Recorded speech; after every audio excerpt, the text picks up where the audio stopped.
You were just bored and watched a late-night beauty livestream. But unexpectedly, the girl on screen turned out to be your girlfriend. Just as you were about to call and confront her, an unexpected event occurred. Ding! Detected host betrayal by girlfriend. Please reply with 3 dog emojis to match you with nearby systems. You thought it was just a gimmick of the livestream and didn't pay much attention. But at that moment, you saw your girlfriend getting into a luxury car. That poor guy could never afford an Audi A4 in his lifetime. You're so great, big brother. I love a man like you who's so assertive. You are extremely angry. What's the point of trying to keep such a girlfriend? Without Wang Miao Miao, I can still have women. You immediately shut off the live stream, but your hand instinctively sent 3 dog emojis. Little did you know, your casual decision would completely change your life. At that moment, you remembered KTV, where there are women and drinks. Drink until you're completely drunk and forget everything. With tears in your eyes, you took your last over 1,000 yuan. You glanced at your phone, it was 8:50. This was the perfect time to head to a nightclub and enjoy yourself. Arriving at the entrance of Kyoto International KTV, you watched the handsome men and beautiful women coming in and out. You had always dreamed of one day making it big and spending lavishly in a KTV of this caliber. Wang Miaomiao's departure forced you to realize this dream sooner than expected. However, with your limited funds, you had to spend this over 1,000 yuan carefully. Having a few beers and finding a girl to have some fun with was still possible. You stepped up the stairs, and a server approached you, nodding and asking how you wanted to play today. Although you had never been here before, you knew that customers usually tipped. You weighed the money in your pocket, wondering if giving 10 yuan would be enough. Just as you hesitated, an unexpected event occurred. Congratulations! The Night King system is now bound. After 9 p.m., nightclub spending will be refunded at 10 times the amount. You were suddenly stunned. How could such a good fortune fall upon you with this super system binding? Hey bro, are you alone today? What package do you want? Let me arrange it for you. Seeing the time, you thought, with the 10 times cashback, you shouldn't blindly trust it, but you shouldn't dismiss it either. So, you decided to use the opportunity of tipping the server to verify if the cashback was real. It's about time, bro. Bring out the payment code. The server certainly understood what you meant. Thank you, boss. You asked how a single person could spend here. After scanning 100 yuan to the server, you specifically asked the server to introduce the options while anxiously waiting for the system's cashback. Ding! A text message arrived. Your construction bank account 7,225 has received a deposit of 1,000 yuan. Available balance, 1,900 yuan. Wow, this is real. I'm finally going to make a comeback. At that moment, you secretly resolved to go all out. Big brother, let me introduce you to the rooms and packages. Which one do you want? Still lost in the joy of the 10 times cashback, you completely missed the server's detailed introduction. Can you show me? I want the best one. You pulled out your phone for the payment code and transferred another 200 yuan to the server. Ding! Your construction bank account 7,225 received a deposit of 2,000 yuan. Available balance, 3,900 yuan. You felt reassured. At this rate, not only could you spend lavishly tonight, but the more you spent, the more you earned. Spend 10,000 to earn 100,000. Spend 100,000 to earn 1 million. Wouldn't that make you a little tycoon in one night? As long as the boss is willing to spend, the server is naturally eager to serve. The server took you to a small private room. Though small, it was well equipped, perfect for you and a girl to enjoy each other. It's too small, bro. I want a bigger one. Alright, no problem. You didn't expect this plainly dressed guy to be such a show-off. The server then took you to a luxurious medium room, which was much more spacious and fully equipped. This luxurious medium room, including a fruit platter, costs 1,800. Give me the best one. If it's expensive, I want the most expensive. The server cursed inwardly, thinking, you really know how to show off. A guy with just over 1,000 yuan and a Rowi phone wants the most expensive room at Kyoto International? Just saying the price would scare you to death. The most expensive presidential suite costs over 12,000. I want the one that costs over 10,000. Looking at the presidential suite, you realized it was indeed different. This was your first time seeing such a luxurious suite. Not only was it spacious, but the design was also very user-friendly. Today, I'm going all out and experiencing this. The server was a bit helpless, truly puzzled as to how this normally dressed handsome guy could afford to spend over 10,000 on a room. If he called a girl and ordered a bottle of imported wine, it would be quite an expense. He guessed that this guy was probably heartbroken and wanted to spend money to feel better. You only had 3,900 yuan in your account. If you settled the bill now, the balance wouldn't be enough. But then you had a clever idea, spend more money on the girls and call them over. Alright, ladies. I heard the presidential suite needs staff. In a hurry, two girls often ran to the presidential suite, posing seductively in front of you. However, what puzzled these dozen or so girls was that this guy looked poor yet chose such a large presidential suite. However, your gaze searched among the 10 or so people and landed on a woman with big wavy hair, looking very enticing. Her captivating eyes, straight legs, and a short skirt were enough to draw you in. There was also a girl squeezed in the corner. She was unassuming yet sweet, giving off a college girl or neighborly vibe. You thought two would be just right, as you couldn't handle too many. The other beautifully dressed girls looked quite disappointed. Just as they were about to leave, you smiled slightly and said, "Wait, ladies, come here and show me your payment codes." What? Did I hear that right? He wants us to show him our payment codes? Even if we don't get picked, we still get 200 yuan from this. Ding! Your construction bank account 7,225 received a deposit of 20,000 yuan. Available balance, 23,900 yuan. You felt a sense of security instantly. Having millions or tens of millions wasn't just a dream anymore. The days of luxury cars, beautiful women, and mansions were just around the corner. While you might not have the ability to earn money, you certainly had an innate talent for spending it. You were willing to work hard, as long as you could make a fortune daily. You didn't mind being surrounded by beautiful women every night. "Big brother, I'm Xiao Li. What would you like to drink?" The big-waved woman began her approach. You fell for it and directly asked the girl to open a bottle of imported wine. Big-waved Xiao Li happily swayed her hips as she left. Sitting on the other side, the neighbor girl watched as Xiao Li effortlessly earned over 4,000 in commission. Originally a bit shy, the neighbor girl felt envious. To make money, she thought she should be like Xiao Li, let go of her pride, and use her feminine charms to succeed. So the girl next door introduced herself and began her performance moment. Her brother is called Lu Ruyan, and she also wants to open foreign wine. The warm and lovely image, the makeup of the girl next door, and the ability to emit such a sweet voice truly surprises you. Facing such a flirty request, you certainly have no reason to refuse, and this is not just asking to open foreign wine for oneself, this is clearly giving oneself money, opening the most expensive one. Willow Ruyan was exceptionally excited. The most expensive foreign liquor, that's worth 60,000 yuan for the dog head horse face, opening 2 bottles. Oh my, is this going to double the happiness? I can't imagine, tonight in front of this wealthy person, trying hard to get as much money as possible from him, just when Lu Ruyan is singing about having a big night. But at this time, the waiter was feeling anxious. The private room cost 12,000, and a few bottles of foreign wine plus tips added up to over 140,000. Together, your total spending has already reached nearly 150,000. If you finish playing and there is a problem at checkout, you and a few girls inside can't afford it, and besides, you haven't indicated that you want to stop. It means you want to continue consuming and spend money like crazy. No, if we really encounter a deadbeat, it will be a big problem. We must test this guy's true abilities in advance. Brother, the foreign wine I brought you is 60,000 a bottle, a really good thing. Little did they know, you were also taken aback by the price of the wine. Wow, you've seen the world. One bottle costs over 60,000, and these 2 bottles are 120,000. Not bad, I like it. After a tenfold cashback, the account easily surpasses 1 million. But now there is a tricky problem. The bank card balance is only a little over 20,000, which is not enough to fill this hole of over 100,000 when checking out later. How to get this over 100,000? With Xiao Li, give me the payment code, and I'll transfer the tip to you first. Seeing your generosity, Lu Ruyan knows that this man is not short on money. To flirt with someone like this, Xiao Li has her own approach. The more she puts on a show of not caring about money and not being in a hurry for it, the more wealthy people will feel that she is worth more and will give her more money. Brother, I'm not in a hurry. Let's have a drink. But what he doesn't know is that if the money doesn't arrive, how can you have the mood to drink? I helped with a series of 13 tricks, and when the rich people pay the bill,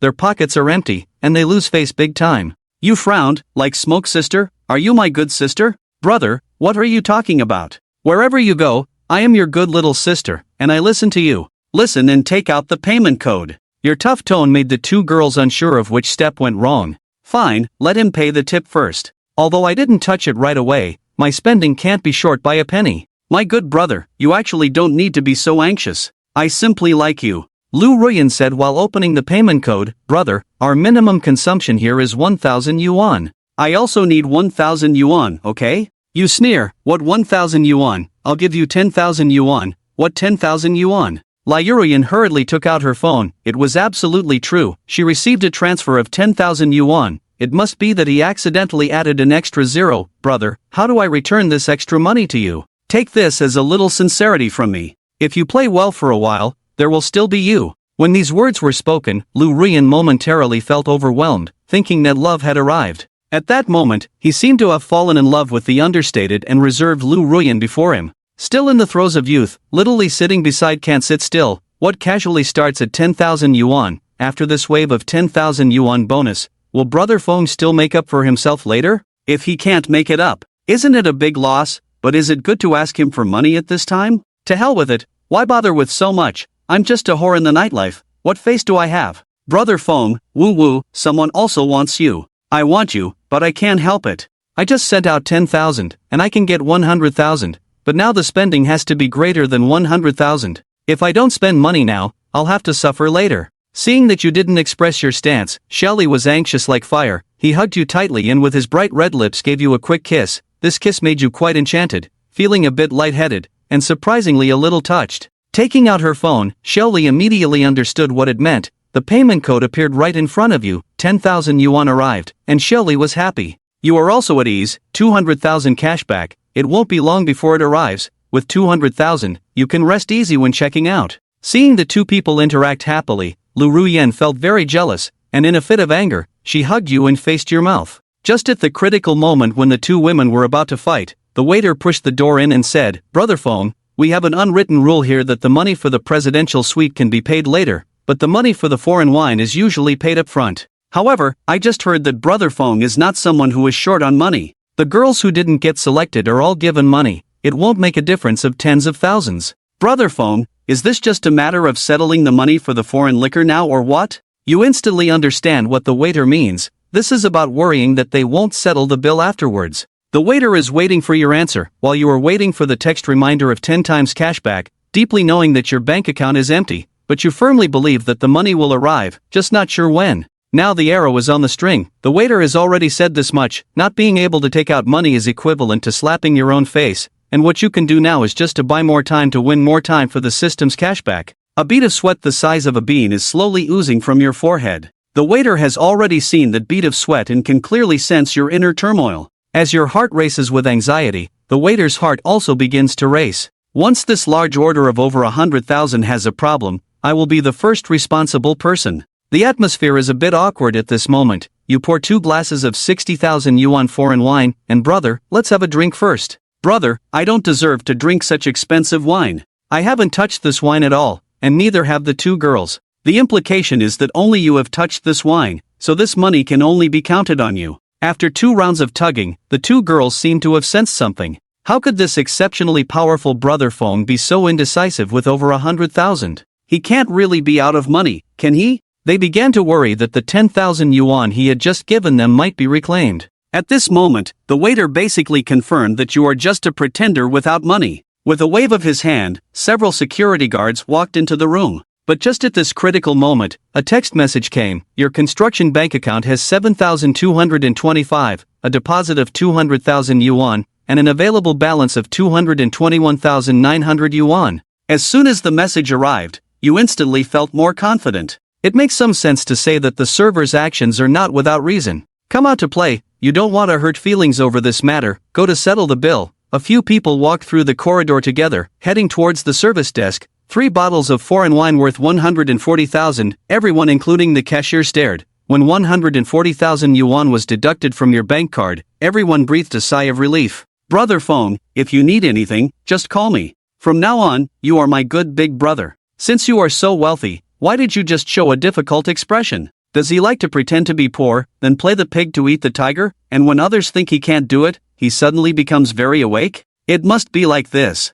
Now that I think about it, it was indeed a bit offensive just now. Waiter, in the more than a year since I came to work at the Kyoto International, it's the first time I've asked a guest to settle the bill in advance. 3 bottles of wine for 140,000. Brother Feng is not only very low-key but also extraordinarily capable. The waiter secretly felt scared. It was fortunate that he held back just now. If the security had taken action against Brother Feng, he would have lost a valuable VIP client. Dudu, your construction bank account has 7,225, with a deposit of 1. For million renminbi, available balance of 1,621,900 yuan, I will go to the bank to deposit and break the 7-digit number. I was still worried about not having money to pay the bill tonight, but with this series of bold moves, my savings have surprisingly reached 7 figures, which means I've upgraded from a beggar to a super rich person. And I still went to school and found a job. Casually and easily drinking and playing for a night, the 10 times cashback earned can even surpass a lifetime of hard work. Just based on this, you not only have no dissatisfaction with the waiter, but even find him a bit cute. After a series of twists and turns, you can drink and celebrate without any worries, singing and dancing. Lu Ruyan has long lost her soul. After working in the nightlife for so many years, it's the first time I've seen such a perfect man. Lu Ruyan took a big sip of the 60,000 yuan foreign wine, full of the taste of money. Lu Ruyan woke up to the realization that even if she couldn't date Brother Feng, couldn't marry him, or have children with him, but as long as we take him down, we will definitely make endless RMB in the future, so today we must suppress Xiaoli and gain the upper hand in this smoke-free battle for Fenggu. Therefore, Lu Ruyan wants to take the initiative, combining her image as the girl next door. Lu Ruyan wants to perform for Brother Feng.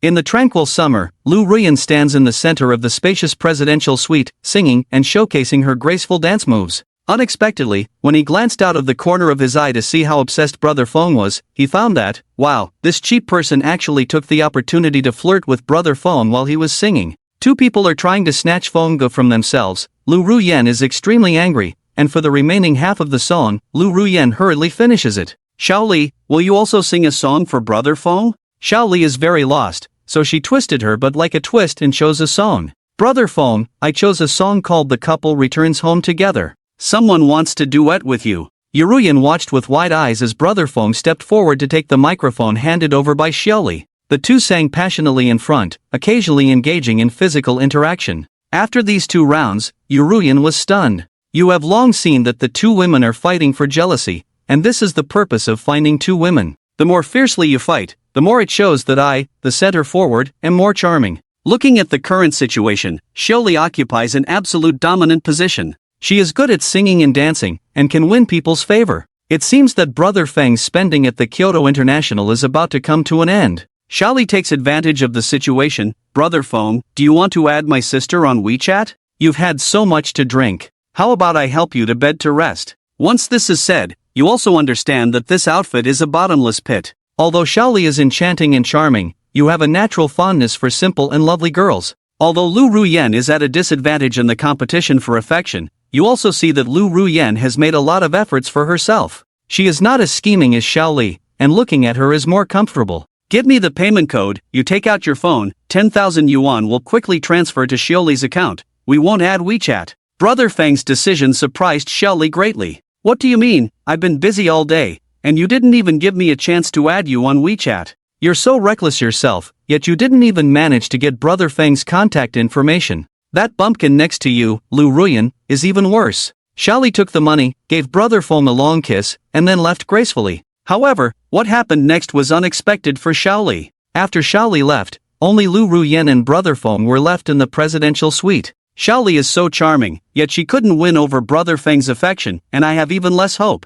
Lu Ruyan knows that she should leave as well. Brother Feng is so outstanding, his heart may not belong to us, the women of the dust. Lu Ruyan feels very disappointed, and his unhappiness is written all over his face. Brother Feng is leaving, and Lu Ruyan seems to have experienced a breakup. Like before with Xiaoli, she opened the payment code and handed her phone to Brother Feng. 10,000 yuan transferred quickly. Perhaps this is the last tenderness Brother Feng left for himself. What Lu Ruyan didn't expect was that just as he was about to leave, you suddenly spoke up to add WeChat. Lu Ruyan could hardly believe that these 4 short words spoken by Brother Feng sounded so pleasant. Lu Ruyan was as happy as a child. What does adding WeChat mean? He wants to keep in touch with me for a long time. Does he like me and want to possess me? Lu Ruyan's heart blooms with joy. It turns out that going from hell to heaven is just a matter of an instant. Since Brother Feng has already taken the initiative, I must be even more proactive, making Brother Feng feel pursued. That's right, I need to give Brother Feng the best experience.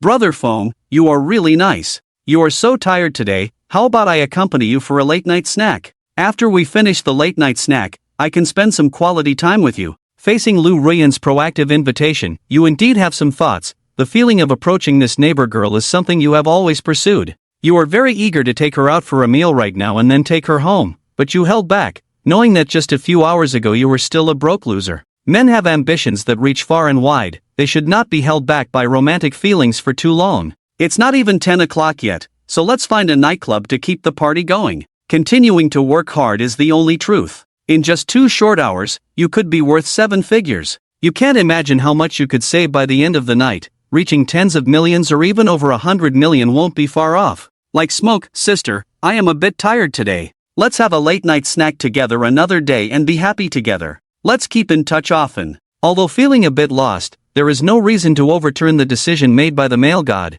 Men like to be recognized, and Lu Ruyan can only let him be. Liurian linked arms with Brother Feng as they walked out of the presidential suite, looking like a sweet couple. Brother Feng walked slowly, and we welcome him to come and play often. Congratulations to the Night King for receiving the SS-level admiration value reward from Lu Ruyan, with immense alcohol tolerance. From now on 1,000 cups will not get drunk. At that moment, you, who were already hazy with drunkenness, suddenly became very clear-headed. Dudu, your construction bank account has 7,225, with a deposit of 456,000 yuan, available balance 2,077,900 yuan. Finally, the tips for the 2 girls and the presidential suite fee, the 10x cashback is already in place, and you are back in high spirits. The spiritual nightlife has just begun. The next stop is Longting Tianxia Club, a top-notch consumption place in Fengyang. Aside from being a bit expensive, there are no other issues. And now you are not afraid of being expensive, but rather afraid of being too cheap.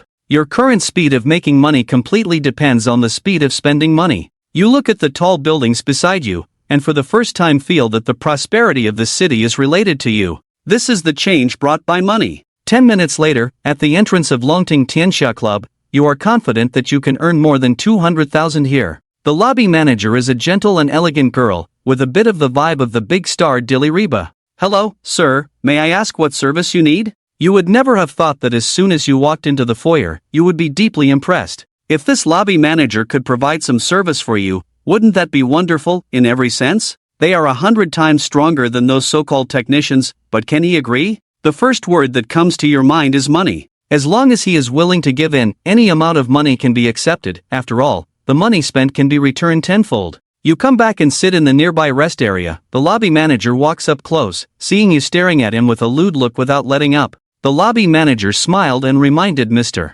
that he would arrange the service he needed. Hello girl, I want to relax my legs and get a foot massage, but I want you to do it for me. Hello sir, I am the lobby manager. I have not done a massage. I am worried that I cannot provide you with the best service. Although rejected, this statement makes you feel comfortable, thus strengthening your idea of getting in touch with him. How much does a regular massage and foot therapy cost? After the discount, it's 1,099. Sir, please help me with this. I can pay 10,000 yuan. Sir, 10,000 yuan is indeed a lot, but I really can't do it well. The lobby manager was taken aback. What do you mean by a massage for 50,000? Could it be that I heard it wrong? This person looks quite young, dressed ordinarily, not like a person of great wealth, but this price is indeed very tempting. 50,000 is the salary for working hard for half a year. Who would go against money? Women who have stayed in nightclubs for a long time all know that rich and generous men are hard to come by. The lobby manager hesitated a bit and felt a bit moved.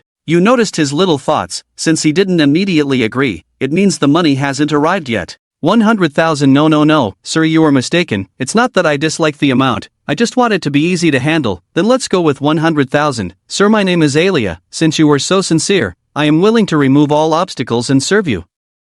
100,000, and the gentleman in front of me only asks me to give him a massage to relieve his fatigue. He shouldn't have any thoughts about me, right? But looking at your outfit, you don't seem like a wealthy person. Could you be someone on the fringes of society, thinking that you could take advantage of this? Therefore, Ilya made a decision. Sir, are you paying by card? Please come this way. Nowadays, you have a fat wallet and no longer have to worry about not being able to pay in advance. Arriving at the checkout, Alia said to the slightly plump girl at the register, Bebe, collect 100,000. The cashier Bebe, who was originally looking down, couldn't help but raise her head upon hearing the number 100,000, stunned by the thought of someone receiving 100,000. Looking at the eager Ilya, Bebe somewhat understood. Bebe, just collect the money, and write my name in the technician's log. This little brother in front of me, could it be that he's got his eyes on Alia? But even if he does, there's no need to spend 100,000 yuan. A big brother has at most 30,000 or 20,000, really a fool with too much money.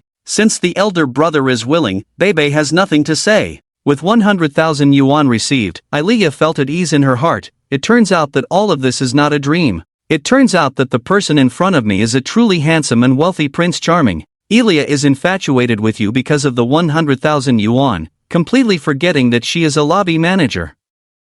At this moment, he is even more excited than those flashy technicians. You have deposited 1 million renminbi into your construction bank account with a balance of 3,079,900 yuan, 10 times cashback. After the funds arrive, your account will exceed 3 million. Thinking about breaking up with Wang Miaomiao only a few hours ago, life has already undergone tremendous changes, and what you wouldn't expect is that Longting Tian will completely change the peak of your life. Brother, let's go to the private room. You understand Elia's intention. Once we enter the private room, we can do some other things. However, you don't want anything unexpected to happen tonight. You just want to show all the women of Longting Tianxia how I, as the center, spend money in front of everyone. After you left, Lu Ruyan thought more and more painfully, feeling anxious in her heart, and he had a strong premonition. A man who drinks at this time will not be idle. After you leave Kyoto International, where will you go? Brother Feng is not his own boyfriend, he can't ask too much of him, but sending a WeChat message to check in is always possible.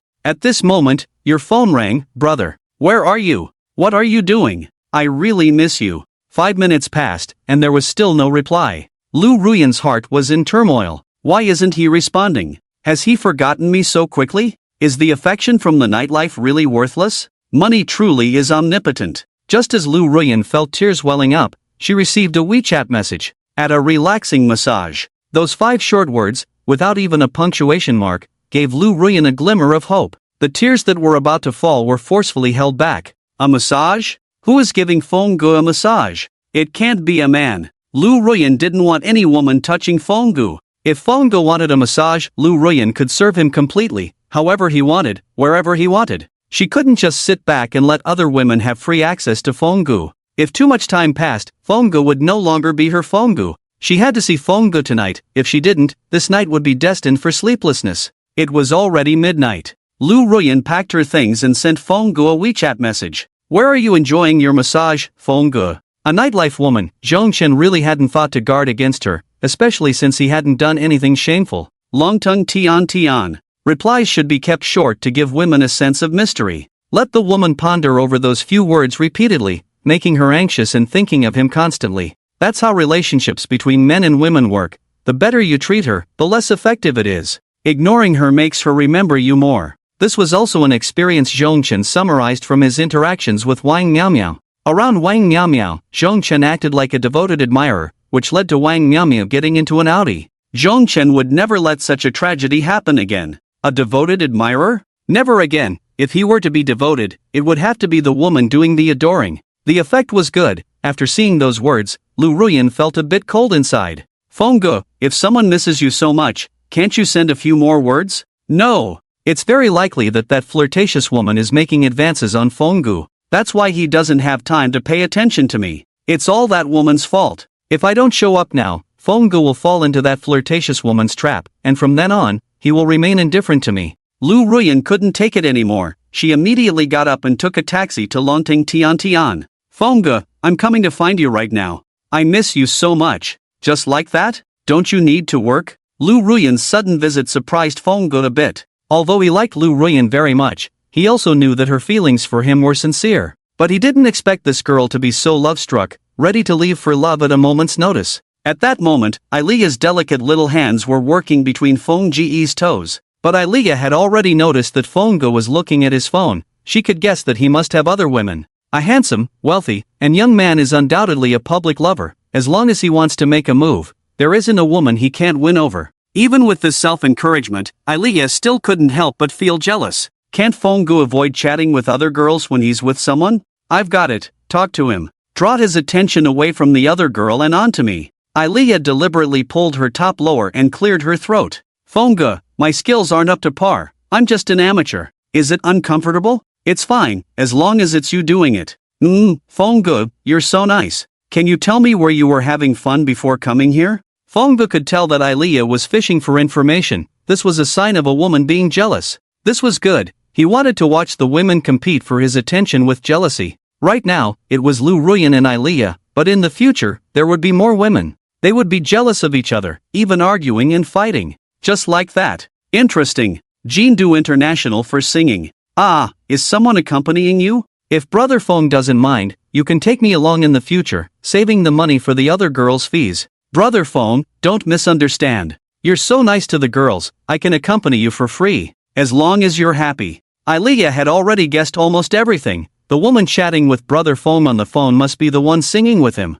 Since Brother Feng could spend money like water at Longting Tianxia, he would definitely be spending a lot at Jindu International too. Ilea had changed so quickly. When Brother Feng first entered, he was still serious, but now he was even more flirtatious than the technicians. While Ilea was frantically sending signals to Brother Feng, Lu Ruyan was burning with impatience. Every minute that passed meant Brother Feng was moving further away from her and closer to that massage girl, so she had to rush to Brother Feng's side. Tonight, she would accompany Brother Feng for a late-night snack and leave a deep impression on him. Driver, hurry up. I'll pay more. I'll give you $100. You have to be quick. The driver was puzzled. It was the first time he had seen such an anxious woman. What urgent business could a woman going to Longting Tianxia have? Finally, they arrived at Longting Tianxia. The 20-minute drive felt like a century to Lu Ruyan. She didn't care about her image. Wearing high heels, she rushed up the stairs. She wanted to see which enchantress was trying to seduce Brother Feng. Lu Ruyan felt an impulse to tear apart the massage technician across from her. It was as if she could sense Brother Feng's presence. She didn't go anywhere else but headed straight to the lounge. Sure enough, she spotted Brother Feng, whom she had been thinking about. But, that detestable flirtatious woman. She was actually touching Brother Feng's feet. What? She was getting bolder. She even started to touch Brother Feng's calves. Lu Ruyan's teeth were grinding. She clenched her fists. I've never fought before, but today, if you go too far, don't blame me for tearing you apart for Brother Feng, you shameless woman. Lu Ruyan was slowly approaching Ilea. Ilea was still staring at Brother Feng's strong calves, unaware that a battle between women was about to begin. Many waiters and technicians at Longting Tianxia had already seen Lu Ruyan storming toward the lounge, and they were hiding in the corners, ready to watch a great show. Ilea earned so much money. She deserved to be beaten. This was both a woman's nature and human nature. Ilea seemed to sense a killing intent approaching her. She suddenly looked up. A fist was raised high, and just as it reached its peak, it suddenly stopped. Yaden? Iron Girl. Lu Ruyan and Ilea were both stunned at the same time, the scene frozen, the air thick with tension. Those hiding in the shadows, ready to watch the excitement, were extremely disappointed. It turned out these two beautiful girls about to fight knew each other. The most unexpected was Zhong Chen. What the hell? They know each other? Wait, isn't she called Lu Ruyan? Isn't she called Ilea? When did they become Yaden and Iron Girl? Yaden, weren't you working as a civil servant in the city? Lu Ruyan lowered her fist and asked Ilea. Ah, don't mention it. I didn't pass the exam, so I can only do some research on foot reflexology. Seeing Lu Ruyan's outfit, Ilea guessed that the girl Brother Feng was looking for was her. Iron Girl, weren't you working in a state-owned enterprise? Why did you come to Longting Tianxia in the middle of the night? Ilea asked. Ah, I have my reasons. I've always dreamed of being a singer, and now I'm singing for love in nightclubs. If anyone in our village has a dream, it's you, Iron Girl. Hang in there, I believe you'll sing your way to success. You too, Yaden. You'll definitely achieve something in your research on reflexology. I'm not called Yaden anymore, I'm called Ilea. Really? What a lovely name. I've changed my name too. In the city, I'm called Lu Ruyan. Zhong Chen finally understood. These two stunning beauties were the pride of the same village. One was the maid named Ilea, and the other was the tough girl named Lu Ruyan. The contrast between their names was striking, leaving Zhong Chen feeling both elevated and grounded. The goddess-like image he had of them was now much more relatable. Just moments ago, Lu Ruyan had been fuming, ready to teach the massage therapist a lesson, but upon encountering a familiar face, she couldn't act on it anymore. If she really did, when she returned home for the new year, the neighbor, Aunt C, would surely take it out on herself with a wash basin. Iron. No, it's Lu Ruyan. Ilea took the initiative to ease the tension. Since they were acquaintances, there was no need for a fight. Why not make money together instead? You're also a friend of Brother Feng, right? What a coincidence. So am I. From now on, let's serve Brother Feng together. Lu Ruyan thought about it. Someone like Brother Feng wouldn't have just one woman. Rather than sharing him with other unfamiliar women, it was better to get along well with Ilea and Brother Feng. Yes, Ilea, from now on, we're not just fellow villagers, we're also good sisters by Brother Feng's side. As long as Brother Feng is happy, we women will be content. The two put aside their past grievances and began to curry favor with Brother Feng. They knew that if Brother Feng was happy, money would flow in endlessly. Although they didn't know the details about Brother Feng, they were clear that as long as they served him well, with his capabilities, making the two girls rich would be as easy as pie. The looks exchanged between the two women grew warmer. Zhongchen unexpectedly witnessed a grand drama. Although they were reconciled for now, it wouldn't be long before the subtle rivalry between the two women would play out again. Brother Feng, let's go out for a late-night snack. Ilea still has things to do here. Lu Ruyan hoped to subtly take Brother Feng away, trying to secure some alone time with him.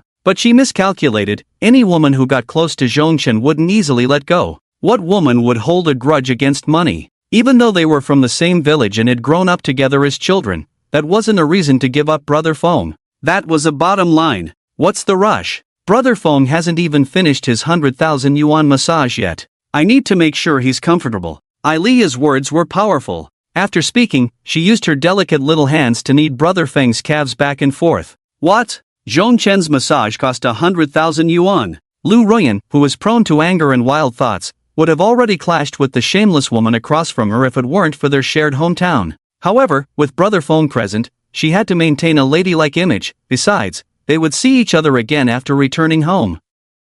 Their words were like needles, as if they were engaged in a competition. Brother Feng was the ultimate judge. They both desperately hoped Brother Feng would say something to make them feel more important in his eyes. But Zhongchen would never easily comment. Letting them compete for his attention was even better. Congratulations, Night King. You have simultaneously gained the admiration points of Lu Ruyan and Ilea. Truly rare. You have now received a top-of-the-line Maybach. It has been parked for you at the Longting Tianxia parking lot. After this series of sounds echoed in his mind, Zhongchen could hardly believe it. A top-of-the-line Maybach? The one worth over 3 million? That was the car he had always dreamed of. He had effortlessly obtained it without lifting a finger. Zhongchen patted his pocket. A delicate car key had somehow found its way into Brother Feng's pocket. This system was truly invincible. Zhongchen seemed to grasp the trick. As long as he made women fall for him in the nightlife, unexpected rewards would automatically come knocking. Before, Zhongchen had been hesitating.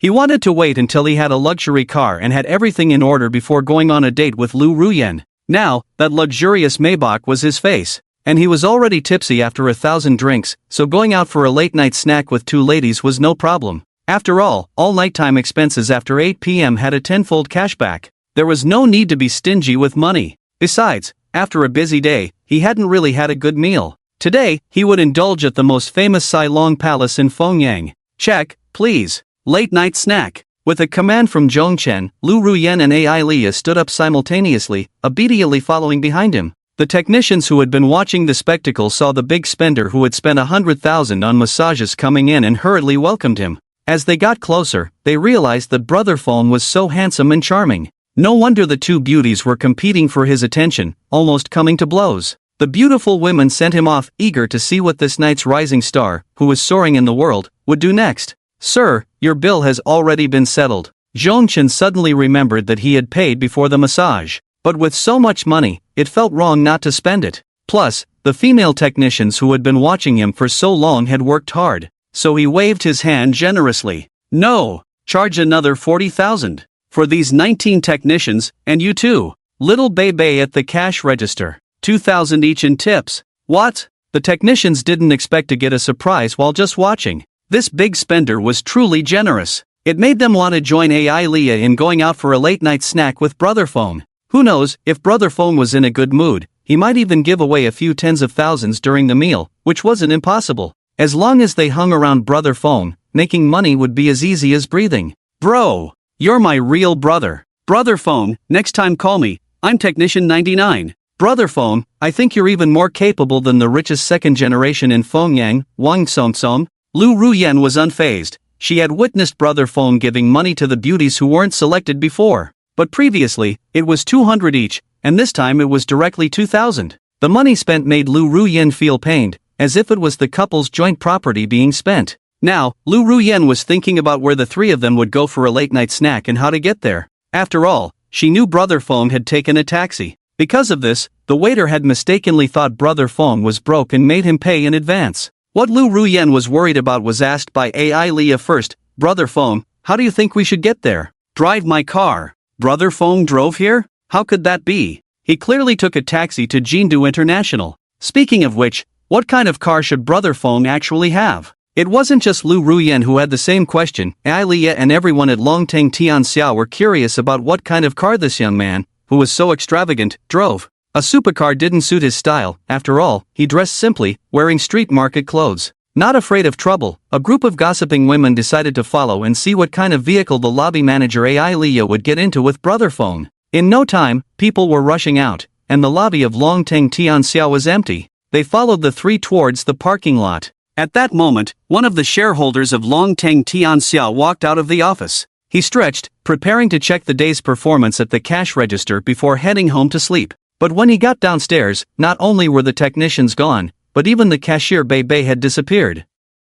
What the hell? The shareholder rubbed his sleepy eyes. Surely he wasn't hallucinating. No, there really was no one. The naturally suspicious shareholder wondered if someone was deliberately messing with him. Could it be that a competitor had poached all the employees? But they should at least say something first. They were still holding back wages. Moreover, cashier Bei was the cousin of his second sister-in-law's daughter. They were real distant relatives, so it was unlikely they would just abandon him. The shareholder suddenly became anxious. Was something unexpected happening? He took out his phone, preparing to call the police as he walked outside. Just as he dialed the last number, he saw a group of sexy dressed girls gathered together, dancing and waving their hands in excitement. The shareholder was furious. What kind of car had mesmerized these crazy girls like this? They had even thrown away their jobs. Could it be more luxurious than his top-spec Audi A8? Having frequented nightclubs for years, he had seen Lamborghinis and Ferraris everywhere. They were truly a bunch of sheltered kids. The shareholder strode over angrily,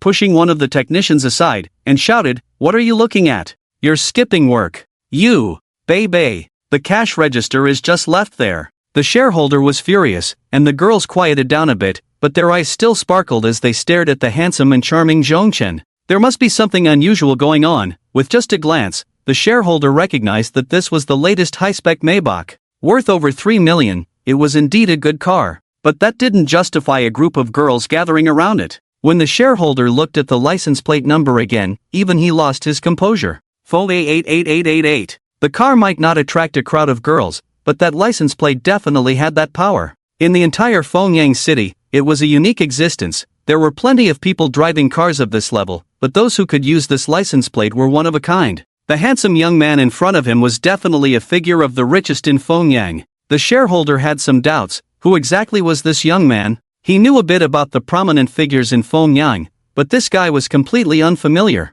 He watched as his lobby manager, Ilya, cozied up to Zhongchen. The shareholder, who should have stepped in to inquire, didn't stop her. It was fine for Ilya to make contact with this mysterious big shot driving Feng A88888. With Ilya as a connection, if there ever came a time when he needed this mysterious person, it would be good to have Ilya in the middle to facilitate. Ilya was extremely happy. This Fengge was indeed not an ordinary person. It seemed today's gamble had paid off. She had to hold onto this big tree tightly and not let him get away. "I've been drinking with Lu Ruyan. Ilya, you drive." "Okay, Fengge." Ilya was thrilled. Fengge seemed to have some interest in her, and trusting her with the task of driving a luxury car made her feel more useful than Lu Ruyan sitting in the back. But soon, she realized things were not as they seemed. While she was driving in front, Lu Ruyan in the back was getting a little too close to Fengge. Through the rearview mirror, Ilya noticed Lu Ruyan's hand was getting a bit too familiar, first resting on Fengge's thigh, then inching closer. It looked like it was about to.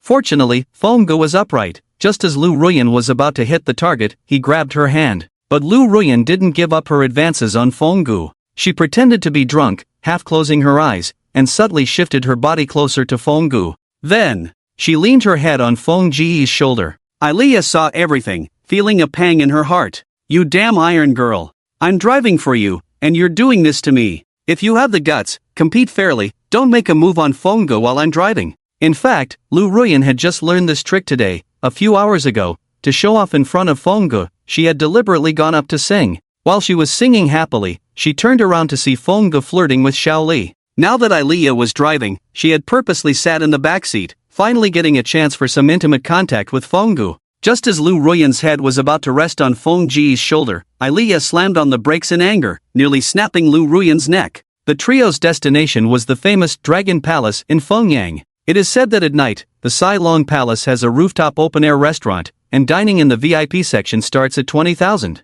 Tonight, Zhong Chen is going to experience what makes the VIP section of this open-air restaurant so special. After all, taking a night girl out at night comes with a tenfold cashback, so there's no fear of spending money, only fear of not spending it. After bringing two women upstairs, it's quite a coincidence that his ex-girlfriend Wang Miaomiao is also at Sai Long Palace with her current boyfriend. The two are in the throes of romance, and they can't get enough of each other. Even at this late hour, they're still wandering around instead of sleeping. In fact, Wang Miaomiao has her own little thoughts about not going to a hotel with her rich second-generation boyfriend Lu Peng at this time. She wants to test whether Lu Peng is willing to spend money on her by going to various places, to see if this rich second-generation boyfriend really has the means. During this process, Lu Peng buys himself an 8,000 yuan bag and spends over 1,000 on his hair. Through this testing, Wang Miaomiao finds that Lu Peng treats her quite well, but wanting to sleep, she needs to investigate further. Wang Miaomiao knows that Sai Long Palace is one of the high-end restaurants in Fengyang, and she wants to see if Lu Peng can treat her to a meal costing 10,000. Truly a top-tier restaurant. The luxury cars parked downstairs are all high-end. Bentleys, Land Rovers, Ferraris are all commonplace.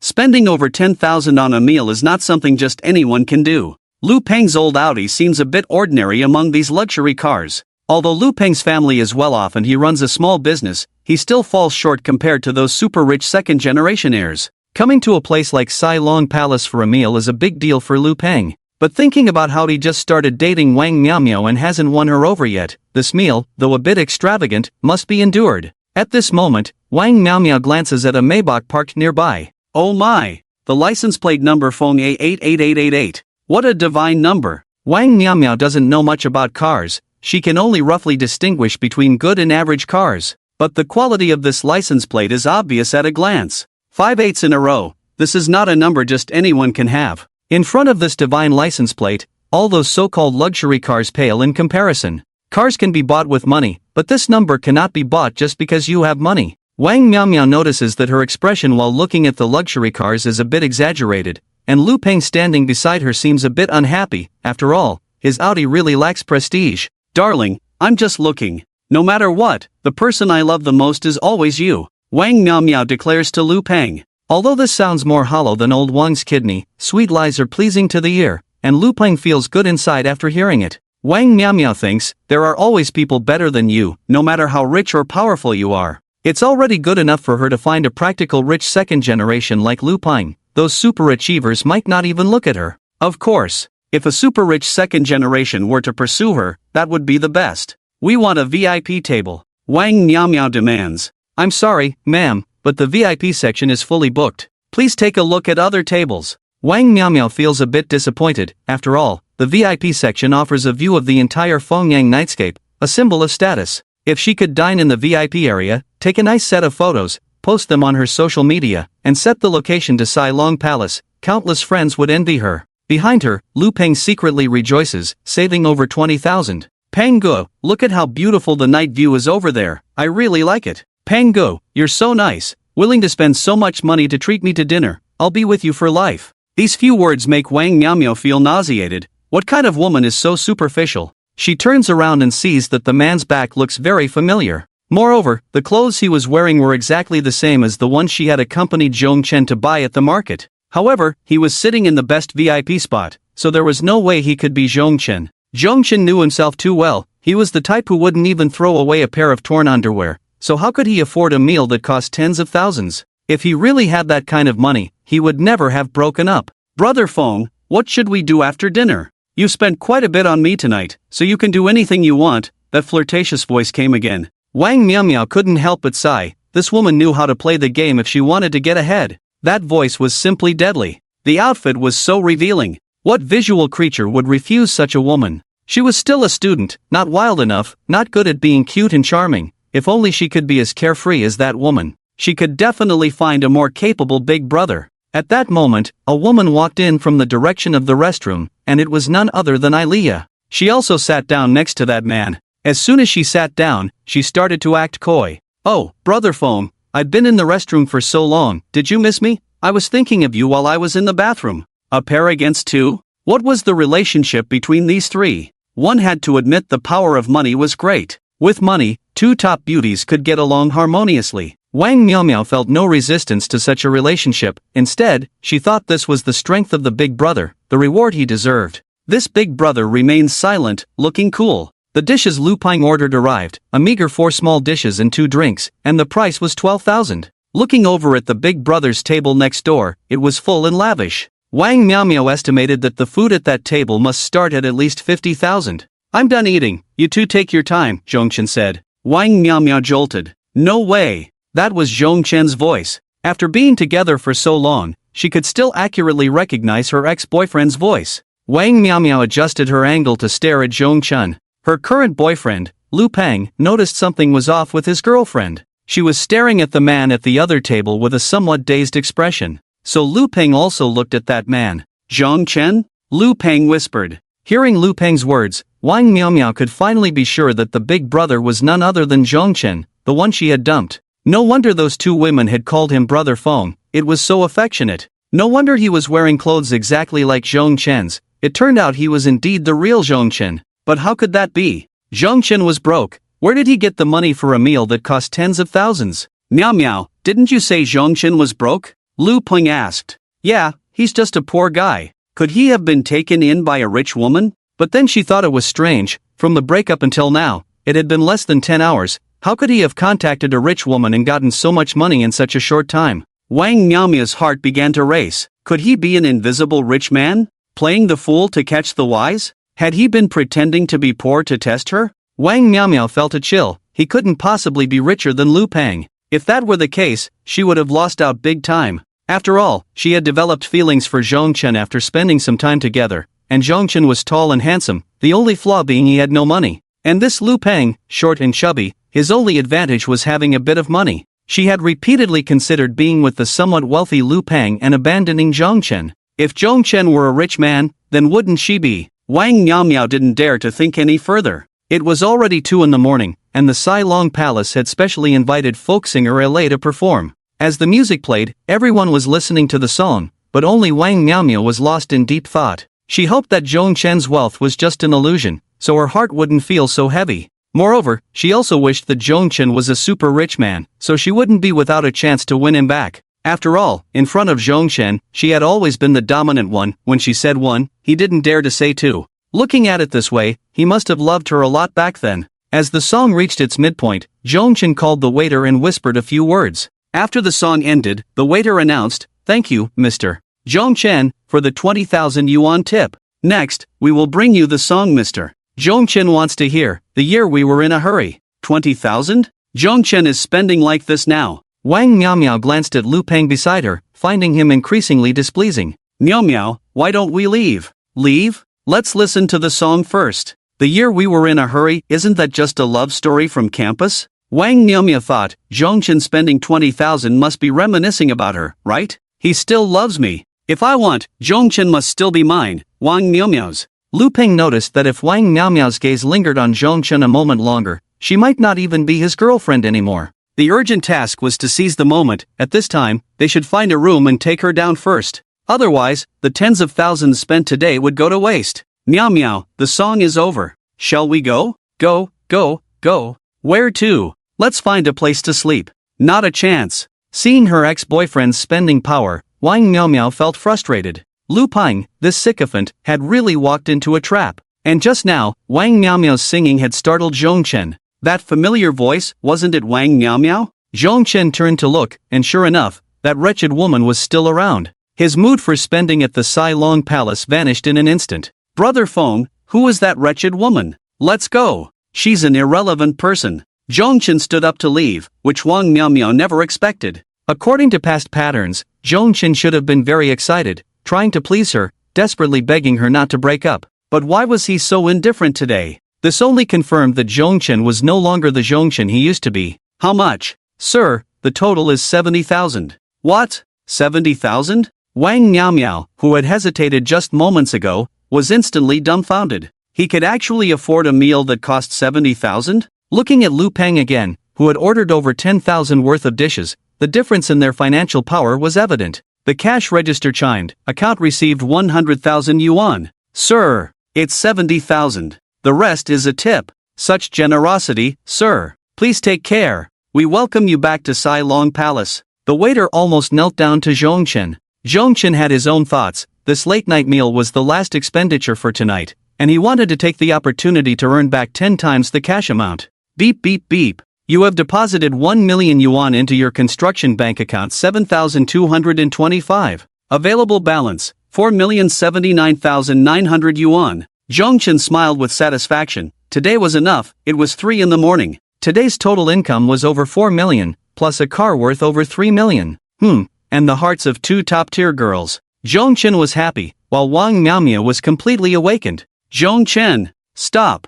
Zhongchen ignored her and strode out. Zhongchen, I am Wang Miaomia. You said you would love me forever. Don't go, I want to talk to you. I think I still love you. Hearing this, Lu Ruoyan and Ilia were not having it. Brother Feng already had the 2 of them. They would never allow a third person to interfere. What are you saying? Can you even call him Brother Feng? You filthy slut. Watch your mouth. If you dare to cling to Brother Feng again, I'll make you pay. Lu Peng beside her was green with envy. He didn't know what to do. Could he still want this girlfriend? Brother Feng walked away without looking back. He didn't want to see this woman who disgusted him any longer. But Wang Miaomia relentlessly pursued, breaking through the security's blockade, transforming into a steel warrior, trying to get close to Zhongchen to persuade him to stay. From a distance, Wang Miaomia saw Zhongchen actually get into a Maybach with the license plate number Feng 88888. What? That's Zhongchen's car. How is that possible? Could it be that his strength is not just about being rich? Who exactly is Zhongchen?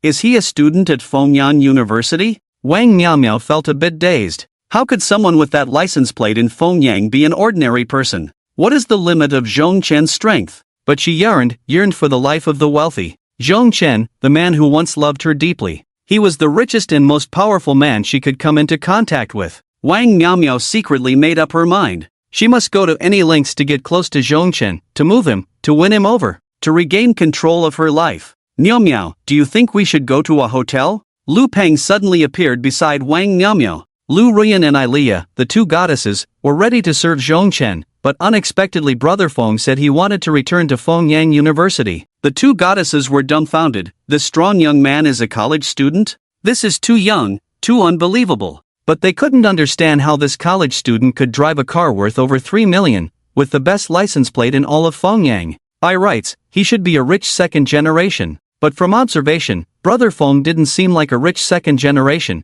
He looked more like a rich first generation. This man named Zhongchen is a mystery. He is too enigmatic, making it hard to grasp. By the time they returned to the dormitory, it was already morning. In another 2 hours, it would be bright. This night was filled with drinking, singing, massages, and late-night snacks. Zhongchen was exhausted. He collapsed onto the bed and fell asleep like a dead pig. On the other side, Wang Miaomia no longer loved Lu Peng. The boyfriend she had once found pleasing to the eye now seemed like a pig to her since she witnessed Zhongchen's strength again. Of course, Wang Miaomia couldn't go to a hotel with Lu Peng. She also returned to her dormitory. A license plate number of 58, a car worth over 3 million. Zhongchen, how much money do you really have? Are you the richest person in Fengyang City? Wang Miaomia couldn't sleep. Zhongchen, you are so rich. I've been with you for so long, and you've hidden it so deep. The sun had just risen, and it had only been an hour and a half since returning to the dormitory when Wang Miaomia couldn't hold back any longer. She had to find Zhongchen to get some clarity. She didn't believe that after seeing me with someone else tonight, he could go back to the dormitory and sleep. Zhongchen, you have to apologize to me. You have to continue to treat me well. The campus was not crowded in the early morning. Wang Miaomia went alone to the bottom of Zhongchen's dormitory building. There were not many male students coming in and out of the dormitory. Everyone was still fast asleep. In another hour or so, those diligent boys would slowly wake up. If I don't sleep, you all can't sleep. Zhongchen, come down. Zhongchen, come down. I have something to say to you. Wang Miaomia stood at the bottom of the boys' dormitory, shouting Zhongchen's name loudly. Many boys were awakened by Wang Miaomia's noise. The dormitory manager saw Wang Miaomia acting like a madwoman and hurried over. Child, what are you shouting about? Everyone is sleeping. You don't need to worry about it. Just call Zhongchen for me. I'm looking for Zhongchen. Zhongchen, come down. Don't hide up there. If you have the guts, Talk to me. After a series of actions by Wang Miaomiao, she successfully woke up all the boys, except for Zhong Chen, who was sleeping soundly. No one knew what had happened the night before. A girl making a fuss. The boys who were awakened felt embarrassed to provoke her. However, it seems that this stunning woman is very angry, and that man named Zhong Chen is in for a rough time. Based on their years of experience as girlfriends, Zhong Chen is bound to suffer the ruthless torment and blows from his girlfriend today. Half an hour has passed, and the man named Zhong Chen still hasn't shown up, but groups of men are gathered by the dormitory window to watch the excitement. The old man at the gate, seeing Wang Miaomiao struggling to call out, specially inquired about Zhong Chen and came to the dormitory to wake him up, hoping he would handle the situation with Wang Miaomiao.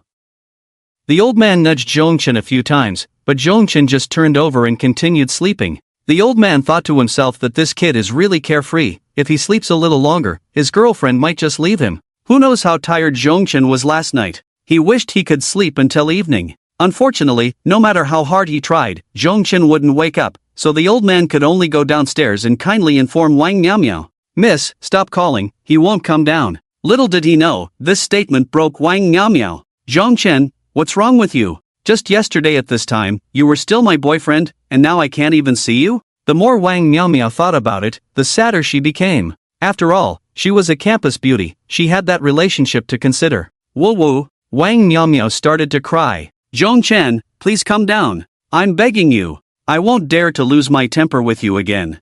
I'm begging you, just come down. Even if it's just to see how pitiful I am." "Zhong Chen, it's me, Wang Miaomiao. Didn't you say you'd love me for a lifetime? Please don't scare me. I don't want to break up. What is happening?" Everyone is waiting to see a beautiful woman tear her boyfriend apart. This stunning woman, suddenly softening? This is not how the usual plot goes. "Ah, my Zhong Chen, please come down. Even if you just come down to hit me a couple of times, that would be fine. As long as I can see you, I'll be satisfied." In the midst of her words, Wang Miaomiao suddenly knelt down. Although it was a bit impulsive, she knew that to move Zhong Chen, she had to show some sincerity. Nowadays, he is wealthy and surrounded by beautiful women. How could she touch his heart without being a little ruthless? From another perspective, she wasn't kneeling for Zhong Chen, but for a better future. After kneeling for an hour, there was still no sign of Zhong Chen. This scoundrel Zhong Chen, who had shared a bed with her, could really be this heartless? Little did she know, Zhong Chen was still sound asleep,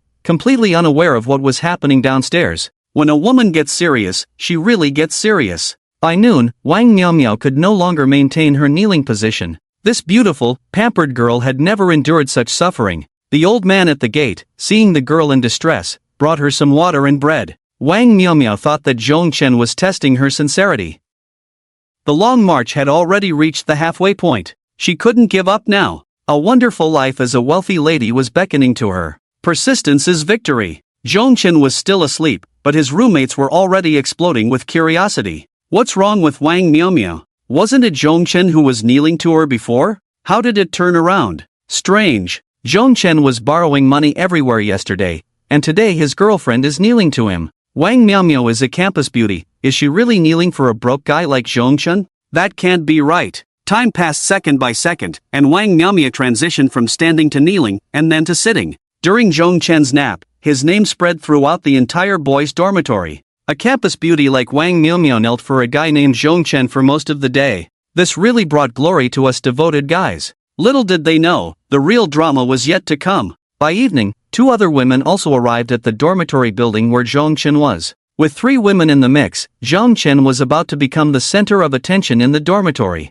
The sun had set, and the nightlife of the day was about to begin. Yesterday, the fortunate Lu Ruyan and Ilia agreed to meet Zhong Chen at Fengyan University. With the emotional foundation laid yesterday, both girls felt they had already fallen in love with Zhong Chen. That invisible rich man driving the Fengyan 88888 Maybach, just how high is his ceiling? In Lu Ruyan and Ilia's eyes, Brother Feng's limits have yet to be revealed. Just how much power does he have, how much money does he possess, and what kind of person is he? Everything remains to be slowly unveiled. Before all these answers are revealed, what they need to do is to catch Brother Feng. Gradually achieve financial freedom. As long as they maintain close contact with Brother Feng, even losing their jobs would be worth it. As long as Brother Feng casually lends a hand, they could live comfortably without having to endure the greasy faces of those uncles in nightclubs. Lu Ruyan, look, isn't that Brother Feng's ex-girlfriend? What is she doing here? Needless to say, both girls knew she was here for Brother Feng. They certainly didn't want to see Brother Feng's world become too crowded. With one more woman, there was one less chance. Moreover, this girl was Brother Feng's ex-girlfriend, and in the eyes of many men, an ex-girlfriend is an eternal unresolved issue. As long as she lingered around Brother Feng, there was always a possibility of sharing a piece of the pie. Thus, the two friends from the same village, Tainyo and Yadan, decided to turn hostility into harmony and cast disdainful glances at Wang Miaomiao. Shameless. Not even worthy to hold Brother Feng's shoes. Exactly. Looking like a beggar, and she dares to compete with us for Brother Feng. Zhong Chen was still her boyfriend yesterday. When did it become the turn of two nightclub girls to talk about her? Wang Miaomiao, who had waited all day for Zhong Chen, was furious. Looking at the two beauties in super short skirts beside her, her anger flared up. Wang Miaomiao, who hadn't rested for a day, suddenly sprang up from the ground with an energy she didn't know where it came from. In a flash, she grabbed Ilia's hair. The two began to wrestle. Lu Ruyan naturally stood by Ilia's side, but she had her own little thoughts. She pretended to help Ilia, pushing Wang Miaomiao, but Lu Ruyan didn't use all her strength. She hoped to use Wang Miaomiao's strength to mess up Ilia's hairstyle, knock off her eyelashes, and make her look as ugly as possible. After all, in Brother Feng's eyes, there could only be one final victor, and she wanted to be the woman who stayed until the end. Look! They're fighting! Are they crazy? Those three are fighting over Zhong Chen? Wang Miaomiao had already found it unbelievable waiting for Zhong Chen all day downstairs. Now, two fashionable and beautiful girls were fighting over Zhong Chen. Her curious roommate, seeing Zhong Chen still cooking, couldn't help but want to investigate. At this point, how could he still be sleeping? Hey Zhong Chen! Wake up! Get up! If you don't get up, someone downstairs is going to get hurt. Zhong Chen groggily opened his eyes. His first reaction was to wonder if what happened last night was real. Congratulations, Night King! You've gained Wang Miaomiao's heart-throbbing admiration. Fighting for you is truly rare. Now rewarding you with 800 guards at your disposal. Zhan Tian's phone has been saved for you. Sworn to protect the Night King's safety. What? 800 guards? Zhong Chen instantly perked up. With these 800 guards, no one in Fengyang would dare to bully Zhong Chen anymore. Taking out his $1,000 Huawei phone, he checked his balance. The 7-figure savings made Zhong Chen secretly delighted. With money, people, and looks, isn't Zhong Chen standing tall now? The 800 guards indeed caught Zhong Chen off guard. It seemed this ex-girlfriend couldn't be completely discarded, as she might unexpectedly provide new equipment at any moment. Women are meant to be utilized. From this perspective, making oneself excellent and allowing women to adore oneself will bring countless surprises to your doorstep. At this moment, Zhong Chen understands the truth. Being a sycophant is worthless, strength is what matters. But one shouldn't mistreat the sycophants, let them keep adoring. The more people adore you, the more thoroughly they do, the stronger you become. After listening to his roommate's complaints, Zhong Chen felt no sympathy for Wang Miaomiao. What did it feel like when I sought you out back then? Now you get to experience it. Zhong Chen, what did you do to make these three big girls fight over you? Yeah, teach us, brother. Faced with his roommate's incessant questioning, Zhong Chen merely smiled slightly. Strength. He wasn't concerned about the three women fighting downstairs. Instead, he went to the next dorm to call Guiyang, the one who, during his toughest times, when several roommates kept their distance, was the one who called him and took out 400 yuan from his pocket. True feelings are revealed in times of hardship. True feelings are never forgotten. Therefore, the priority now is to repay Guiyang a little. A good brother is a good brother. He cares not about that 400 yuan but about Zhong Chen's feelings. Zhong Chen, you drank too much last night. How are you feeling now? I still have over 100 in my pocket. How about I accompany you for another drink? Guiyang had few friends at school, and usually, only Zhong Chen occasionally acknowledged him, so he regarded Zhong Chen as his best brother. Zhong Chen felt a bit ashamed. Before this, he hadn't considered Guiyang a good brother. After this incident, all those other roommates and buddies can step back. In this school, there is only one true brother. That is Guiyang. Guiyang! Open Alipay. Alipay? My money is all in WeChat. It's not that complicated. I can just send it to you via WeChat. Trust me, open the Alipay payment code. Zhong Chen knew that his WeChat transfer limit was only 10,000. Yesterday, Guiyang lent him 400 yuan, and he wanted to return it 100-fold. And this was just an appetizer. He couldn't make the news of his sudden wealth too public. In the future, whenever Guiyang needed help, he would do his utmost. This is Zhong Chen's principle of doing things. Respect those who respect me. Payment code? Guiyang was confused. He usually used WeChat for transfers and didn't understand why Zhong Chen insisted on using Alipay. The other roommates didn't notice Zhong Chen's actions. They were still engrossed in the moment when the few girls in super short skirts were fighting. Alipay payment of 40,000 yuan. As Gui Yang's payment notification sounded, everyone was dumbfounded. The most shocked was, of course, Gui Yang. Did he hear that right? 40,000? Not 400? Gui Yang looked at his phone, confirmed the amount, and said, Zhongchen, you transferred the wrong amount. I lent you 400 yuan. Why did you send me 40,000? Brother, it's not a mistake, it's 40,000. The 400 is the principal, and the remaining 39,600 is the interest for this day. Interest? This interest is way too high. Zhongchen, this won't do. How can I charge you interest on the money I lent you? Gui Yang looked at Zhongchen in disbelief, as if Zhongchen didn't take this sum of money seriously. What's going on? The brother who was worried about a few hundred yesterday has become a wealthy man today? The remaining 3 brothers in the dorm, hearing their conversation, stared at each other in shock. Is there such a good thing? Borrow 400 and get back 40,000? They all recalled yesterday when Zhongchen borrowed money from them. What a regret! If they had lent Zhongchen 1,000 yesterday, wouldn't they be able to get 100,000 today? If they had lent 10,000 yesterday, could they get 1,000,000 today? Borrowing money with 100-fold return? Has Zhongchen really struck it rich? Several roommates were extremely envious. They attempted to leverage their close roommate relationship to make up for the harm they had caused Zhongchen yesterday. If I could conveniently lend some money to Zhongchen, getting 100 times the return tomorrow, wouldn't that be fantastic? Zhongchen, look, we've been living in the same dorm for so long, our brotherhood is just beginning. Do you still need money? I have money. At least I can take out a few thousand. Get lost. Brother Feng, I have money too. Just tell me how much you need, I'll lend it to you. After all, we're brothers sleeping in adjacent beds. I can return my basketball shoes. I'll give you all this money. See if I'm sincere. After the fact, Zhongchen wouldn't fall for their tricks. After all, he wasn't short on money himself. Their little amounts weren't even enough for him to throw away. Alright, brothers, I don't need money right now, thank you, my brothers. Even though he saw the ugliness of human nature, there was no need to make things too awkward since they would see each other again. After all, there are always petty people in this world. Learning to deal with them can showcase one's own greatness. Moreover, with the cashback feature of the super system, Zhongchen knew where his limits were. At least he could navigate the territory of Fengyang smoothly and become a hot figure. Starting today, he would slowly change. He would shed his previous loser image and establish an absolute status as the #1 in Fengyang. Zhongchen, how can you sit still like this? The old man at the entrance pushed the door open. Those girls are fighting over you. Can't you go down and take a look? It turned out that just a few minutes ago, after 3 women got into a brawl, Ilia and Wang Miaomio were not giving an inch. Meanwhile, Lu Ruyan kept a close eye, calculating that the more messy these 2 women fought, the more noble she would appear in front of them. But plans often fall short of expectations. Just 2 minutes into the fight, the meddlesome old man came out to stop them.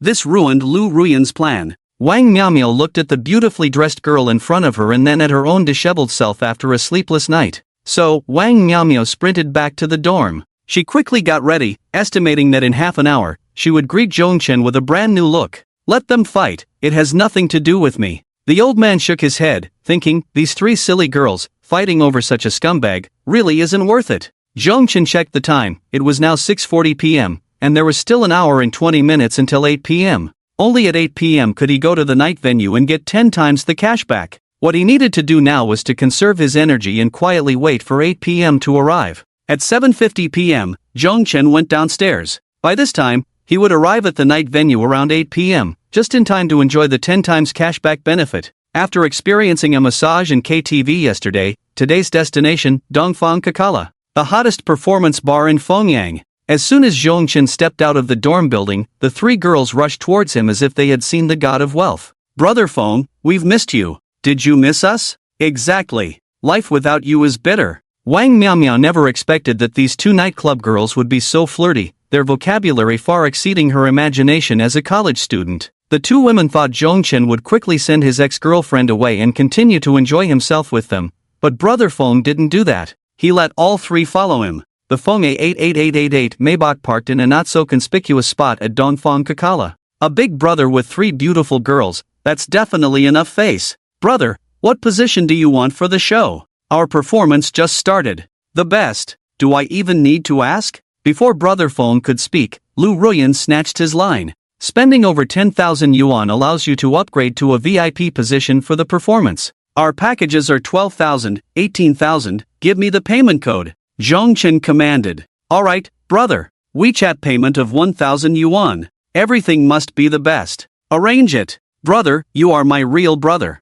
Come on, brother. Walk inside. The spirited young man had seen generosity before, but never this level of it. Usually, a big brother would be willing to spend money on a girl, but this was the first time he had seen someone willing to spend money on a waiter. This 1,000 yuan tip was a fortune for the waiter. Enough to book a room with a spirited young lady 10 times. The spirited young man arranged for Zhongchen and his 3 companions to sit in the most comfortable VIP seats, not too far from the stage. It could be said that the guests sitting here were either rich or noble. In a place like Dongfang Kakala, there are 2 main attractions. One is to see beautiful women's legs, and the other is to see big brothers spending money. And the big brother sitting in the super VIP position was in the heavy consumption zone. No one could leave without spending at least 100,000. The seats were divided into different classes, and the seat arranged for Zhongchen was the best of the best, with only 2 limited edition seats in the entire night venue. A few girls were thrilled, and after sitting down, they started taking pictures excitedly. Going out with Brother Feng really had its perks. It felt like they were on a different level. Just by sitting there, the glances from the other beautiful girls in different positions were noticeably different. The other pretty girls seemed to communicate with their eyes, wondering why those few women could find a big brother to sit in the VIP seat. Moreover, the young man looked young and handsome, with a strong and capable vibe. Before long, the spirited young man brought 3 other waiters, carrying 2 bottles of foreign wine and a fruit platter arranged in the shape of a dragon to Zhongchen's table. Brother, good big brother, the package consumption is 68,000. Although the 3 women had already witnessed Brother Feng's spending power, spending 68,000 right after entering the room still left them in shock. After the 68,000 was paid, the young men lined up neatly and shouted in unison, wishing the big brother a great time. Have fun. Beep beep beep. You have deposited 690,000 yuan into your construction bank account 7,225. Available balance, 4,769,900 yuan. Business is tough these days, and major nightclubs are pulling out all the stops. For exposure, Dongfang Kakala specially invited the internet celebrity Xiaoqiu to do live broadcasts in the Kakala parking lot every day. Come on, my friends, there are quite a few luxury cars in the parking lot today. Let's interact. Everyone guess which young master will come to Dongfang Kakala today. Brothers, please help with the likes. How about this? A8. Range Rover Autobiography. This one. 911. Oh no. This car is too low, almost slipped through the cracks. This one. It should be the most expensive in the venue. Lamborghini Revuelto. This must be over 6 million. If I'm not mistaken, it should be young Master Zhang's car. Those who often watch the live broadcasts know young Master Zhang, a well-known rich second generation in Fengyang.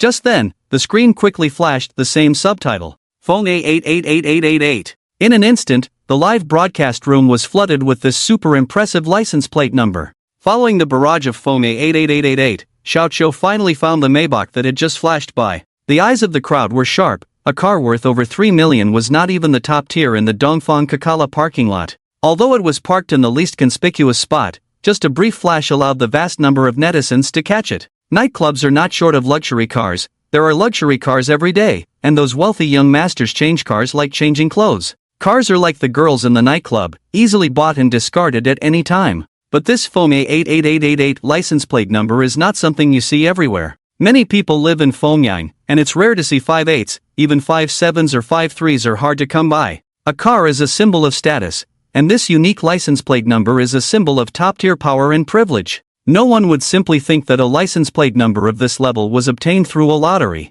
5.8s. It not only requires money, it also requires influence and power. What kind of person drives this car? How old are they? What does he look like? What business does he do? The discussion about the car owner sparked a frenzy of thousands of comments. The live stream was unprecedentedly popular. From a few hundred viewers, over 60,000 people rushed in within just a few minutes. A netizen claimed to work in the traffic police department and had just checked. This license plate number had only recently appeared in Fengyang. Unexpectedly, this mysterious big shot would show up at Dongfang Kakala. Xiaoqiu, your task today is to find the car owner and let everyone see what this person really looks like. Do I even need to say? He must be a greasy middle-aged man. Find him. He must be the king of Fengyang. If Xiaoqiu can get close to this 5 to 8, she could walk sideways in Fengyang. Originally, Xiaoqiu, being a girl, didn't have much knowledge about cars and license plates, but after some pointers from netizens, it seemed that the owner of this Maybach was indeed quite impressive.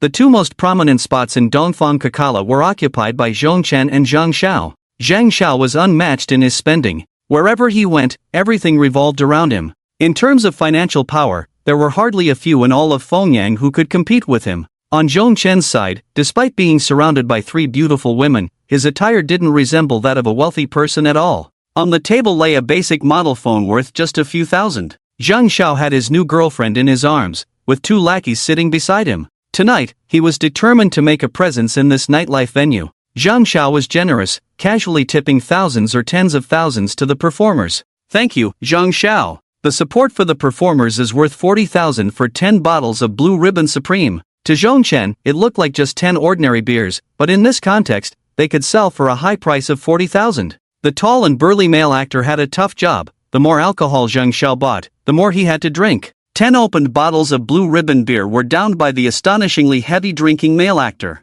Zhang Xiao's girlfriend gaped, watching the actor's incredible drinking capacity. Meanwhile, the audience below, while watching the actor drink, occasionally glanced up at the lofty Zhang Xiao. This was what the rich second generation wanted, to see others working hard for them, enjoying the envious gazes of others. Zhong Chen didn't like to see actors being mistreated like this, but he loved spending money. In this nightlife scene, spending money flowed like water, which was equivalent to making money just as easily. He called over a waiter. "Bring 20 supreme flower garlands for the performers." "Alright, big brother." This was what both the waiters and the performers most wanted to see. They could earn money without having to drink excessively like clowns and harm their health. "Thank you, brother Feng." Sending 20 supreme flower garlands worth 80,000 for the performers. In such entertainment venues, spending money to make performers drink was commonplace. The wealthy enjoyed the feeling of ordinary people working hard for them. The more the actors drank, the worse they felt. The rich young masters became more excited, spending even more money on them. Thus, there weren't many who usually offered supreme flower garlands. It was like throwing money into the water. But Zhong Chen didn't care, he just wanted to spend money. Coming from an ordinary background himself, he couldn't bear to see someone just as ordinary being mistreated. In an instant, the actor was surrounded by beautiful flower garlands. The actor was slightly moved, continuously bowing in Zhong Chen's direction. Now Zhang Xiao was a bit unhappy. To be precise, Zhong Chen's actions made Zhang Xiao a bit excited. After being in the nightlife scene for so long without encountering a worthy opponent, today he had indeed met someone unafraid of death. So today, under the attention of everyone in Dongfang Kakala, he would have a big showdown with this kid named Zhong Chen. At this moment, Xiao Qiu, who was live streaming, arrived at the performance hall from the parking lot, just in time for a thrilling PK showdown. As the main performer, Yao Yao, took the stage, Zhang Xiao saw his chance to shine. "Thank you, Zhang Xiao, for presenting 20 supreme cannons worth 80,000 for Yao Yao." The cannons boomed thunderously.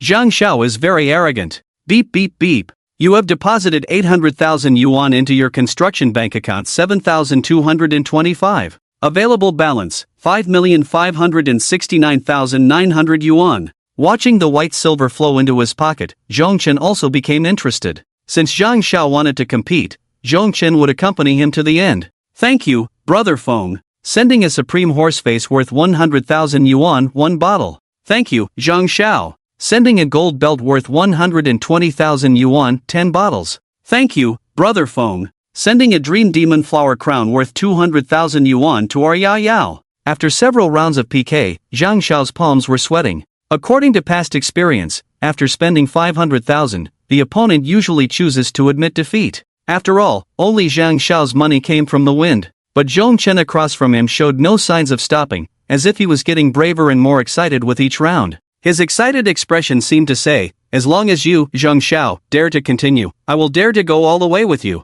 Although Zhang Xiao wasn't short on money, that money wasn't earned by himself. If this continued, not to mention hundreds of thousands, even millions or tens of millions would be wasted in this PK. It was already time for the main performer, Yao Yao, to take a break, but today was different. It was rare for two big brothers to spend money crazily for her. Staying on stage for an extra 5 minutes and performing one more show could earn hundreds of thousands more. Such an unprecedented spectacle happened only a few times a year. Therefore, the manager preferred to disrupt the schedule of the following performances to have Yao Yao hold on a bit longer. At worst, they could give Yao Yao a day off tomorrow. Perhaps after this night, the manager's monthly performance would be completed. Yao Yao performed with all her might. She was very familiar with Zhang Xiao. He spent at least 200,000 every time he came. When faced with a strong opponent, he would rather spend more to become someone above others. This rich second generation, who had never lost, was finally meeting a tough opponent today. She wanted to see if this invincible Zhang Xiao would fall to Zhong Chen, someone she had never seen in the nightlife before.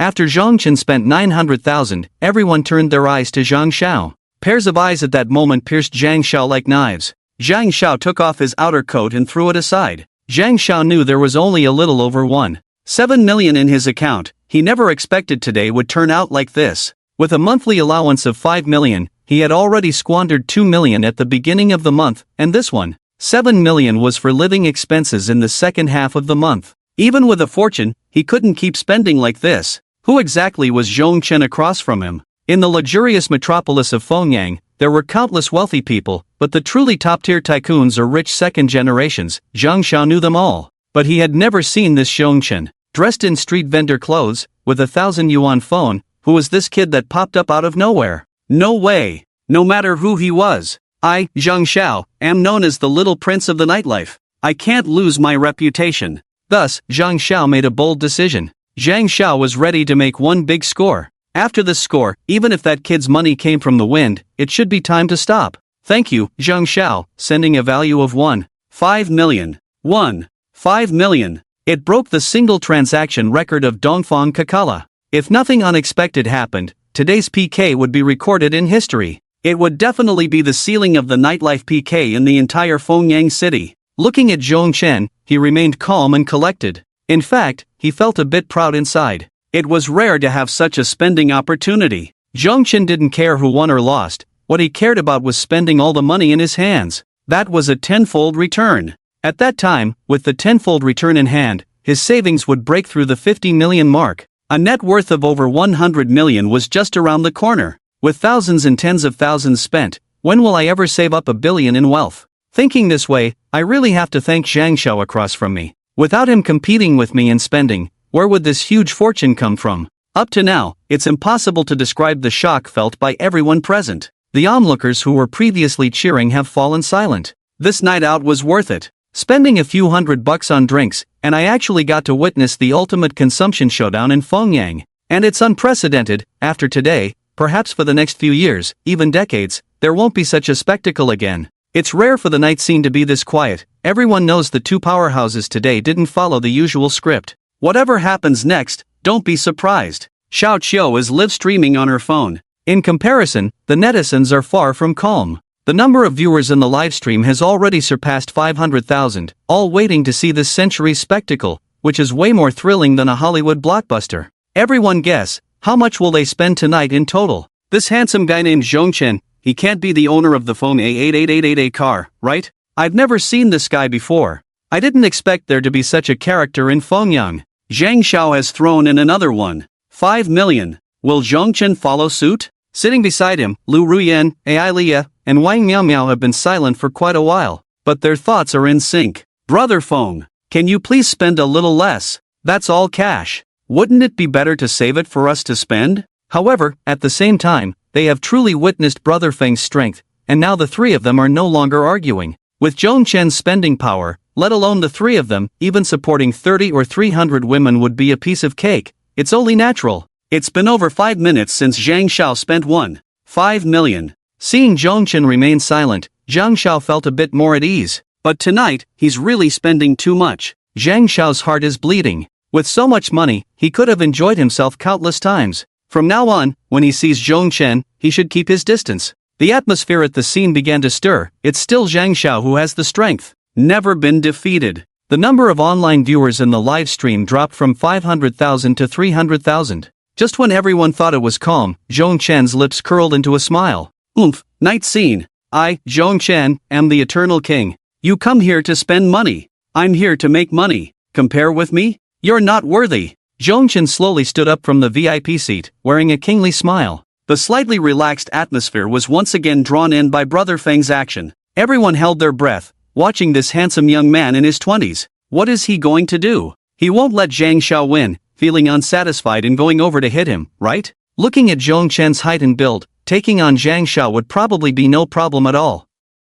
The security personnel from Dongfang Kakala were also unusually tense, always prepared. As soon as Zhong Chen dared to harm Zhang Xiao, they would swiftly take him down, ensuring Zhang Xiao's safety. After all, they didn't know Zhong Chen well, but Zhang Xiao was a real big client, spending wildly every time he came to the night scene. Even though Zhang Xiao's heart was bleeding, he was also thinking, "Buddy, isn't this a bit much? If you can't afford to play, then don't play. Want to fight me? With one call, the thugs around my dad can take your life." Zhong Chen indeed left his seat and walked towards Zhang Xiao. The entire venue fell silent, even Yao Yao on stage stopped her performance. She knew where everyone's gaze was focused. No matter how she danced or sang, no one was watching her. Instead, the noise would disturb everyone's enjoyment. Zhong Chen's every move attracted attention. As he walked halfway, Zhong Chen stopped. To the left was the staircase to the stage, and continuing forward led to Zhang Xiao's VIP seat. Zhong Chen's seat and Zhang Xiao's seat were like the left and right wings of the stage, positioned in the best spots on either side.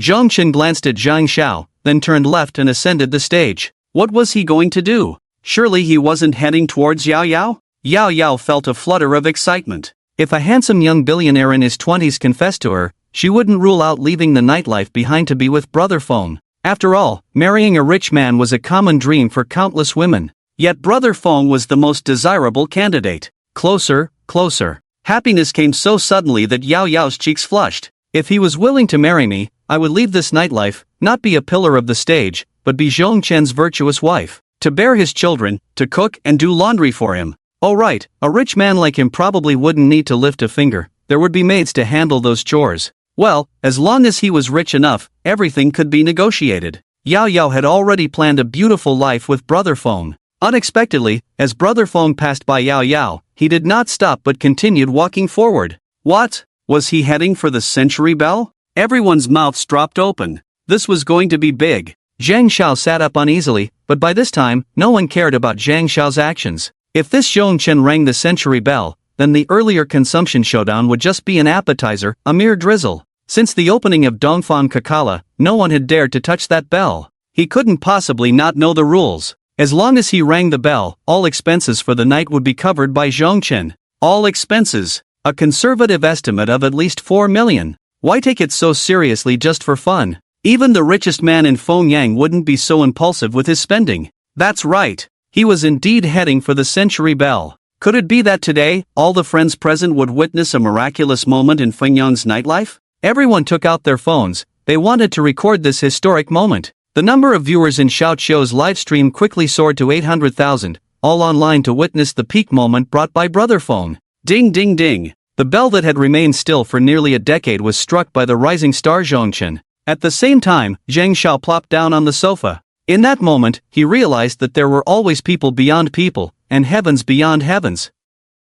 He and this man named Zhong Chen were simply not on the same level. The roaring cheers echoed through the performance hall of Dongfang Kakala. Just moments ago, Yao Yao had felt a bit down, but now she gazed at Zhong Chen with affectionate eyes. So handsome. At this moment, everyone was cheering with joy. But sitting in the office, the one who should have been the happiest, the owner of Dongfang Kakala, couldn't find any joy at all. That night, his nightlife venue would earn at least 4 to 5 million. In the whole of Fengyang, such earnings were rare. Yet, the owner, Wu Dongsheng, remained gloomy. He had worries that couldn't be solved with just a few million or tens of millions. This matter concerned his future business, the livelihoods of many brothers and sisters, his reputation, and survival. Wu Dongsheng, a relatively successful businessman, knew the hardships of the journey. But in Fengyang, there were very few who could solve this trouble. With his connections, he couldn't even reach that level of people. When Wu Dongsheng saw Zhong Chen, he felt hope had arrived. Not because Zhong Chen rang the Century Bell and spent millions in his venue. Not because Zhong Chen had the upper hand in the confrontation with Zhang Xiao. There were plenty of rich people. What he needed now was someone with real power. The Fengyang 88888 Maybach belonging to Zhong Chen is a symbol of power. Wu Dongsheng would not mistake it. At that exclusive auction filled with big names, the license plate Fengyang 88888 was bought by a mysterious person for 8 million. In a cosmopolitan city like Fengyang, there are plenty of wealthy individuals who treat 8 million as pocket change. But when the mysterious person raised the bidding paddle, those big shots all retreated. From their expressions, it was clear that the mysterious person offering 8 million was someone they couldn't afford to offend. That license plate number, which had disappeared for 2 months, suddenly appeared in the parking lot of his venue today. Its owner is Zhong Chen. Who exactly is Zhong Chen? How terrifying is the power behind him? Wu Dongxing could not know, but the trouble he faced could only be resolved by Zhong Chen. Wu Dongxing had no choice. He didn't know if this young man named Zhong Chen would give him face. He steeled himself and walked out of the office. As he approached the side of the stage, the staff couldn't help but be surprised. The behind-the-scenes boss never steps into the spotlight during performances. Zhang Xiao and other regulars of the night scene all knew Wu Dongxing personally. He was low-key and reserved, never involved in performance planning. Why would he suddenly appear on site? Was it because someone rang the bell of the century, and he was happy to come out for a drink? But looking at his expression, it was unusually serious, as if he had something on his mind. Standing in front of Zhong Chen, Wu Dongxing poured a glass of wine and presented it with both hands. Brother Feng, I am the owner of Dongfang Kakala. My name is Wu Dongxing.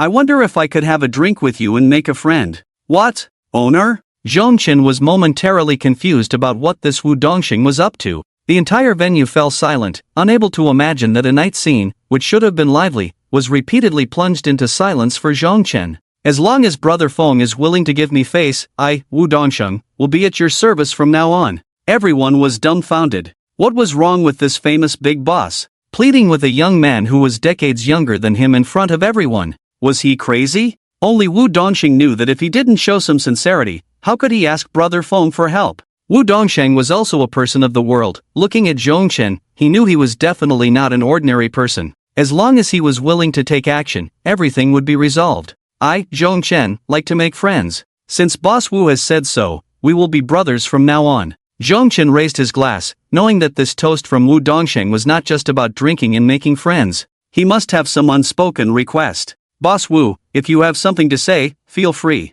I, Zhong Chen, am a straightforward person who values loyalty. Those who respect me, I respect. Those who insult me, I will destroy. A few simple words sent a chill through everyone present. This person, referred to as Brother Feng by Boss Wu, had an aura that belied his age. Brother Feng, it's really hard to speak. To show my sincerity, I will cover the bill for the Century Bell tonight. This sentence startled Brother Feng. Big brother, I worked hard to get a tenfold return, and you want to waive it? If that's the case, then Boss Wu doesn't consider me Zhong Chen a brother. Now, settle the bill. We can talk after the bill is settled. Zhong Chen was so startled that he wanted to settle the bill immediately, getting the money first. But in the eyes of Boss Wu and the others, Brother Feng was definitely not short on cash. A few million in bills? No need to waive it? Seeing Brother Feng so sincere, Wu Dongxing could only comply. It seemed that this step he took was absolutely correct. Zhong Chen was indeed not an ordinary person. After paying, Zhong Chen took a deep breath, feeling at ease.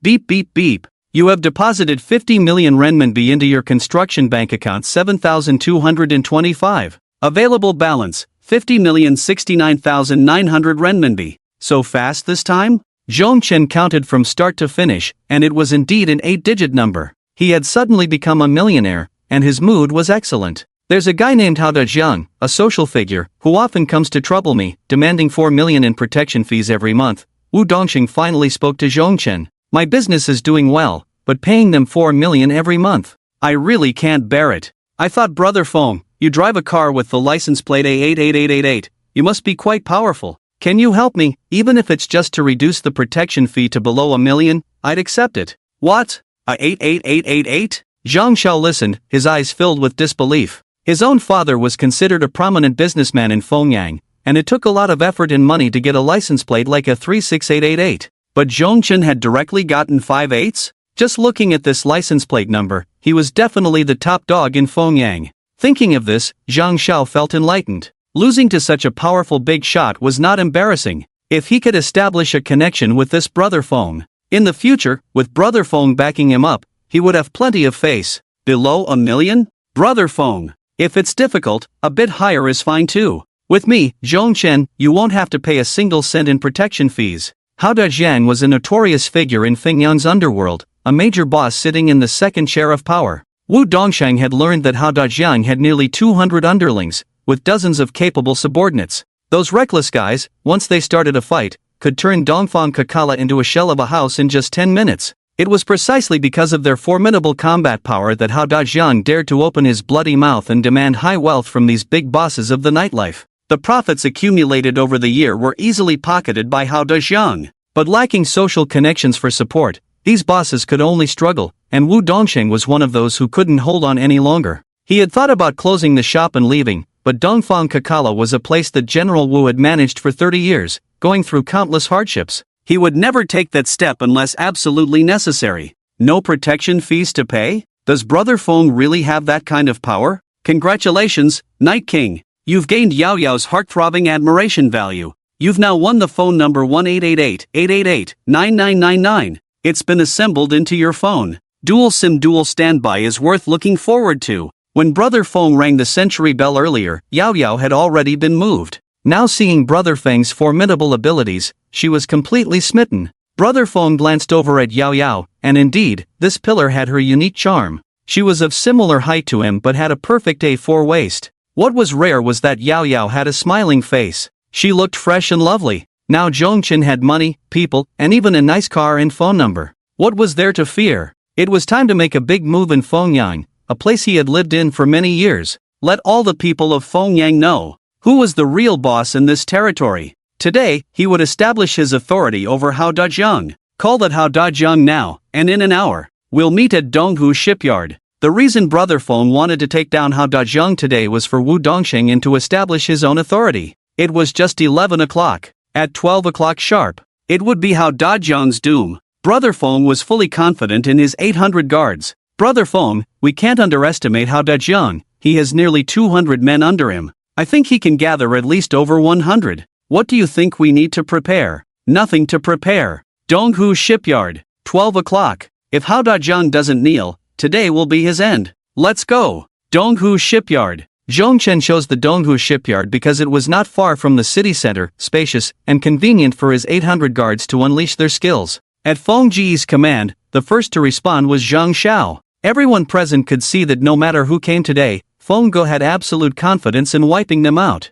Feng Gu, why don't you take me as your little brother too? I have brothers as well, but Hao Dejiang is tough to deal with. More people means more strength. Zhang Xiao was like a tailing puppy. Let's fight them. Feng Ji's declaration ignited Wu Dongsheng's fighting spirit. Close the shop now. Any brothers who want to continue working at Dongfang Kakala, grab your weapons. Come with me to Donghu shipyard. Let's fight to the death with that son of a bitch Hao Dejiang. Nearly 20 waiters and security personnel from Dongfang Kakala picked up their weapons and followed Wu Dongsheng and Feng Gu to the Donghu shipyard. Wu Dongsheng wasn't the only one bullied by Hao Dejiang. Yang Gu, known for his good nature, and the bosses of nearly 20 nightclubs, including the Grand Tang at Shengjiang nightclub, responded one after another upon hearing that Wu Dongsheng was going to clash with Hao Dejiang. We have to fight him. Otherwise, we'll never have a chance. Evil cannot suppress righteousness. With Feng Gu, we can only succeed and not fail. I'm gathering people right now, heading to Donghu shipyard for support.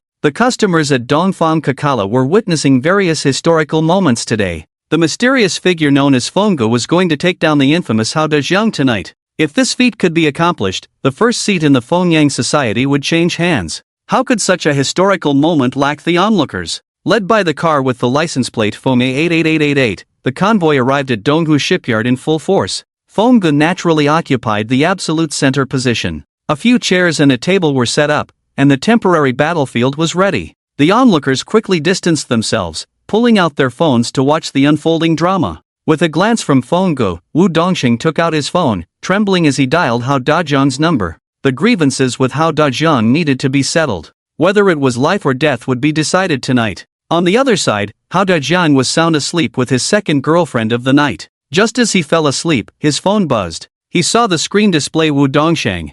Damn it, what a useless fool. How dare he disturb my sleep at this time? He must be tired of living. Hello? As soon as Hao Dejiang spoke, an extremely arrogant voice came from the other end. Hao Dejiang, if you have any guts, be at Donghu shipyard by 12 o'clock. I want to kill you. What? Someone dares to talk to me like that. I'm the second boss in Fengyang after all. Hao Dejiang looked at the phone number again. No mistake. It was Wu Dongsheng. IXXX, are you tired of living? In XX, the protection fee has risen to 5 million a month. Hao Dejiang was so furious he felt like his lungs were going to explode. This usually subservient Wu Dongsheng, like a lapdog, has suddenly grown a bear's heart and leopard's gall. In an instant, Hao Dejiang's drowsiness vanished. Damn it! Since you don't want to live anymore, I'll kill you today. I'll give you one more chance to live. Apologize to me immediately. Bring me 5 million in compensation. Otherwise, you won't see tomorrow's sun. Hao Dajian was genuinely angry. If you really have that ability, come to Donghu shipyard. I'll be waiting. Wu Dongsheng also completely erupted. Without the strong support of his big brother Zhang Chen, Wu Dongsheng had already reached his limit. He had wanted to fight Hao Dajiang many times, but considering various reasons, he had suppressed his resentment all along. With the strong backing of Zhang Chen today, Wu Dongsheng felt like he had a mountain behind him. Even if Feng Ji's strength wasn't as formidable as imagined, even if they were wiped out by Hao Dajiang today, they would die standing, not lying down. Wu Dongsheng wasn't the only one with such thoughts. Hao Dajiang had long been extorting profits from various nightclub owners, leaving them in despair. Hao Dajiang relied on his numerous brothers and his ruthless nature to make the legitimate nightclub owners suffer terribly. Where there is oppression, there is resistance. They had long wanted to rise up and join forces to take on Hao Dajiang. Although they knew the odds were against them, as nightclub owners, how could they bow to the darkness? This time, they heard that Wu Dongsheng knew a big brother with unfathomable power. With that, what was there to worry about? A dozen top nightclub owners, bringing their most trusted brothers, marched towards the Donghu shipyard. They had a common goal, to completely eliminate the public enemy of all nightclubs in Fengyang City, Hao Dajiang. After a few minutes, more than 20 people got out of a dozen cars at the Donghu shipyard, all middle-aged men in their 40s to 50s. They held sticks, knives, and forks in their hands, their eyes fierce and intimidating. Come on, brothers. This is Brother Feng, my good big brother. Wu Dongsheng introduced to everyone. Everyone was stunned. The young man in front of them looked to be the same age as their sons, appearing handsome and charismatic, with a certain fierceness, but he was still too young. It seemed a bit unsteady to rely on him to take down Hao Dajiang. However, Wu Dongsheng said this person had immense power and drove a Maybach with the license plate Feng A88888. Everyone in the circle knew that after the mysterious person took that license plate, it had not been seen again. It was said that whoever used that license plate could summon the wind and rain in Fengyang, wielding great power. From this perspective, this young man with a strong presence could not be overlooked. Moreover, the word was already out. Everyone had no choice left. Brother Feng, from now on, you are our good big brother. We will listen to you from now on. The first to step forward to acknowledge him as a big brother was Brother Lun Lu. He had a nickname, Cold Six Ghost, and was full of clever ideas. He could always come up with ideas that others couldn't, gaining an advantage in the market. The brothers knew that since Cold Six had recognized Zhang Chen as a big brother, there must be a reason for it. Brother Feng, we will follow your lead from now on. How are we going to do this later? Xiao Qiu's live stream had exploded to over 1 million viewers. The folks in Fengyang were lucky to witness a once-in-a-century battle. Everyone knew that if Zhang Chen could defeat Hao Dajiang in this battle, the rise of the new force led by Zhang Chen would inevitably change the entire social landscape of Fengyang. A new star was rising, ready to illuminate the night sky of Fengyang. Now everyone was a witness. Zhang Chen slowly stood up. Since everyone trusts me, Zhang Chen, I will not let my brothers down. To crush Hao Dajiang, there's no need for all of you to lift a finger. Brother Feng's words ignited the passion of the group of uncles. Indeed, heroes emerge from youth. In Brother Feng, the older brothers seemed to see a maturity and steadiness that was unmatched. More accurately, it was a kind of alternative dominance. But looking at the people present, there were over 50 in total, including a dozen nightclub owners and their followers, plus Wu Dongsheng's subordinates still in security uniforms. The older ones were old, and the younger ones were too young. Most importantly, there was no combat experience. They could very well be intimidated by the opponent's momentum during the battle. Brother Feng, Hao Dajiang has nearly 200 brothers under him, and many of them are powerful fighters. To make Brother Feng aware of the opponent's strength, Wu Dongsheng specifically explained the opponent's capabilities. Zhang Chen understood Wu Dongsheng and the older brother's intentions. He sat in his chair and slowly took out his Rowi phone from his pocket. Every move Zhang Chen made stirred the hearts of everyone, as he was their backbone in this battle. Brother Feng, you should find another 70 or 80 people. If we gather over 100, we can fight them to the death. Zhang Chen turned on his phone. Damn! What was the name of the leader of the 800 guards again? Zhang Chen actually forgot for a moment. Oh, right. It's Zhan Tian. It was already 11:20. In another 40 minutes, it would be time for the agreed duel. Beep beep beep. The call connected. Everyone held their breath. They wanted to quietly listen to what Brother Feng had to say, to glean some insight into his true strength from his few words. Brother Feng, please give your instructions. On the other end of the line, the voice was crisp and decisive. This was Zhong Chen's first time calling Zhang Tian, and hearing his voice made Zhong Chen feel a bit more at ease.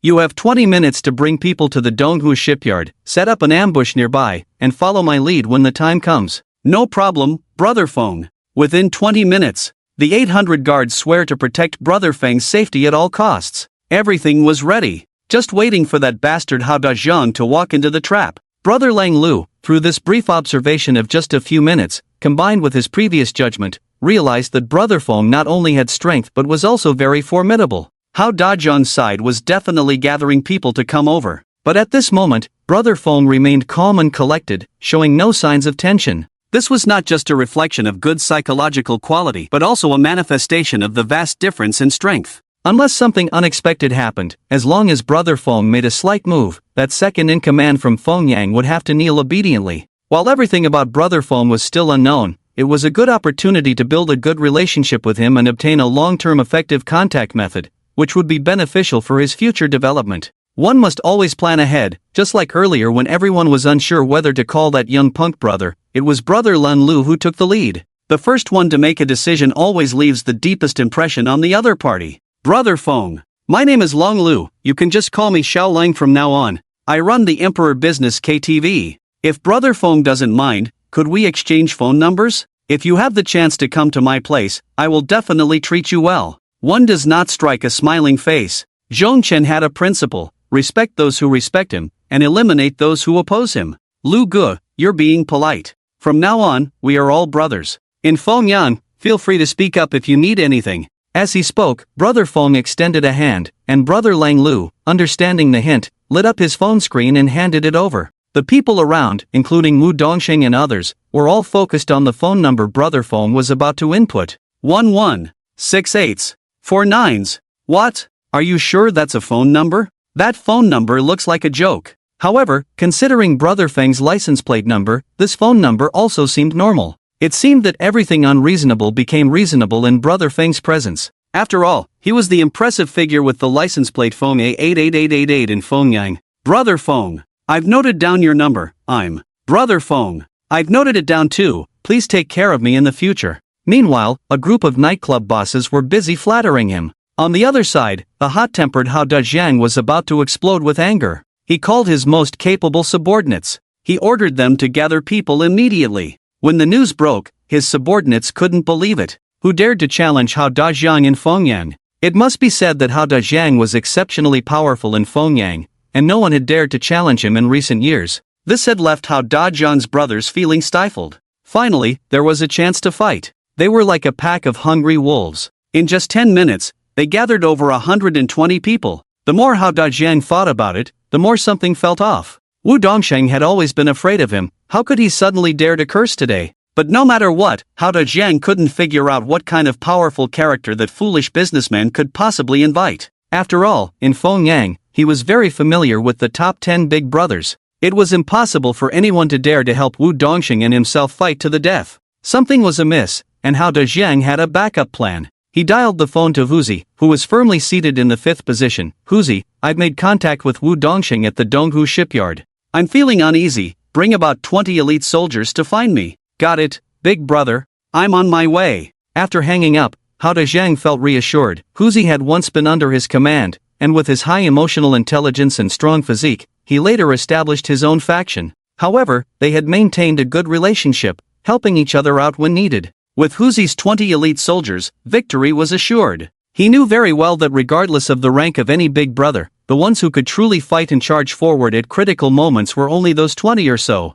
The rest of the younger brothers were just lackeys. They usually rushed in faster than anyone when winning, but when trouble arose, they would flee, which was demoralizing. What he needed now were those willing to fight. With his own men plus Huzi's, they could muster around 50 fighters ready to charge forward. With these dozens of people, it didn't matter who the opponent was. However, Huzi, in a daze, began to doubt the reliability of the situation. Did it really require such a big fuss to deal with Wu Dongsheng? He could easily handle it with just 10 brothers. Fearing Hao Dajiang's strength, Huzi could only follow orders. A group of 20 brothers gathered at Hao Dajiang's place. Together with over 140 brothers, they set off in 40 cars, heading towards the Donghu shipyard in a grand procession. In another 20 minutes, a monumental battle was about to unfold at the Donghu shipyard. But at that moment, Huzi's heart was racing. After years on the streets, Huzi had made many friends thanks to his high emotional intelligence and had a powerful network. There were indeed many people watching the live broadcast from the Donghu shipyard, and the news had long reached Huzi's ears.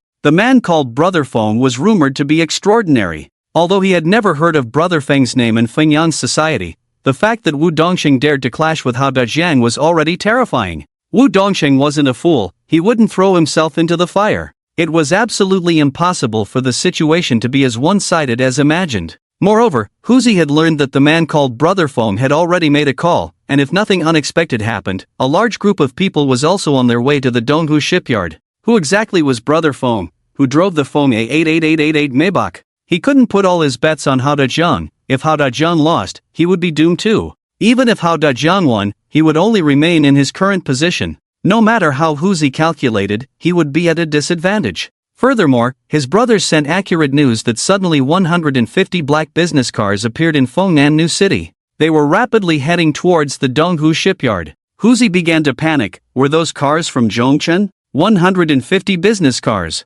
That meant there would be nearly 1,000 people. Meanwhile, Hao Dajiang's side had a pitifully small number of fewer than 200. A collision between eggs and stones would surely result in heavy losses, leaving him with no way to recover. It was terrifying to think that Zhongchen, who had no notoriety in society, could really gather so many people? Could there be a mistake in the information? If there were really nearly 1,000 people, then all the big brothers in Fengyan combined might not be his match. No matter how powerful a big brother was, he usually had only a few hundred men, and the vast majority were just scraps, the kind that would run away when they couldn't fight back. Only a few dozen brothers would be willing to risk their lives. Huzi knew very well that if those 150 cars truly belonged to Zhongchen, the sky over Fengyang was about to change. After this battle, Fengyang would belong to that young man named Zhong. Even though he was only in the 5th position, he was at least living comfortably and freely, and he really didn't want to sacrifice his later life for Hao Dajiang.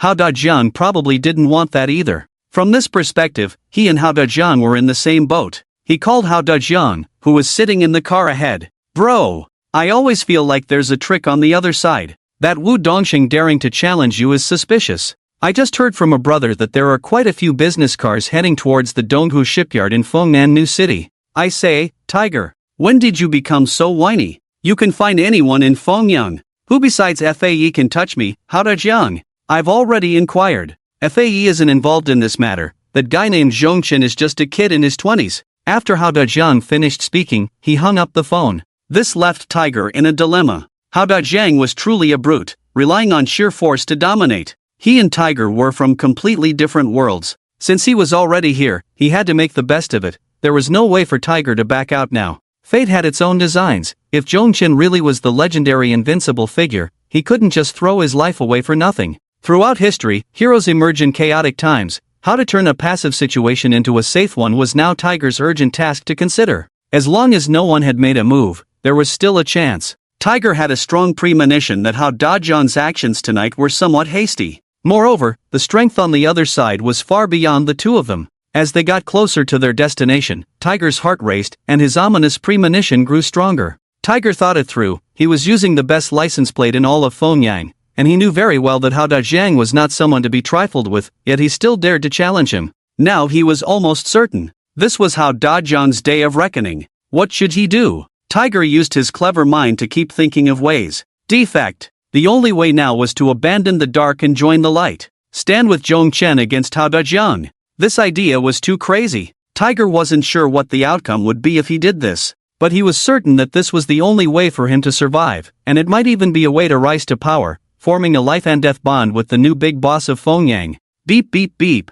On the other side, Zhongchen received a message from Zhan Tian. Everything is ready. Break the cup as a signal. Swear to protect the Night King. Zhongchen smiled slightly. Everything was in place, just waiting for Hao Dajiang to meet his end. Today, Zhongchen would demonstrate to everyone, killing the chicken to scare the monkey, using Hao Dajiang as a stepping stone to ascend to the throne of the big boss of Fengyang. Beside him, a group of brothers, including Brother Lang Lu and Wu Dongsheng, felt uneasy as they noticed Zhongchen's men hadn't arrived yet. Brother Feng, when will this person arrive? I estimate Hao Dajiang and his crew should be arriving soon. The onlookers and the millions of eyes in the live stream were also closely watching the situation. It was judged that with just the people present, it would be nearly impossible to contend with Hao Dajiang. Before long, Hao Dajiang's 40 vehicles arrived in a grand procession at the Donghu shipyard. Over 140 brothers, wielding steel pipes and picks, surged towards Wu Dongxing and the others with great momentum. A thrilling battle was about to break out, and those who had come to witness history kept their distance,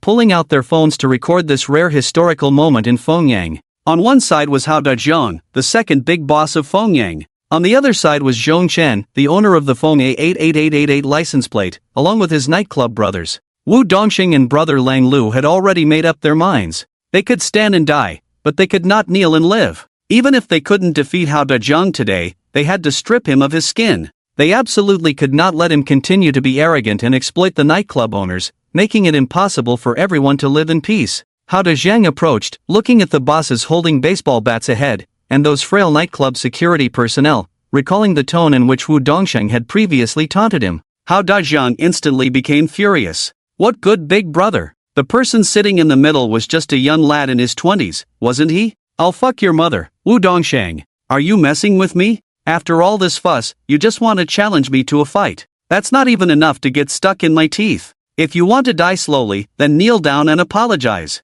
And bring me 10 million in compensation. I'll let you off the hook today. Hao Dajiang, kneel down and apologize to me now, and bring 20 million in compensation for my brothers, or I'll let you die today. As soon as Zhong Chen said this, everyone felt that this young man had gone mad. Looking at the situation on the scene, Hao Dajiang had absolute control. What gave him the courage to speak like this at such a time? While Zhong Chen was speaking, Huzi had secretly picked up a stone from the ground. This was the last chance to avoid death and express sincerity to Zhong Chen. Once Zhong Chen's reinforcements arrived, it would be too late to act. Huzi tightened his grip on the stone he had picked up. You don't want to drink the wine offered, so you'll drink the punishment wine. Then today, I'll fulfill your wish. As soon as Hao Dajiang said this, Zhong Chen slowly stood up from his seat. The situation was about to escalate to an uncontrollable level. Huzi took a quick step forward, swung his arm, and smashed the stone hard onto Hao Dajiang's head. Caught off guard, Hao Dajiang stumbled and fell to the ground. Just a moment ago, he had been full of himself, but now he lay on the ground holding his head like a deflated eggplant. Huzi was relentless, rushing forward to sit on Hao Dajiang. I'll teach you to be arrogant. I'll teach you to disrespect Brother Feng. A flurry of punches, kicks, and stone strikes, and Hao Dajiang fell unconscious. What kind of divine plot is this? Isn't Huzi Hao Dajiang's brother? Why is there infighting at this moment? However, the story wasn't over. After taking down Hao Dajiang, Huzi quickly rolled over to Zhong Chen's side. He plopped down on his knees. Brother Feng, I've always admired you. That Hao Dajiang doesn't know his place, daring to fight you. I absolutely won't let that madman get close to you. Brother Feng, take me as your little brother. In the future, I'll definitely serve you loyally, risking my life for you. Huzi seemed clever and capable, directly taking down the second-in-command of Fengyang to protect himself. If Zhong Chen didn't take him as a little brother, it would seem petty. Huzi's desperate move deeply moved Zhong Chen.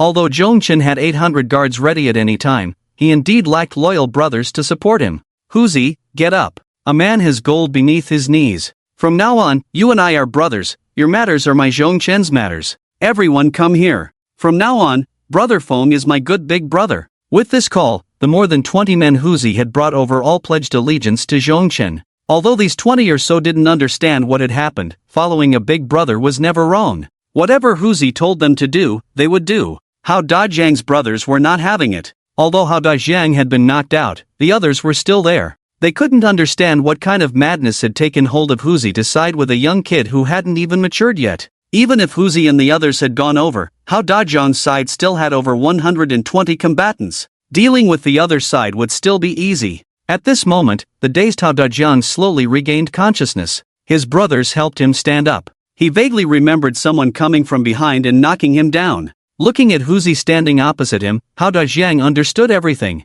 Seeing that the time was right, Zhong Chen decided to wake up his 800 guards and show himself to the world. Zhong Chen stood up and picked up a beer bottle from the table. Seeing the other side getting restless, ready to fight Zhong Chen and Huzi, Zhong Chen smashed the beer bottle on the ground, shattering it into pieces. The most spectacular scene unfolded. A dark mass of people emerged from the surrounding woods. They were all dressed in uniform, each standing around 185 centimeters tall. The man was tall and imposing, with a fierce expression. How could he resemble a brother forged in society? The overwhelming sense of oppression made Hao Dajiang's brothers too afraid to move. Who were these people? The 18 or 19-year-old punks on Hao Dajiang's side saw these towering figures, akin to elite soldiers, and were so frightened that they lost their wits. Moreover, these men kept coming, as if flowing like water from all directions, surrounding Hao Dajiang and his 100 or so men completely. Under Zhang Tian's leadership, the 800 guards were always ready for battle. Looking at this situation, there was no need for 800 men, just 20 could take down Hao Dajiang and his gang of over 100. Those so-called social figures with tattoos of dragons and tigers appeared like little chicks in front of Zhang Tian and his men. When it came to blows, they could achieve a complete crushing effect. God! Who are these people in black clothes? How many are there? The screen can barely fit them all. This isn't a duel, this is a death sentence. The viewers in Xiao Qiu's livestream were frantically spamming the screen. Zhong Chen's identity piqued the curiosity of every netizen in the stream. Not to mention Hao Dajiang, even FAE wouldn't be a match for this group. The entire Donghu shipyard was engulfed in a sea of people, and those people were Zhong Chen's 800 guards. Hao Dajiang was dumbfounded. He felt his knees weaken, and his legs were somewhat unresponsive. As long as these strong men made a slight move, Hao Dajiang and his 100 or so men would be turned into meat patties. Originally, his underlings thought they were just accompanying the boss to put on a show. In this city, few could topple Hao Dajiang's big ship. Unexpectedly, they were surrounded tightly by these hulking figures, unable to escape. This was no child's play. Those little brothers who bullied the weak and feared the strong were collectively scared to the point of wetting their pants. Waves of panic came from Hao Dajiang's side. Soon, like Hao Dajiang, they felt their legs go weak and collapse directly to the ground. Huzi secretly rejoiced, thinking that if he had hesitated for another 5 minutes, he would have been one of those who wet their pants. Fortunately, he made a wise decision at a critical moment, leaping from hell to heaven. Brother Foam in front of him. He would undoubtedly be the undisputed big brother from now on. Being a right-hand man to a big brother, he could also rise to prominence, and in the future, he wouldn't have to look at the faces of other big brothers in Fingyang's territory. The outcome was already clear. This was a battle without gunpowder. The 800 guards hadn't even made a move, and the opposition was already subdued.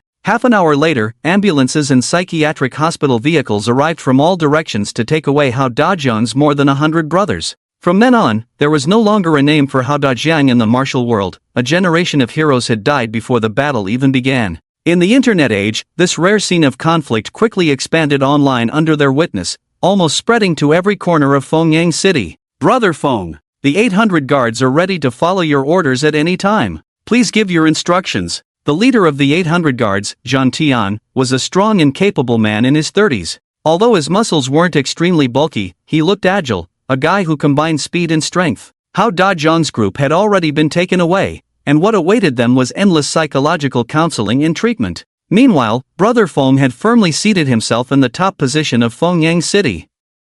At this moment, FAE must also understand the situation on the ground. The one-sided situation was beyond his control. In the face of absolute strength, any defiance was self-inflicted humiliation. Thank you for your hard work, brothers. You can go now. I'll notify you if anything comes up. After the 800 guards left, the onlookers finally dared to breathe freely. Wu Dongxing was the first to speak to Brother Feng. Brother Feng, it's getting late. Let's go to my Emperor KTV and have some fun.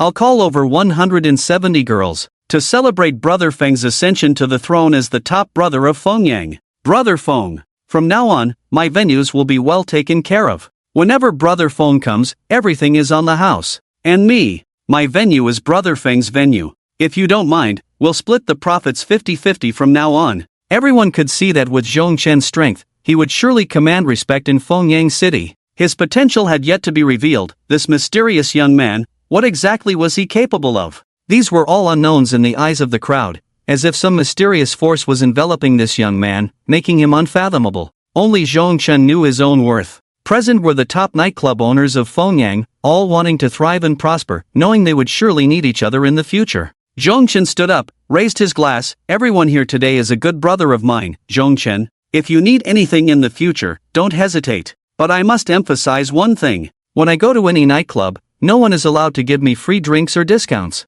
The crowd was taken aback. The words of this social leader sounded so awkward. No free drinks? Was Brother Feng against money? No matter how rich someone is, they wouldn't turn down money. After thinking it over, they could only conclude one thing. Brother Feng is truly a righteous leader. He doesn't lack money, nor does he exploit his subordinates. Following Brother Feng is definitely the right choice. But Zhongchen thought to himself, humph. You all give me free drinks, how am I supposed to earn 10 times the return? It was already 1:30 in the morning, and Zhongchen and his group were preparing to leave, but the onlookers were still eager for more. The audience in Shout Show's live stream room continued to grow, and discussions about Fingyang's #1 never ceased. They chatted, hoping to gather more information about Brother Feng, but the barrage of comments was too fast, zipping by. The events of the Donghu shipyard battle had already spread to every corner of Fengyang. The scene that had scared the wits out of Hao Dejiang would be fabricated into various versions, destined to be widely circulated in Fengyang's society in the future. Brother Feng, do you think we should arrange some other programs next? Huzi asked as he approached Zhongchen. Not today. There are classes at school tomorrow. Find a place to sleep.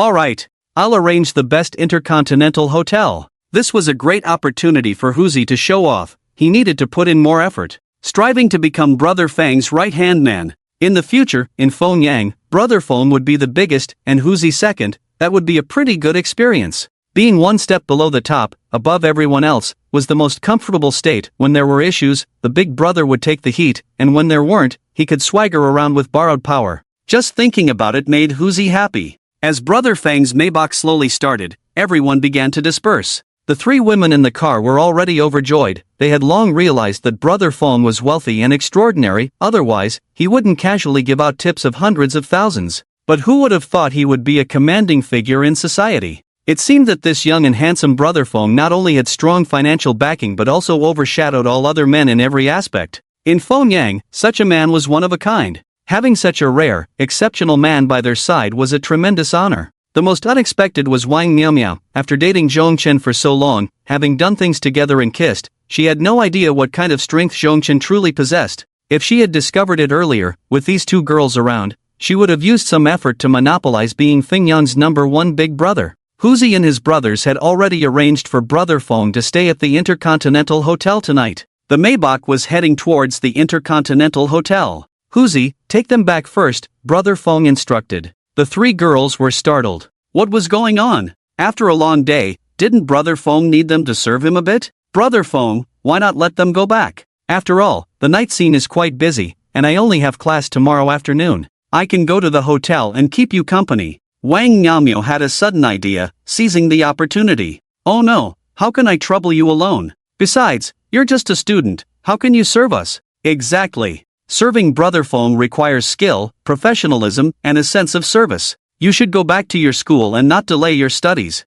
We too can definitely take good care of Brother Feng. Each woman chimed in, unwilling to yield. This was all within Zhongchen's expectations. He was now at the peak of his popularity and had made quite a name for himself in Fengyang's society. Which woman seeking progress wouldn't want to get close to him? But Zhongchen was truly tired. Judging by the situation, it wouldn't be easy to send these three women away tonight. Then let's all go together. Everyone should get a good night's sleep. Once Brother Feng said this, the three women felt reassured. Especially Lu Ruyan and Ilia, although they had been flirtatious with Brother Feng, they had never truly gone all the way. And Wang Miaomiao, as Brother Feng's ex-girlfriend, had already had contact with him, which made them feel quite unbalanced. Brother Feng was young and had not interacted with many people. How could he know that there were many wonderful worlds out there? Lu Ruyan and Ilia exchanged glances. It seemed that these two sisters from the same village were about to showcase their talents in front of Brother Feng. Despite competing on the same stage as Wang Miaomiao, each of them believed in their own abilities and was confident they could outshine the others and win Brother Feng's favor.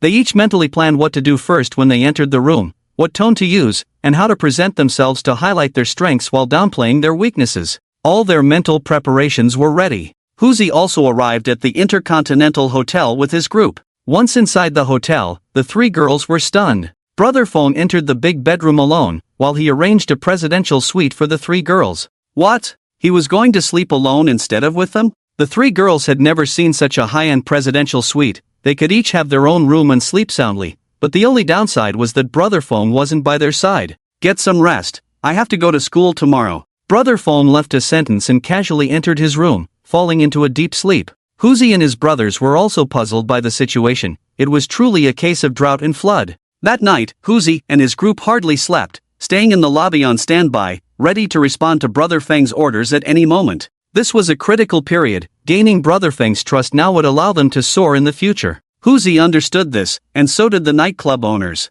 As the saying goes, whoever has Brother Feng has the world. A group of nightclub owners, knowing that Brother Feng was staying at the Intercontinental Hotel, rushed over. They understood the principle of striking while the iron was hot. While Brother Feng still had a good impression of them, they needed to seize the opportunity to create chances for collaboration. If they could invite Brother Feng to spend at their nightclub, it would become a golden signboard for their future business. Thus, Brother Lang had a perfect plan. At 8 o'clock in the morning, Brother Feng hurriedly got out of bed and just opened the door. Wow! The three girls were dressed up and waiting to greet Brother Feng. Zhongchen thought to himself, having money is truly wonderful. Even if he mistreated them 1,000 times, they would still greet him with smiles. When they reached the lobby on the first floor, the scene startled Brother Feng again. The lobby was packed with nightclub owners and Huzi's people. Brother Lang was the most astute. He quickly pulled Brother Feng aside. Brother Feng, you must give me a chance. The Emperor KTV is not open to the public tonight. We'll hold a special event just for you. Over 100 girls at the Emperor, all celebrating the great victory of the Donghu shipyard battle. Cold Sixth Brother is full of sincerity. Anyway, after 8 p.m., I also have to go out to earn 10 times the cash back. Wherever it is, let's go. Let's visit the Emperor. Make Cold Sixth Brother this friend. Alright, see you at the Emperor tonight. With Brother Feng's words, Cold Sixth Brother beamed with joy. Brother Feng is someone of great stature, and whatever he says counts. Tonight, just wait for Brother Feng to arrive. Everyone, disperse. Tonight, Brother Feng is going to support me at the Emperor, and there will be opportunities to visit your night venues later. Disperse. Cold Sixth Brother hurried back to prepare, looking for the best girls and planning to impress Brother Feng with the best service. Brother Feng, I heard that many people already know you are studying at Fengyan University. A lot of people have come to see you, waiting at the entrance of Fengyan University just to meet you. How about we take the back door? Sure. Huzi drove directly to a little-known back entrance of the school, and that tree-lined path was quite awkward to navigate. Zhongchen finally felt it. Being a star really comes with its own troubles. Cough cough cough. A familiar coughing sound came from behind him. Zhongchen turned his head to see Principal Wang Chifa staring at him with a dazed expression. That sharp gaze and elongated donkey face made Brother Feng's spirit lift. No matter how impressive a social big shot is, in front of a teacher, they still feel like a wilted eggplant. After all, this is school, not society, not a night venue. Principal Wang, haha, sorry, just started class 10 minutes ago.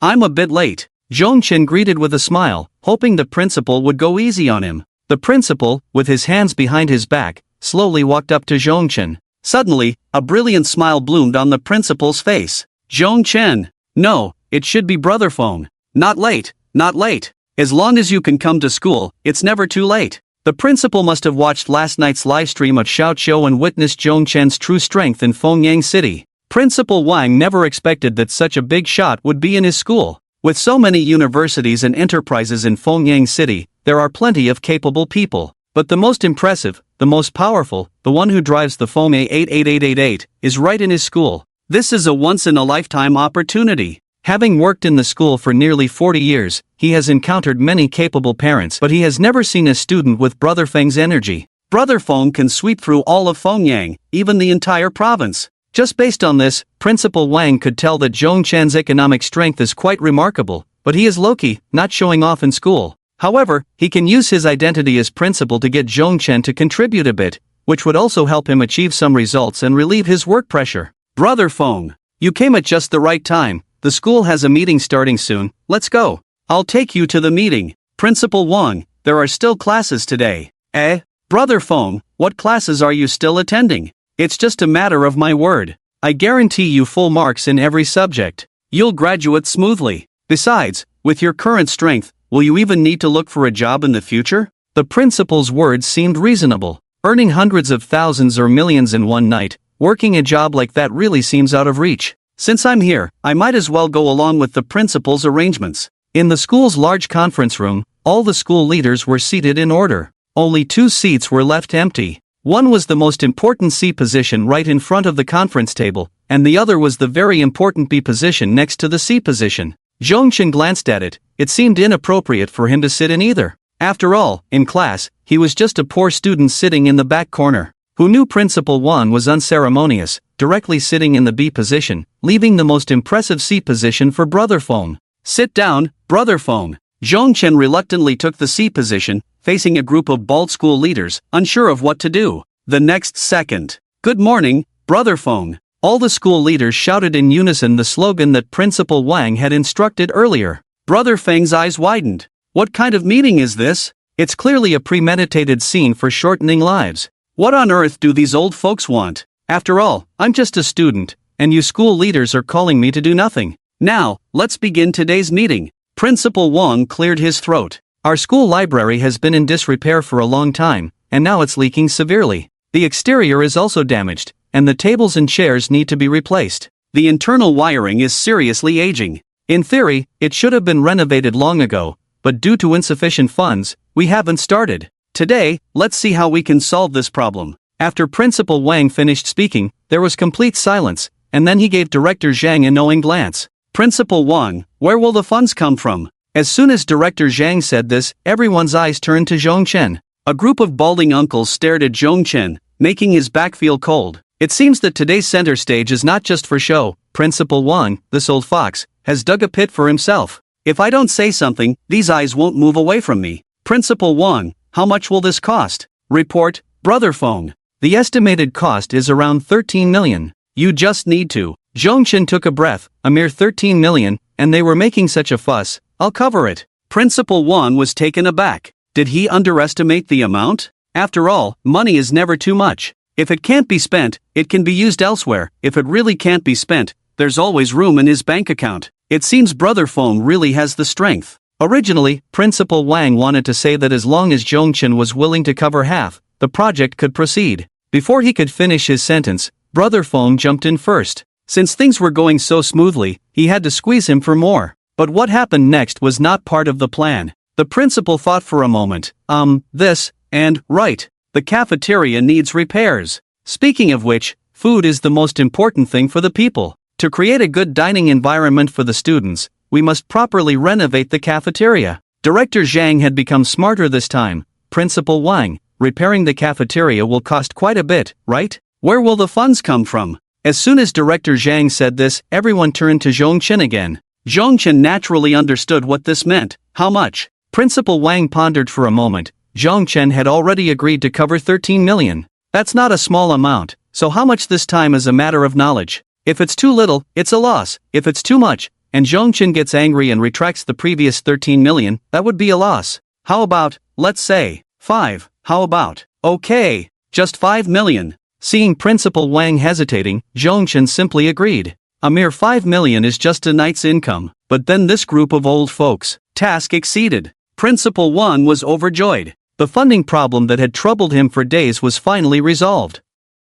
Brother Feng. Principal Wang stood up. So, today you don't have to attend class. Do whatever you want. I'll go greet teacher Xiao Xiao. Principal Wang. I want to attend class right now. Zhong Chen left the uncomfortable center of the meeting room. It's true that one's position determines money. Sitting there for a while, 18 million was swindled away. But everyone has an emotional attachment to their alma mater. Doing something for my school seems to be willingly done. After all, it's too easy for Brother Feng to make money now. 18 million is an astronomical figure for an ordinary person, but for Brother Feng, it's just a few nights of effort. Brother Feng, take care. Don't forget the 18 million. Make sure you don't forget. Zhong Chen went straight to the classroom. Although he wasn't short on money and this degree wouldn't be of much use to him in the future, he had worked hard to get into this university, which was a dream his parents had cherished day and night. Moreover, that little teacher, Xiao Xiao, was indeed very beautiful. Xiao Xiao was only 28 years old, looking sweet and demure, yet she was exceptionally strict.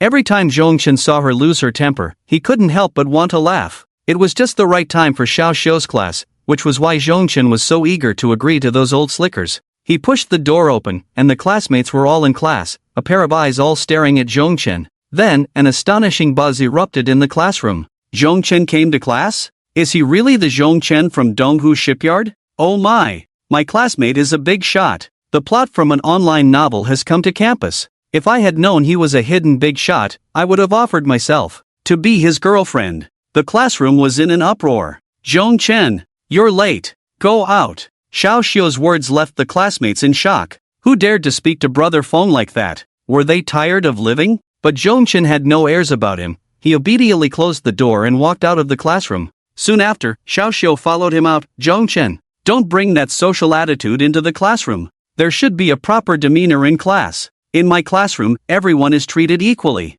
No big brothers or little brothers. Since he had dealt with Hao Zhang, no one had dared to speak to him like that. Seeing Xiao Xiu's sweet and cute demeanor, Zhongchen couldn't help but want to laugh. Zhongchen, be serious. I'm giving a lecture. At that moment, a voice from the system echoed in Zhongchen's mind. Very regrettable. The impression value of Night Girl Xiao Xiu has plummeted to 5.2%. Please promptly restore the Night King image to earn more system rewards. What? Xiao Xiu is a Night Girl? But based on Zhongchen's judgment, the system wouldn't malfunction. He had spent so much money, and every night out had a tenfold return, with rewards like a Maybach and phone numbers all fulfilled. If the system was fine, then it meant that Xiao Xiu really was a Night Girl? Zhongchen had heard that Xiao Xiu came from a poor family, with a bedridden mother, an irresponsible father, and a brother who was in debt. Could the rumors be true? If Xiao Xiu was really a Night Girl, that would be interesting. What if one day, he had her serve him? Would she still have that fierce little look?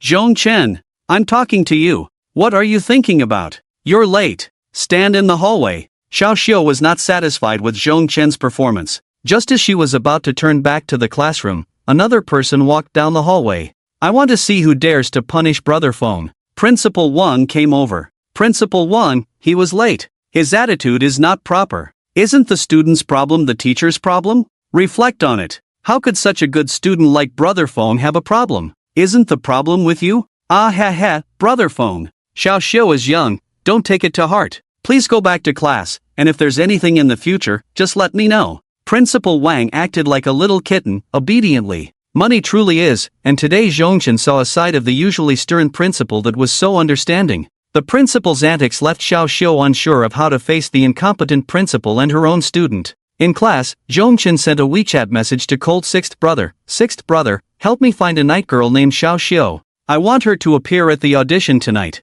I'll send you her photo shortly. Cold Sixth Brother was thrilled to receive Brother Feng's order. It was a big deal. As long as he handled this well, and had a great time at his night venue tonight, wouldn't he be on his way to success? We must act immediately and dig 3 feet into the ground to find the girl sent by Brother Feng. Cold Sixth Brother truly lives up to his reputation as the leader of the Fengyang nightlife scene. In just 10 minutes, he helped Brother Feng get everything sorted. Brother Feng, I've found her. She works at a rundown place called Starlight KTV in the suburbs, a shabby venue where the clientele are mostly broke. Brother Feng, I've already spoken to their boss. Teacher Xiao Xiu will definitely be there tonight. Good. Just as Zhongchen replied to Cold Sixth Brother, Teacher Xiao Xiu, who was in class, received a phone call. Zhongchen secretly observed Teacher Xiao Xiu's expression. After glancing at the phone number, she looked at her students with a ghostly gaze, then picked up the phone and hurried out to the hallway. Zhongchen felt a surge of joy. If all went as expected, this call was from the nightclub owner, notifying her to accompany an important guest at the Emperor KTV tonight. When she returned to the classroom, Teacher Xiao Xiu's mood was complex. She seemed to have some worries, her gaze vacant as she pondered something. Zhongchen couldn't take his eyes off Teacher Xiao Xiu's slender figure. This teacher, who haunted his dreams, usually appeared conservative, dressed in layers like a wrapped dumpling.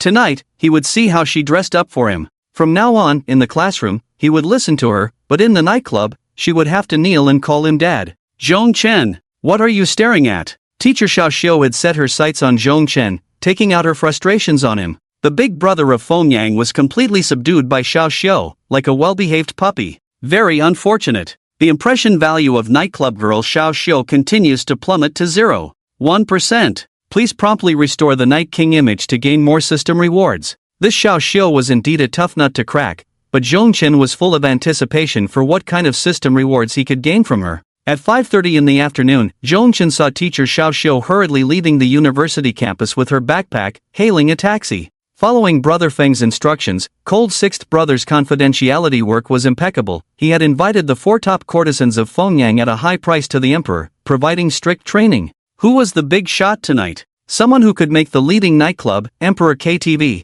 close its doors and provide comprehensive services just for him. The girls certainly knew how powerful this mysterious guest was. He could command the winds and rains in Fengyang, likely a major player in the political arena, capable of deciding the fate of the Emperor with a single word. Or perhaps a business tycoon, who could easily spend hundreds of millions to enjoy himself at the Emperor. No matter who he was definitely someone they couldn't afford to provoke. The girls were secretly competing. If they could establish a connection with this big shot, who needed the four top courtesans, they could ride the express train to high society. Teacher Xiao Xiu rushed to the Emperor KTV. It was just past 6 o'clock, and over 130 girls were already prepared, under closed management in the Emperor's lounge, on standby at all times. Cold Sixth Brother knew those girls were just side dishes. The real star of the night was Teacher Xiao Xiu, who had just rushed into the Emperor. Meanwhile, Boss Tian from that small venue in the suburbs was already waiting for Xiao Xiu in the Emperor's lobby. Without Xiao Xiu, Boss Tian would never have any connection with Cold Sixth Brother.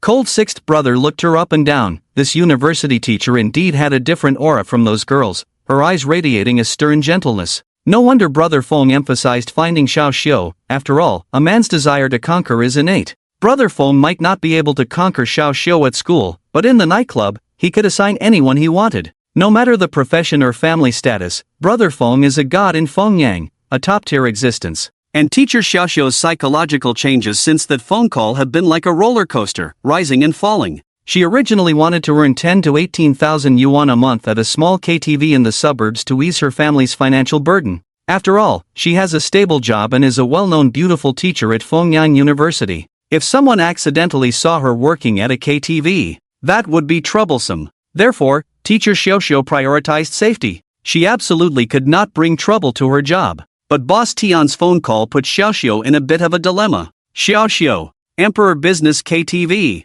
the most prestigious night venue in Fengyang. Brother Lang Lu has sent word. A mysterious figure has booked the entire Emperor. Specifically requested you to go. You must go. I've already promised them. This is a once-in-a-lifetime opportunity. If you get chosen by this big shot, you'll never have to worry about money again. After exchanging a few words, Xiao Xiu felt a bit dazed. Girls who frequent night venues all know about the Emperor. Their standards are extremely high, with requirements for height, weight, and appearance, as well as demeanor and conversation. They offer not just entertainment but also companionship value on a spiritual level, making clients feel as if they are in love. And Brother Lang Lu is an unattainable figure.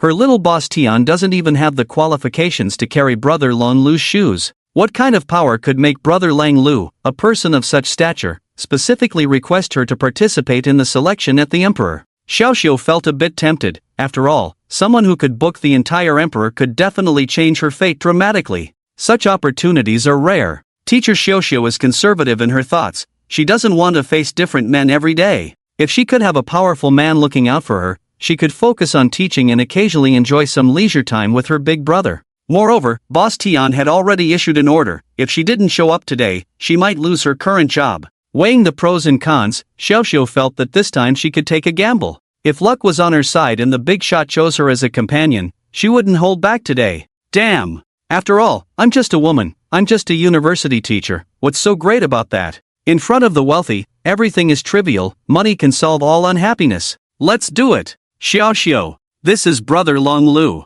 Quickly call him brother. This was a good opportunity for Boss Tian to show off. Originally, it was enough for Teacher Xiao Xiu to come, but he, a small boss who couldn't earn much, was hardly worth mentioning. But he also knew that having a connection with Brother Lang Lu would definitely benefit his future development. Hello, Brother Lang Lu. Good. Xiao Xiu, come over here. Brother Lang Lu called Teacher Xiao Xiu aside to remind her of the rules at the Emperor. Xiao Xiu, being a top student and a teacher, remembered everything after Brother Lang Lu explained it once. The core point was to serve today's VIP well, to cooperate and make him happy, not to be awkward, to be appropriately proactive, but not to refuse. Xiao Xiu took a deep breath, feeling a bit nervous. With so many rules, could she really do well? The Starry KTV where she used to work was a low-end entertainment venue. It was always based on her mood, but here it was different. She had to consider the client's mood, especially today's powerful client. After Brother Lang Lu left, Xiao Xiu and the other girls were gathered in the lounge. Xiao Xiu looked around. Indeed, the large venue was different, and the lounge was so luxurious. The key point was that the girls competing with her were all dressed beautifully, especially the four top courtesans. Having frequented night venues, Teacher Xiao Xiu had long heard of the four top courtesans of Fengyang, and seeing them today was a bit embarrassing. When it comes to body shape, height, appearance, and skin, Teacher Xiao Xiu seems unable to find a single aspect where she can compare with them. The only thing she has is a higher diploma and knowledge than they do, but the guests can't see that. Teacher Xiao Xiu feels a sense of loss. However, years of academic experience have instilled in her a spirit of not giving up. She pulls down her top, revealing a satisfactory answer. Since she is here, she might as well make the best of it. She will do her utmost to showcase herself, striving for a chance to connect with the mysterious big shot. After 8 p.m., 10 times cashback on consumption. Zhong Chen remembers this deeply. At exactly 8 p.m., Brother Feng's car stops at the entrance of the Emperor's Respect. Thus, the mysterious veil of the big shot is officially unveiled. Boss Tian was dumbfounded at that moment. Isn't this the newly appointed #1 in Fengyang? He never imagined that this big figure would be someone everyone in Fengyang fears. Even the second in command, Hao Dezhang, was so scared he wet his pants. Just a moment ago, Boss Tian was bustling around, chatting confidently, but upon seeing Zhong Chen, he hid obediently to the side like a mouse seeing a cat. He knows his place. He doesn't even have the right to greet Brother Feng. Moreover, Brother Feng exudes a kingly aura that intimidates Boss Tian from approaching. Today, being fortunate enough to hide and watch Brother Feng's charisma is already a blessing from his ancestors. One must know, not everyone has the opportunity to be so close to Brother Feng. Brother Feng, everything is arranged. Over 130 beauties are waiting for your review. Brother Lang Lu has done an excellent job with the lineup and preliminary preparations. He is just waiting for Brother Feng to enjoy himself. But there is one very important thing that Zhong Chen must clarify in advance.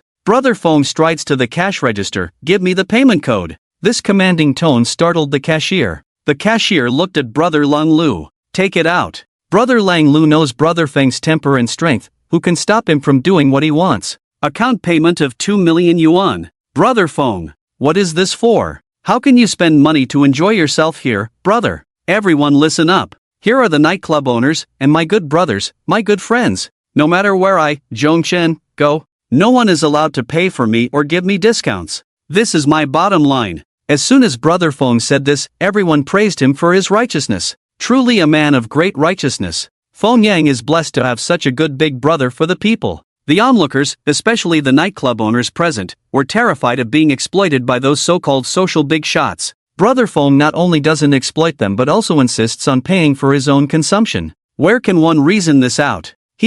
But a wicked smile appeared in Brother Feng's heart. It won't be long before another 10 million arrives. The maintenance costs for the school library can be earned back tonight. The reason he emphasizes not allowing himself to be exempt from payment is, of course, to make more money. If spending money doesn't earn money, then Zhong Chen is stingier than anyone else. Since that Maybach with the license plate Feng A88888 parked at the Emperor's Respect, the entrance has been filled with onlookers. Some vanity-driven girls took photos with the car, posting on their social media, a day of chance encounter with Brother Feng. Brother Lang Lu's operation was truly brilliant. The already booming Emperor's Respect, with Brother Feng's presence, directly saw a surge in traffic, with major streamers promoting it. In this era where traffic is king, Brother Feng is the hottest figure in Fengyang these days, the focus of people's discussions over meals. His legendary story at Donghu Shipyard goes without saying. Everyone's talking points revolve around his mysterious identity and his struggle. But after much discussion, they realized there was no news of Brother Feng in the martial world before. He seemed like a king descending from the heavens. It was as if God had assigned a good social big brother to Fengyang. Accompanied by Brother Lang Lu, Brother Feng walks into the most luxurious Galaxy private room at the Emperor's Respect. The facilities are luxurious, the design exquisite, and the area is a full 200 square meters. In the vast room, only Brother Feng dared to sit on the sofa. After Brother Feng settled in, his underlings finally opened the door to the lounge. The long-awaited girls lined up to enter the Galaxy private room. Who could it be? The mysterious veil was about to be lifted before the girls. At this moment, Teacher Xiao Xiu felt anxious and uneasy, as the four top courtesans walked in front, and she saw them enter the private room first from a distance. Teacher Xiao Xiu noticed that the first expression on the face of the beauty at the front was one of surprise. She adjusted her emotions, feeling invigorated, regardless of winning or losing. Today, she had to present her best state of mind and take a chance. The youthful beauties filled the Galaxy private room. Teacher Xiao Xiu squeezed out a bit of space between two short beauties.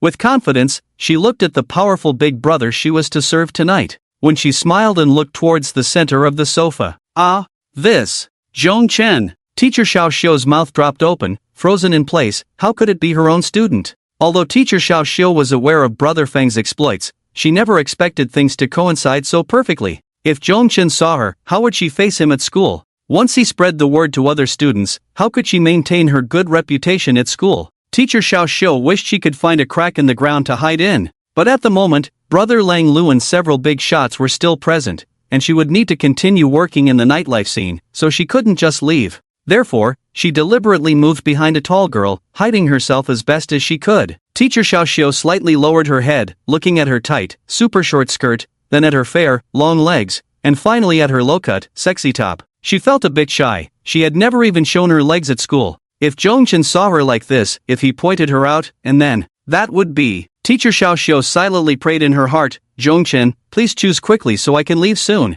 As Brother Feng pointed in a direction, Brother Lang Lu understood, "Leave the four top courtesans." Then Brother Feng searched the crowd for Teacher Xiao Xiu's figure but couldn't find his fierce-looking teacher. Just at that critical moment, someone suddenly rushed out from the corner, and it was her former boss, Boss Tian. "Brother Feng, our Xiao Xiu, that, over there." Boss Tian pointed casually, and the hidden Xiao Xiu could no longer hide. Boss Tian wanted to show off in front of these big shots, but he had no capital, only the card of Xiao Xiu. Moreover, after observing, he found that although Brother Feng had a kingly aura, he was a nice guy. Compared to other hot-tempered gangsters, Brother Feng had an inexplicable charm. Therefore, he mustered his courage and stood out to recommend Xiao Xiu while Brother Feng hesitated about whom to choose. But Xiao Xiu was cursing in her heart. This Boss Tian. It seemed her teacher image was doomed to be lost. Zhongchen felt secretly pleased. It didn't matter about others, mainly because Teacher Xiao Xiu was here tonight, it was worth it. In the end, the four top courtesans and Teacher Xiao Xiu stayed to accompany Brother Feng.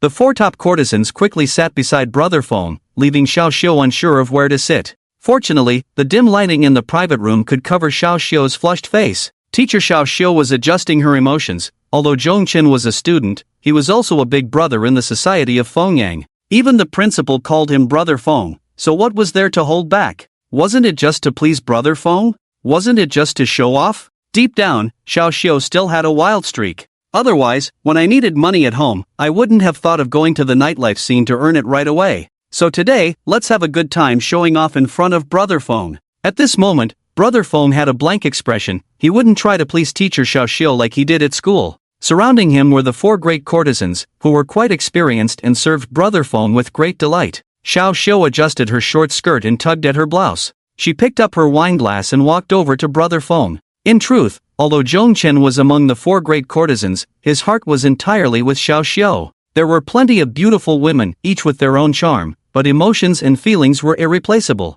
Brother Feng and Xiao Xiu shared a common social circle, so he was filled with anticipation for her arrival. Seeing Xiao Xiu approaching, Brother Feng waved his hand. "You all go sing." Brother Feng sent the four great courtesans off to sing, clearing the best spot beside him for Xiao Xiu. Understanding the hint, Xiao Xiu sat next to Brother Feng, and a strong sense of pressure emanated from him. Xiao Xiu felt the imposing presence of Brother Feng as a man. What a concept, Brother Feng. Under his intimidation, Xiao Xiu transformed from a fierce tigress into a sweet Hello Kitty in an instant. Just moments ago, she had worried about losing her temper in front of Brother Feng, but now she realized she had overthought it. She felt like a pool of water, wanting nothing more than to lie beside Brother Feng. "Brother Feng, it's my first time drinking with you, so I toast to you. I'll finish my drink, you do as you please." Brother Feng had been waiting for this line. It was the first time he heard Teacher Xiao Xiu's voice so soft, and a strong desire for conquest spread within him. "But that's it, fierce little Xiao Xiu.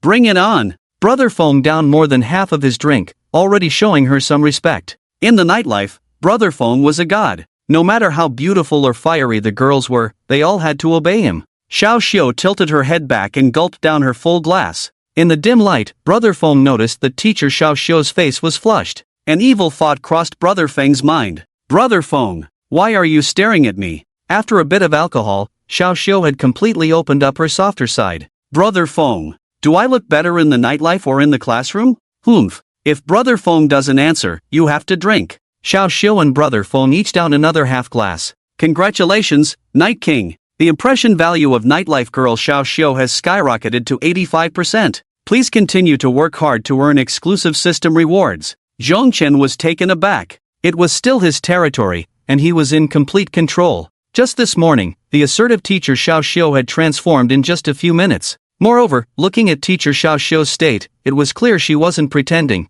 Her complexion was rosy, her lips had a slight sheen, and her eyes sparkled with a watery glimmer. All signs indicated that Teacher Xiao Xiu had shed her teacher's burden and completely transformed into a nightlife girl. If he guessed correctly, her state tonight was better than usual, at least this flirtation felt genuine. The lights in the private room of the galaxy were very intelligent, as if they sensed the chemistry between teacher Xiao Xiu and Zhongchen. The lighting gradually became softer and dimmer. "Come on, brother Feng. I want to drink this toast with you. Before, I always bullied you at school. Tonight, or from now on, let's get to know each other again. I'll let you bully me as you please." These two sentences caught Zhongchen off guard. The person before him was a teacher who liked to put on a stern face in front of her students. The stark contrast was thrilling for Brother Feng. Every word and action from Xiao Xiu felt fresh to Brother Feng. Her profession didn't belong to this stage, yet fate had brought her here. Moreover, she was unusually proactive today, wild. Before coming, Zhongchen had imagined that teacher Xiao Xiu would be timid upon seeing him in the nightlife, but under his influence, she would compromise and accompany Brother Feng. However, he never expected this outstanding teacher not only to excel in her task but also to fully immerse herself in the role. Compared to that, I felt a bit restrained. After another cup of wine, both of them were already slightly tipsy. The dim light combined with teacher Xiao Xiu's mesmerizing eyes made Brother Feng unable to contain his restless heart. Suddenly, Xiao Xiu leaned in closer, one hand holding the wine glass, the other grasping Zhongchen's hand. Oh my! Brother Feng felt a jolt like electricity. In these days of mingling in nightclubs, he had touched many girls' hands, but teacher Xiao Xiu's hand, how was it so different? This was the hand that had held a pen all day studying back in the day, the hand that had held chalk to teach in school, a hand full of stories. So soft, a current of electricity coursed through Brother Feng's entire body. Thus, Brother Feng concluded a piece of wisdom: when it comes to physical contact with the opposite sex, it's best to find someone with shared experiences or common life. With that, there would be an electrifying thrill. Brother Feng was on fire. This was his territory. Everything was under Brother Feng's control. He quickly picked up a wine glass and downed a drink, waving his hand holding the glass. He shouted, "You lot, show me the payment code." The four courtesans hesitated. After all, Cold Sixth Brother had already settled the bill, and it was settled according to Fingyang's highest standards. But they also knew Brother Feng's principles and bottom line: no free drinks in nightclubs. So they could only obediently hand over the payment codes. Then four melodious voices reached a few people's ears. Alipay payment of 100,000 yuan. What? 100,000? The usual appearance fee for the four courtesans was only 20 to 30,000. Brother Feng was giving each of them 100,000 in one go? Rich people really have no humanity. Their generosity was astonishing, and they hadn't even accompanied Brother Feng in anything. Most of the time, they were just acting as light bulbs, while the girl named Xiao Xiu was quite favored by Brother Feng. Although a bit jealous of her, when it comes to the opposite sex, it's like a turtle looking at a green bean. If the eyes meet, it doesn't matter what your image or temperament is. At this moment, Brother Feng was settling the bill, and the four courtesans knew what he was about to do next, so they discreetly left. Pushing open the door, Cold Sixth Brother and Huzi were right at the entrance. It seemed that this teacher Xiao Xiu had truly captivated Brother Feng, possibly elevating her status to the new sister-in-law. From now on, efforts must be made to win over teacher Xiao Xiu. As the saying goes, if you can win over the sister-in-law, you can win over the brother. The spacious private room was left with only teacher Xiao Xiu and Zhongchen, allowing this teacher-student pair to dance and revel freely. Teacher Xiao Xiu was no ordinary woman. She stood up and played "The Years We Spent Together," and the two exchanged lines, performing the campus love song to perfection. This pair of handsome students and beautiful teachers from Fengyan University sang with deep affection. The entire process was wonderful, laying the groundwork for what was to come. Teacher Xiao Xiu hoped to create an extremely perfect atmosphere before doing the most crucial thing. After the song ended, Brother Feng felt he should also take the initiative to show some sincerity. What could prove his love for her? Of course. Brother Feng leaned in close to Xiao Xiu's ear. "Give me your Alipay payment code." My God! Brother Feng's whisper was so enchanting. Xiao Xiu's face instantly flushed red, but her hands didn't stop for a moment. She quickly took out her phone and skillfully pulled up the payment code. This trick was indeed effective. If she had still been accompanying the guests just now, at this moment, Xiao Xiu suddenly felt like she was in love. How deep was the love? After a few seconds, hearing that delightful payment sound, she would know. Alipay payment of 1 million yuan. What the hell? Brother Feng. No, no, no. You are my father. No, no, no. Whatever you want me to call you, I will call you that. I am yours. I am all yours. I am certain, Brother Feng, you are the one I love the most.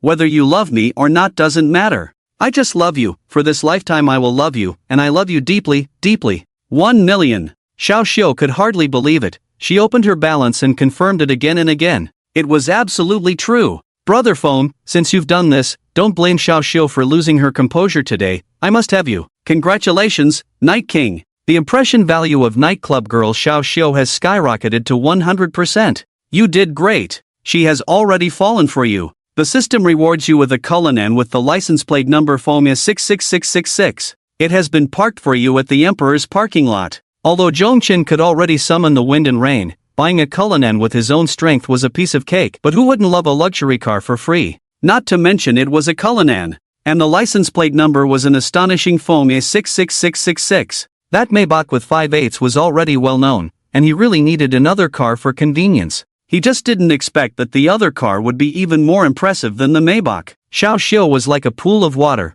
reaching a point of being unable to control her emotions. After 20 years of hard study, all to change her family's economic situation, she finally had a good job, yet she still couldn't provide the best material living conditions for her family. But now it was different. Brother Feng could solve the problems that had been troubling her with just a flick of his finger. Since Brother Feng treated her this way, then now, I, Xiao Xiu, will repay you. Xiao Xiu felt very sad. 20 years of hard study couldn't compare to a single act of charity from a wealthy big shot. Perhaps this is life. In the face of absolute power, many things are futile. Fortunately, she met Brother Feng while she was still young. It was not too late. Just based on that 7-figure spending, even if Brother Feng never did anything for her again, it would be worth it for her to give everything for him. So tonight, I, Teacher Xiao Xiu, am no longer a teacher. I am Brother Feng's servant, and I am willing to do anything for him. As long as he asks, I will go all out without hesitation. Xiao Xiu approached Brother Feng. Brother Feng felt the breath of Teacher Xiao Xiu. He put down the microphone with deep feelings and sat on the sofa. The sound of accompaniment music surrounded the private room. Teacher Xiao Xiu also stopped singing. She put aside all distractions and moved closer to Brother Feng. She came into Brother Feng's embrace. The lights in the private room were dim. Brother Feng could only vaguely make out the outline of Teacher Xiao Xiu's face. Closer and closer. Although Teacher Xiao Xiu mingled in the nightlife, she kept herself pure and had never done anything out of line. She loved money but was not infatuated with it. This time, if there was someone to blame, it was Brother Feng for giving too much. Teacher Xiao Xiu's breathing became rapid, the arrow was on the string, and Brother Feng recalled the various steamy romances of teachers from the D drive on his computer. The teacher in front of him was precisely the best female lead he had dreamed of. Come on. Beep beep beep beep. Damn. The phone rang at a critical moment. To avoid breaking this hard-won atmosphere, Brother Feng did not answer the call. Beep beep beep. It just wouldn't stop. Purely asking for a scolding.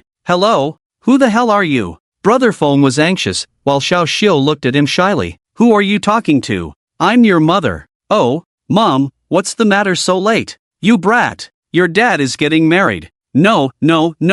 Your dad's birthday. Come back the day after tomorrow. Okay. I'll definitely come back. Just as the call ended, Xiao Xiu pounced on Brother Feng like a lion. Hey! Xiao Xiu has taken the lead. Cold Sixth Brother and a few others were still lurking by the door. They were initially worried that Xiao Xiu, a girl from a small venue, wouldn't be able to serve Brother Feng well. To be safe, they were always ready to switch girls for Brother Feng. They never expected Xiao Xiu to perform so outstandingly and defeat the 4 top courtesans, becoming the undeniable dark horse of the night. A teacher is indeed a teacher. Her moves were extraordinary, truly different. Half an hour later, Brother Feng pushed open the door to the private room. Brother Feng is still the same Brother Feng, full of spirit, while Teacher Xiao Xiu is no longer the same Teacher Xiao Xiu. Her makeup is done, her complexion rosy, with a hint of a ghostly smile, her knees weak, needing to lean on Brother Feng to walk properly. Huzi, Drive. Intercontinental Hotel. Cold Sixth Brother. Today's arrangements are great. If you need anything in the future, just let me know. Brother Feng, take care. Brother Feng, come support us when you have time. A group of waiters and beauties lined the road to send them off. This made Xiao Xiu feel the superiority of being a big brother's woman. It's nice to have someone to protect you. She had seen this scene many times in movies and had fantasized about it. She never expected that her student Zhongchen would help her realize it. At this moment, Xiao Xiu felt a sense of emotion. Men, remember, make money. With strength, any woman will willingly fall into your net. The reason she is so infatuated with Brother Feng today is clear to her. It's all because of money. Just now, she promised Brother Feng that today she would be his. Brother Feng likes Xiao Xiu very much. Does her identity as a teacher add to that? Zhongchen feels not only does it, but it does so particularly well. Men are creatures that love to conquer continuously, always on the path of conquest, especially when it comes to conquering women. Once, he was the student that teacher Xiao Xiu hated the most, and now he has become the only one who obeys her completely. This stark contrast, this strong sense of conquest, it makes Brother Feng utterly obsessed. Thinking about the meaning of earning so much money, isn't it all about conquest? Isn't it for the pleasure of this moment? Thus, when teacher Xiao Xiu suggested they spend the whole night together, Brother Feng readily agreed. He wanted to see how much knowledge teacher Xiao Xiu still had to teach him outside the classroom. Wherever Brother Feng goes, he never lacks attention. Brother Feng, this way. Watch your step. Cold Sixth Brother's service was impeccable. The grand boss of the empire would rather be a small waiter. He only sought to leave a good impression on Brother Feng. Brother Feng, this way. Come. The car is right in front, in the best spot. When Cold Sixth Brother reached the front of the Maybach, he found a Cullinan parked next to it.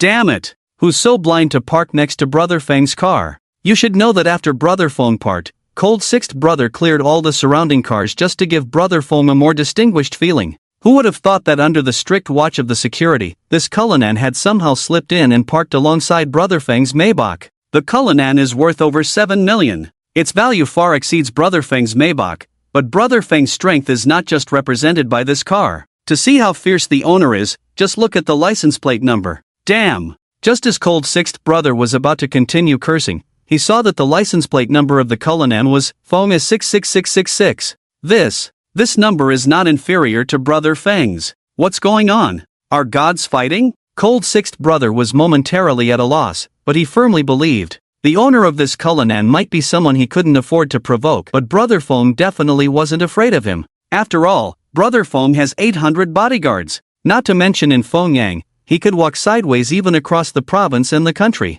Just at the moment when Cold Sixth Brother and everyone hesitated. Beep. The Cullinan was unlocked. Huzi, drive this Cullinan to the Intercontinental Hotel. Cold Sixth Brother, is it convenient for my Maybach to stay at the Empire for a few days? The Cullinan is also Brother Feng's car? Convenient. Convenient. Brother Feng's car parked in my parking lot is the honor of the Empire. Where Brother Feng's car is parked doesn't matter. What matters is how could Brother Feng possibly own both Feng 88888 and Feng is 66666 at the same time? The big brother of Fengyang is indeed not to be underestimated. Teacher Xiao Xiu sat in such a high-end car for the first time, feeling fresh no matter where she looked. Midnight. The presidential suite of the Intercontinental Hotel. Soft music began to play. The finest foreign liquor, the most exquisite cold dishes. Close the door tightly. Xiao Xiu showcases her lifelong skills. Brother Feng never expected that the usually serious and reserved teacher Xiao Xiu was actually a dance prodigy. Every move captivated Brother Feng. Love runs deep, 1,000 cups are not enough. Tonight, Brother Feng and Xiao Xiu drank quite a bit. By the end, their vision was blurry, but the feelings were real. This was the happiest night of Xiao Xiu's life. It wasn't until the next afternoon that she realized she had a side unknown to others. And even she had just discovered it. She had fallen in love with Brother Feng, unsure of how to face such feelings at school in the future. But who cares? Happiness comes first, everything else can wait. Huzi and his brothers opened a standard room next door for Brother Feng. When Brother Feng came out, Huzi hurriedly approached him. Brother Feng, the entrance to Fengyang University is completely blocked. Many people are here just to see you. If you go back now. Brother Feng thought for a moment. That Feng 88888 Maybach was well known, but this Cullinan was relatively safe. First, take teacher Xiao Xiu to school. Okay, Brother Feng. Xiao Xiu suddenly felt that Brother Feng was unusually serious. She didn't dare to interject, but her admiration for him grew stronger.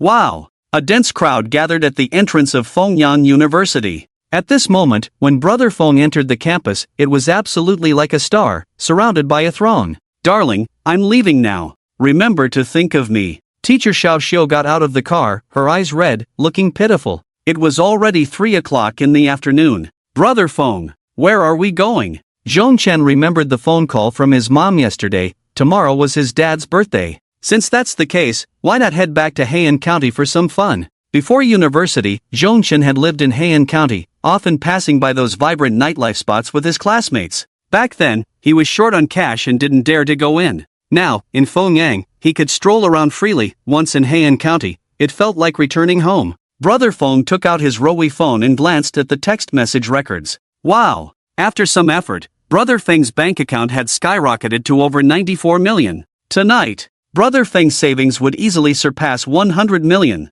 Huzi, let's go to Heian County. Back to my hometown. Tomorrow is my father's birthday, and tonight we'll have some fun. Brother Feng. It takes 2 hours from Fengyang to Heian County. Should we bring some brothers? Huzi's intention was clear. A big brother like Brother Feng, going alone to an unfamiliar place without some brothers felt risky. If anything happened, it would be too late to call for help. Just the two of us. I grew up in Heian County. There won't be any problems. The reason Brother Feng didn't want to bring brothers was mainly that he didn't want too many people to know how impressive he was now. Returning to his hometown meant keeping a low profile. Most importantly, he had a little uncle named Dong Dakwan, who was doing well in Heian County and often boasted about dining and drinking with this big brother or that big brother during holidays. If anything happened, at least his little uncle wouldn't just stand by. Brother Feng issued orders, and Huzi dared not disobey. But having been in society for so many years, Huzi's social experience was actually much richer than Zhongchen's. In shallow waters, there are many turtles. Everywhere is filled with big brothers.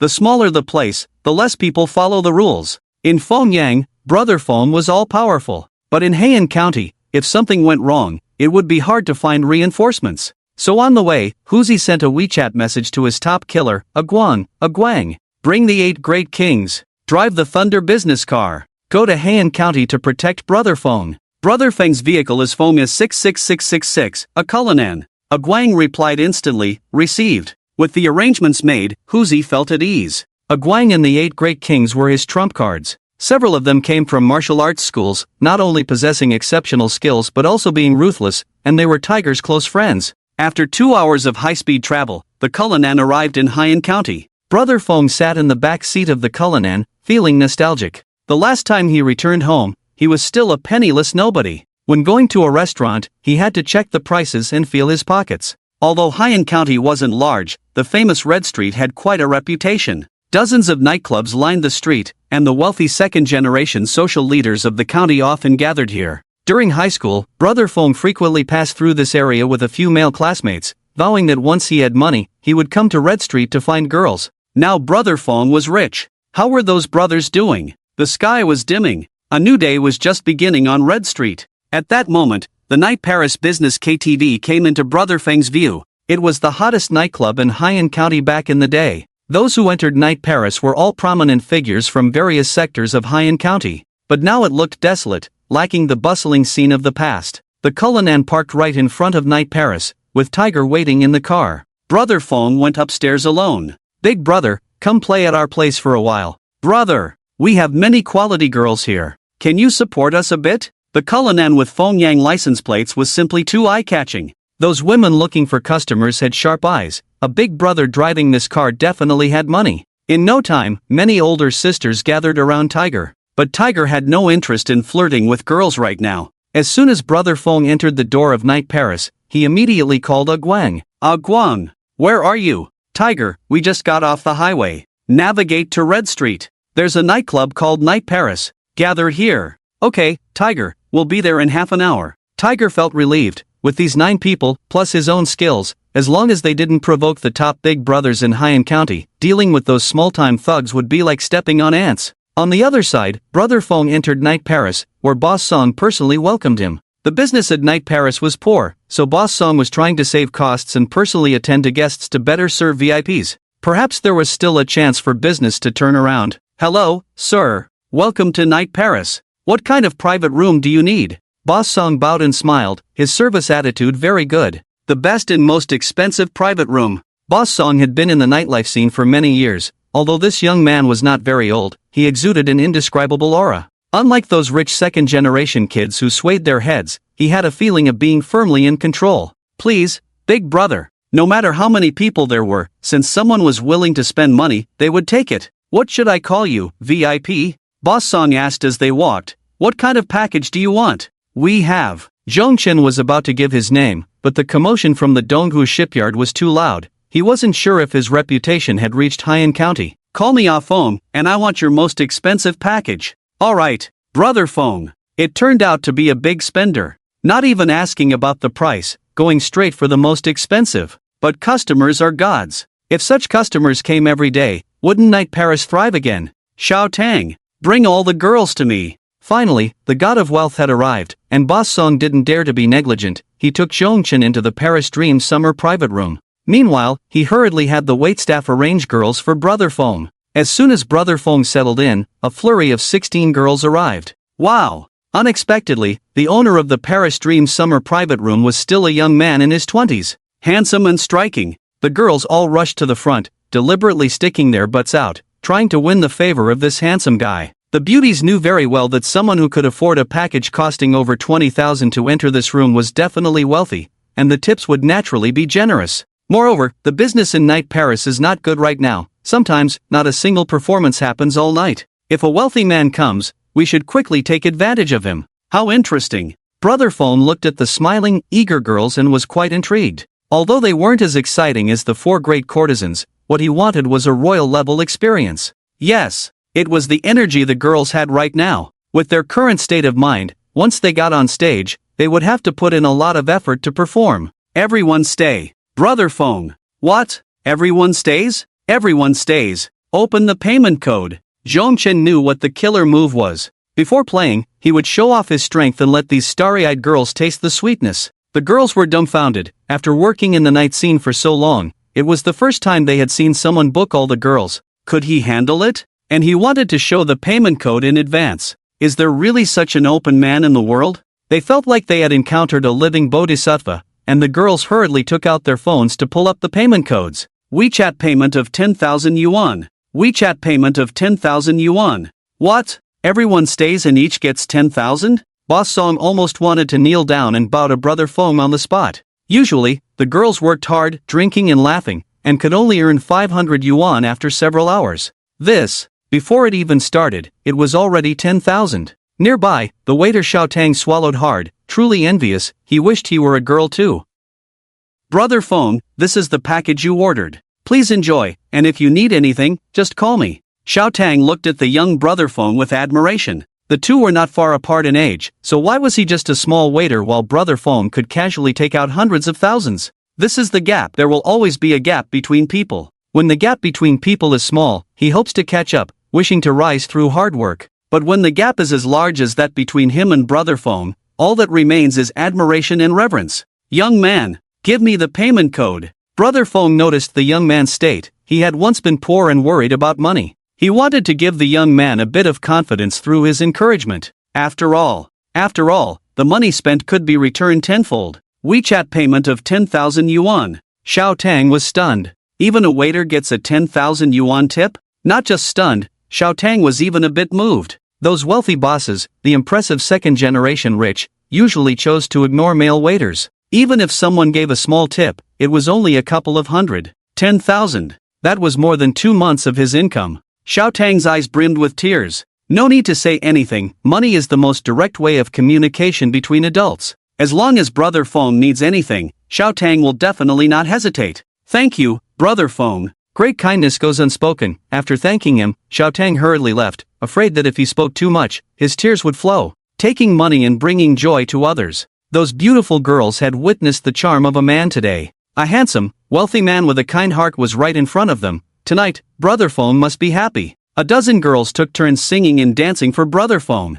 They were putting in a lot of effort. At this moment, a girl named Lang Yu ran out of the bathroom and walked into the lounge, feeling a bit dazed. Is this a time travel? How could it be that in the time it took to go to the bathroom, a girl was already gone? Lang Yu was sure that it was impossible for all the girls to be chosen because she knew too well that Night Paris had been struggling with business lately. Everyone was usually just hanging around. Boss Song, where is everyone? Lang Yu, where did you just run off to? The Paris Dream summer private room. A capable young man booked all the girls. Come with me. We can't leave you out. Boss Song pushed open the private room door, smiling as he said, Brother Fong. Just now, there was a girl who had something to take care of and just came back. I brought you someone. Young, beautiful, and can sing. Stay. Lang Yu felt a bit shy, but when she heard the words stay, her heart skipped a beat. She looked up at the man surrounded by a group of girls, Zhongchen. At that moment, Zhongchen also noticed Lang Yu looking up. He never expected to encounter his first love from high school in a place like Night Paris. The tears sparkled in Lang Yu's eyes, as if the loving student days had returned. Zhongchen, Lang Yu. Meeting his first love in a nightclub had a unique flavor. The girl no longer had to pretend. Long Yu could freely enjoy herself next to brother Feng. But one thing Ling Yu couldn't understand was that Zhongchen knew very well she had been to Zhongchen's home more than 4 or 5 times. It was an ordinary, unremarkable family, and Zhongchen had only entered university last year. How could he suddenly appear in a high-end box like Dream Summer in Paris? Even more shocking was that he ordered the most expensive package, spending 10,000 per girl. Roughly calculating, that would start at 200,000. When did this poor student become so wealthy? Did he win the lottery? Even if he won 5 million, he couldn't spend it like this. When Zhongchen asked Ling Yu to show him the payment code, she hesitated a bit. She had true feelings for brother Feng, and it seemed inappropriate to accept money. But since the other girls were accepting it, she felt it would be unfair not to. Alipay payment of 50,000 yuan. 50,000? Zhongchen, are you crazy? I'll return it to you. Ling Yu was startled by this huge sum. This wasn't just a tip, it was like buying a life. In today's economic downturn, it would take Ling Yu 3 months to earn that much. But this was just a small tip Zhongchen was giving her. Full of sincerity, Ling Yu transformed back into a high school girl, instantly smitten by the handsome and charming Zhongchen. Ling Yu, you are one of the most important people to me. This 50,000 is just a small gesture. If you ever need anything in the future, feel free to contact me. Ling Yu felt that today's Zhongchen was not the same as before. He exuded a kingly aura. He was no longer that loser student but rather a genuine successful person, a powerful big brother. A dozen girls sang and danced, and for a moment, the private room in Dream Summer Paris was lively. The girls witnessed brother Feng transferring 50,000 to Ling Yu in one go. For this handsome guy, money was just a number. If it made him happy, money was naturally not a problem. Besides being happy, the girls felt more touched. There were plenty of rich people, but they often wanted the girls to do this and that, making things difficult for these women of the night. But brother Feng was different. He was very gentlemanly, spending a large sum of money just to let the girls sing and dance, and everyone enjoyed themselves. Behind this peaceful scene, Boss Song of Night Paris sensed something unusual. Boss Song noticed something strange. In Haiyan County, there were only a few wealthy and powerful young masters.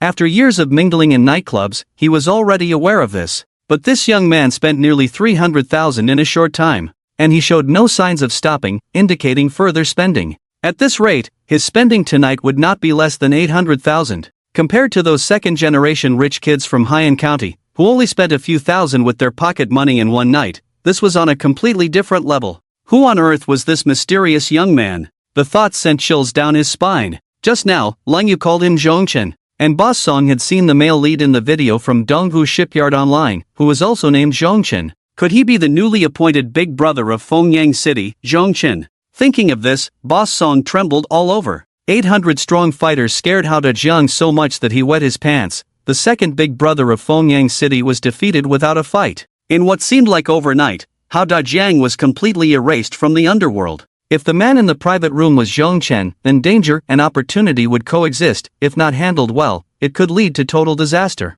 If handled well, Night Paris and I, Son, would soar to great heights in Haiyan County. Xiao Tang, bring 2 bottles of foreign wine worth over 20,000. Business was so bleak that it was a dead end either way. Boss Song planned to take a gamble. After all, the cost price of those foreign wines was only a little over 300. Giving them to that young man wouldn't be a loss. Even if he wasn't the legendary Grim Reaper Zhongchen, it would be like knowing a big client, and he wouldn't be at a disadvantage. Just as Boss Song was about to enter the private room with 2 bottles of foreign wine, a group of tattooed men entered Night Paris. A party of 9, with the one in the middle named Zhang Laosan. He had 7 brothers at home, and being the third in line, he got his name. With so many brothers, they started out by bullying and dominating the market, and now he had firmly secured the position of the second in command in Haiyan County. However, this person was arrogant and unruly, relying on his many brothers to fight. He often went out to consume without paying, leaving businesses in distress. The moment Boss Song saw Zhang Laosan enter, his head buzzed. Song the Bald, come here. Zhang Laosan was quite familiar and directly pushed open another luxurious private room. He turned on the lights and had his brothers fetch several boxes of beer and a row of foreign wines. Boss Song dared not express his anger. Although those foreign wines cost only a few hundred, the sheer quantity was overwhelming. The total cost of those wines would amount to several thousand. If sold normally, they could fetch over 100,000. Song the Bald, where are the girls? Get the girls. What are you waiting for? Boss Song was in a dilemma. The girls had all been booked by Brother Feng. Who knew this deity would come tonight? Brother Jiang, it's really unfortunate tonight. The girls have been booked by the room next door. Stop talking nonsense. Book them. Get them here. When Jiang Laosan got angry, Boss Song lost his wits. He knew he was no match for Jiang Laosan. If he offended this deity, he wouldn't be able to do business in Haiyan County anymore. As a delaying tactic, Boss Song quietly slipped out of the private room. He desperately thought with his bald head that he couldn't live like this anymore. I want to stand up. Stand up like a man. With his own strength, he definitely couldn't compete with Jiang Laosan. But if the person in the other room was indeed Zhongchen, the deity from Fengyang, then dealing with Jiang Laosan would be as easy as squashing an ant. That's right. Zhongchen from Fengyang drove a Maybach with the license plate Feng A88888. Boss Song sneaked downstairs and looked at the car parked below his building. He felt a bit disappointed. There was no Maybach. But that rather expensive Cullinan caught Boss Song's attention. In a small place like Haiyan County, cars worth 100,000 or so were not uncommon, but it was the first time he had seen a car of the Cullinan's caliber.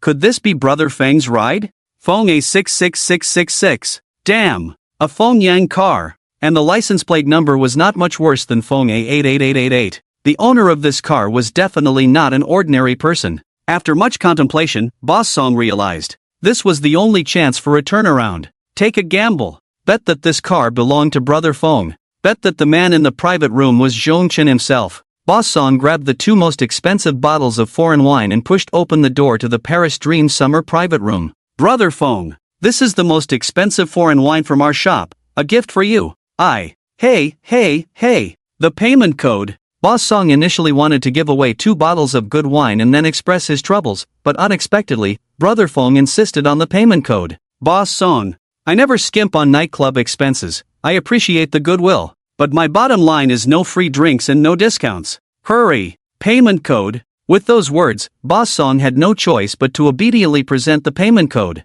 This little episode disrupted Boss Song's rhythm. Alipay payment of exactly 100,000. Brother Feng, absolutely not. This wine isn't that expensive. Boss Song, wine isn't expensive, friendship is. Just accept it. Money, especially the money spent in nightclubs. Zhongchen knew very well what it meant. He wouldn't miss any opportunity that could make money and show off. Boss Song, who had hesitated a moment ago, was now completely moved. He picked up a bottle of beer, tilted his head back, and in a few seconds, downed the entire bottle in front of Zhongchen. Afterward, with tears in his eyes, Boss Song said, Brother Feng, I'm useless. A few tough guys from next door insist on finding girls to accompany them. I really can't do anything about it. Just say the word. I'll take the waiters and confront them. Tough guys? Brother Feng laughed. Were they tougher than Fengyang's Haodajong? He wanted to see what these tough guys from Haiyan County looked like. Go! If you have the guts, bring them over. But Brother Feng, there are too many of them. Boss Song, call them over. Seeing Brother Feng so determined, Boss Song felt reassured. He sensed that this young man definitely had the ability to overpower everyone. Upon hearing this, Jiang Laosan and his gang jumped up from the sofa in anger. Damn it, there's someone in Haiyan County who dares to challenge me. They must be tired of living. Boss Song knew a bit about Jiang Laosan's temper. It wouldn't take long before things escalated. Regardless of whether Brother Feng was that exceptionally powerful Brother Feng, he was the only one here today. If a fight broke out, Brother Feng would be at a disadvantage. Victory or defeat would be decided here. It was also his chance to shine since he didn't bring anyone with him. No matter who he was. Tonight in Night Paris, he absolutely couldn't let Brother Feng, who had been kind to him, suffer even a little bit. Once Jiang Laosan and his crew entered Brother Feng's private room, Boss Song quickly grabbed the intercom. All waiters, all staff, gather at the entrance of the Paris Dream Summer private room on the 3rd floor. Protect Brother Feng. Each person will be rewarded $1,000. 6 male waiters, for security guards, and 2 cleaning ladies, upon hearing there was money to be made, quickly grabbed their brooms and clubs and headed to the designated spot. When they heard someone was going to mess with Brother Feng, the waiter Xiao Tang was the first to step up. If anyone touches Brother Feng today, I'll fight them to the death. I don't care who they are. Boss Song had never seen Xiao Tang's eyes so bloodshot before. A surge of hot blood rushed to his heart. The defense of Brother Feng was about to begin. You all wait for my signal at the door. Break a cup as the signal. After giving his orders, Boss Song pushed the door open. Jiang Laosan had calmed down a bit. Brother, where are you from? One person with so many girls. Can you handle it? Jiang Laosan and his brothers glared fiercely at Zhongchen and the girls beside him. The girls trembled in fear. They knew all too well Jiang Laosan's strength. In Haiyan County, who could afford to provoke Jiang Laosan? You don't need to worry about that. I've paid for these girls. You can ask them if any of them are willing to accompany you. Consider it my treat. If they don't want to accompany you, then I'm sorry. You can't take even one away. Zhongchen spoke calmly, neither anxious nor impatient, showing no fear in front of the 9 tough guys. This left Jiang Laosan at a loss for words. In Haiyan County, everyone usually just had to say a word, and others would nod and bow. Today, they had encountered a tough nut. Clearly, in terms of verbal skills, Brother Feng had received higher education and seen the world. Although young, he was unflappable. He showed no fear of Jiang Laosan's brutishness. The girls were sweating for Brother Feng. They all liked Zhongchen. After all, he was young and had given them so much money, making it comfortable and enjoyable to accompany him. On the other hand, Jiang Laosan was a despicable bastard who treated these nightclub girls like objects. He often pulled their hair and forced them to drink strong liquor. Watching the girls act crazy after getting drunk brought him joy. Their happiness is built on the suffering of others. So every time Jiang Laosan chooses a table, the girls hide towards the back. This time was no different. The girls all sat on the sofa, desperately squeezing towards Brother Feng. They were terrified of being dragged over by those guys and suffering inhuman torment. And the one most worried was Long Yu. Not for any other reason, but she was afraid that Zhongchen would really fall out with Jiang Laosan. What could this poor college student do to fight against Jiang Laosan? Moreover, Lang Yu understood Zhongchen's family situation very well. No one could help him. Lang Yu was extremely anxious, tightly holding Zhongchen's hand, whispering, "Zhongchen, I'm scared. How about I go with them?" Lang Yu was even willing to exchange her own safety for Zhongchen's well-being. Faced with such a woman, how could Zhongchen let her suffer even a little harm? "What's wrong, brother? You don't want to drink the good wine, so you want to drink the bad wine. If you keep pretending with me, don't blame my brothers for not holding back their fists." Seeing that Jiang Laosan was losing patience, with an arrow already on the string, Zhongchen also considered that, although he was quite arrogant, but this was in Haiyan County. He hadn't brought any brothers. If it really came to blows, he would definitely suffer a great loss. At this time, in this situation, it was definitely too late to call someone over from Fengyang. The only plan now was to call someone.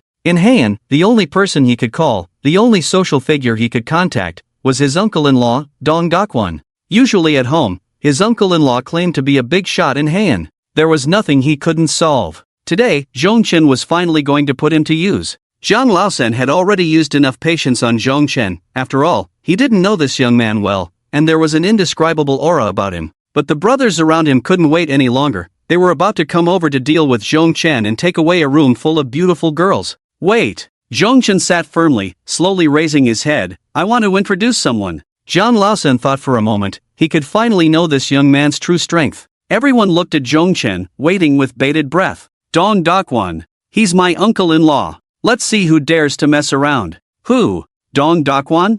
Jiang Laosan shook his head in confusion. He had never heard of this person. "Does anyone know him?" Jiang Laosan asked a few brothers beside him. They shook their heads. It can't be that Dong Dakwon who gets beaten up all the time at Shimen Street Market. One brother suddenly remembered that social outcast, who was indeed someone who got beaten up a lot. This reminder made everyone realize there really was someone named Dong Dakwon. But they could never have imagined that this poor guy would be the uncle-in-law of the young man in front of them. After all, Zhongchen needed to spend hundreds of thousands tonight, while that uncle-in-law just wandered around all day, with pockets cleaner than his face. Now Jiang Laosan knew the level of this mysterious figure sitting in front of him. To be able to hang out with Dong Dakwon, they were all just small fries. Originally, he planned to spare Zhongchen's life and directly take the girls away. Since he was Dong Dakwon's family, he had to deal with him. "Go!" Jiang Laosan commanded. Boss Song hurriedly picked up a wine bottle from the table, crack, and threw it on the ground, shattering it into pieces.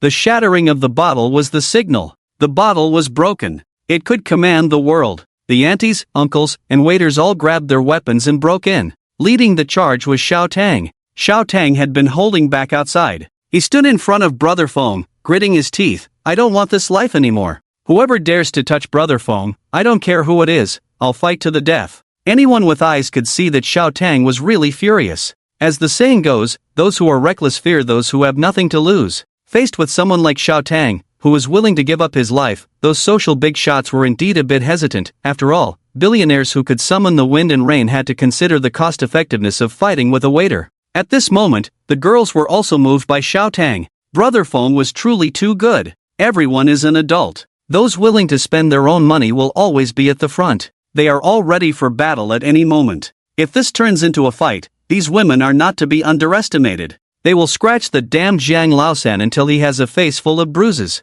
Song the Bald. I see you all have gone mad. You dare to oppose me, Zhang Laosan, for the sake of an outsider. You don't want to keep this shop open, do you? I'll give you one last chance. Don't blame me for wiping you all out when the time comes. Boss Song knows exactly what he's doing. It's either death or he walks tall in Haiyan. Today is a sure bet. At this moment, Brother Feng is somewhat moved. I have to say, the people from my hometown are really good.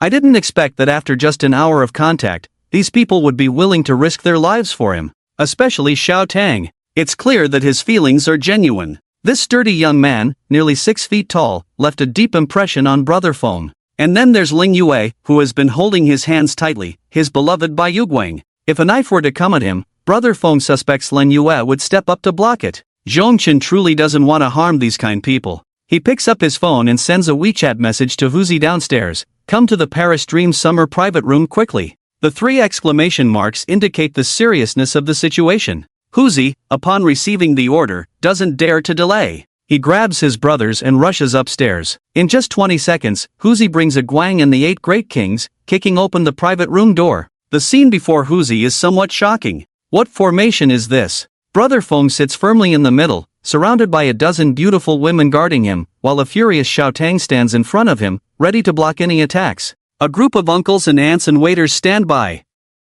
It seems these tattooed fighters are the opponents. Although Huzi's group and Zhang Laosan's group are about the same number, their fighting capabilities are not on the same level at all. Zhang Laosan and his crew have no rivals in Haiyan County, spending their days indulging in food and drink, their bodies weaker than old wine next door. On the other hand, Huzi's group is well known in Pingyang City for being tough fighters, extremely disciplined, and often working out in boxing. Moreover, they come from a martial arts school. One of them could easily take on 5 of Zhang Laosan's crew. These foolish guys dare to lay hands on Brother Feng. They must be tired of living. Huzi doesn't care who they are. Even if the King of Heaven comes, he has to kneel before Brother Feng. In no time at all, Zhang Laosan's crew is knocked down. Huzi isn't satisfied yet. He picks up a bottle and smashes it over the head of the leader, Zhang Laosan. Watermelon juice spills everywhere. Zhang Laosan has been in the underworld for a long time, but this is the first time he has encountered someone with such skill. He wanted to struggle with his brothers, but there was simply no opportunity. These strong men fight with a lot of tactics. Being taken down is just a matter of an instant. Zhang Laosan is dazed from the bottle hit. This isn't right. The calm young man in front of him isn't that useless Dong Daquan, is he? How did a group of martial arts experts suddenly come in? Damn it, is this a case of pretending to be a pig to eat the tiger? What's even more surprising is that Zhongchen thought only Huzi was waiting downstairs, but he never expected this kid to be so thoughtful, bringing capable men to Haiyan County in advance. And the several strong men beside him are indeed top-notch experts. With them around, Brother Feng can rest easy for now and enjoy the show. Everyone in Night Paris breathes a sigh of relief. The happiest one is Boss Song. He has staked his life and fortune on this. After all, this shop is his. Unlike the other employees, who can leave at any time, he cannot. It seems this step was a good bet. To be able to casually summon such a capable group of people, Brother Feng definitely has some skills. Boss Song's intuition tells him that Brother Feng's strength is absolutely above Zhang Laosan's. Clang clang clang. A Guan unleashes another round of fury at Zhang Laosan. Kneel down. Apologize to Brother Feng. The group led by Huzi was aggressive. It made Zhang Laosan lose face in front of his brothers and the people of Haiyan County. Being beaten up in Haiyan County was something he couldn't explain if it got out. After all, he was also the second brother of Haiyan County. How could he continue to mix in society here after this? Third brother. Don't you know the big brother from Fengyang? Let's find Brother Feng from Fengyang. One of Zhang Laosan's brothers reminded him. A lifetime of reputation cannot be ruined in an instant. If this matter passes like this today, how will his subordinates see him? How will the little maid at home see him? How will the chickens, ducks, and geese back home see him? How can I, the big brother of Haiyan, still act with dignity as a big brother? He straightened up and raised his neck. I tell you, just mentioning my big brother's name could scare you to death. If you leave now, it's not too late. My big brother is from the provincial city of Fengyang. As soon as these words came out, Huzi became interested. He had also been one of the top big brothers before, but since Hao Zhang was wiped out, the current big brother was the one in front of him, Zhongchen. Who could Zhang Laosan's big brother be? In the territory of Feng Yang, who could be greater than Brother Feng? Everyone was waiting, but Jiang Laosan fell silent. One of his younger brothers became anxious. My third brother's big brother is the big brother from Feng Yang. Zhong Chen. That's right. It's the Zhong Chen who has 800 guards and scared Hao Dajiang to pee his pants at the Donghu shipyard. Jiang Laosan's expression was extremely exaggerated. As long as I dial Brother Feng's number, your ending will be worse than Hao Dajiang's. To be honest, his few words almost scared Boss Song to death. If what Jiang Laosan said was true, then the person sitting in front of him, driving the Feng as 66666, was Zhong Chen? If he wasn't Zhong Chen, who else could he be? Although Feng Yang was the provincial city, there couldn't be that many ruthless people, right? Boss Song's legs went weak. Damn. Tonight can't be my death day, right? On the side, Ling Yue and all the girls were also panicking. They had learned about the big brother from Feng Yang through social media. Wherever he went, not a blade of grass would grow. Not to mention the few people present, even if all the big brothers from Haiyan County were gathered together, they couldn't compare to the newly appointed big brother from Feng Yang. Ling Yue's heart was about to jump out. As a nightclub girl, she had never seen such a high-end showdown. She was so worried about Zhong Chen's safety that she wanted to kneel and apologize to Jiang Laosan right now, hoping to exchange sincerity for a bit of sympathy to spare Zhong Chen from this disaster. While everyone else was scared silly, only one person was enraged again. Even if the King of Heaven comes, he can't touch a finger of my brother Feng. As long as I, Little Tang, am here. Whoever doesn't want to live can come over. It seemed that Little Tang truly regarded himself as a big brother. This speech and action genuinely moved Zhong Chen. Brother Feng liked flattering people around him, but he needed someone who was truly loyal and willing to risk their life for him.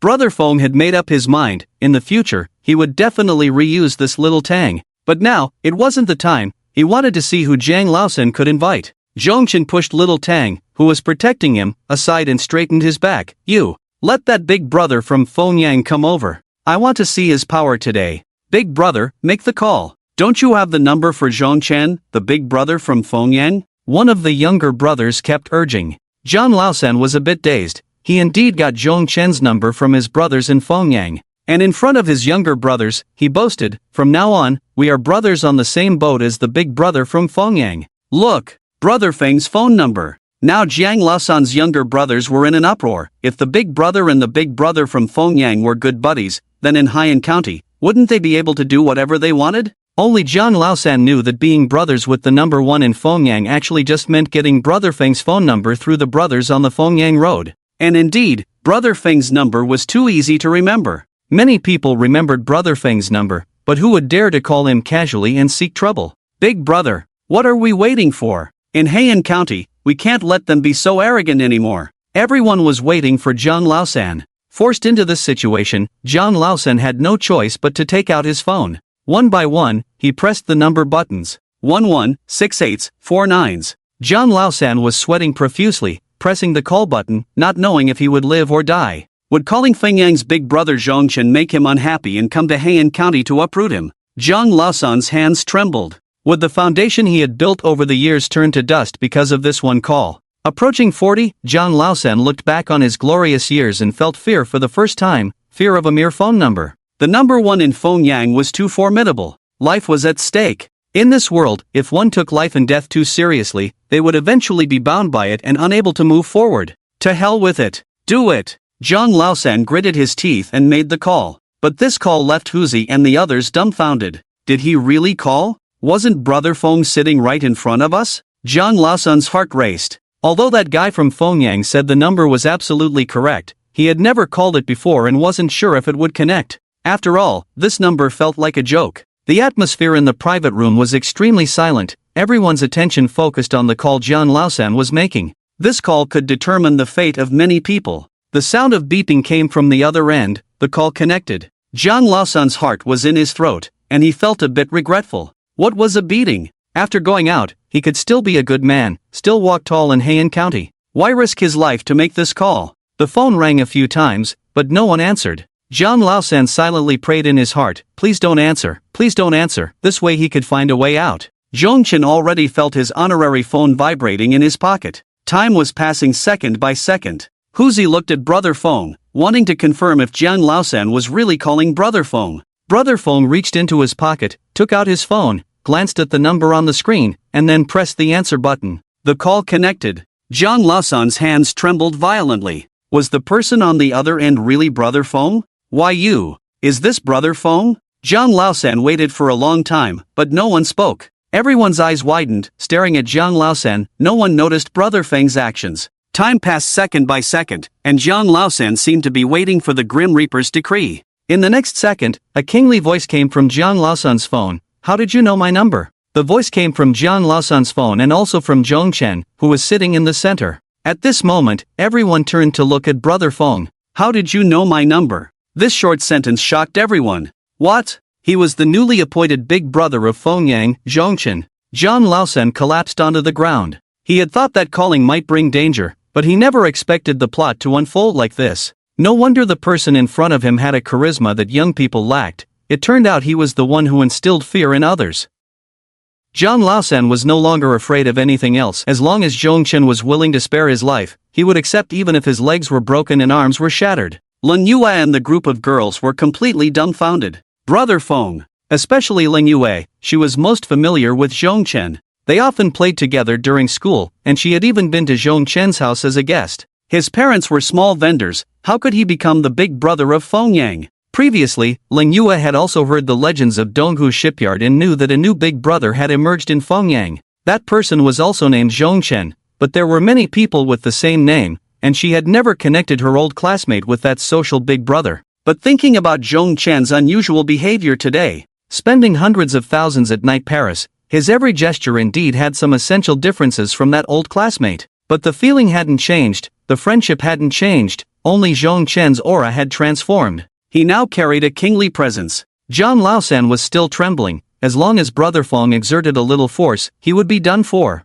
He asked for nothing else but to keep his life, and he would be grateful. If he waited for Brother Feng to speak first, he would probably be finished. Since he had done something wrong, committed a grave mistake, he had to take the initiative to bear the consequences. He wanted Brother Feng to see his attitude of admitting his mistake. Zhang Laosan suddenly knelt before Brother Feng. Brother Feng. It's me, Zhang Laosan, who looked down on others with my dog eyes. I deserve to die. As he spoke, Zhang Laosan picked up a bottle of unopened chilled beer and, in a swift motion, smashed it against his own head. The wound from earlier was still oozing blood, and this blow knocked him straight to the ground. Zhang Laosan was truly ruthless with himself. A few younger brothers stepped back, knowing the consequences of offending Brother Feng, unsure if they would end up like Zhang Laosan today. Then, in a daze, Zhang Laosan grabbed a fruit knife and placed one hand on the table. Brother Feng, I, Zhang Laosan, deserve to die. I hope Brother Feng spares my life. From now on, I will be Brother Feng's dog. Just call me, and I will definitely rush forward to serve you.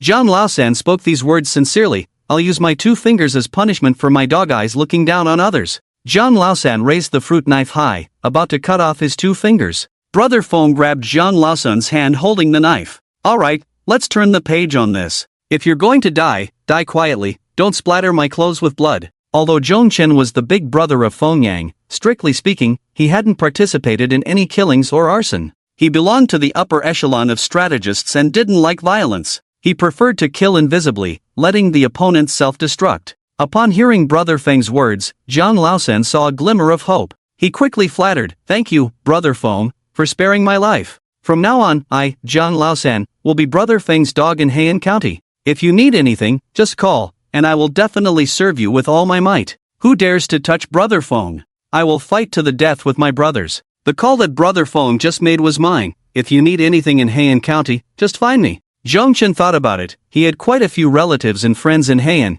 and it was inevitable that he would need help sometimes. This Zhang Laosan could indeed be useful. If something happened to his family in Heian County, it would be good to have someone to rely on. Fortunately, you didn't act. I, Zhongchen, don't hold grudges. You have shown remorse, and I'll give you a chance. Let's go. Zhongchen stood up. Today's affair at Night Paris was over. Today, Boss Song brought his employees and risked defending Zhang Laosan to protect him, which deeply moved Zhongchen. Boss Song. In the future, if anyone dares to cause trouble in your place in Heian County, contact me anytime. We are friends. Zhongchen patted Boss Song on the shoulder, speaking warmly. Boss Song had been waiting for this sentence. He knew this phone number was hard to come by. With Brother Feng's words, he could become one of the few people who could directly contact Brother Feng when needed. But today, the person who moved Brother Feng the most wasn't Boss Song, but his subordinate Xiao Tang, the one willing to take a bullet for Brother Feng, to risk his life. Boss Song, I want to ask you for a person. Brother Feng's request was something Boss Song could not refuse,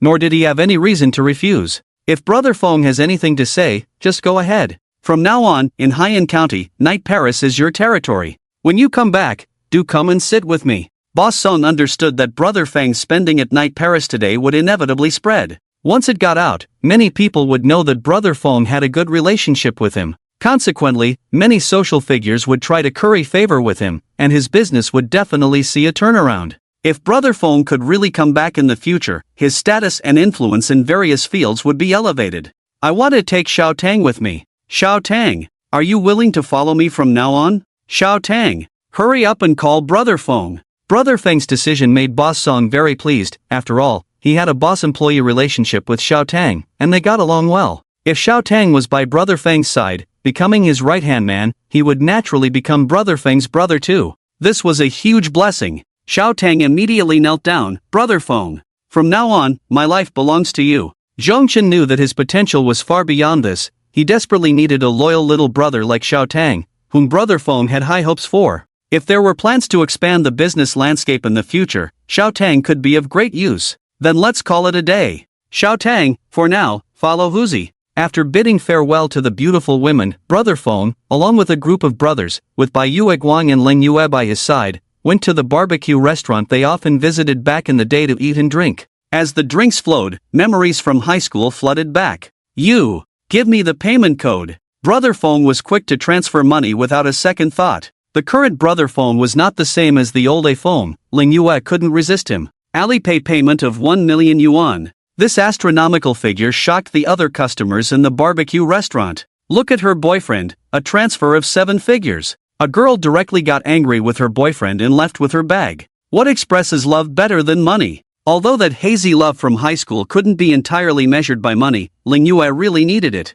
If there were other ways, she wouldn't have to go to nightclubs to accompany drinks instead of going to college. Facing those men who had wronged her, she still had to wear a smile. She never imagined that the poor boy she had longed for back then could send her 1 million today. Ling Yue felt like she was dreaming. She looked at the balance on her phone over and over again, tears streaming down her face uncontrollably. Ling Yue threw herself into Zhongchen's arms, crying uncontrollably. She had so much to say to Zhongchen, but in this moment, she couldn't utter a word. All she wanted to do was cry, to release all the grievances she had suffered in the nightclub during this time. Ling Yue even felt that Zhongchen was her whole world. The man she once loved deeply, she still loved him now. Congratulations to the Night King. Gained full admiration value from Ling Yue. System rewards 2,200 battle guards. Protect the Night King thoroughly. Managed by Zhan Tian. Damn. Ling Yue, I love you to death. 2,200 guards? The previous 800 guards were already enough to sweep through Fengyang.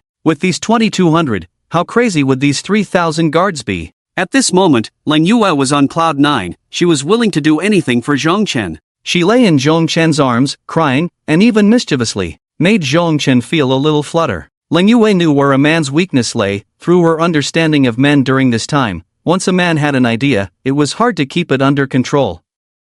Ling Yue really missed Zhongchen now. She smoothly stirred up some restlessness in him through her efforts. But Zhongchen knew that Bai Yue Guan was meant to be cherished, to be remembered, and to be left unresolved. One must never commit the grave taboo of having a deep physical entanglement with the white moonlight. At this moment, Brother Feng recalled another woman in his life who was extremely important and quite special. She could. It was now 10:30 at night, the time when nightlife was most vibrant. After a satisfying meal, Brother Feng made a decision. He had Huzi take Ling Yue home. Then he told his brothers to rest at the hotel. He wanted to take a walk alone. Ever since Brother Feng stood up, there had been constant noise around him, with little brothers everywhere and beautiful women clinging to him. Walking alone on the streets of Haiyan County, Brother Feng felt a sense of relief. Thinking about how he had gone from a poor loser to a wealthy and powerful man in just a few days. These past few days had been truly enjoyable, but living under the gaze of so many people had stripped him of the most basic freedom. With the remaining time tonight, he wanted to live for himself. After wandering for a while, Brother Feng took a taxi to the massage street that had left him with unresolved feelings. It had been nearly a year since he last visited this mysterious street, and he wondered if the Pink Memories massage parlor from back then was still around. He wondered if Tian Tian from the shop was still there. Zhongchen knew that this industry had a high turnover rate. Some would change places after just 2 months, and love should not be planted in such a romantic and fleeting environment. But back then, Jongchan was just a poor loser, with little money, and only at Pink Memories did the masseuse Tian Tian agree to talk about love with him. If there hadn't been a deep love, Brother Feng wouldn't still be reminiscing about Tian Tian to this day. Brother Feng couldn't figure out why the heartless massage girl was willing to date him back then. Was it just because he was handsome? Because he was a high school student, a younger brother? Pink Memories. The massage parlor was still there. Brother Feng walked up, his heart pounding. That was Jongchen's first woman, the first one who always lingered in his mind, leaving him with unresolved feelings,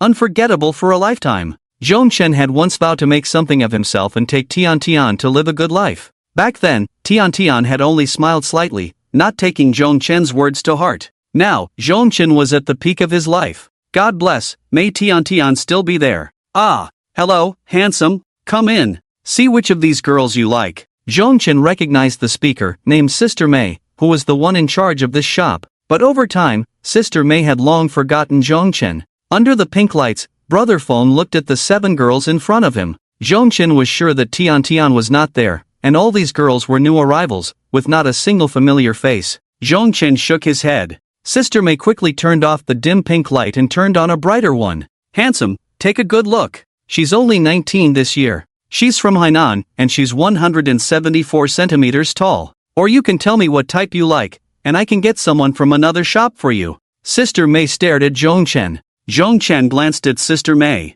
Hey, why are you looking at me? Handsome brother, you wouldn't be interested in someone like me who's over 40. Sister May mistakenly thought Jongchen came to this shop for her. At my age, I can't take the strain, and besides, I'm not prepared for that. Sister May, is Tian Tian still here? Hearing Jongchen call out the girl's name directly, Sister May realized that this young handsome guy was a regular. Tian Tian? Tian Tian took a break a few days ago because her relatives came to visit. So late, I don't know if she'll come today. How about you? Jongchen raised his hand. No, give me the payment code. Sister May was taken aback. A payment code? Was he going to transfer money? Sister May, with her rich social experience, knew that no gain came without risk, and suddenly asking for a payment code must be a trick. There was no need to take this risk for a few hundred yuan in tips. Just as Sister May hesitated, one of the girls made a shocking move. Payment code? If it's inconvenient for Sister May, I have one. A girl named Shangxiang pulled out the payment code and showed it to Jongchen.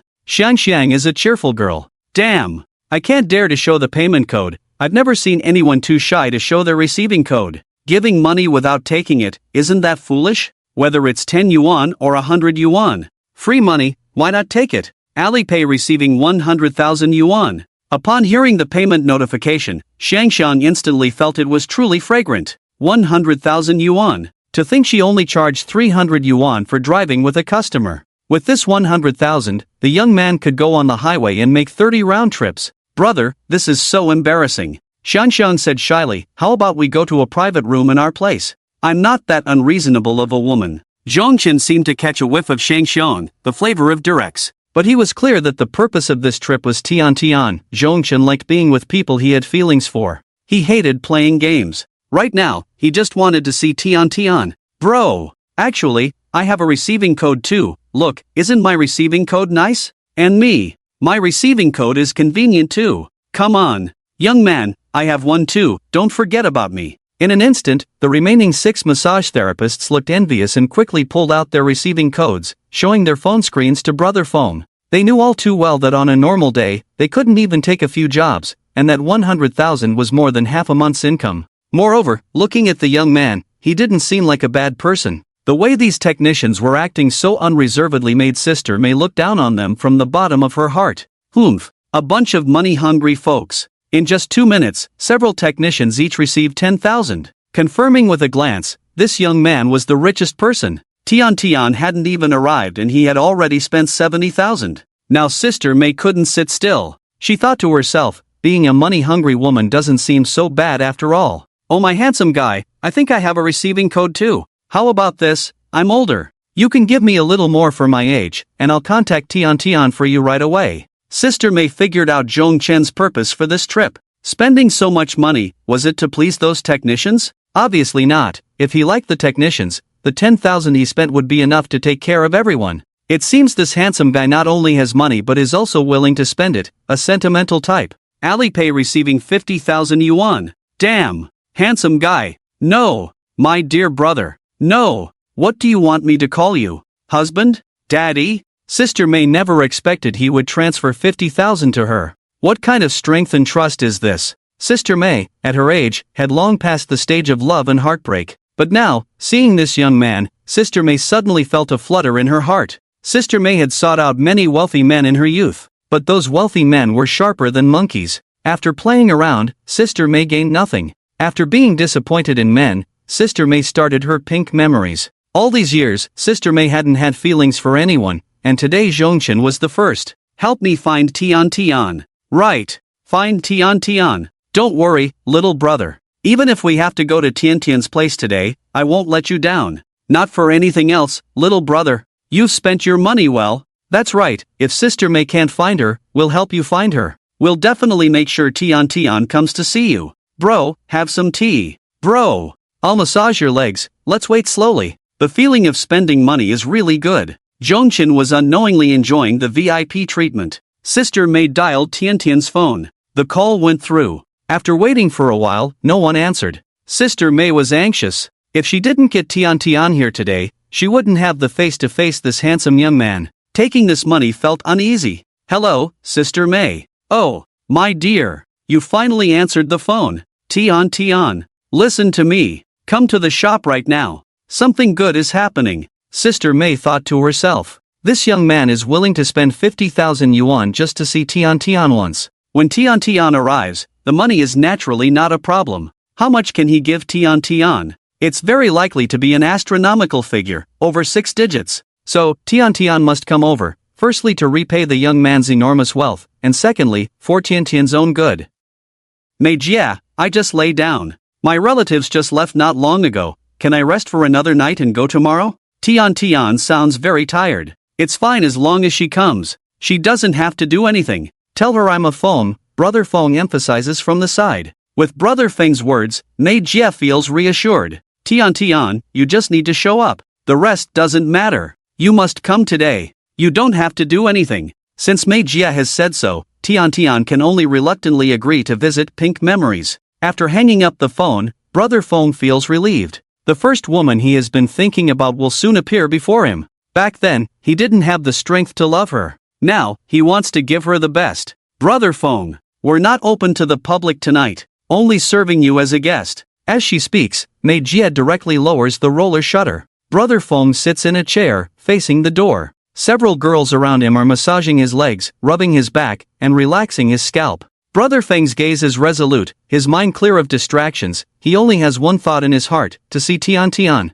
A few minutes later, ding ding ding, the roller shutter is knocked on. The exciting moment has arrived. Mei Jia quickly steps forward and slowly opens the roller shutter. What comes into Zhongchen's view first is a pair of feet in high heels, followed by slender legs in black stockings. Finally, that familiar face, those gentle and expectant eyes. When their eyes meet, Tian Tian looks exceptionally surprised. A Feng? Memories from 2 years ago surge forth at this moment. They say the world is heartless. When she first met Zhongchen, Tian Tian was just a newcomer, and she felt the boyfriend vibe from him. After they got together, Zhongchen returned to school and could never forget Tian Tian. He saved money by eating instant noodles every day, and after saving up 298 yuan, he would come to find Tian Tian to relive old dreams. As time went on, Zhongchen hoped to save more money, while Tian Tian hoped Zhongchen would come to find her soon. This pair of star-crossed lovers, in their constant longing, saw their feelings rapidly intensify.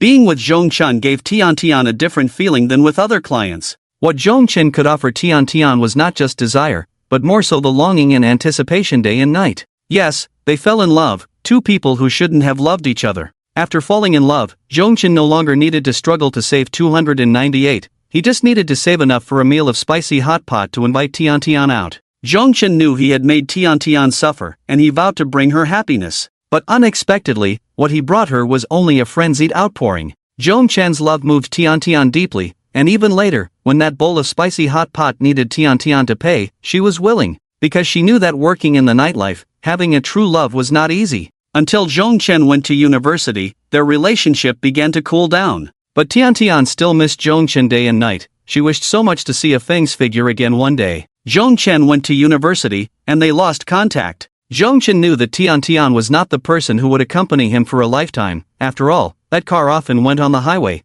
which wasn't suitable for him. Tian Tian also understood that she was a nightclub girl, and no client would marry such a woman, unless she met an honest man. Moreover, seeing her beautiful sisters around her fine wealthy man, Tian Tian felt tempted. She thought, even if she wanted to find a man, it wouldn't be someone like Zhongchen, a loser. She wanted to find someone with good conditions, even if there was no love. But in reality, Tian Tian still looks forward to seeing Zhongchen every day, to witnessing that love she longs for. Even though her sisters have gone to work at other massage parlors, changing colleagues time and again, Tian Tian remains here. Tian Tian has made up her mind, if she doesn't see Zhongchen by the end of this month, she will leave Pink Memories, and her world will no longer have Zhongchen's presence. But fate is truly wonderful. In this moment, God arranged for Zhongchen to travel thousands of miles, sitting in the Pink Memories shop, waiting for Tian Tian. Tian Tian's eyes brimmed with tears. Seeing that the man has feelings and the woman is interested, the perceptive Mei Jia quickly took hold of the roll-up door, glancing around, and then, with the smooth and familiar motion, lowered the door.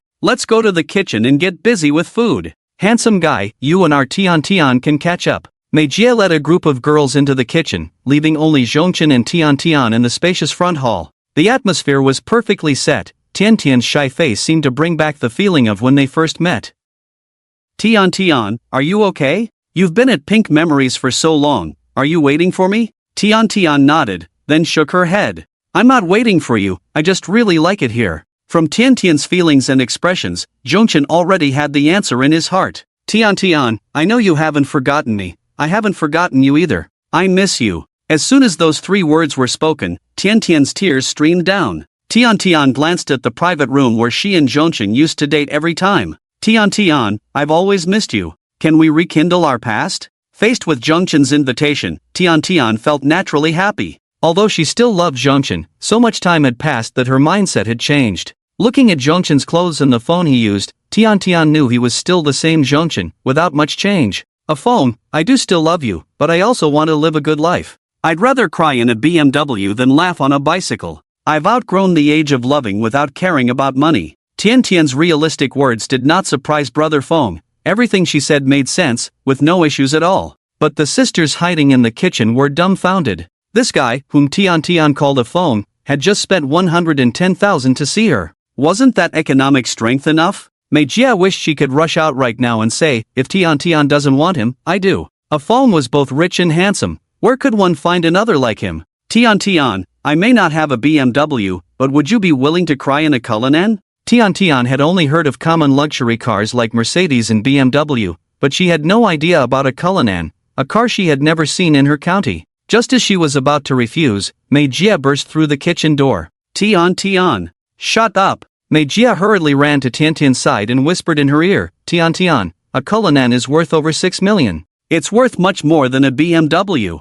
That young man. You all keep chatting. I still have to get busy in the kitchen for a while. Tian Tian was a bit puzzled. What was going on with Mei Jia and the sisters today? They had closed the shop to help a Feng pursue her. This didn't seem right. Could it be that the Cullinan a Feng mentioned was really worth over 6 million? Although this meeting with the Feng felt different, he was still using an entry-level phone and wearing street market clothes. Moreover, a Feng was the child of an ordinary family, only in his 20s. How could he suddenly become so wealthy? Tian Tian, if you want, in 10 minutes. A Cullinan worth 6 million will be parked at the door. A Feng's words were firm, sending a thrill through Tian Tian's heart. Hearing is believing, seeing is reality. If A Feng really becomes such a successful man, what reason do I have to refuse him? Alright, if what you say is true, I'll go with you tonight. Zhongchen grabbed the honor phone. Huzi, right now. Drive the Cullinan to the Pink Memory location I sent you. At that moment, Huzi and the brothers were playing poker. Brother who? Why did Brother Feng go to a foot massage parlor? He wouldn't be getting into a fight again, would he? Huzi thought for a moment. Brother Feng asked him to drive the Cullinan but didn't tell him to bring the brothers, which likely meant he wanted to show off to the girls. The boss's taste is indeed different. With his capabilities, he could find any type, but who would have thought he would go to a street of foot massages looking for pleasure? But the boss's orders must be executed immediately. Huzi drove the Cullinan at full speed to Pink Memory. Beep beep beep. The car horn sounded outside the shop. Sister Mei was the first to rush out of the kitchen, slowly opening the roll-up door. Then, a group of women rushed out from the kitchen. Wow! This car is absolutely one of a kind in Haiyan County. Those BBA cars are simply weak in front of the Cullinan. Fong A66666. When Sister May saw the license plate number, she couldn't help but feel a strong curiosity about today's visitor. What kind of person is he, so young yet able to drive such a car with such a number? A group of women circled around the Cullinan again and again, making Huzi feel quite embarrassed. At this point, Tian Tian realized that her A-phone was no longer the poor boy of the past. He had transformed, seemingly becoming an unattainable wealthy man. Driving a car worth 6 million. How much must he earn? How much savings must he have? My dear A-phone, what kind of strength do you have now? A long-lost smile appeared on Tian Tian's face. Seeing the opportunity, Zhongchen said, Tian Tian, I am sincere. Give me the payment code. As soon as A-phone said this, the women perked up their ears. Give me the payment code. The women could confirm, this was the most beautiful and melodious music in the world. Alipay payment of 1 million yuan. What? Sister May's jaw dropped. 1 million? 1 million could buy a girl's youth. Why? Why didn't I meet such a man when I was young? Tian Tian was overwhelmed by the sudden happiness. Although Tian Tian received several clients every day, often earning 4 figures, her sick mother, drunken father, and gambling brother made her money flow away like water, endlessly. To this day, Tian Tian's bank card had never exceeded 6 figures, but with A-phone's one action, her bank card suddenly had 7 figures. Tian Tian believed in love again. She suddenly felt that her earlier thought of wanting to cry in a BMW was such a childish idea. Clearly loving A-phone so much, why couldn't she express it properly? A-phone, can I love you again? Tian Tian, this is just the beginning. If you need money in the future, just tell me. I want you to never worry about money for the rest of your life. Oh my God, so touching. The girls in the massage parlor were moved to tears. The girls who had just been envious and jealous were now watching a deeply moving drama. They were deeply touched by the male lead, A-phone. A-phone, I love you. Tian Tian threw herself into Zhong Chen's arms. At this point, sitting in the Cullinan, Huzi knew this was a done deal, so he hurriedly asked the brothers to book the most luxurious room at the hotel. Brother Fong would go directly to use it. A-phone, let's go, tonight, I want to be with you like we used to. Looking at Tian Tian's tearful eyes, Brother Fong finally understood that the most wonderful feelings in this world are bought with money. Zhong Chen and Tian Tian got into the Cullinan, but the technicians in Pink Memories were somewhat reluctant. What they were reluctant to part with was not Tian Tian, but the once-in-a-century Brother Fong. The car slowly started, and some words would be too late to say if not spoken now. So the girls cried bitterly and expressed their innermost thoughts. Brother Fong, actually, I love you too. You must remember, if you have any rich people like you around, introduce them to me, shouted the massage technician Xiang Xiang. Brother Fong, and me, even if I'm not as rich as you, I can accept it. I only need 398. Another massage technician shouted. Brother Fong, you must treat Tian Tian well. Mei Jie's words moved Tian Tian a bit. Tian Tian, Mei Jie loves you. If Zhong Chen's money runs out, remember there's still Mei Jie. Damn. It turns out Mei Jie was using a strategy of curve-saving the country. She knew Zhong Chen was too busy to pay attention to them, so she played the emotional card, trying to win over Tian Tian to achieve her ultimate goal.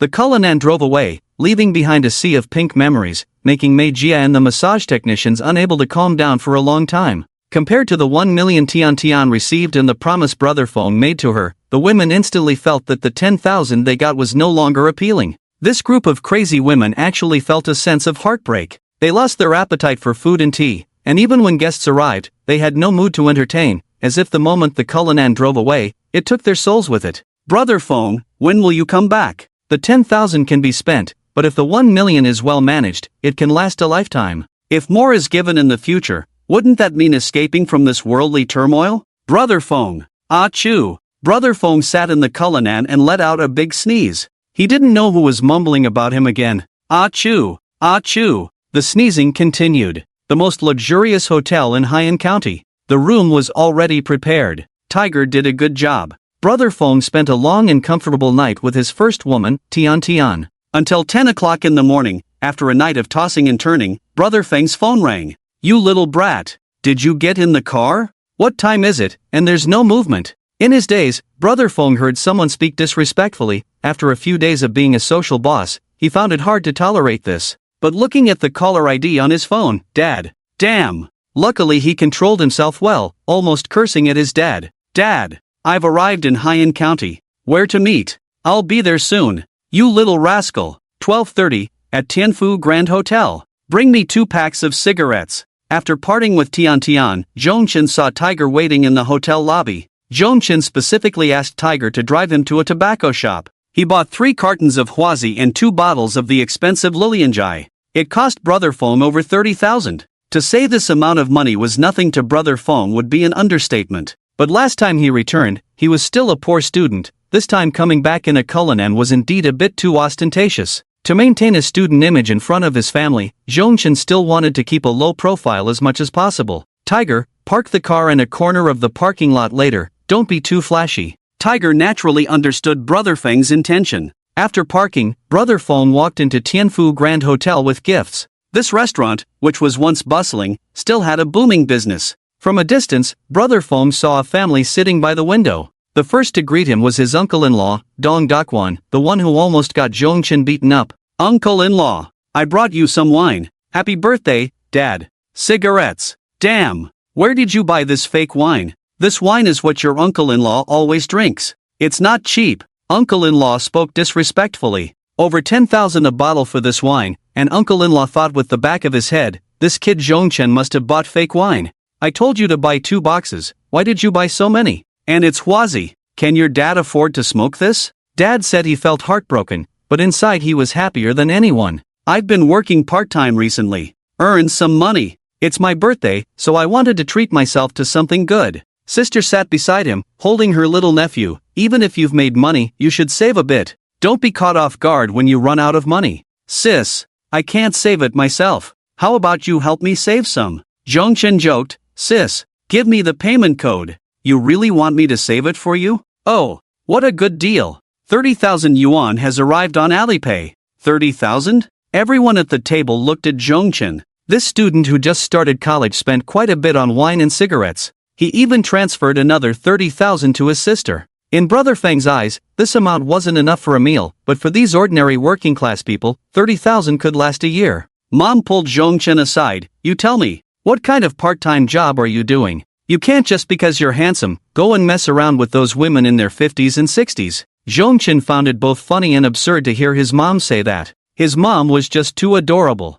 This money is absolutely legal and compliant. Your son wouldn't do anything shameful. Then that money can't be given to your sister. Always keep an eye out. You'll need money for many things when you get married and have a wife. Hearing his mom's words, Zhongchen felt a bit emotional. While he was out enjoying life, spending money like water, casually transferring $1 million to women, his parents were worried about a few hundred, a few thousand, or even tens of thousands. Zhongchen suddenly felt like an unfilial son. He thought, when he goes back, he'll find a way to make his family wealthy. Let them live a life free from worries about food and clothing. But now wasn't the time. The most important thing was to make sure Dad had an unforgettable birthday. The whole family was cheerful, and after a few rounds of drinks, uncle-in-law suddenly felt something was off. This kid's wine was surprisingly good. He had been around and tasted a lot of good wine, and this didn't seem like fake wine, if it's real wine. Plus the 30,000 Zhongchen just transferred to his sister. This kid had spent over 60,000 today. Part-time job? Pure nonsense. Could it be that this kid really struck it rich? Dong Daquan had some doubts about Zhongchen's situation, but he had no evidence. This few tens of thousands worth of wine, plus a few packs of Huazi, and a table full of good dishes, was a great opportunity for Dong Daquan to show off as a socialite. So he took a couple of photos of the wine, cigarettes, and dishes, and snapped a selfie with Zhongchen, posting it on his social media with a caption. Happy birthday, brother-in-law. My big nephew has grown up, spending 60 to 70,000 on wine and cigarettes. To highlight his status, Dong Daquan even exaggerated the value of the wine and cigarettes. Within a minute of posting, Dong Daquan took out his phone. What? Over 70 likes. More than 30 comments. Dong Daquan knew what kind of person he was. He had never had so many people care about him. Could it really be those few bottles of wine and packs of cigarettes that made the difference? He opened the comments. The comments were from socialites. The content left Dong Daquan confused. Hello, brother Dong. Is that Zhongchen sitting next to you? Damn. Isn't that the big brother from Fengyan? Brother Dong. If I'm not mistaken, we've met before, let's keep in touch. Dong Daquan was suddenly shocked. What's going on? As a social outcast, he had heard about how Hayadajiang from Fengyang lost without a fight. And that person's name was Zhongchen. But his nephew was a poor student. How could he possibly be connected to a big brother? Looking at Zhong Chen's current situation, dressed in cheap street clothes and holding a phone worth over 1,000, he seemed no different from before. The only difference was the unique dominance in his gaze. At this moment, a new contact appeared among Dong Dakwan's WeChat friends. This person turned out to be Jiang Laosan, the second in command of Haiyan County. In Dong Dakwan's eyes, Jiang Laosan was a godlike figure. It was known that his own status was so low that he couldn't even compare to Jiang Laosan's subordinates. Speaking to Jiang Laosan was like a fantasy. Today, Jiang Laosan actually took the initiative to add him on WeChat. He had to click to add. "Hello, brother Jiang. I've heard so much about you. In the future." Dong Dakwan was typing, wanting to send a flattering message to Jiang Laosan. However, he was too nervous and typed too slowly. Before he could send his message, Jiang Laosan's message came first. "Brother Dong. I'm Jiang Laosan, just call me Laosan from now on. From now on, we are brothers, so feel free to tell me if you need anything." Jiang Laosan, known for his ruthlessness, was being so polite to him. Dong Dakwan suddenly felt a sense of elation. After so many years in society, no real social figure had ever looked at him directly. He mostly played the big brother in front of his family. Who knew the hardships he faced? Various unusual signs indicated that the Zhong Chen sitting next to him was very likely the big brother of Feng Yang. Right, he couldn't neglect Jiang Laosan. After all, he was definitely influential in Haiyan County. If he could establish a relationship with him, it would be like soaring to great heights. "You're too kind, brother San. Please take care of me in the future. Tough people don't say much." Dong Dakwan understood this principle. "Alright, brother Dong. Are you at the Tianfu Grand Hotel? Do you need me to come over and support you?" "Not for now. If I need anything, I'll contact you again, brother San." Right now, Dong Dakwan needed to clarify one thing. He had to confirm whether his nephew Zhong Chen was really that big brother of Feng Yang. If he was, he could at least walk sideways in Haiyan County. That would mean he had truly stood up. If not, he would still have to be polite when speaking to Jiang Laosan, and being a little errand boy for him wouldn't be bad. By the way, the Zhong Chen from Fengyang drove a Maybach with the license plate Feng A88888.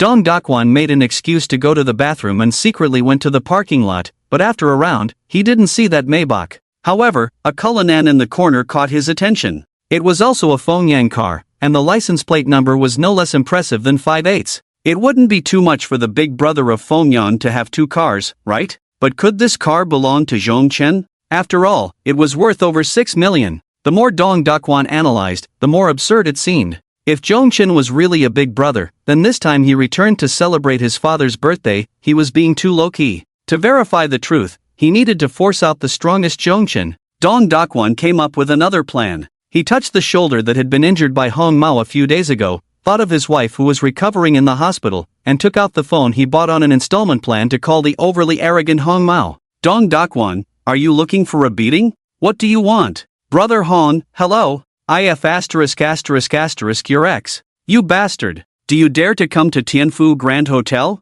Let's see how I deal with you. Let's see how I take you down." Hong Mao glanced at his phone, confirming that the caller was Dong Dakwan. "I say, have you taken the wrong medicine? Your wounds aren't even healed, and you've forgotten how you got beaten up? Just wait. I'll completely ruin you today." After Hong Mao hung up, Dong Dakwan was a bit dazed. Damn, was he going to get into trouble? Not to mention that he still wasn't completely sure if his nephew was a big brother. Even if he was, he didn't have any brothers with him. Dong Dakwan was so scared that he hurriedly ran back upstairs, sitting blankly next to Zhong Chen. That Hong Mao was a person of Hongjie. Hongjie was firmly seated as the number one in Haiyan County. Hongjie's surname is Liu, and her Liu family is deeply rooted in Haiyan County. Almost all the profitable businesses in Haiyan have Hongjie and her family involved. There's a saying in the underworld, in Haiyan, there's nothing that Hongjie and her Liu family can't handle. Although Jiang Laosan is the second in the social hierarchy of Haiyan, the 5 Jiang Laosan are no match for Hongjie's family.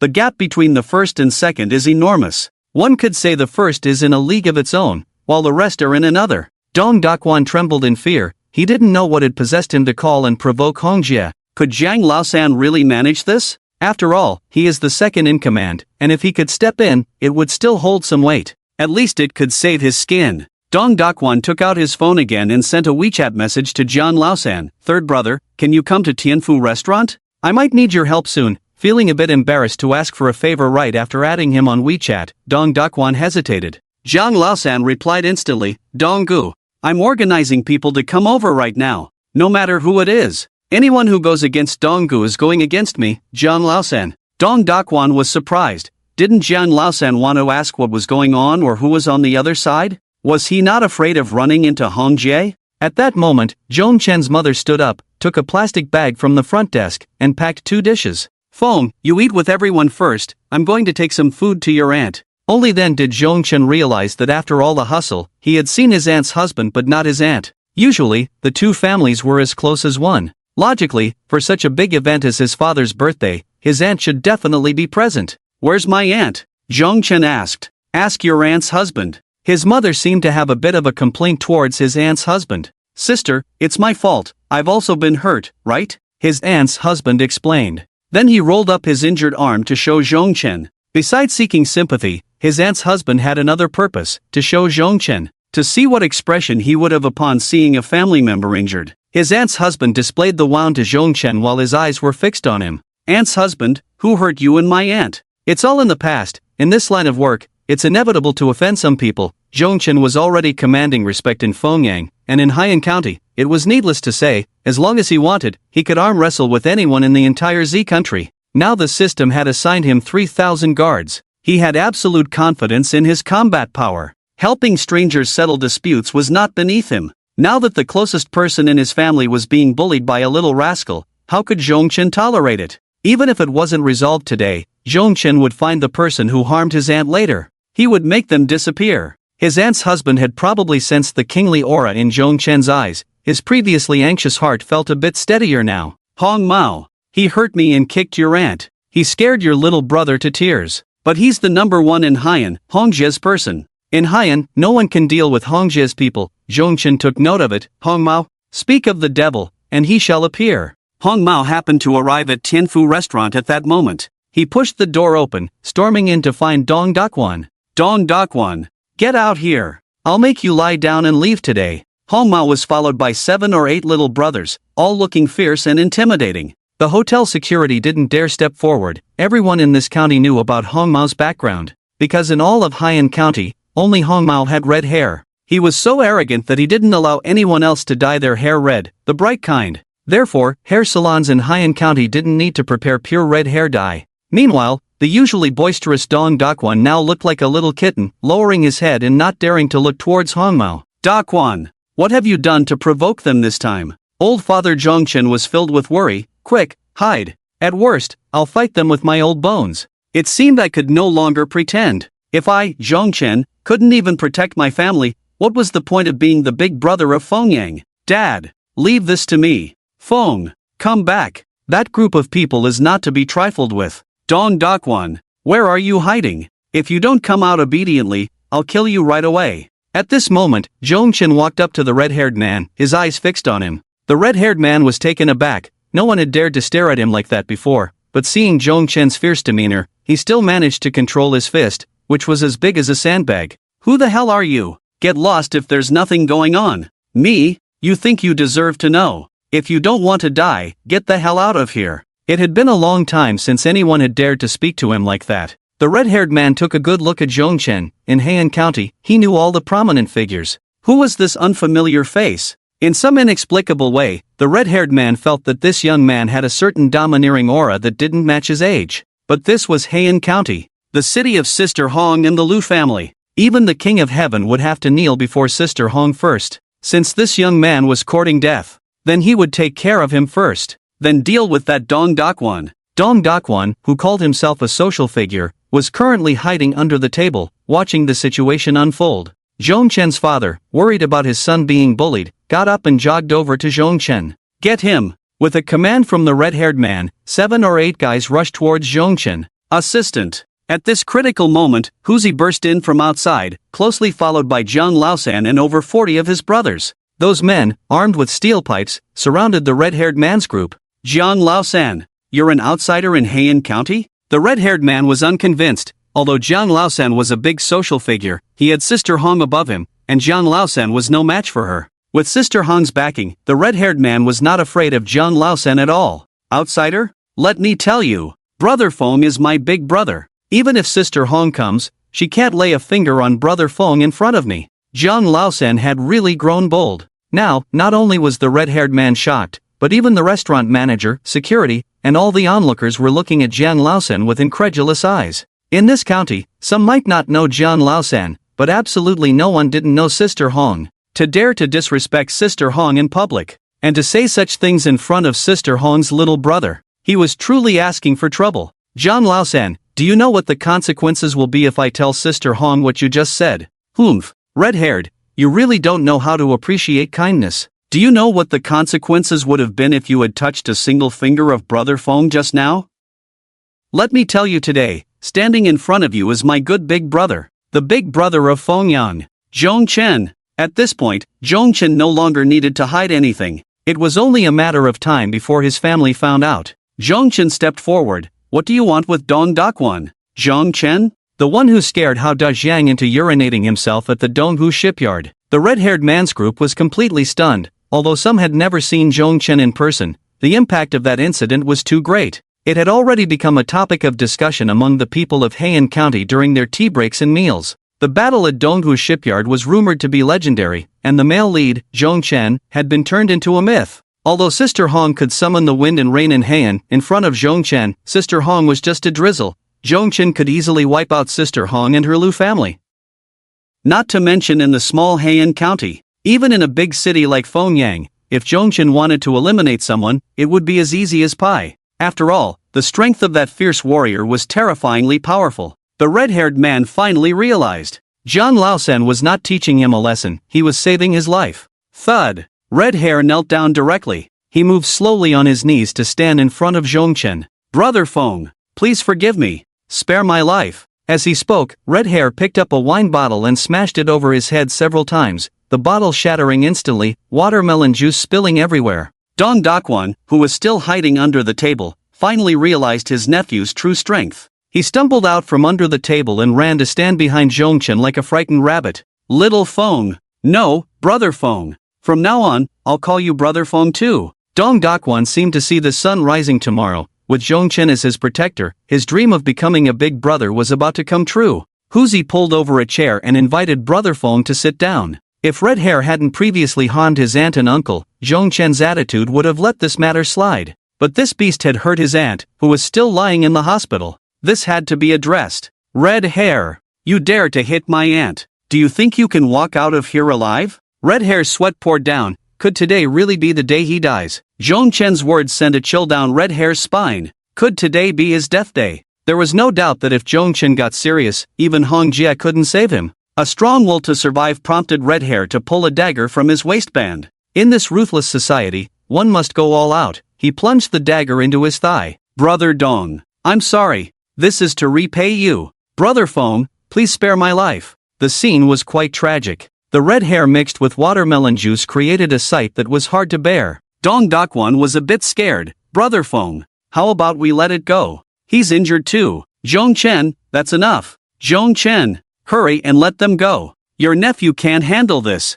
After much persuasion from everyone, Zhong Chen finally let Red Hair and his group leave. Brother Feng, this matter is settled. You continue celebrating your father's birthday, and we'll wait outside. Just call us if you need anything. Jiang Laosan's performance today made Zhong Chen very satisfied. He was now acutely aware that in this shallow society, there were many big brothers, and he had only been back for 2 days to encounter so many issues. He was worried that after he left, no one would protect his family. Zhong Chen's greatest concern when out in the world was his family. They had been honest all their lives but were often bullied. In this county, he needed to arrange everything so that his family could live safely and securely in Heian County. His uncle, who only knew how to brag, was not fit to be a big brother. Therefore, Zhong Chen decided to support Jiang Laosan. To eliminate Hong Jie, he would make him the big brother of Heian County. This way, he could better protect his family. Jiang Laosan, stay. At the father's birthday banquet, there was now an additional Jiang Laosan. In front of Brother Feng's family, this person felt a bit restrained. At this moment, it was still Dong Dakwan who was more relaxed. From now on, I won't call you my nephew. Brother Feng. From now on, it's Brother Feng. Come, Uncle toasts Brother Feng. After a glass of wine, the old father felt a bit jealous. This eldest son was no longer the little brat he used to call him, but had already become the big brother of Fengyang. For a moment, the old father found it hard to adjust to the role. Should he call him Brother Feng or son? After much thought, he had to call him Brother Feng. He had seen online that those nightclub owners of similar age also called Zhongchen Brother Feng. Hey, Brother Feng. Dad will drink one with you. No, Brother Feng. Brother will drink one with you. This address nearly drove the sister crazy. Dad, what are you saying? No matter who he is, isn't he still Xiao Feng, your son? You child, can you just call him anything? This is the rule of the underworld. At home, you can call him son, but outside, you must call him Brother Feng. Zhongchen's father usually loved to inquire about the affairs of the world. He knew all too well what kind of status the formidable Zhongchen held. It seemed that his social standing in Haiyan County would not only be higher than that of the neighbor, Old Wang, but even surpass that of the county head. As long as he took good care of his son, those elderly ladies dancing in the square could be chosen at will in the future. Brother Feng, that money I just gave to your sister, you can forget about it. See if you have any extra money left. Dad will save it for you. Upon hearing this, Zhongchen understood immediately. This old man wanted some pocket money. Payment code, Alipay payment of 30,000 yuan. Uncle, payment code. Aside from Jiang Laosan, Zhongchen gave each relative 30,000 yuan. This money was nothing to Zhongchen, but it could solve significant problems for his family.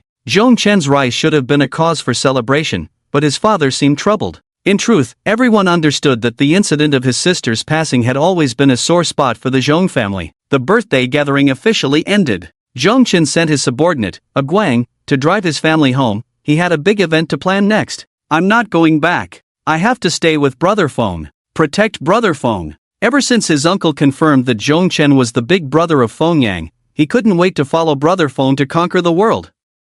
Brother Feng, can uncle sit in your car and head south? No. Let the little brother sit. I'm now Brother Feng's little brother. The drunken uncle left the family both amused and exasperated. He plopped down in the passenger seat. Wow, this car is really something. Brother Feng, this car is one of a kind in Haiyan County. Brother Feng and Jiang Laosan sat in the back, while Huzi drove. Jiang Gu, what's the background of that Hong Jie? What kind of place does she have? Let's go meet her tonight. After listening to Jiang Laosan's introduction, Zhongchen's expression changed. He hadn't expected this Hong Jie to be so influential in Haiyan County. Not only did she run several nightclubs, but her connections in the legitimate world were also deeply rooted. It could be said that every functional department in Haiyan County had her people. Even more terrifying was that Hong Jie's family owned multiple businesses, backed by solid legitimate connections and formidable underworld strength. Any lucrative business in Haiyan County had Hong Jie's shadow. In Haiyan County, no one could touch Hong Jie.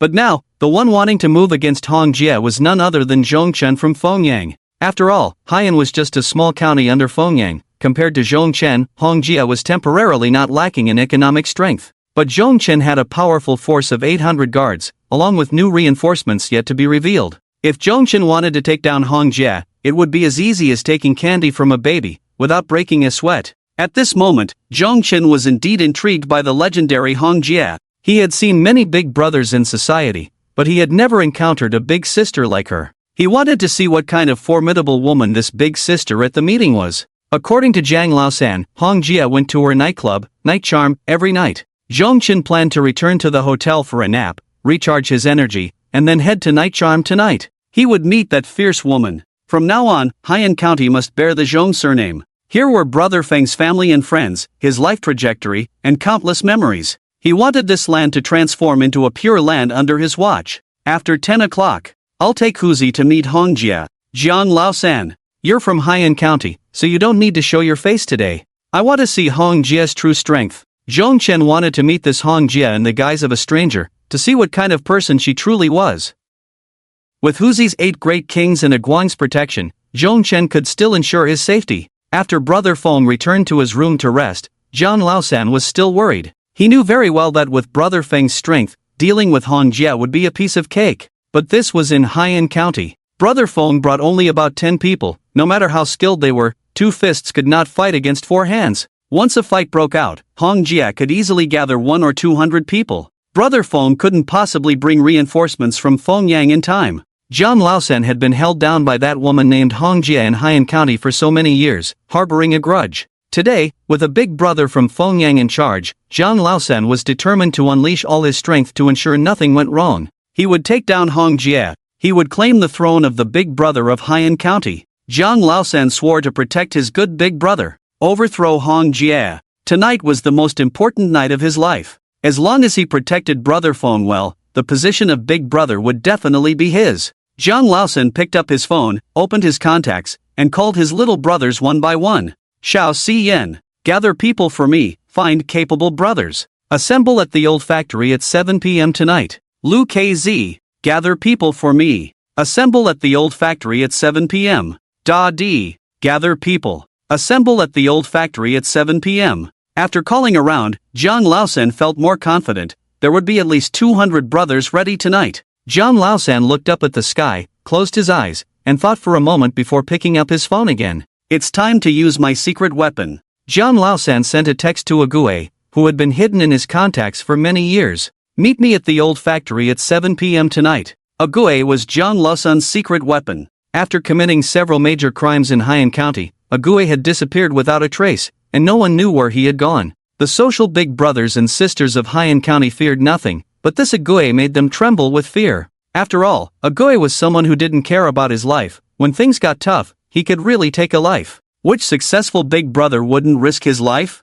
The fact that Zhang Laosan could activate Ague today showed just how important tonight was for him. The time reached 8 p.m. It was time for Brother Feng to move. Brother Feng took Hu Zi and Aguang, driving the Cullinan straight to the Yimei nightclub. This world of lights and wine belonged to the young, to the wealthy, to handsome and rich young men like Brother Feng. When the Cullinan parked in the Yimei parking lot, the waiter rushed over to strike up a conversation. Welcome to Yimei, brothers. Do you need a table arranged? Blind. Driving a Cullinan. What do you mean by arranging a table? Hu Zi was the best at showing off and picking fights. He knew that tonight's game wasn't just about spending money. Brother Feng was here to stir up trouble. He wanted to force that Hong Jie out and let her see who was standing in front of her. Bro, our supreme seats at Yimei have a minimum consumption of 30,000 yuan. I'll take you over there. The waiter's words were precise, indicating the price while remaining polite. So much nonsense. Are we short on money? You little beggar. This made the waiter unhappy. The smile that had been on his face moments ago was gone.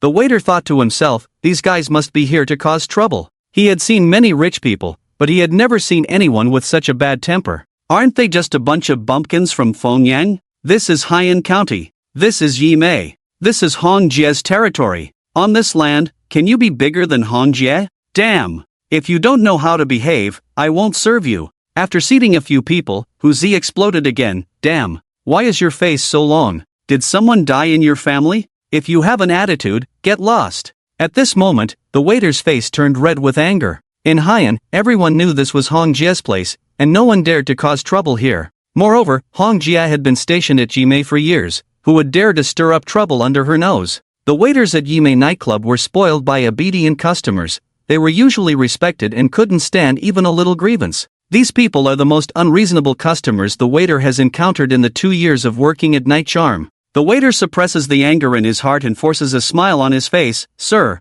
what kind of wine would you like? We have. Are you new here? Can't you tell who we are? Just bring the most expensive. 10 bottles to start. Sir, our most expensive wine is 28,000 per bottle. Are you sure 3 people want 10 bottles of the most expensive wine? The waiter seriously doubts these people are in their right minds. 3 bottles of high-end liquor would be enough for them. They insist on 10 bottles to show off. What do you mean? Call your manager. In such situations, the waiter's natural response is to call the manager. If they are truly looking for trouble and order 280,000 worth of wine without paying, that's not something a small waiter can handle. 3 people, 10 bottles of wine? What car are you driving? Cullinan. Go. Serve him. This is Hongjie's venue. Who dares not to pay? Manager Zhang waved his hand, and the waiter felt reassured. He could endure the grievance. After all, this was a money god, and the commission on this 280,000 worth of wine would be over 50,000.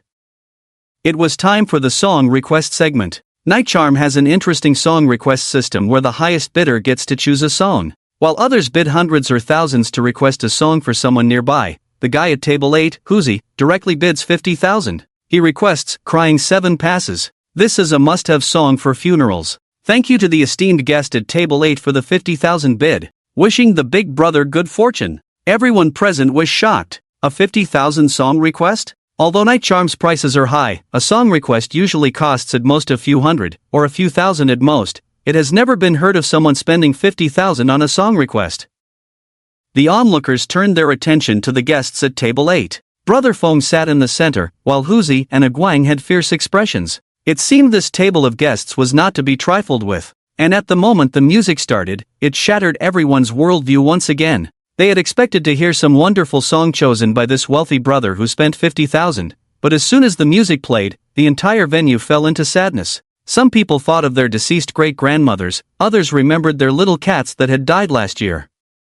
Many girls recalled their heart-wrenching ex-boyfriends. This sea of joy suddenly turned into a paradise of sorrow. Just as they emerged from a sad song, Huzi threw down another 100,000. Thank you to the boss at Table 8 for the 100,000 bid. Wishing the big brother good health and all the best. The music played, and Safe Journey to the West once again pulled the handsome men and beautiful women of the night scene back into memories of their great-grandmothers and great-grandfathers. They had come to the night scene to have fun, but today they were listening to sad music. Not to mention in Haiyan County, even nationwide, playing sad music in a night venue is one of a kind. Hong Jie, sitting in her office, also noticed what was happening downstairs. She lifted the blinds and looked through the shiny glass window at the guests at Table 8. At the same time, the young, imposing guy sitting in the center of Table 8 raised his head and looked at Hong Jie, who had lifted the blinds. When their eyes met, Hong Jie felt a chill run through her body, and she suddenly felt the urge to urinate. Who is this person? Such a powerful aura. Hong Jie instinctively avoided the gaze. The untimely sad music seemed to be sending Hong Jie off on her last journey. At that moment, Manager Zhang from Night Charm knocked on Hong Jie's office door. Hong Jie. This. Manager Zhang entered the office to ask Hong Jie whether to intervene with the guests at Table 8. After thinking it over, Hong Jie nodded, be mindful of the situation. Although the guests at Table 8 had a strong presence, and their gaze made her shiver, in Haiyan County, Hong Jie has never lost. And she cannot lose. Although playing sad music in the nightclub is somewhat inappropriate, the guests have not violated any rules, so logically, there should be no intervention. Therefore, Hong Jie felt that this matter should be resolved. After all, everyone was there to seek joy, and they couldn't keep playing sorrowful music throughout the venue. Hong Jie had a strange feeling. Her heart was a bit anxious, as if something was going to happen that night. On the other side, Manager Zhang approached Table 8. Hello, sir, I am Manager Zhang from Night Charm. I would like to discuss something with you. We can waive the bill for this table. Could you perhaps choose some other songs? Brother Feng saw the manager appear, which meant that Hong Jie would be on stage soon. Whatever was to be done needed a sense of rhythm. It wasn't the right time to act yet. Since you don't like listening to sad music, let's have some fun. Zhong Chen was unusually calm. Manager Zhang, there's no need to waive the bill or offer a discount. Just send a bottle of the 28,000 yuan Hennessy to each table. Put the entire bill on my tab. Manager Zhang's mouth dropped open in disbelief. If he heard correctly, they didn't need to waive the bill, and they wanted the most expensive liquor sent to each table. Manager Zhang roughly calculated, there were a total of 120 tables in the venue, across high, medium, and low-end seating. Each table costing 28,000. That added up to 36 million. Adding in the previous song requests and drink costs, this table's final expenditure would conservatively exceed 4 million. This order was simply too large. Since Night Charm opened, the most a wealthy patron had spent was not over $1 million. This young, handsome guy was starting at 4 million. And this was just the beginning. At this spending rate, there would definitely be more consumption soon. Manager Zhang had seen a lot, but such a large order still required him to consult Hong Jie. Knock knock knock. Come in. Hong Jie. The guests at Table 8 don't need us to waive their bill. They also want a bottle of Hennessy for each table. I calculated that it would total 36 million. So far, their table has already spent close to 4 million. Should we serve them the liquor? 4 million. Hong Jie never expected such a number. After all, in Haiyan County, her economic power was unparalleled. Even when she went out to spend, she wouldn't casually spend millions on strangers drinking. Unless that money fell from the sky. Where are they from? What car are they driving? Before deciding to fleece them, Hong Jie wanted to understand their financial strength first. Hong Jie, I just checked. They are from Fengyan. They are driving a Cullinan. The license plate number is Fengyan 66666. Hearing that license plate number, Hong Jie nearly drooled. Damn, 5 6s? And it's a Cullinan. Since they want to spend money, let's fulfill their wishes.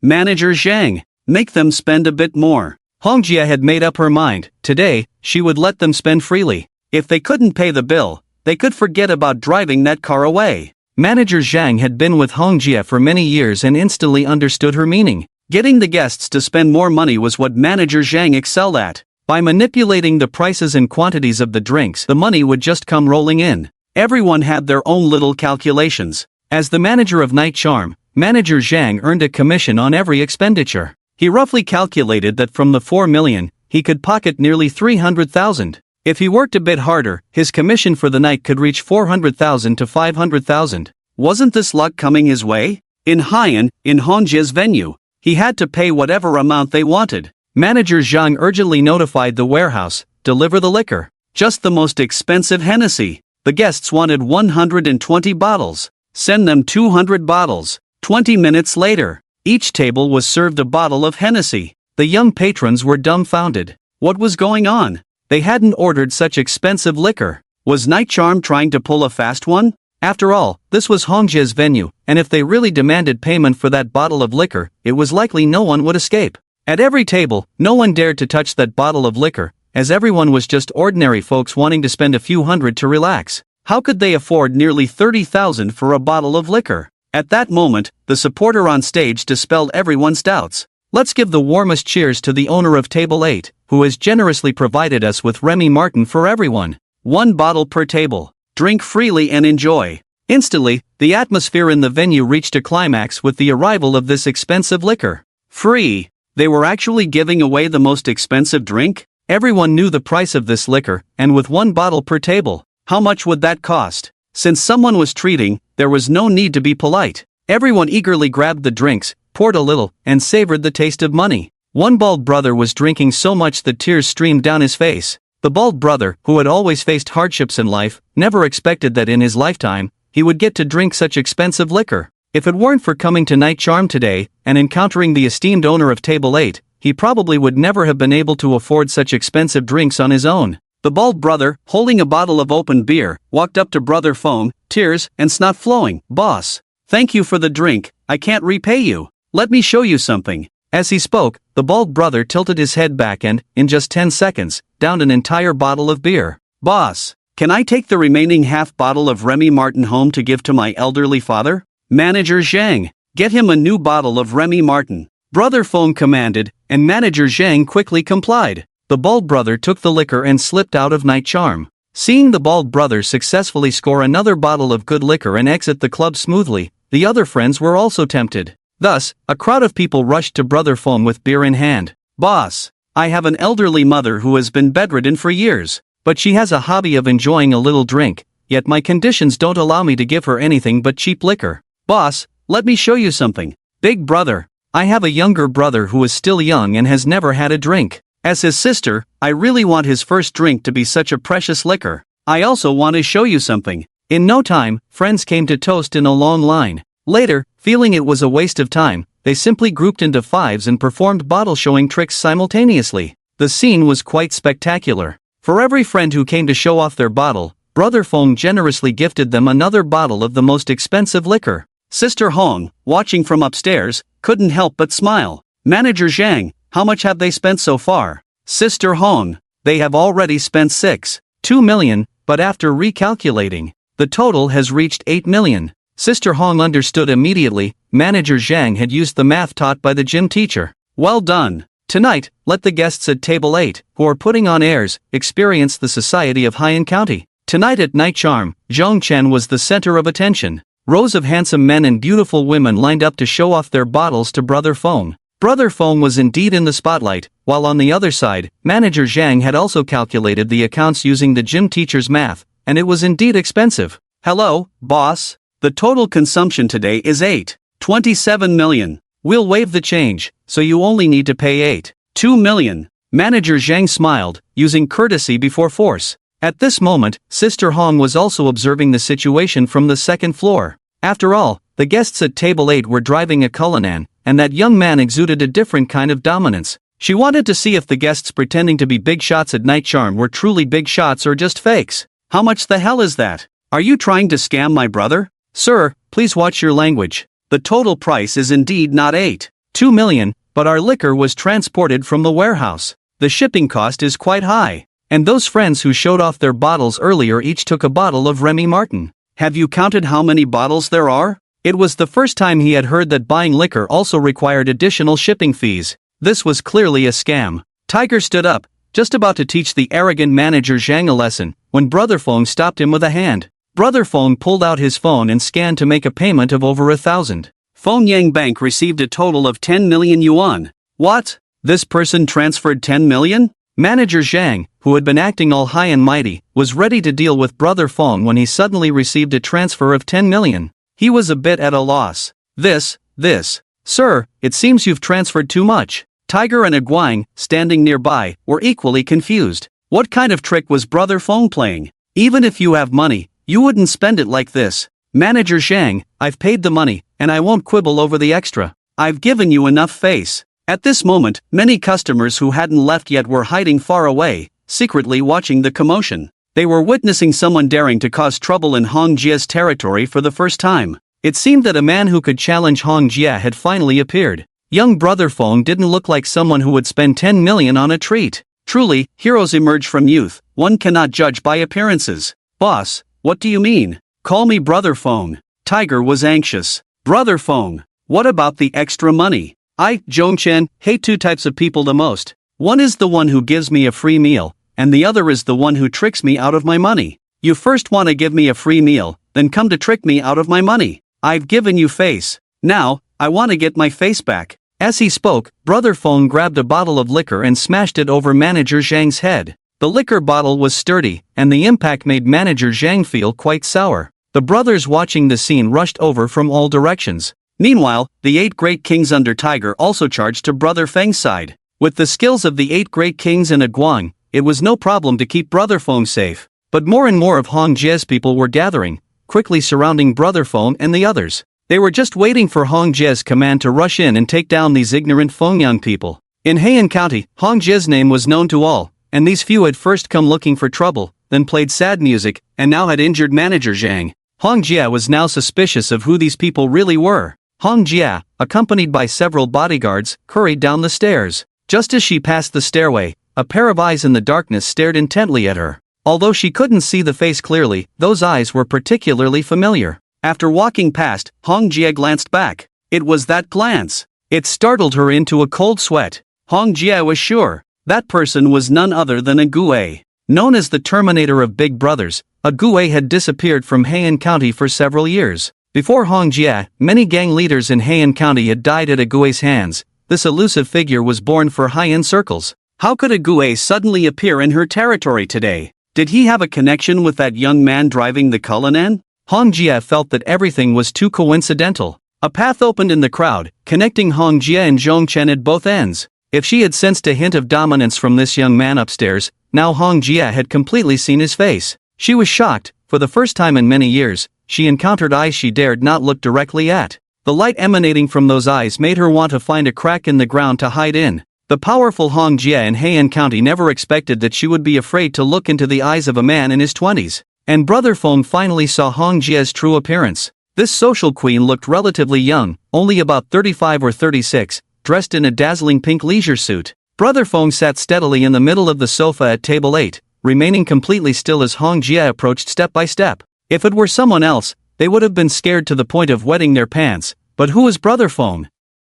He knows his own strength. Not to mention in Heian, even in Fengyang or the capital, there isn't a single big brother who can match his 3,000 guards. Not even a god could do it. Sister Hong was slowly approaching, fully aware that once she reached him, this fight would have to happen. Beep beep beep. Halfway there, Sister Hong's phone rang. At such a critical moment, who was calling? But Sister Hong still chose to stop and take out her phone. The reason for this was that she felt many things today were too coincidental, including the license plate number of the Cullinan, the appearance of Aguay in the corner, and the calm demeanor of this young man along with his kingly aura. At this moment, taking a call to ensure everything is foolproof is not a bad idea. Hello, are the people ready? Sister Hong asked. Earlier, she had called her capable assistant to Tian to gather people, just in case. Once the people were gathered, they would head towards Night Charm. Hong, Sister Hong. Not good. The man in Night Charm is Zhongchen, the big brother of Fengyang. As soon as Tian said this, Sister Hong stood there in a daze, her phone slipping from her hand and falling to the ground without her noticing.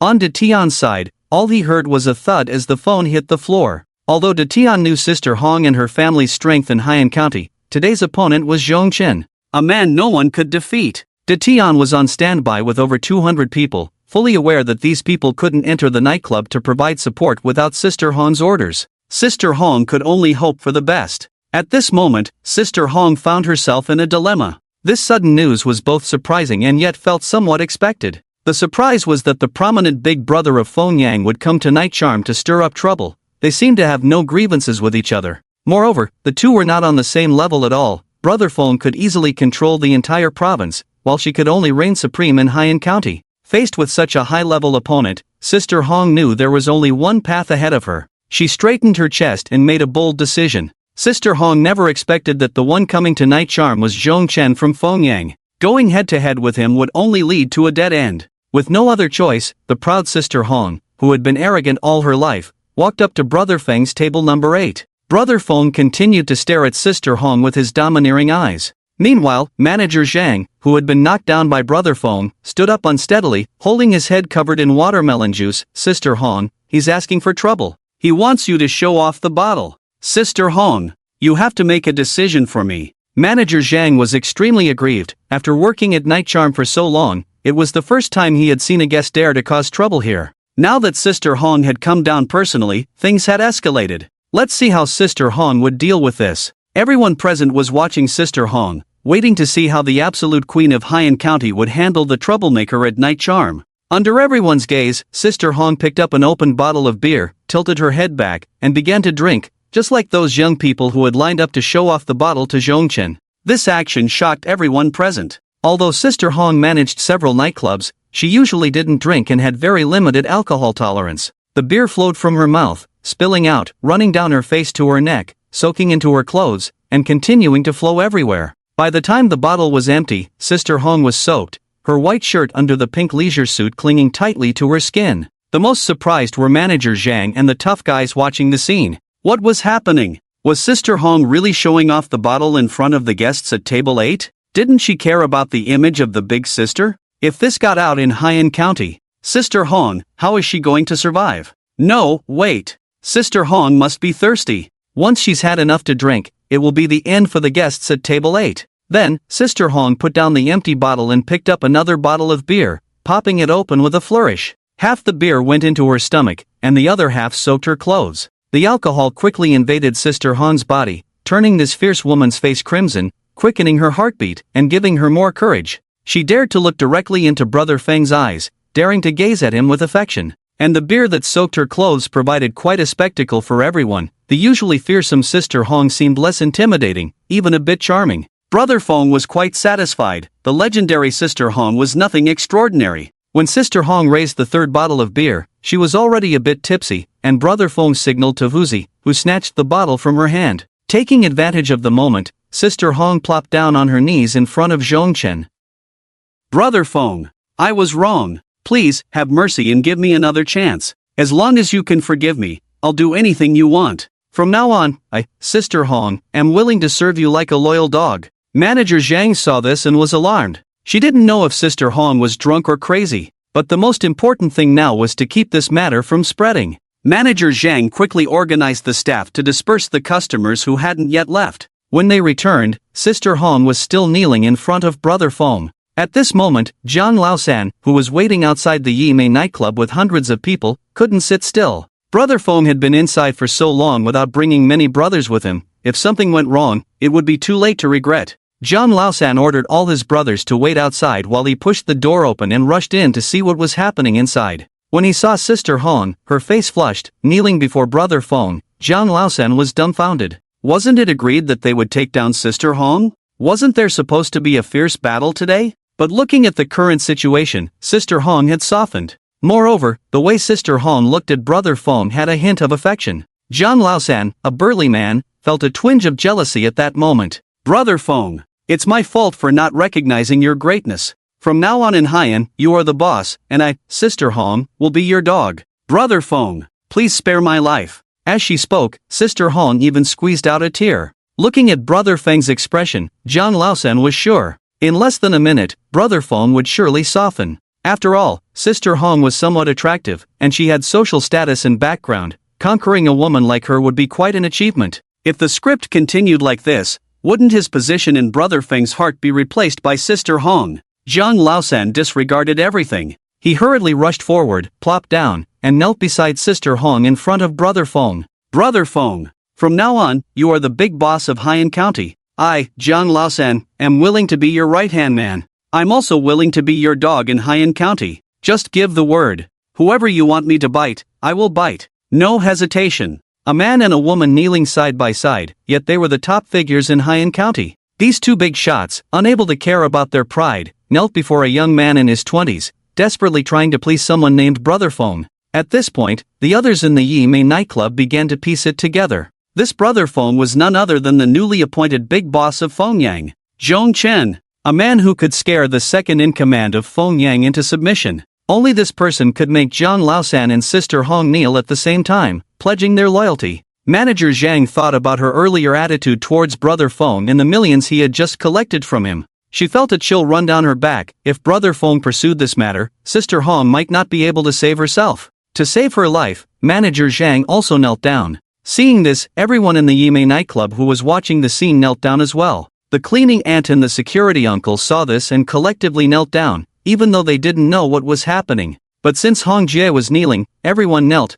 Not kneeling would make them seem old and unreasonable. Huzi and Aguan were confused. In this situation, we don't have to kneel, right? Immediately, loud slogans erupted from the mouths of the uncles, aunts, and Hong Jie. Brother Feng. Brother Feng. In an instant, the nightclub turned into a large performance square for worshipping Brother Feng. At this point, Brother Feng could no longer make things difficult for Hong Jie and her subordinates. After sitting on the sofa at table 8 for a long time, Brother Feng finally stood up. He picked up the half bottle of beer that Hong Jie hadn't finished and raised it high. To those who respect me, I respect them. Since everyone acknowledges me, Zhong Chen, from now on, you are all my people. In Fengyang, I am the sky. In Haiyan County, I am also the sky. From now on, I will be the big brother of Haiyan County. Hong Jie, Zhang Laosan, you are all my brothers. I hope you two can also be brothers. Brother Feng achieved his goal. What he wanted was absolute power in Haiyan County, in his hometown. As for who would call the shots after he left, or who would be the second in command, he didn't care at all.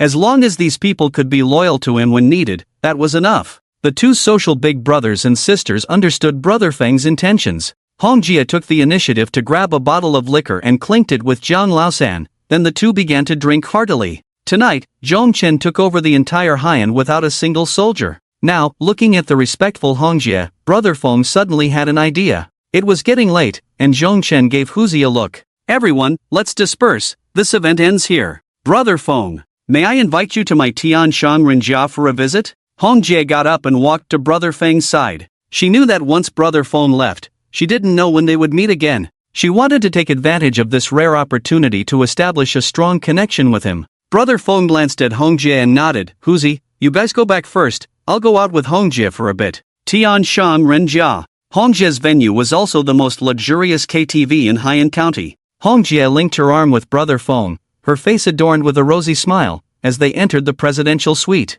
All the staff at Tianshan Renjia couldn't help but marvel. Who is this young man? And he can win over the number one woman in Haiyan County. Hong Jie was like an iron tree blooming. No one had been able to get close to her for so many years, and today was the first time they saw her so affectionate. After the fruit platter and beer were arranged, Hong Jie spoke. Without my permission, from now on tonight, no one is allowed to enter this private room. Hong Jie's words were a firm order. In the following presidential suite, only Hong Jie and Brother Feng remained. Tonight, Hong Jie transformed into a drinking companion. The few bottles of beer that had just been flaunted were now just right. Hong Jie, 35 years old and single for many years, held immense power in Haiyan County. If she wanted, Hong Jie could find any type of man, switching it up every day. But at 35, she was still single. Ever since she became the top woman in Haiyan County, Hong Jie hadn't dated anyone or felt attracted to any man. She once thought there was something wrong with her, that perhaps she would never feel for any man in her lifetime.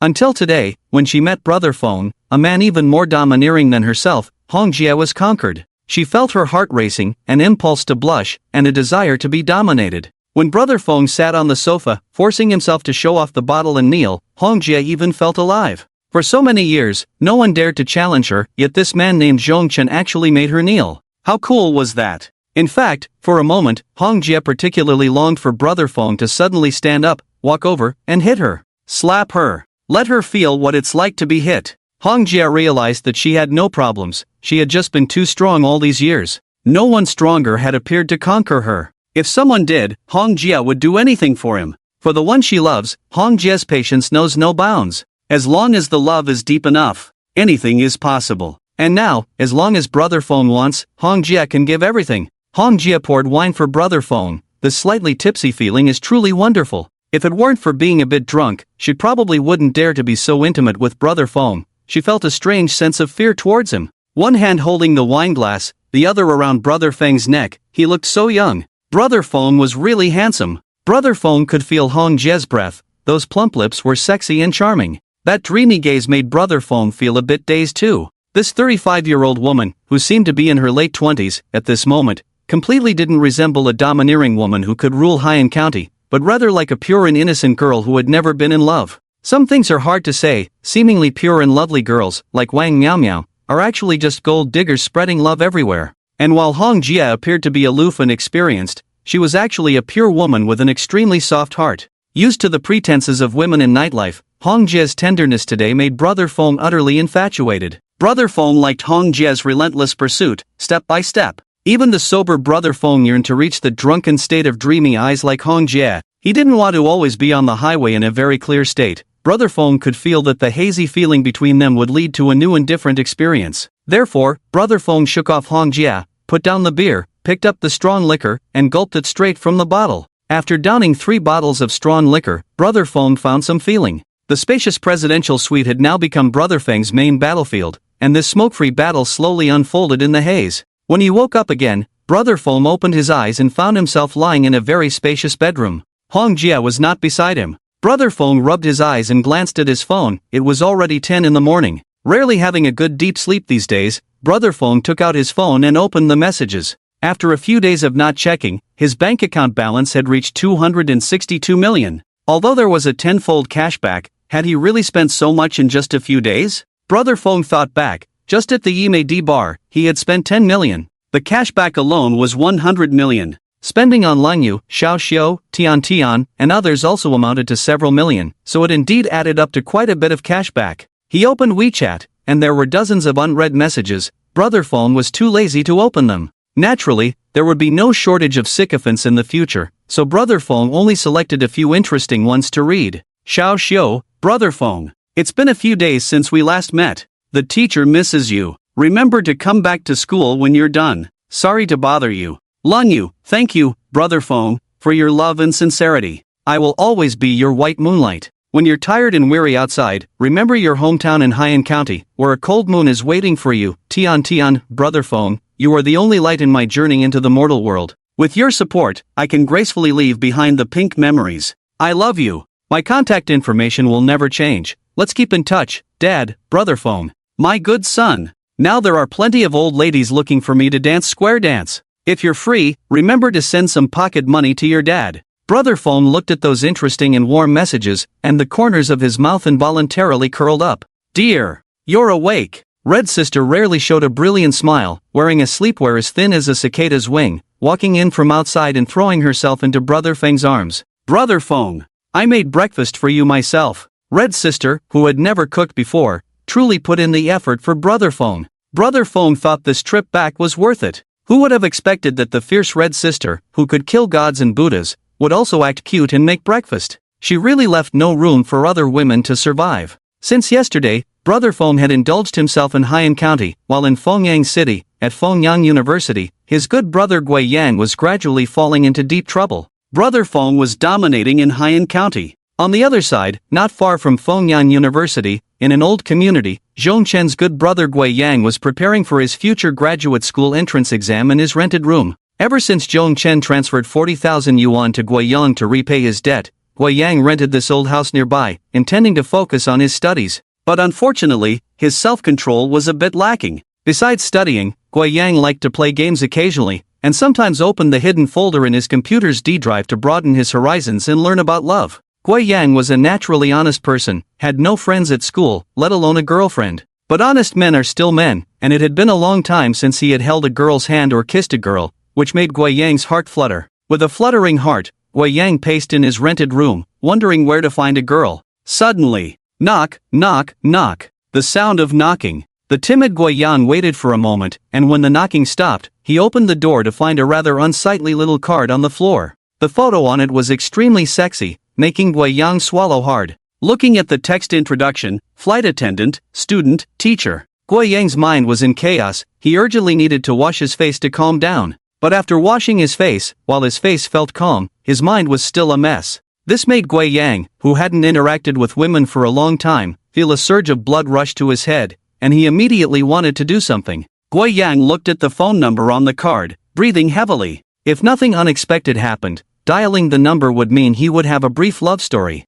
Quick and easy, quite good. Guiyang picked up his phone and nervously dialed the number. Hello, big brother, do you need anything? That voice was sweet and tingling, making Guiyang's heart race. Wasn't this the feeling of love? Especially that last gasp, which gave Guiyang a sense of reality that the D drive on his computer could not provide. How much? Money. Brother, we don't talk about money, we call it rice. It depends on what you need. Flight attendant 1000 rice, student and teacher both 800 rice. If you need other professions, you can also mention it to me. Guiyang steeled his heart. Damn it, what flight attendant and all that? Too far from me. A teacher feels more real. I want a teacher. Then you need to add this phone's WeChat, and after the room is booked, send me the address, and your teacher will come to find you soon.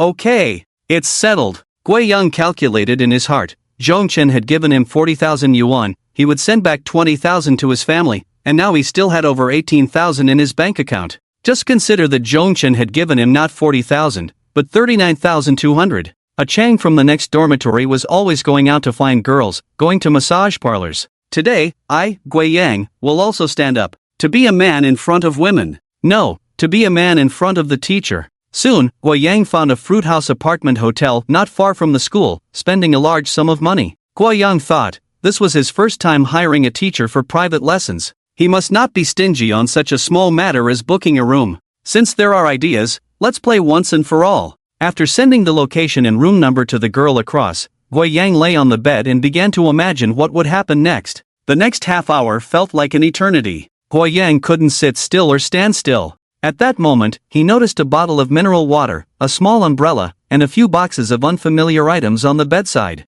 As he anxiously waited, Guiyang picked up a small box and looked at the instructions on top. Damn! Take 20 minutes in advance for double the effect. Guiyang couldn't help but feel overjoyed. After all, it was a high-end hotel. They really thought of everything. He had always lacked confidence in this area, especially since today he would be facing a teacher who could very likely suppress him in the situation, leading to poor performance or a hasty conclusion. If he took it now, wouldn't he be able to thoroughly deal with that teacher later? Guiyang eagerly opened the small box and checked the instructions again. Take one pill each time, and those with a high tolerance can take more. He decided to take 2. After all, he had already spent 800 bucks. A little extra money didn't matter. As the saying goes, money should be spent wisely, and the teacher who would be coming soon was the sharp edge. Just 10 minutes had passed, and Guiyang already felt a change. It was indeed something provided by a high-end hotel. The quality was different. At that moment, Guiyang's face was flushed, and he felt incredibly powerful.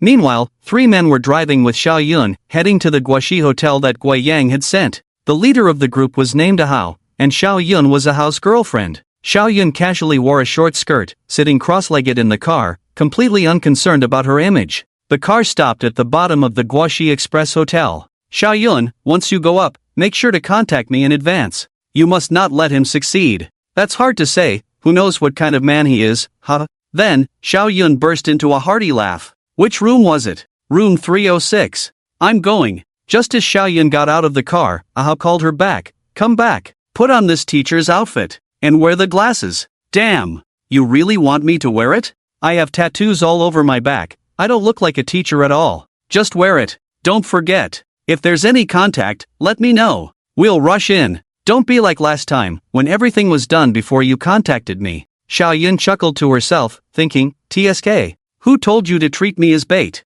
Just wear a hat, and you have to deal with it. Just as Xiao Yun walked away, another car pulled up next to a house. There were also 3 people inside. Bro, did Xiao Yun go up? I just finished over there and came to help. This person was Ahao's cousin, Shunzi, both from the same village. Sometimes they would encounter tall, strong men. More people meant more strength. With 6 people dealing with 1 man, they could ensure nothing would go wrong. Xiaoyun swayed her hips and approached room 306. At this moment, Gui Yang was anxious, his state reaching its peak. Hearing the sound of high heels in the hallway, Gui Yang guessed that happiness was coming. Knock knock knock. The knocking on the door. Gui Yang jumped up and opened the door as quickly as possible. Upon seeing the tall, delicate Xiaoyun with glasses in front of him, Gui Yang instantly thought of Teacher Wu, who taught chemistry. He didn't expect that the teacher coming today was quite nice. Although the little deer was already racing in Gui Yang's heart, this matter couldn't be rushed. After all, the process was extremely enjoyable. When Xiaoyun saw Gui Yang, she couldn't help but feel a bit skeptical. Although this young man looked a bit silly, his face was frighteningly red, and Xiaoyun had a feeling that this young man definitely had deep skills in certain areas. Xiaoyun, who walked into the room, felt extremely anxious. She wasn't sure if the blushing young man behind her would suddenly make a forceful move. From Xiaoyun's years of experience as a woman, the more honest-looking a man seemed, the more likely he was to do something impulsive and outrageous. Xiaoyun felt a bit flustered, but it was too late. This deal had to be done. She sat on the bed, looking at Gui Yang with a flirtatious gaze. Gui Yang had never experienced such a love story. His eyes sparkled as he eagerly pulled Xiaoyun into a tight embrace. Oh my! Gui Yang sensed the vulnerability from her. Xiaoyun leaned in close to Gui Yang's ear and whispered, "Don't rush, go take a shower. The teacher is waiting for you." Gui Yang hurriedly dashed to the bathroom. Xiaoyun let out a sigh of relief, realizing that soon, the young man would come out. At this critical moment, Xiaoyun quickly texted her boyfriend, "Ahao, he's in the shower. Hurry up." Ahao received the message and rushed to room 306 with the remaining 5 people. By this time, Gui Yang had finished his shower and emerged wrapped in a towel. "My dear chemistry teacher, I'm coming." Just as Gui Yang was about to do something outrageous, bang! The door was kicked open mercilessly. Seeing this scene, Xiaoyun yanked off Gui Yang's towel, tore her own clothes, and put on a crying act. The several burly men who barged in skillfully recorded this embarrassing moment with their filming equipment. Then, the man named Ahao stepped forward and started punching and kicking Gui Yang, causing blood to trickle from the corner of his mouth. "I told you not to touch my girlfriend. I told you not to touch her." After beating Gui Yang, Ahao tossed him a pair of pants. "Stupid idiot, put this on." Gui Yang, wearing the pants, squatted in the corner. He had thought a beautiful teacher-student romance was about to unfold, but he never expected this to happen. Gui Yang had never seen such a situation. It dawned on him that he had been tricked. But thinking back to the time from being in the rental room to just now in the shower, he realized he hadn't suspected anything at all. What a stroke of bad luck! His classmates in the next dorm played around all day, and he was the one who got jumped. Honey, he even took medicine. Ahao glanced at Gui Yang's flushed face and then at the open medicine box on the bedside, understanding the situation. Damn! I told you to take it. I told you to take it. Ahao gave Gui Yang another round of punches. Tell me, what are you going to do about you touching my wife? Ahao looked at Gui Yang's clothes and shoes, estimating that this kid was also a poor loser. But there was one good thing about such students: they were naturally afraid of trouble. As long as they were scared, it would be easy to handle. He had no money, but his classmates might have some. I'm asking you a question. Ahao was getting angry. What do you think we should do? Or I can give you double the price. Am I really that worthless? Xiaoyun's hands itched too, and she stepped forward to slap Gui Yang twice. Gui Yang was completely dumbfounded. The situation was very clear now. He had no say at all, and speaking up would only get him beaten. Open your phone. Ahao handed his phone to Gui Yang. Gui Yang took the phone and opened WeChat and Alipay. Alright, almost 20,000. This poor student still had some money. This trip wasn't a waste after all. Watching all his money being transferred away by this group, Gui Yang's heart shattered. 20,000 was astronomical for a poor student like him. Is that all? This amount isn't enough. Ahao knew the drill. An average trip could yield 4 to 5 times that. This 20,000 was just barely passing, not even close to enough. Especially when dealing with such a scoundrel. If he didn't squeeze out a bit more, it would be an insult to the beautiful Xiaoyun. How much more do you need? Let me tell you. At least another 100,000. If you can't come up with 100,000 today, I'll send you straight to the police station. You're a college student. Once you're in there, you won't be able to continue your studies. You won't find a job. A dead end. A few words from Ahao left Gui Yang trembling in fear. If this matter were to be known by classmates, teachers, or parents, he would truly have no face to live in this world.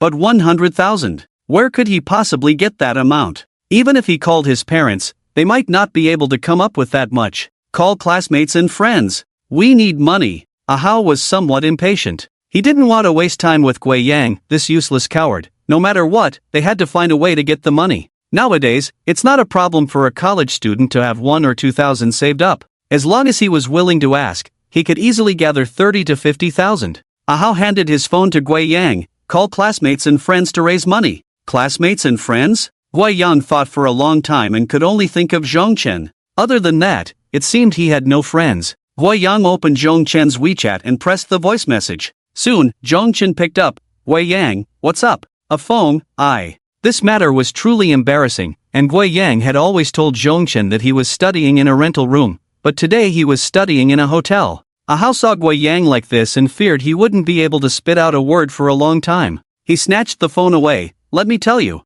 your friend has assaulted my wife. If you have any sense, bring 100,000 to take him away. Otherwise, you'll never see him again. Send me the address, I'll bring 100,000 to find you within 2 hours. Ahau was taken aback. The guy on the other end of the line was quite calm. No need to haggle over 100,000. Could it be that he had encountered a rich second generation? Ahau regretted not asking for more money. He thought, it's fine. That guy will bring the money soon. There will be time to deal with him later. At that moment, Zhongchen was sitting in a Cullinan, driving on the highway back to Fengyang. Looking at the time, in just over an hour, he would arrive in the city of Fengyang. Zhongchen could figure out what was going on just by the heel of his foot. Would Gui Yang, with his personality, really assault a married woman? The truth of the matter could only be one possibility. Gui Yang had been jumped. Today, encountering Zhongchen was bad luck for that group of thugs. Of all people to jump, they dared to jump my brother Zhongchen. Gui Yang was the only brother Zhongchen had before he became a big shot in Fengyang.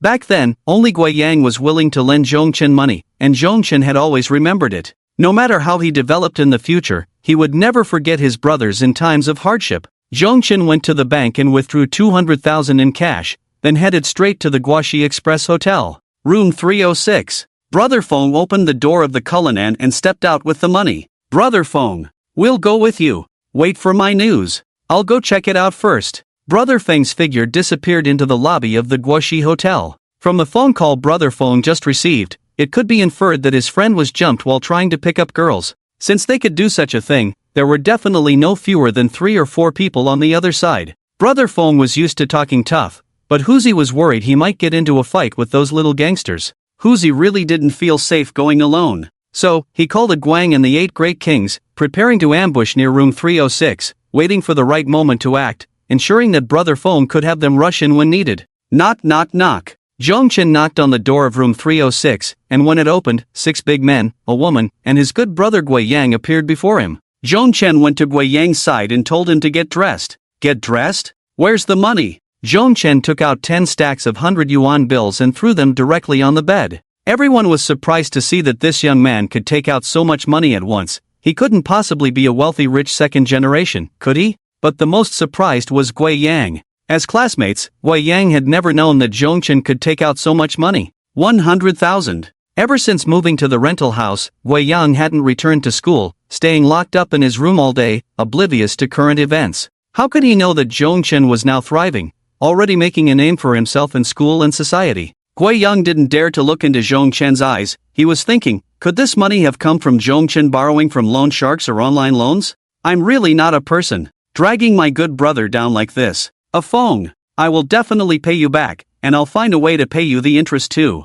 Even though he said this, Gui Yang knew he had no ability to repay such a large sum of money. He could only wait until after graduation to slowly pay it back. Gui Yang, you are my brother. Money is not a problem. That 100,000 is for them. This 100,000 is for you to spend. Zhongchen slammed the remaining 100,000 yuan from his pocket in front of Gui Yang. Gui Yang was momentarily stunned. What's going on? Is Zhongchen's money real? He quickly opened his bag and looked. It was indeed 100,000. Zhongchen, what are you doing outside now? You'll know when you get out. Zhongchen believed that as long as Gui Yang went to school, he would surely learn about his reputation in the underworld from various sources. No way. I can't accept this 100,000. But your brother still. Ahau wanted to find a reason to pocket the other 100,000 as well. He just peeked at my wife while she was in the bathroom. Right. He saw it clearly. Xiao Yun added. Zhongchen smiled slightly, thinking there really are reckless people. The money can all be yours,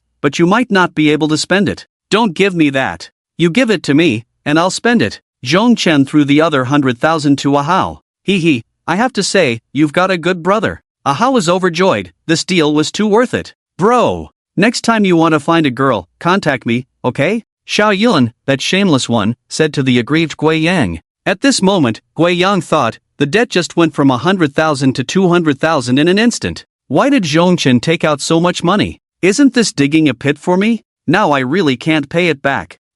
Well, if there's nothing else, I'll leave first. Wait, I've doubled the money for you, and I've given you face. You have to give me an explanation for my brother's injury. No, big brother, are you mistaken? There are 6 of us. You only have 2, and you still want an explanation. Ahao thought this young man was crazy. If this conversation went south, it would be 6 against 2. They could directly beat him to death. But deep down, Ahao sensed something was off. The money came too easily today. And this Afon, facing a crowd, was completely unfazed, with extremely strong psychological resilience. Could it be that he wasn't afraid of getting beaten? I'm telling you, the money is definitely mine. If you have any other conditions, just say it. Ahao thought, the money had to be secured. After all, this young man had spent quite a bit of silver. If there were other requests he could help fulfill, he might as well do a good deed. The money is paid, but my brother's project hasn't been completed yet. Let her. Brother Feng pointed at Xiao Yun, let my brother finish the project, and then kneel down and beg for mercy. I'll let you go today. Ahao's eyes widened as he stared at Zhongchen. He couldn't be talking nonsense, could he? This person wouldn't be mentally ill, right? Mentally ill people can kill without consequences. Honey, he wants me to do this in front of you. You hit him. Xiao Yun felt that Zhongchen was insulting her. She wanted to see if her husband would beat this guy up for her. He probably has a mental illness. Ahao leaned close to Xiao Yun's ear. Hurry up and take the money and leave. Just as Ahao pushed the door open and was about to step out of the room, he was blocked by Huzi and the others. Where do you think you're going? Get back in. Huzi, along with the 8 great kings and a Guang, forced the few of them back into the room. Ahao's heart sank. He recognized the leader, Huzi. This was also a big brother-level figure in Fengyang City. No wonder this young man inside was so arrogant. It turned out he was well prepared. The 10 people in front of him didn't look ordinary at all. Each one was tall and strong. Ahao knew that his group was no match for Huzi and the others. They retreated step by step, eventually being cornered by the window. Brother Feng, how should we handle this? Brother Feng? Ahao's legs suddenly went weak. A figure like Huzi, a big brother type, was addressing the young man in front of him as Brother Feng. This person couldn't possibly be the feared and newly appointed big brother of Fengyang, Zhongchen. His age, appearance, and imposing demeanor all fit perfectly. Ahao, being a small-time thug himself, had certainly heard of that day at the Donghu shipyard when Huzi knocked Hao Dajiang out with a brick. He had switched sides to Brother Feng. All signs pointed to the fact that this person was undoubtedly Zhongchen. This honest, poor college student. How could he know someone as significant as Brother Feng? This was just too damn unfair. If his guess was correct. In this situation, as long as he could save his life, it would be a win. Ahao recalled that Hao Dajiang had wet his pants and fled in panic, ending up in a mental hospital, where he was still receiving treatment. Thus, Ahao fell to his knees. You are Brother Feng. Brother Feng, spare my life. I didn't know you were Brother Feng. If I had known, I would never have dared to. At the same time, a smell of urine wafted from Ahao's direction. Brother Feng exchanged glances with Huzi. Huzi and Guang raised their fists, as big as sandbags, and began to unleash a flurry of blows on the men in front of them. Brother Feng, we should fight. Please spare my life. I'll do anything you want. Ahao knew all too well about Zhongchen's strength. Those well-trained bodyguards beside him made it clear that no big shot from society would stand a chance, let alone a small-time thug like him. Xiao Yun was also dumbfounded. It was the first time she had seen Ahao so submissive, begging someone like this. Although no one mentioned Brother Feng's true identity, she felt that this person was indeed the legendary Zhongchen. What a stroke of bad luck! With so many people in the world, how could she end up in front of Brother Feng's friend? I've said it before, the money can be taken, but your wife must complete the project, and she must kneel and apologize to me. Brother Feng's words were firm, but the request was indeed a bit embarrassing. 200,000 can't be wasted. Brother Feng looked at Xiao Yun. You need to serve my brother well and make sure the project is done right. Ahao was panicking inside. Although girlfriends could be replaced, Xiao Yun was his true love. There was a time when he had failed to jump properly, and a guest accidentally slept with Xiao Yun. That was a pain he would carry for life. Now, Brother Feng was actually asking Xiao Yun to be with that useless student in front of him. It was more painful than losing his own life. As a man, Ahau absolutely could not allow such a thing to happen before his eyes. So, Ahau made a bold decision. Zhongchen, you are going too far. You actually want my girlfriend to work on a project for your brother right in front of me. This was something Ahau could not tolerate. He firmly refused to allow such a thing to happen in front of him. Thus, Ahau pitifully raised his head and looked at Brother Phone. Brother Phone, how about letting them find another room to work on the project, just not in front of me, what do you think? Huzi almost burst out laughing. Xiao Yun was nearly fainting from anger. Ahau, you coward! I've wasted so many years with you. Can you really just stand by and watch me? Let me tell you, changing rooms is absolutely not an option. Hey, what a coincidence. I love the excitement. Today, my big brother and I are right here, right in front of you. Little brother, come on. Don't you like teachers? I'm your teacher. Come here. Ahau's face turned green with anger. How could she do this? How to choose between life and love, Ahau still chose to protect his pride. In fact, Xiao Yun also considered it with her clever mind. Although that foolish college student was an unlikable coward, his brother was formidable. Zhongchen was the big brother of the entire Fengyang. Calling the wind and summoning the rain, whatever money is needed is available. A big brother with such strength wouldn't care about money, but they do value time and energy. He would never waste his precious time on unnecessary people. Today, Brother Feng specifically came to Guaxi Hotel for the college student brothers and even brought 200,000 cash to support them.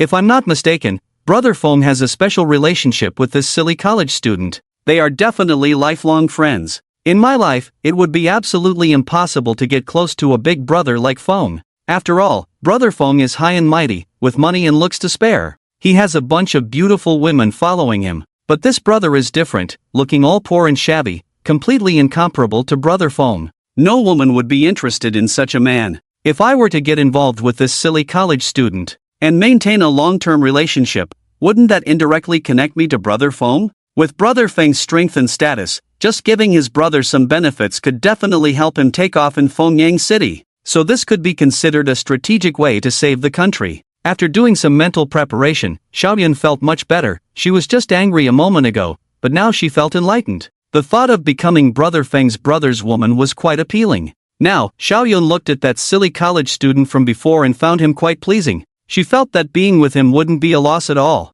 After all, he is still a college student. Xiaoyun's eyes sparkled again. She sat on the bed and leaned closer to Guiyang. In the room, besides her boyfriend and those 6 people, there were also 11 people from Zhongchen's side. Luckily, the room was big enough. Zhongchen's move was really ruthless. So many eyes were fixed on that big bed, truly unprecedented. Huzai thought to himself, they wouldn't really be live streaming this, would they? Even though he had been a big brother for many years and had seen many bizarre things, this was still the first time he encountered something like this. Classmate, I'm your teacher, don't you like teachers? Look, is the teacher's outfit nice? At this moment, Ahau kept his head down, not daring to look at his girlfriend Xiaoyun. His younger brother and a few friends had already recovered from the shock earlier. Their eyes were wide open, wanting to see what the sister-in-law they interacted with daily would look like. Especially the cousin. He was practically drooling. The brothers were all anxious for Guiyang. Xiaoyun had already taken the initiative to this extent, yet Guiyang was still hiding at the head of the bed,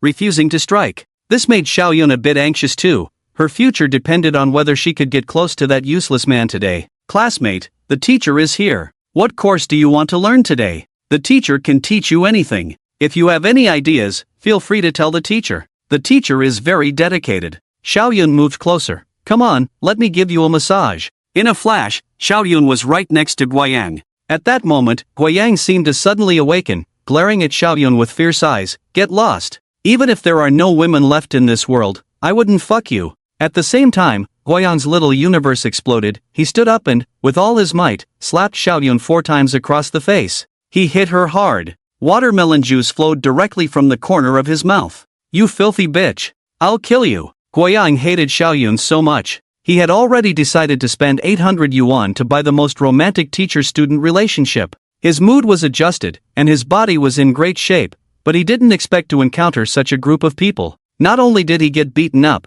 but he also brought his good brother Zhongchen to clean up the battlefield for him. How could he face his good brothers in the future? Just thinking about it made Guiyang furious. Since things had come to this, there was no turning back, so he might as well be tough. Guiyang, who had always been bullied, finally stood his ground this time. Like a man, he approached Hao. He started with a flurry of punches. Then came a series of kicks. Damn! Damn! I let you hit me. I let you bully me. With Brother Feng as his backing, Guiyang could do as he pleased, and Hao didn't dare to make a sound. For a full 10 minutes, Guiyang beat Hao down until he lay on the ground, curled up like a ball. Zhongchen had known Guiyang for so long, and this was the first time he saw him fight. Before today, he was angry, but now Brother Feng found it quite amusing. Thus, he forced Xiaoyun to serve Guiyang in front of everyone, made Hao too afraid to look up, and compelled his brother Guiyang to deliver a powerful counterattack with a beautiful combination of punches. Do you still want the money? Zhongchen kicked Hao and asked. No, thank you for sparing my life, Brother Feng. Guiyang, if he doesn't want it, you take it. Don't be polite with your brother. Zhongchen led a group of brothers out of room 306. Today's matter was settled, those unscrupulous scammers had been beaten badly. The money was also saved. Logically, Brother Feng could have made them suffer even more. But Brother Feng thought, what are these little losers? They're not even on the same level as him. Getting angry with them, fighting with them, would only demean himself.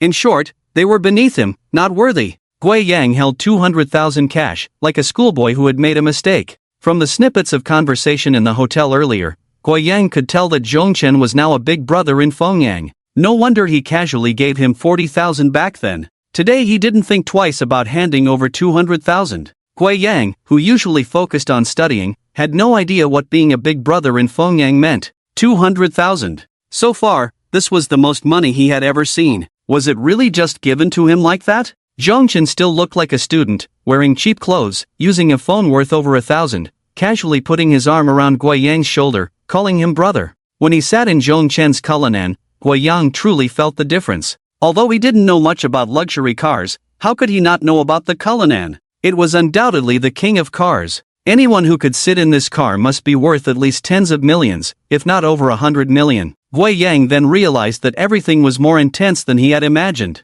Just a moment ago, he felt that the 200,000 in his hand wasn't his, but now it seemed that Zhongchen didn't care about that 200,000 at all. For a poor student, that money was astronomical, but for Zhongchen, it was just pocket change, a drop in the bucket.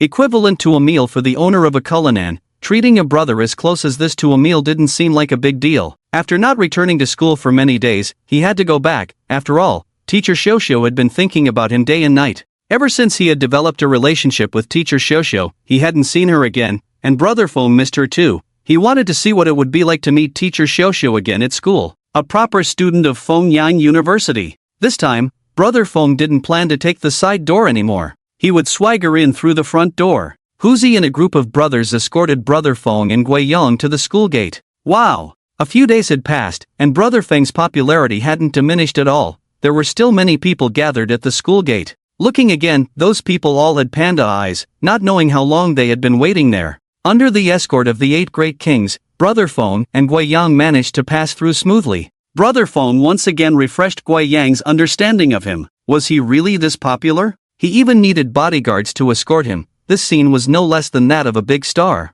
Those friends who did live broadcasts, along with Brother Feng's fans, all took out their phones. At that moment, Principal Wang Qifua appeared in front of Brother Feng with a group of elderly security guards. Brother Feng! Brother Feng! Quickly! This way! Brother Feng! We're here! That! You guys can go back! Just as they were about to enter the campus, Brother Feng waved his hand, signaling Huzi and the others to leave. Brother Feng didn't want to bring societal issues into the campus. He hoped there would be a place in Fengyang where he could feel comfortable and let his soul relax. After a dozen security guards escorted Brother Feng and Guiyang onto the campus, the principal instructed the guards to line up. Come on! 1, 2, 3. Brother Feng! Brother Feng! The number one in Fengyang, unmatched in the world. I love Brother Feng. The security guards were in perfect unison, their gazes resolute. It was clear that Principal Wang had put in a lot of effort. Brother Feng. This is your security team at school. Are you satisfied? That one, Kai. Step forward. A tall, white-haired man, around 60 years old, stepped out from the line. Reporting to Brother Feng. I am the gatekeeper Kai at Gate 1. Brother Feng. From now on, entering and exiting the school gate will be handled by our school's 5-star security, Kai, who will ensure your safety. He's quite capable. Back in the day, he single-handedly took down 5 women. Today's display was indeed impressive, it was evident that Principal Wang had gone to great lengths to welcome him. But where there's an unusual situation, there's bound to be something amiss. Last time, being placed in the C position of the conference room cost him 18 million. Surely, there wouldn't be any more tricks this time. Alright, disperse. From now on, if you see him at school, just call him Brother Feng. Brother Feng, can I have a word? As soon as Principal Wang said this, Zhongchen felt a shiver. Principal Wang, well, I've contributed quite a bit to the school, right?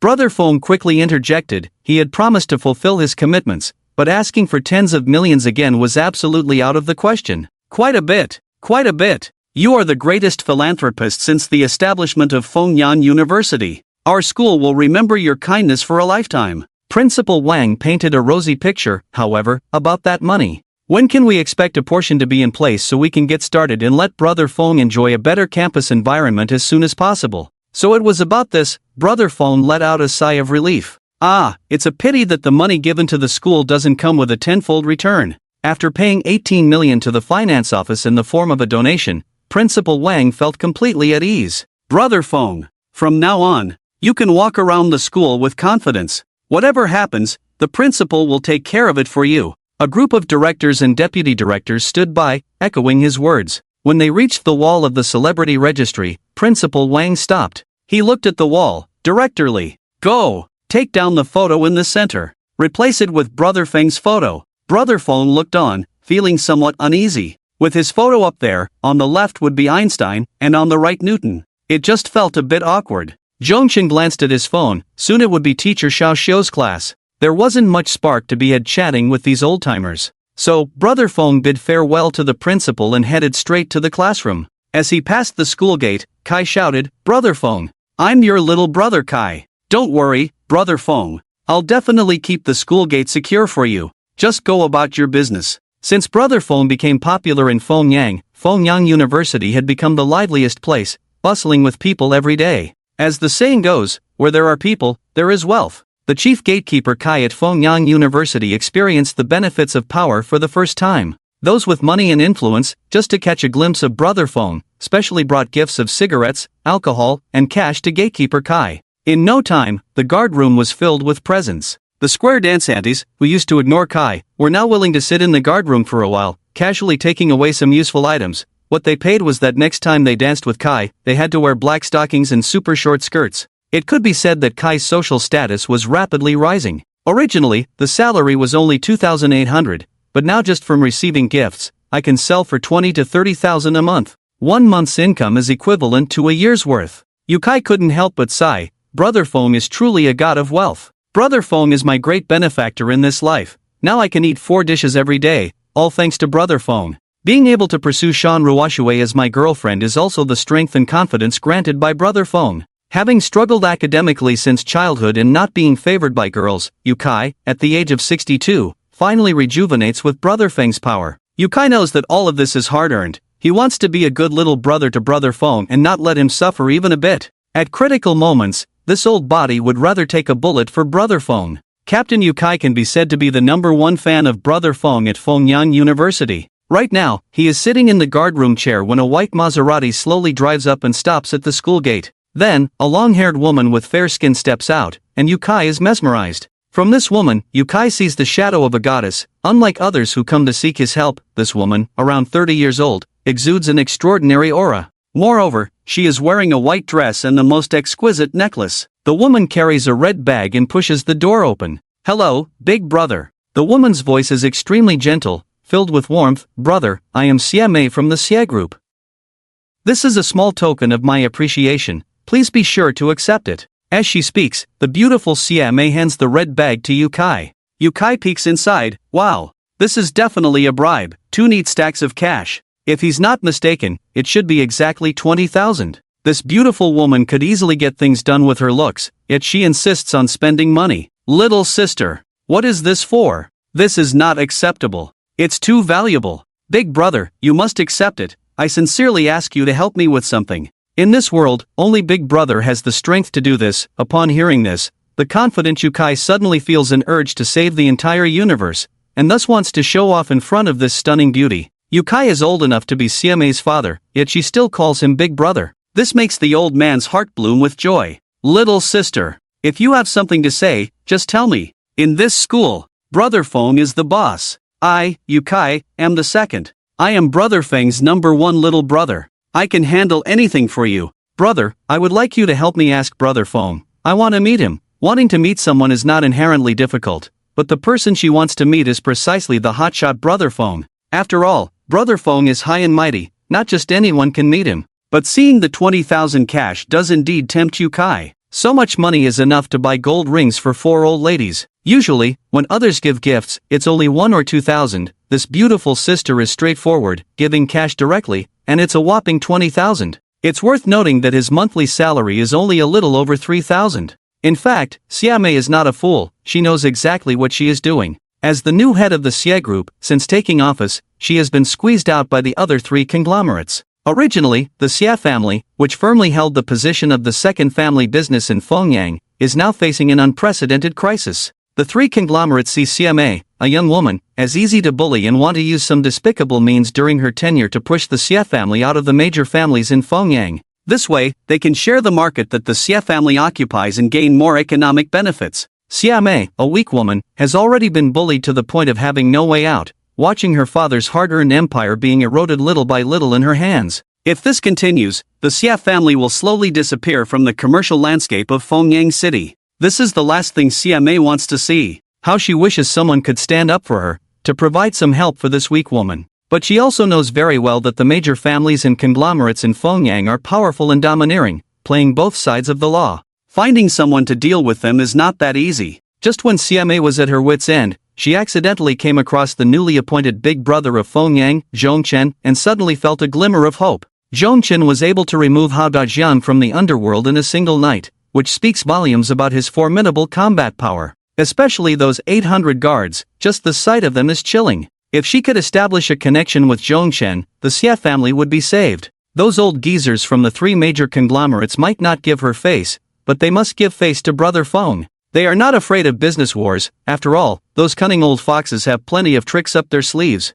What they fear most is someone as ruthless as Brother Feng. Once they offend Brother Feng, they can forget about doing business peacefully in Fengyang and Liaoying province. They naturally understand the stakes involved. So, Xiame bravely went to Fengyang University, hoping to meet Brother Feng. In truth, Xiame was terrified. After all, she had been pampered since childhood and had never dealt with people from society, especially someone of Brother Feng's caliber. It is said that people from society can be ruthless, and a girl raised in a greenhouse, could she withstand the torment of a big brother from the streets? Every time she thought of this, Xiame would struggle immensely. But her intuition told her, she had to seek out Zhongchen. Compared to the physical torment, she could not accept the erosion of the family business passed down through generations, ultimately leaving her empty-handed. If the family business were gone, she would be the sinner of the Xia family, forever unable to turn her life around. After some coaxing, a wealthy big brother finally made up his mind to run an errand for this little sister. 1. This girl is too beautiful. 2. The money offered is too much.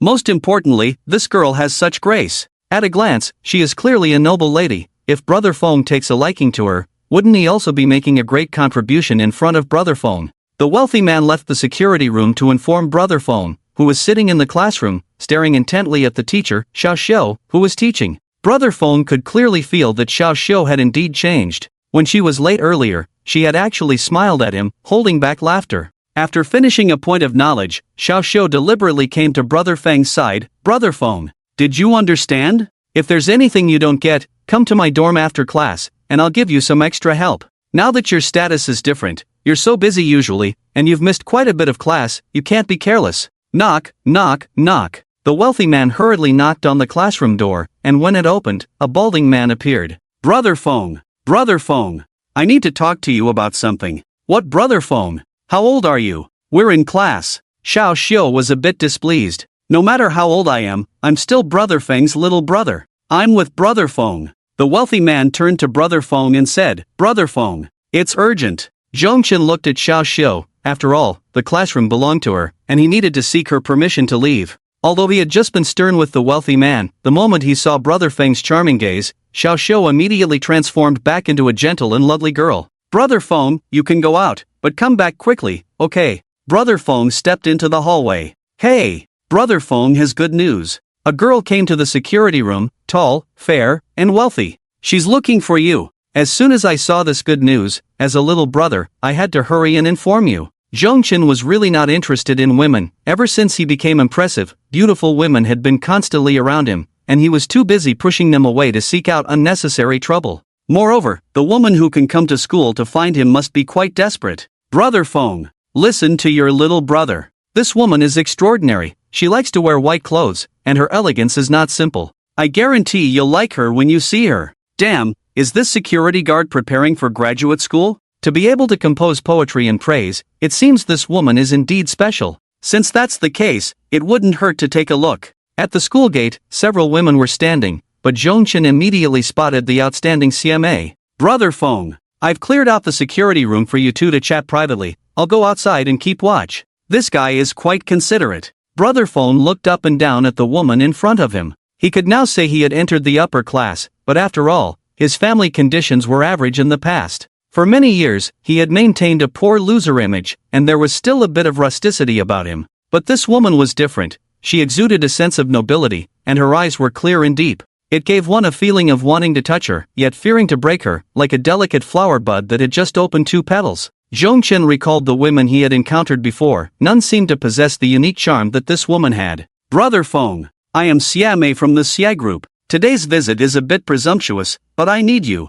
If you can help me, I am willing to do anything for you. Xia Mei had made up her mind. She knew that Brother Feng was not short on money. Money could bribe the security guard, but it could never buy Brother Feng. Besides money, the only thing she could offer was her precious body. As a well-bred young lady, trained as a fairy princess for so many years, Xia Mei knew she had something that other women did not. Perhaps this unique aura could attract Brother Feng's attention. From the moment Xia Mei first laid eyes on Brother Feng, it felt like a heavy burden had been lifted from her heart. She had a gut feeling that this strikingly handsome young man was definitely not the malicious older brother she had imagined. Now nearing 35, she was a whole decade older than Brother Feng, and she wondered if he would still help this older sister. Desire needs no words. At Zhongchen's level, a simple good figure and beauty were no longer enough to satisfy his requirements for women. After all, in nightclubs, there were plenty of girls with good figures to choose from. Now, Brother Feng placed more emphasis on spiritual enjoyment and pursuit.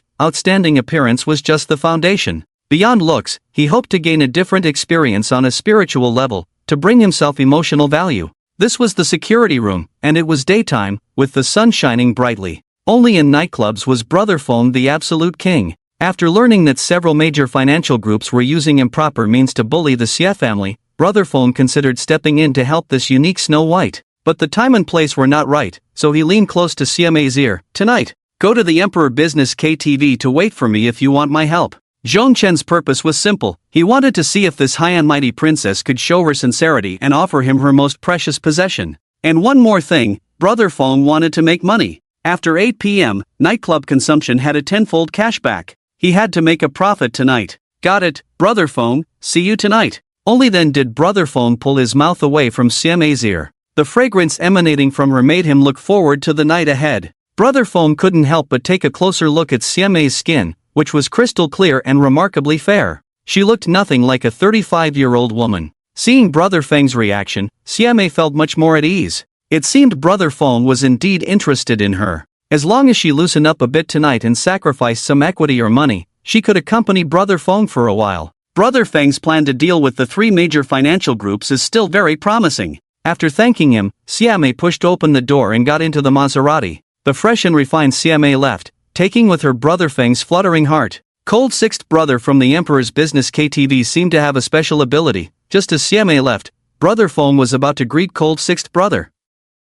Unfortunately, Cold Sixth Brother sent a voice message. Brother Feng, I heard you returned to Fengyang. The Emperor is not open to the public tonight. We're here to welcome you. Cold Sixth Brother liked to clear the venue for Brother Feng not just because he was a big brother, but also because Brother Feng was loyal and never forgot to spend big whenever he came to consume. Using Brother Feng's reputation to establish the Emperor's prestige while also making some money was a deal that looked good from any angle. Thank you, Cold Sixth Brother, same old rules, pay first then enjoy. Got it. As long as Brother Feng can come, everything is up to you. As night fell, a white Maserati parked in the Emperor's parking lot. Such a luxury car meant the owner was definitely not short on money, and the waiter hurried over, ready to develop the owner into a big client. Unexpectedly, a woman got out of the car. She was beautiful, tall, with fair skin and an elegant demeanor. What was a woman doing at the Emperor? Was she here to catch someone cheating? It didn't seem like it. Excuse me, miss, are you? Hello, I'm here to apply for a position as a companion. This person was CMA. The waiter was somewhat surprised. This young lady drove a Maserati and didn't seem like a woman in need of money, so there was no reason for her to come and earn money as a companion. More importantly, the aura she exuded was very noble and elegant. Although the waiter was inexperienced, he could still tell at a glance that she was clearly different from the other companions at the Emperor. Even the top courtesan, Liang Hailing, didn't have this kind of feeling. Faced with such a stunning beauty, Cold Sixth Brother naturally welcomed her with open arms. After all, it was Brother Feng who was here to have fun tonight. The more high-quality women, the better. Strangely enough, after Cold Sixth Brother spread the news that Brother Feng was coming to consume tonight, many beautiful girls came to apply as companions. Each had their own characteristics, some were students, some were rich second generation, and there were even stable public servants. They had different professions and traits, but all shared a common goal, to meet Brother Feng and attract him. Ultimately, they wanted Brother Feng to choose them. Whether they made money tonight was irrelevant. The main thing was to interact with Brother Feng and become someone who had a relationship with him. If in the future they could become Brother Feng's woman, that would be a leap to success in Fengyang. If they didn't become Brother Feng's woman, at least they could gain some prestige from being associated with him, raising their standards for future boyfriends. They could tell their blind date, "I used to be Brother Feng's girlfriend, the big brother of Fengyang." This was Brother Feng's charisma. Everyone had their own thoughts, but in the end, it could be summarized into one line: whoever has Brother Feng has the world. All the girls were ready, and at 8 p.m., Brother Feng's Cullinan arrived punctually at the Emperor's parking lot. Every time Brother Feng came to consume, he did so with great flair, never lacking in topics and onlookers. The entrance of the Emperor was crowded with people eager to see the spectacle. Among all the night venues in Fengyang, the Emperor's popularity tonight was absolutely unmatched. In this era where traffic is king, Cold Sixth Brother was once again making a fortune. Accompanied by Huzi and the brothers, Brother Feng walked into the lobby, where a group of waiters welcomed him on both sides. Same old rules. Payment code. After several encounters, Cold Sixth Brother knew Brother Feng's way of doing things. He never let his brothers suffer, so he no longer hesitated and directly instructed the front desk to follow Brother Feng's orders. Fengyang bank payment of 2 million yuan. I have to say, Brother Feng's way of doing things is truly domineering. But Cold Sixth Brother always had one question. Brother Feng was so carefree in the nightlife. Every time he spent tens of thousands or even hundreds of thousands, where did his financial resources come from? This became an unsolved mystery in Fengyang society. It seems that Brother Feng's financial resources are not only abundant but also incredibly strong and reliable. After all, he is very generous with his spending and doesn't need discounts or free meals. He must have money that he can't possibly spend. Although everyone knows Brother Feng is not short on cash, when they heard the figure 2 million, they couldn't help but look at the 20-something Brother Feng with admiration. The familiar luxurious suite, the familiar procedures. But tonight, Brother Feng has an added expectation. That unique woman, will you appear tonight? Although Siamei promised herself to meet in the evening, Brother Feng wasn't entirely sure that Siamei would come. After all, Siamei is a pampered young lady, raised with care since childhood, proficient in music, chess, calligraphy, and painting. She would be very resistant to the idea of accompanying men in a nightlife setting.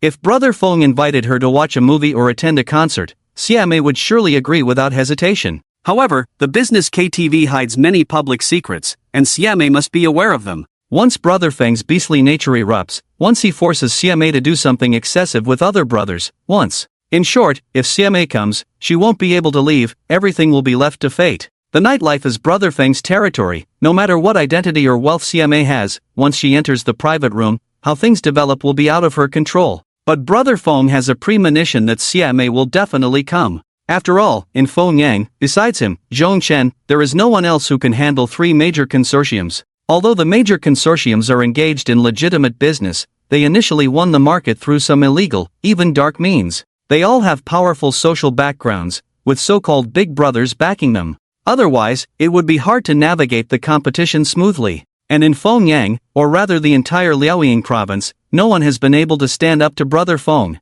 As soon as Brother Feng makes an appearance, those so-called big brothers will have to back down. In Brother Feng's eyes, his 3,000 guards are invincible. Besides having a different upbringing and unique temperament, another reason Brother Feng is so interested in Siamei is that she manages the second largest consortium in Fengyang. In business, CMA has her unique strengths, but she lacks in managing social relationships. Zhongchen may be tough and formidable, but a successful socialite must eventually develop in business, transforming themselves into an elite in the commercial world, and must have a prominent position in society. That is the true big shot. But for now, Zhongchen can only be considered a nightlife person, a socialite, with a status that is too limited. Brother Feng's vision is nationwide and societal. To conquer a broader world, he must have a powerful commercial empire to support him. In the social realm, Brother Feng has already reached a ceiling level of existence, but in the business field, he is still a novice. As long as Brother Feng wants to venture into business, with his status in society, he can absolutely establish the most powerful commercial empire.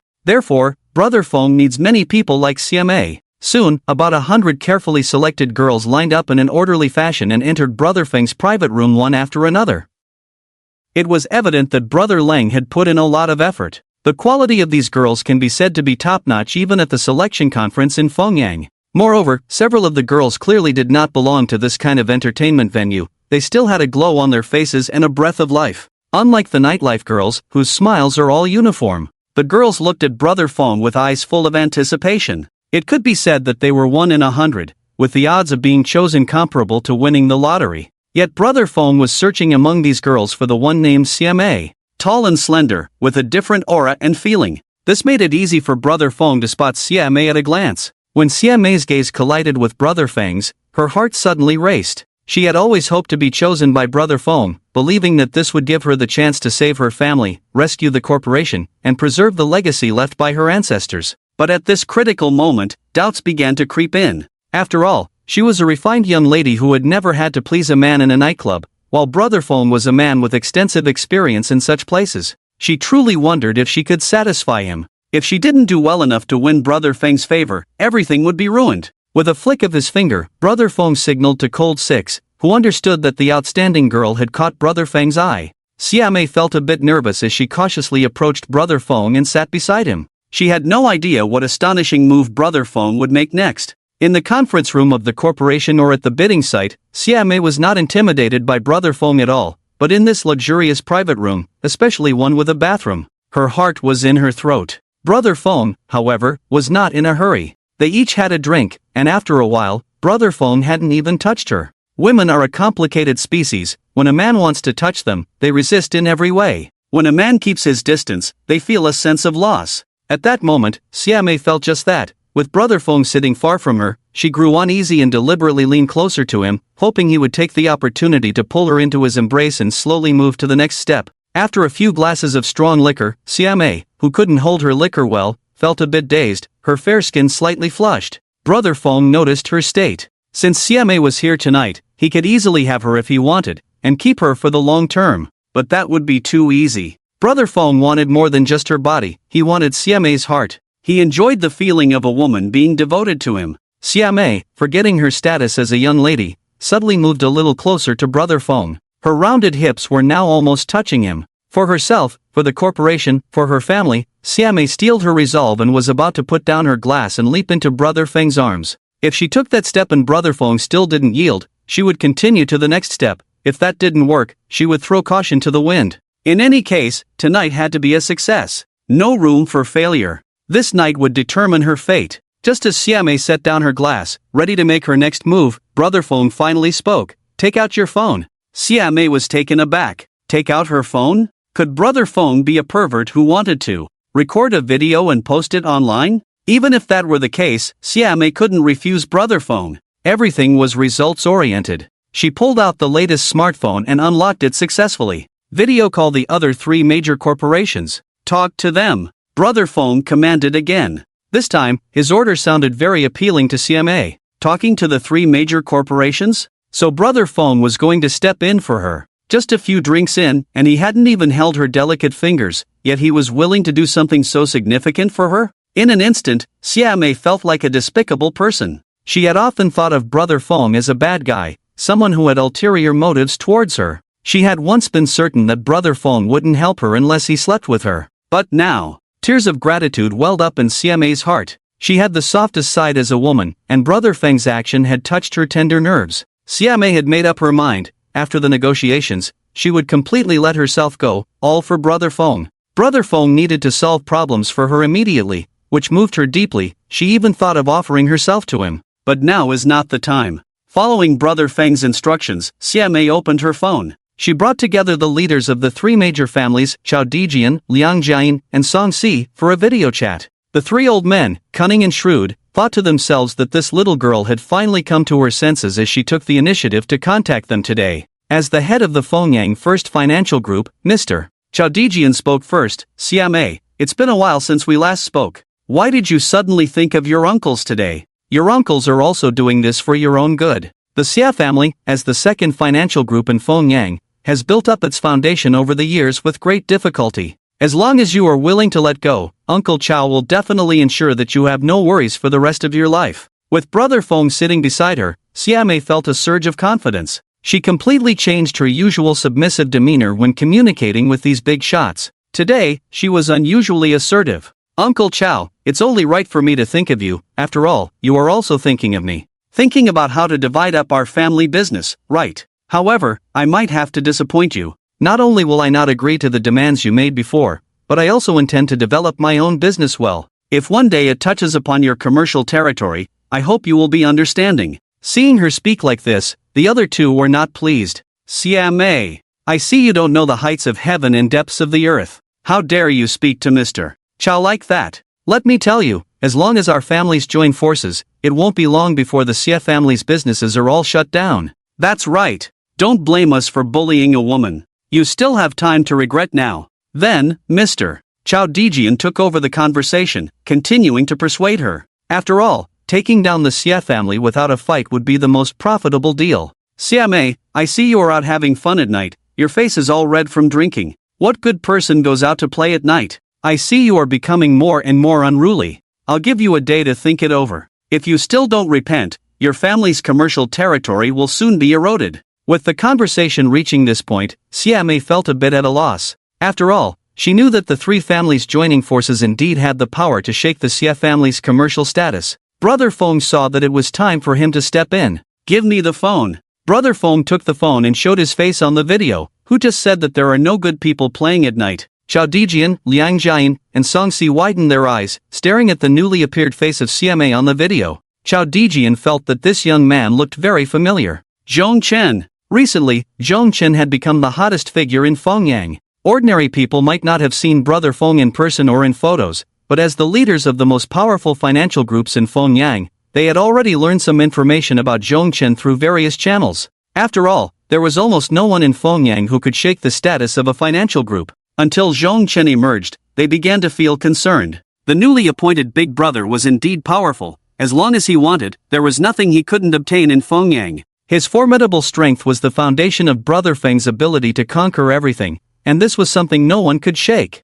Mr. Chao Dijian had already started planning to find an opportunity to meet Brother Feng, to befriend him and gain some shares for future favors. But unexpectedly, this little girl Xia Mei had taken the lead. Feng, Brother Feng. The arrogant expression on Chao Dijian's face vanished, and he sat up straight like a schoolboy who had made a mistake. Brother Feng, we didn't know you were here. Please don't hold it against me. The other two were also shocked by this scene. The consequences of offending Zhong Chen were unimaginable. Let alone continuing to run their financial groups, the terrified Hao Dajiang might just be there tomorrow. Liang Jian quickly clarified his position. Brother Feng, we were just joking with Xia Mei. This girl has grown up in front of us. How could there be any contradictions? Xia Mei, don't worry. In the future, if you need anything in Fengyang, just speak up. After the two expressed their enthusiasm, Zhong Chen still wore a serious expression and didn't say a word. The more he remained silent, the more uncertain everyone felt. To show Brother Feng the sincerity of the major financial groups, Song Si picked up a bottle of beer beside him. Brother Feng, let me raise a bottle of beer for you. As he spoke, Song Si tilted his head back and gulped down the beer, finishing the whole bottle in no time. Song Si thought to himself that among the major financial groups, their own strength was the weakest. Mr. Chao was getting old and still cared about his reputation. Being relatively younger and weaker, he had to win Brother Feng's forgiveness this round to dispel everyone's doubts. Thus, Song Si raised the empty beer bottle and smashed it on his head. Brother Feng, I admire you greatly. If you don't mind, please take me as your little brother. I'm willing to offer 20% of the shares of my group to you. Song Si's act of smashing his head with the beer bottle pushed the video apology event to a climax, and seeing this, Mr. Chow quickly added fuel to the fire. Brother Fong. Me too. I'm willing to offer 20% of my shares and invite Brother Fong to guide us. This scene truly frightened CMA. She never expected that these respected uncles would have such a sycophantic side. It must be said that Brother Fong was indeed not an ordinary man. Just by showing up,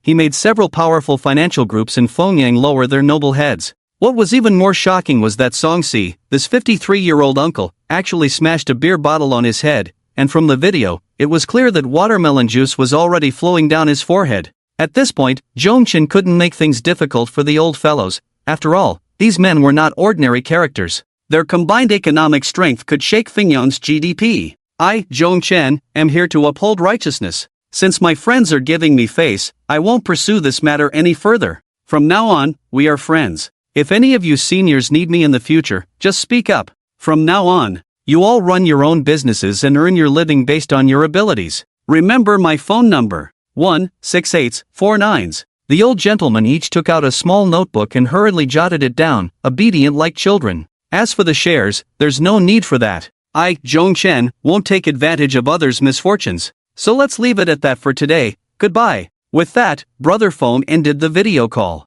Mr. Chow was so scared he nearly wet his pants. He knew Zhongchen's strength. If they couldn't reach an agreement today and a fight broke out, his entire life's work would be ruined. After all, apart from his old bones, his son and grandson were both useless and couldn't bear the banner of Fingyang's top financial group. At this moment, the most moved was CMA. When a woman admires a man deeply, she exudes a certain fragrance. Now, looking at Zhongchen in front of her, CMA felt that the air was filled with a scent of masculinity. She wanted to prove her love for Brother Fong through her actions. Brother Fong is truly a man. There are still such men in the world. Zhongchen's actions completely overturned CMA's impression of a social leader. She had thought that a big brother in society would be the kind of man who was rough, tattooed, and inappropriate around beautiful women. But Brother Fong not only lacked those bad habits, he also handled matters cleanly and efficiently, without asking for any rewards in advance. The results proved to be excellent. He completely resolved the three major financial groups' siege against the Xia family.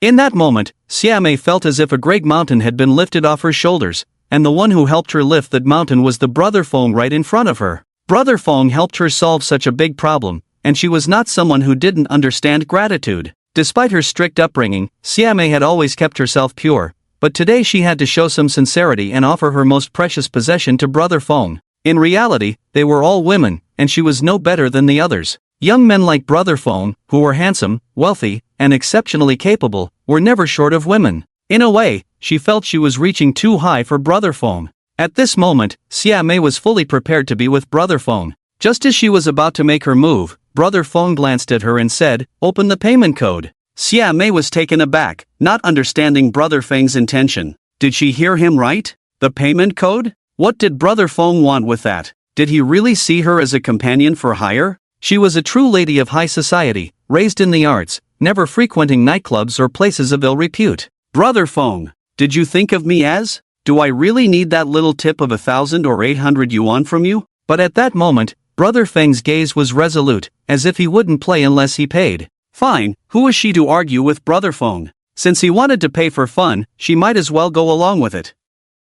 Alipay payment of 2 million yuan. What the hell? Brother Fong. This is too much. This won't do. You've helped me so much. I should do anything for you. How can I accept your money? The amount was so enormous that Xia didn't know how to respond. Although she was wealthy and didn't lack money, she understood that to judge whether a man loved her, one had to see if he was willing to spend money on her. The fact was, aside from her father, no one had ever spent more than 10,000 yuan on her. Moreover, many men who lived off women expected her to spend more on them. She had just thought Brother Fong saw her as a companion for hire, but now it seemed she had overthought it. What man would give that much money to a companion? Despite being untouched by the mundane world, Xia had a sense of how much companions were worth. Brother Fong wasn't insulting her, he was expressing his love. The more money, the deeper the love. This 2 million. It was enough to show that Brother Fong loved her to the core. In her infatuation, Xia entered a state of self-indulgence. Meanwhile, Brother Fong remained clear-headed,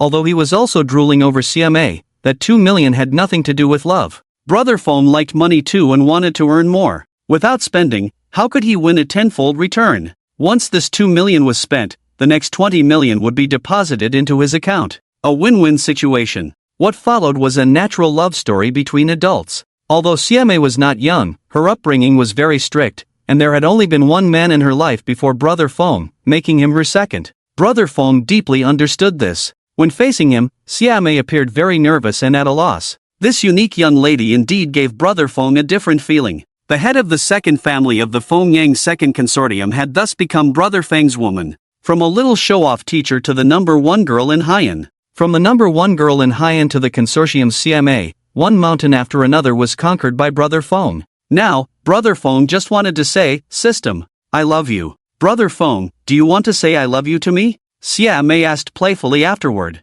Of course, Brother Fong is not that casual. When Brother Fong said this, he almost believed it himself. "Brother Fong, you're so nice. Clearly, I'm much older than you, but at this moment, I feel like I want to rely on you." "Brother Fong, from now on, I am yours, and everything I have is yours. If you need me, just let me know." It was truly a hazy night. Brother Fong had just finished some physical work and was taking a short break with CMA in the private room. Suddenly, they heard a commotion outside. Tonight, Brother Lang Lu has reserved the venue for Brother Fong, so how could there be anyone else? CMA tidied up her disheveled clothes and walked out of the private room with Brother Fong. She saw the other three big shots from major conglomerates, Chao Dijian, Liang Jian, and Song Si, chatting and laughing with Brother Lang Lu in the corridor. And that Song Si had his head wrapped in bandages. Initially, Brother Lang Lu had no intention of allowing outsiders in while Brother Fong had the venue reserved. But these three were not ordinary people. They were some of the most famous tycoons in Fongyang.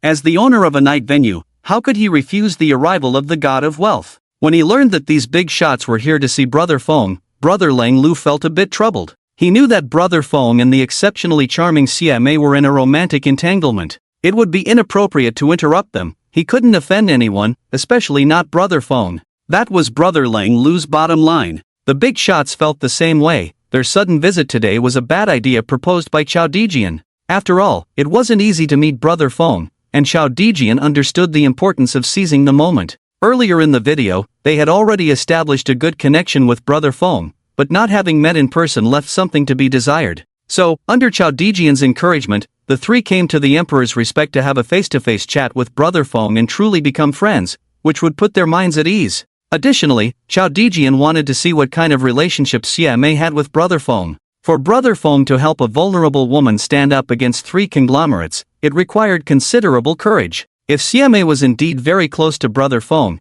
Chao Dijian would know how to interact with her in the future. When Brother Fong and CMA walked out of the private room, Chao Dijian's heart skipped a beat. He had watched CMA grow up. She had been beautiful since childhood and was always the perfect daughter-in-law that various conglomerates vied for. Unexpectedly, at this moment, her complexion was rosy, her lips slightly curled, and her eyes were gazing at Zhongchen with a longing look. It seemed that CMA had put herself on the line to get things done for Zhongchen. Although Chao Dijian had anticipated that something like this might happen, he believed more that CMA had used money to win over Brother Fong. After all, the Xie family had plenty of money, and CMA was so conservative that it was unlikely she would get entangled with a social big shot. Initially, Chao Dijian tried to offer Brother Fong more money to pull the invincible Brother Fong into his camp, but given the current situation, that wish was unattainable. After all, it was nearly impossible to find a woman more stunning than CMA. CMA was truly going all out for her family's business. Chao Dijian never expected that this unparalleled beauty, raised in a greenhouse,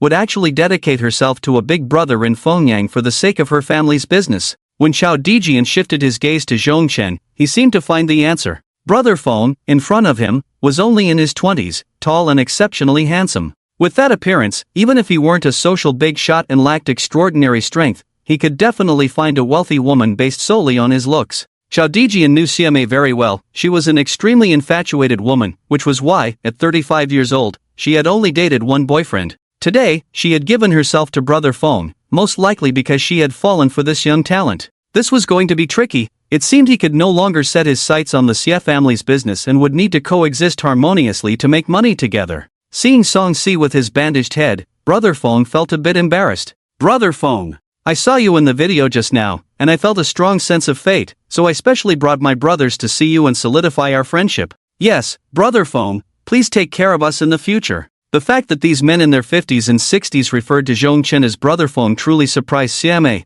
these were all high-ranking business tycoons. But Zhongchen had long since gotten used to it. After all, the security guard at the school gate, over 60 years old, was also called Brother Feng, and the principal was nearly 60 as well, nodding and bowing to Brother Feng. "Dear friends, since you are here, you are my brothers. No fighting, no fussing, no more grudges from the past. From now on, we shall call each other brothers. This is my best sister, CMA." As he spoke, Zhongchen kissed CMA on the lips. "From now on, I hope all you business tycoons will take good care of CMA." Zhongchen's words were powerful, and that kiss made CMA's cheeks flush even more, stirring her heart. CMA quickly lowered her head. In the group, CMA was the leader, often presenting herself as a strong woman. But today, for some reason, in front of Brother Feng, CMA felt terrifyingly small. Facing several uncles, CMA was like a little girl, lowering her head and waiting for Brother Feng to arrange everything for her.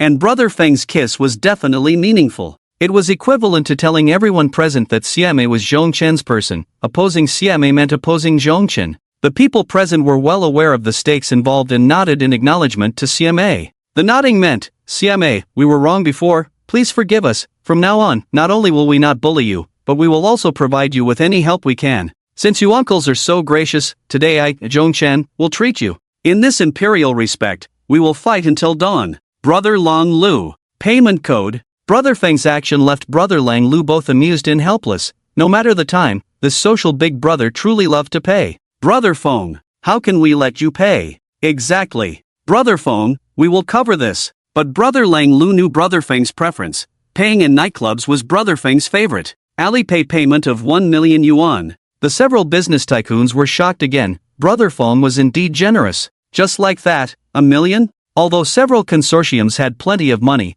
they lived very frugally and never spent extravagantly. Today, Brother Feng had shown them who the real powerful big brother in Fengyan was. Brother Lang Lu. Arrange for the girls. Soon, about 100 girls were brought into Brother Feng's designated private room. Although he was an old man, the several tycoons often indulged in secret affairs, but it was always done discreetly. They had never shown their lecherous side in front of each other. Each must have two. Brother Feng arranged for the curvy girls for the several uncles, embracing them on both sides. Brother Feng was in high spirits. He had always brought the girls to sing in the private room, and today he finally had the chance to sing and enjoy himself with a group of men. Just as he was about to showcase his singing talent, the phone suddenly rang. Brother Feng glanced at it. It was his father's number. It was 1:30 in the morning, and Brother Feng sensed something was wrong. He quickly ran out of the private room and answered the call. "Son, he has returned from abroad." His father's tone was heavy, and his words were cautious. Brother Feng's anger surged up. He knew exactly who his father was referring to. That was a pain Brother Feng could never forget. Even if that damned guy spent his life hiding abroad, in the future, Brother Feng would go abroad and tear him to pieces. He never expected he would dare to come back. He returned to get married. His fiancée is Jing Nimi. Jing Nimi. Brother Feng's heart sank. She was his sister's best friend, and back then, it was precisely because of her that he had gone to negotiate with the other party. He never expected she was the traitor. This news from his father sobered Brother Feng up, reminding him of the long-buried shameful past. At that time, Zhongchen was still a high school student, and his sister Zhong Shui had fallen in love with a super-rich second generation named Wang Songsong. "The whole family disapproved of my sister's relationship. After all, we are an ordinary family," while Wang Songsong's father, Wang Jianlin, runs the Fangda Group, the most prestigious commercial real estate group in the country. Their family business was growing larger and larger, with a strong momentum to become the richest in the country. A girl from an ordinary family could never match up to a wealthy second generation like Wang Songsong. But at 18, the girl was not willing to listen to her parents' advice. She was determined to throw herself into that impossible love, like a moth to a flame. During the course of their relationship, Zhong Shui accidentally became pregnant. She kept it a secret from her family and went with her best friend, Jing Nini, to terminate the pregnancy. Silly Zhong Shui thought that having Wang Songsong's child would win his true love. Just as her feelings for Wang Songsong reached their peak, she discovered that he was actually with another girl. Zhong Shui cried every day, her sincere heart shattered by Wang Songsong. He was the first man in this naive girl's life, and she had sacrificed her first child for the man she loved the most. In a moment of despair, Zhong Shui went to the rooftop, closed her eyes, and walked down an irreversible path. Her departure plunged the entire family into grief. Everyone knew that Zhong Shui's death was caused by Wang Songsong's betrayal. At that time, Zhongchen was still young. His father had personally gone to demand an explanation but was ruthlessly turned away. Their reasoning was that there was no direct evidence linking Zhong Shue's death to Wang Songsong, and besides, no one could prove that the child Zhong Shui aborted was indeed Wang Songsong's. Wang Jianlin, the owner of Fonda Group, even stated that although his family was wealthy, he would never give Zhong Shui a single penny in compensation, as this matter had nothing to do with his precious son. He believed in his son's character. Wang Tianlin's words infuriated the Zhong family and made Zhong Shui's best friend, Jing Nini, extremely angry. Jing Nini had promised Zhong's father that she understood the details of Zhong Shui and Wang Songsong's relationship and would gather evidence to confront the Wang family. She would seek justice and fairness for Zhong Shui. Zhong's father knew they were outmatched, and the Wang family not only had financial power but also a strong legal team. No matter how long it dragged on, they would not be a match for the Wang family. He could only hope for Jing Nini, wishing that this best friend of his daughter could bring back good news from the Wang family. Even a simple apology from Wang Songsong or some compensation from the Wang family would be a comfort for the deceased Zhong Shui. But in the end, what awaited them was Jing Nini's silence, and Wang Songsong disappeared abroad. There were rumors that Jing Nini had been bribed by the Wang family, and Zhong Shui's death also caused some concern for them. If this matter continued to escalate, it could easily provoke public outrage, severely damaging Fonda Group's reputation. With Jing Nini's sudden disappearance and Wang Songsong's departure abroad, Zhong Shui's case was completely shelved and forgotten.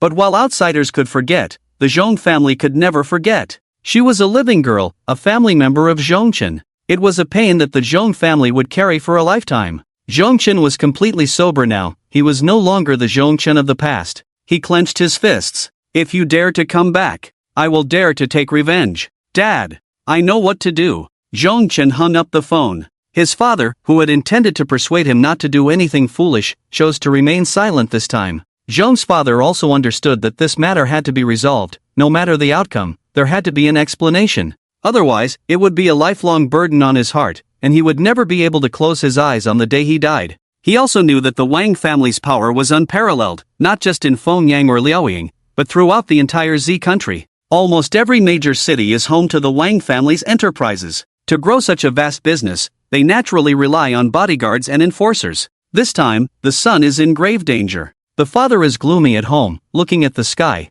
but a belief stirs within him. Justice will prevail. It's true that his son is a big shot in the underworld, but he also believes his son is a righteous big shot. A just son will surely topple the Wang family. He will seek justice for Zhong Shui. After hanging up the phone, Brother Feng's eyes were hollow, yet within that emptiness surged a fierce killing intent. Brother Feng walked into the luxurious private room, where three tycoons were completely letting loose under the company of beautiful women. They were embracing and having a great time with the girls. However, upon seeing Brother Feng in such a state, everyone sensed that something was troubling him, and it was certainly not trivial. Brother Feng stepped to the center and picked up the microphone. The music abruptly stopped, and the girls and the tycoons fell silent. Listen up! I'm going after the Fonda Group. I'm going after the Wang family. Brother Feng exerted all his strength, his powerful voice echoing throughout the room, lingering for a long time.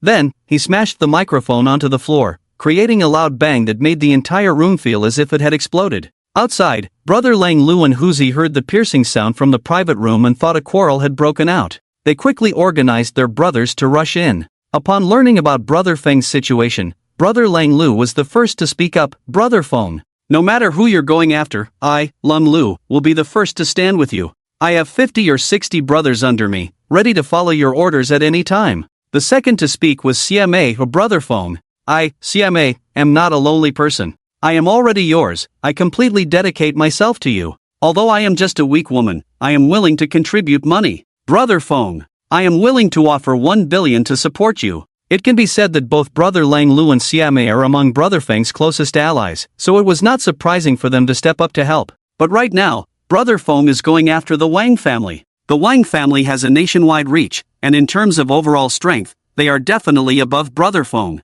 However, in Fengyang, when Brother Feng gets serious, he can absolutely go toe-to-toe with the Wang family. The heads of the three major consortiums also understood that the time to test their own resolve had come. Having just made a breakthrough in their relationship with Brother Feng, if they stood up for him now, they would surely become his trusted confidants in the future. Brother Feng, I, Chao Dijian, support you against Wang Tianlin. I will sponsor 1 billion as a combat fund. Brother Feng, me too. We will fight side by side against the Wang family. Brother Feng, Fengyang people support Fengyang people. Let's take him down. Zhongchen knew that this opponent was extraordinarily powerful. He was not just a local bully in Fengyang. If a real fight broke out, the Wang family could mobilize thousands or even tens of thousands of people from all over the country. The Wang family's connections are extensive, able to reach out to big shots in various provinces and cities to fight alongside them. On his side, Brother Feng had confidence in the combat effectiveness of his 3,000 guards. It's not about the number of people, but the quality. Brother Feng was certain that if a real fight broke out, it would be against elite troops, the vanguard. During the Donghu shipyard battle, he had made a sensation across the province with just 800 guards. If all 3,000 guards were deployed, he was confident they could wipe out a Wang family member. The wedding of Wang Songsong and Jing Nini is the day after tomorrow. Want to get married? Then you must ask for my approval, Zhongchen. I want you to kneel and beg for mercy at the wedding. Want to save face? I want the Wang family to never see the light of day in front of the people of the nation. The moment Zhongchen declared war on the Wang family, the news had already spread through the underworld of Fengyang. Before long, Jiang Laosan from Heian County called, "Brother Feng, I heard you're going after the Wang family. I'm gathering my brothers right now. I'll head to Fengyang to meet you tomorrow. Brother Feng, I just calculated that I can bring 400 brothers to support Brother Feng." At this moment, Sister Hong was also nearby, snatching the phone away. "Brother Feng, I'm ready with my people too. Tomorrow I'll go to Fengyang with Jiang Laosan." "Good. I, Zhongchen, have made friends with you all in Heian. It's worth it." Then, Zhongchen picked up the phone and directly called the head of the 3,000 guards, Zhan Tian. "Brother Feng, Zhan Tian, listen carefully, the 3,000 guards are on standby at any time. This time I'm going to do something big. Wipe out the Wang family of the Fonda group in one go. Please rest assured, Brother Feng, the 3,000 guards are always on standby in Fengyang. We vow to complete the task you assigned, Brother Feng." At night, Brother Feng sat alone on the balcony of the presidential suite, holding a can of beer. He thought of his younger sister who grew up with him, recalling the happy moments of the family together. Tears swallowed back down. "Sister, brother will seek justice for you." Brother Feng was not an unreasonable person. He understood his sister's situation. The main issue was that she was emotionally weak and couldn't move past the pain. But Wang Songsong's scumbag behavior had indeed hurt his sister's heart.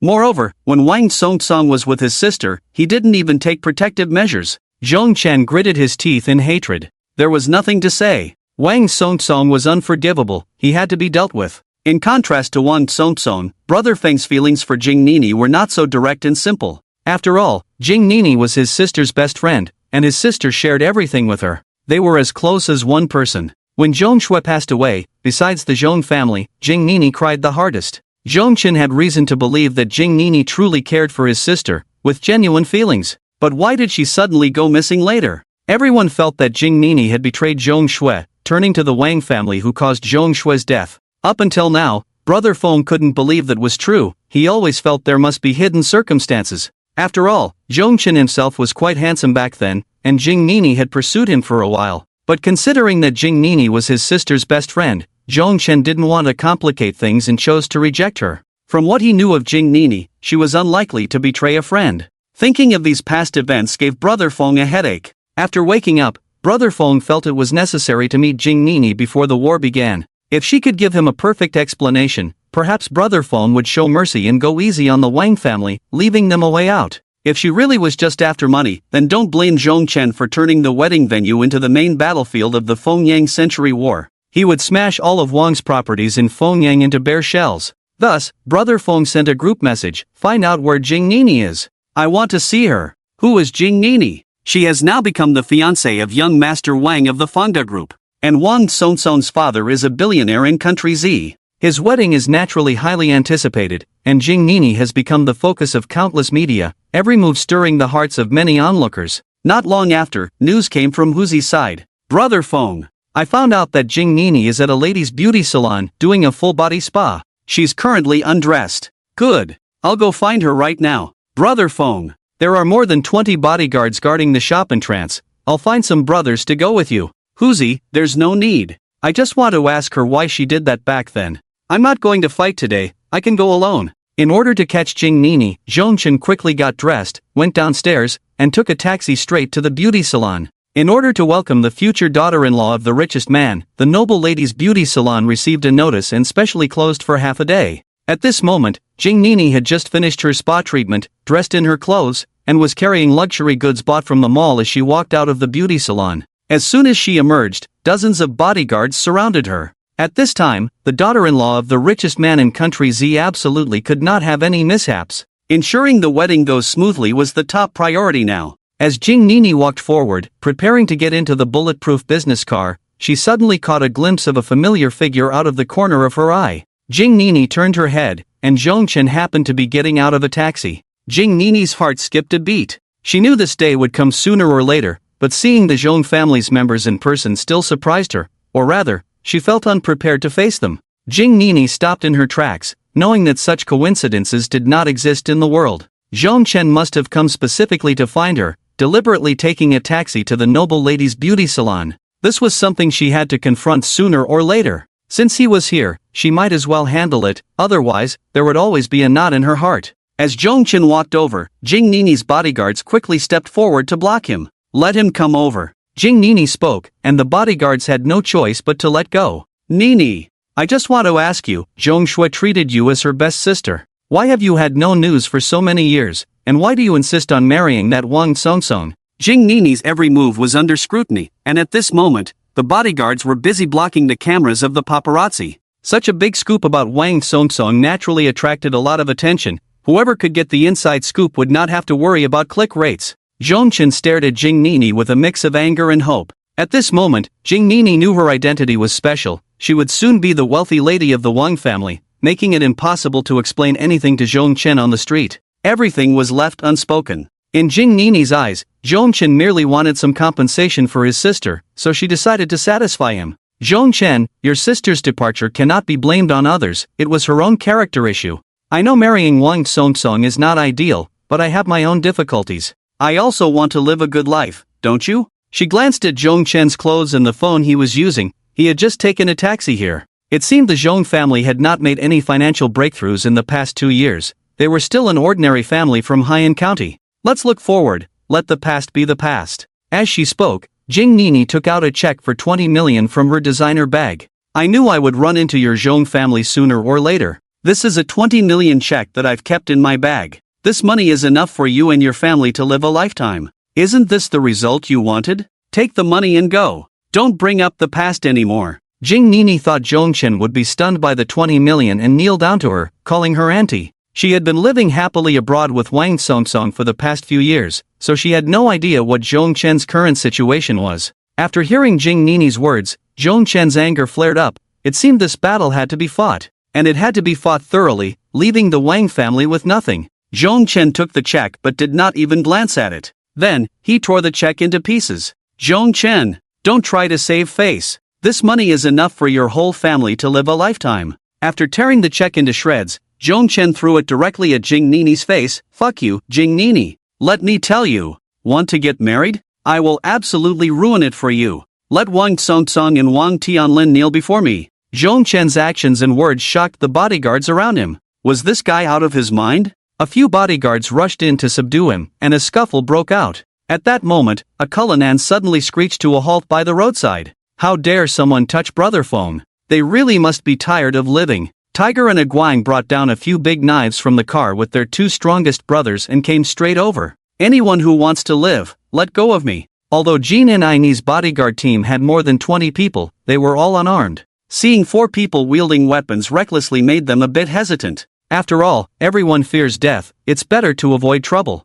As long as Zhong Chen doesn't make a move against Jin and I from this moment on, this group of bodyguards can coexist peacefully with the 4 madmen. "Zhong Chen, I see you're crazy. Do you know who is standing in front of you? Do you know what kind of trouble you've caused? Let me tell you, the Wang family is not something a commoner like you can provoke. Don't think having a friend who owns a Kurinan makes you impressive. There are no less than 30 cars of this level in Wang Songsong's parking lot." At this point, Tiger was getting a bit impatient. After all, he had been around in society and had been a big brother. In the city of Fengyang, he wouldn't allow anyone to point fingers at Brother Feng. "Aguang!" Tiger shouted, and Aguang handed the knife to Tiger, then swiftly took down Jin and Aini's 4 bodyguards. Tiger assessed the strength of this national daughter-in-law's bodyguard team and was sure that if the 4 of them put in some effort, they could take down Jin and I and everyone else.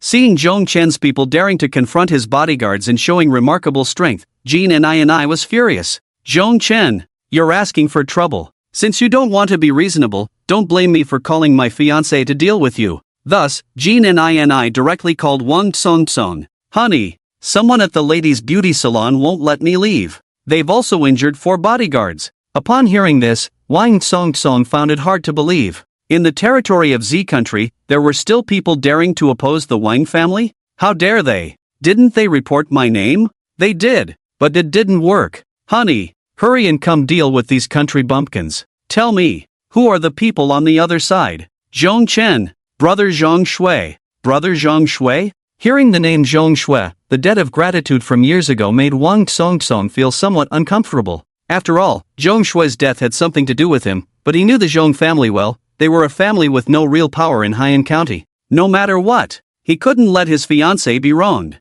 For the sake of feelings, reason, and face, he had to deal with this Zhong Chen. He would solve these useless people all at once. Let them know how powerful Wang Song is, so they wouldn't keep looking for trouble in the future. At this moment, Wang Song was sitting in his living room. Next to him was the former big brother Faye from Fengyang. When Hao Dajiang was still around, Faye held the top position. For Wang Song's wedding, he specially invited Faye. After all, the wedding was held in Fengyang, and if anything went wrong, he would need Faye to step in and resolve it. Wang Song thought for a moment. A small Zhong Chen shouldn't require his personal involvement. After all, he was very well known. He was the most famous rich second generation who squandered his family's wealth in the country. If it got out that Wang Song was fighting with a college student loser, it would be really embarrassing. So, Wang Song handed the matter over to Faye. Young Master Wang, don't worry, in Fengyang's territory, there's nothing Faye, can't handle. Alright, you take care of this.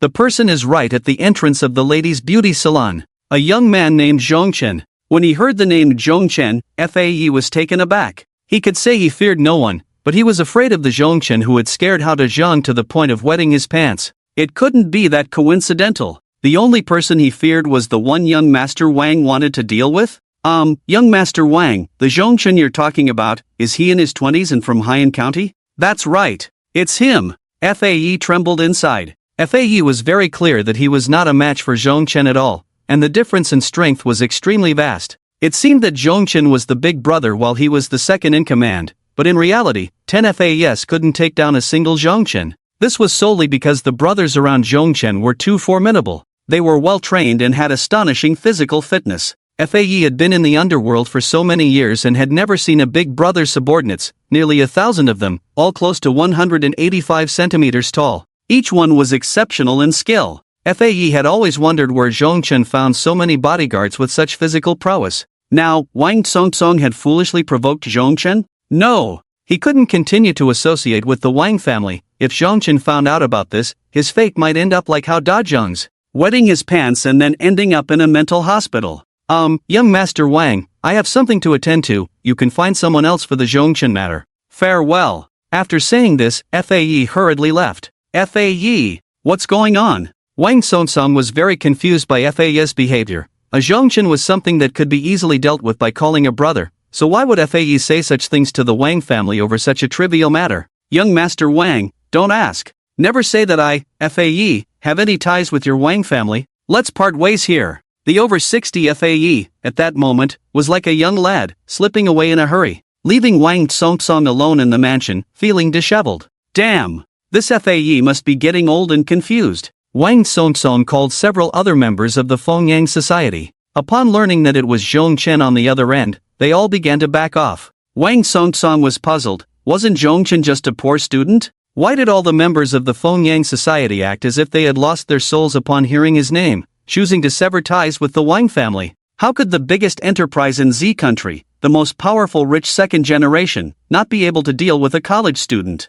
Wang Song was getting anxious when Faye called Zhong Chen after leaving. Hello, Brother Feng. This is Faye. We are both from the Fengyang underworld. Although we haven't interacted, I've long heard of your great name and have great admiration. Brother Feng, I want to tell you something. Wang Song just asked me to trouble you. I refused him on the spot and warned him that anyone who goes against Brother Feng is going against me. Faye. Brother Feng, if you don't mind, I would like to be one of your people from now on. Just give me a shout if you need anything. Faye, will definitely not be vague. Faye calling to express his loyalty surprised Brother Feng a bit. After all, FAE was not an ordinary person. Before he took office, he had firmly held the position of the #1 big brother in Pyongyang. Seeing that Wang Songsong's side had already started to act, Huzi also sent information to his brothers. Huzi had already prepared over 400 elite soldiers, waiting for Brother Feng's orders.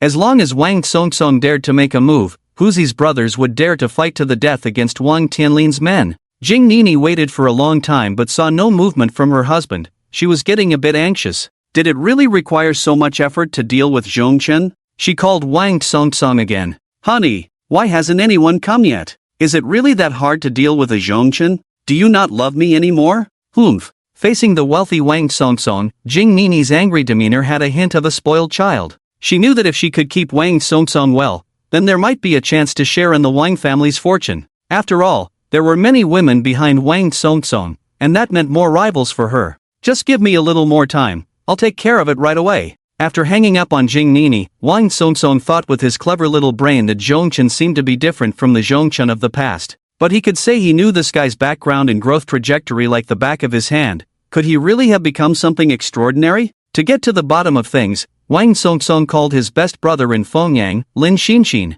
Zhongchen? I'm telling you, Songsong, you dare to provoke anyone, right? You just returned from abroad and don't know much about Pyongyang. Let me put it this way, all the big brothers in Pyongyang combined are no match for Zhongchen. He's the kind of big brother who can scare Hao Dejiang into wetting his pants. Lin Xinxin's words awakened the dreamer. Although Wang Songsong had just returned from abroad, he had certainly heard the story of the Donghu shipyard. However, the Wang family's business was spread all over the country, and Pyongyang was just a branch. Therefore, Wang Songsong hadn't bothered to find out who the newly appointed big brother was. It seems that the reluctance of the Pyongyang people to help him could be explained. Given the Wang family's strength, it was clearly unrealistic to think of toppling Zhongchen immediately. But he also knew that the Wang family, being the richest in the country, had an overall strength that Zhongchen could not compare to. In a fight, it ultimately comes down to money. When it comes to money, the Wang family has never lost. Now, what Wang Songsong needed to do was call his fiancée, bring her back, and then plan for the long term.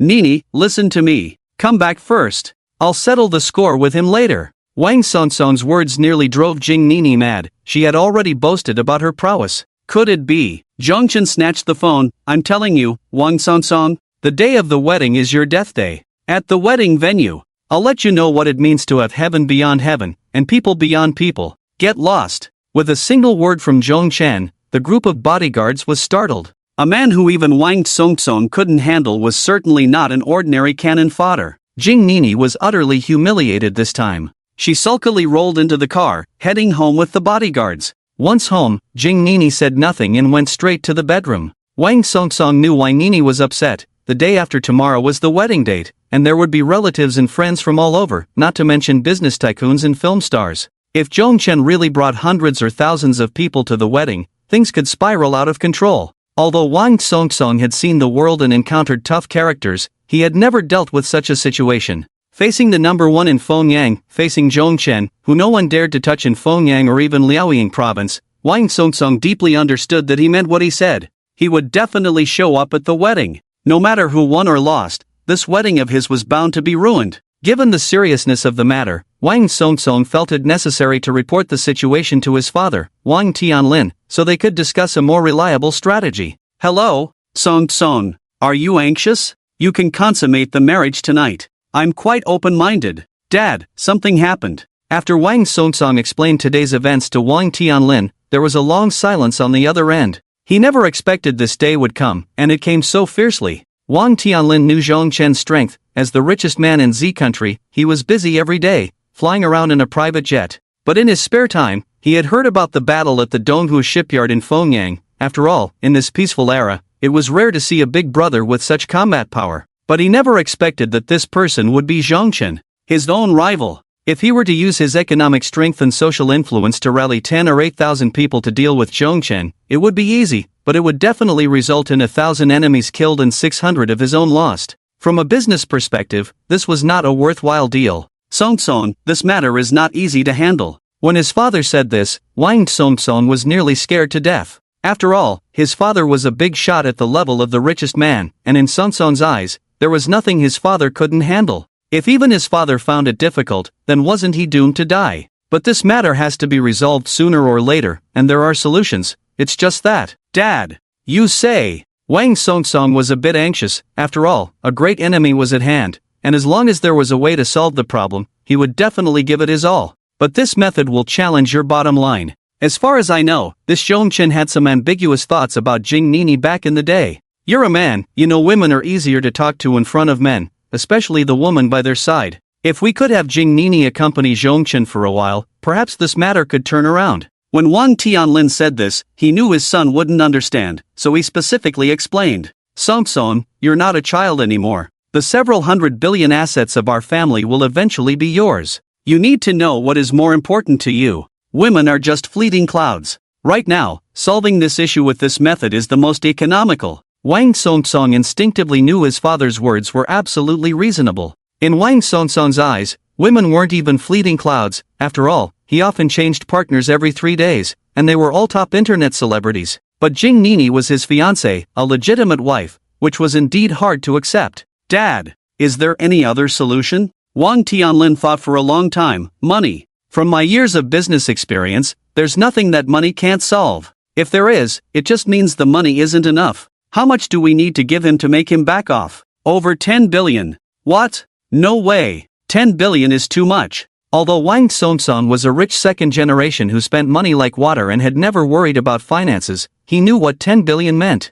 The entire Fangda Plaza empire, after so many years of operation, had only accumulated assets in the hundreds of billions. This money could not be taken out so easily. There's one last method. That is to go to war with Zhongchen. Although we don't have enough manpower to compete with him in Fengyang, but our Fangda group has connections and manpower all over the country. If I do my utmost to gather people to fight him, we should still have a good chance of winning. But Songsong, going to war is a last resort. We can't declare war unless absolutely necessary. Once we go to war, even if we win, the losses for our Fangda group will be enormous. Moreover, there are many uncertainties in war, and our safety cannot be fully guaranteed. Songsong, the final decision is yours. No matter how you choose, think it through. Your father supports you. I'm an old man. I've already put life and death aside. Once you've made your decision, let me know. Remember, if we go to war, it must be tonight. It cannot affect the wedding process. After all, the schedules of various big shots and celebrities have already been arranged, and there can be no mistakes.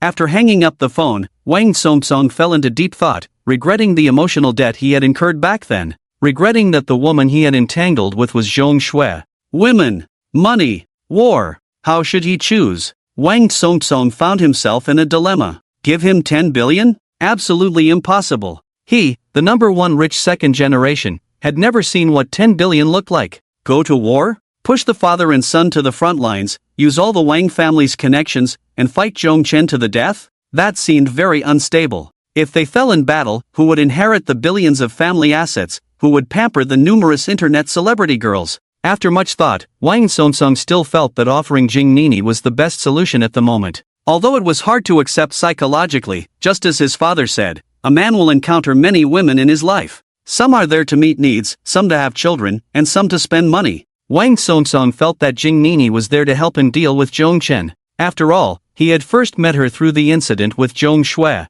Now that the situation had escalated, having Jing Nini make a sacrifice to solve the most difficult problem was not out of the question. Moreover, he was very clear that the reason Jing Nini chose him was precisely because the Wang family had immense wealth. As long as the Fangda group is still around and the money is still there, whatever Jing Nini is asked to do, she has to obediently agree. Wang Songsong, who made the final decision, pushed open the door to the master bedroom. Hearing the sound of the door opening, Jing Nini's heart leaped with joy. She thought Wang Songsong would apologize to her for what had just happened and then give her a small goal. To her surprise, Wang Songsong had a serious expression. When she heard Wang Songsong say she had to go to bed with Zhongchen, Jing Nini's eyes widened in disbelief. What? Wang Songsong, I am your fiancé. You allow your fiancé to sleep with a poor loser like Zhongchen? Damn! Wang Songsong, you have quite the taste. I was wondering what you were thinking. You don't have any other special preferences, do you? Jing Nini was at a loss for words to describe the filthy incompetence of Wang Songsong.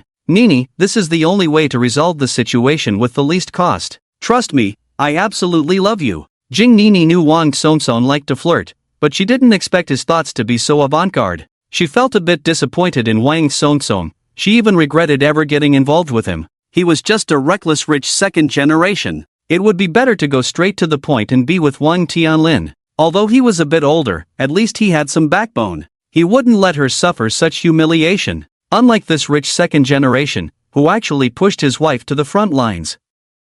Jing Nini simply couldn't accept it. To dissuade Wang Songsong from this idea, she thought of her father-in-law, Wang Tianlin, again. So she dialed her father-in-law's number. Father-in-law, your son wants me to sleep with that poor loser Zhongchen. Aren't you going to do something about it? Just as Jing Nini finished speaking, her father-in-law actually hung up the phone. Damn! Could it be that her father-in-law could accept a daughter-in-law who was so indiscreet? This rich family was indeed extraordinary. Nini, let me be clear, this decision was made with my father's permission. Up to this point, Jing Nini realized that things were far from simple. Wang Songsong couldn't handle Zhongchen, and her father-in-law Wang Tianlin actually had no way to deal with Zhongchen either. Could it be that Zhongchen had some extraordinary abilities? Jing Nini knew she couldn't leave the Wang family. After all, the Wang family was too wealthy. And what she loved most was money. She also understood very well that as soon as she left, there would be plenty of girls lining up behind her. Wang Songsong could find any type he wanted. The only way now was to compromise and, according to Wang Songsong and her father-in-law's wishes, contact Zhongchen, and then, since you want me to play hardball, don't blame me, Jing Nini, for doing something unexpected. Jing Nini dialed Zhongchen's number. Hello, brother Feng. Jing Nini put on a flirty voice. I miss you, can we settle our matters? I can sleep with you for a bit. What do you think? Zhongchen on the other end was shocked. Damn! He had seen flirts before, but never someone who was getting married tomorrow and still wanted to flirt today. This Jing Nini was actually Wang Tianlin's daughter-in-law. She dared to sneak out to be with him behind Wang Songsong's back. It was simply unimaginable. To dispel Zhongchen's doubts, Jing Nini continued, Brother Feng, are you afraid that Wang Songsong and my father-in-law will find out and it won't look good? Don't worry. I'll let you in on a secret. Wang Songsong asked me to call you. He wants me to keep you company. How about it? Zhongchen felt a chill run down his back. What kind of divine operation was this? People said Wang Songsong liked new tricks, but this move was still quite eye-catching. It made Zhongchen a bit dizzy. Meanwhile, sitting nearby, Wang Songsong, listening to his wife's flirty voice, cursed under his breath. I told you to help him solve the problem, not to truly love him. Forget it. Just wash your hands of it. And next, Jing Nini's actions could be considered classic. Brother Feng, I'll send you the address, just come to my house directly. Wang Songsong said. He wants to sit next to us and watch us become friends. Jing Nini glanced at Wang Songsong, only to see his face and hair turn green with anger. Wang Songsong glared at Jing Nini with a fierce look. This woman, she's really ing ruthless. To say that Zhongchen is also a big brother who has traveled far and wide, he has seen plenty of things between men and women, but this kind of bizarre situation, he had never heard of before. For a moment, Zhongchen felt like his CPU was about to burn out. A strong curiosity actually made him want to investigate further. You said. Zhongchen was engaged in a fierce internal struggle. Meanwhile, Wang Songsong noticed that Zhongchen seemed to be swayed. He was also doing his own mental work. Damn! According to what Jing Nini said, Zhongchen would soon be in his own house, on the master bedroom bed. And he would have to sit by the bed and watch? Jing Nini, you really are a talent. This suggestion even successfully sparked Wang Songsong's desire to explore. He both hoped Zhongchen wouldn't agree and wished he would come. In this deadlock, Zhongchen suddenly thought of his sister. He remembered his sister. Damn! Zhongchen, am really a bastard. Zhongchen slapped himself hard. This startled Jing Nini across from him. I tell you, Jing Nini, even if there are no women left in this world, Zhongchen, will never use the same channel as that fool Wang Songsong. This statement deeply hurt Jing Nini's heart. After all, she was a woman and had at least some dignity. Jing Nini burst into tears. Wang Songsong, I tell you, don't use women as shields. Solve it like a man. If you're a real man, let's do it. At this moment, Wang Songsong was also furious. His fiancée had already been sent out, and this Zhongchen still insulted him like this. Since you are seeking your own destruction, don't blame the Wang family for using connections to eliminate you from Fengyan's territory.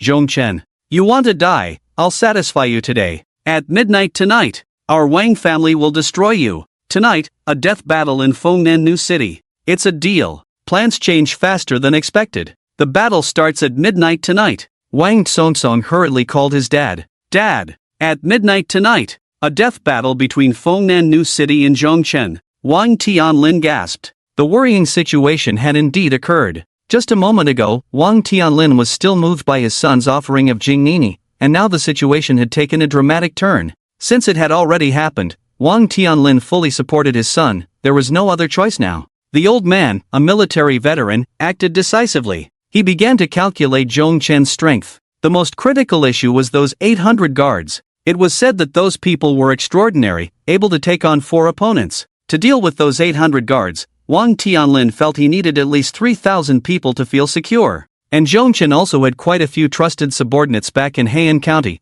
estimating he could gather around 1,000 or 800 people. Adding in the local tigers and others from Fengyang, their strength should not be underestimated. All in all, Zhongchen could muster around 3,000 people. But the Wang family could only gather a little over 2,000 in Fengyang right now. That was still far from enough. Wang Tianlin made his first call to the chief steward Zhong, who was in Liang'an City. The Fangda Group was founded in Liang'an City, and its influence there was deeply rooted, with many brothers in the area. Mr. Wang, what instructions do you have? Zhong, there will be a battle at midnight in Fengyang. The opponent is the big brother Zhongchen from Fengyang. How many people can we gather from Liang'an City to Fengyang? Mr. Wang, we can gather over 3,000 people in Lianqing. Wang Tianlin fell into deep thought. With Zhongchen's 800 guards as the backbone of their hard combat power, he believed they would need at least 8,000 people to fight against him. And make sure we can win. The chief steward truly lives up to his title. Seeing that President Wan was slow to speak, he realized that President Wan was not satisfied with the current combat strength. President Wang, if needed, I can contact the heads of all cities in Liaoning province from the Fangda Group and have them send people to Fengyang. And there's also the neighboring Jimu province. The Fangda Plaza personnel from across the province can definitely reach Fengyang before midnight. Together, we can gather 10,000 people here. President Wang Tianlin nodded in satisfaction at this number. Adding the 2,000 locals in Fengyang, the combat force could reach 12,000 people. But the numbers and strength from Zhongchen's side were self-assessed. How many people could actually arrive by midnight? What was their combat capability? There was still some fluctuation. Relying solely on the strength of his own Fangda Group, he could only say they could defeat Zhongchen, but it wouldn't be a crushing victory. If he wanted to ensure absolute success, he needed to find another group with combat strength comparable to his or Zhongchen's. At that time, the two groups could combine their forces and surely crush Zhongchen and his people in an instant. After hanging up the phone, Wang Tianlin thought for a long time and considered many powerful figures. But to start a battle at midnight, friends from afar simply couldn't reach Fengyang City. However, there was one person. His strength was just across the sea in Dongshan province. If he could join in, it would be like adding wings to a tiger. They could wipe out Zhongchen without leaving a trace. This person was the Nie family from Dongshan province. Currently, the Nie family was led by the eldest son, Nie Lei, who had controlled the Nie family for many years, dominating half of the Jiaodong Peninsula. Especially that Nie Lei, ruthless and skilled with knives and guns, could be said to have absolutely explosive combat power. He also had over 6,000 elite soldiers under him. If Nie Lei could bring these 6,000 brothers over, tonight's battle could very well replicate the battle at Donghu shipyard from years ago. That little brat Zhongchen would be scared out of his wits, just like how Dajiang back then, ending up in a mental hospital. And Dongshan province and Liaoning province's Liangang city were just across the sea. The Nie family was powerful enough to charter a few boats.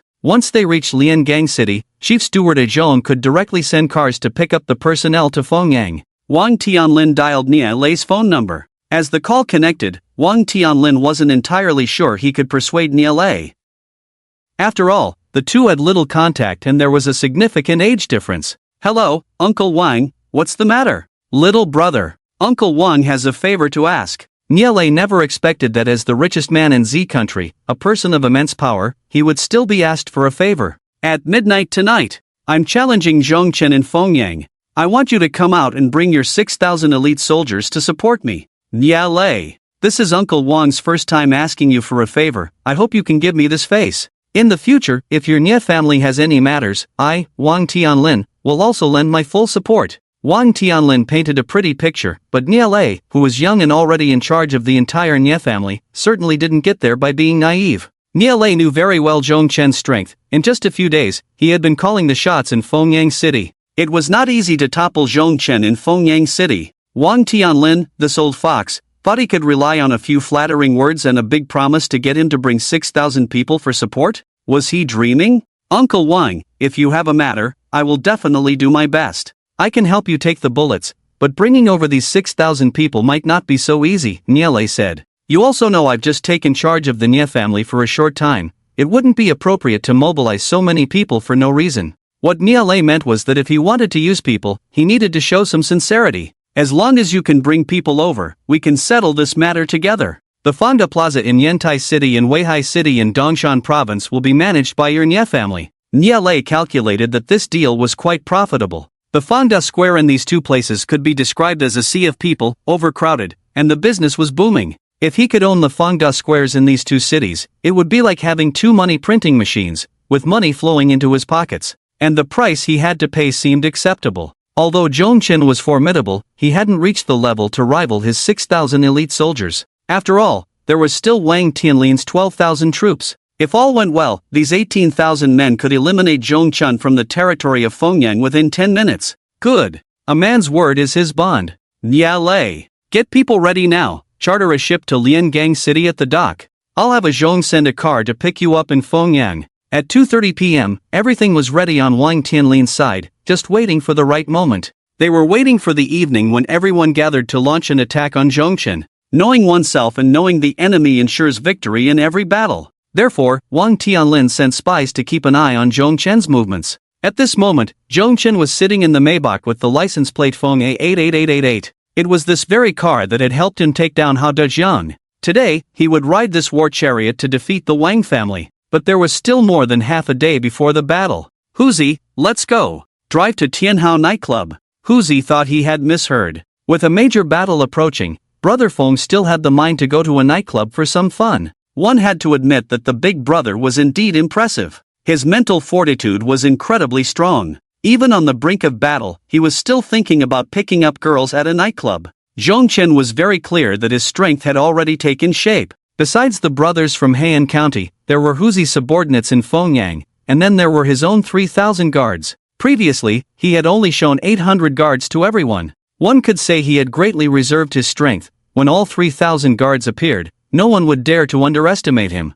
However, this opponent was somewhat special, with an overall strength and connections that were truly formidable. Therefore, Brother Feng had to make all-around efforts. He placed his hopes once again on the system. As long as he could win the hearts of the women in the nightclub, it was very likely he would obtain the best equipment. With the battle imminent, Brother Feng wanted to try his luck at the nightclub. This time, he chose Tianhao nightclub. The reason for choosing a place he wasn't familiar with was mainly for the novelty. With novelty, he could perform freely, gain the favor of women, and obtain amazing equipment. It would be best to get a few thousand or even tens of thousands of guards. He would directly flatten the Wang family. When that well-known Maybach pulled into the Tianhao parking lot, the waiter immediately rushed over, recognizing the unique car, Feng A88888. Boss, not good. The legendary Brother Feng has arrived. As Zhongchen reached the entrance, the boss hurriedly ran out to greet him. All the nightclub owners knew that Brother Feng was about to have a showdown with the Wang family tonight, a battle that would be like a meteor colliding with the earth. Before the great battle, Brother Feng actually chose to come to Tianhao to relax. It could be said that he was giving Tianhao a lot of face. The boss knew that this Langley Go had gained a lot of traffic from Brother Feng, and now Langley Ge's Emperor Zun was being talked about in Fengyang, precisely because Brother Feng often visited, raising the status of Emperor Zun KTV to the highest level. Brother Feng's sudden visit was also a golden opportunity for Tianhao nightclub. It had to be seized. Brother Feng, we'll arrange the most luxurious private room for you, and then we'll arrange for the girls. Choose as you like. Brother Feng knew very well that ordinary girls couldn't possibly produce amazing equipment at this critical moment. Boss, do you have any special women? The boss understood immediately, but this special one. He began searching among the many girls for someone extraordinary. After thinking for a long time, he realized that there was one person who was probably the most suitable, and that was the unparalleled woman Ahua, who had always been working behind the scenes for him. Years ago, Ahua was discovered by the boss in her hometown, beautiful as a celestial being, kind and simple. The boss initially thought this good-hearted girl could be a virtuous partner, honest and reliable. Unexpectedly, after their first encounter, he found that not only was the girl extraordinarily beautiful, but she also had exceptional skills in serving men. Having worked in the nightlife for many years, he had encountered many women, but it was rare to find a girl like Ah Hua who could unlock different techniques on her own. Every move Ah Hua made came from the heart, without excessive artificial refinement. If Ah Hua were pushed to the forefront for the boss's enjoyment, she would undoubtedly become the pillar of the Tianhao nightclub, bringing endless wealth to Tianhao. But such a treasure, the boss simply couldn't bear to share with other men. Yet, keeping her at home felt like a waste. Thus, the boss came up with a good idea, to have Ah Hua serve as the behind-the-scenes trainer for the Tianhao girls. The girls at Tianhao nightclub had always been the best at playing and teasing in the industry. This was undoubtedly due to Ah Hua's efforts. Whenever a new girl arrived, Ah Hua would teach her the ropes hand in hand. Over the years, the girls trained by teacher Ah Hua were snatched up by other nightclubs. The demand far exceeded the supply. Today, since Brother Feng was here, if Ah Hua could accompany Brother Feng, it would surely allow him to experience something extraordinary. After hearing Boss Dazhang's introduction, Brother Feng was drooling with anticipation. Tiger, who had been in the social scene for many years, had also heard the legend of Ah Hua but had never seen her in person. Now, he was extremely envious of Brother Feng, wondering when he could have Ah Hua serve him just once, which would make his life as a man worthwhile. Brother Feng sat alone in the center of the luxurious private room. 5 minutes later, a girl with fair skin, a small mouth, and pure eyes walked into the room. Just as the boss had described, this girl had the aura of a neighbor's daughter who had never been tainted by society. Having stayed behind the scenes for 3 years, Ah Hua had not touched any man except for the boss. She deeply understood that the boss allowing her to come and serve meant that this was an extremely important person. Generally, capable big shots were bald old men, but this young handsome guy before her had delicate features, resembling a star. Ah Hua's heart instantly swelled with emotion. Over the years, for the sake of making money and for the boss she loved deeply, Ah Hua had suppressed the heat rising from within. At this moment, seeing Brother Feng, she felt it was all worth it. Today, the boss had allowed her to fully unleash her abilities. So don't blame me, Ah Hua, for using all my lifelong skills on Brother Feng. Ah Hua slowly approached, and a stormy battle was about to begin. Brother Feng's ultimate move had always been the payment code. This time was no exception. Wait. Give me the payment code. Fengyang Bank payment of 5 million yuan. Hearing this voice, Brother Feng's heart bled. Because only after 8 p.m. does nightlife spending have a tenfold cashback. And it wasn't time yet. Every penny spent now was genuinely taken from his own pocket. And Brother Feng knew what he was here for. He understood how crucial this battle was tonight. If he lost to the Wang family, perhaps the name Brother Feng would completely disappear from Fengyan's underworld.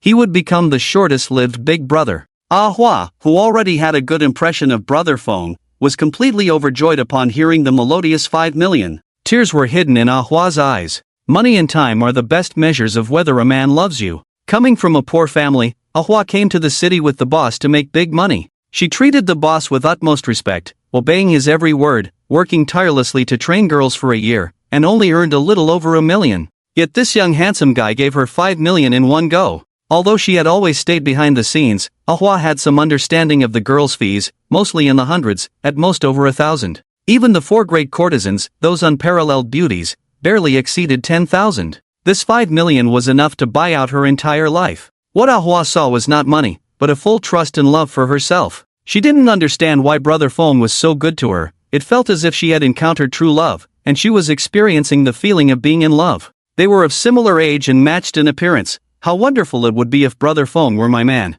Congratulations, Night King. You have gained full admiration value from Ah Hua. The system rewards you with explosive combat power for 20 minutes. 3,000 guards will possess astonishing combat strength. Protect Night King thoroughly. Exciting news. Her 3,000 guards, under normal circumstances, could easily handle several times the enemy. With explosive combat power, what kind of blow would that bring to the opponent? Right now, it was unclear what formation Wang Tianlin had, but no matter the situation on the other side, Zhongchen had absolute confidence in his brothers. Zhongchen was still lost in his explosive combat power, while Ah Hua could no longer contain her excitement. She quickly transformed herself into a pool of water, completely merging with Brother Feng. Zhongchen was conquered by Ah Hua, and he was reluctant to part with her. Brother Feng, I want to be your woman today. Zhongchen thought, when the battle begins, having a compliant beauty by his side would be great.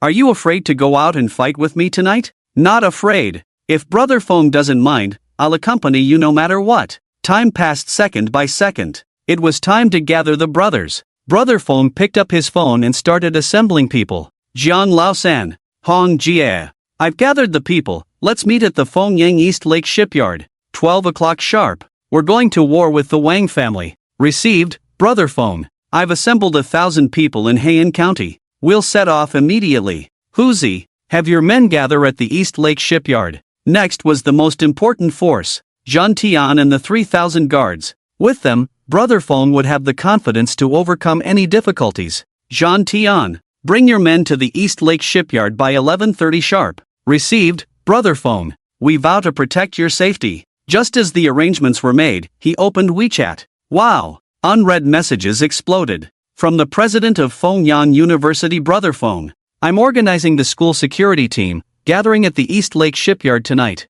Supporting Brother Feng to wipe out the Wang family. From the gatekeeper Yotsai, Brother Feng. You are my life and death brother. Tonight, my life is on the line for you, no one can harm you. From Brother Lang Lu, Brother Feng. The owners of the nightclubs in Fengyang have spontaneously organized people. 500 are gathered. East Lake Shipyard. From Teacher Xiao Xiu, Brother Feng. You are my everything, remember to come back safely. I'll be waiting for you in classroom 306 at Fengyang University. From Xiame, Brother Feng. You are the most important man to me. I'll wait for you to come back and continue our story. I want to paint and compose poetry for you. I want to sing and play the piano for you. Brother Feng, promise me you'll come back to find me. My world cannot be without you. The news on Brother Feng's side quickly reached Wang Tianlin's ears. At this moment, Wang Tianlin was highly tense. Every movement from Brother Feng's side tugged at his heart. Although he had gathered enough reinforcements and was confident in defeating Zhong Chen, one must never be careless. Knowing oneself and the enemy ensures victory in every battle.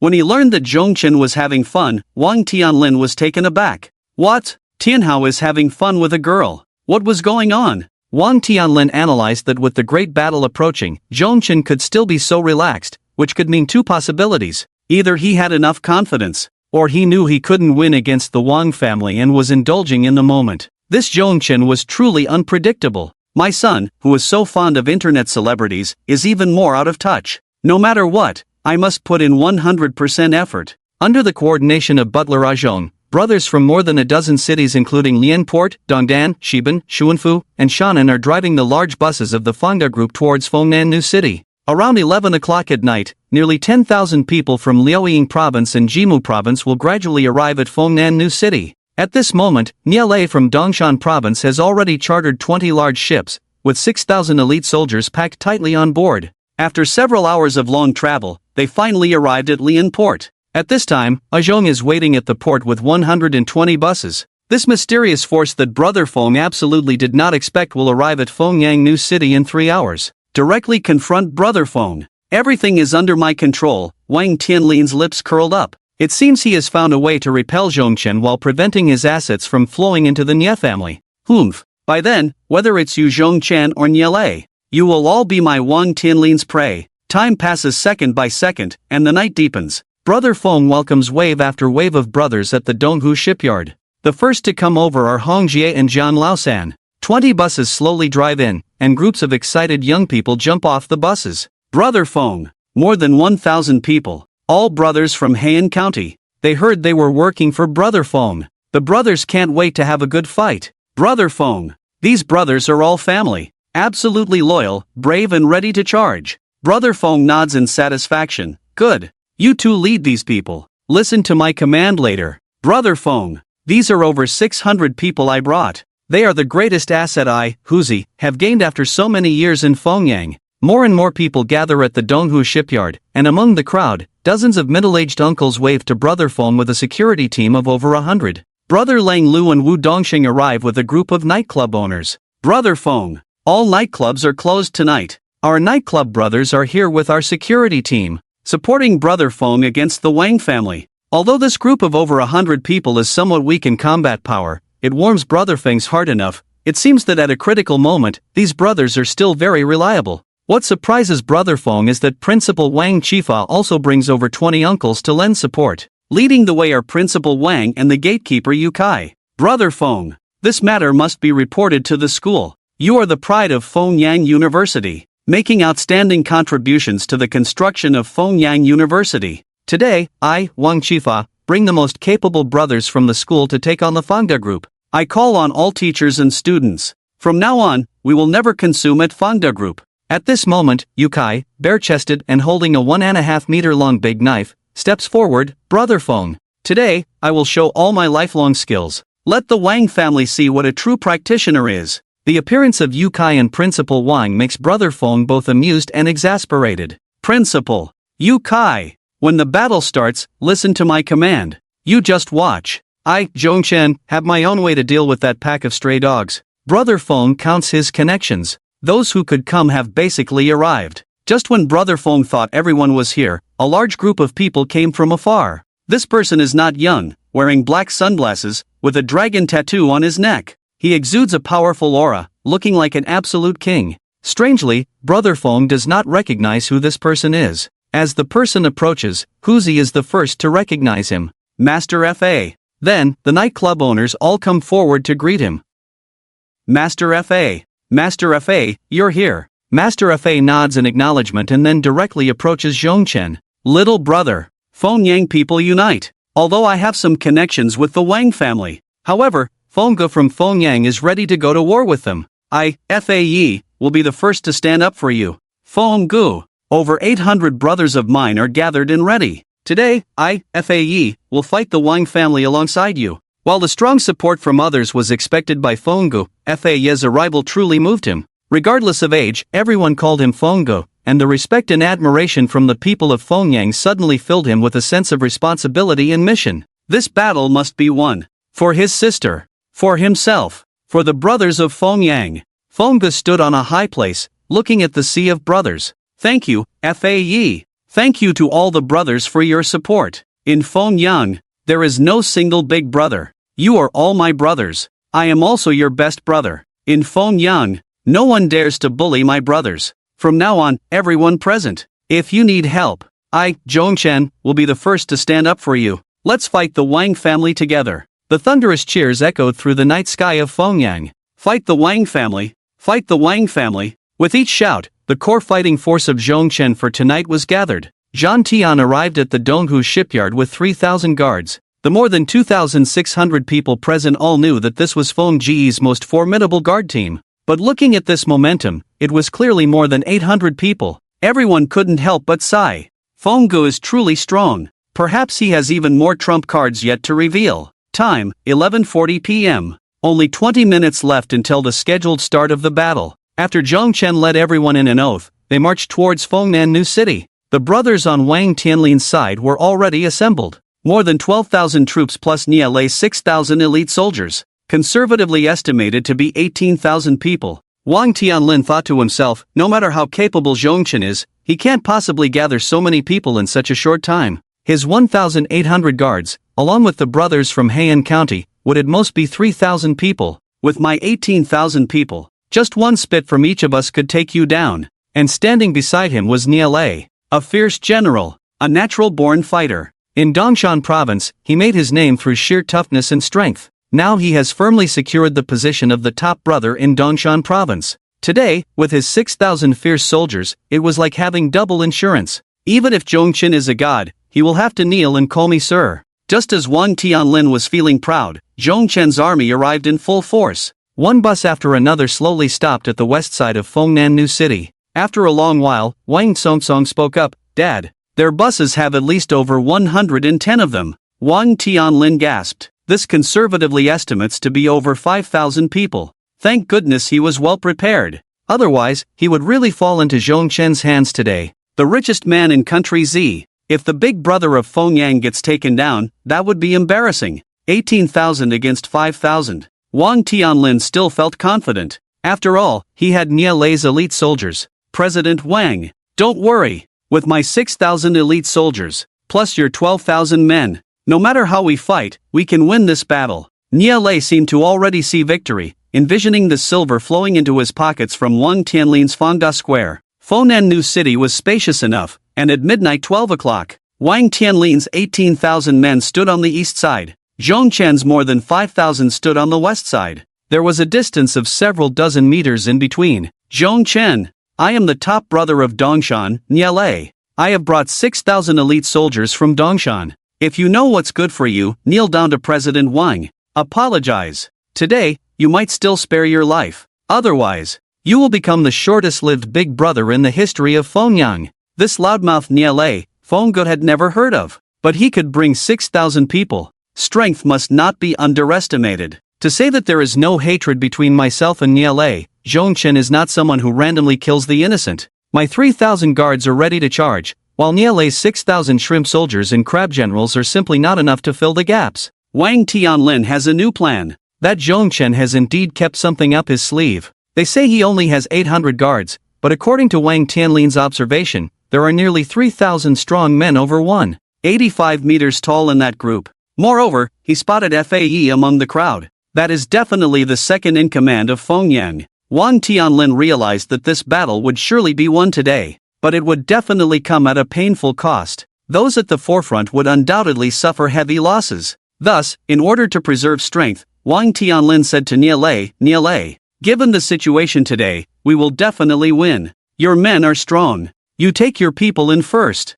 As the richest man, I, Wang Tianlin, will never shortchange my brothers. Once we succeed, I will hand over all the Fangda plazas in Dongshan province to brother Nye to manage. Originally, those two cities' Fangda plazas had already made Nielai drool. If it were the entire province, wouldn't that mean I could soar directly? Many people say I am just a reckless man, relying on the territory my grandfather fought for back in the day to achieve today's success. Today, I, Nielai, will prove to the world I can succeed through my own efforts. Although Nielai was fired up, his brothers around him had already sensed something amiss. Fighting is a matter of three axes. The front line suffers the greatest losses, and this old Wang is making the Dongshan brothers fight desperately. Their Fangda brothers are just reaping the benefits. How can it be like this? Big brother, we can't just charge forward. Big brother, think twice. This is for the Wang family. How can they shrink back? Faced with numerous doubts, Nielai felt a bit embarrassed. If you are my Nye family's brothers, then come with me. I will not shortchange anyone in the future. If anyone wants to back out now, get lost. Once Nielai said this, the brothers fell silent. Who would dare to walk away at this moment? That would be seeking death. The group of brothers could only brace themselves and fight. Meanwhile, Wang Tianlin's brothers retreated to the back, waiting to reap the benefits. Wang Tianlin had already thought it through. Once Zhongchen and Nielai were both severely weakened, his 12,000 men would directly take care of both groups. After that, there would be no more titles of Fengyang Big Brother and Dongshan Big Brother. Only I, Wang Tianlin, would be the absolute ruler of Z country. The great battle was about to break out. Brother Feng clearly saw the situation on the opposite side. Wang Tianlin was truly an old fox. Tonight, he absolutely could not let Wang Tianlin succeed. Want to preserve strength? Absolutely impossible. Hong Jie, Zhang Laosan, Uzi, Fae, you guys take the lead. Give it to Nielai hard. Leave that old fox Wang Tianlin to me. Zhongchen knew that he had no grudge against Nielai. He did not want to annihilate Nielai. Therefore, he sent other brothers to deal with him, keeping his 3,000 guards. Directly wipe out the Wang family. Nielai, come to die. The four big brothers, along with their bloodthirsty brothers, charged straight into Nielai's camp. At the same time, Nielai's brothers were not to be outdone, engaging in a fierce battle with the social men from Fengyang. Brother Feng was sweating. If his brothers fell into a disadvantage, he would directly deploy the guards. Gods block, kill gods. Buddhas block, kill Buddhas. Leave no room for mercy. But after one round of fighting, Brother Feng's group not only did not fall behind but became more and more courageous. After all, the biggest taboo in war is internal problems. When Nielai's brothers heard that Wang Tianlin's brothers had retreated, their hearts sank. Although the 6,000 elite soldiers had always followed the Nye family and had never tasted defeat in countless battles, today Nielai's actions truly left everyone disheartened. On the other side, all the brothers were fighting for the loyal and righteous Brother Feng, the kind of fight where they would risk everything. On one side were the bloodthirsty true brothers. On the other side was the cold-hearted army that fought while retreating. As one side diminished, the other grew stronger. Although they had the numerical advantage, their combat power was nowhere near that of Zhongchen's brothers. Wang Tianlin was overjoyed. It was a good thing his men hadn't gone in first. Otherwise, it would have been his men taking the beating. Nielai's brothers were injured and falling. In just 10 minutes, nearly 1,000 out of 6,000 had gone down. And Brother Feng's group seemed to have bodies of steel. The more they fought, the braver they became, refusing to leave the front lines even with minor injuries. Even if they were wounded, they stood up and charged into battle. Especially the group of brothers from Haiyan County led by Hong Jie and Zhang Laosan, each one fearless. It was the first time Haiyan County had such a powerful big brother. They had to help their big brother make a name for himself in Fengyang and Dongying. Big brother, if this continues, our 6,000 men won't be able to hold on any longer. Niale's strategist said to him, if our 6,000 men are completely wiped out, not only will we not get Fangda Square, but even when we return to Dongshan, we won't be able to compete with other social forces. The young Niale felt a sense of fear for the first time in his life. Zhongchen's 3,000 guards hadn't even moved, and his own 6,000 elite soldiers couldn't withstand the assault of those minor players. If this continued, it would be a dead end. He couldn't bear to see the social power accumulated by his ancestors go to waste like this, so he sought help from Wang Tianlin. Boss Wang, your men should go in now. If this continues, my 6,000 guards will be in trouble. Faced with the anxious Niale, Wang Tianlin remained calm. He had already regarded both fighting groups as his enemies. What he needed to do today was to let both sides suffer heavy losses and then take advantage of the situation to strike. Niale, you personally told me that these 6,000 elite soldiers could make Zhongchen fall to pieces. This is just the beginning. Have your men hold on a little longer? Upon hearing Wang Tianlin's words, Niale nearly spat blood in anger. What kind of person was this rich man? He was worse than a pig or a dog. To mediate for him, he could say such things. Was this guy playing him? Watching his brothers fall one after another, Niale knew that his capital for survival lay with these brothers. He had risked everything for Wang Tianlin. He never expected to end up in this situation. Niale glanced over at Zhongchen's guards. If he gave the order, that powerful group of guards would undoubtedly completely dismantle his strength. By then, forget about the promises Wang Tianlin had made. Even the business he had in Dongshan would be snatched away by other forces. This society was all about the survival of the fittest. With brothers and strength, everything could be negotiated. Without brothers, he would be at the mercy of others. Out of more than 6,000 elite soldiers, only about 4,000 remained. Time was life. If this dragged on, his strength would be further weakened. Thus, the once high and mighty big brother of Dongshan province, Niale, quickly walked over to Brother Feng's camp. Brother Feng. Niale knelt before Brother Feng. Brother Feng, I beg you to spare me and my brothers. We have no enmity. It's all that bastard Wang Tianlin's fault. If Brother Feng is willing to spare my brothers, I, Niale, will also be Brother Feng's brother from now on. In the future, if Brother Feng has any matters, I will treat them as my own. Brother Feng waved his hand. He had Zhan Tian call off his brothers. On the other side, Wang Tianlin clearly hadn't anticipated that Niale would make such a move. After all, they were both big brothers in society. They had the final say locally. He never expected Niale to choose to withdraw midway. Wang Tianlin thought he had figured out Niale's character, but he underestimated the understanding of the word brother among social people. Niale would never bow his head to anyone or anything, except for his brothers, who were his Achilles' heel. When he saw those brothers fall to the ground for their own selfish interests, Niale's heart felt like it was being cut by a knife. Wang Tianlin's plan had only succeeded halfway. He hoped to see Niale help him eliminate at least half of Zhongchen's forces, and then he would lead an army of 12,000 eager to charge in. But Niale was disappointing. He only took care of 1/3 of Zhongchen's social power. Heroes appreciate heroes. Zhongchen helped Niale up. I, Zhongchen, admire you for kneeling to me for the safety of your brothers, but you shouldn't apologize to me. You should apologize to my brothers. Brother Feng called over Hong Jia, Jiang Laosen, Fae, and Hu Zi. Brothers, it is I, Niale, who was in the wrong. Please forgive me, brothers. In the future, if any of you have matters to attend to, I, Niale, will be the first to stand up. I respect those who respect me. Our grievances are hereby settled. Hu Zi, thank your brothers. Take Niale and our injured to the hospital quickly. Brother Feng shot a fierce look at Wang Tianlin's side. The rest will be handled by me, Zhongchen, and my 3,000 guards. After all, there were 12,000 people on the opposite side. And they were all Wang Tianlin's loyal followers, not easy to deal with. If Brother Feng only used 3,000 guards against the opposing army, the brothers would still be worried. 2 fists can't fight 4 hands. On average, it's 1 against 4. How could this battle be fought without a solid foundation? Brother Feng, our forces still have combat power. We will fight alongside you. That's right, Brother Feng.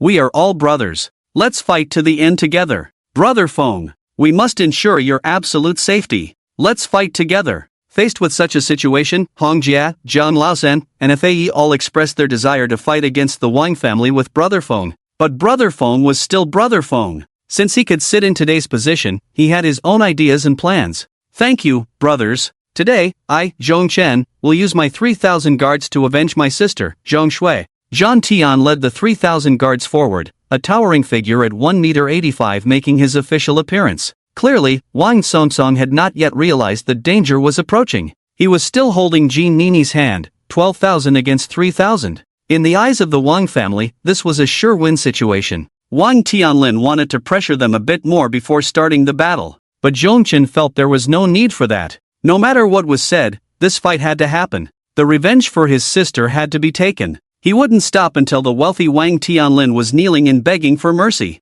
Charge! With a command from Brother Feng, Zhang Tian and the 3,000 guards, who had been holding back for half a day, surged forward like tigers out of the mountains. Each of them was tall and strong, every muscle in their bodies taut. In the face of absolute strength, all flashy moves were mere paper tigers. Although Wang Tianlin's brothers were also charging fiercely, eager to perform well in front of their wealthy boss. But once the two groups truly clashed, Wang Tianlin's little brothers were far inferior to Zhong Chen's elite guards in height, strength, experience, and agility. Another classic battle of the few defeating the many was added to the history books, the Battle of Fengnan New City. Zhang Tian had been holding back for this fight for a long time. He wielded a wooden stick, weaving through Wang Tianlin's so-called brothers, striking them down before they even had a chance to react. This battle truly showed Zhong Chen what professionalism meant. Those minor players couldn't even get close to these guards. Wang Tianlin's brothers fell in droves, while Zhong Chen's men remained unscathed. In just 2 minutes, over 2,000 of the attackers were down and out. Zhong Chen thought to himself, thank goodness the guards were using custom-made wooden sticks. If they had used pickaxes or machetes, the consequences would have been unimaginable. The 3,000 guards grew braver with each battle. Not only did the opposing camp witness the might of this group, but it was also the first time Zhong Chen saw his subordinates fight so fiercely. Despite the Wang family's 12,000 men, the current situation is very clear. At this rate, in less than 15 minutes, all of Wang family's 12,000 troops will be flattened. This is nearly all of Wang family's forces in Liaoying province and Jimu province. If these men fall, Wang family's commercial empire in these two provinces will be greatly affected. But if we back down now, word gets out, where will Feng Daguan Square and my old face go? Charge! Just take those people down for me. I'll put out $1 billion. I'll share it with you. With heavy rewards, there will surely be brave men. Wang Tianlin's strong brothers quickly rushed to the front. But at this moment, the 3,000 guards have become bloodthirsty, and those strong men who just charged in are merely a facade. They are as slow as targets, only waiting to be beaten. Meanwhile, the 20 minutes of combat power unlocked by Zhong Chen on Ahua is playing a crucial role now. Looking at the 12,000 men, only about 8,000 are still struggling. Fighting is about seizing momentum, it can quickly dwindle. Zhong Chen's 3,000 guards are too fierce. Their combat power is on a completely different level, and Wang Tianlin's men are already showing signs of fatigue and retreat. Even the foolish son of the landlord can see that the situation is dire. Dad, if this continues, our Wang family is finished. Wang Tianlin knows all too well that Northeast is the root of the Wang family, the place where they rose to power. Without the Northeast, the Wang family's foundation will be severed. For a woman, it has come to this. It seems that to preserve the Wang family's strength, he can only put aside his pride, apologize to Zhong Chen, and admit his mistakes. Then, he must show sincerity with money and follow Zhong Chen's orders. Only in this way might there be a glimmer of hope. Wang Tianlin feels his old face burning with heat. The CEO, who usually speaks only a few words,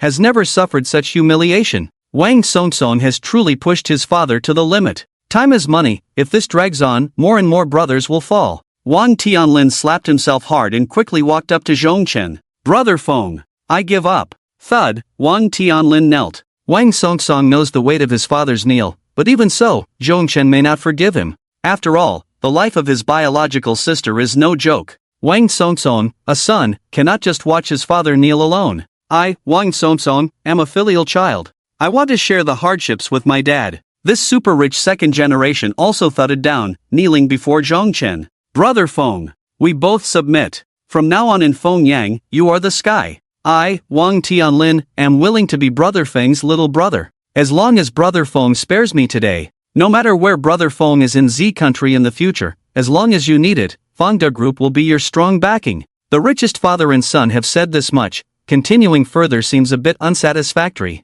Wang Tianlin's troops have already been taken down by Zhong Chen's 3,000 guards by nearly half. With a wave of his hand, Zhong Chen quickly called off his guard team. Today's battle can be considered as having subdued the Wang family. What makes Zhongchen happy is that in Z country, being able to subdue such a powerful family as the Wang family shows that his 3,000 guards are absolutely not afraid of any force. This combat power can challenge anyone. Although the death of his sister cannot be entirely blamed on Wang Songsong, it also has a lot to do with his sister's poor psychological endurance. But letting this scumbag go, letting the Wang father and son go, would also be unfair to his sister. Zhongchen is thinking of a way. He wants the Wang family to remember this lesson and receive the punishment they deserve. And what Wang Tianlin fears most is that at tomorrow's wedding, Zhongchen will make him apologize, slapping his face in front of many big shots and media stars. After all, he has always presented himself as a man of integrity. In the future, he will still have to manage the Fangda group. He would rather bleed money than let something like today happen again. Moreover, in this battle today, it was impossible not to shed some blood. The old fox Wang Tianlin knew that if Zhongchen spoke first, he wouldn't have a chance to refute, so he quickly expressed his sincerity. Brother Feng. From start to finish, this is all the Wang family's fault. It's my failure as a father, Wang Tianlin. To express my apology, I, Wang Tianlin, am willing to offer 100 small goals as compensation to Brother Feng. For your injured brother, I, Wang Tianlin, will cover all hospital expenses. But looking around, it seemed that Zhongchen's brothers only had minor injuries and didn't need to go to the hospital at all. On the other hand, many of Wang Tianlin's men were down, crying out in pain. Seeing that Brother Feng hadn't made a statement, Wang Tianlin quickly increased his offer. Brother Feng, 200 small goals. 20 billion. As long as you nod, I will arrange for someone to transfer the money. 20 billion. Although Brother Feng wasn't short on money, earning hundreds of millions every night if he wanted, 20 billion. What kind of concept was that? For Zhongchen, who was just a loser a month ago, this was a number he had never even dreamed of. A strong thought emerged in Zhongchen's mind, know when to stop. But he still had to maintain some face, not wanting to appear inexperienced. Today, I will spare you too. But it's definitely not because of the money. Got it. Brother Feng. I'll add you on WeChat, and the 20 billion will be in your account by tomorrow morning. Brother Feng. From now on, I, Wang Tianlin, will also be your little brother. Whatever you need, just command me. Just as Wang Tianlin was pledging his loyalty, Brother Feng's father called. Son, Dad is worried, how are you? It's been so long since this happened, just let it go. I don't want you to have any more accidents. A few words from his father made Brother Feng feel quite uncomfortable. Dad, I'm fine. Xiao Feng. Dad wants to see you on video. Only when I see you're okay can I feel at ease. After hanging up, Zhongchen opened the video. In the video, his father and mother had red eyes, and when they saw their son Zhongchen was fine, the old couple felt relieved. Dad, Mom, not only am I fine, I also avenged my sister. Seeing his parents so distressed, Zhongchen couldn't help but feel a stir in his heart. This reminded him of his sister and the sealed past. Right now, the Wang father and son had already become sycophants, and the 20 billion would soon be transferred. Brother Feng had no reason to continue tormenting them. But beside him, Jing Nini hadn't spoken for a long time. It must be said that Jing Nini was the best friend of his sister. She could betray her sister and get involved with the Wang family, doing something so morally reprehensible, which was even worse. Zhongchen wanted to vent the last of his anger in front of his parents. Zhongchen slowly approached Jing Nini, noticing that she was trembling slightly. Yesterday, she thought Zhongchen was just a poor loser. What was the big deal? But today Zhongchen showed her what extraordinary strength was. Jing Nini once believed the Wang family could handle anything, but she never expected that even the lofty father-in-law would kneel. She finally realized that the Zhongchen she once knew had become terrifyingly strong. Strong enough to kill her at will. Zhongchen was getting closer, and there was no one left to protect her, not even the richest father-in-law. Originally relieved that Zhongchen was unharmed, his parents' faces turned to expressions of rage the moment they saw Jing Nini in the video. Back then, this girl came to their home every day to play with Zhong Shui, eating the meals cooked by Zhong Shui's mother, and after Zhong Shui left, she actually did something so unforgivable to the Zhong family. Jing Nini was terrified. She realized what consequences Brother Feng's parents' anger could bring. Now, the only one who could save her was herself. Facing Zhongchen and the 3,000 guards beside him, Jing Nini's legs went weak. Jing Nini's tears swirled in her eyes, her weeping not only filled with guilt but also with fear and terror. Auntie, Uncle, it's me, Jing Nini, who has let you down. Jing Nini knelt down, mimicking her father-in-law, and began her performance with a mix of snot and tears. I have wronged you, I have wronged Zhong Shui, but I have my own difficulties. At that time, my parents were working at Fangda Group, and if I didn't do this, our family wouldn't be able to survive. Nonsense. You set the fire yourself. Don't use your parents as a shield. In the face of the current situation, Wang Songsong showed no mercy to his fiancée. Not only did he not give her face, but he even hated Jing Nini. Without this woman, there wouldn't be today's events, and his family wouldn't have lost 20 billion. Wang Songsong was very good at counting. His monthly allowance was only 5 million. That 20 billion could buy him how many internet celebrities? Wang Songsong's heart bled. Jing Nini's act of self-pity did not work. Instead, it made Zhong Chen angrier. Uncle and auntie, it's all my fault, and if you don't mind, I can be your daughter. I will serve you for a lifetime. When these words were spoken, Zhong Chen was instantly furious. How shameless could someone be, having harmed the Wang family and still wanting to continue harming the Zhong family? Zhong Chen raised his hand to hit her, but he was stopped by the quick-witted Ah Hua. Brother Feng, there's no need for you to lay a hand on such a shameless person, it's bad luck. I'll slap her for you. Ah Hua approached Jing Nini, using the tactic women are best at, grabbing Jing Nini's hair with her left hand. Seeing Jing Nini's treacherous face, she swung her right hand round and round, slapping Jing Nini with a resounding smack. The loud slap left Jing Nini dazed. Zhong Chen's parents, who were usually kind-hearted, did not show mercy this time. They watched with great enjoyment. After Ah Hua got tired of hitting, she coughed, spat a beautiful phlegm, and plopped it onto Jing Nini's face. Zhong Chen was stunned. Damn! This Ah Hua was quite a fierce warrior. Jing Nini could be nominated for the most miserable fiancé of the year. No, she could be nominated for the most miserable fiancé in history. In front of her father-in-law and husband, she was treated like this by a woman from the streets. Jing Nini couldn't imagine that tomorrow was her wedding day, and tonight she would be in such a disgraceful state. It seemed that marrying into a wealthy family was not easy. If you wanted money, you had to set aside your dignity. One cannot have everything they desire. To grow into a qualified wealthy lady, one must endure pains that others cannot bear. At this point, the Wang family had already been thoroughly dealt with by Brother Feng.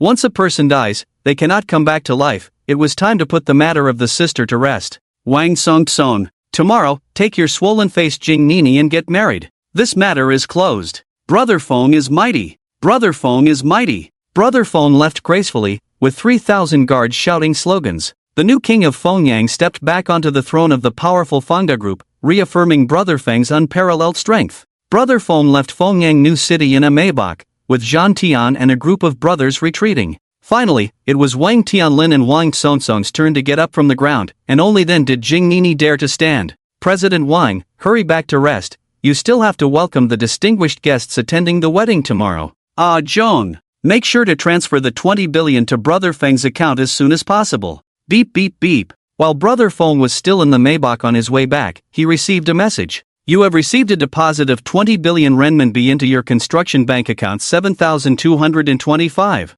Available balance, 2,020,660,800 renminbi. Brother Feng was shocked. Is the efficiency this high? He counted the series of numbers for a long time, finally confirming from right to left, a total of 11 digits. That's right. Just now, with the richest man, Old Wang, present, Brother Feng couldn't show his desire for this enormous wealth. Now that the money has arrived, there's no need to hide the joy. Brother Feng is thinking about how long this money will last him. Originally, he wanted to engage in some business, but at this moment, he just wants to relax. Making money in business can't compare to this quick cash. Just as Brother Feng was excited about his immense wealth, the car stopped at the entrance of the Intercontinental Hotel. As soon as Brother Feng got out of the car, he saw a very familiar girl appearing at the entrance of the hotel. When the girl turned around, Brother Feng recognized her as Tian Tian. Damn! The timing couldn't be better. He had just finished a session and was physically and mentally exhausted, needing a woman to love deeply to unwind.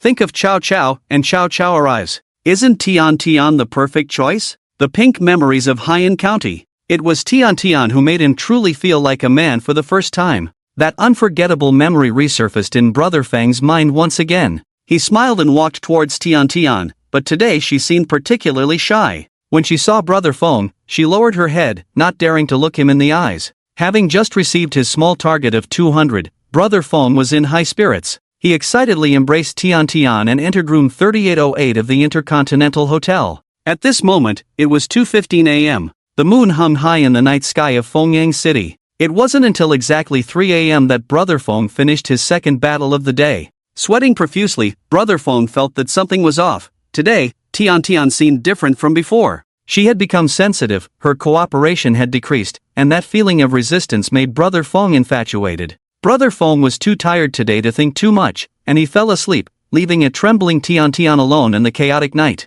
He slept until 9:30 a.m. before waking from his dreams. He reached out to embrace Tian beside him for a little magic trick, but she was not there. Brother Feng opened his blurry eyes and saw that Tian had already gotten dressed, looking at him with a piercing gaze. Brother Feng was startled. What was wrong with Tian? She had been off last night too, although she didn't resist with all her might. She had been pushing and shoving. Brother Feng had completed his task in a half-pushed, half-accepted manner. It was truly unforgettable. It had been a while since they last met, and Tian had become quite a bit fairer, but her eyes were filled with panic. Feng, Brother Feng, my sister has been arrested. Tian's voice trembled with tension as she spoke, and Brother Feng suddenly felt a pang of heartache. It seemed that Tian had been quite frightened, which was why she looked like this now. With his current strength, how could he let his woman be bullied? A group of people forcibly demolished our house but never gave us the relocation compensation. My father argued with them and got injured, and my sister was kidnapped by them while going to report it.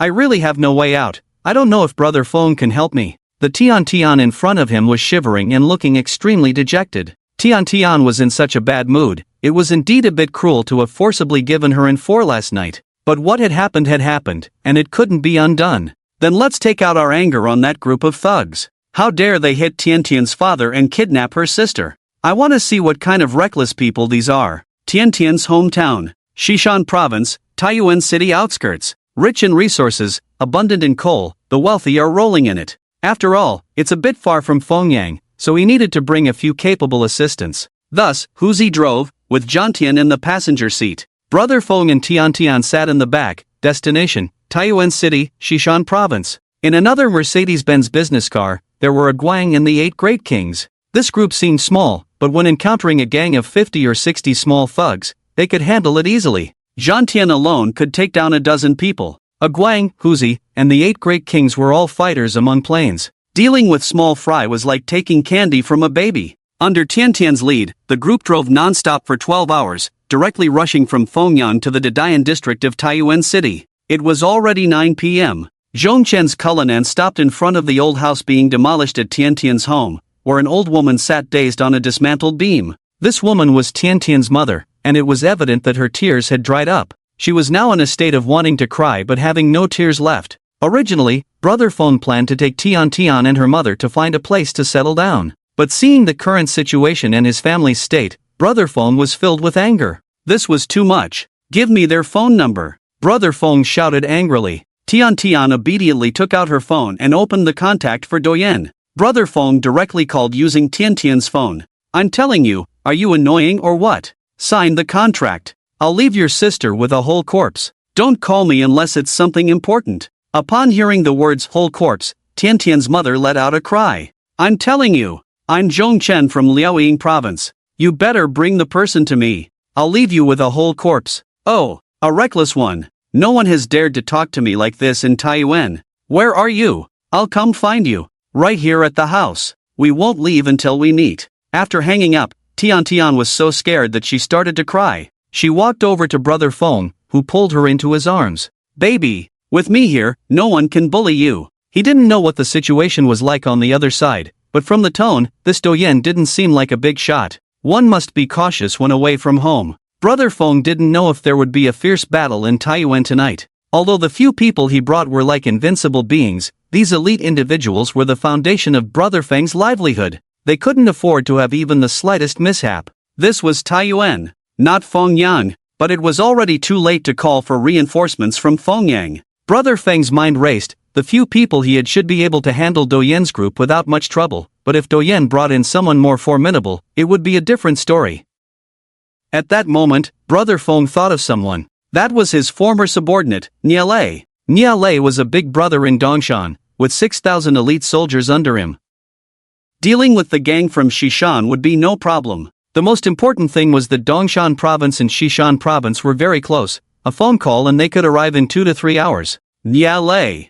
I need your assistance. Brother Feng, my life is given by you, so just tell me what you need. Bring your men and come to Xishan Taiyuan City. Got it, Brother Feng. We'll meet in 2 hours. It felt great to have brothers everywhere. Brother Fong sighed in his heart. If he wanted to dominate Z country, he had to recognize brothers and raise loyal dogs in every place. When the time came, it would be good to have someone stand up for him. Do Yen's group was quite efficient. 20 minutes later, 3 old vans arrived with a clatter. Over 50 younger brothers poured out. All of them were spirited young men, with thighs not thicker than arms. When Guang saw this group, he sneered, thinking that even if they brought 100 more, it wouldn't be enough to fill the gaps between his teeth. Do Yen really knew how to pick a name. He looked like a beansprout. When Do Yen saw the 2 cars parked in front of Tian Tian's house, he was also quite surprised. No. This family, aren't they supposed to be poor? How could they have friends driving a Cullinan? Looking at the license plate number, Fome 66666. It must be a god-level existence locally. Fortunately, there weren't many people on the other side. After all, this was Xishan province. This was a major coal province. This was the territory of Big Brother Wulizi. So what if they drove a Cullinan? My big brother has plenty of luxury cars. So your brother Fong? Do Yen was the first to speak. I wanted to say something. No wonder that woman keeps saying brother Fong all day long. I'm telling you, this contract has to be signed no matter what. This bean-eyed guy talks like a water-soaked diaper, stuttering and unable to articulate clearly. Let's talk about the contract later. I need to see the person. Let them go. Hey, you dare to set conditions. Just as the bean-eyed one was about to refuse Zhongchen, he thought again, this person drives a Cullinan, he must have a lot of money in his pocket. Why not take this opportunity to extort him for a hefty sum? An outsider, what can he do to me? Hey, you little guy, still a lovesick fool. If you want someone, you need to pay. Brother Fong smiled, sure, how much money are we talking about? You dare to imitate me. I'll scare you to death. 1 million. Then come over, let me show you how many millions I have. Don't scare me. My big brother deals in coal. You have more money than you know. But the bean-eyed one, driven by curiosity, still wanted to see how much money the wealthy people of Fengyang had. Then let me see how much money you have. He walked over to Zhongchen and, upon seeing that Zhongchen was using a broken phone worth over 1,000, couldn't help but chuckle inwardly. Damn! 1, 2, 3, 4, 5. The bean-eyed one counted, a total of 11 digits. Although he looked foolish, he was indeed quite naive. He knew that there were people with over 20 billion in their bank accounts, and he definitely couldn't provoke them. Just as he was about to run, he was grabbed by Huzi like catching a chick, lifted off the ground. The bean-eyed one was terrified. What are you standing there for? Go and take care of them. With a command from the bean-eyed one, over 50 little thugs rolled up their sleeves, ready to confront Huzi. The bean-eyed one was lifted like a chick, and with one command, over 50 little thugs were about to rush forward to save their big brother. Seeing the situation, Zhan Tian prepared to teach these little brats a lesson, but was stopped by Guang. No need for brother Zhan Tian to step in for this bunch of kids. Guang led the 8 great kings straight towards the group of young men. A battle of eggs against stones erupted instantly. The overconfident little punks thought that with their numbers, 5 of them could easily handle one big guy. But little did they know, not only were these people big, but they were also skilled fighters. 1 punch each, down they went, and up again with another punch. Fists rained down like raindrops, and in no time, the group of kids was knocked to the ground. Meanwhile, Guang and his partners didn't even have a scratch. The bean-eyed one was dumbfounded. Who are these people? Are his own guys too weak, or is this group too impressive? It seemed to be a bit of both. Driving the Cullinan A66666, brother was indeed not to be underestimated. It seemed he really wasn't their match, but as long as they didn't go too far, he would teach them a lesson sooner or later. If one person can take on 5, he didn't believe one couldn't take on 50. You little brat, where are the people? Brother Fong grabbed the bean-eyed one by the neck, and the bean-eyed one turned red in the face. He pointed to his neck, signaling Brother Fong to speak properly. Cough cough cough. Brother Fong loosened his grip, and the bean-eyed one coughed and stuttered, BBB brother. I'll take you there. A real man doesn't suffer losses in front of his eyes, these people are too fierce. It's not worth losing his life over a sweet deal. The bean-eyed one got into Guang's thunderous car, and Tian was about to cry, insisting on splitting the group of men to save her sister. They sped along, and the bean-eyed one led Brother Fong and his group to the back door of a 2-story building, through the back door into a casino without a sign. Inside, it was bustling with activity. Groups of people gathered around the gambling tables, having a great time. The bean-eyed one and his group usually kept watch in this casino, but unexpectedly, Brother Fong had barged in, causing this whole mess. Walking deep into the casino, entering the office area, Do Yen used a key to unlock a room, where a beautiful girl was bound tightly. When Brother Feng saw the girl tied up, he was instantly stunned. Tian. Brother Feng thought he was hallucinating. Tian had clearly been with him just last night. How could there be another Tian here? Brother Feng hurriedly stepped forward, removed the stinky sock from Tian's mouth, and untied her. Brother Feng. Woo. Tian cried in utter despair and gratitude. Tian missed Brother Feng so much, especially in such a situation, facing a group of dark forces, a girl who couldn't even fight back, that despair had consumed her world over the past few days. She longed for a strong man to help her. At that moment, the first and only person Tian thought of was Brother Feng. Although over the years, Tian had met many big brothers in pink memories due to her outstanding business skills, the only one who could stand up and solve her problems from Fengyang to Taiyuan was Brother Feng. Tian cried her heart out on Brother Feng's shoulder. With him there, her pillar of support had arrived. But at that moment, Brother Feng had 1,000 questions in his mind. After Tian cried for a while and lifted her head, Brother Feng asked, Tian, this? Brother Feng shifted his gaze to the girl who had gone to Fengyang to find him, who looked almost exactly like Tian. That's my sister, Mimi. We're twins. Tian finally showed a hint of a smile. I sent Mimi to Fengyang to find you. Brother Feng, did I disturb you? No. Tian. Your matters are my matters. Although Brother Feng said this, he was secretly puzzled. This plot was indeed a bit too thrilling. A twin sister. Brother Feng recalled the first time he saw Mimi, the way she couldn't dare to look him in the eye. Entering the Intercontinental Hotel, the awkwardness and shoving feeling. Especially, there was indeed a significant difference. Thinking about it this way, it all matched up. If they weren't the same person, of course, it would be different. Damn.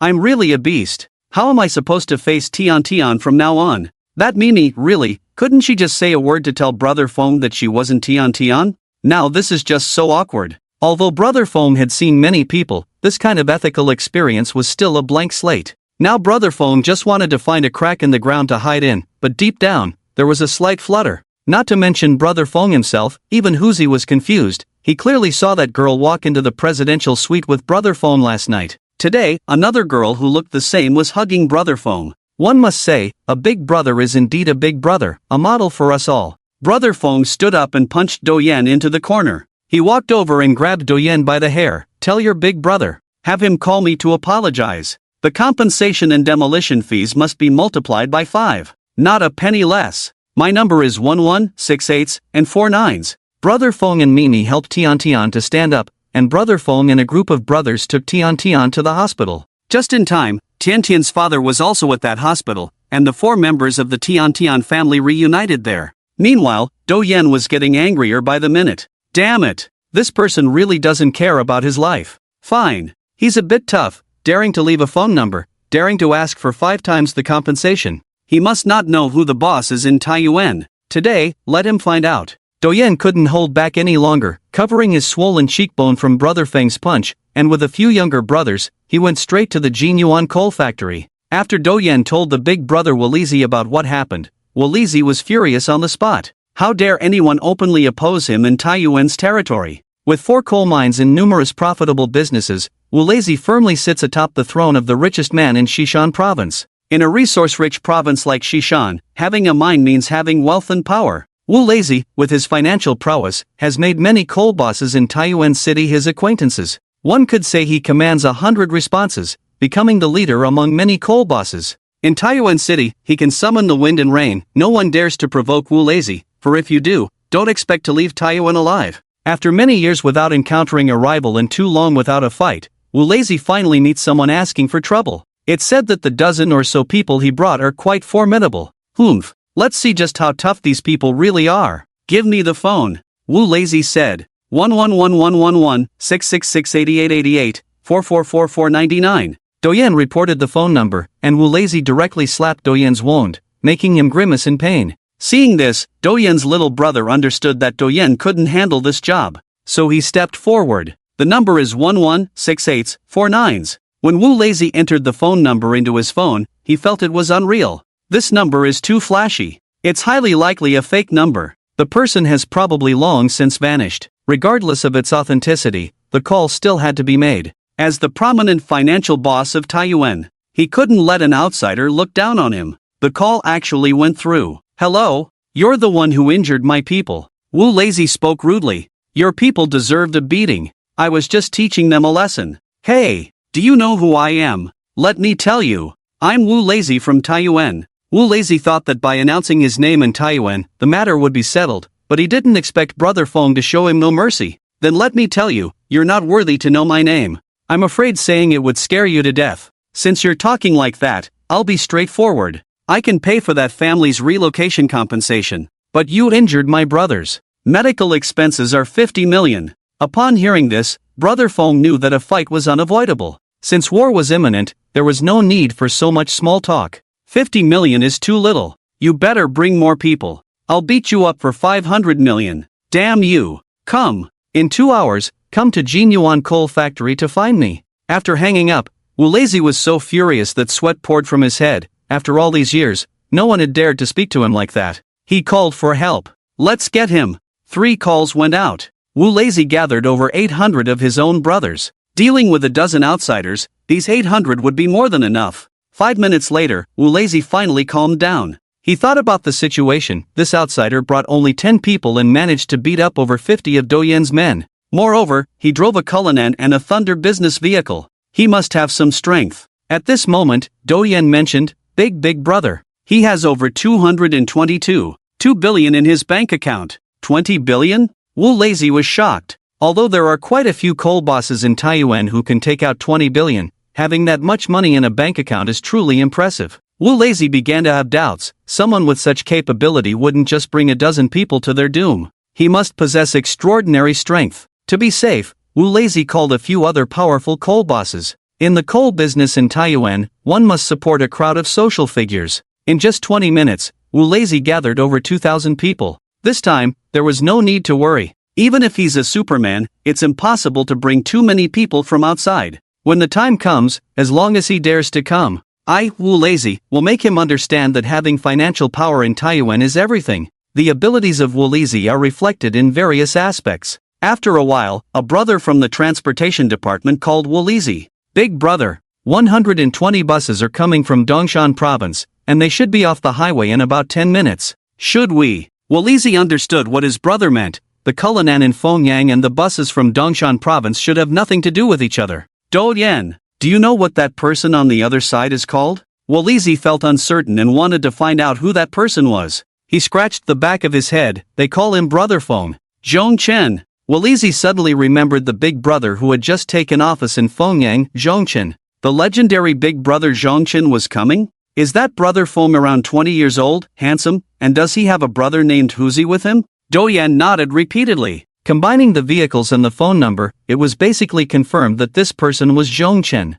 He thought that he was in Taiyuan and Zhong Chen was in Fengyang, and the two would be far apart with no intersection. He never expected that a poor demolition household would connect the two big brothers. At this moment, Wu Lazy was already forced to take action. He called his brothers and several social big brothers from Taiyuan, and the crew would soon rush to Jinyuan mine. Wu Lazy did not only represent himself. More importantly, he represented Xishan province, the coal bosses, and Taiyuan. If he were to bow down to an outsider from Fengyang at this moment, how could he hold his head high in Taiyuan in the future? No, he couldn't lower his head. Wu Lazy could basically confirm that after this battle, even if they won, his and Taiyuan's social power would suffer an unprecedented blow. At this time, if there could be a mediator to talk things over and avoid this fierce battle, it might be the most economical and practical solution. But Fengyang had no connections to draw upon. After much thought, Wu Lazy remembered someone. That was He Hongshang from Aoming City. In Z country's underworld, no one didn't know He Hongshang,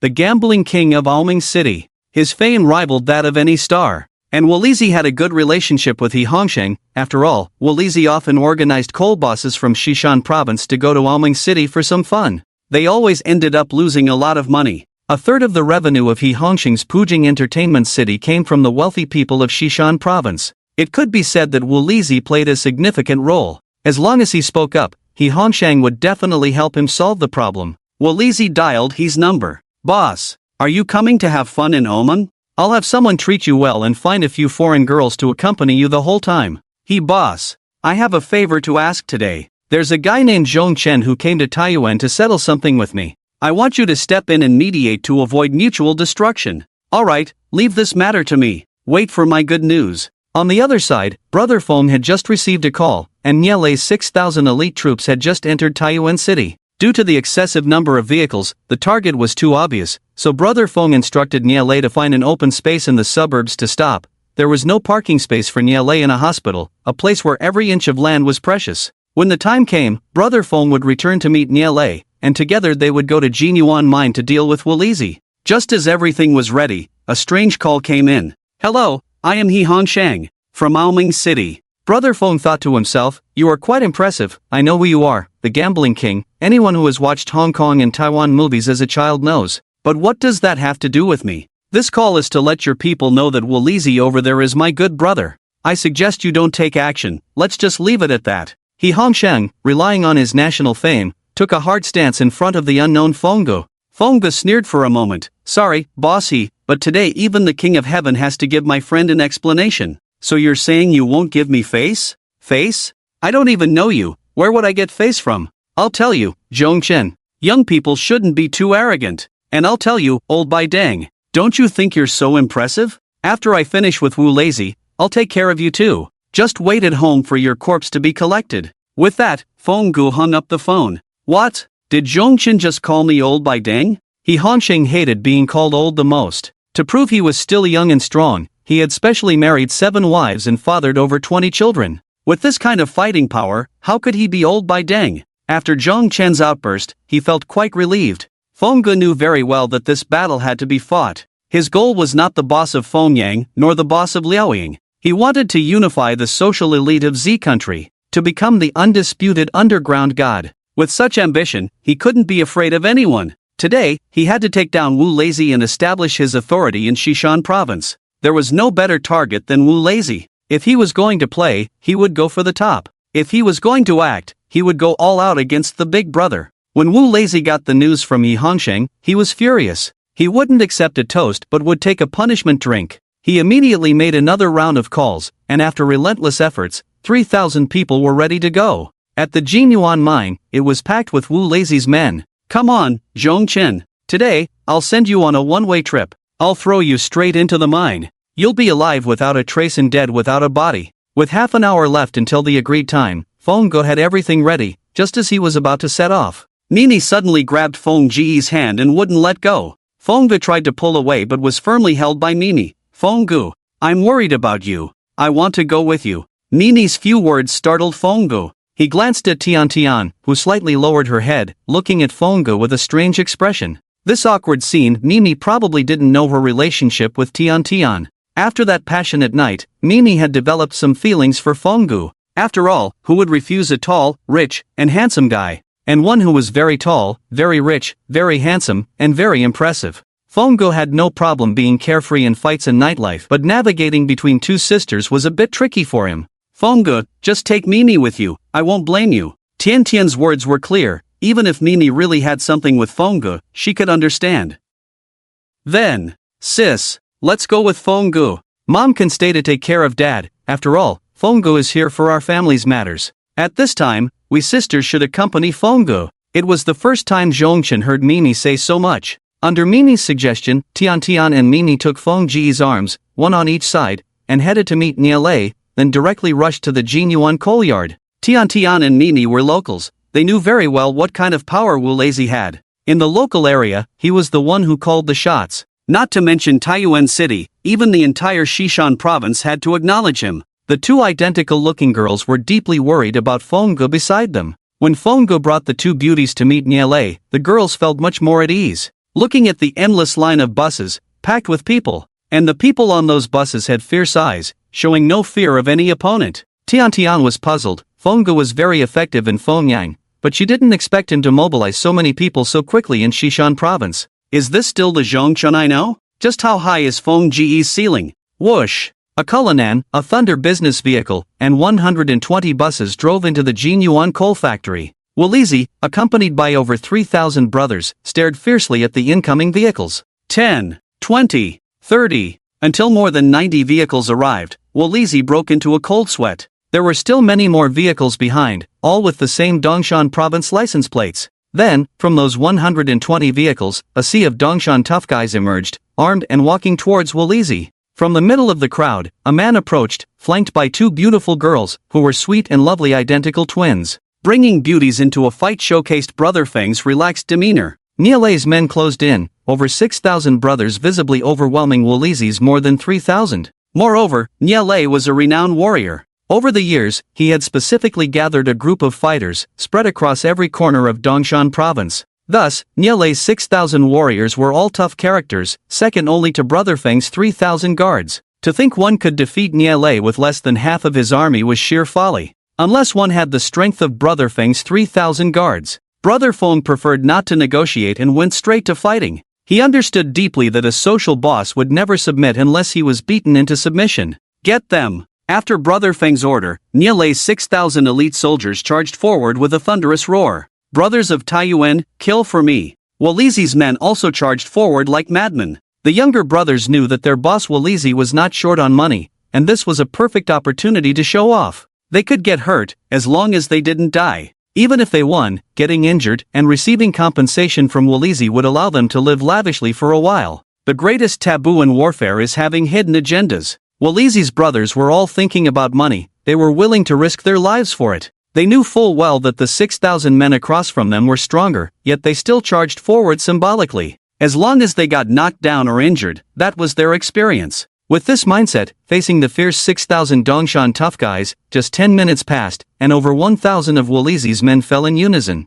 Meanwhile, the brothers on Zhong Chen's side were all full of spirit. Brother Feng was secretly pleased. Niale's brothers had decent combat power. It seemed that besides those 3,000 guards, he had gained another group of fierce warriors. Wu Lizi's side was losing composure. He realized that his side might not be the opponent, but he never expected the situation to turn out like this. His brothers were too weak to withstand the blows. The anticipated stalemate did not occur. Instead, a one-sided situation emerged. At this rate, his more than 3,000 men would be completely wiped out. Among them were many borrowed brothers. How would he explain this to Taiyuan's friends? Even more terrifying was that the feared 3,000 guards had not yet been deployed. If Zhongchen got angry, he could easily find someone to take back his mine. With Zhongchen's strength, he wouldn't even give He Hongxing face. He could definitely do anything. Between face and survival, the arrogant Wu Lizi was forced to choose survival. He rushed to Brother Feng, plopping down. Just like Wang Tianlin kneeling before Brother Feng.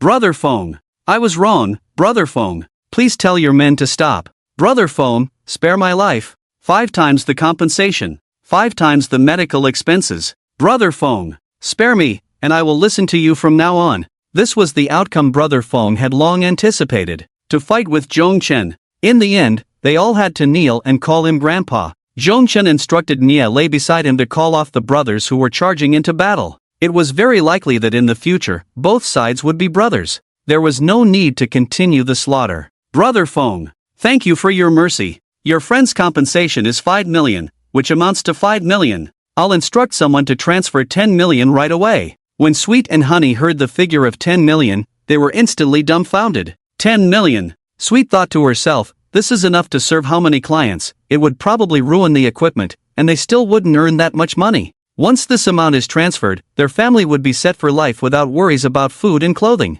Finally, a happy smile could be seen on Sweet and Honey's faces. 5 Thunder. We wouldn't have met if not for this. Since you have sincerity, I won't be stingy. As long as you don't oppress the common people anymore, you are one of my Zhongchen's people. Brother Feng, your friend can come to Taiyuan for anything in the future. Just look for me. 5 Thunder. 5 Thunder said to Sweet and Honey, sisters, I apologize, it was my fault before. If you need anything in the future, just look for me. If you need money, I have it. If you need people, I have them. This made Brother Feng a bit proud. He also knew deeply that this trip to Taiyuan was thanks to Niale's strong support. Therefore, Brother Feng wanted to introduce Niale to the financially powerful 5 Thunder at the end. This is another good brother of mine.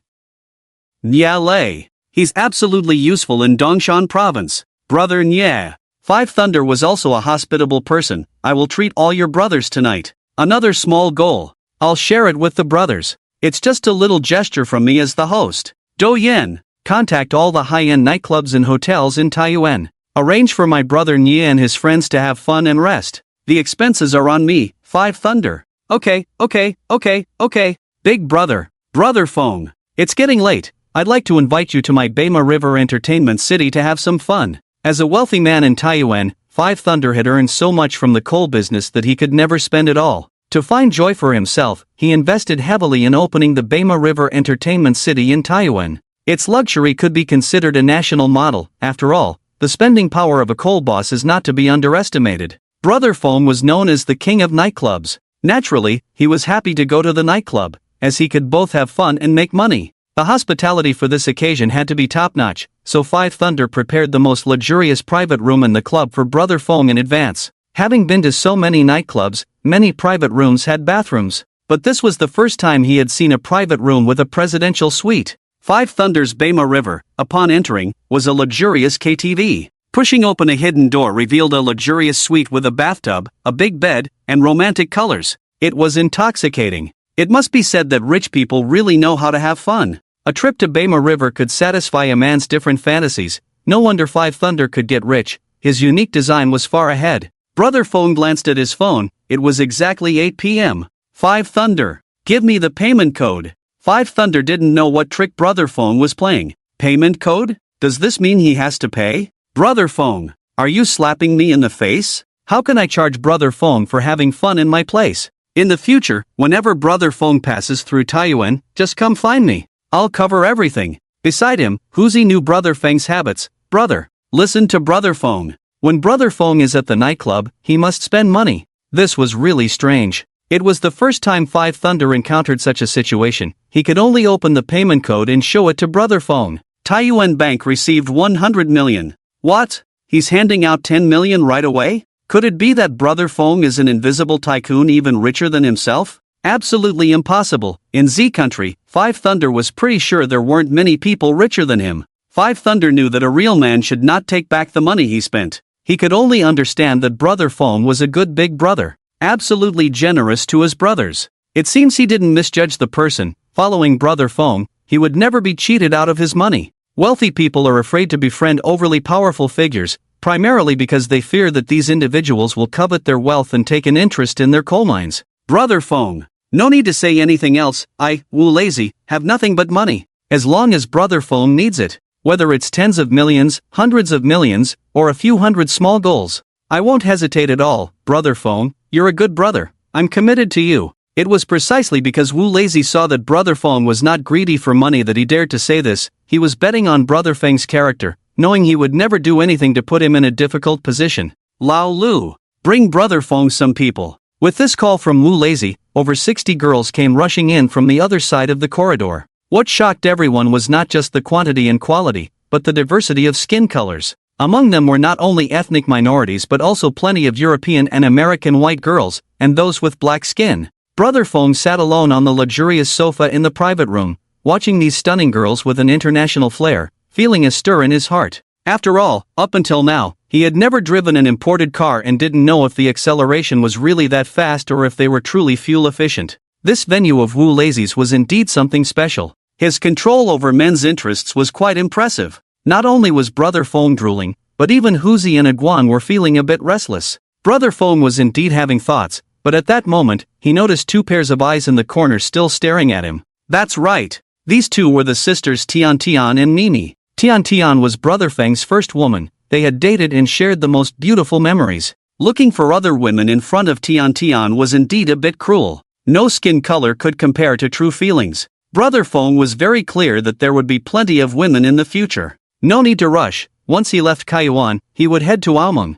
to deal with that self-righteous He Hongsheng. Humph. I heard Aoming has plenty of imported cars. By then, it won't be too late. Today, these girls were just to make his good brothers happy. They had followed him for so long, working hard, and it was time to let them relax. Wu Lazy, get a few brothers a private room. Bring these girls to them. Today, I want to relive old dreams with my Tian Tian. Thank you, Brother Fong. Brother Fong is mighty. Nye Lei, Huzi, and Aguang were all grinning from ear to ear. In the blink of an eye, a group of girls was taken away by Wu Lazy to the next room to have fun with Brother Feng's brothers. The large luxurious private room was left with only Brother Fong, Tian Tian, and Mimi. And the happiest of all was Tian Tian. She didn't expect that such a powerful Brother Fong would still cherish old feelings and care about her feelings. Tian Tian's heart was melting. Tian Tian, today I don't want anyone else, just you to accompany me to sing and be happy, okay? Tian Tian smiled like a flower, shyly nodding her head. Meanwhile, Brother Feng overlooked Mimi beside them. After all, she was also a girl who had spent a night with him. But in Brother Feng's view, they were like sisters. He couldn't. In Brother Feng's eyes, Tian Tian would always be one of the most important women. And Mimi was just an unexpected misunderstanding in the process. If he could have a date with Tian Tian in this presidential suite KTV room, it would be extremely wonderful. At this moment, Tian Tian was also full of anticipation. After those men and girls had left, she couldn't help but leap into Brother Feng's arms. Mimi stood at the door watching the two embrace, feeling quite uncomfortable. From the very first time she met Brother Feng, Mimi was very nervous. She didn't know if Brother Feng would come to rescue her sister as she had said. Therefore, to get Brother Feng to help, even though he had done something inappropriate to her, Mimi did not resist strongly. But after the incident, looking at Brother Feng's handsome face, and recalling his outstanding social power, Mimi developed a good impression of him. She felt in her heart that her sister and this man had an extraordinary relationship. At least he was a guest her sister had served multiple times. Therefore, Mimi, who was infatuated with Brother Feng, got up early and kept a bit of distance from him. But at this moment, seeing her beloved Brother Feng embracing her sister in the private room, Mimi surprisingly wanted to hug Brother Feng too. She was unclear about the feeling inside her. She could accept her sister having Brother Feng, but she couldn't accept completely leaving him behind. Tian Tian also noticed Mimi's unusual state. Logically, if she was supposed to interact with the man, Mimi should have avoided them. Yet, Mimi kept her head down, staring intently at the two, and there was a hint of blush on her face. Tian Tian understood Mimi's personality. Sisters are connected at heart, not to mention a pair of twin sisters. Tian Tian let go of Brother Feng and walked over to Mimi. Mimi, tell the truth to your sister, do you also like Brother Feng? Mimi didn't speak, but she didn't deny it either. You too. Already. Mimi still didn't say anything, but this time she nodded. So it was, during the time she was held captive by Doyen and his gang, Mimi had already devoted herself to Brother Feng. Strangely, Tian Tian wasn't angry. Instead, a sweet smile appeared on her lips. As a big shot like Brother Feng, having several women was quite normal. Although she had deep feelings for Brother Feng, it was difficult for her alone to provide him with an unprecedented experience. Brother Feng had helped her family so much, it was only right to repay him. After being in the pink memory for so long, Tian Tian knew the best way to repay a man. If her sister was really willing to serve Brother Feng together with her, today would definitely be a different experience for him. This could be considered the best reward for Brother Feng. Sister, if you don't mind, would you accompany Brother Feng with me? Tian Tian's words surprised Mimi, yet they felt reasonable. Mimi shyly nodded. Tian Tian closed the private room door and locked it. Then she took Mimi to Brother Feng's side, and seeing this scene, Brother Feng understood Tian Tian's intention. As a man, since the sisters had no objections, he had to raise both hands in agreement. After all, Mimi had no relevant work experience, so Tian Tian went to the karaoke machine to turn up the volume a bit, easing the atmosphere and gradually transitioning into another work mode. Just as Tian Tian was about to lead Mimi to sweeten Brother Feng, the phone suddenly rang. Tian Tian, why did 20 million suddenly appear in my bank account? 20 million? Tian Tian knew it must be the demolition payment from Wolizi to her family. With only 1 million for the demolition, Wolizi had promised 10 million, which was already astonishing. She didn't expect him to directly transfer 20 million this time. All of this was thanks to Brother Feng. Brother Feng, today, the two of us sisters are going to repay you well. Wait. Brother Feng stopped the two sisters. Please show the payment code.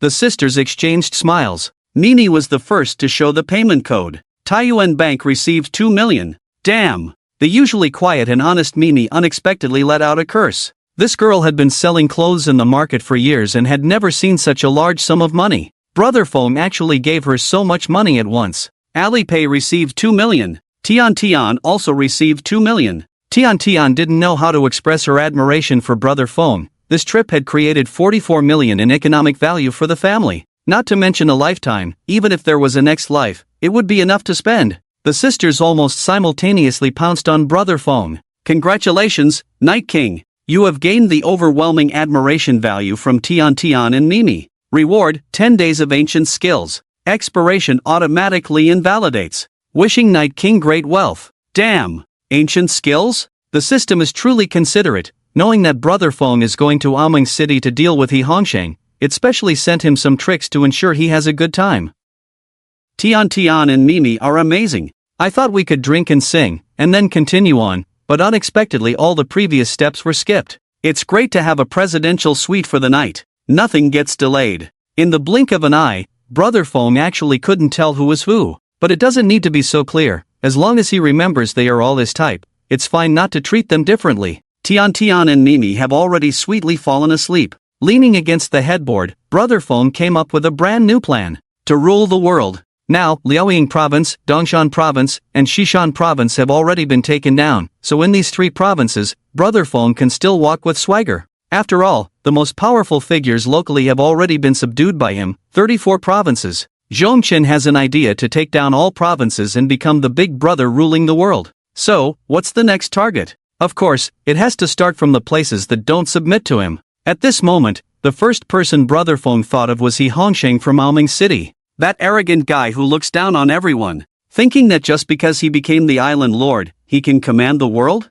Today, I, Zhongchen, will show you how a mainlander, a northerner, can make you submit completely. After bidding farewell to Tian Tian and Mimi, and saying goodbye to Nielei and Wulizi in Taiyuan, Brother Fong directly bought a plane ticket, planning to take a Guang, Huzi, and Zhantian to Aoming City together. After all, Aoming City is too far away, and he has never been there. He heard that the place is terrifyingly chaotic. There are astonishingly many casinos. First, he wants to broaden his horizons, and second, to understand the situation of He Hongsheng, so that he can deal with him in the future. To highlight the difference, Huzi booked a first-class cabin for Brother Fong, while he and the other 2 brothers booked economy class. After boarding, Brother Fong felt sleepy. After a night of battling with Tian Tian and Mimi, he was even more exhausted than old Wang next door. Just as he was about to close his eyes to rest, a woman with extraordinary temperament walked up. This woman had shoulder-length hair, walked with a clean and brisk pace, and had a lean and capable face, possessing a unique beauty.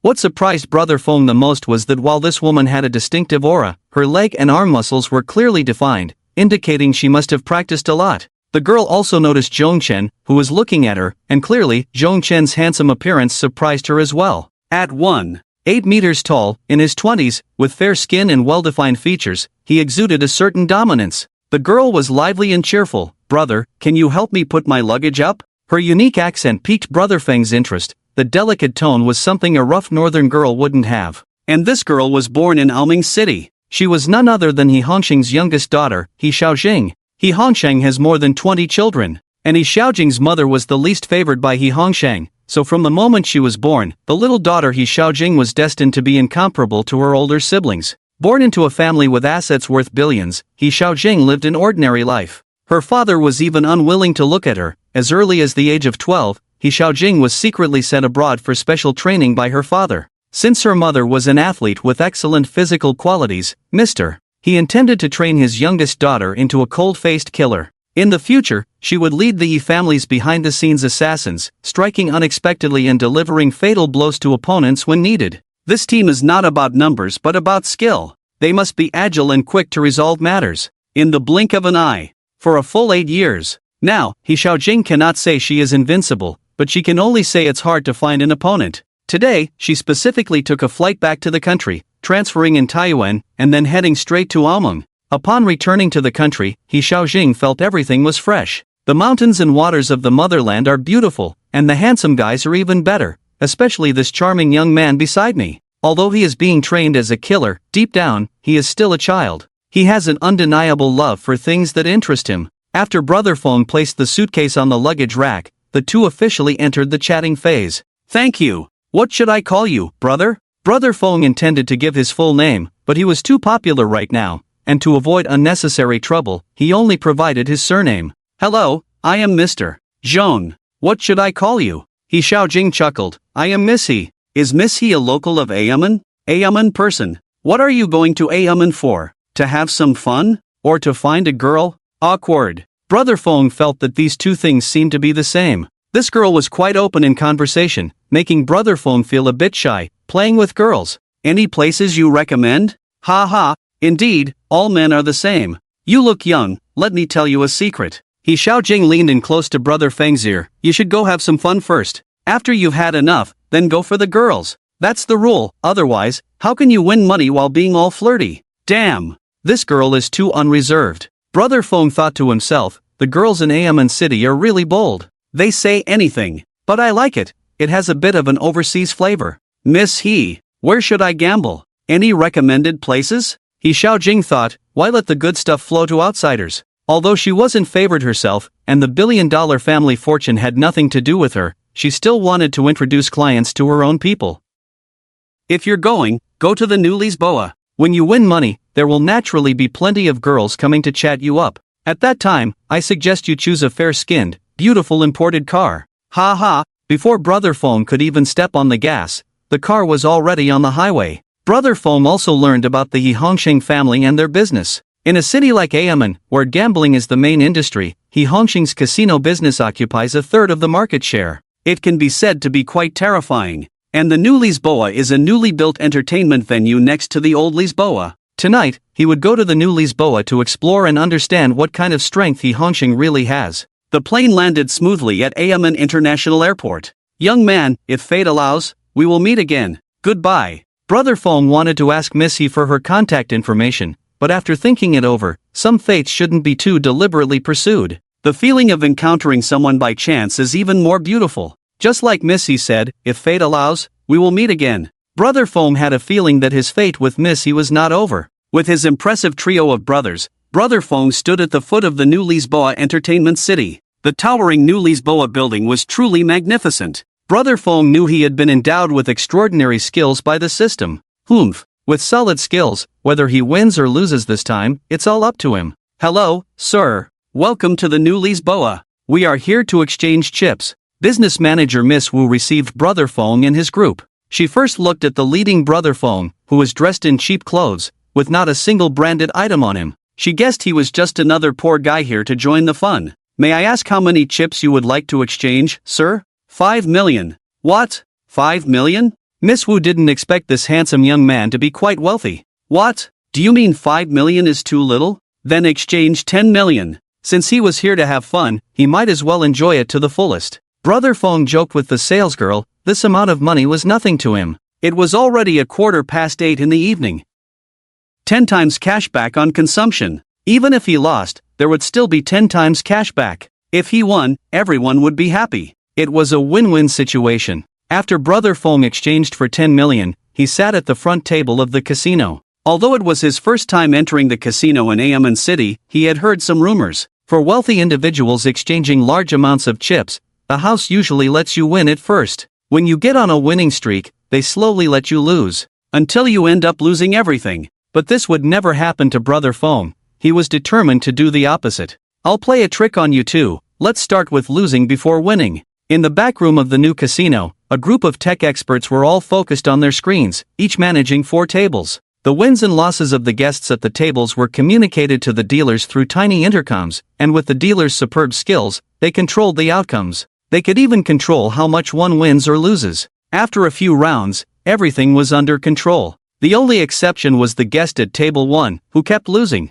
Dealer at table 01, please pay attention. Let that gentleman win. Let him win. Half an hour passed, and not only had Brother Feng not won, but his 10 million in chips was about to run out. Miss Wu beside him also sensed something was off. According to her past experience, Mr. Zhong should be winning. If this continued, she worried Mr. Zhong might just flip the table and stop playing. The casino would lose a big client. After putting in 10 million, Brother Feng waved his hand and had Huzi exchange for 20 million more chips. Looking at the smiling Brother Feng, Miss Wu was quite impressed. This young man really had money. Did he just lose tens of millions in an instant? Strangely, Brother Feng started losing again. Damn it! Dealer at table 01, can't you hear me talking to you? If you let him lose again, the guest will leave. You need to let him win. The person in charge in the control room was furious. At this moment, the dealer was sweating profusely, thinking, I want him to win too. But for some reason, today my hands just won't cooperate. Every time I set up a good hand, when it comes time to reveal the cards, the outcome changes. That young gentleman seems to have a built-in losing attribute. The dealer had no way to express his frustration. Another 10 minutes passed, and Brother Feng lost over 12 million of his 20 million chips. Dealer at table 01, get down here. The dealer let out a long breath. I'm sorry, esteemed guests, I'm not feeling well and need to take a break. Another dealer will assist you. The dealer left the table, and a higher-ranked female dealer took the stage. Beep beep beep. Brother Feng received a text message. The tenfold cashback on 200 million was in place. The system's rewards for cheating were really useful. Brother Phone could completely control the wins and losses through high-level cheating techniques. This money was so exhilarating to earn. Brother Phone was addicted to losing, but at the same time, he was also putting the dealers who served him in a tough spot. After the new dealer came on, Brother Phone continued to lose, and after exchanging for another 20 million chips, he lost everything again. The commander in the back room was no longer calm. I have to say, this young man really has money. And he's really damn resilient. Losing so much, with such terrible luck, yet still playing with a beaming face. This is a real rich man. No doubt a big client. He absolutely cannot be allowed to continue losing. A big client must be made to fall in love with the new casino, and he must win. Only by letting him win can more money be squeezed from him. If such a big client is lost, He Xiaofeng wouldn't let himself off the hook. So the commander in the back room directly called He Xiaofeng, "Boss, a wealthy man has come. He's lost over 50 million in an hour. Are you kidding me? How many times have I told you? He needs to win at the start. In this current economic downturn, encountering a big spender is not easy." He Xiaofeng hoped to seize every big fish and drain them dry. "I've given the order, but today is just strange. No matter how I deal, the client just keeps losing." He Xiaofeng was puzzled. This didn't make sense. Those dealers were all trained at great expense. Their skills were top-notch. Their cheating techniques were unbeatable. How could they make so many mistakes? No one could guess that Brother Phone was deliberately setting up a trap to make himself lose money. After all, no one wants to lose when they come to play. Brother Phone was the first. In order to win over the big clients, He Xiaofeng quickly went to the control backend. He Xiaofeng is the eldest son of He Hongsheng. He Hongsheng is very fond of him. Therefore, he entrusted his lifelong favorite, the new Lisboa, to him. He hoped that under his eldest son's management, it would thrive. But ever since the old man stepped back, after He Xiaofeng took over, an economic crisis hit. The number of people coming to play didn't decrease, but the amounts they played for dropped significantly. In the past, losing hundreds of thousands or millions was common. Nowadays, most people only brought a pitiful few tens of thousands to try their luck. Encountering someone willing to exchange 1 million in chips was already a big boss or a major client. And today, this little brother who lost 50 million in an hour was one of the few quality clients this year. Looking at his state after losing, that 50 million was just a drop in the bucket for him. In the future, extracting a few 100 million or even billions from this little brother was very possible. If he could introduce a few friends,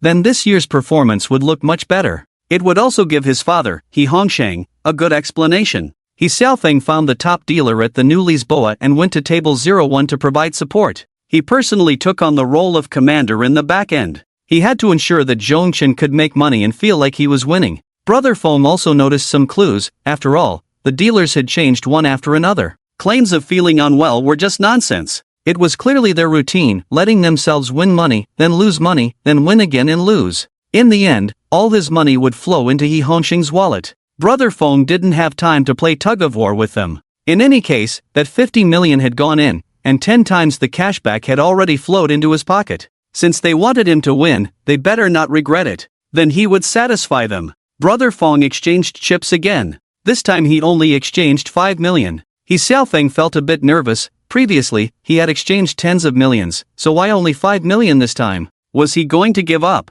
Dealer, listen up. He must win. Otherwise, pack your things and get lost. If the dealer wanted Brother Phone to win, Brother Phone wanted to win too. How could there be any reason to lose? After a few hands, Brother Feng's 5 million in chips turned into 10 million. He Xiaofeng's lips curled up. If nothing unexpected happened, this was the moment when the young man would be overjoyed. He ordered the dealer to let the opponent continue winning. Let him win another 20 million. Half an hour later, He Xiaofeng got his wish. The chips in front of Brother Phone piled up like a small mountain. But little did he know, after Brother Phone gained the system's reward of invincible cheating skills, winning and losing were no longer under their control. Soon, Brother Phone not only won back the previous 50 million but also won another 20 million.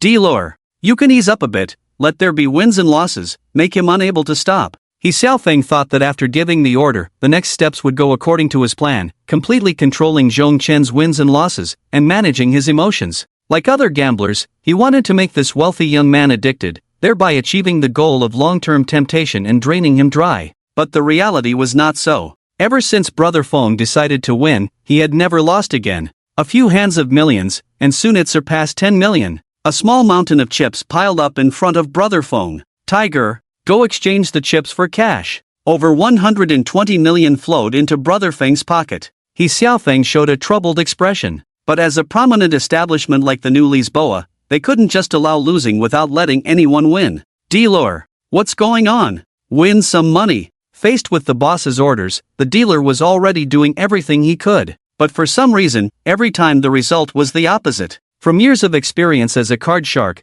I know I can handle any gambler, but how is this young man managing to manipulate the game without any visible cheating? The dealer is panicking. At this rate, he will lose everything. He knows he's up against a tough opponent. Typically, skilled cheats are over 40, so encountering a young man in his 20s with such ability is unprecedented. In the blink of an eye, 2 small targets have already landed in Brother Feng's pocket. He Xiaofeng is at a loss. If this continues, the sales performance for the month will look terrible, even though the Yi family certainly doesn't lack this little bit of money. However, his father entrusted him with managing the most prestigious casino, the New Lisboa, and if the performance is poor, it's possible his father will hand the future of the New Lisboa over to other children. After all, He Hongshang has many children, all of whom are eyeing the most profitable venues. To gain favor and stand out in Yi Hongshang's eyes, one must excel in their career. He needs to show his father his capabilities. Right now, no matter how crazy He Xiaofeng gets, it doesn't stop the money from flowing into Brother Feng's pocket.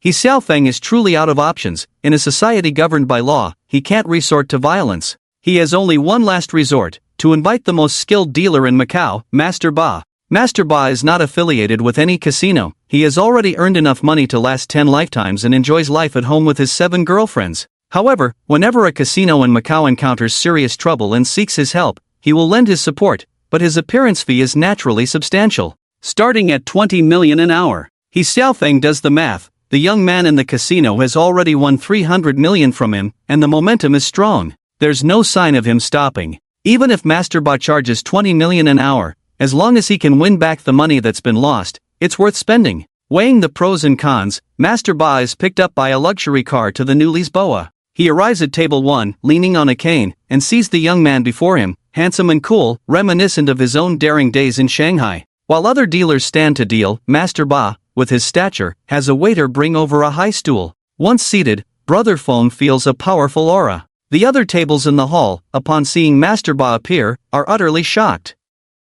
This guy is still alive? Only the New Lisboa could afford to hire this old man. Looks like the New Lisboa is in big trouble. The seasoned gamblers, who often frequent the casino, put down their games and gather around Master Ba. They want to see how this old master will deal with the young man who doesn't know the heights of heaven or the depths of the earth. Master Ba, now in his 70s, has never been beaten in the latter half of his life. He is the god of Macau. His appearance means someone is going to lose badly. The casino falls eerily silent. You could hear a pin drop. As the saying goes, ordinary people rely on their eyes to gauge a match. Masters use both sight and sound. Those subtle noises that reach the gambling king's ears are also an indispensable signal. Master Ba and Brother Feng exchange smiles, and the game begins. Under the watchful eyes of the crowd, every movement, even every expression, is scrutinized. Everyone knows that the two will definitely cheat. Watching them cheat has become a great source of amusement for the onlookers. They understand that a master cheat usually goes unnoticed. Especially Master Ba, if one can spot his cheating moves, they could boast about it for a lifetime.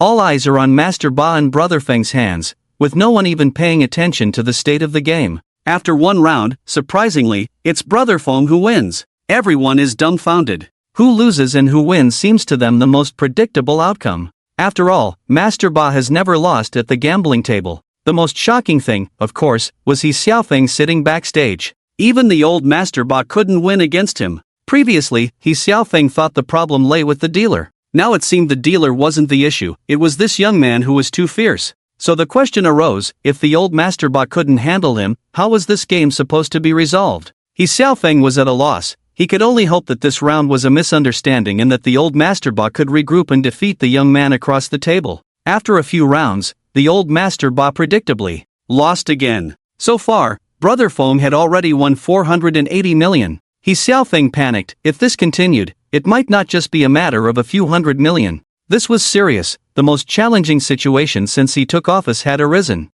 As the most powerful second-generation gambler in Aoming City, it was always right to call dad when there was a problem. He Xiaofeng made a call to Yi Hongshang. Won 480 million. And still going? Even the old Master Ba couldn't do anything about him? At his age, He Hongsheng had seen all kinds of situations. He donned his armor. I want to see what this young man is really made of. With the support of his first, second, third, and fourth wives, he went straight to the New Lisboa. At this time, it was already midnight. Zhong Chen had won 600 million, setting a new record for the fastest winnings in a single game at the New Lisboa. Brother Feng was on a winning streak. He stretched and began to think about retreating. According to the casino rules, anyone winning below a small target was considered a light drizzle. Winning above a small target, if you wanted to leave, it probably wouldn't be that easy. He Xiaofeng had already informed the security in the venue. If he wanted to leave, they would find a reasonable excuse to keep him there. Meanwhile, He Hongsheng sat in the backstage room, clearly watching Zhong Chen through the surveillance.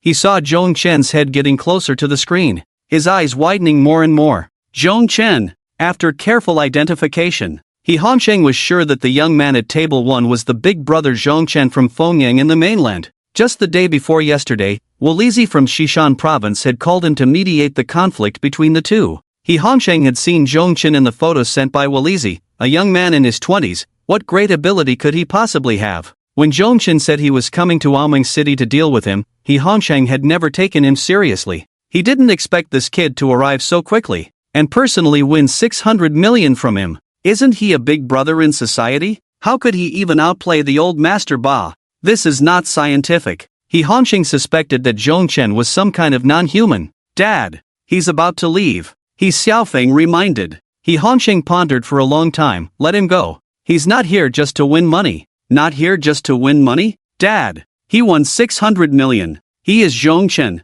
He came this time to settle things for our He family. Settle the He family? Is there anyone in Z country who can settle the He family? He Xiaofeng found it hard to believe. There were many people who came to the venue to play. Tycoons, big thugs, corrupt officials. He had seen all kinds of people, but he had never heard of anyone having the power to settle the He family in Aoming City. He Xiaofeng's doubts were also the doubts of everyone present. How could a rookie like Zhong Chen be compared to the deeply rooted He family? He Hongsheng had also had this doubt before, but the moment he saw Zhong Chen on the surveillance screen, he knew things were not as simple as he imagined. He Hongsheng knew what kind of power Wu Lizi had in Xishan province. He was a definite local emperor. His economic strength was even comparable to his own. Zhong Chen could retreat unscathed from Xishan province and appear so quickly in Aoming City. This indicated that Zhong Chen had real strength. To get to the bottom of things, He Hongsheng called his close friend, Wu Lizi. After a few seconds, Wu Lizi directly hung up the phone, showing no respect for He Hongsheng.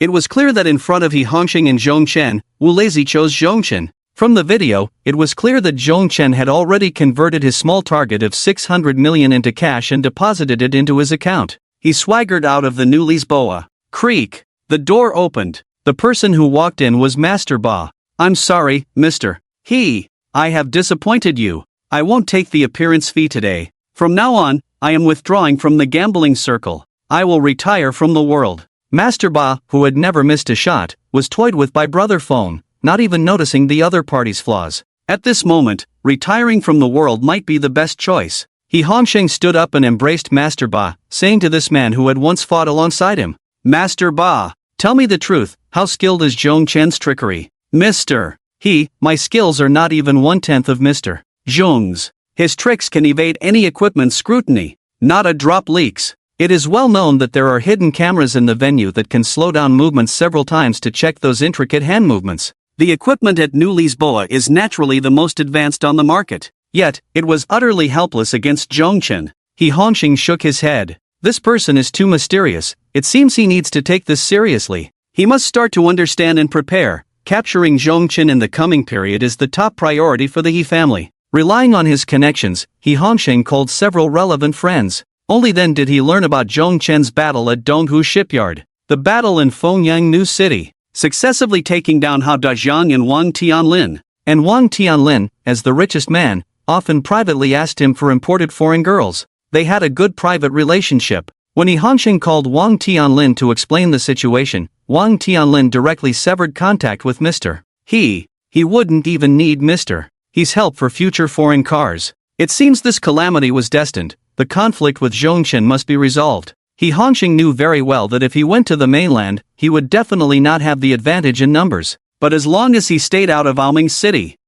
Even 10 Zhongchens would not be a match for the He family. In Aomeng, He Hongsheng had absolute influence and power. Almost all the tough guys in the gangs were his dogs. As long as he threw them a few bones, they would definitely be willing to risk their lives for him. But now, Zhongchen only brought 3 brothers. If he wanted to resolve Zhongchen with the least cost, he would have to use his assassination team. While a few people had not left Aomeng City, he needed to act quickly, not giving Zhongchen any chance to prepare. He Hongsheng deeply understood that to be on top, one must add hatred to hatred. Being indecisive like an ordinary person, hesitating and wavering, would only lead to failure and oppression. He Hongsheng arrived at his secret office in New Lisboa, where He Xiaofeng stood beside him. He Hongsheng directly called He Xiaojing, who had just returned from abroad. Xiaojing, New Lisboa top floor. Come here. He Xiaojing was surprised. She knew she was a pawn of her father, who never contacted her unless necessary. He even asked her to stay home as much as possible, training to maintain her skills, so that she could silently contribute to the He family at critical moments. He Xiaojing rushed to her father's side. Father, what is it? Xiaojing, you just returned to the country. I originally wanted you to adjust for a while, but now the He family is in big trouble. We need you to deal with a mainlander. His name is Zhongchen, a young man in his 20s. He Hongsheng had a killing team of over 60 agile members in Aomeng City. Just returned from training abroad, He Xiaojing is the captain of He Hongsheng's assassination team. He originally planned to take a month to let He Xiaojing gain control over the team. However, the situation is urgent, and he doesn't know what actions Zhongchen will take next. Therefore, He Hongsheng must assign this daunting task to his own daughter. He Xiaojing nodded, her gaze resolute, determined to win her father's favor and secure her place among her siblings. She was ready to complete her father's mission decisively. During her years of secret training abroad, He Xiaojing had honed her skills. Not to mention one Zhongchen, even 10 would be no problem. I've already had someone secretly follow Zhongchen. He's currently chatting with 2 Dutch women. It won't be long before he takes a foreign car to the hotel. All the high-end hotels in Aomeng City are under our family's control. When the time comes, you can just go in and take care of him. He Hongsheng turned to look at his youngest daughter, placing a hand on her shoulder. Can you handle it? The 3 people with him might have unknown skills. Should I send more people? At that moment, He Xiaojing felt a warm surge in her heart, unable to hold back her tears. Since her birth, it seemed her father had never cared for her like this. Today, he actually placed his hand on her shoulder, worried for her safety. Father, I can complete the mission myself. Good. As expected of my He Hongsheng's daughter. Once you succeed, you will have full control of the assassination team. I will reward you with a mansion and 20 million in funds. 5 minutes later. Xiaojing, Zhongchen's check-in information has been sent to your phone, go now. He Xiaojing changed into a new outfit, driving a modified car alone, heading straight to the Hua Hotel's Ocean View Presidential Suite. At this moment, Brother Feng was entering the presidential suite with the 2 Dutch girls. Aomeng City is really comfortable. Brother Feng sat alone on the first-class sofa, enjoying the distant scenery. The entire night view of Aomeng was in full view. With the booming casino business, this city never sleeps. As the Night King of Fengyang, Brother Feng felt that this city of the Yi family suited him quite well. After all, here he could win money freely and choose from a variety of foreign cars and horses. After a shower, Brother Feng entered another wonderful world. The moon tonight is so round. The seafood in Aomeng is so fresh. These 2 Dutch. Brother Feng's every move in the presidential suite was being monitored by the elite assassin He Xiaojing. Half an hour after the sound stopped, there was no more movement. He Xiaojing's lips curled up. Zhongchen, your time has come. He Xiaojing covered her mouth with a black cloth, wielding a crescent moon knife, and quietly opened the door with a specially made metal wire. Like a cat, she crept along the wall and slipped into Zhongchen's bedroom. At that moment, Zhongchen was lying on the super king-sized bed, sound asleep, with the 2 girls beside him already asleep as well. It seemed these 3 were exhausted. He Xiaojing thought to herself, this operation is too easy. None of these 3 know martial arts, and they are sleeping soundly. Taking care of them should be a piece of cake, right? But sorry, 2 girls, you might wake up soon. Then I'll have to take you along to accompany Zhongchen in death. He Xiaojing approached Zhongchen, raising the crescent moon knife, just about to strike. Zhongchen turned over, facing up, and continued to sleep. He Xiaojing took a closer look. Oh my, isn't this the young man who sat next to me on the plane? Back then, I even recommended him to the new casino. In an instant, He Xiaojing's hand, raised with the crescent moon knife, froze in midair. Ah! One of the Dutch girls suddenly woke up. At this shout, Brother Feng and the other girl woke up as well. Don't move! He Xiaojing immediately pressed the knife against Zhong Chen's neck. Brother Feng was so scared that his soul almost left his body. Damn! This Aoming city is quite fierce. I was just driving a foreign car. What does this girl want to do? The two Dutch girls were so frightened that they didn't dare to make a sound, covering their mouths. They spoke in broken Chinese. I want the $10,000 that my dad gave us. Give it to me. Seeing this situation, Brother Feng quickly expressed his stance. Girl, I have money. Do you want money? I can give you 100 million. But Brother Feng had never seen a woman come out to rob money. Could it be that he had brought enemies upon himself by fighting and killing? As long as it's a hired killer, there's a price. Girl, or tell me, how much did the other party give you? I'll give you 10 times that. You make a request. Any request I will satisfy you. The moonlight poured in, clearly illuminating Zhong Chen's face. It turned out that the man her father wanted her to kill was none other than this delicate Zhong Chen. As a killer, she should be cold-blooded and ruthless. But over the years abroad, she had been trained too harshly. She had never been happy. The few hours spent with Zhong Chen on the flight back from abroad were some of the rare happy moments in these years. He Xiaojing's heart softened, even if her father wanted her to kill her brother. She felt obligated, but this damned tenderness made it impossible for He Xiaojing to let go. Leave Aoming. After leaving those 4 words, He Xiaojing hurriedly left Zhong Chen's room. The voice was so familiar. During the process, Zhong Chen, aided by the weak light, clearly saw the girl's back as she walked out. That's right. It was her. The muscle lines of her legs and arms were obvious, and Brother Feng remembered this clearly. The silhouette just now, the girl's tight-fitting clothes revealed her fit figure and ample gluteal muscles. But why did she come to the hotel to assassinate him in the middle of the night? Brother Feng was puzzled. However, from the earlier situation, it seemed the girl didn't really want to kill him, otherwise, he would have been dead by now. This meant she didn't know who her assassination target was. So who exactly wanted to go against him? In Aoming City. There's an 80% chance it's He Hongsheng. After all, he had just won 600 million from him. Moreover, he had once confronted He Hongsheng and vowed to take down the He family. This old man no sense of strategy. On the other side, He Hongsheng was still waiting for good news from his daughter. Creak. The door opened. He Xiaojing had intentionally hurt her arm outside. Father, I'm useless, the people around him are above me. He Hongsheng gasped. His daughter, whom he sent abroad, was quite capable. The people she found were all the best professional trainers in killing. If they could injure He Xiaojing, then the 3 people around Zhong Chen were definitely not ordinary. No wonder Zhong Chen had won 600 million on his own turf. With such courage, he must have been well prepared. He really was getting old and confused. Wasn't this asking for humiliation? The situation was now clear. There were no secrets left between the two sides. Everything was laid out in the open. A hard battle was inevitable. To gain the initiative in this hard battle, the old fox He Hongsheng considered the following points. First, do not go to the mainland. If you want to fight, do it in Aoming. Second, do not have more people than the opponent. He knew very well that Zhong Chen had many brothers in Fengyang City, and had taken down Nielei and Wang Tianlin among others. If they all joined in, they would outnumber him by dozens. If they were to compete, it should be with elite forces. He still had powerful figures in his killing team in Aoming City. In terms of skills and martial arts, he had absolute strength. Finally, he had to take the initiative to make the call. Be the one to set the rules. He Hongsheng dialed Zhong Chen's number. Zhong Chen answered the call, not saying a word. Facing such a person who had no sense of decorum, Brother Feng was too lazy to speak. Zhong Chen,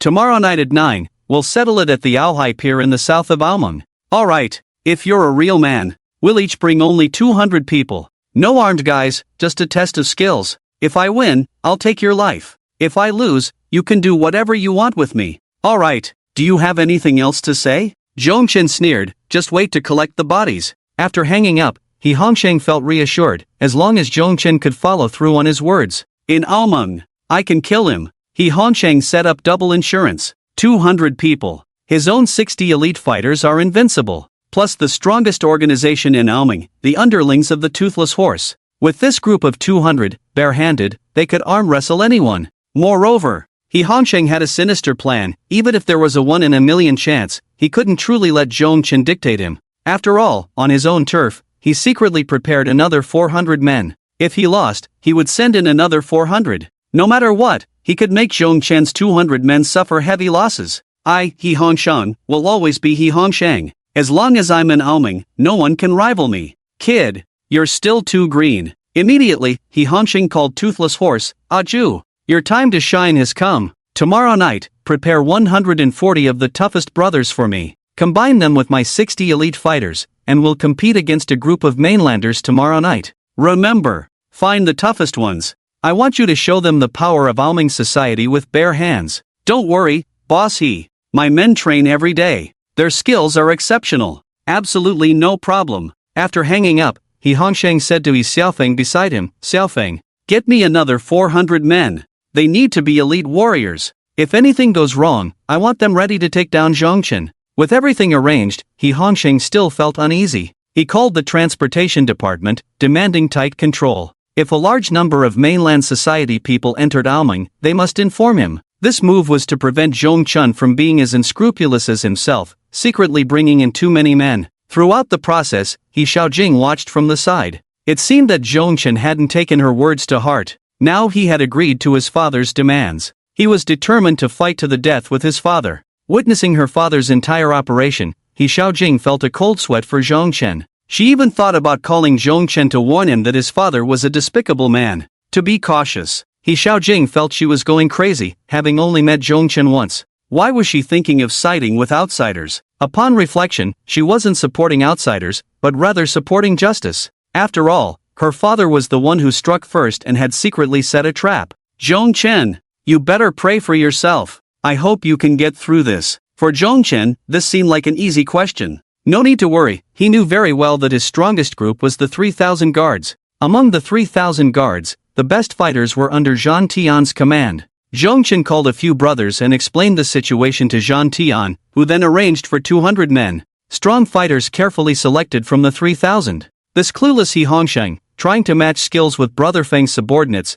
was truly like an egg hitting a rock, making no sound upon impact. After handing things over to Zhan Tian, Brother Feng went straight to sleep, fully aware that there were more important matters to attend to the next day. While He Hongsheng was preparing vigorously, Brother Feng was still deep in slumber. Brother Feng knew he had more important things to do. After waking up in the morning, Brother Feng got ready, took 3 big brothers, and headed straight to another casino, the Venetian Casino. The system had granted Brother Feng a few days of tricks, and tonight the battle was about to begin. He wants to take advantage of the daylight to snag a few more small targets. Even the powerful Lord Ba can't do anything about it. The advanced capture and filming system is helpless against Brother Feng. One could say that when Brother Feng goes to the venue to play, it's like picking up money. This has made the bosses, managers, and dealers in various Venetian venues extremely nervous. Mr. Lucen said it well, you can't fleece a sheep too much. In order to share the wealth, Brother Feng is truly kind to the extreme. As long as he wins enough for a small target, Brother Feng will switch to another venue. In just half a day, Brother Feng has visited 17 of the more than 50 major venues in Aoming City. This means that 17 small targets have already been accounted for. Come on, time to split the money. Tiger, Aguang, and Zhan Tian each got a small target. The 4 brothers from Fengyang swept through the casinos of Aoming City. This news spread throughout Aoming, causing the bosses to tremble in fear. Just a few deities entering the door would mean a loss of 100 million. What Lord Ba and the New Peking could not handle, the other venues could only accept their bad luck. What? They're playing everywhere? He Hongsheng was still actively preparing for tonight's big battle, while Li Xiaofeng was already selecting the clever and capable brothers among the many, keeping them for tonight's showdown. Who would have thought the opponent would just lie down? It was already 4 p.m. The carefully selected 200 guards would land at 6 p.m. A few brothers who had taken down 20 small targets were ready to call it a day. Taking advantage of the few hours before the battle, several brothers picked a few top-spec imported cars. They drove straight to the presidential suite and hit the highway. What? They still have the mind to drive. He Hongsheng expressed doubt about the information his subordinates had. With just a few hours left before the big battle, were they really that confident? He Xiaojing was also shocked. This damn Zhongchen is really a beast. Just a few hours after witnessing 2 Dutch cars last night, they were driving again. Good. Let them drive. After tonight, they won't have the chance to drive again. After hearing her father's words, He Xiaojing felt a bit worried. She hoped Brother Feng. Oh my, her thoughts were too crazy. At 6 p.m., He Hongsheng received a call from the transportation department. Boss He, today we have implemented strict control at the port and airport. There are only 200 social individuals coming to Aoming City. The transportation head was very confident. After so many years, it was clear who was there for tourism, who was there to gamble, and who was there to fight. Those 200 tall and strong guys were definitely the ones boss he was looking for. Everything was going according to He Hongxing's plan. He felt he had a sure win. Just these 200 people weren't even enough to fill his teeth. Those buck-toothed guys could easily take them down. He Xiaofeng, my good son, call my more than 20 children and all your mothers. Let's watch the battle together tonight. I want everyone to see what kind of presence he have in Aoming's society. Then, He Hongxing himself called the most powerful figures in Aoming City.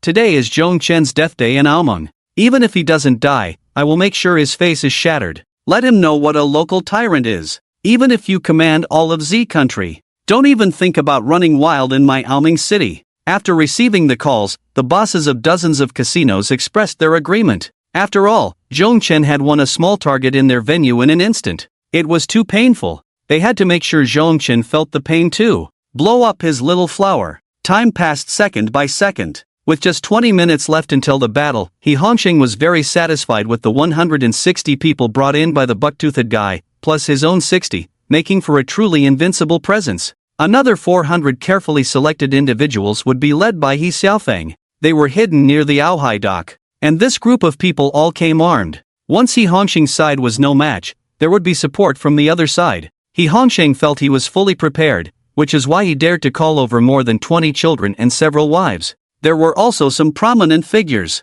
It seemed like a fight was being arranged, but in reality, He Hongxing had turned this incident into a social event. He wanted the influential figures of Aoming City to see what kind of strength He Hongxing had. From now on in Aoming City, they all better pay attention to me. Anyone who goes against He Hongxing will meet the same fate as Zhong Chen today. He Hongxing was ready 10 minutes in advance. 200 warriors stood at the forefront. He Hongxing, along with dozens of family members and the big shots of Aoming City, sat on the deck of an abandoned large ship. With smiles on their faces, drinking red wine, eating cold dishes, and watching this grand showdown. Soon, they welcomed Zhong Chen and his brothers. From a distance, a group of men around 185 meters tall approached, and their height and stature brought an inexplicable sense of pressure. The family and big shots who were chatting and drinking suddenly felt a twinge of worry upon seeing the enemy's formation. He Hongxing secretly rejoiced. Fortunately, his eldest son had prepared another 400 brothers who were armed. The two groups got closer and finally stopped about 10 meters apart,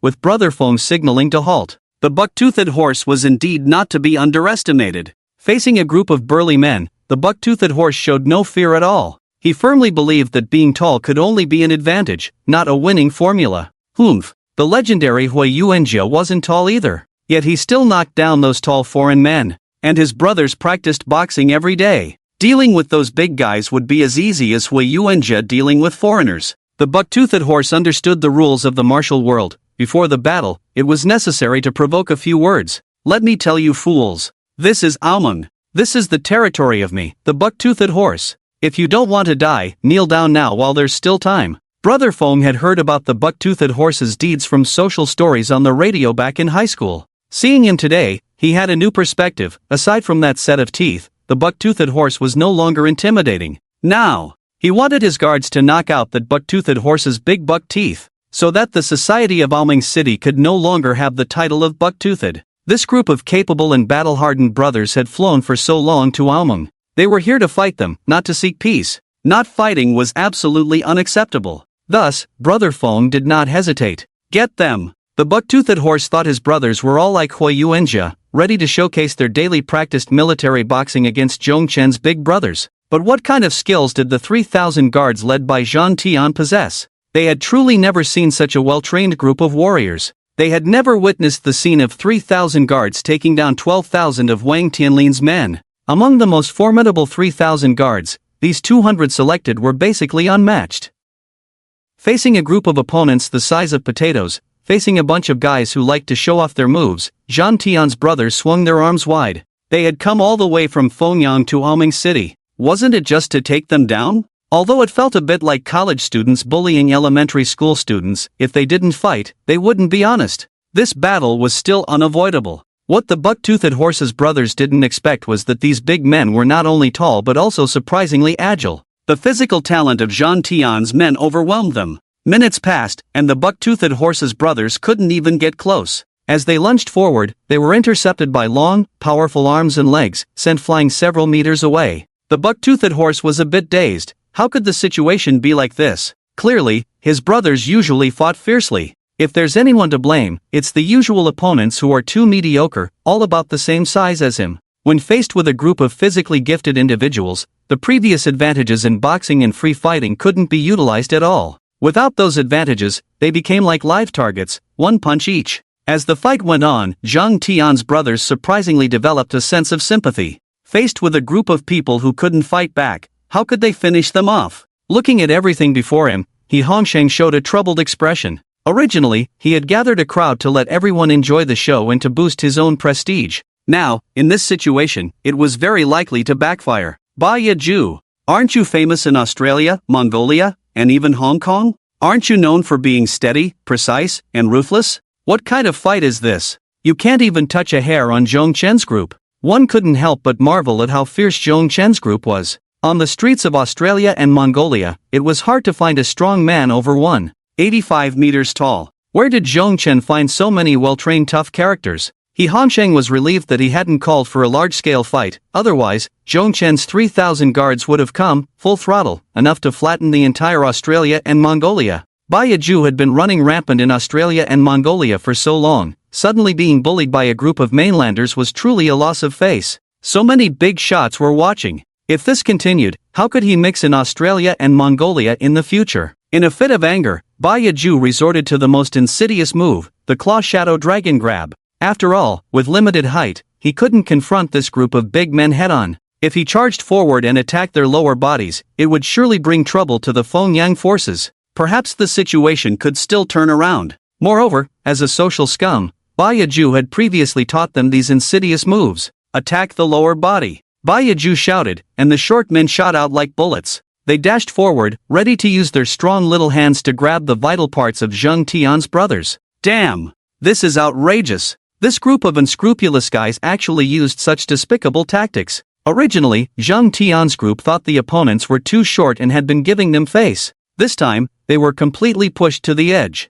If you won't let me be a man, I won't let you be human. Don't blame me for being too heavy-handed. Kids, you forced me to do this. Dare to touch my brother. I'll dare to hit your head. 200 guards were ignited by Ba Yaju's brothers, charging forward and directly striking the opponents. Soon, the elementary school team fell in droves. He Hongsheng realized that things were going badly. He urgently needed his son He Xiaofeng and his 400 men to come to the rescue. With a gesture from He Hongsheng, He Xiaofeng, hiding in the shadows, rushed in with 400 men from the periphery. Moreover, they were armed with sticks, picks, and other tools. These past few days, focused on making money, Brother Feng never expected that the famous He Hongsheng would resort to such underhanded tricks. Zhong Chen looked at Boss He in the distance. And He Hongsheng looked at Zhong Chen, his eyes filled with disdain. As if saying with his gaze, "Humph, kid, don't you know how I opened the casino? That's right. It's these despicable means." Zhang Tian saw that Brother Feng had been schemed against. He was furious.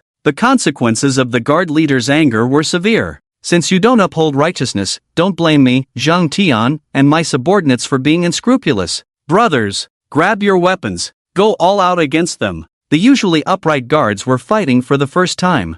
Over 200 martial arts experts improvised. Some ran to pick up old oars, some unbuckled their leather belts, and some picked up stones the size of their heads. Ba Yaju's little brothers had all fallen, crying out in despair. But this was their best belonging. That group of schemers led by He Xiaofeng, armed and plotting, were the truly unfortunate ones. On the side of Zhang Tian, the brothers who had temporarily found their weapons charged forward, using their astonishing combat power to quickly take down dozens of enemies. Then they picked up the enemy's weapons and continued their assault. The absolute strength of 200 guards was such that, let alone these few hundred people, even if another 1,000 came, they would have to surrender. Having been a local emperor in Aoming City for so long, they truly had no idea how terrifying the outside world could be, especially with Zhong Chen's 3,000 guards. Victorious time and again, one could never estimate Brother Feng's team using ordinary experience. Over there, the 200 guards were in the heat of battle. Meanwhile, Huzi and Aguang were furious. Damn you, He Hongsheng! How dare you play dirty tricks against my brother Feng? These two warriors had long been itching for a chance to take down a few people. Now, seeing He Hongsheng's men dwindling in number, Old Biding was already prepared to escape at any moment. Although Ameng was not large, being unfamiliar with the terrain made finding Old Biting a bit difficult. Huzi and Aguang, Brother Feng's left and right protectors, charged towards Old Biting and his family. He Hongsheng was so frightened that he kept retreating, while a few of his sons attempted to challenge Huzi and Aguang. Unexpectedly, they were quickly dealt with by these two fighters in just a few punches. His youngest daughter, He Xiaojing, had some skills and could save her father from danger, but she was already extremely disappointed in him. Throughout her life, she had always been treated as a pawn, manipulated by her father, a girl caught up in violence, while her brothers and sisters were raised like wealthy young masters and ladies. Those lucrative businesses were divided among her favored brothers and sisters by her father. She worked hard for her father, only to end up eating plain food with her unappreciated mother. What she never expected was that in this gentlemanly agreement of a duel, her father actually let her brother ambush Zhongchen with weapons. This truly made He Xiaojing look down on him. And across from her, Zhongchen, at this moment, stirred a hint of admiration in He Xiaojing's heart. He Xiaojing could never have imagined that the handsome man she encountered on the plain was actually a feared big brother. She had always thought her father, He Hongsheng, was invincible, especially in Aoming City. He was practically a godlike figure. Who would have thought that Brother Feng could handle him so thoroughly with just 200 men? One had to admit that Zhongchen was quite capable. Not only was he handsome and wealthy, but he also drove fiercely. He could handle 2 Dutch cars at the same time. Wow! While He Xiaojing was still daydreaming, Huzi and Aguang had already taken down a few who tried to resist. They had captured He Hongsheng. As the saying goes, to catch a thief, one must first catch the king. This Old Biting was the absolute ruler of Aoming City. He was now pinned down by Huzi, detained next to Brother Feng. He Xiaofeng panicked, not expecting that these 400 men would be so quickly thrown into disarray by the opponent. At this moment, his old father, He Hongsheng, had also been captured by Zhongchen's men. It wasn't just He Xiaofeng who was flustered. He Hongsheng's more than 20 children, 7 wives, and 4 undisclosed mistresses, the big shots of Aoming City. Damn! Boss, he had been captured alive. This was serious. He was the #1 figure in Aoming City. Capturing Old He was equivalent to capturing Aoming City. But this group of useless fools could only pray for He Hongsheng in their hearts. No one had the strength to compete with Zhongchen. Zhongchen could be said to have flattened Aoming City with his 200 guards. In just over 20 minutes, He Xiaofeng's subordinates had been taken down one after another. This time it was quite tragic. After all, they were not like the people of the buck-toothed horse, they were armed. Since you all wanted to fight to the death, then the 200 guards were not to be trifled with, and it was inevitable that there would be some mishaps, leaving them with broken limbs and blood flowing like watermelon juice. The situation of the He family in Aoming City had already spiraled out of control, but the tall and mighty 200 guards still had plenty of fighting power. Boss, he has lost the capital for negotiation, being under someone else's roof. Brother Feng picked up He Hongsheng's chair and sat down. He was ready to interrogate He Hongsheng. What would this terrifying Zhongchen do to He Hongsheng? Humiliate him? Take his life? The crowd dared not speak, fearing they would attract trouble. But among He Hongsheng's group of wives, one named Liang Ahua suddenly had a brilliant idea. Her son, He Xiaoluan, had never been valued by He Hongsheng, merely a manager at one of the restaurants. Meanwhile, He Xiaofeng had already become the head of the first factory. Earning money hand over fist, they were simply not on the same level. As the saying goes, heroes emerge in chaotic times. If she could stand up for her husband in this situation, perhaps her and her son's status would change. Then spring would come, a once-in-a-lifetime opportunity. If she had to die, so be it. Thus, Liang Ahua cried out, "Ah!" and began to weep. With snot and tears, she approached Brother Feng. "Please, young man, please spare He Hongsheng. I, Liang Ahua, cannot live without He Hongsheng. I love him. I love him to the point of life and death. Love him to the ends of the earth. Love him to the bone, love him to the core, love him until the seas dry up and the rocks crumble." Brother Feng. Liang Ahua knelt on the ground. "Brother Feng, I beg you, you and my son are about the same age, just consider it an aunt's plea. I am willing to trade my life for He Hongsheng's safety." After this heartfelt plea and series of actions, the wives behind her suddenly understood. This second wife was truly clever. At this moment, showing loyalty could yield great results. It would move He Hongsheng to tears. Once He Hongsheng was safe, wouldn't Liang Ahua rise to prominence, enjoying a life of ease, and her son would also gain his favor. They couldn't let the second wife be the only one to gain favor. Thus, a group of older women began to cry loudly. At the same time, they all knelt down, inching closer to Zhongchen and He Hongsheng. The wailing of the women made the scene feel like a funeral. Brother Feng and the gang of tough guys had never seen such a scene of pleading before. "Brother Feng, spare our He Hongsheng's life. I don't want to live without him. Brother Feng, let this old woman die in place of He Hongsheng. I am not afraid of death. For my husband, I am willing to give up my right to life. Brother Feng, as long as you let He Leoi go, I will do anything for you. I will be your servant. Inspired by the wives, those in business and running establishments began to act as well. After all, He Hongsheng's status in Aoming City was unparalleled. If they could take this opportunity to show He Hongsheng their worth, it would definitely benefit them in the future. Whoa whoa whoa, the cries of the business tycoons echoed. The atmosphere was extremely charged. Those brothers who were already injured on the ground felt it was a bit wrong not to cry when their family leaders were crying. So, the hundreds of brothers on the ground began to cry as well. What an eye-opener. They had originally planned to deal with He Hongsheng, but whether he could withstand it depended on his old bones. But the current situation seemed a bit tricky. After all, everyone was kneeling, and one shouldn't hit a crying face. At this moment, Brother Feng noticed two people in the distance who were somewhat different. They were indeed He Xiaojing and her daughter. Although they were also somewhat sad due to this damned atmosphere, they were not professional actors, unlike those wives who were willing to go all out. Brother Feng remembered something. Last night, if it weren't for He Xiaojing showing mercy, that crescent moon dagger would have taken his life. Thanks to He Hongsheng sending He Xiaojing to assassinate him, and thanks to He Xiaojing having met him once before. Thinking back now, he felt a chill. Otherwise, the generation of heroes would have long since met their end. Moreover, this little girl with skills truly made Brother Feng feel a bit. Since He Xiaojing spared his life, this kindness must be repaid. Brother Feng pushed He Hongsheng to the ground. I ask you, do you submit? Brother Feng, I, He Hongsheng, submit. Truly submit. Please spare my life, Mr. Zhong. I still have 7 wives and over 20 children to support. If I leave like this, the He family will be in chaos. Aoming City will be in chaos. Upon hearing this, the group of sobbing people began to cry out again.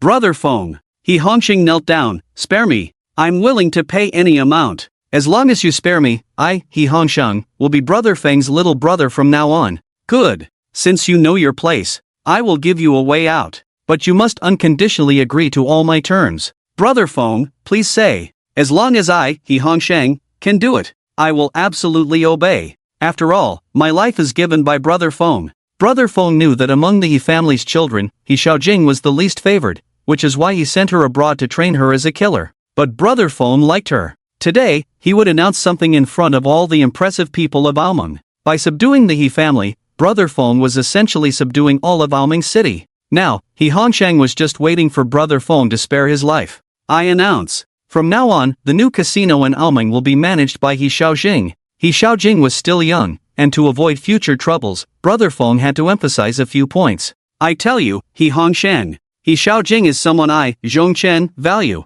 From now on in Aoming, anyone who dares to trouble He Xiaojing is troubling me, Zhongchen. I can return to Aoming at any time for He Xiaojing. I can deal with anyone at any time. Aoming City still belongs to the He family, but it does not belong to He Hongsheng. It belongs to her, He Xiaojing. In an instant, He Xiaojing almost shed tears. Having never experienced a father's love, at this moment, she was cherished by this strong man, feeling incredibly happy. It turned out that in this world, there really could be a powerful man to protect her. Usually, that person should be a father. But He Xiaojing was different. Her man was a stranger she met on a plane. Brother Feng. He Xiaojing gazed at Brother Feng from afar, infatuated. It felt like none of this was real. The new casino, as the most prestigious venue in Aoming City, was a landmark building, the pride of Aoming. If she could really take control of the new casino, what would that mean? Would it mean she could transform into a princess who never lacked for money, who could have anything she wanted? Even replacing her father, as Brother Feng said, truly becoming the master of the city. Everything will be according to Brother Feng. The new casino will be handed over to He Xiaojing. I'm getting old, and it's time to have a successor. He Hongsheng's statement plunged the remaining children into immense sadness. After all, He Xiaojing had always been at the bottom. Those favorite older brothers and sisters had never even looked at her. Damn! Now she was being told to fly up and become a phoenix. But in the current situation, they dared not voice their anger. The ladies' group was collectively stunned. They had just been crying uncontrollably, and now they were silent. They understood that with Brother Feng's involvement in He Hongsheng's announcement, the He family would no longer be solely under He Hongsheng's control. It was likely that it would be He Xiaojing's world. It was over. Everything was over. The sky had fallen. If He Xiaojing took power, wouldn't that mean the 7th lady was in charge? Would the other ladies have any good fortune left? The situation was set. A duel had led to the emergence of a future big brother of Aoming City. More accurately, it should be the leading sister, He Xiaojing. Brother Feng found it very reasonable. This girl had a kind heart and impressive skills. Most importantly, she had saved Brother Feng's life. Brother Feng really likes her. He Hongsheng, who survived a great disaster, knows in his heart that Brother Feng has given him a chance at rebirth. In a sense, it is also He Xiaojing who has given him a chance at rebirth. He Hongsheng can see that Brother Feng does not ask him for money or shares, but only for benefits for He Xiaojing. One must understand that in the situation just now, if Brother Feng had asked him for any amount of money, he would have had to give it. Humph. What kind of position does He Xiaojing hold in Brother Feng's heart? Brother Feng definitely has some feelings for He Xiaojing. It seems that if he wants to gain Brother Feng's favor and seek help from him when encountering troubles in the mainland, he must treat the little daughter He Xiaojing a bit better. He Hongsheng arranged a banquet at the best Gaomei hotel under his name, inviting more than 200 of Brother Feng's brothers. Afterward, he arranged for Brother Feng's brothers to have fun. All of them won money. The hotel was also of the highest standard. This was a proper arrangement for Brother Feng's brothers. On the other side, He Xiaojing's mother, Chen Jinjin, found Brother Feng. This great mother had been living in deep water and scorching fire in the He family. The 6 wives stepped on her, making it hard for her to breathe. Her daughter was raised to be a killer, which broke this mother's heart. Who would want their child to engage in violence, living every day in an uncertain world? Unexpectedly, this Xiong Chen changed everything before her eyes. As someone who has been through it, Chen Jinjin knows very well what a man is willing to do for his daughter. And this man named Xiong Chen is worth her daughter giving everything for him. Good looks, wealth, capability, and strength, what more could one want? The key is that they are of similar age and appreciate each other. A man like Zhongchen must be seized, even if it's just once. One must offer the most precious thing. The more Qin Jinjin looked at Zhongchen, the more she liked him. He was the perfect son-in-law candidate. Being introverted, she held a glass of wine and looked at Zhongchen. Brother Feng, I am He Xiaojing's mother. May I toast you with a glass of wine? Brother Feng nodded to Qin Jinjin and raised his glass. The little wife of He Hongsheng, at 45, looked like a woman in her 30s. Beautiful and charming. If she were walking down the street, Brother Feng might even turn to look at her voluptuous figure. Brother Feng, thank you for your care for me and He Xiaojing. If you don't mind. After downing a glass of wine, Chen Jinjin's complexion turned rosy, and halfway through her words, she shyly lowered her head. Brother Feng's heart tightened. What would happen if he didn't mind? Could it be that you have feelings for me? Sister, I like your daughter. It seems like we are from different generations. At this moment, Chen Jinjin actually smiled shyly. If you don't mind, tonight, why not spend a wonderful night with He Xiaojing? Ha! Brother Feng let out a breath. It turns out the beautiful mother-in-law is a bit anxious. But this suggestion is indeed a good one. These Australian Mang people are really open. In Fengyang City, when a son-in-law goes to his mother-in-law's house, he has to sleep in a separate bed from his fiancée. This Australian Mang mother-in-law is directly anxious for her daughter to enter the bridal chamber. No matter what, one cannot show an anxious appearance. As a man, one must be a bit reserved. Sister, this matter depends on He Xiaojing's thoughts. To be honest, I have the same intention. The mother-in-law chuckled, her face turning red again. If Brother Feng has this intention, then it will be easy. I will go to work on He Xiaojing's side right away. Chen Jinjin turned her back, her hips swaying as she went to find her daughter. Xiaojing, my precious daughter, I see that Brother Feng is handsome and talented, and most importantly, he is willing to help you. He is very capable. If you don't mind, I suggest you take care of things with Brother Feng tonight. He Xiaojing was stunned. Oh my, Mom. You're making it so embarrassing for your daughter. What are you waiting for? Brother Feng might leave at any time. Who knows when you'll see him again? There's no better day than today. Tonight is just fine. Although He Xiaojing felt that her mother's words made sense, and the benefits that Brother Feng had fought for her would benefit her for a lifetime. In terms of feelings and reason, she should express her gratitude wholeheartedly. But after all, she was just a girl in her 20s, and when it came to serious matters, it was inevitable that she would feel shy and at a loss. Chen Jinjin deeply understood that some things couldn't wait until everything was ready. Right now was the best time for her daughter and Brother Feng to take a drive. With the right timing, location, and mutual feelings, love was in the air. For her beloved daughter, and for the most handsome Brother Feng. Chen Jinjin was determined. The man had feelings, and the woman was willing. He Xiaojing fully agreed with her mother's suggestion but felt too embarrassed to speak up. Since her mother was intent on matchmaking, she would let her go ahead. After thinking for a long time, Chen Jinjin knew that on the top floor of the new Lisboa Hotel, there was a particularly unique place. It was the most luxurious presidential suite in the entire Aoming city, specially built by He Hongsheng as a dating sanctuary. After the renovation, only one man had entered, and that was He Hongsheng. As for how many women had been inside, there were no specific statistics. It overlooked the entire Aoming panorama, with plenty of toys available for her daughter and son-in-law to use. It was not an exaggeration to call it a paradise for lovers. If they could go there, it would definitely give Zhong Chen a different experience. Now, this matter seemed not too difficult to handle. After all, the entire new Lisboa was practically her daughter's now. Chen Jinjin found He Hongsheng. Give me the key to the top floor suite of the new Lisboa. With the mother's status elevated by her child, He Hongsheng had no way to refuse Chen Jinjin now. The future new Lisboa would belong to Li Xiaojing, and He Hongsheng could only obediently hand over the key. There was still half an hour until midnight. Xiaojing. At midnight, go to the entrance of the top floor suite of the new Lisboa. Brother Feng is waiting for you inside. Then, Chen Jinjin went to Brother Feng. Brother Feng. At midnight, go to the top floor suite of the new Lisboa. He Xiaojing is waiting for you. Watching his mother-in-law's departing figure, Brother Feng was overjoyed. At this moment, he thought of a book he had read, My Killer Girlfriend. What would it feel like to be with this girl, trained abroad for many years, with a well-proportioned body and a bit of muscle? No matter what, he was very much looking forward to it. Even for the sake of his mother-in-law, he had to work hard. He Xiaojing had long had the same intention. Fortunately, her mother's efforts had helped her fulfill her wish. At midnight, the two of them set off early for the new Lisboa. Unexpectedly, they met in the elevator. This wonderful fate elevated the atmosphere of their date to an unprecedented height. Their little hands unconsciously reached for each other. They just wanted the elevator to go faster so they could proceed to the next step. Finally, they arrived at the top floor, facing the tightly closed door. Xiaojing asked, Brother Feng, do you have the key? Brother Feng replied blankly, No. Don't you have the key? He Xiaojing shook her head. Damn! They were already impatient. How could they open the door without a key? Ding ding ding ding. Chen Jinjin opened the door from the inside, surprised? Unexpected? Come in, son-in-law. Let me tell you, this is a waterbed. It feels cool and refreshing on top.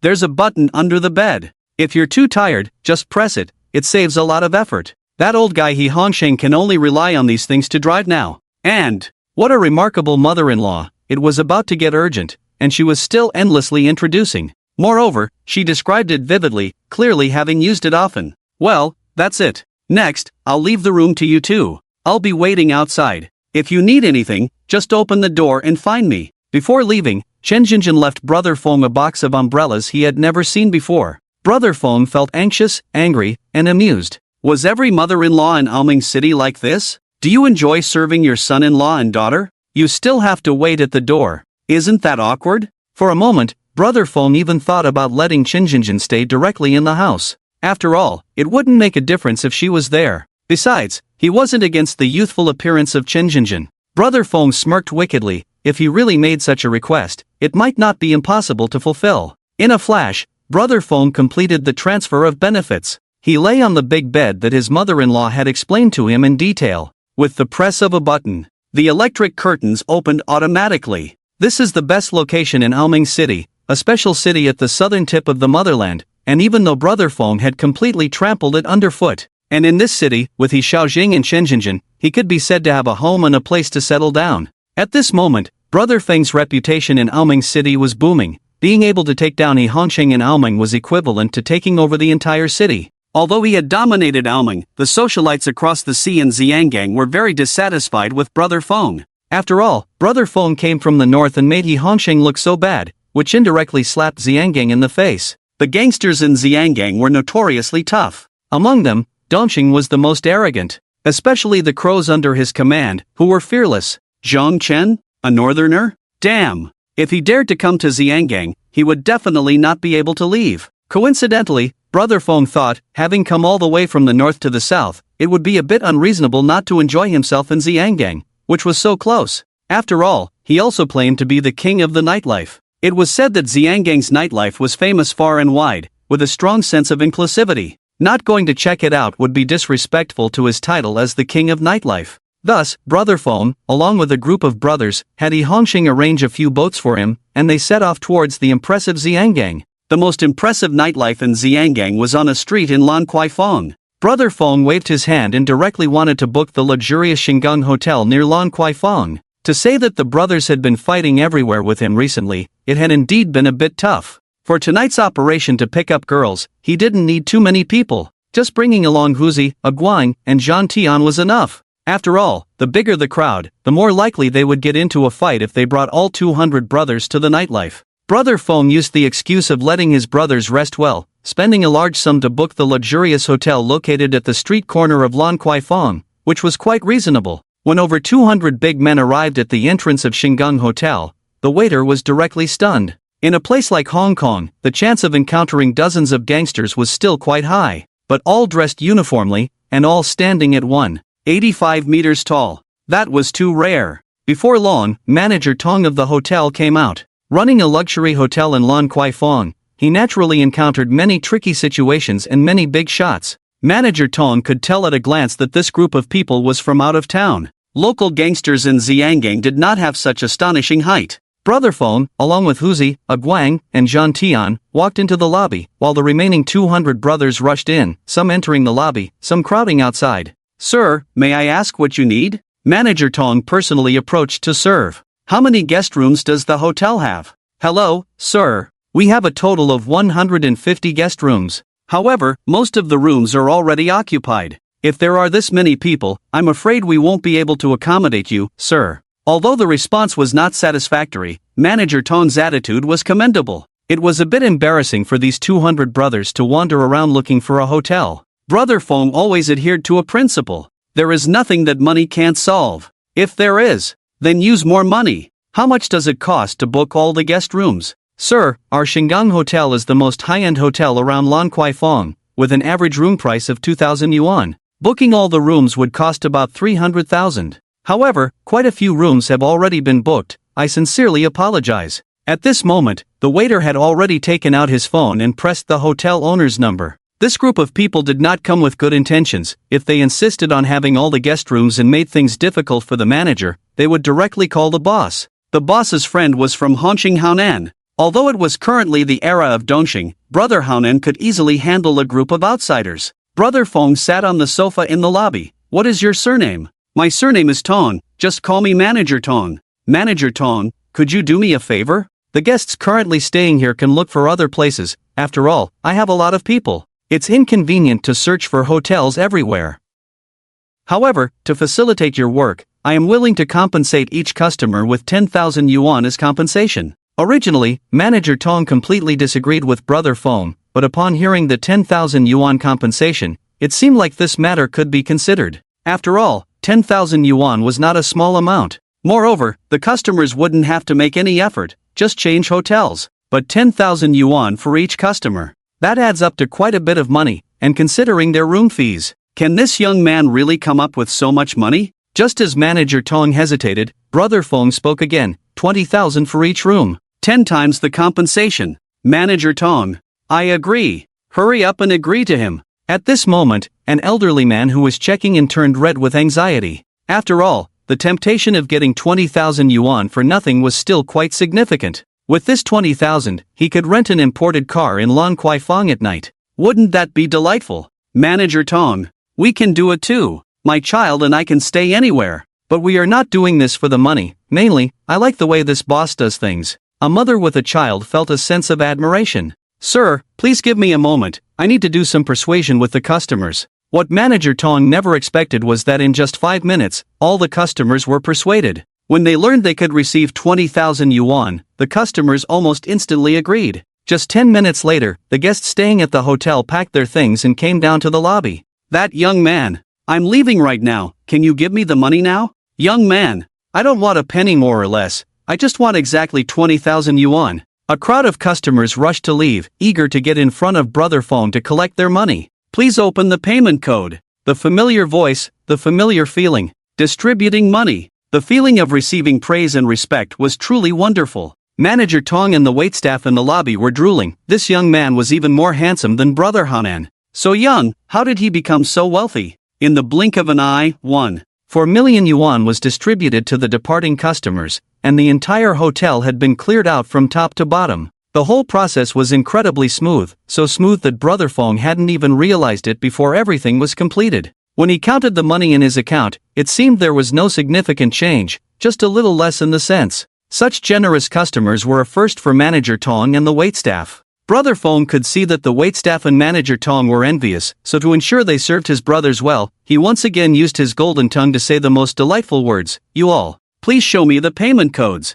"Alright, got it, brother." Under Manager Tong's lead, all the waitstaff pulled out their payment codes, 20,000 for each. Immediately, the chefs in the kitchen, those chopping and washing dishes, all gathered from all directions. Shingang Hotel witnessed the liveliest scene since its establishment. The chef spoke up, "Young man, I promise to prepare the most authentic Hong Kong cuisine for your brothers in a bit." The security guard chimed in, "I guarantee, not even a mosquito can fly into the entire hotel." The waiter added, "Which brother needs anything? I have the best resources for imported cars and can provide the safest and most reliable driving information for free. This money is well spent." The staff at Shingang Hotel treated Brother Fong and his brothers like ancestors. Over 200 security guards couldn't help but exclaim, "This truly feels like being an emperor, going out to fight with Brother Fong. So damn exhilarating. Even if we go to beat up the Land Rover girl from Laoshan, we won't hold back." "Manager Tong, calculate how much I still need to pay for these 150 rooms."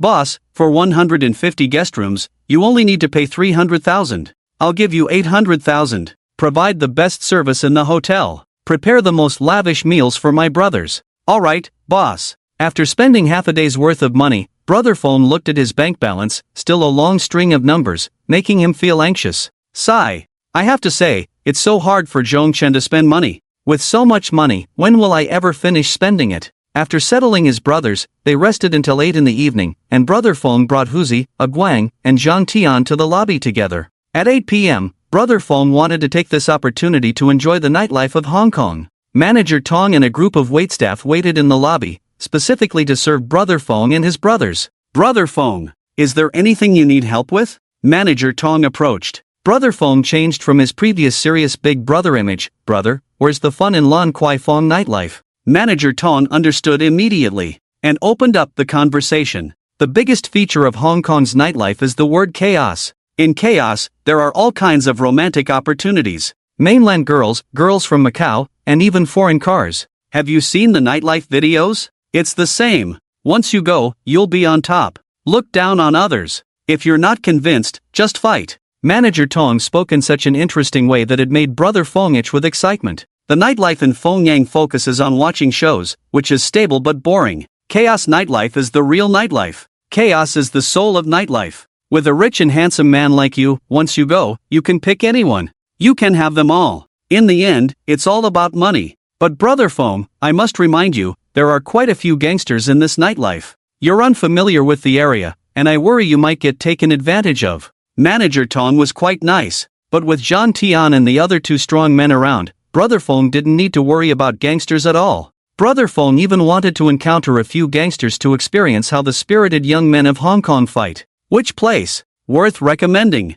The most famous in Lan Kwai Fong is the Red Square nightclub. Let's go. Red Square, here we come. Brother Fong, if you run into trouble, call me. My big brother is from Hongqing. As Brother Fong walked away, Manager Tong still didn't forget to remind him. To fit in with the local flavor of Hong Kong, Brother Fong swayed his head and led a few brothers to the entrance of Red Square. Yeah, handsome. Want to come play together? I'm a girl from Taiwan. Boss, do you want to experience this? And my sister here, she knows a lot of games. As expected of Hong Kong's #1 nightlife street, dozens of girls of all shapes and sizes stood at the entrance of Red Square. They were dressed provocatively, speaking in a sweet tone. What surprised Brother Fong was that among the crowd trying to attract customers, he heard quite a few northern accents.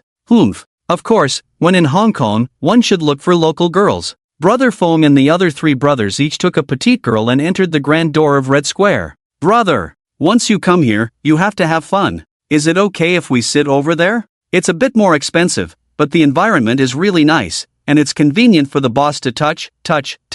The Red Square was indeed chaotic. There were no waiters pushing sales. Once you found a good seat and bought a decent bottle of wine, you could have fun with the lively and cute girls without any hindrance. Moreover, the rules were lax, find a corner, and no one cared what you did. With a few girls leading the way, Brother Phone and the others quickly got into the mood. They were having a blast. In the Red Square, no one was seriously listening to what the singer in the center of the stage was singing. Some young people were dancing in the dance floor, completely just to flirt with those hot girls. After a few bottles of beer, Brother Phone felt the urge to pee. In the crowded Red Square, it was difficult to move, dodging one person after another, kissing, shouting, arguing. It really lived up to Manager Tong's words. It was a complete mess. When Brother Phone walked out of the bathroom, he inadvertently saw a girl who looked very familiar. Damn! Could it be Zhang Baiji? Brother Feng's mind quickly flashed with those photos of a Ji stored on his computer. A round face, a slender waist, wearing a flight attendant uniform, with a dreamy gaze.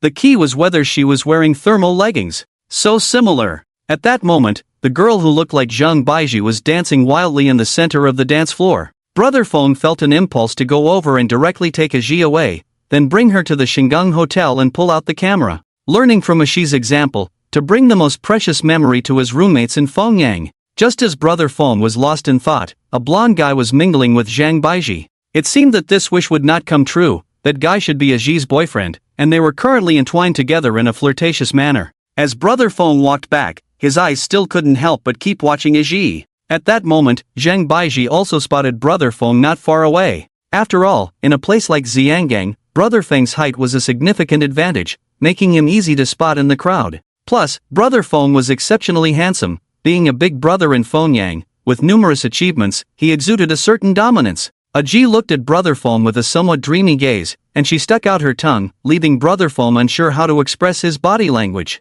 Brother Feng, with a serious face, also followed suit with his tongue, just the tip sticking out. Zhang Baiji burst into laughter. What are you laughing at? Wasn't it you who flirted first? This laugh made Brother Feng extremely embarrassed. He quickly hunched over and sneaked back to his original seat. Meanwhile, Zhang Baiji's enchanting appearance kept surfacing in Brother Feng's mind. Men are creatures that always desire what they cannot have. Those photos stored on the school computer kept replaying in Brother Feng's mind. Would she look like that? With the encouragement of the girls around him, Brother Feng quickly got back into the groove, playing games, drinking, and having fun. More than an hour passed, and Brother Feng felt both comfortable and clear-headed. Compared to the scene of playing alone with Brother Lang Lu from Fengyang, Brother Feng preferred this more down-to-earth way of having fun. Just as he was having a great time, he suddenly heard a commotion not far away. Catch her for me. Then a girl stumbled over from the dance floor. A group of young men followed closely behind, relentlessly pursuing her.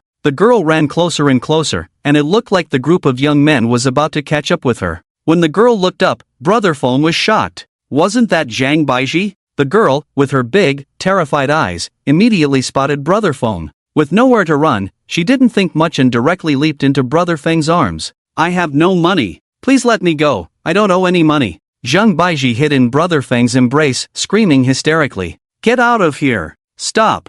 Brother Feng waved his hand. Who the hell do you think you are? She owes my brother money. Hand her over. Let me tell you, if she doesn't have money, she can pay with her body. If my brother is interested in you, consider yourself lucky. I don't owe any money. My dad owes the money, you should ask him. It has nothing to do with me. Hey, you little liar. Aren't you her daughter? If you don't pay, who will? Your dad doesn't have that thing. As soon as these words were spoken, a group of gangsters burst into laughter. Brother Feng couldn't stand hearing those punks insult his goddess. This is my woman, how much does she owe you? I'll pay. To win the woman back, Brother Feng didn't care about money, he had more than enough to spend. Moreover, this was after 8 p.m., and spending in the nightlife would yield 10 times the return. Hey, you country bumpkin. You'd be scared if I told you. The red-haired guy grinned. It made Zhang Tian want to stand up and beat these little punks. But he was stopped by Brother Feng's glare. In Xiangang, Brother Feng enjoyed this back-and-forth banter with the street thugs.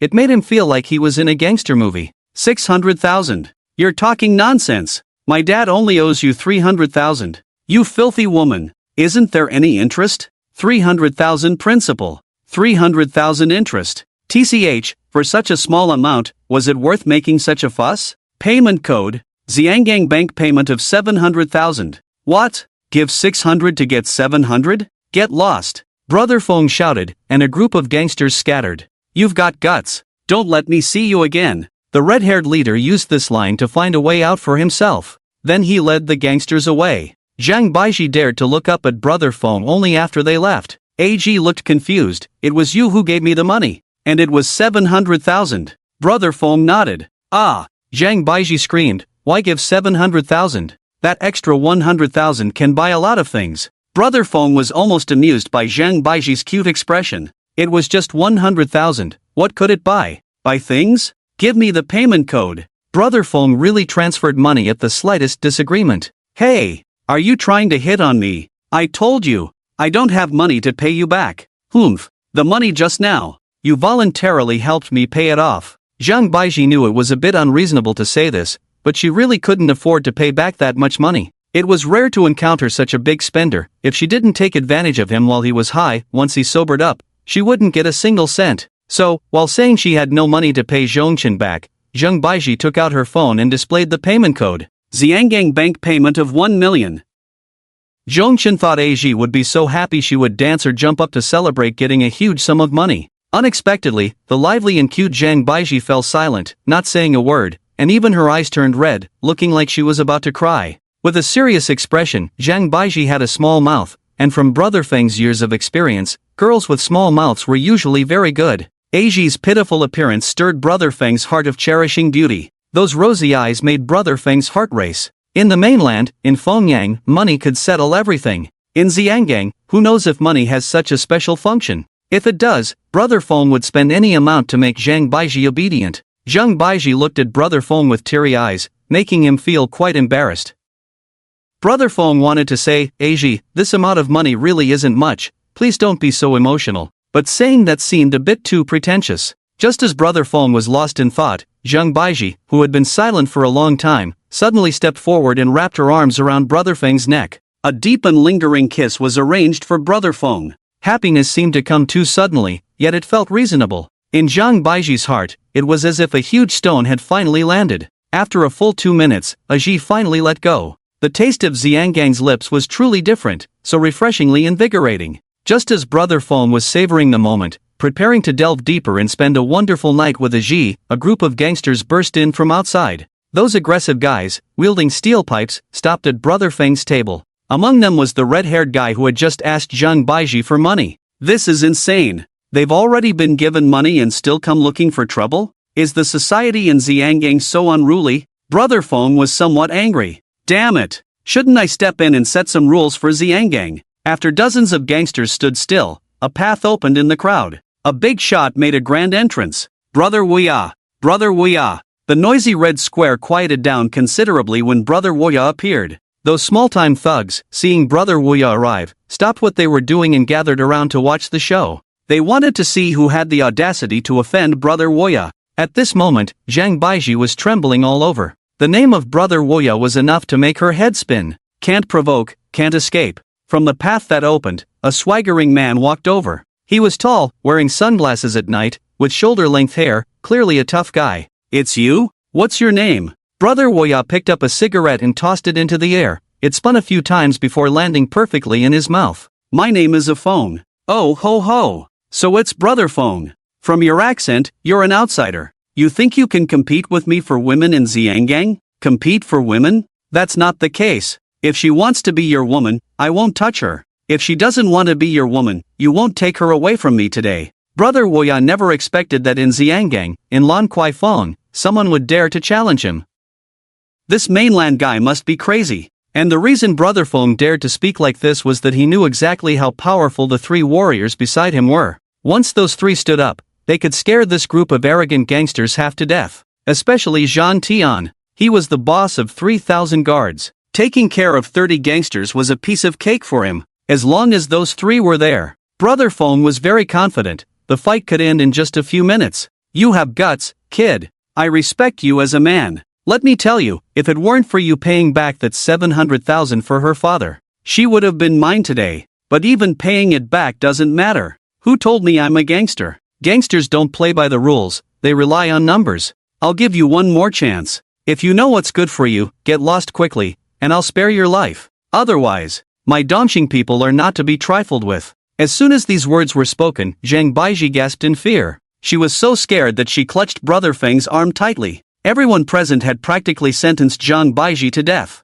After all, no one was foolish enough to offend a big brother like Brother Woya for a woman. Offending Brother Woya was tantamount to seeking death. Life is more important than a woman, everyone knows that. But they had no idea who this man named Afong was. They didn't know how many big brothers he had dealt with in Fongyang, in Xishan province, in Aoming City. Brother Fong had never backed down in front of various big brothers. Today, with Brother Woya so arrogant, it seemed that this battle was inevitable. Brother Fong exchanged glances with his good brothers. Then he said, "Brother Woya, come here, I want to whisper something to you." Brother Woya leaned in. Brother Fong shouted at the top of his lungs, "I'm Geneva." It was like a battle order. Huzi, Jiantian, and Agwang instantly stood up from their seats. Their height was a head taller than the leading Woya across from them. The fierce trio of war gods quickly dealt with several of Woya's little brothers with just a few punches. Woya was also hit by Agwang's electric cannon, leaving him seeing stars. Meanwhile, Brother Fong grabbed Zhang Baiji's hand and ran out.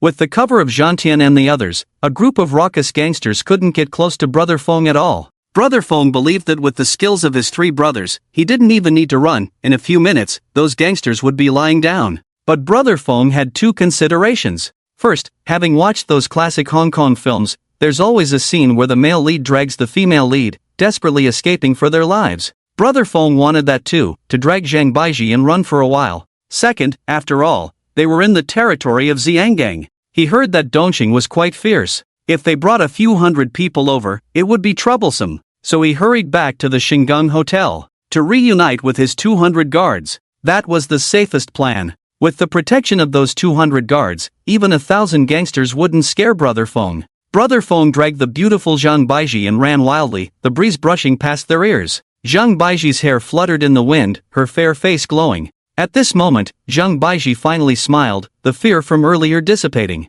"Hey, what's your name?" Az asked. "What?" I said. "What's your name?" "Zhong Chen. Just call me A Fong." Zhang Baiji was very happy. A handsome man had spent 700,000 for her. Facing a big shot like Woya, he didn't abandon her. A man who stayed loyal like this was hard to come by. Zhang Baiji felt that having such a man, even if just for a short time, was worth it. Zhang Baiji truly enjoyed running alongside Brother Fong. And Brother Fong, looking at Zhang Baiji's star-like face, felt as if he had become a big star in a movie. That unique sense of achievement surged within him. Huzi, Jiantian, and Agwang saw Brother Fong running far ahead and began to fight while retreating, heading towards the Shingung Hotel. It must be said that Dongqing's gangsters were indeed tenacious. As long as they could stand up after being beaten, they would charge forward again. The three brothers from Fongyang picked up the steel pipes dropped by the gangsters for protection. Facing a group of ruffians, the three brothers didn't go all out. The gangsters knew that the pretty boy opposite had offended Brother Woya.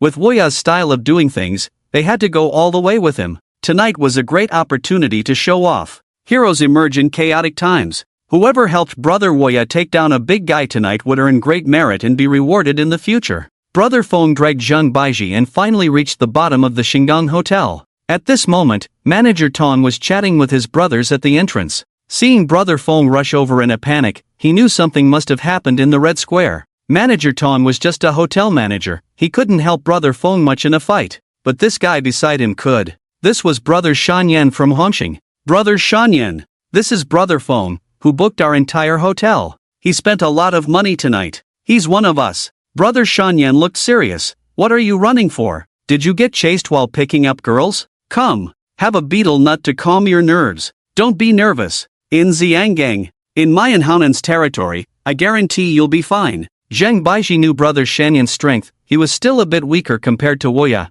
but his good brother Haonan could go toe-to-toe with Woya. As they spoke, Huzi, Jiantian, and Agwang were cornered by a dark crowd near the Shingung Hotel. Dongqing Woya was calling for reinforcements. In an instant, the street leading to the Shingung Hotel was filled with Dongqing Woya's people. Seeing the leading Woya, Brother Shanyan was startled. "Damn, you messed with Dongqing's Woya? Brother Nan!" Mountain Duck shouted loudly for Hao Nan, who was eating late-night snacks in the neighboring tea restaurant. Over 20 brothers came out from the tea restaurant next door. Leading them was the hotshot Hao Nan. Understanding the situation, Hao Nan reassured Brother Fong, "Don't worry, stay at my place. I will never let you get hurt. I, Chen Hao Nan from Causeway Bay, only believe in brotherhood. I've been mixing with the gangsters in Hong Kong, relying on good brothers and loyalty." Hearing Hao Nan's words, Brother Fong felt warm inside. Brother Fong knew very well that as long as he called out the 200 guards in the hotel, the guys across the street would instantly turn into roasted ducks. But it was far from the right moment to show off. Deploying 200 guards now would definitely not achieve the desired result. Brother Feng's three brothers were being cornered by over 100 of the guys from the opposite side at the bottom of the Shingang Hotel. When the guys from the opposite side saw Hao Nan, their tone suddenly changed. "Oh ho ho! No wonder this kid dares to fight me for a girl. Turns out he has brother Hao backing him. Brother Hao, I'm so scared, my 200 men can't take on these 20 gangsters by your side." "Oh right. These three brothers are quite tough, they injured over 30 of my guys and still managed to escape." The guy from the opposite side flaunted his bravado, relying on his numbers, wanting to take down Hao Nan today. In Hong Kong, Hao Nan's reputation for fighting had always kept the guy from the opposite side gasping for breath. Today was just right. That outsider gave the guy from the opposite side a good reason to deal with Hao Nan. As long as they could cripple Hao Nan, break his legs, and make him unable to stand up, the turf in Causeway Bay would be taken over by me, the guy from the opposite side. How exhilarating! The more the guy thought about it, the more wonderful it became. Mountain Duck was so furious that he clenched his fists. As long as anyone dared to touch a finger of Hao Nan, Mountain Duck would capture the leader first and take care of the guy from the opposite side. Only by capturing the guy from the opposite side and using him as a hostage would there be a chance to turn the tables. Let me tell you, guy from the opposite side, don't celebrate too early. Even if you get the upper hand today, Mr. Jiang won't let you off in the future. Hao Nan ran his fingers through his long hair. Hao Nan, trying to scare me with Mr. Jiang? Still talking tough when death is near. The guy from the opposite side waved his hand, signaling his brothers to rush in and stab Hao Nan and his 20 men into a beehive. Hao Nan's brothers were also prepared to risk their lives. The gangster battle was about to erupt. Both sides roared, ready to clash. Brother Feng knew very well that Hao Nan's men were only 1/10 of the guy from the opposite sides, and victory was impossible. The situation arose from himself. He couldn't just watch the loyal and righteous Hao Nan get wiped out for his sake. Zhan Tian, tell the brothers to move. Just as the two groups were about to engage and unleash their fury, big guys started coming out one after another from the Shingang Hotel. Brother Feng's 200 guards charged in with a roar. From the 3-meter-wide entrance of the hotel, people kept pouring out. They then joined the battle. The small fry from the guy's side were no match at all. The huge height difference and the overwhelming power disparity left the guy's brothers with no chance to fight back. The guy from the opposite side was stunned. When did Hao Nan have so many brothers who were 185 meters tall? I've been in Hong Kong for so long and have never seen such fierce fighters. And so many of them. The entrance of the Shingang Hotel was like a machine producing warriors. Incredible fighters kept emerging. Even Mountain Chicken and Hao Nan were dumbfounded. They originally thought they were doomed this time. Unexpectedly, so many helpers suddenly appeared. Hao Nan finally realized that these brothers were Brother Feng's men. The reason Brother Feng booked the entire hotel was, of course, to house people. But he never expected that all the residents would be men, and all warriors. The kind with explosive fighting power. In the midst of the battle, Hao Nan glanced at Brother Feng, who locked eyes with Hao Nan. Between the two men, a deep brotherhood was forged in yet another exchange of glances. It turned out that brotherhood is also something that is fought for. Brother Feng's powerful 200 guards faced off against Wu Ya's more than 200 gangsters, and the outcome was predictable. Just like the 200 guards easily handling 200 spirited young men from the mainland, there was hardly any effort required. As Wu Ya's brothers fell one by one, only about 100 remained. The rest were surrounded by Brother Feng's 200 guards. As long as Brother Feng gave the order, Wu Ya's group would soon be completely wiped out. This was truly a grand gift from Brother Feng to Hao Nan. Stinking mouth Wu Ya, still got the guts? Hao Nan perked up. The down and out Wu Ya still had a tough mouth. He tilted his head, blowing out a breath that lifted a few strands of hair blocking his eyes. Hao Nan, you useless waste. You're embarrassing the Hong Kong gangsters. You rely on outsiders to fight me. If you have the guts, come at me one-on-one. Brother Feng smiled slightly. This was a common tactic of the Hong Kong gangsters. If they couldn't win, they would challenge to a duel. It was time for Brother Feng to speak. Let the most formidable Dongxing of Hong Kong see the power of Brother Feng from Fengyang. One-on-one it is. You choose your fighter. Wu Ya picked the strongest among his brothers, a robust man who had run a martial arts school for many years and had built impressive muscles. It's a high. Bring it on. You all choose your fighter. Brother Feng thought for a moment. Calling Zhan Tian to deal with him felt a bit like bullying.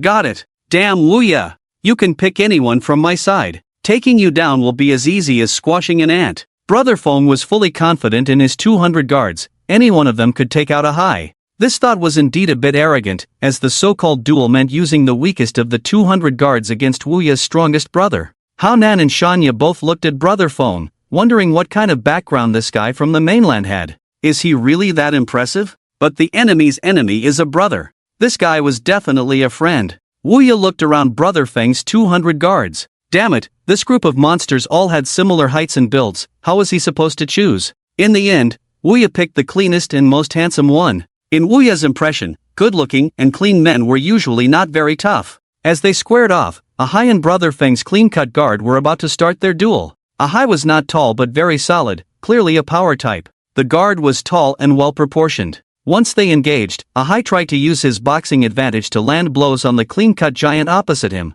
But alas, his arms were too short, and his footwork was not agile enough, he was dodged every time. After a few attempts, the guard began to strike back, using his nimble footwork to maneuver to Ahai's side and landed a direct punch to Ahai's face.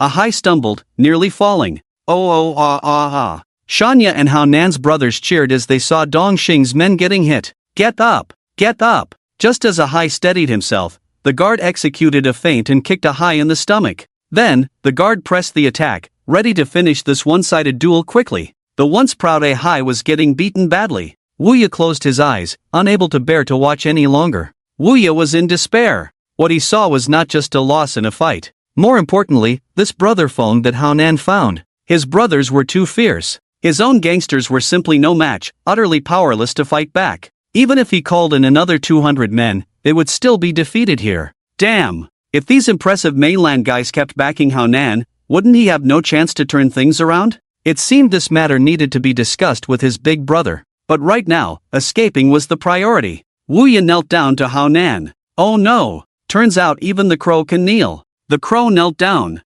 Everyone from Dongxing kneel before me. The mountain duck and others began to stir, eager to humiliate the arrogant Dongxing today. Brother Hao Nan, we're all in the same line of work. Today it's my crow's fault. Please, Brother Hao Nan, let me off this time. Hao Nan knew that today's victory was thanks to Brother Feng, so he glanced at him. Brother Feng naturally wanted to return the favor, making friends with Hao Nan and Hongxing from Xiangang. Let me tell you, I am Zhongchen from Fengyang. Hao Nan and Mountain Duck are my best brothers in Xiangang. Today, these 200 guards are just an appetizer. In Fengyang, we have 3,000 fighters like this. Anyone who dares to cause trouble for Hongxing is looking for trouble with me, Zhongchen. Today, I want to tell you all, in Xiangang, no matter who it is, when you see Brother Hao Nan and Brother Mountain Duck, you better behave yourself from now on. As soon as Zhongchen finished speaking, all the gangsters present were stunned. This is Zhongchen? Although he lived in Xiangang, in the age of social media, who doesn't know the real Zhongchen? He fought against Wang Tianlin and took down He Hongsheng with just 200 men.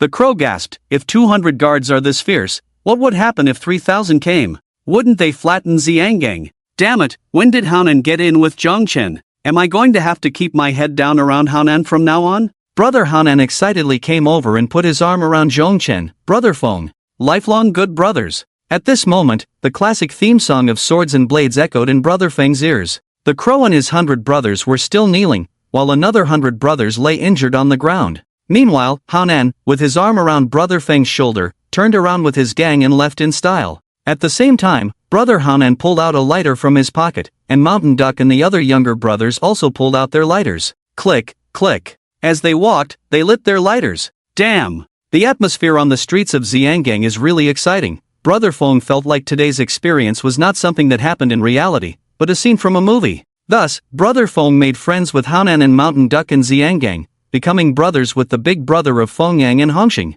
sharing blessings and bearing hardships together. The young girl Zhang Baiji had been silent for a long time. She never expected Brother Feng to be such a powerful social figure. His brothers were so fierce. Even Dongxing and the crow were no match. From today's situation, it seems that no one in Xiangang can rival Brother Feng. No wonder he could take 700,000 without batting an eye. Turns out he is a truly powerful big brother. So what are we waiting for? The man has feelings, the woman has intentions, and he is so capable. Let's do it! Zhang Baiji directly took Brother Feng's hand. As soon as she pulled, Brother Feng knew it was a done deal. To avoid any long nights filled with dreams, Brother Feng took Zhang Baiji straight to the luxury suite at Xingyang Hotel. Just as Brother Feng was about to shower and change to pamper Zhang Baiji, she warmly reminded him, "Brother Feng, I'm yours today, but let's have fun and keep it light, no random photos during the process." Brother Feng nodded, and the two quickly fell in love. Brother Feng couldn't help but sigh at the nickname he had given her in a moment of desperation. Zhang Baiji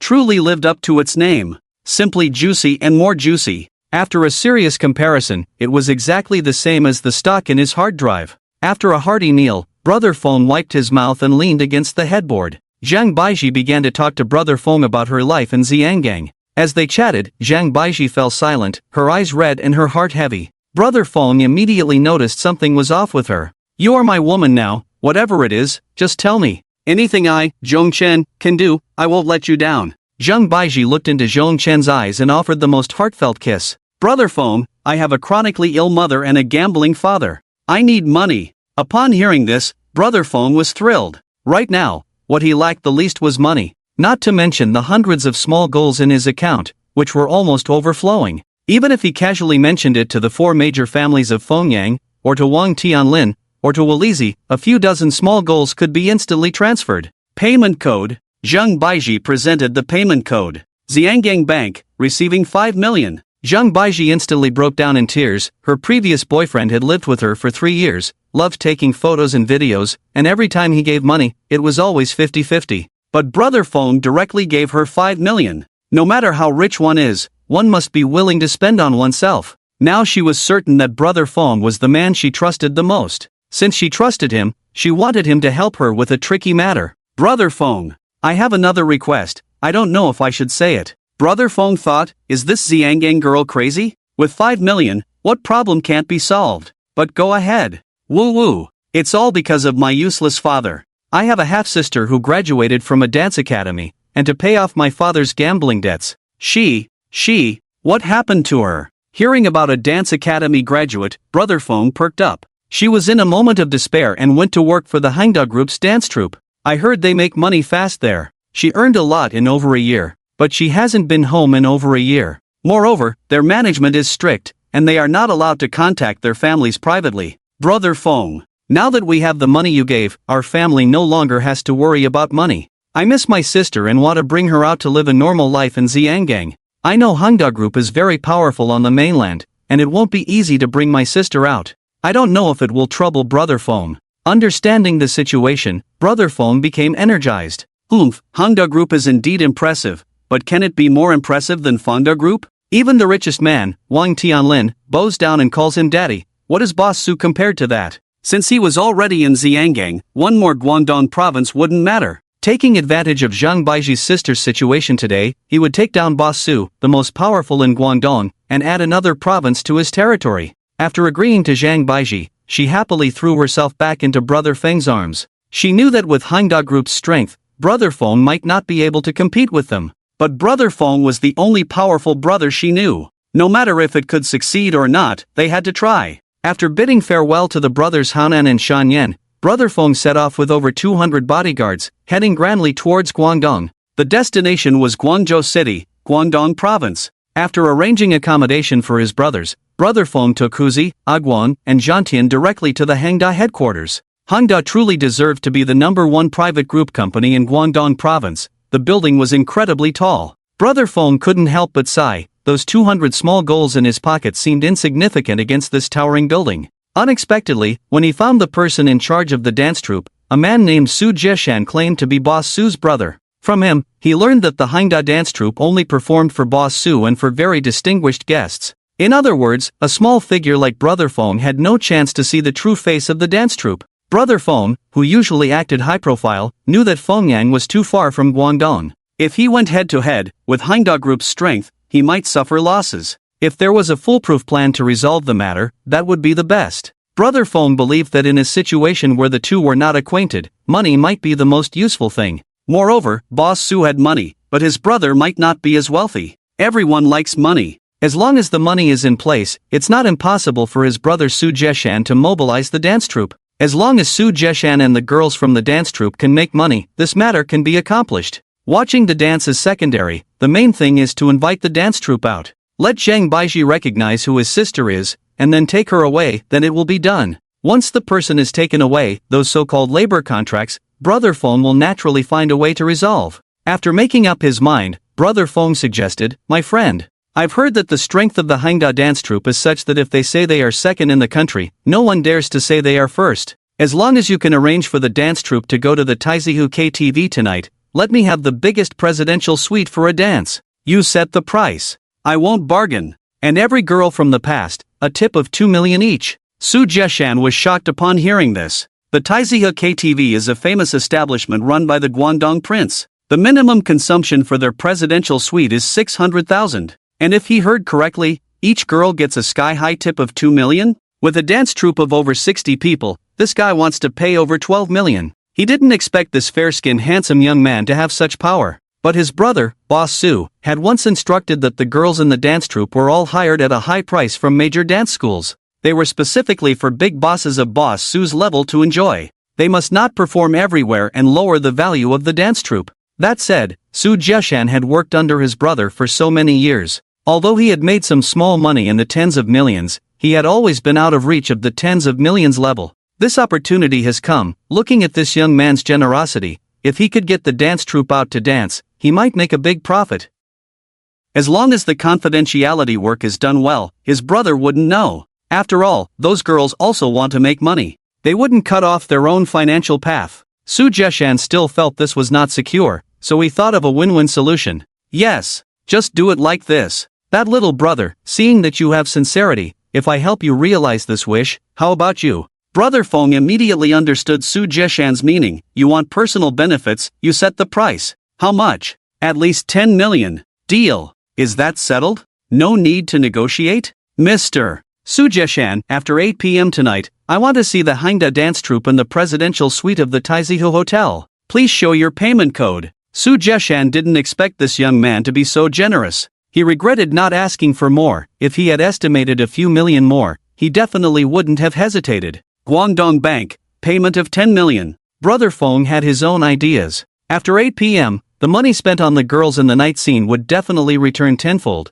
achieving several small goals. By then, not only could he recover this 10 million, but he could also make a big profit. After the matter was settled, Brother Fong returned to the hotel, embracing Zhang Baiji to continue their intimacy. After all, it's not easy to come to Xiangang, and rescuing a Ji from the gangsters wasn't easy either. This memory is destined to be unforgettable for a lifetime. Therefore, it must be thoroughly enjoyed. Card oil Zhang Baiji. Until 7:50. Brother Fong then took Huzi, Aguang, and Zhan Tian to the Taizihu KTV. This is the most prestigious KTV in Guangdong, and even in the entire Jiangnan. Brother Fong, the king of the night scene, also came to experience the atmosphere of Guangdong's top night scene. Compared to the night scenes in Fengyang and Xishan, Brother Fong had only one feeling: it was lively. The night scene in Guangdong is somewhat similar to that in Hong Kong. There are many people. It seems that nightlife still belongs to the southern regions. "Sir, is it 5 people?" The waiter saw the formation of 4 men and 1 woman and was somewhat confused.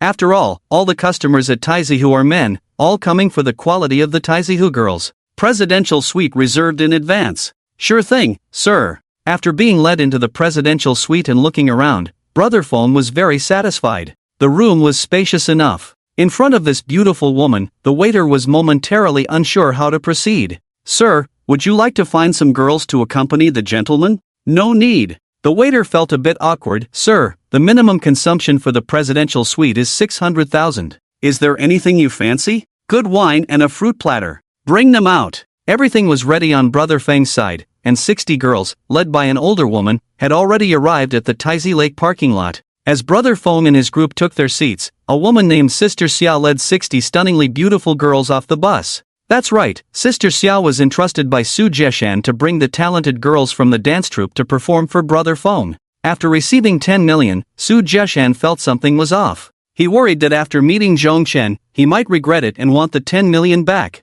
So he sent Sister Xia to complete the task. Unexpectedly, as Sister Xia and her long-legged entourage reached the lobby, they were stopped by the manager. "Hey, where did you come from?" "Oh, handsome, we are from the Hangda dance troupe." "Dance troupe?" The manager was momentarily confused. "This is a night venue. What are you official dancers doing here?" Looking at these girls, with their fair skin and stunning looks, they were far more outstanding than the girls from Taizi Lake. Were they here to cause trouble? "This is a night venue. We have plenty of girls. Hurry up and leave, we don't need you here. What kind of talk is that? Our Hangda dance troupe is here to dance, not to serve drinks. Sister Xia was a bit displeased. After all, the people she brought were high-status dancers, not the lowly women from Taizi Lake who engaged in flesh trades. Dance? Do you think the men coming here are here to watch dancing? If you said they were here for something else, maybe I could believe it. Sister Xia was instantly furious upon hearing this. Don't think just because you run a night venue, you're something special.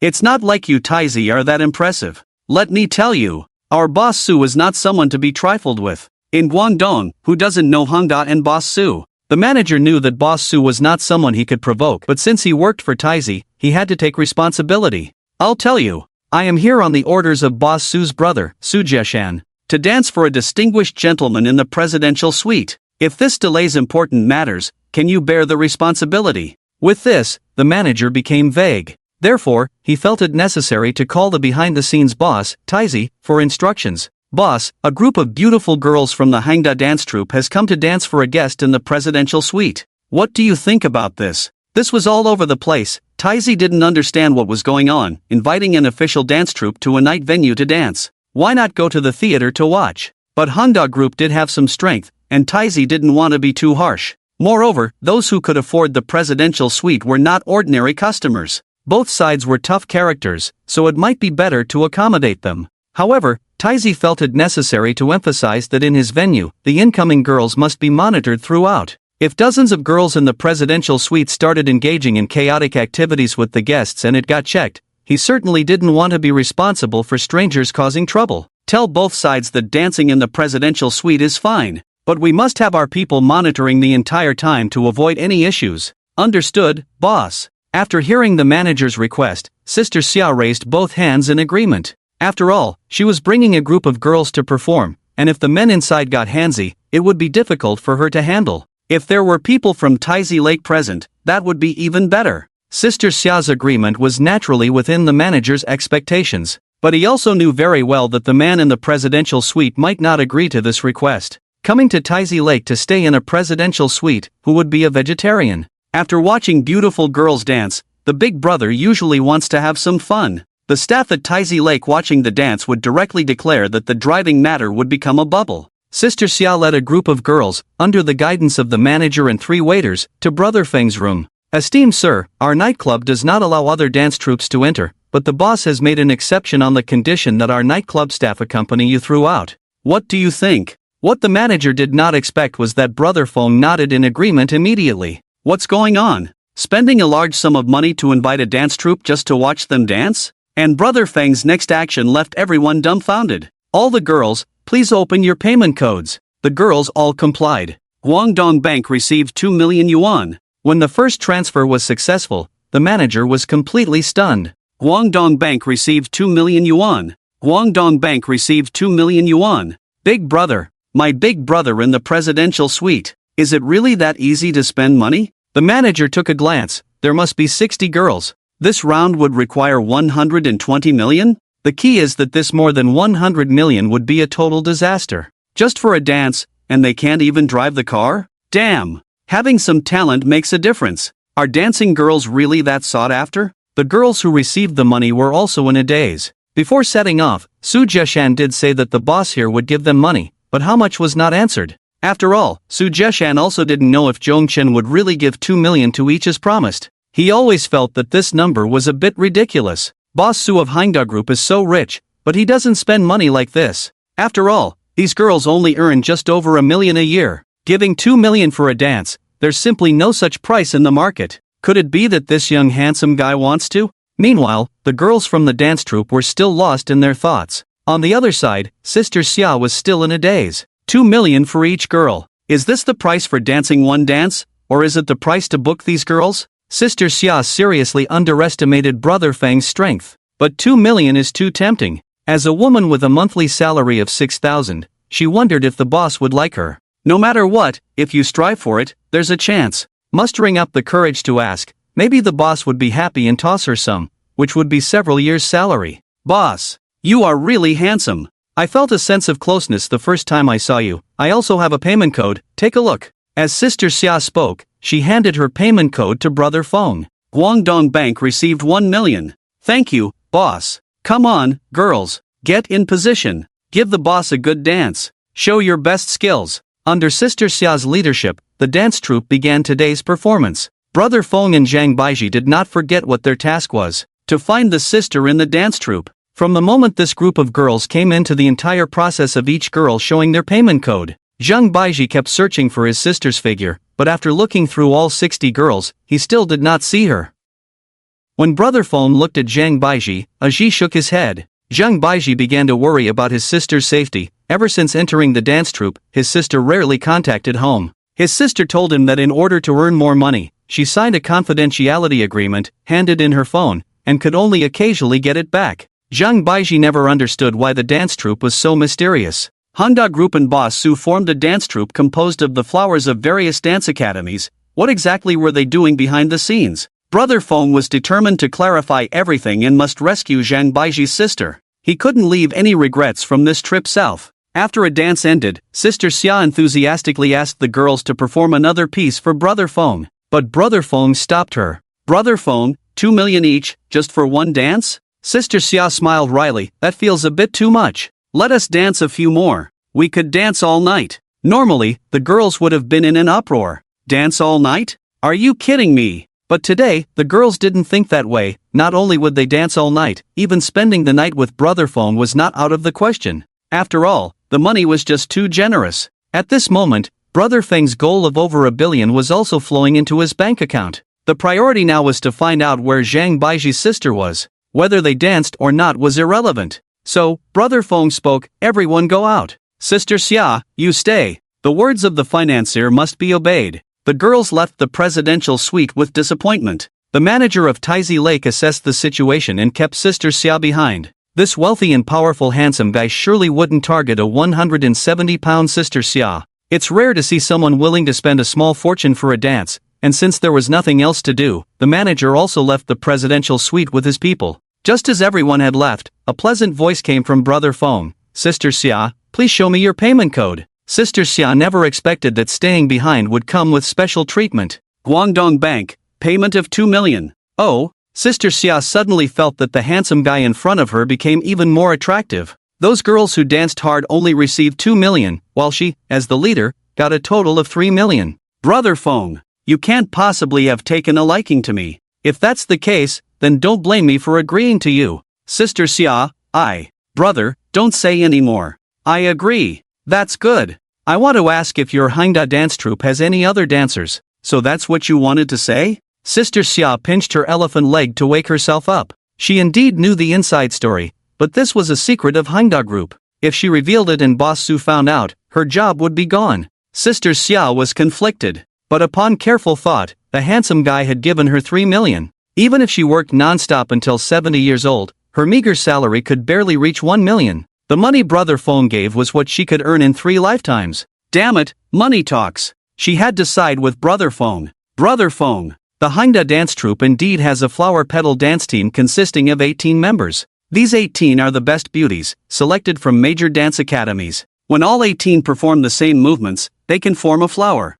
Hence the name Flower Petal Dance Team. This secret dance team belongs to Boss Su's private property and can only dance for him. It can only be enjoyed by Boss Su privately. I can only say this much. At this point, that was enough. Brother Feng and Zhang Baiji understood why they hadn't found the sister. She must be one of those 18 girls. This Su Jieshan is not straightforward. He took the money but still held back. It seems that being nice and negotiating won't work. Then don't blame me, Zhong Chen, for being tough. The next morning, Brother Feng began to deploy, and Zhang Tian brought his 195 guards to surround Hangda Group. Brother Feng and Zhang Baiji, along with Huzi, a Guang, and 5 guards, directly entered Hangda Group. Upon seeing Su Jieshan, Huzi stepped forward and knocked Su Jieshan down with a punch. "Tell me, where is the Flower Petal Dance Team?" Su Jieshan was startled. He actually knew about the Flower Petal Dance Team. Those are all the exclusive girls of Boss Su. It's already a hassle just to meet them, and they still dare to think about having the flower girls dance for him. Take a look at yourself in the mirror. Want to see the flower girls dance? Do you really think having a bit of money makes you special? Let me tell you, no matter how rich you are, you can't compare to our Boss Su. Huzi stepped forward and threw another punch. Su Jieshan was so choked that his nostrils were dripping with juice. At this moment, 15 security guards rushed over in response to the commotion. The 15 security guards had a total of 16 teeth. The 5 bodyguards didn't even need to lift a finger to knock these security guards to the ground. How dare anyone cause trouble at Guangdong's most prestigious Hangda group? This was unacceptable. Today, it just so happened that Boss Su was at the group. Hearing the noise, he brought 4 bodyguards and headed straight to the scene. Boss Su had slicked back hair and wore a Hermes belt, looking quite impressive. Looking at the bodyguards beside him, they were tall and strong, comparable to Zhong Chen's elite guards. Damn! Dare to hit my brother inside my Hangda group. You're asking for it. Boss Su had great confidence in his bodyguards. Although Zhong Chen had 3 more people, the bodyguards were elite fighters selected from a martial arts academy. Taking down these few people was a piece of cake. Since the other side had already made a move, there was no need to be polite. After all, on his own turf, he could not be bullied. Boss Su didn't want to understand the ins and outs of the situation. At Hangda, he was the law. Get them! Boss Su's bodyguards had long been waiting for an opportunity to show their skills. After all, with Boss Su's prestige, who would dare to cause trouble in front of him? A few young men charged toward Zhongchen. Of course, Brother Feng's men were not to be underestimated. Out of the 5 bodyguards he brought, 4 rushed out. They engaged in a one-on-one match with the 4 bodyguards that came over. After a round of fighting, it surprisingly turned into a back and forth, with no clear winner. This situation caught Boss Su off guard. After all, he knew exactly how much he had spent on hiring these bodyguards and what their skills were. It seemed that this imposing young man was not to be trifled with. His subordinates actually had such good skills. Brother Feng couldn't wait any longer. Watching them fight like this was pointless.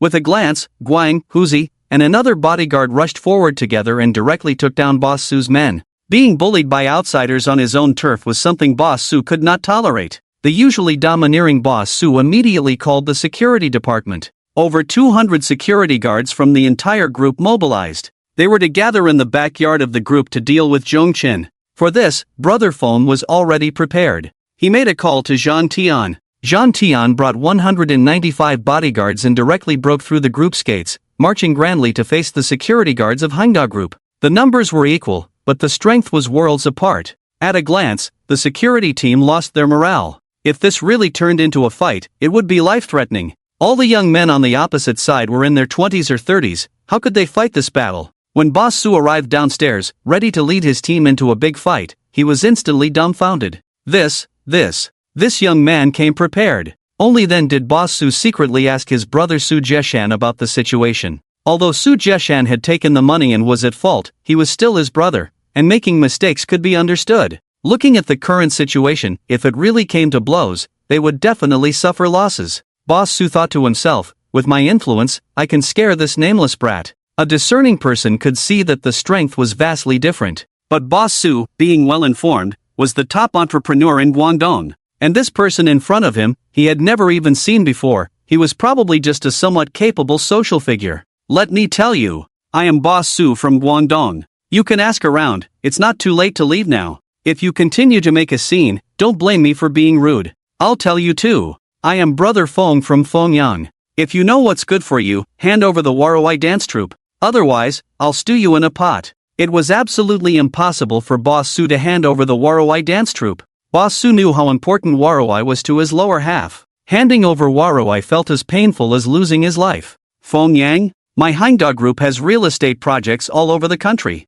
Fengyang? I can make a call back to Fengyang and find someone who will scare you half to death. You little punk who doesn't know your place. Boss Su's real estate projects were indeed spread all over the world, with thousands of projects underway. A mere social figure from Fengyang thought he could stir things up with my Hangda. Boss Su called a big brother from Fengyang back in the day, Master Fa. And he put the call on speaker mode. Hello, Boss Su. It's been over a year since we last contacted. Do you have a demolition project that needs my help? Master Fa, there are plenty of cooperative projects, but I have a request for you. You can just say it, Boss Su. A little brat has come to me. He brought over 200 people looking for trouble. Can you help me deal with this group? How outrageous. Who dares to cause trouble at Boss Su's Hangda in Fengyang? Tell me who he is. His name is Zhongchen. After a long while, curses came through the receiver. Damn you, Su XX. That's my brother Feng. My leader. I'm cutting ties with you. Don't call me again.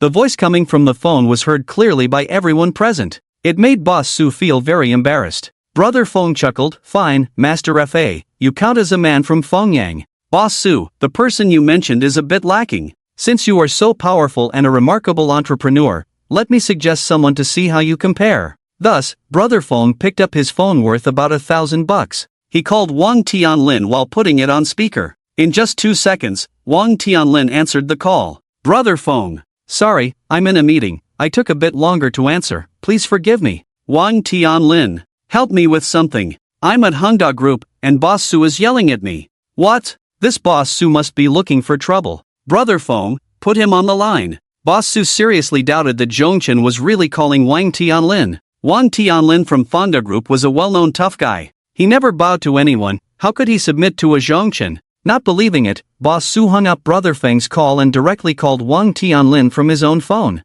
After all, they were both big shots in the real estate circle, and Wang Tianlin was quite familiar with him. Boss Su still had some standing in the real estate world. Once the call connected, everyone present heard a barrage of curses. Let me tell you, Boss Su, if you know what's good for you, kneel down and apologize to Brother Feng. Otherwise, Fonda Group will fight Hongda Group to the end. Boss Su was dumbfounded. What was going on here? Old Wang. It's me, Boss Su. Last year I even invited you to taste my Waroi dance troupe, and now you're helping a little brat? Boss Su found it hard to believe, but Wang Tianlin showed no signs of backing down and continued to rant. I don't care about any past relationships, just this one thing. Going against Brother Feng is going against me. Fonda Group is the #1 in real estate, and I, Wang Tianlin, am the richest man in the country. If you dare to disrespect Brother Feng, I, Wang Tianlin, will fight you to the end. Boss Su was also getting angry. I, Wang Tianlin from Geneva. So you think being the richest man is impressive?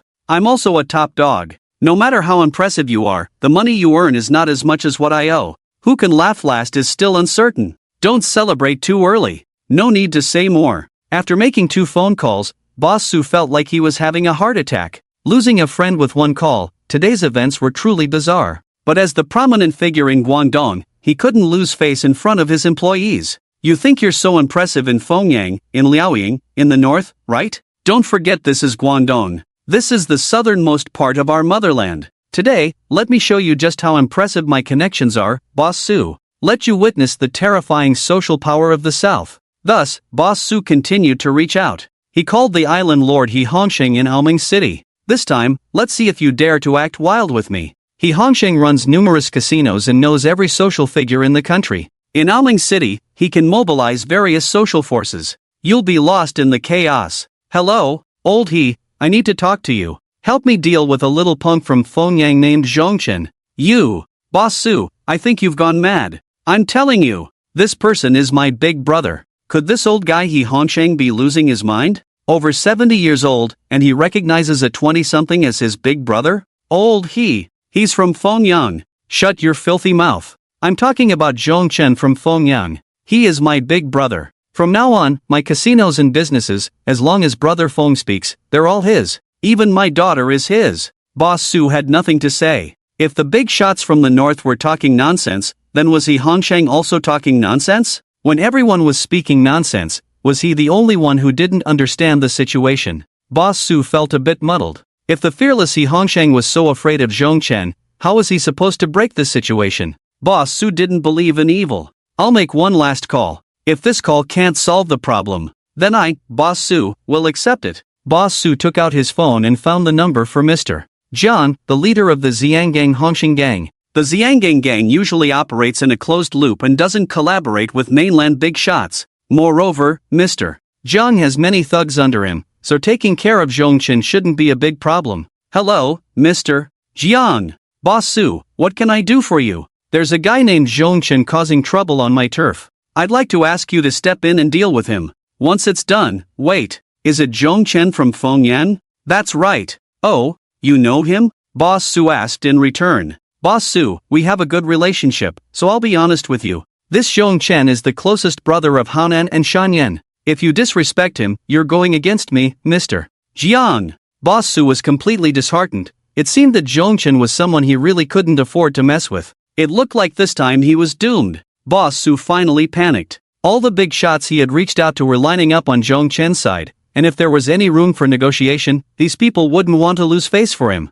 In that case, Boss Su, you give the phone to Brother Feng, and I'll say a few good words for you, let him spare you this time. Boss Su thought for a long time and realized he seemed to have no choice left, so he handed the phone to Brother Feng. Hello, Mr. Zhang, I'm Mr. Zhang from Xianggang Hongxing. Hanan and Shan Yan have mentioned you to me, and if you don't mind, let's be friends. Brother Feng had seen Mr. Zhang in movies before and didn't know if the person on the other end of the line was the same as the one in the films. He felt a bit excited at that moment. Mr. Zhang, Hanan, and Shan Yan have a life and death bond with me. If you ever need my help, I will definitely assist you. Good. I hope you can spare Boss Su's life for my sake. He will definitely agree to your requests. Alright, Mr. Zhang, I'll grant you this favor. Until we meet again. Until we meet again. Now, Boss Su was completely convinced, fully aware that in terms of social power, he was not on the same level as Zhongchen. Well then, disbanded. Everyone has dispersed. It was a misunderstanding. My friend is also Brother Feng's friend. We are all friends. The people from Hangda Group were dismissed by Boss Su. Brother Feng's group of brothers stood by. Boss Su wiped his belt and bowed as he walked up to Brother Feng. Brother Feng, you want the Waruai dance team, right? Arrange it. Waruai is prepared for someone of Brother Feng's caliber. I'll take you there right now. Brother Feng, accompanied by Zhang Baiji, followed Boss Su into the office building. Next to Boss Su's office, which was over 300 square meters, there was a dance studio of more than 500 square meters, elegantly designed and fully equipped. The dance studio was right above the accommodation for 18 girls. It could be said that it was extremely convenient for Boss Su to watch the dance. Zhang Baiji saw the profiles of the various girls in the hallway, but when she saw the profile of a girl named Zhang Bei, she stopped. Brother Feng took a glance, and if nothing unexpected happened, this must be Aiji's sister. From the photo, Zhang Baiji and Zhang Bei had equally high looks, but Zhang Bei appeared even fairer and had a more delicate and soft figure.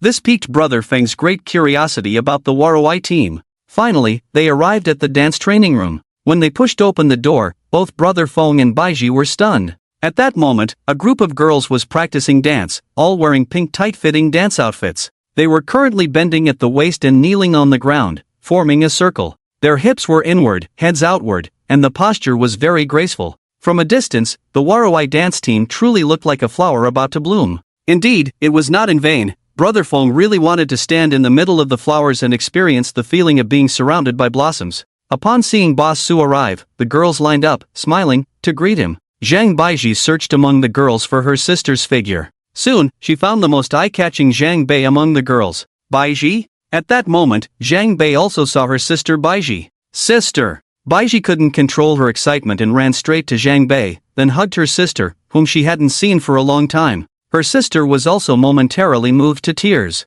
During this time, Zhang Bei had missed her hometown day and night, but the group had a rule that girls were not allowed to go home privately.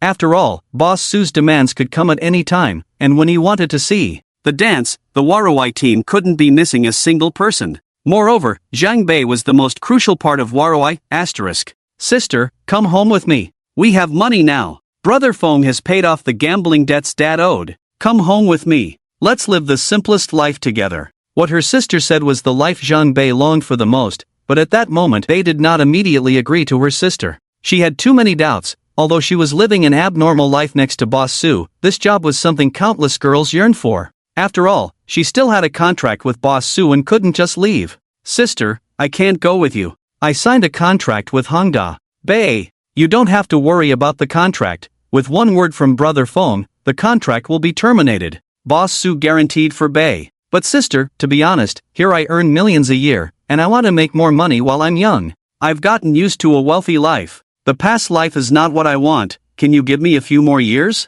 Zhang Baiji never expected that after all her efforts to find her sister and tell her such good news, her sister would insist on staying. Did Boss Su have some extraordinary advantages? Or was the allure of money just too great? In this situation, Brother Feng knew it was time for him to step in. Zhang Bei, you don't have to worry about money. After 8 p.m. tonight, I'll wait for you in the presidential suite at Taizi Lake. By then, I will give you a satisfactory answer. As long as it's the night scene, after 8 p.m. It's Brother Feng's world. Give her a satisfactory price, and Zhang Bei has no reason to refuse. Brother Feng, tonight at 8 p.m. The Huaru team will collectively go to relax with Brother Feng. This Boss Su is indeed a man. Men know what men need. To feel how the whole flower blooms, that is a wonderful thing. Alright, it's a deal. At 8 p.m., I won't leave without the Huaru dance team. Brother Fong left Hangda with Zhang Bei. After these days of contact, Zhang Bei has thoroughly understood Brother Feng's strength. Limitless power.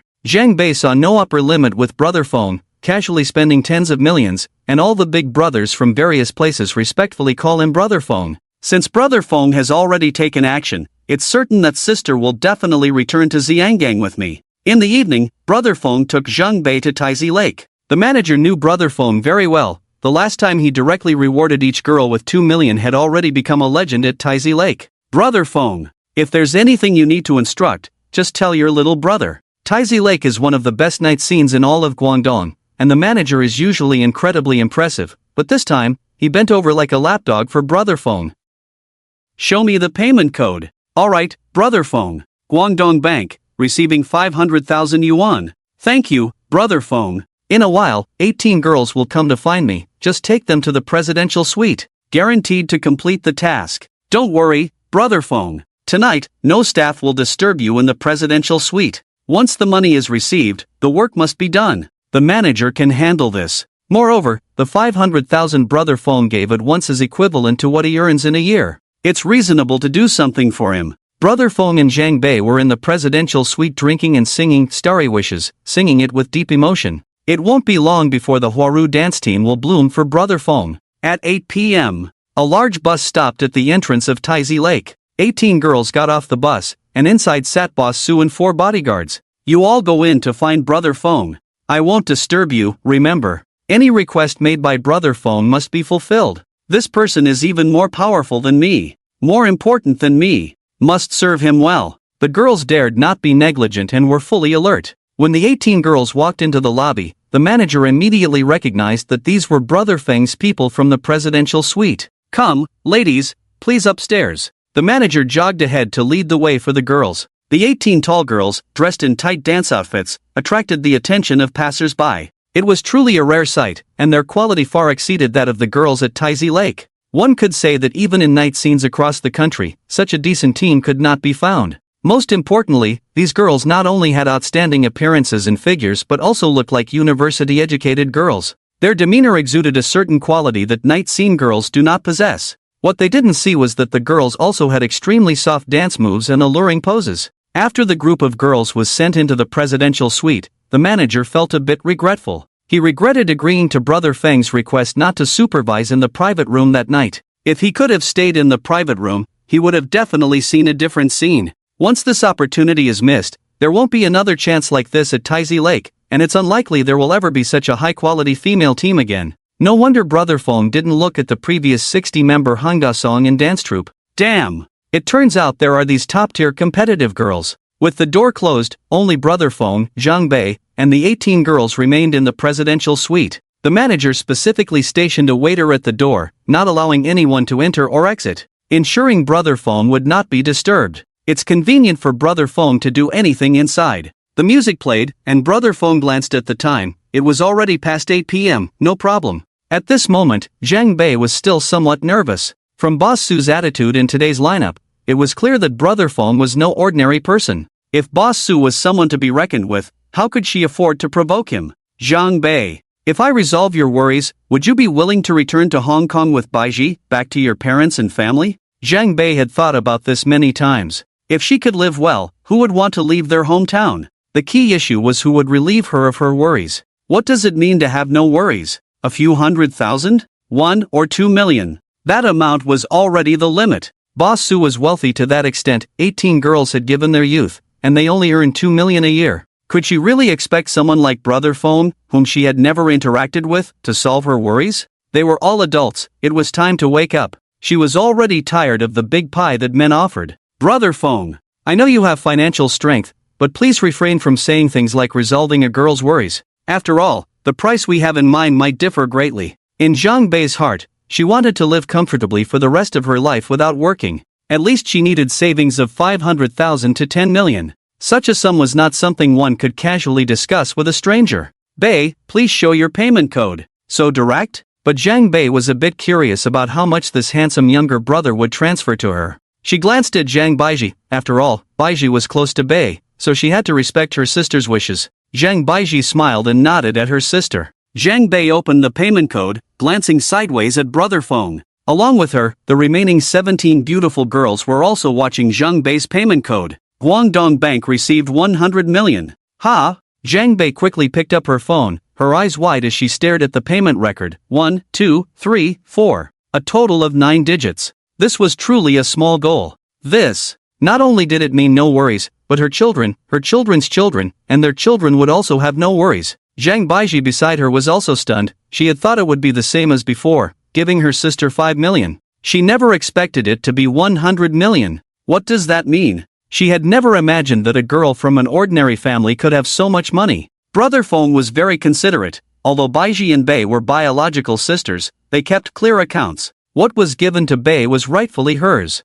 Baiji knew herself first, and after spending so many days with her, giving her sister something and not giving it to her felt a bit unreasonable. Baiji, your payment code. Guangdong Bank received 100 million. With these 2 small goals achieved, the Zheng sisters completely broke free from their impoverished circumstances. Zhang Bei was even moved to tears. She knew what kind of life she had lived at Hangda. No freedom, no love, purely exchanging youth for money. Moreover, compared to the money given by Brother Feng, it was simply worlds apart. The other girls in the Huaru dance team were dumbfounded. They were touched by this scene. The girls who came here had all lost faith in love, so they chose money, believed in money, and revered money. They came to Hangda with no other purpose than to make money. As long as Boss Su paid, they were willing to do anything. No one laughed at anyone. The girls here were all the same. But unexpectedly, Brother Feng in front of them could actually spend so much money for a girl. What was this? Wasn't it love? Beep beep beep. Brother Feng sent a message. The cashback for 20 small goals had already arrived.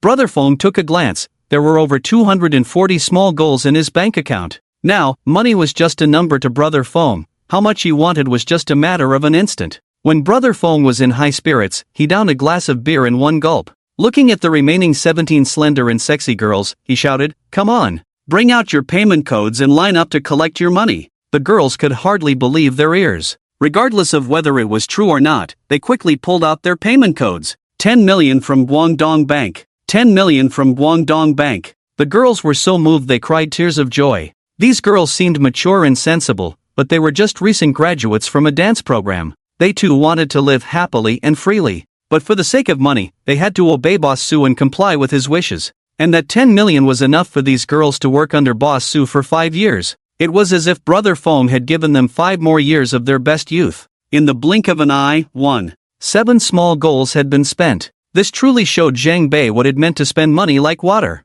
His own boss was the national first debtor, yet he didn't have the spending style of Brother Feng. Could it be that Brother Feng was an invisible big shot? He couldn't possibly have 9,000 small goals like that oil tycoon, could he? Brother Feng's actions tonight moved all the girls present to tears. What could they offer in return? Brother Feng was so wealthy, what could he possibly lack? As women, they couldn't provide anything substantial for Brother Feng. Only this, perhaps, was what Brother Feng was looking forward to. At this moment, Zhang Bei had figured it out. If Brother Feng was interested in her, it wouldn't just be for a day, but for a lifetime. But the premise was that her sister, Zhang Baiji, had to be accepting of it. Baiji certainly agreed. 700,000. 5 million. 100 million. Brother Feng, with his own strength, had enabled himself, his sister, and even his whole family to live a wealthy life, directly achieving a leap in social class. Zhang Baiji was not an unreasonable girl. Tonight, in the most luxurious presidential suite at Prince Lake,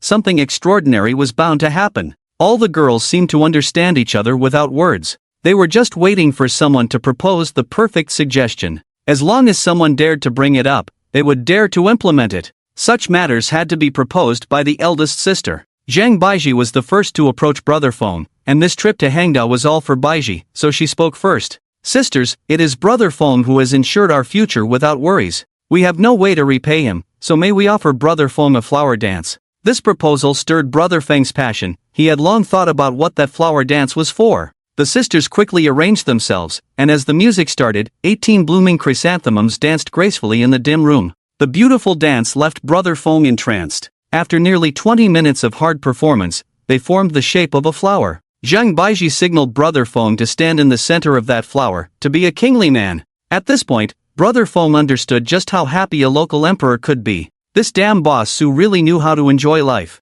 Reflecting on how he had transformed from a loser to a big shot in just a few months, there was still so much beauty in this world for him to explore. But this trip south was probably coming to an end. After all, he had been away for some days, and Brother Feng was starting to miss home. This southern journey had been quite fruitful, having taken down Aoming City and made his beloved He Shaojing the new island owner. He had become brothers with Mr. Jiang from Hongqing, and in the future, Brother Feng could dominate in Xiangang. In Guangdong, no one was more powerful than Boss Su. Now her flower dance team was also thriving. Zhang Baiji and Zhang Bei had become his trusted confidants, and the two girls returned to Xiangang together, giving him the warmest embrace. Brother Feng set off with a group of brothers from Guangdong, heading straight to Fengyang City. After several days of not going to school, when I returned to Fengyang University, the initial enthusiasm had already faded, and there were no longer crowds at the school gate. But the legend of Brother Feng continued. People kept updating his recent whereabouts on social media.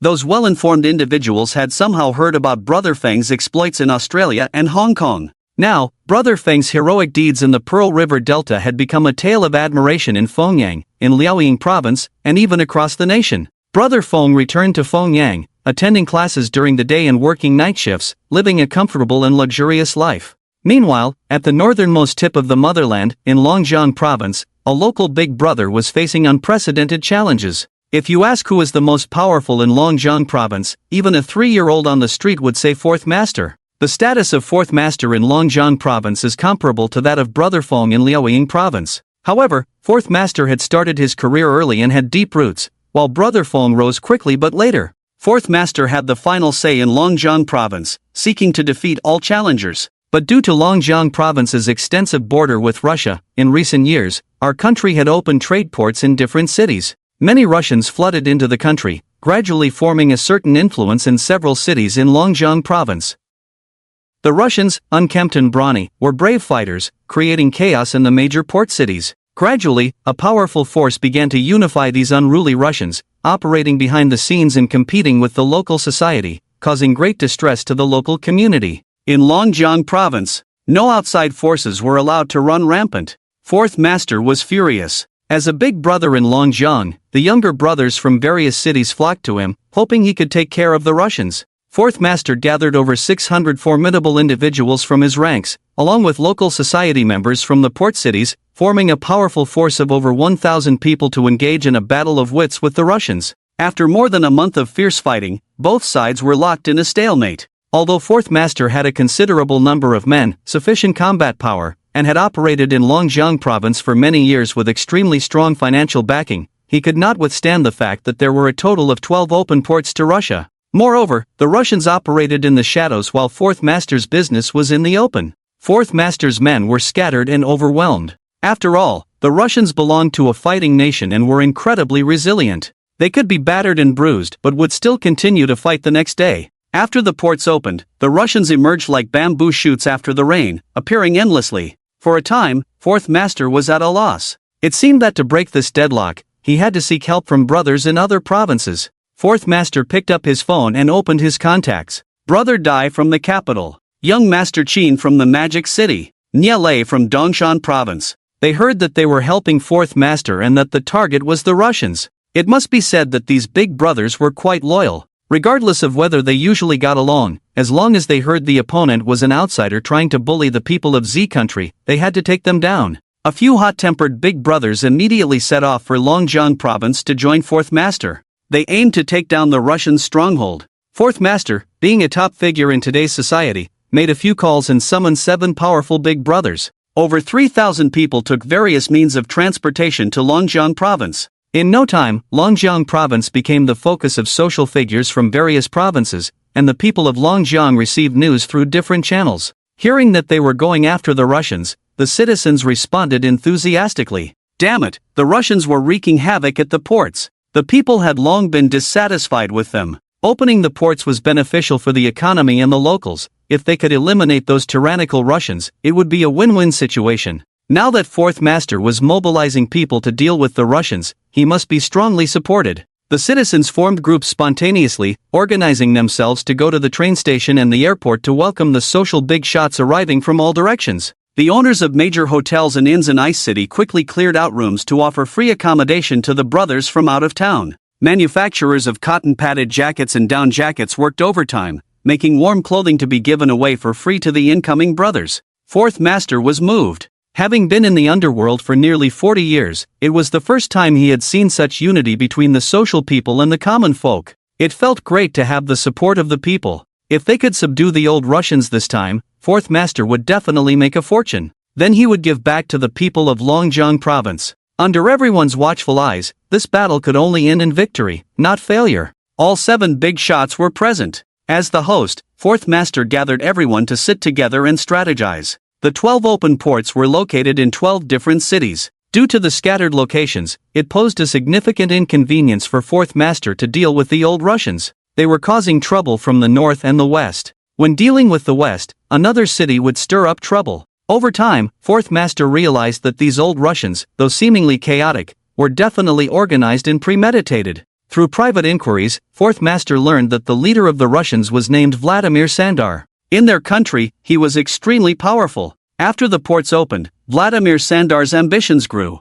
He wanted to expand his territory, which required a larger market and stage to showcase his power. He planned to go to Z country, relying on his brute strength to run some shady businesses and open a few bathhouses. He would buy goods from legitimate Russian merchants at low prices and sell them to the Chinese at high prices. Since you don't play by the rules, are ambitious, and have done all sorts of bad things, don't blame me for being rude. Soon, Vladimir Sandar also received news about Fourth Master gathering his forces. Vladimir Sandar had a strong influence in Russia and had managed to rally quite a few people there. However, since he was still within Z country, he didn't want to fully mobilize and confront Fourth Master head-on just yet. Thus, the tall and strong old Russian began to play with military strategy, tailoring a set of tactics specifically for Fourth Master. On Fourth Master's side, the 7 big shots combined their forces and divided their brothers into 12 groups. They headed to the 12 ports to keep an eye on those old Russians. Fourth Master ordered, if they encountered any resistance, they should take them down immediately.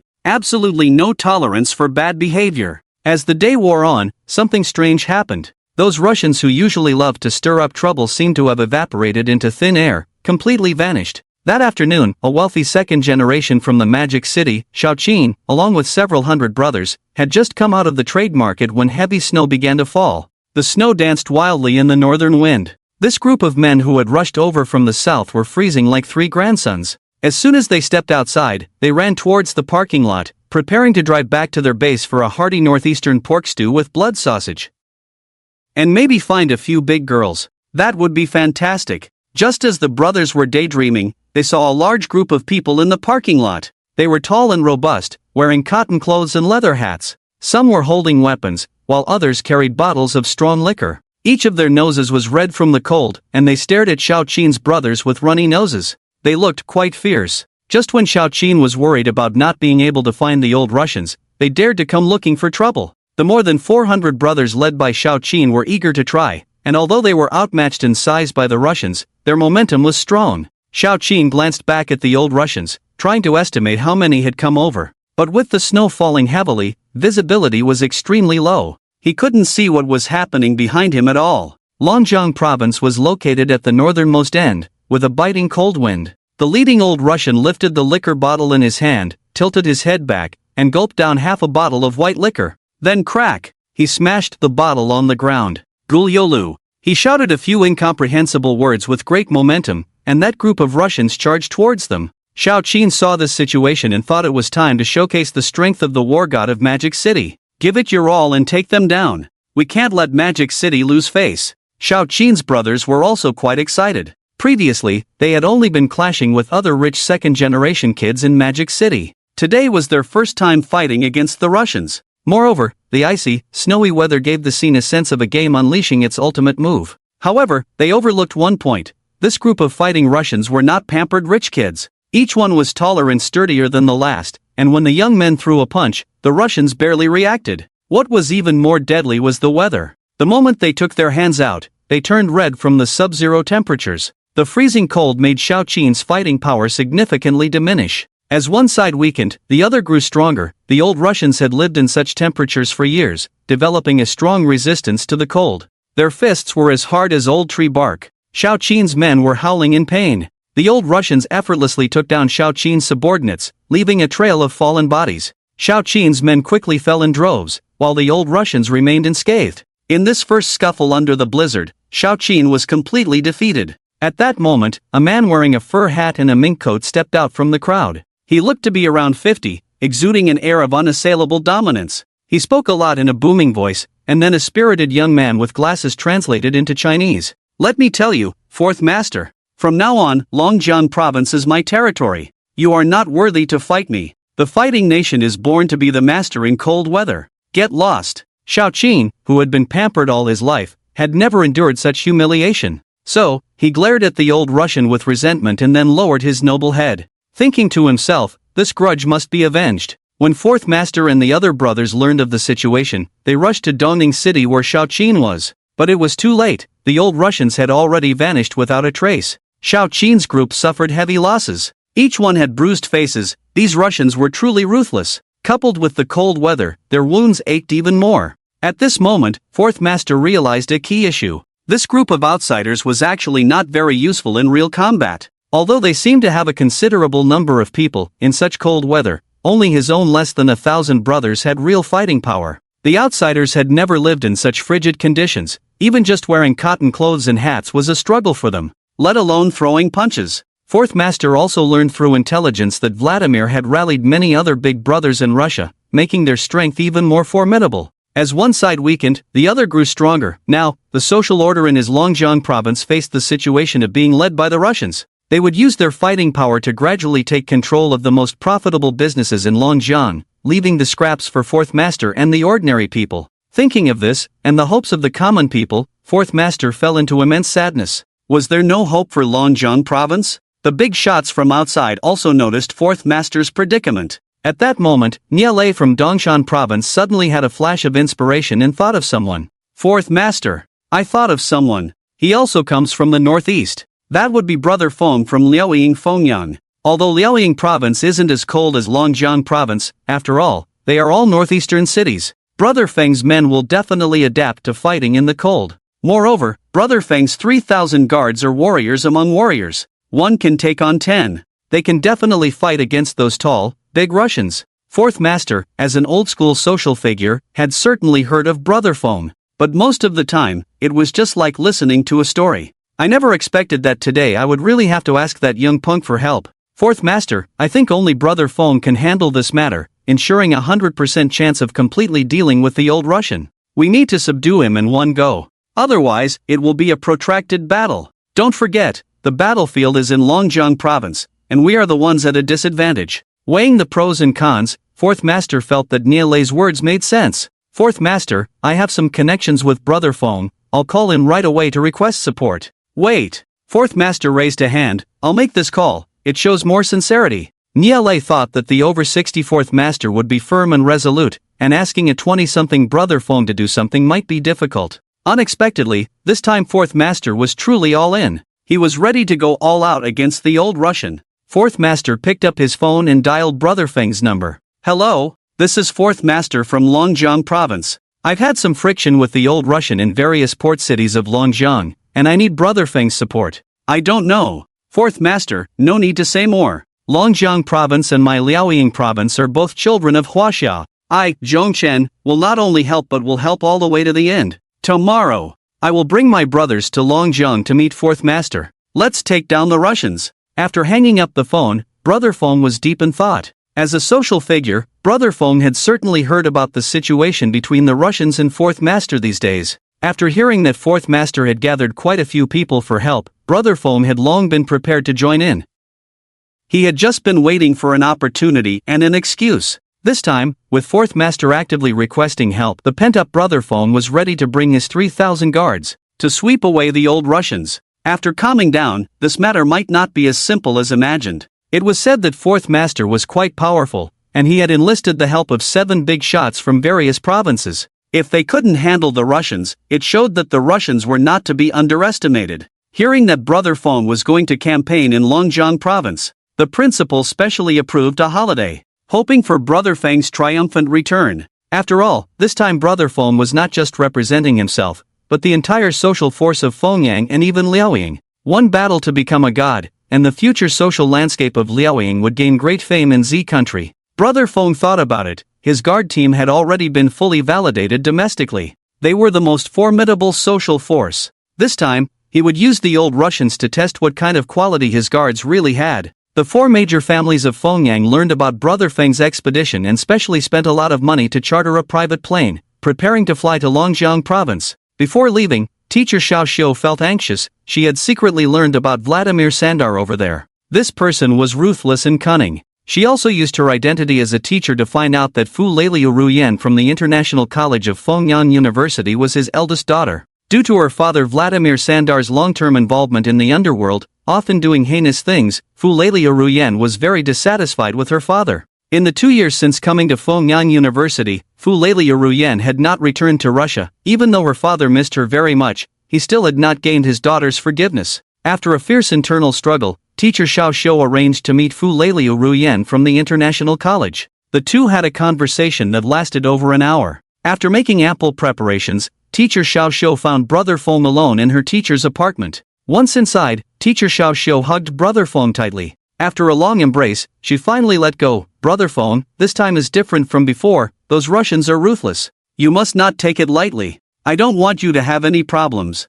So, Brother Feng stared at teacher Xiao Xiu. So listen to me. Bring Fu Leiliu Ruyan from the International College. She is the eldest daughter of Vladimir Sandar's first wife. She might be able to help you at a critical moment. What? The daughter of Vladimir Sandar is studying in the same school as me? What a coincidence! Teacher Xiao Xiu's words sounded somewhat reasonable, but since he wanted to deal with the Russians, bringing his daughter along seemed off. Beating up her father in front of his daughter, no matter how you looked at it, it felt awkward. What unexpected events could there be? When I, Zhong Chen, take action, there's never a defeat. However, since teacher Xiao Xiu insisted strongly, bringing her along wasn't a big deal. A girl like her wouldn't affect my plans with her dad. But the moment Brother Feng saw Fu Leiliu Ruyan, a wave of emotion suddenly surged in his heart. The Russian girl was indeed different. Not only did she have unique curves and fair, radiant skin, but she was also tall, with some features that were incredibly striking. Teacher Xiao Xiu, you're not just finding me a backup, you're giving yourself a rival in love. As a member of Fengyang University, Fu Leiliu Ruyan had already heard of Brother Feng's story. When she saw Brother Feng in person, she was also taken aback. She had thought that the so-called big brother would be fierce like her father, but she didn't expect a handsome young man like Brother Feng to have such influence. The next day, Brother Feng boarded a plane to Ice City with 3,000 guards in Fu Leiliu Ruyan. When Brother Feng's private jet arrived at Ice City Taiping Airport, Fourth Master, along with over 20 social bigwigs, stood on either side to welcome him. Brother Feng and Fu Leiliu Ruyan slowly walked down from the plane, with Fu Leiliu Ruyan linking her arm with Brother Feng, smiling. Brother Feng looked at the brothers welcoming him below, raised his hand, and felt like he was visiting another country. Fourth Master couldn't help but think, wow, why does Brother Feng look like a leader with this kind of presence? And he's with a stunning foreign girl, tall and beautiful, quite impressive. When those 3,000 guards stepped down from their respective private jets, Fourth Master knew this was going to be interesting.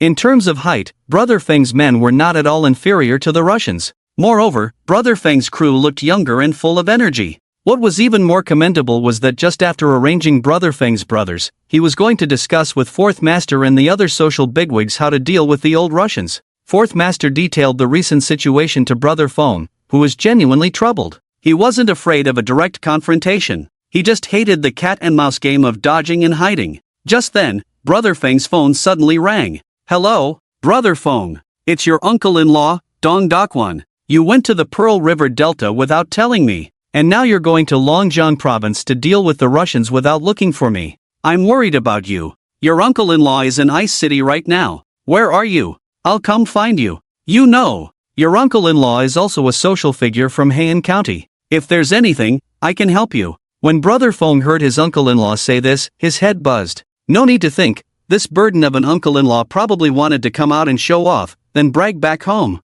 Where are you, kid? I'll come find you. Come to Zihaliya. 20 minutes later, Dong Dakwan arrived at the Zihaliya Hotel. Hello, brothers. I, Dong Dakwan, am late. Let me introduce myself. I'm a social figure from Heian County. Dong Dakwan. Also, Brother Feng's uncle-in-law. In the future, if anyone encounters trouble in Heian County, just look for me. Seeing his uncle-in-law, who was pushing for things, Brother Feng, who had been at a loss, suddenly had an idea. Engage in a protracted battle. Absolutely not falling into the old Russians' trap. We must not engage in a protracted battle in Longjiang province. In the end, it would be fourth master who would suffer losses. Gather the main forces well, then go for a hard clash. Directly take down the old Russians, and that would be a perfect resolution. Fourth master, let me ask you, where in Longjiang province does Vladimir San have the most business? His operations are quite scattered, but the most luxurious bathhouse in Suifan is under Vladimir San's control.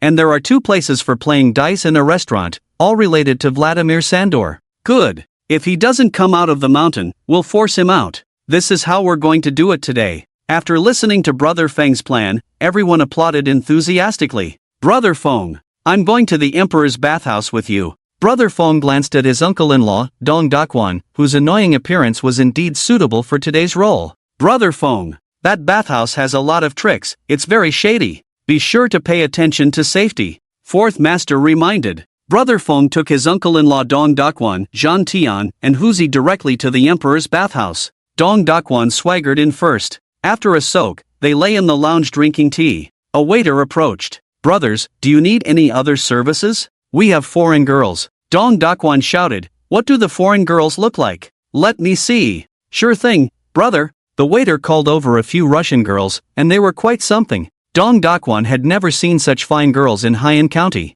He was drooling. Brother Feng glanced at Dong Daquan, and he finally realized why they were here today. What's the price? Brothers, the price can be discussed in the private room. Can we settle for 200? Dong Daquan's words made Brother Feng chuckle awkwardly. This operation from his uncle-in-law was indeed a bit much. Dong Daquan's quote directly exposed the kind of entertainment venues he usually frequented, most likely places like Pink Memories. The previously enthusiastic waiter, upon hearing 200, immediately turned and left with the girls. The actual price was several times higher than what the brother quoted, so there was no need to waste breath. A bunch of poor losers. Although the waiter's voice was very low, Dong Daquan heard it clearly. Dong Daquan smashed the glass on the ground with a bang. The security personnel of the Emperor's bathhouse rushed over immediately, looking for trouble? Don't you see where this is? Sorry, friend, how much is this cup? I'll pay you. 2,000. 2,000 for a glass? Dong Daquan and the others were stunned. It was indeed outrageous. But this was exactly the result Brother Feng wanted. Friend, you must have miscalculated. 2,000 for a cup? Damn. I advise you not to talk back. Now it's 20,000. If you say another word, it's 200,000. Brother Feng stood up. 200,000? I see there's no law here. Let me tell you. This is a place protected by Vladimir Sandor. It won't work no matter who you find. Right now in Longjiang province, Vladimir Sandor is the new king. Even fourth master won't work. Who do you think you are? I'll say it here, without 200,000, don't even think about leaving today. Instantly, over 20 people rushed in. Even fourth master won't work? Do you know who I am? I don't care who the hell you are. In Vladimir Sandor's eyes, you're not even worth a dog. Zhan Tian was already furious upon hearing this. As long as Brother Feng said a word, Zhan Tian would immediately take care of this group of scum. Let me tell you, kid, this is Longjiang province. This is Z country's territory. You will pay a heavy price for what you said today. Hey, you dare to argue with me? If you say one more word, I'll take your life. The first to back down was Dong Daquan. Brother Feng, I must say in advance, I don't have 200,000 in my pocket. Dong Daquan thought he would be extorted, but he didn't expect it to be so much. Let's go. Time to settle the bill. Brother Feng obediently paid the 200,000 fine at the cash register and left with his brothers. Meanwhile, fourth master had already brought over 300 of Nialei and Brother Dai's men, armed and waiting near the Emperor's bathhouse. As soon as Brother Feng stepped out, he waved his hand. Fourth master's men immediately rushed in, smashing everything in sight. These guys were pent up, with nowhere to vent their energy, and today they finally found a place to let it all out. The fourth master brought people from the first floor to the third floor, and then from the third floor back to the first floor. In just half an hour, over 300 young men turned the most prestigious bathhouse in Suifan City into a shell of a building. Brother Feng wanted this effect. We must have the moral high ground against the old Russians. You extort our citizens. I will act on behalf of heaven to deal with you. It's not just about condemnation. After that, Brother Feng didn't rest. He hurriedly embraced Fu Liao and Yan, bringing along Brother Dai and a group of brothers to 2 venues where they played dice, as well as a restaurant. Hundreds of people, clanging and crashing, it was a complete smash. Afterward, Brother Feng left behind a single line, Vladimir, you're just a turtle hiding its head. If you're a man, come out and fight me. Let me tell you useless trash. Your big brother is just a bastard. Brother Feng spoke these words at lightning speed, fearing that Fu Liao and Yan beside him would feel bad upon hearing. But when Brother Feng turned to look at Fu Liao and Yan, this silly girl was actually smiling at him. The reason for using Brother Dai's brothers was to confuse Vladimir. His own 3,000 guards were to be kept for last, to deliver a fatal blow to the enemy. They must not act prematurely and alert the snake in the grass. The news quickly reached Vladimir's ears. Damn it! Haven't they had enough beating? But Vladimir knew deeply that this was a trap.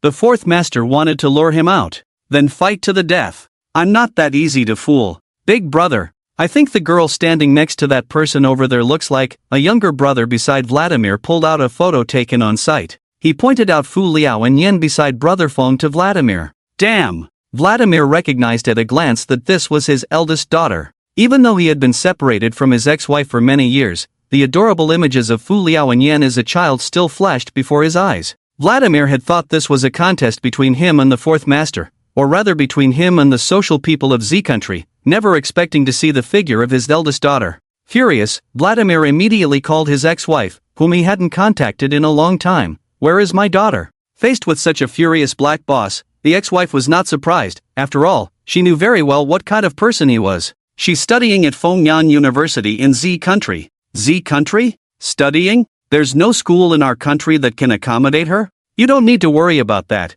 She's also my daughter, and I have custody, so please know your place. Vladimir was about to explode with rage. Then let me tell you, she's in Longjiang province, controlled by the fourth master's people. Longjiang province? How could that be? Clearly, just the day before yesterday, he had called, and his daughter was still at the International College of Fengyan University. The mother quickly hung up the phone and contacted her daughter. Where are you? Longjiang. Aren't you supposed to be in class at school? What are you doing in Longjiang? I came to play for a few days. The way his daughter hesitated made the mother realize she must be hiding something. After persuading for half a day, the daughter still refused to listen to her mother's words and immediately returned to Fengyang school. After hanging up the phone, the mother hurriedly called her ex-husband. Her daughter was in the fourth master's hands. This is serious. Although Vladimir didn't often contact his daughter and ex-wife, after all, Fu Liao and Yan was his first daughter. The father was burning with anger. Damn it, fourth master, you don't play fair. You think I'm a sick cat just because I won't confront you head-on?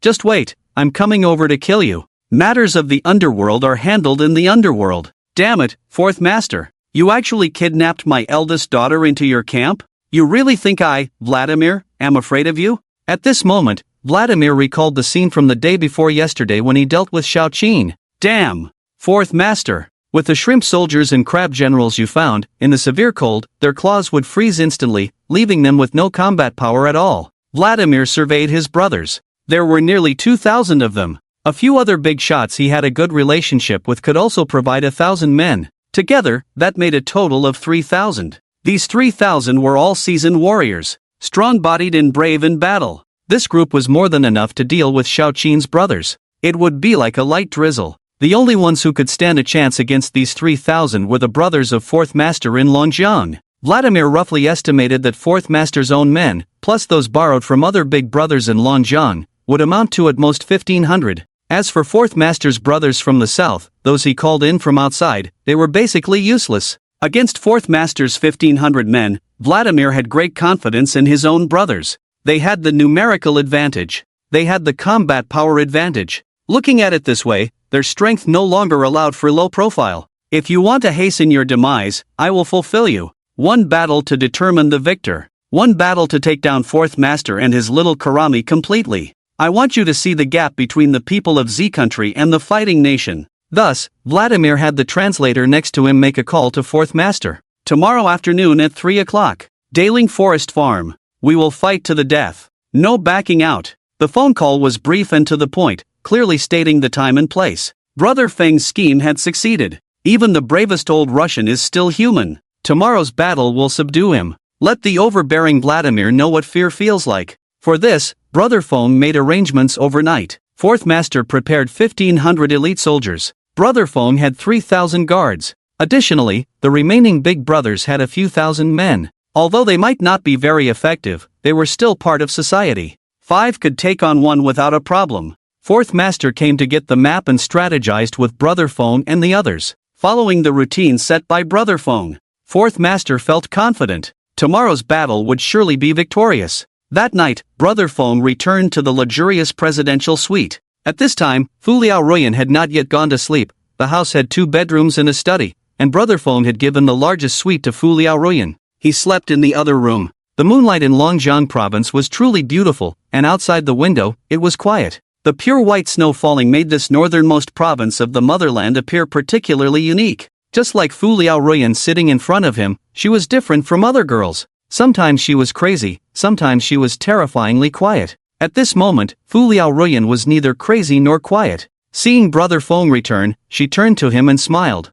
The moonlight was enchanting, casting a gentle glow on her face, adding a touch of charm. Brother Feng felt she had something on her mind, and he felt a bit guilty. No matter what the relationship between the father and daughter was, he was her biological father. Was it a bit unscrupulous of him to use Fu Liaoruyan to lure out Vladimir? But when national righteousness and familial affection intertwined, Brother Feng knew what he should do. He was willing to be a heartless man for 4th Master, for the people of Longjiang. A man must bear some unwanted pressure and move forward. Moving forward in this heavy snow of Longjiang. Fu Liaoruyan, I'm sorry, you are a pure girl, and I have taken advantage of your kindness. If there is really a chance, I will compensate you. Fu Liaoruyan was still smiling at Brother Feng, as if saying that the moonlight tonight was nice, and the snow scene here was beautiful. Should we talk about the topic of snowy nights together? Faced with her beautiful face and exquisite figure, Brother Feng chose to escape. He exchanged a symbolic smile with Fu Liaoruyan and then returned to his room alone.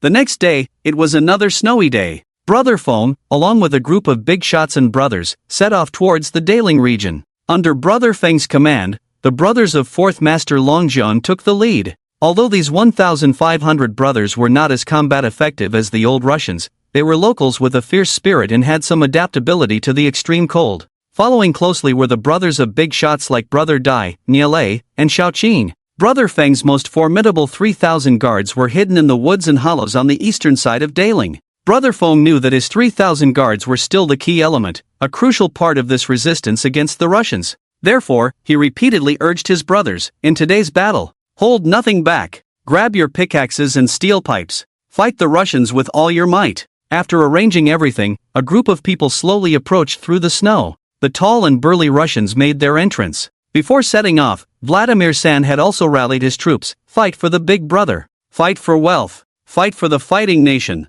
Most importantly, before departing, Vladimir San handed out a bottle of high-proof liquor to each person. After downing it, the Russians feared neither heaven nor earth. They only wanted to charge into battle. With the numbness from the high-proof liquor, even if they took a hit, they wouldn't feel intense pain. Vladimir San arrived in front of 4th Master's troops and looked at their formation. Still those shrimp soldiers and crab generals, all shorter and not as strong as him. Did these people really think they could compete with his men? Dream on. A rare smile appeared on Vladimir San's face. At this moment, 4th Master couldn't help but feel a bit uneasy. The Russians were known for their combat prowess, but they were always at a numerical disadvantage. However, today, the dark mass of Russians must have numbered in the thousands. It seemed that Vladimir San had indeed made a firm decision, gathering all his forces and leveraging all connections to form this strongest battle team. 4th Master knew that his 1,500 men, along with Brother Dai, Nielei, and the other 6 big shots, were definitely no match for the Russians. It all depended on whether Brother Feng's 3,000 guards could defeat the old Russians. At this moment, the arrow was on the string. Either death or victory. There was absolutely no retreat. The big guys in the front row of the Russians took a few swigs of high-proof liquor and tossed the bottle aside. They charged towards 4th Master's group.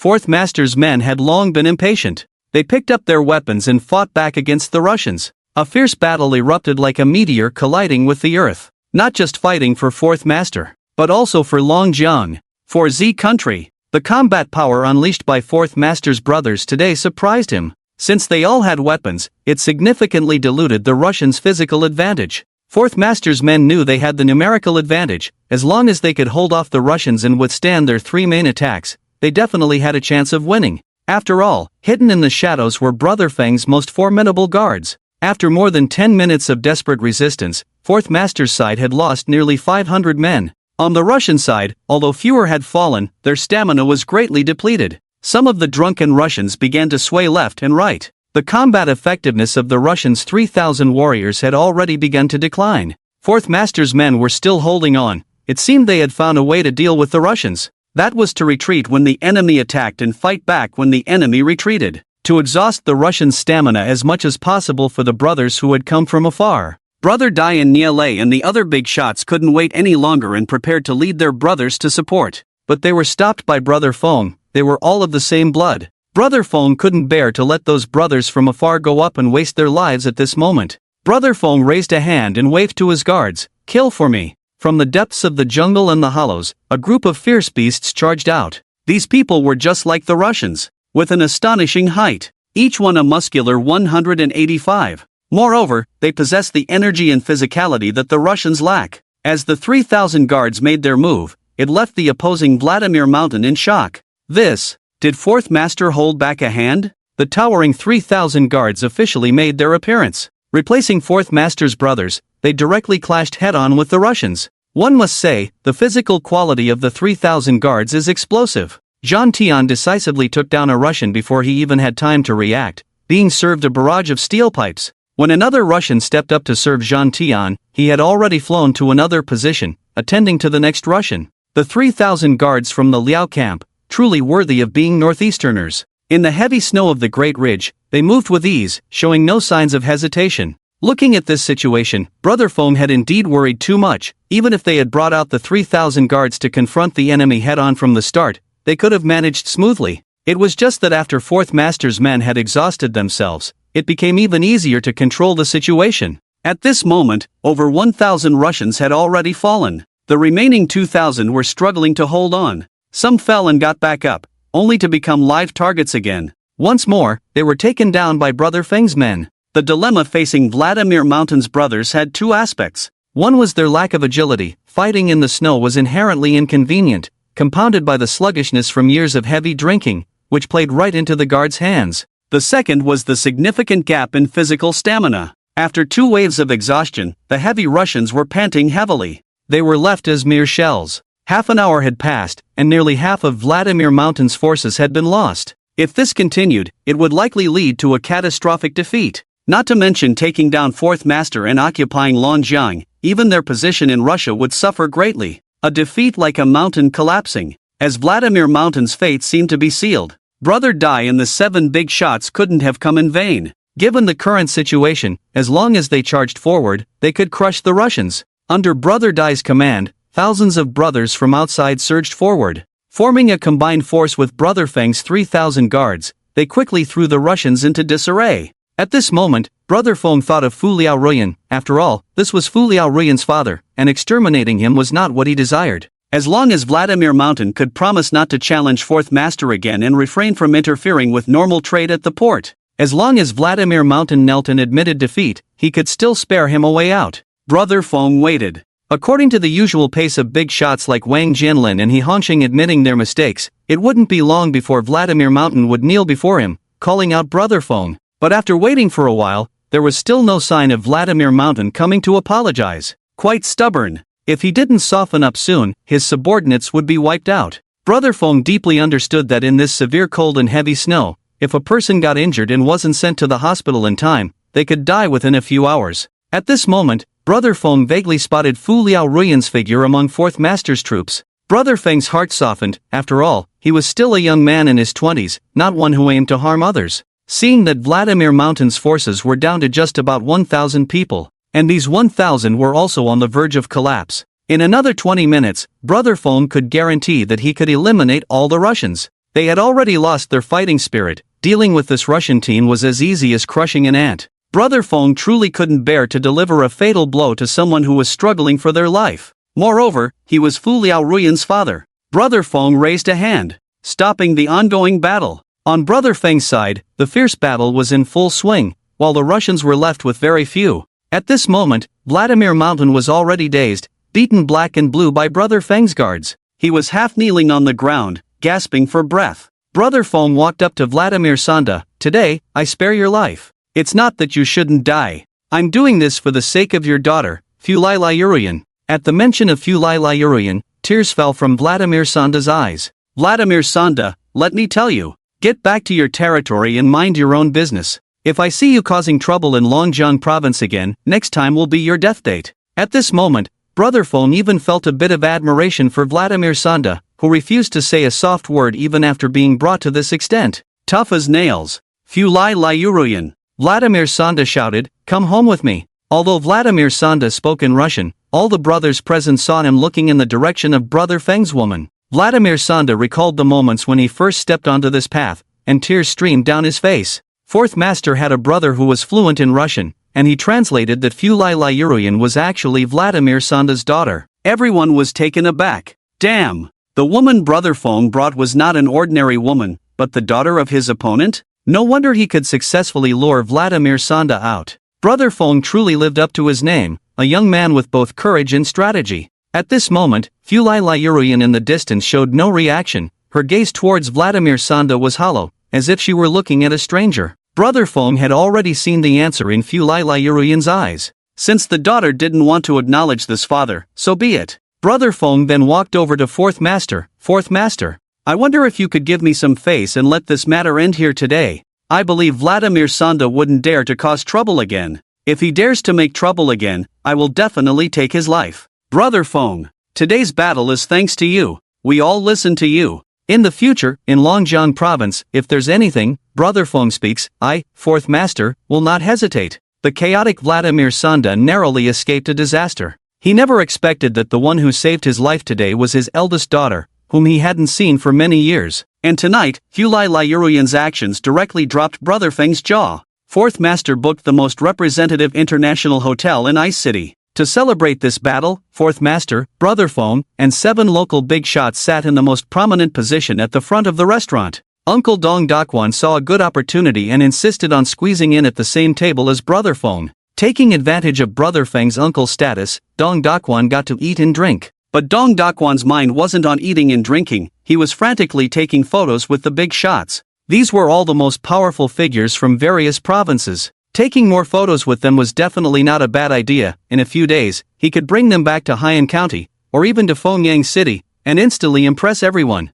Posting them on social media would be even more impressive. Brothers, I apologize for any offense. The harsh cold of Longjiang has made you all suffer. Here, I raise a glass to all of you brothers. Fourth Master stood up and, after saying this, downed a glass of white liquor in one go. The brothers from other provinces all raised their glasses in return to Fourth Master. Additionally, I want to toast Brother Fong.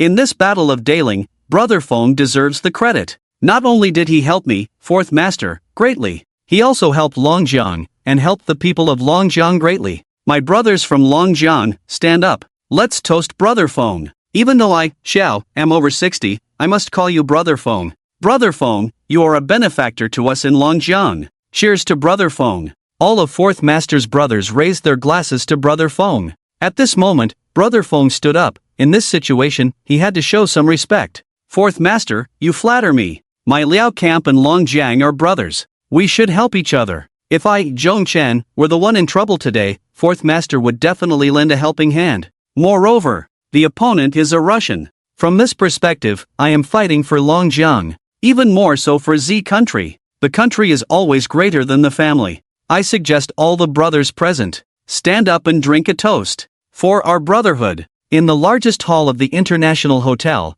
thousands of people stood up in unison. In that moment, the crowd, dark and dense, felt a surge of emotions. They were proud of having done something monumental. It was at this moment that they realized their greatness. Their mission was not to fight and brawl, but for the greater good of the nation. Cheers to brotherhood. Brothers, brothers. The loud slogans echoed throughout the International Hotel. The entire hotel was filled with reverberations, and those on other floors who were dining also stood up and raised their glasses. Brothers, brothers. This was a rare and uplifting scene. In the International Hotel, in Longjiang Province, they were undoubtedly the protagonists and heroes. During the meal, several older brothers at the same table came over to toast to Brother Fong, highlighting his strength in this battle. Strength was not only reflected in the 3,000 guards but also in Brother Feng's wisdom and resourcefulness. This young man in his 20s used intelligence and strategy to completely overturn Vladimir the Great. Leaving a few hundred people for Vladimir and letting him off the hook seemed to give Fu Liaoruyan face.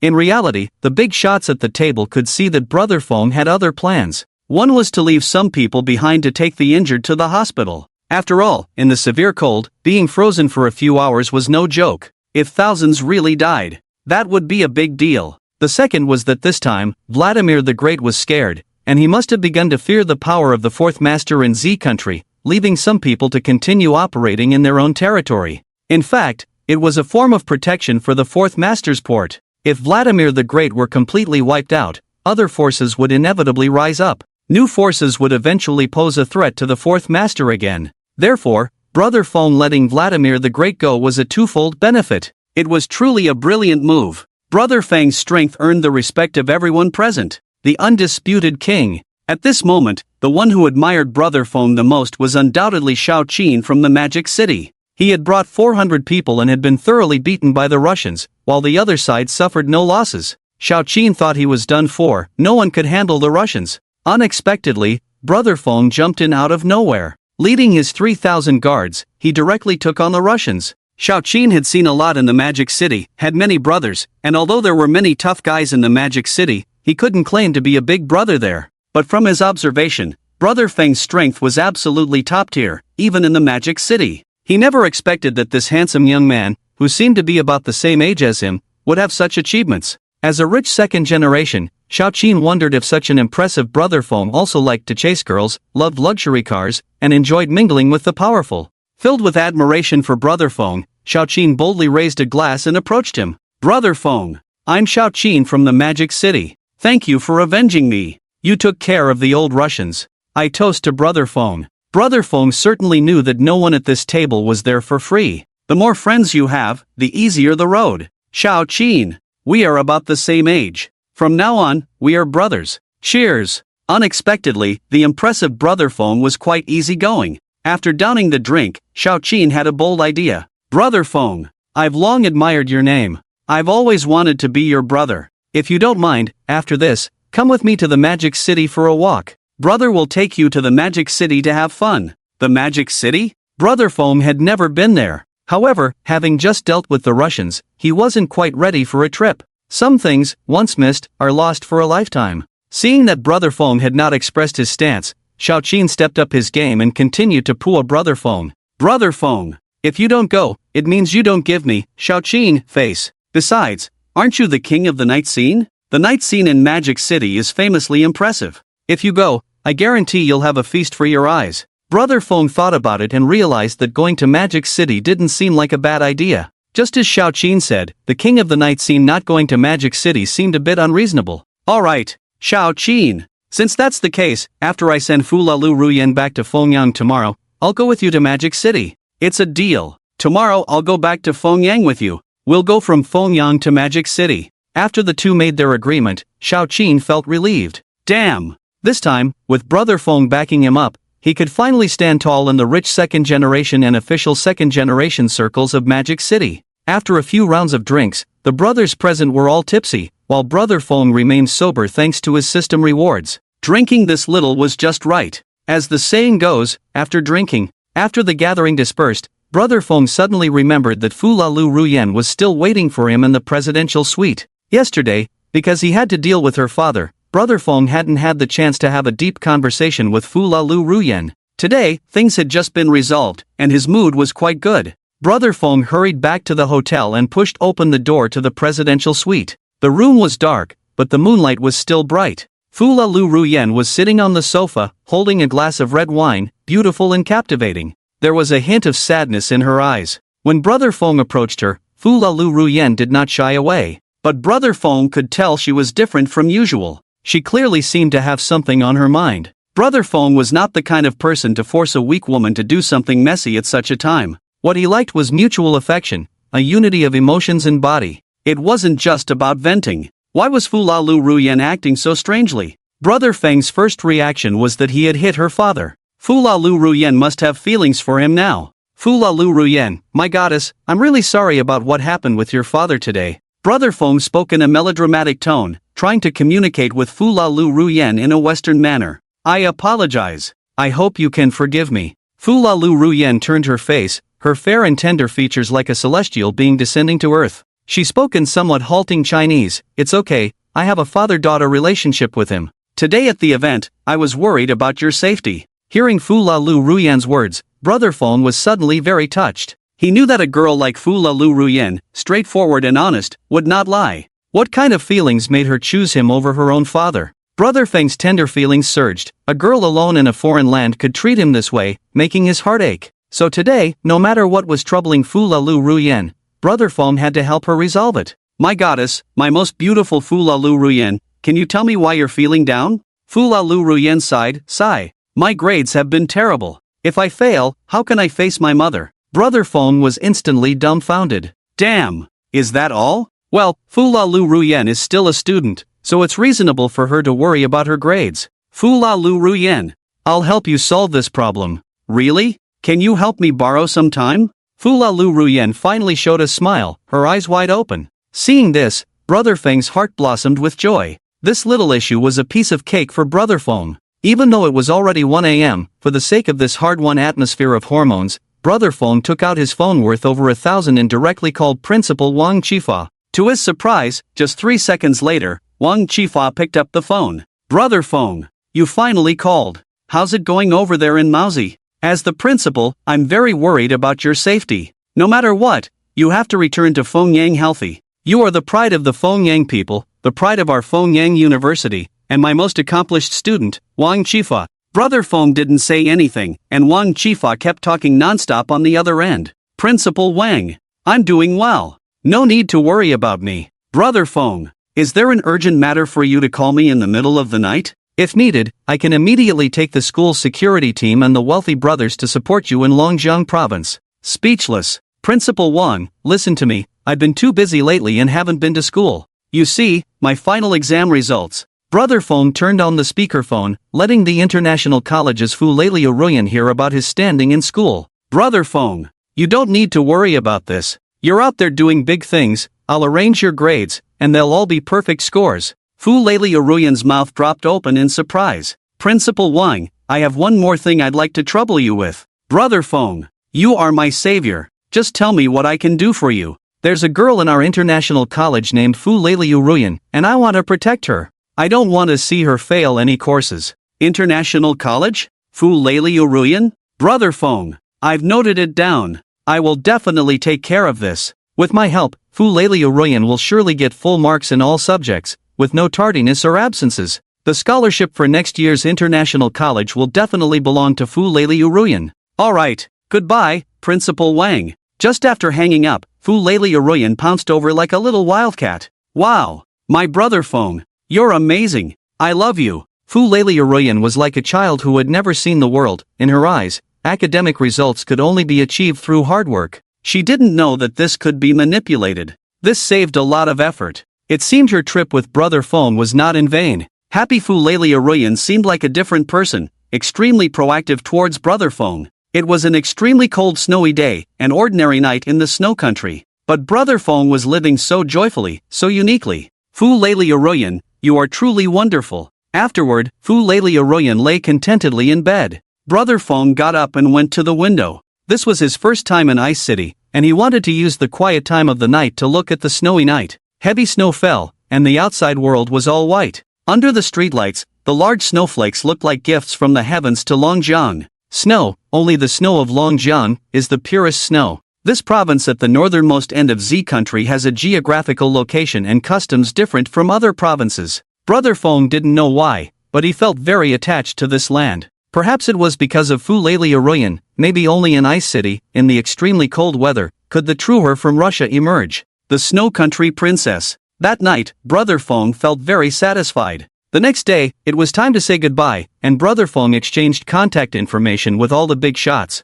This trip was indeed fruitful. Little Qin's subordinates sat on a private plane, flying directly to the Magic City. Meanwhile, Brother Feng, along with his 3,000 guards and Little Qin, boarded a bus. Brother Feng never expected the people of Longjiang to be so warm. The streets were lined with citizens, sending off the 3,000 guards who had made great contributions. This peace was hard won, and some citizens even cried bitterly. Brother Feng couldn't help but feel emotional. People everywhere are the same. A peaceful life is what they desire most. His aunt's husband, Dong Daquan, unceremoniously stuck his head out the window. Thank you all for your hard work. Hurry back. I love you all. I'm Dong Daquan from Heian County. It's Brother Feng's little uncle-in-law. After nearly a days-long journey, hundreds of buses finally arrived in Fengyang City. Brother Lang drove the Maybach with the license plate Feng A99999 to welcome Brother Feng. When Brother Feng's Maybach reached the school gate, Xiaoqin realized, damn, he's still a student. Brother Feng, please come in. The security guard stood at attention and saluted. Teacher Xiao Xiu anxiously waited at the school, and when she saw Brother Feng and Fu Lulu Ruyan safe and sound, she finally felt relieved. But at that moment, Teacher Xiao Xiu noticed that Fu Lalisa's face had a hint of redness. A woman's thoughts are the most sensitive. If nothing unexpected happened, Brother Feng must have. Fu La Lu Ruyan. Teacher Xiao Xiu was indeed a teacher. With just one glance, she could tell that Brother Feng and Fu La Lu Ruyan. However, Teacher Xiao Xiu had no regrets. After all, a man like Brother Feng, who often frequented nightclubs, couldn't possibly have only one woman. Since that's the case, why not indulge Fu La Lu Ruyan a bit? After all, Fu La Lu Ruyan knew her background well and was the most beautiful girl in the international college. Both her figure and looks were stunning. Love Brother Feng. One must seek benefits for Brother Feng. Only then can Brother Feng love her more. In the future, if there are good girls, she would have to find them for Brother Feng. After arranging for Fu La Lu Ruyan, Brother Feng was ready to follow Xiaoqin to the Magic City, to have some fun together. But this time, Brother Feng had an idea. Recently, his brothers had been fighting hard alongside him, and it was indeed tough. So, he wanted to go to the Magic City alone with Xiaoqin. With Xiaoqin's care, he believed there wouldn't be any problems. Brother Feng, it's really not reassuring for you to go to the Magic City alone. The Magic City is an international metropolis, and there are too many powerful people. At least the three of us should go with you. That's right, Brother Feng, with me and Jean Tianeg going around, there won't be any major issues. But this time, Brother Feng was determined to go out and relax by himself. As Brother Feng's subordinate, they could only follow orders. Before getting on the plane, Brother Feng thought that once he arrived in the Magic City, these rich second-generation kids would definitely bring beautiful girls to play. If he was the only single one, it would be boring. Since they were both in the south, the Magic City was relatively close to Hong Kong, which reminded Brother Feng of Zhang Baixi. Although they hadn't been apart for long, he missed her from Hong Kong especially. The experience with the Flower Bud dance team left Brother Feng with endless aftertastes. Brother Feng picked up his phone and sent a WeChat message to Zhang Baixi. Aji, I'm arriving in the Magic City tonight, can you accompany me for a few days? 30 seconds later, he received a reply. Brother Feng, unfortunately, I'm traveling in Europe with my mom. I miss you so much. If you don't mind, can I send my sister Baiyi to accompany you? Zhang Baiji's response surprised Brother Feng a little. They say women have a strong sense of jealousy, but Baiji was quite generous. Letting her sister accompany him in the Magic City was bound to lead to something happening. The mindset of Hong Kong people is indeed advanced. But speaking of which, having Baiyi accompany him was the best thing for Brother Feng. Zhang Baiyi was not only young and beautiful like Baiji, but more importantly, she was the school belle of the dance academy. Extremely soft. Previously, due to Baiji's presence, Brother Feng hadn't been able to let loose. If he could go wild with Baiyi in the Magic City for a few days. Unimaginable. Brother Feng hurriedly replied, then please help me pass my WeChat to your sister. We'll meet again in the future. Zhang Baiji knew that Brother Feng was a benefactor to the whole family. It was because of Brother Feng's help that she had come out of a life of hardship. She finally had the opportunity and conditions to take her mother to travel in Europe. She couldn't afford to delay for a moment. She quickly contacted her sister and briefly explained the situation to her. Her sister missed Brother Feng just as much. Every time she spent money and saw the uncountable balance in her card, Baiyi thought of Brother Feng. What kind of man could scare Boss Su so much that he would transfer money to himself for a small goal? She thought that a man like Brother Feng would play around and then forget about her. Unexpectedly, Brother Feng was a man of sentiment. The first person he thought of upon arriving in the south was actually the Zhang sisters.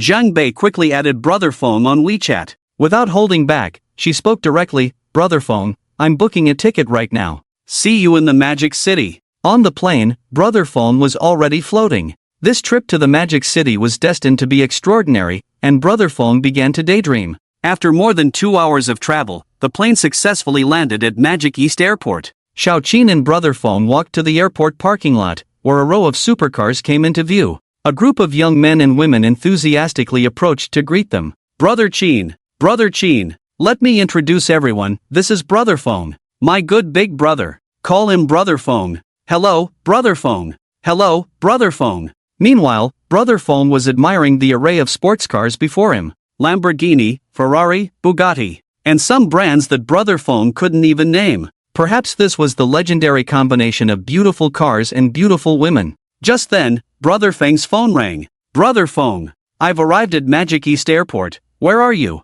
Coincidentally, Brother Feng received a call from Zhang Bei in Hong Kong. Xiao Qin looked at Brother Feng and thought, of course, a girl from Hong Kong would come to the Magic City to accompany him. Although the girls in the Magic City were beautiful enough, they still paled in comparison to the girl beside Brother Feng. They didn't know that Zhang Bei was the star of Boss Su's dance troupe. Brother Feng, you choose. Which car do you want to drive? Brother Feng was a bit tempted. Although he had a Cullinan and a Maybach, he had never tried a supercar like this before. Brother Feng, I like this one. Zhang Bei pointed at the Lamborghini. Xiao Qin led the way in a Bugatti, while Brother Feng drove the Lamborghini with Zhang Bei in the passenger seat. The remaining 9 supercars were driven by Xiao Qin's subordinates and friends, each with their own girlfriend. They revved their engines in the suburbs of the Magic City. The head-turning rate was quite impressive. The Magic City truly deserved to be the largest metropolis in Z country. Brightly lit and bustling, even though Zhang Bei's Hong Kong was also an international metropolis. However, Hong Kong had developed quickly and reached its peak early, with roads that were painfully narrow. The Magic City was equally prosperous, with wide roads and reasonable planning. It had a more modern and vibrant feel. Brother Feng followed Xiao Qin, revving the engine. The roar of the sports cars was exhilarating. The beautiful Zhang Bei sat beside him, experiencing such a luxurious ride for the first time, and the most crucial part was that the person driving the luxury car was none other than the man she had been dreaming of. Xiao Qin took Brother Feng to the Thompson Riviera in the Magic East New District, a definite luxury residence in the Magic City. To say that Brother Feng was also not short on money, but the most impressive places he had stayed in were the presidential suites of various hotels. The rest of the time, he lived in dormitories. This was the first time Brother Feng had seen a villa of over 600 square meters. In a place like Magic East, where every inch of land was precious, having such a villa was truly unique. The community was filled with celebrities and social elites. A single villa here could easily be worth dozens of small goals. Ordinary people could only look on in envy. To put it into perspective, in Fengyang, a dozen small goals could buy an entire building. Upon entering the villa's underground parking lot, Brother Feng was even more shocked. He realized that Xiao Qin was a rich second generation. He never expected life to be so extravagant. The underground parking lot was neatly arranged with dozens of cars, including 6 supercars, a Maybach, a long-wheelbase Range Rover, and a Bentley Bentayga. Brother Feng was filled with questions. Could all these cars be driven? One car a day could last half a month without repeating. These kids really treated money like it was nothing. When Brother Feng walked into the villa, he realized that he and Xiao Qin were simply not from the same social circle. To Xiao Qin, these more than a dozen luxury cars were just a drizzle. He had 4 such houses in parking garages in Magic City. Once inside, it was even more astonishing. The decoration was luxurious, with not a single white wall in sight. It was like stepping into a maze, with a huge crystal chandelier that made Zhang Bei swallow hard. The villas of the domineering CEOs that appeared on TV had come to life today, truly opening Brother Feng's and Zhang Bei's eyes. At this moment, Brother Feng finally understood that he and Xiao Qin were not from the same social circle at all. Perhaps through his own efforts, his future wealth would continue to grow. But he had never thought of living such a lavish life. This was the difference brought about by different births and different environments. Brother Feng, this villa will soon be yours. You and your sister-in-law will live here. Get familiar with the environment first. Zhang Bei almost jumped for joy, thinking that he would be sweetly living in Magic City with Brother Feng, never expecting to stay in such a high-end house. At that moment, the butler walked in from the yard. "Young master, as per your instructions, all the rooms have been cleaned. If the guests need anything, just let me know." After Xiao Qin showed Brother Feng and Zhang Bei around the house, he was eager to take Brother Feng out for some fun. "Brother Feng, in a bit, I'll introduce you to some of my buddies," Xiao Qin said excitedly. "They are all big shots in Magic City, and we have good relationships. One of them, called Brother Kai, is particularly impressive. He can command the winds and rains in Magic City. Let's get to know each other." In fact, Xiao Qin had his own thoughts. Among the rich second-generation brothers, he considered himself outstanding and quite capable. But only Brother Kai, with his father's financial power and his uncle's social connections, had always overshadowed him in every aspect. This had been a source of distress for Xiao Qin. Through this battle at Longjiang Daling, Xiao Qin had witnessed Brother Feng's impressive social prowess. Even the Russian army was no match for him. It seemed that Brother Feng's social strength could surpass Brother Kai. In the future, with Brother Feng's support, it was highly likely that he could overshadow Brother Kai among the rich second-generation brothers. Xiao Qin was calculating in his mind when his phone rang. Xiao Qin, are you back? Where have you been? The caller was Brother Kai. Brother Kai, I'm back. I brought a brother from Fengyang to hang out. Damn. I was just about to tell you, a friend from the entertainment industry came to find me. Let's have a meal together. I've booked a place at the top floor of Magic City Tower. Magic City Tower? Brother Kai, you're too generous. Stop being polite. We're brothers. Also, my friend is from Hong Kong. We can't let them look down on us in Magic City. See you soon. Xiao Qin knew very well what the consumption level was like at the top floor of Magic City Tower. A casual lavish meal would cost hundreds of thousands. Even when Xiao Qin and the others usually gathered, they rarely went to the top floor of Magic City Tower. It seemed that Brother Kai was bringing a friend from the entertainment industry today, and they were not just any ordinary guests. Brother Kai wouldn't even bother with regular supporting actors. Xiao Qin brought Brother Feng and Zhang Bei to Magic City Tower on time. Upon entering the top floor's Magic Cloud restaurant, Brother Feng felt a bit dizzy. The name of the restaurant was quite interesting, Magic Cloud Restaurant. It really felt like a restaurant in the clouds. When Xiao Qin opened the private room door, he saw that everyone was already seated. Sorry, we're late. Xiao Qin led Brother Feng and Bei to the group.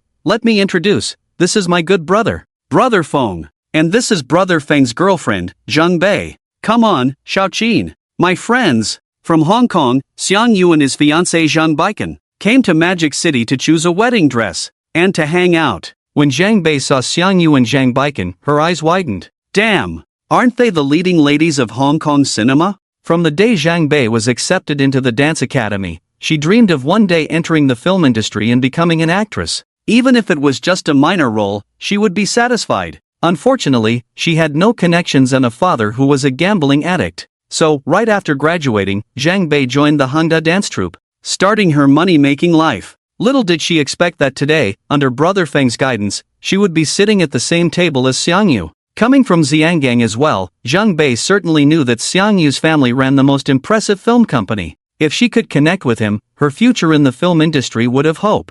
And with Brother Feng present today, the chances of this happening increased significantly. After taking a seat, Zhang Bei intentionally sat next to Zhang Baiken. It was more convenient for two girls to communicate. Sister Baiken, my name is Zhang Bei, and I also come from Xiangang. Really? What a coincidence. Zhang Baiken glanced at Zhang Bei out of the corner of her eye. It had to be said that in terms of looks and figure, Zhang Bei completely outshone her. Moreover, it was certain that most stars in the industry were nothing compared to Zhang Bei. I've heard Sister Baiken's songs. They're amazing. I didn't expect to see you here today. Faced with a younger and prettier woman, another woman would usually feel some hostility, especially with her husband present. Zhang Baiken didn't act like Zhang Bei, who seemed inexperienced. But in this situation, ignoring her would be inappropriate. So, Zhang Baiken replied coolly, if you like it, buy a few albums to support me. Sure. I'll support Sister Baiken a lot. Is it convenient for you to add me on WeChat? I graduated from the dance academy. I really love the film industry. I want to be friends with you. Zhang Baiken helplessly pulled out her QR code, while Zhang Bei was still excited about sitting at the same table as Xiang Yu and Zhang Baiken. She completely failed to notice the aloof demeanor of these two big shots. Bowing and scraping in front of Zhang Baiken really annoyed Brother Feng. Although Zhang Bei was just a special member among his women, today, she was his woman. Filming a movie? Is that really impressive? Bei, if you want to film a movie, no problem. If there's a chance in the future, I'll arrange for you to shoot one. As soon as Brother Feng said this, Xiang Yu's lips curled up, quickly suppressing a disdainful smile. At that moment, Xiao Qin could see Brother Feng's displeasure and quickly urged everyone to drink. He knew very well that Brother Feng was the one he brought along. If Brother Feng was impressive, then he was impressive too. Everyone was well aware of how impressive Xiang Yu was, a celebrity-like presence that needed no further introduction. But Brother Feng, Xiao Qin had to say a few more words. After drinking a bit, Xiao Qin began sharing stories about dealing with the Russians in Longjiang province with his brothers.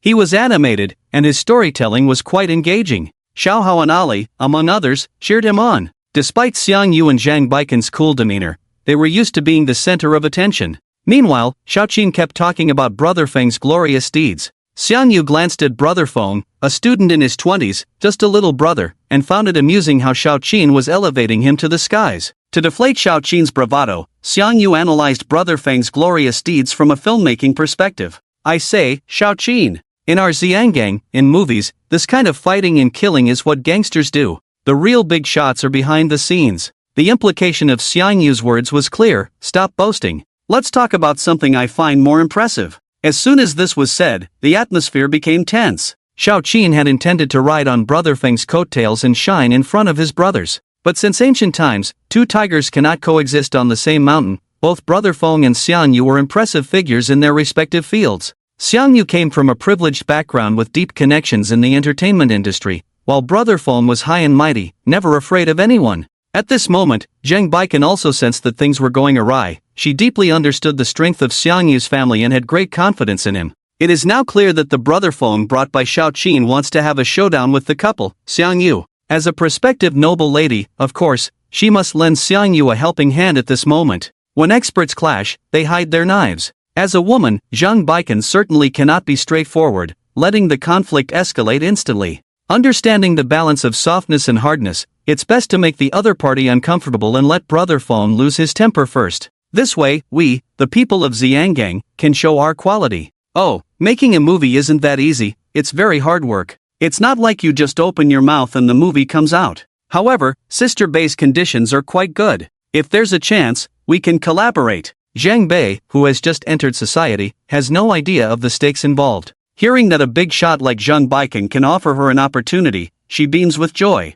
That's great. Thank you, Sister Baikan. I'm the least fond of making empty promises. If I say there's an opportunity, it has to be executed now. Sister Bei, let me think. The movie we're currently shooting, oh right, The Disappearing You, Me, and Her. I'm the female lead in this film. If you don't mind, I can give the director a call. I'll arrange a role for you as an extra. I wonder if you'd find it beneath you. Zhang Baikan's intentions are clear. She is the lead, and Zhang Bei is just an extra, who is high and who is low is evident at a glance. This not only raises her own status but also elevates Xiang Yu's. And that Brother Feng, with her Bei playing an extra, her status will inevitably drop. Xiao Qin and Brother Feng are watching all of this, but Bei is still caught up in her excitement. She has heard many stories of extras who eventually became big stars. Perhaps the next film giant is herself. Sure, Sister Baikan. An opportunity to be an extra is also quite rare. Zhang Baikan immediately took out her phone and dialed the director, Zhou Yueqi. Hello, beautiful Qinchin, what's the instruction? I'm just checking if there are any extra roles left in our film. I have a very important friend who wants to make an appearance. After saying this, Zhang Baikan deliberately coughed a few times. Those in the film industry are sharp. The director immediately sensed something from her cough. Chen, the film is already halfway through. Adding someone might be a bit difficult. But, Zhang Baikan pretended to be very anxious. But what? I'm telling you, this friend is very important, even prettier than me. Her figure is even more stunning. And she's younger than me. You handle it. Damn. When a woman says the other is younger and prettier than herself, that person is definitely an enemy. The director instantly understood. He had to cooperate with Zhang Baikan and make the other party feel a bit uncomfortable. But our film is called The Disappearing You, Me, and Her. If you don't mind, let this high-value friend play the role of the disappearing her. Although she won't have many scenes, we can add her name in the end credits. As soon as this was said, Zhang Baikan almost laughed out loud. The idea of the disappearing her is brilliant. Xiang Yu beside her also showed a smile. One must say, his fiancé's series of operations is simply amazing. Hidden needles in cotton, unknowingly making Brother Feng look utterly ridiculous. Oh, what to do? This is too much of a grievance for my good friend. My bestie, let's do it this way, director. If there are good opportunities in the future, remember to keep them for my good friend. After hanging up, Zhang Baikan said to Zhang Bei with a sympathetic tone. Sister Bei, although there are no scenes, the disappearing her is particularly important. Why don't you just endure a bit and disappear in this film? Zhang Bei smiled awkwardly. Playing a person who has disappeared is equivalent to not acting at all, right? However, Zhang Baikan did indeed call the director, and this friend is still worth knowing. Bei still raised her glass and toasted Zhang Baikan. The white liquid dried up, and Zhang Baikan only took a small sip. I'm really sorry, this is a very important film that Hongda Group invested 1.9 billion in. Well, if it weren't that important, I wouldn't even look at it. So we are very careful in selecting actors. Not just anyone can join the crew, right, husband? Zhang Baikan glanced at Xiang Yu, as if asking her husband how she performed today. Xiang Yu smiled but did not answer. Even Zhang Bei, no matter how foolish, could hear the underlying meaning. But after all, she was just the campus belle of a dance academy. In this situation, she had no voice or ability to refute. But Brother Feng did. Shameless Zhang Baiken. Today, I, Zhong Chen, brought Zhang Bei to this dinner. So she represents me. If you belittle Bei, you are trying to trample on me, Zhong Chen. You like to play dirty, hiding needles in cotton, right? Fine. I'll play with you. A line from Zhang Baiken when she was showing off earlier struck Brother Feng is very useful. Hongda Group invested 1.9 billion for her film. Good. Then I'll just call the investor directly. No matter how impressive you Zhang Baiken and Xiang Yu are, you can't outshine the people with the money. Brother Feng excused himself to the restroom and dialed Boss Su of Hongda. Meanwhile, Zhang Bei felt uncomfortable facing a group of rich second-generation heirs in Zhang Baiken. Sigh, she couldn't help but lament how hard it was to navigate such high-end gatherings. 2 minutes later, Brother Feng walked back into the private room, serving dishes to Zhang Bei, and the two were very close. Just then, the previously smug Zhang Baiken's phone rang. Ah, Bei, look. The director called me again. A well-known director. Maybe he really found a good opportunity for you. Zhang Bei had already experienced Zhang Baiken's malice. Now, whatever this woman said, Bei took it as nonsense. Hello? Hey there, Director Zhou. Zhang Baiken was extremely happy, thinking this director was too clever, knowing she was in a PK with Zhang Bei, so he called her to continue putting down Bei and Brother Feng. Thus, Zhang Baiken deliberately put the phone on speaker and turned the volume to the maximum. Unexpectedly, a hesitant voice came from the other end.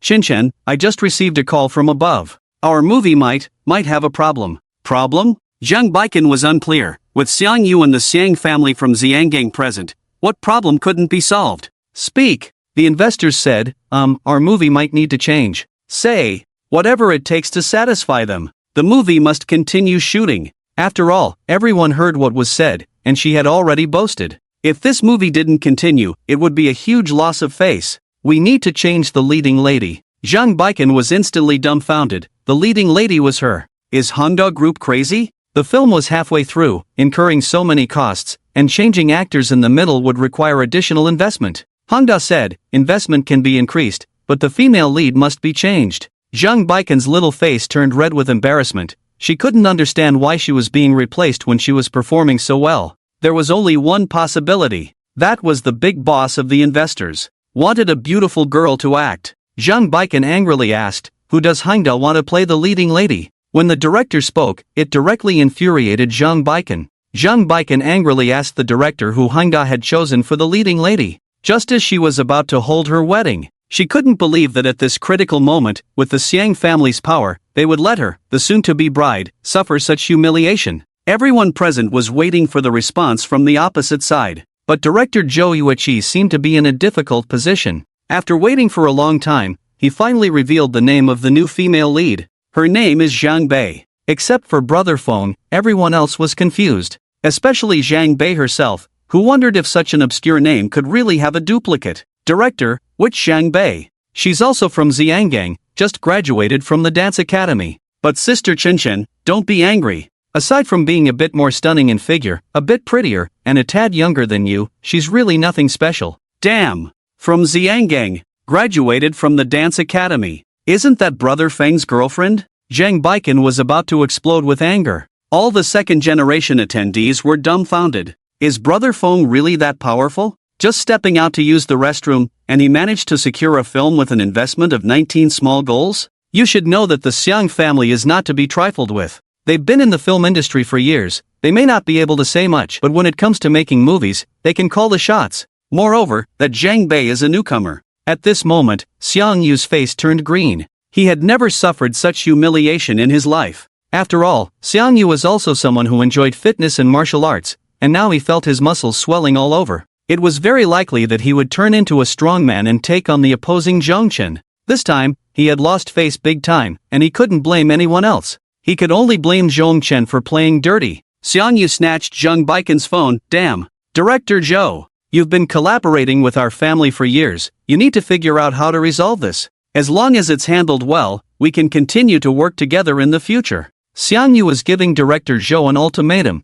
His meaning was very clear. Everyone was familiar in the circle. Director Zhou needed to take a stand. The implication was for the director and production team to pressure the investors. As long as everyone retreated and staged a strike, there might still be a chance. The director was in a bind. After all, both sides were people he couldn't afford to offend. In front of the common people, the director was a big shot, but in front of the Xiang family and Boss Su, he was just a beggar. He had no power to sway the investors' thoughts. Well, young Master Xiang, I really can't do anything about this. After all, I'm just a worker. How about this? Our film, Qinshan is very familiar with it. It's called The Disappearing You, Me, and Her. If you don't mind, Qinshan can play the disappearing her. Although there won't be any scenes, we can add Zhang Baiken's name at the end. Xiang Yu was about to explode. His face was already flushed with anger. Get lost. Xiang Yu threw the phone back to Zhang Baiken. This couple had originally wanted to make a good impression in the Magic City. They didn't expect to be humiliated by Brother Feng. Xiang Yu's face was as red as a monkey's but radiating fury. Brother Feng was smirking, but Xiang Yu suddenly looked up, glaring fiercely at Brother Feng. Then he shouted loudly, Zhongchen, I'll screw your sister. Brother Feng's smile instantly vanished. You can mess with my dad. You can mess with my girlfriend. You can even mess with me. But you absolutely cannot bring my sister into this. After all, my sister has been gone for many years. It's a pain in my heart. Previously, for his sister, Zhongchen had even mobilized all his resources to bring down the most powerful tycoon, Wang Tianlin. Damn it! I, the number one in Fengyang, the boss of 3,000 guards, can take this kind of insult? Brother Feng picked up the ashtray on the table and bang, smashed it on Xiang Yu's head. Usually, fights need some shouting first, but does Brother Feng not need any foreplay at all? He just smashed the ashtray directly. Fortunately, the ashtray was made of wood. A big bump appeared on Xiang Yu's head. But there was no watermelon juice flowing. After all, Xiang Yu was also a martial artist, raised in privilege since childhood. Despite his skills, he had never had the chance to showcase them. This country bumpkin from Fengyang dares to lay hands on me, the one from Xiangang. Tired of living. Just as Xiang Yu was about to strike, Zhang Baiken stepped in first and lunged at Zhang Bei. At that moment, Zhang Bei was already prepared. I can respectfully lick you. I can also tear your dog face apart. Zhang Bei grew up in a poor family, helping her parents with work since childhood. After the two women got into a scuffle, Zhang Bei showed no mercy to that young lady. Let you look down on me. Let you go against Brother Feng. Damn. I don't care about being a star. Brother Feng has enough strength to support me. Today, I'm going to vent this anger. Xiang Yu saw his girlfriend had already made a move. He threw a punch towards Brother Feng. Xiao Qin could never let Brother Feng get hit. If it really turned into a fight today, it would be bad for everyone. So he quickly hugged Xiang Yu, while Kai Gu and several brothers rushed to break it up. The two women were pulled apart by the waiters who rushed in. The first round ended. Zhongchen and Zhang Bei won decisively. Brother Feng smashed a big bump on Xiang Yu's head, while Zhang Bei yanked off Zhang Baiken's bra and tore at her neck. Xiang Yu was furious. Damn you Zhongchen. Not only did you steal my girlfriend, but you also dared to hit me. Xiang Yu was seething with anger. He wanted to rush up and fight Brother Feng immediately. But given the current situation, Zhongchen was tall and strong, and although he had some skills, he wasn't sure he would definitely win. The main issue was that Zhang Bei had a firm grip on his fiancée, steady and secure. He and Zhang Baiken's combination probably wouldn't be a match for the opposing duo. Most importantly, he was the young master of the most powerful film company in Xiangang, a proper public figure. If it got out that he fought publicly, the pressure from public opinion would surely affect the company's development. After much thought, Xiang Yu decided that a gentleman's revenge is not too late even after 10 years. After returning, he would immediately gather people in Modu. Today, Zhongchen wouldn't be able to leave Modu. Zhongchen, you wait for me. I want you to see the strength of the Xiang family in Z country. Xiang Yu left with Zhang Baiken, nursing the bump on his head. After returning to the hotel, Xiang Yu thought it over and decided to tell his father, Xiang Aqiang. After all, his father was a big shot in the Xiang family, with connections everywhere, and dealing with Zhongchen and Modu would be like taking candy from a baby. When Xiang Aqiang learned that his precious son had been beaten, he was furious. After all, the wedding date was approaching, and his precious son had a naturally stunning appearance. Wouldn't this bump on his head ruin his image? Dad, my neck was scratched too, and my bra was torn off. Look at this. Zhang Baiken also reported her injuries in detail. The goal was one, to have her father-in-law seek justice for her, to deal with Zhongchen fiercely. After hanging up the phone, Xiang Aqiang could hardly wait to gather people to deal with Zhongchen. But there was something strange. The movie invested by Hangda Group was also a major project under the company. Halfway through, they changed the daughter-in-law? Does Zhongchen really have the power to manipulate Hangda Group's investments? If that's the case, this person should not be underestimated either. Xianachang had some connections with Boss Su of Hangda, so he first called Boss Su to understand the enemy situation. On the other side, when Boss Su saw it was a call from Xianachang, he pretended not to see it. Compared to Xianachang, Boss Su was more afraid of offending Brother Feng. After all, the money for movie investment was nothing to Hangda Group, it was dispensable. But Boss Feng's power, Boss Su had experienced it. When he got serious, it could be life-threatening. Not answering the phone? Xianachang vaguely sensed that Boss Su was doing it on purpose. So it seemed that Boss Su was choosing to side with Zhongchen. Between him and Zhongchen, a kid in his 20s, can he really reach the sky? Stealing rolls and hitting people. This grudge must be avenged. As the saying goes, a strong dragon cannot suppress a local snake. Before Zhongchen leaves, find the most powerful big brother in the Magic City to deal with him. The most powerful social big brother in the Magic City must be Du Yuesheng. In the Magic City, he has over 70 businesses, thousands of brothers. And these are just the visible ones. Du Yuesheng has many brothers. And his brothers' brothers are countless. With Du Yuesheng's strength in the Magic City, dealing with a 20-something Zhongchen would be like child's play. More importantly, he has a good relationship with Du Yuesheng. After all, under Xianachang's film group, there are many female artists. Those are Du Yuesheng's favorite things. As long as Du Yuesheng isn't hanging on the wall, he needs the female artists under him. With this point, Xianachang isn't afraid that he won't help himself. Xianachang dialed Du Yuesheng's number. Hello, Achang, is there new merchandise? New merchandise? Brother Yuesheng, how would you say our relationship is usually? When Xianachang asked this, Du Yuesheng looked innocent. Achang, what do you mean by that? Our relationship goes without saying. After all, I still have to rely on Brother Achang for my happiness. Good. Then I ask Brother Yuesheng to handle something in the Magic City. It shouldn't be difficult, right? Du Yuesheng is almost all-powerful in the Magic City. There really isn't anything he can't accomplish. You just say the word. As long as it's in the Magic City. Du Yuesheng, must help you get it done. Help me find that man named Zhongchen. Give him a good beating. After Xianachang told Du Yuesheng about dealing with Zhongchen, Du Yuesheng fell silent for a moment. Although he is in the Magic City, he has heard about Zhongchen. That kid is rumored to be extraordinary. If he really is as powerful as the legends say, then facing him would be a situation where both sides suffer. Seeing that Du Yuesheng didn't express his stance, Xianachang then gave him a boost. If Brother Yuesheng helps me with this, I'll give you 200 million. And I'll help you work with the actress Diliriba you have your eye on. Upon hearing this, Du Yuesheng became energized. 200 million isn't the goal. The most important thing is that Diliriba is truly tempting.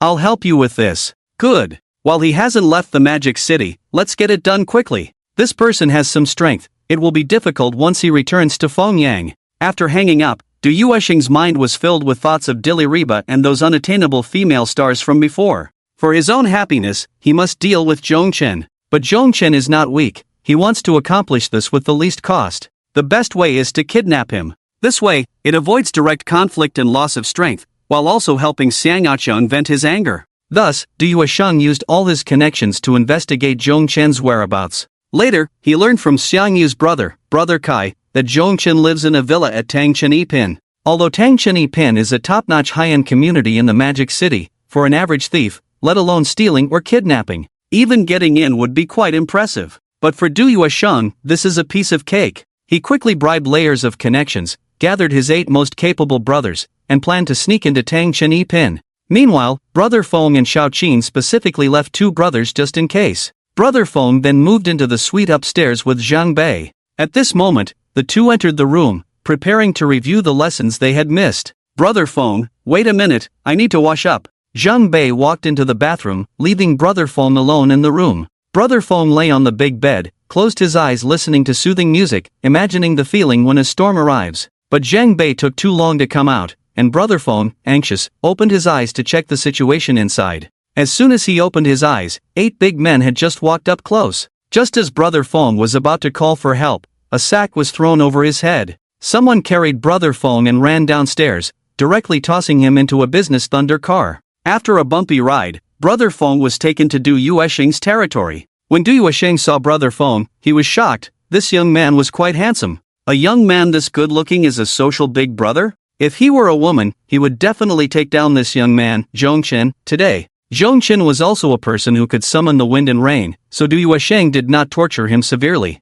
He simply locked him in a suite at a secret hotel, providing him with good food and drink. After all, he had no grievances with him. It wasn't worth torturing him and creating a lifelong enemy. As long as he waited until tonight was over, he could call Xiang Aqiang tomorrow to discuss rewards and it would be fine. On the other side, Zhang Bei, dressed in a sexy little outfit, came out of the bathroom and sensed something was off. Was Brother Feng playing hide and seek with her? After searching for a long time without seeing him, when Zhang Bei got dressed and went downstairs, she saw Xiaoqin's two brothers knocked out, lying on the ground. Zhang Bei had never experienced such a situation. She quickly picked up the phone and called Xiaoqin. This news scared Xiaoqin to death. If something happened to Brother Feng, how would he explain it to Fourth Master? How would he explain it to the brothers who fought alongside him in Longjiang Province? How would he explain it to the 3,000 guards? Xiaoqin rushed to Tang Shenipin with dozens of people. With just a thought, he knew it was Xiang Yu's doing. But Xiang Yu was from Xiangang. It was still difficult to operate in Modu.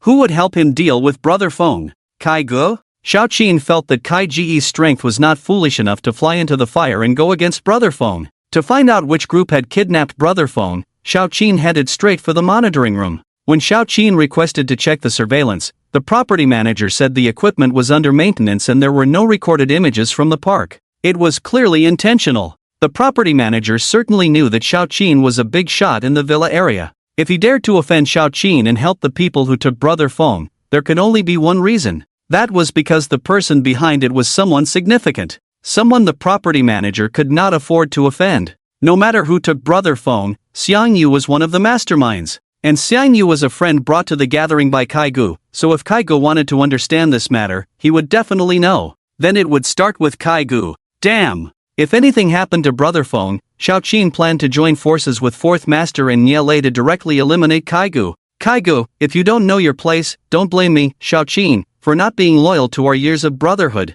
Anxiously, Xiaoqin called Kai Gu. Soon, Kai Gu answered the phone. Kai Gu, I ask you, where is Brother Feng now? Xiaoqin, I've heard about Brother Feng's situation, but I didn't participate and truly don't know where he is. But I do know who took him. Who? Du Yuesheng. Xiaoqin did not expect Kai Gu to so readily reveal who had kidnapped Brother Feng. In fact, Kai Gu had his own motives. Reporting Du Yuesheng's identity to Xiaoqin was the best move. After all, Du Yuesheng was a unique social big brother in Modu, with strength far surpassing others. And Xiaoqin was the second most significant figure in the rich second-generation circle, having met many local big brothers in recent years, with a trend of surpassing Kai Gu. This made Kai Gu very dissatisfied. If he could successfully provoke a conflict between Xiaoqin and Du Yuesheng, that would be the best outcome. It would greatly weaken Xiaoqin's power. Thus, he could firmly secure his position as the top figure in the rich second-generation circle. Kai Gu sighed inwardly, thinking he was truly talented.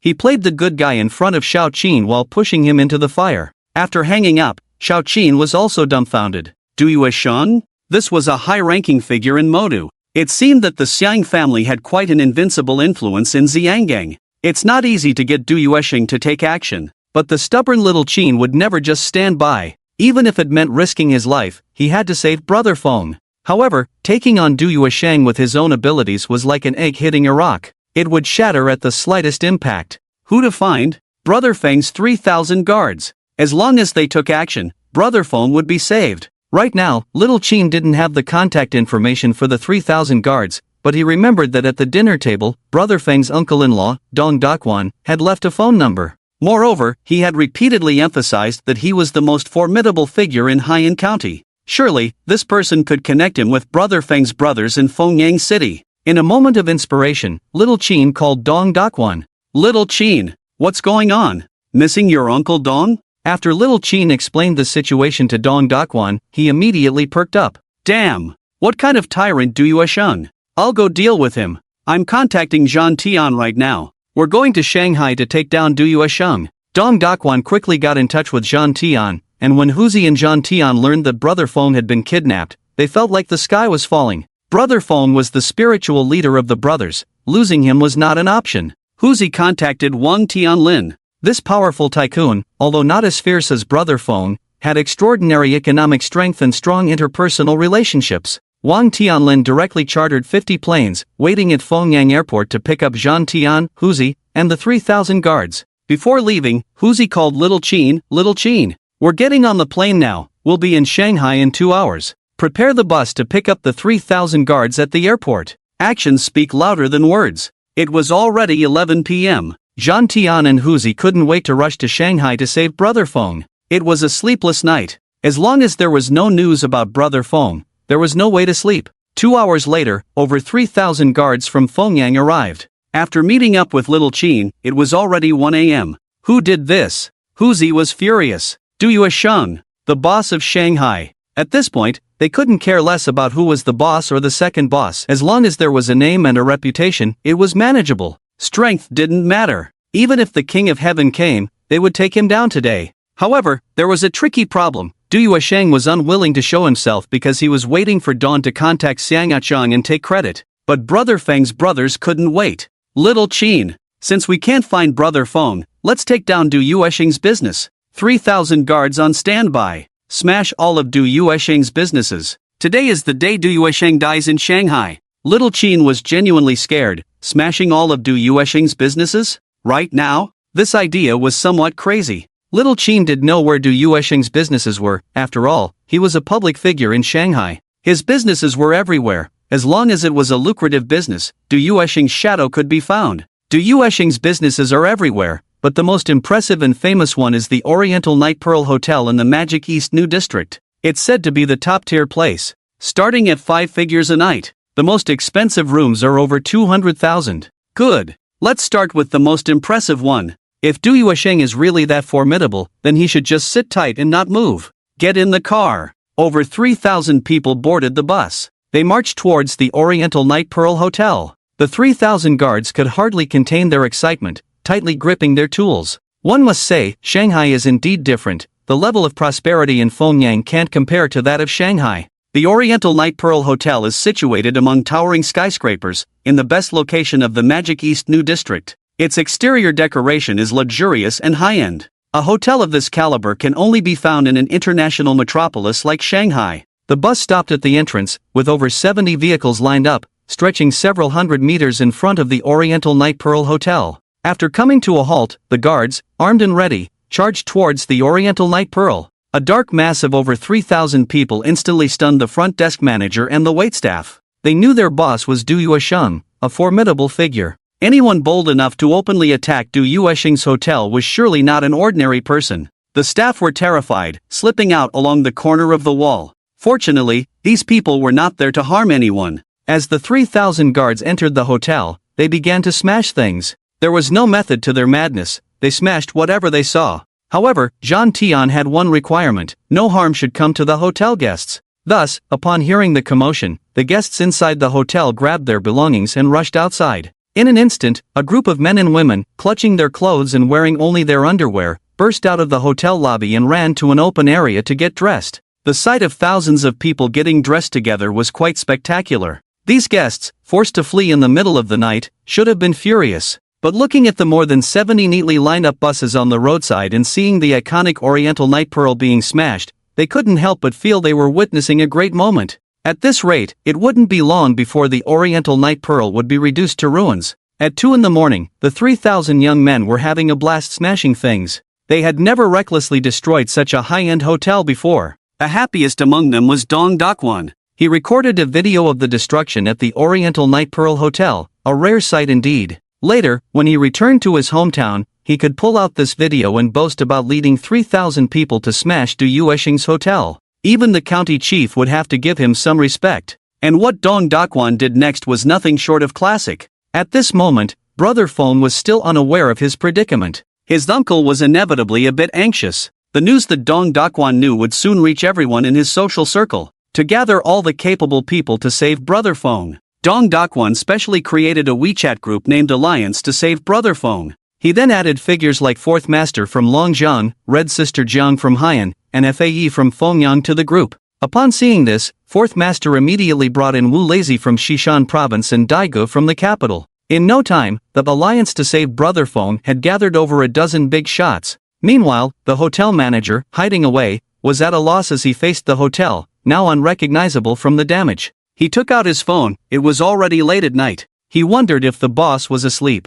But such a significant matter had to be reported to Boss Du. "What is it calling me so late?" "Boss, something big has happened. Our hotel has been smashed." Du Yuesheng sat up, alert. Since it was so late, he hadn't gone home. He was staying at the hotel where Brother Feng was held. This way, he could report to Chang tomorrow and ensure Brother Feng's safety. When the manager sent over photos and videos of the scene, Du Yuesheng was stunned. Just 3 hours after the kidnapping of Zhongchen, his brothers from Fengyang had arrived, and they dared to smash my Oriental Night Pearl Hotel? This group of brutes was simply infuriating. Did they not think to discuss such a major act beforehand? Damn! That hotel was a super luxurious establishment, worth over 20 billion in renovations, raking in money daily. Du Yuesheng immediately got out of bed, planning to gather his brothers to confront those fools. At that moment, a thought struck Du Yuesheng. Since such a commotion had been made, Zhongchen's phone must have some useful information. After all, he was a capable big brother. Through Zhongchen's WeChat, he might be able to see his brother's movements and their next plans.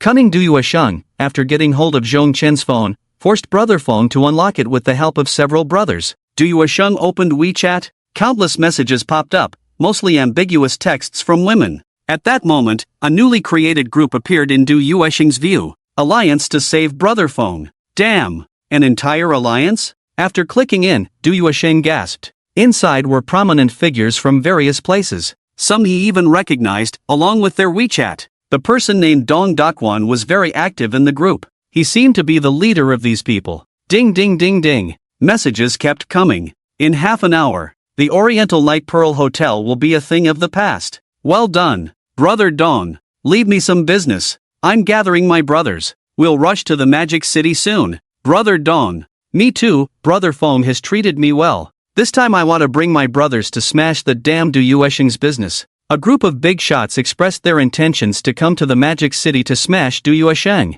Du Yuesheng looked at the situation before him and instantly felt uneasy. If it really came to this, even if he could withstand Brother Feng's impact, he couldn't resist the combined punches of a dozen big shots. No matter how powerful he was, he couldn't be invincible. But no matter what, this was the Magic City. Du Yuesheng, must fight them to the end. In that Alliance to Save Brother Feng group, that guy named Dong Daquan sent another message. The Oriental Night Pearl is almost done. In 20 minutes. Haotian Entertainment Center. Start smashing. Damn. So soon it was Haotian Entertainment's turn? At this rate, his business in Shanghai would probably disappear within a week. If the Oriental Night Pearl Hotel was his most respectable business, then Haotian Entertainment was one of his most profitable. Glancing at the time, it was 3:30 a.m. Ali, gather people for me. Protect Haotian Entertainment. Go after Brother Feng's men. After receiving the order, Ali immediately called to contact his brothers. This time was indeed a bit awkward. Many calls couldn't get through.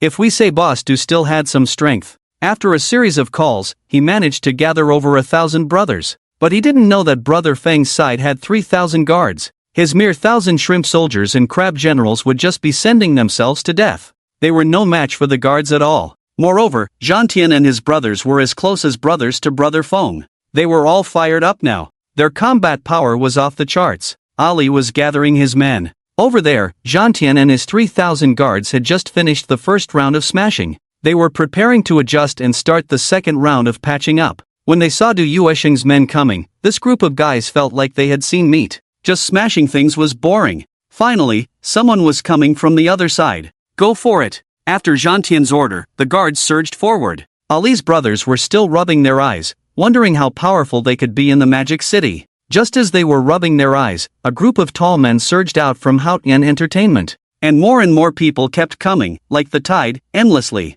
Ali and his brothers were dumbfounded. They gathered all their spirits and charged forward. However, there was still a gap in strength. After a few rounds, Ali and his brothers were surrounded. When everyone from the Haitian Entertainment City came out, it was a sea of black, and the sweat made Ali and his brothers powerless to fight back. Watching nearly half of his brothers fall, while the opponents were as fierce as caged beasts, Ali deeply understood that the combat power of these people was something he had never encountered before. Having been in the underworld for so long, working under Du Yuesheng for over a decade, it was the first time he had met such a formidable group of people. Ali knelt down directly. Zhantian called a halt to the brothers who were still frantically attacking. Let me tell you, Du Yuesheng, if my brother Feng loses even a hair, I, Zhantian, will take Du Yuesheng's life. Ali was taken aback. The aura was simply terrifying. It seemed he was not joking. As the saying goes, those who can fight fear those who are fearless. This group was both capable and reckless. At this rate, Du Yuesheng might not be a match.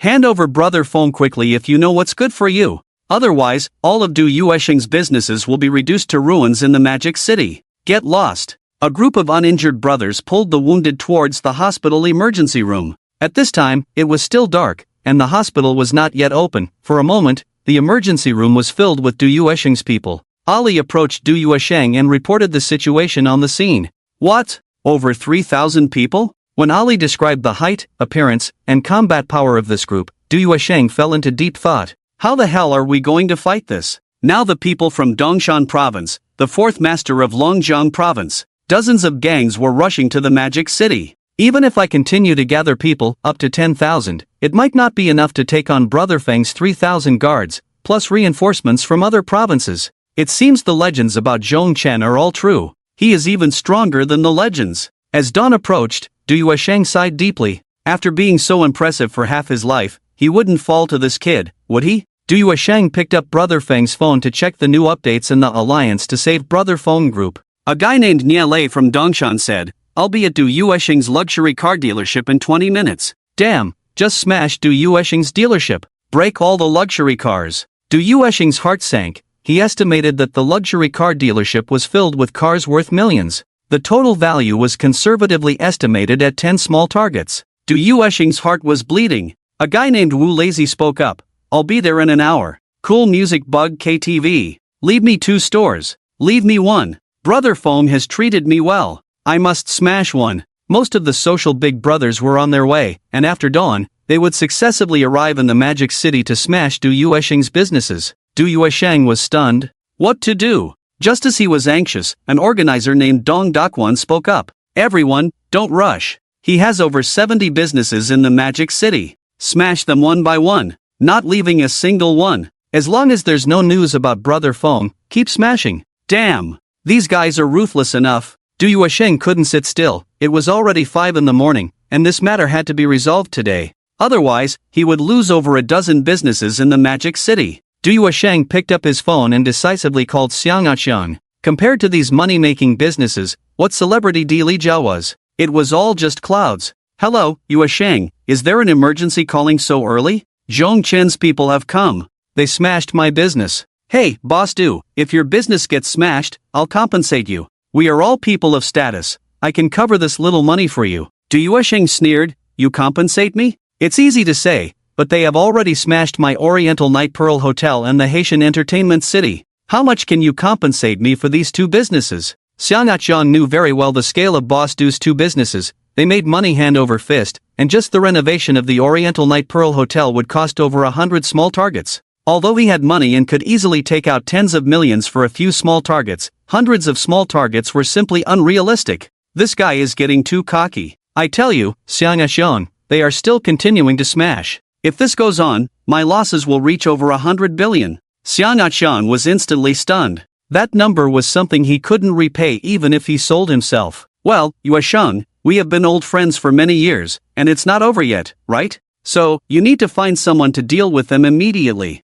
In Magic City, your strength is always above Zhongchen. Use force to solve it." When Xiang Aqiang learned from Du Yuesheng that over 1,000 people had been wiped out in an instant, he was indeed shocked. He never expected that Zhongchen would be so difficult to deal with. But he had already boasted, and his son had been beaten, his future daughter-in-law scratched. This matter couldn't just end like this. Xiang Aqiang hung up the phone, furious, thinking that since Du Yuesheng couldn't handle Zhongchen, he would find someone even tougher to deal with him. He began searching his phone contacts for other big shots in society. But over here, Du Yuesheng felt uncertain. He vaguely sensed that even if Xiang Aqiang stepped in, he wouldn't be a match for Zhongchen. Now, the only one who could save him was himself. And relying on force to resolve the issue was no longer possible. The only way to solve the problem was to plead with Brother Feng. Plead with Brother Feng to show mercy. Fortunately, he had been cautious. Ever since he had tied up with Brother Feng, he had not taken any extreme actions against him. He treated Brother Feng well every day, making sure he was comfortable. Du Yuesheng nervously pushed open Brother Feng's door and smiled as he approached him. "Brother Feng, I've come to deliver a phone to you." At that moment, Brother Feng was sitting on the sofa, casually eating fruit. Just put it there." Brother Feng didn't even look up. "Brother Feng, There was a bit of a misunderstanding before. Actually, my relationship with the Xiang family isn't that deep, so I want to apologize to you. I'm sorry, Brother Feng. It's all my fault, Du Yuesheng. Du Yuesheng was able to grow his business this big, definitely not by luck. It relied on his ability to bend and stretch. This time, he could say he suffered heavy losses, and if he could take this opportunity to befriend Brother Feng, it would be a significant gain. For this, Du Yuesheng could bow and scrape. He could act like a grandson in front of Brother Feng. Brother Feng, you are free now. If it's convenient, I'd like to invite you and your brothers to dinner, so we can get to know each other and be friends. After Du Yuesheng said this, Brother Feng realized that a lot must have happened during the hours he had been controlled. No rush. Boss Du, I'm quite comfortable here. But, Brother Feng wouldn't leave, and the people smashing his business couldn't stop. Du Yuesheng was really getting a headache. But what? Boss Du wouldn't even be willing to part with the money for a hotel, would he?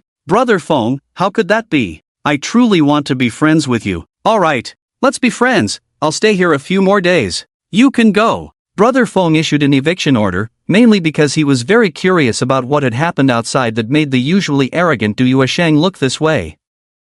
After Du Yuesheng was kicked out, Brother Feng immediately picked up his phone and saw Alliance to save Brother Feng at first glance. Brother Feng almost laughed. This little uncle-in-law, Dong Daquan, was still somewhat useful at a critical moment. Brother Feng pulled the messages in the group to the top and began to check the records. Only then did he realize that Du Yuesheng's hotel, Entertainment City, and so on had all been smashed. Moreover, the big brothers from other provinces are on their way to the Magic City, and it is estimated that within a few hours, tens of thousands of social figures will flood into the Magic City. They will launch their smashing operations in different areas. How fun! How interesting!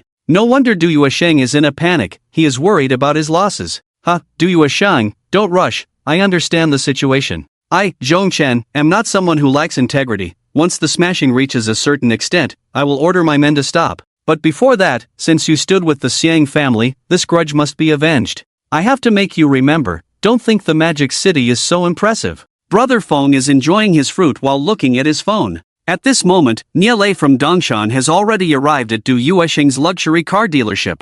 From the video Nielai shot, it is clear that the nearly 2,000 people he leads have already started smashing. Those precious luxury cars make Brother Feng feel heartbroken. Just as he finished watching Nielai's video, a video from Walizi came in. His main force has arrived at the outer ring of the Magic City. In just a few minutes, they will reach Du Yuesheng's KTV. The sun rises as usual, and within the next hour or two, 7 more groups of social bosses will arrive in the Magic City. It is estimated that more than a dozen venues will be completely wrecked within this day. The sky of the Magic City has brightened, but Du Yuesheng's world has darkened. In an instant, waves of social figures flooded into the Magic City. They smashed venues in various places, and the smashing was quite satisfying. The most ridiculous one is Fourth Master. Due to the long distance, he arrived late, and by the time he got to the Magic City, several places had already been smashed. Thus, Fourth Master went to the Oriental Night Pearl Hotel and then posted a video.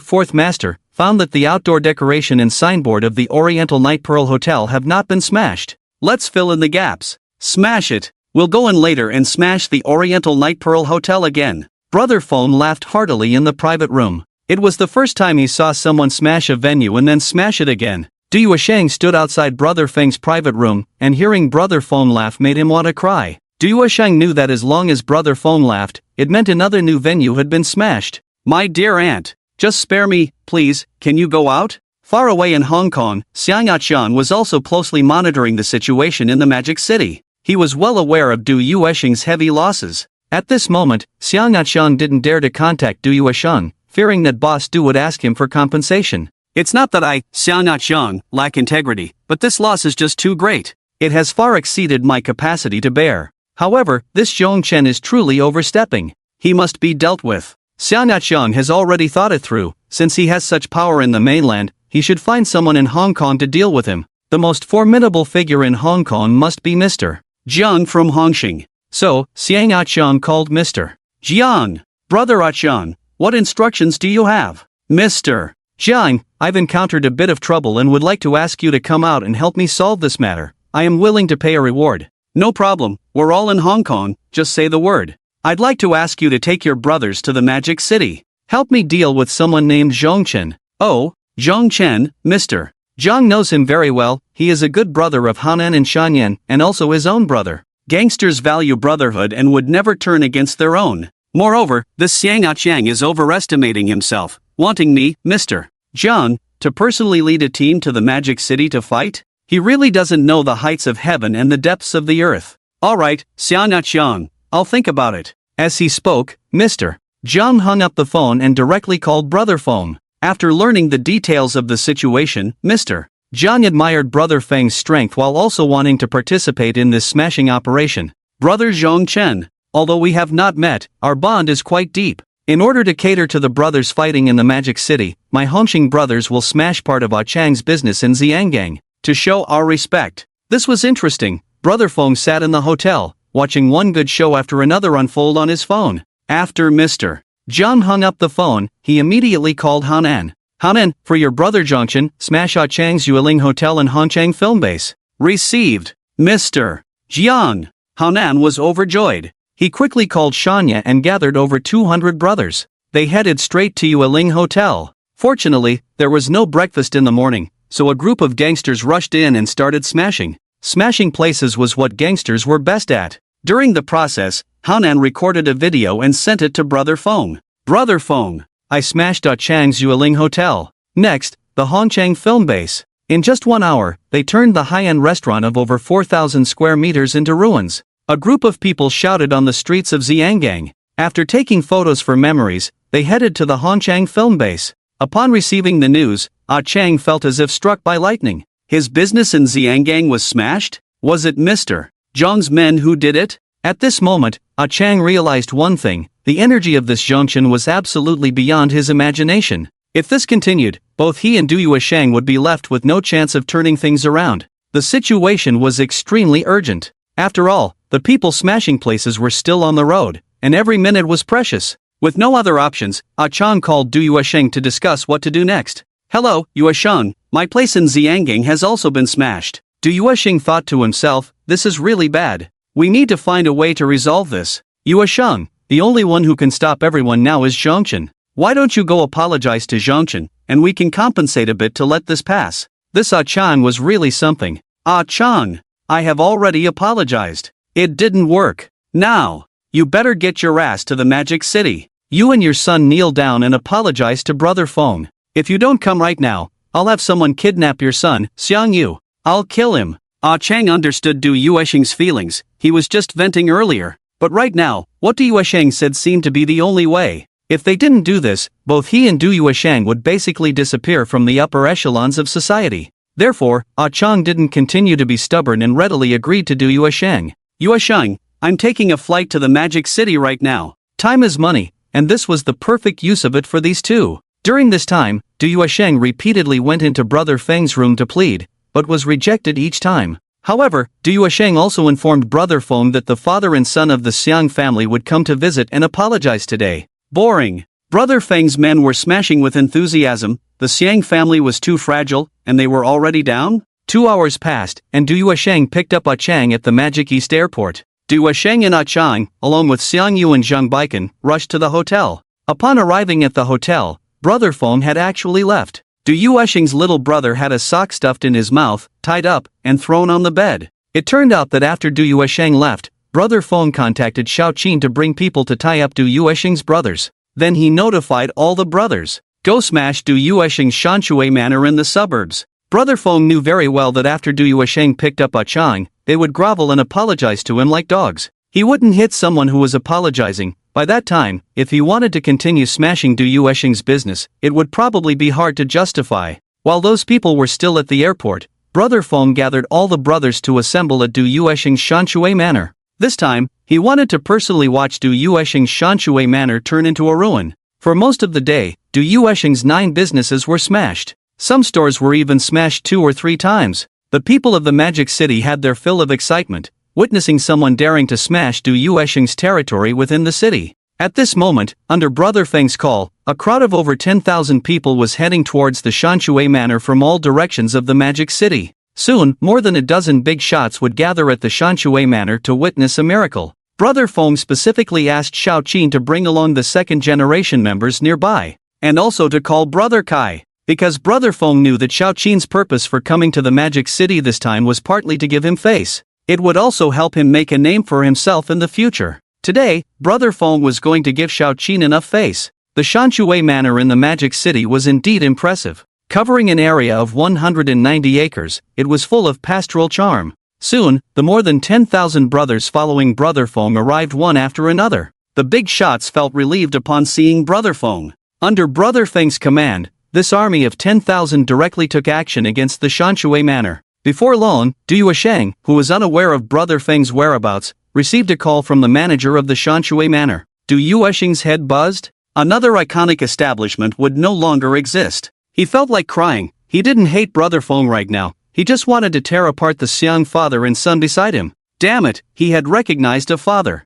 This time, Du Yuesheng suffered a huge loss. A few of them were in a business car, rushing towards the Shanshui Manor. Just 2 miles away from the manor, they saw dust rising from that direction. It was as if it were a demolition site, spectacularly chaotic. As they got closer, a group of people slowly emerged from the dust. The crowd grew larger, a sea of black that seemed endless. The Xiang father and son were so frightened they didn't dare to get out of the car. On the streets of Xiangang, they had never encountered so many tough guys. Perhaps the combined strength of Dongxing and Hongxing couldn't match Brother Feng's power. Xianxiang never expected that his foolish son would provoke such a big shot. With Xiang Yu and Zhang Baiken's wedding approaching, he wondered if they could get through this crisis. Xiang Yu was also quite scared. The pampered young master was experiencing fear for the first time. These ruthless people only needed to make a slight move, and he would disappear from this world. Remembering how he had acted indifferent towards Brother Feng in the private room yesterday, it was simply laughable. Brother Feng's power was not only above his.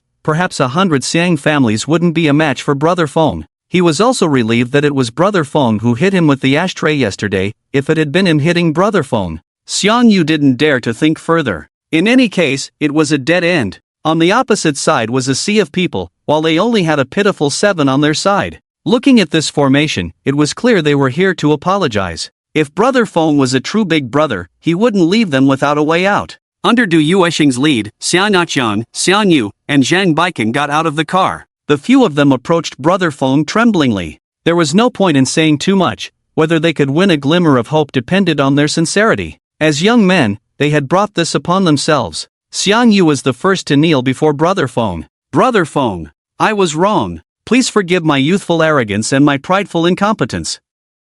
As long as Brother Feng can let us go this time, I, Xiang Yu, will follow all of Brother Feng's arrangements from today on. Xianxiang also understood that this matter was extraordinary. Just his son kneeling was absolutely not enough. Thus, Xianxiang also knelt. Brother Feng, I, Xianxiang, have never knelt to anyone, but today I kneel before you. I kneel with sincerity. As long as Brother Feng spares us, I, Xianxiang, am willing to offer 10 small goals as compensation. Xianxiang was a clever man. He had studied philosophy and was very good at turning bad situations into good ones. Then, Xianxiang posed a riddle to Brother Feng. If Brother Feng doesn't mind, I still have some resources in the film and television industry. We can collaborate in many ways, and the choice of actresses will be entirely up to Brother Feng. This move was indeed ruthless. It hit right at the man's desires. Brother Feng could tell that this was a temptation involving female stars. Xianxiang moved a couple of small steps forward, treating his knees as legs. Brother Feng, we wouldn't know each other without a fight.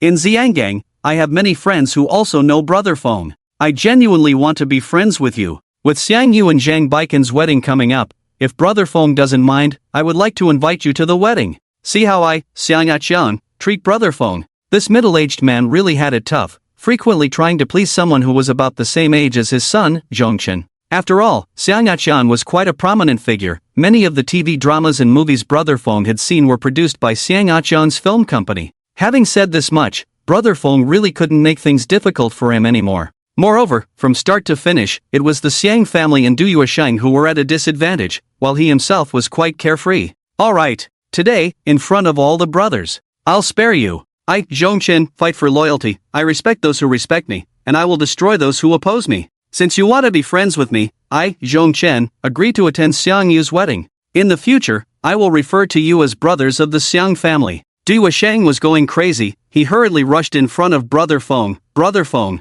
don't forget about me, Du Yuesheng. Brother Feng, kidnapping was never my intention. during these days of getting to know you, I can say that I've developed a deep revolutionary friendship with you. If Brother Feng doesn't mind, please take me, Du Yuesheng, as your little brother. In the Magic City, I, Du Yuesheng, am quite capable. In the future, if Brother Feng has matters in the Yangtze River Delta, I, Du Yuesheng, will be the first to rush in and fight. At this point, Brother Feng had long lost any resentment. If one were to say that Du Yuesheng was the unluckiest person of the year, he ended up losing hundreds of small targets over matters that had nothing to do with him. And in the end, he gained nothing. Brother Feng felt a bit embarrassed about this. The scene before him was something Brother Feng's subordinates had long since gotten used to. As long as Brother Feng took action, the opponents basically had to kneel. But for Shao Qin and Kai Gu from the Magic City, it was quite an eye-opener. Brother Feng, at such a young age, could mobilize big shots from multiple provinces to come to his aid. In less than a day, he had smashed 10 of Boss Du's businesses. This included the famous Dongfang Yeju Hotel, KTV, and Shanshui Manor in the Magic City. Even more terrifying was that Du Yuesheng, a big brother in the Magic City, had no power to fight back at all.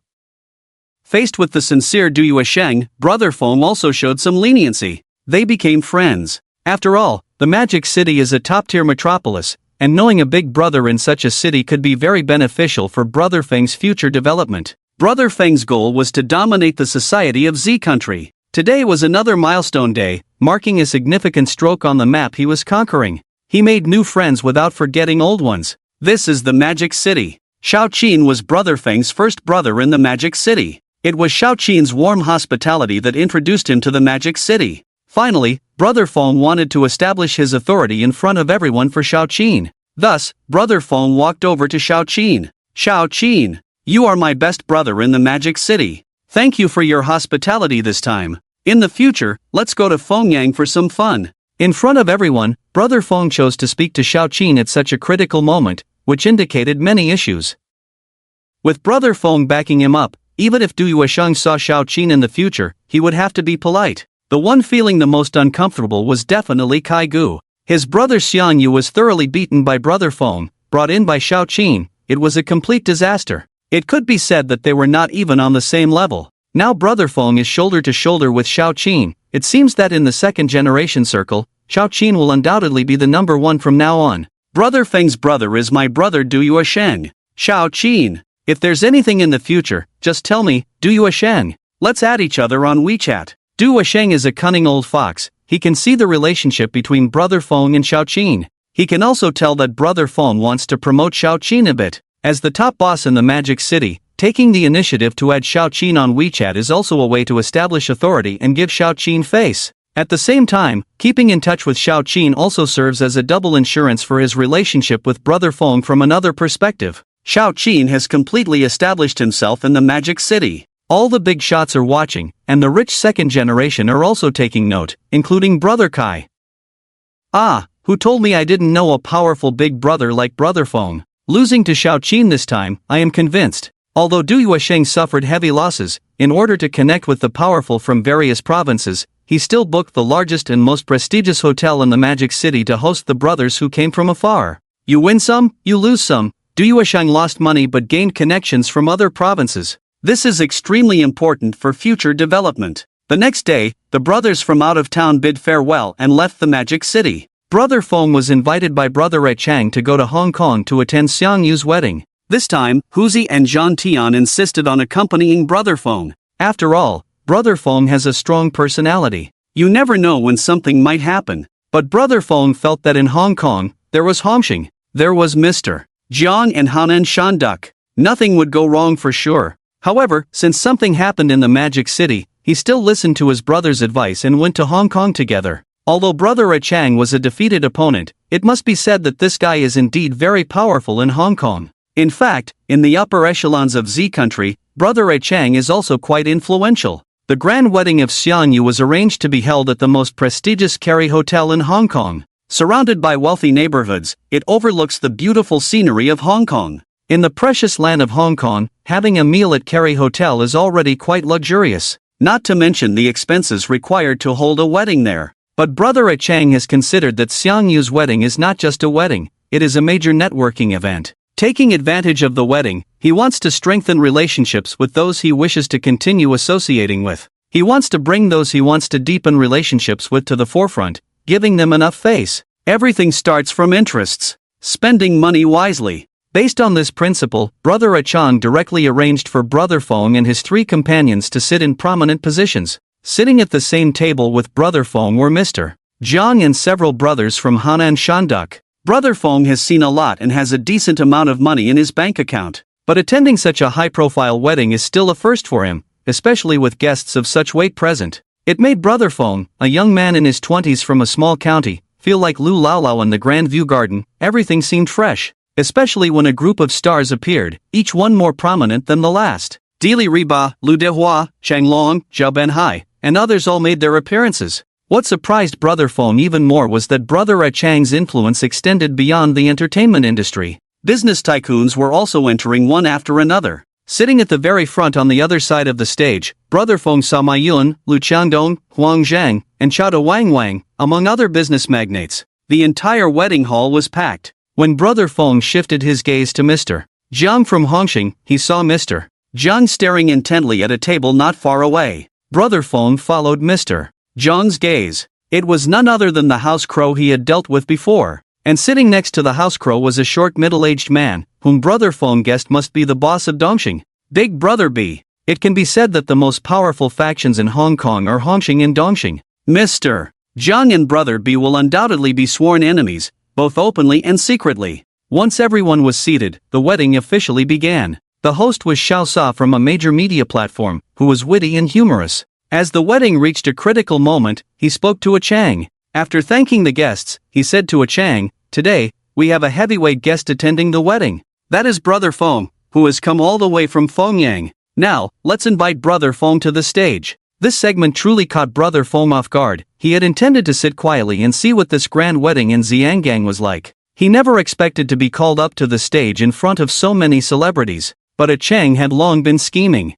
Through this interaction with Brother Fong, he had completely understood the young man's capabilities. He could gather the leaders from over a dozen provinces to accomplish a significant task. This was absolutely unprecedented. Even Mr. Jiang from Xiangang was willing to turn against him for Brother Fong, which surely indicated that Brother Fong had deep-rooted power in places like Xiangang and Aomeng. Achang initially judged that this young Brother Fong was likely one of the most formidable social figures in the entire Z country. If not conservatively speaking, possibly the only one. Running a film and television group, making movies and TV dramas, he would inevitably encounter some troubles. It was crucial to cultivate relationships with powerful social figures. But Z country was too vast, and each region had its own big shots. It would indeed be exhausting to connect with them all. Now an opportunity had arisen. As long as he could get to know Brother Fong, he could essentially pave the way across the nation. First, he had good relationships with local big shots, and second, Brother Feng's strength was indeed formidable.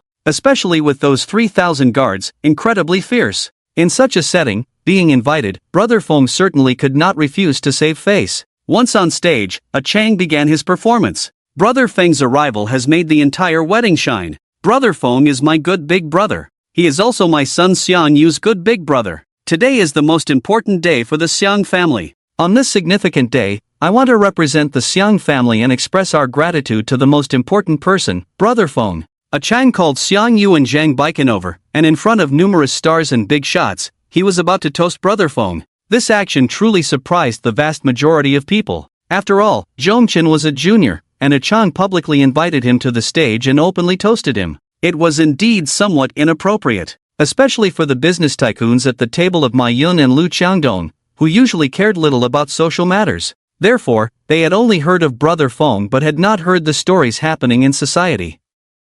They were quite puzzled by Achang's actions, even feeling that it not only insulted the Xiang family but also insulted all the business tycoons present. "You, Achang, invited us here, is it to support a 20-year-old kid?" The big shots shook their heads. Ma Yun even stood up at that moment and directly went to the restroom. Could he really not hold it? That seemed unlikely. He just wanted to use this method to disdain the Xiang family. As the wedding reached its most critical moment, Papa Ma left his seat and went to the restroom. It seemed like a natural urge, but anyone with eyes could see. He was not in such a hurry that he couldn't hold it for a few minutes. More so, he was dissatisfied with Achang's actions. "I, the founder of Alibaba, come to support you, and you, Achang, show me this? Am I, Ma Yun, not even as good as a young kid? Brother Feng saw all of this as well. Although it was a bit embarrassing, he did not mind too much, as he had little interaction with Ma Yun and thus did not care much about his actions. It just so happened that when Brother Feng was stepping down, Ma Yun happened to come out of the bathroom and return to his original position.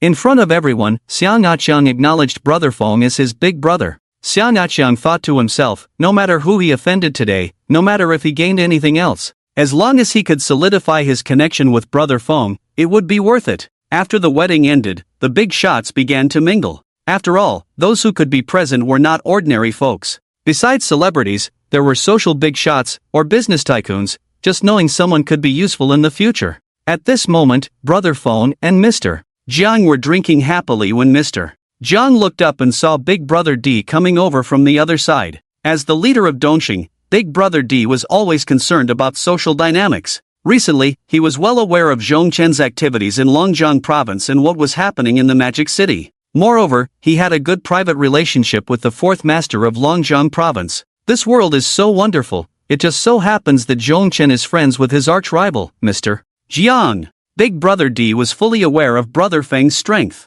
He could be said to be an invincible presence. Furthermore, he had heard from his subordinate, Wu Ya, that the guards under Zhong Chen were exceptionally fierce. Just calling out a pretty boy could easily take down his best little brother. Nowadays, Dongxing and Hongxing were evenly matched in Xiangang. If Zhong Chen and Mr. Jiang became close friends, life for Dongxing and Xiangang would not be easy. Therefore, Big Brother D wanted to use his connection with the fourth master to get closer to Zhong Chen. He did not expect Brother Feng to stand on the same front as him. As long as he could ensure that Brother Feng would not intervene if he and Mr. Jiang went to war, that would be enough. Hello, Mr. Jiang. Big Brother D extended his hand to shake with Mr. Jiang. Brother Feng. I am Big Brother D from Dongxing. I have a deep friendship with the fourth master of Longjiang province. Is it convenient for us to talk privately? Of course, Big Brother D did not want his flattering words to be overheard by Mr. Jiang. Brother Feng seemed to understand Big Brother D's intention.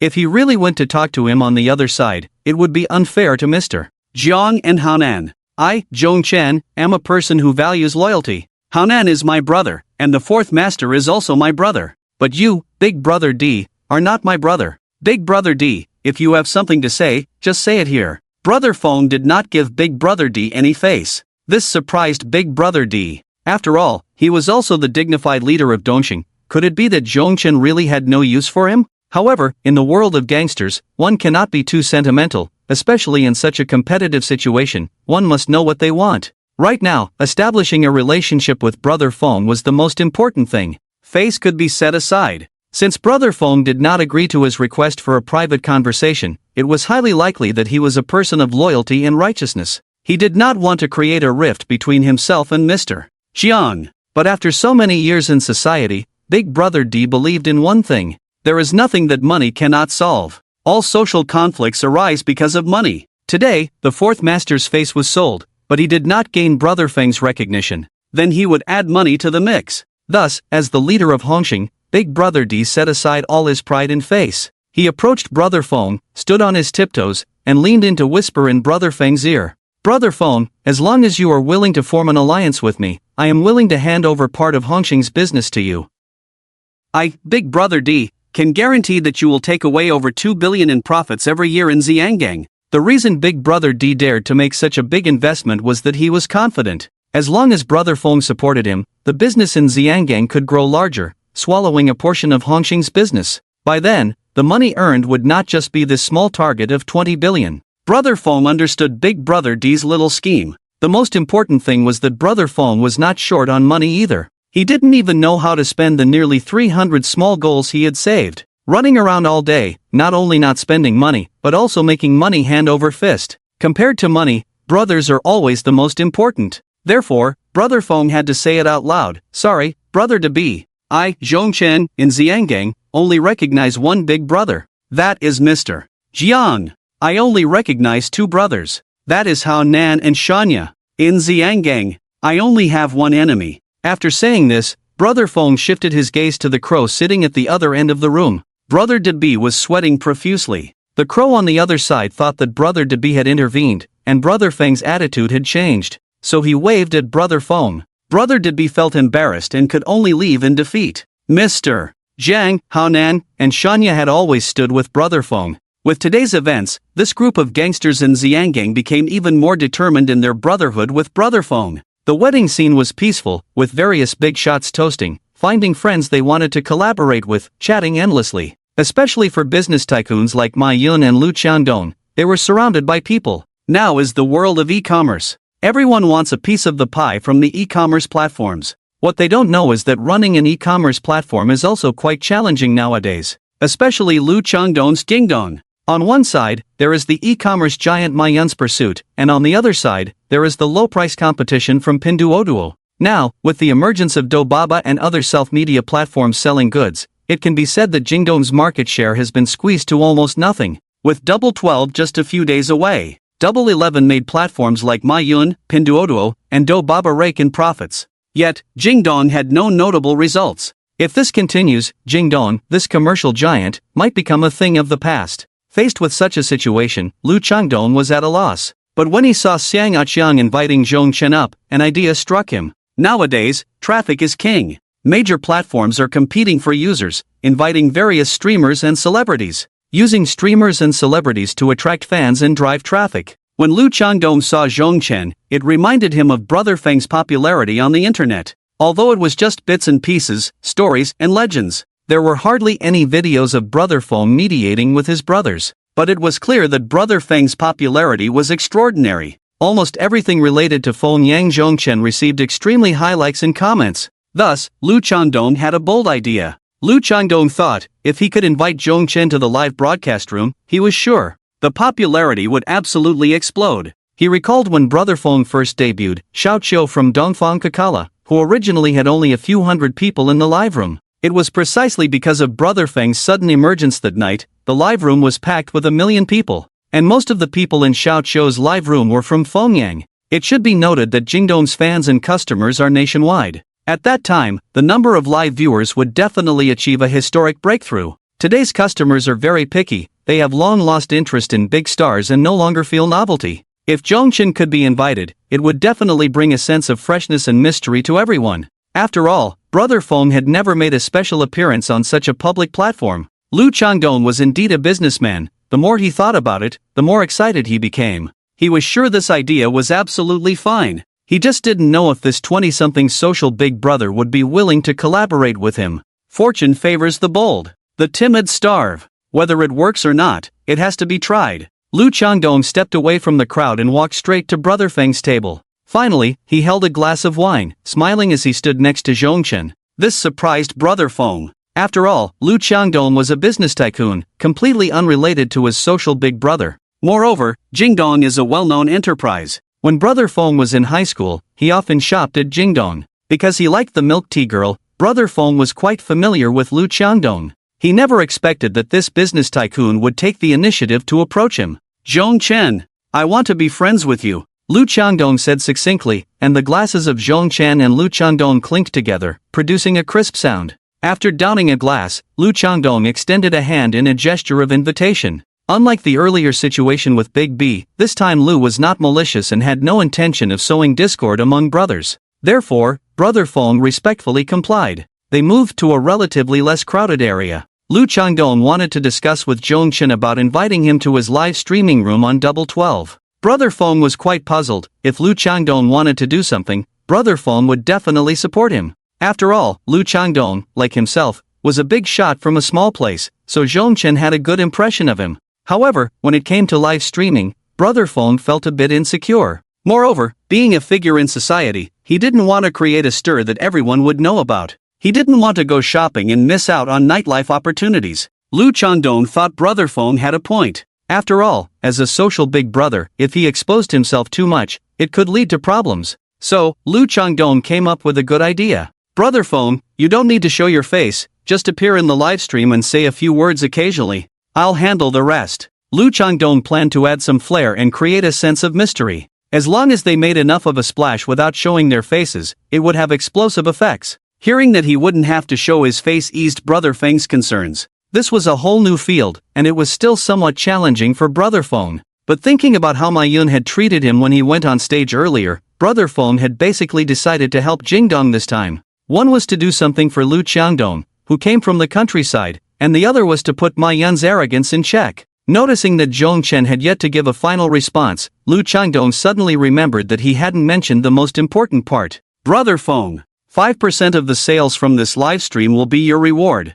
5% of the sales. Brother Feng had some understanding of e-commerce live streaming. Top male streamers could sell around 100 small targets in one session. With a big platform like Jingdong at his disposal, the live stream would definitely attract a large audience. Calculating it this way, hitting a few small targets should be easy. It's a deal. Great. Brother Feng. This year, Jingdong won't invite any celebrities. Just you against them. The live streaming location will be set in the capital. He never expected the conversation with Lu Qiangdong to flow so well. After Xiang Yu's wedding, the Double 12 competition among Ma Yun, Lu Qiangdong, and other big shots began. During Double 11, Ma Yun's Taobao and Tiango platforms, through the joint efforts of several major streamers, had absolutely crushed Lu Qiangdong. In the realm of live streaming, Ma Yun had never lost. Double 12 was approaching. This time, Ma Yun was playing even harder. In addition to continuing to collaborate with several major streamers, he had also invited over 80 singers and celebrities.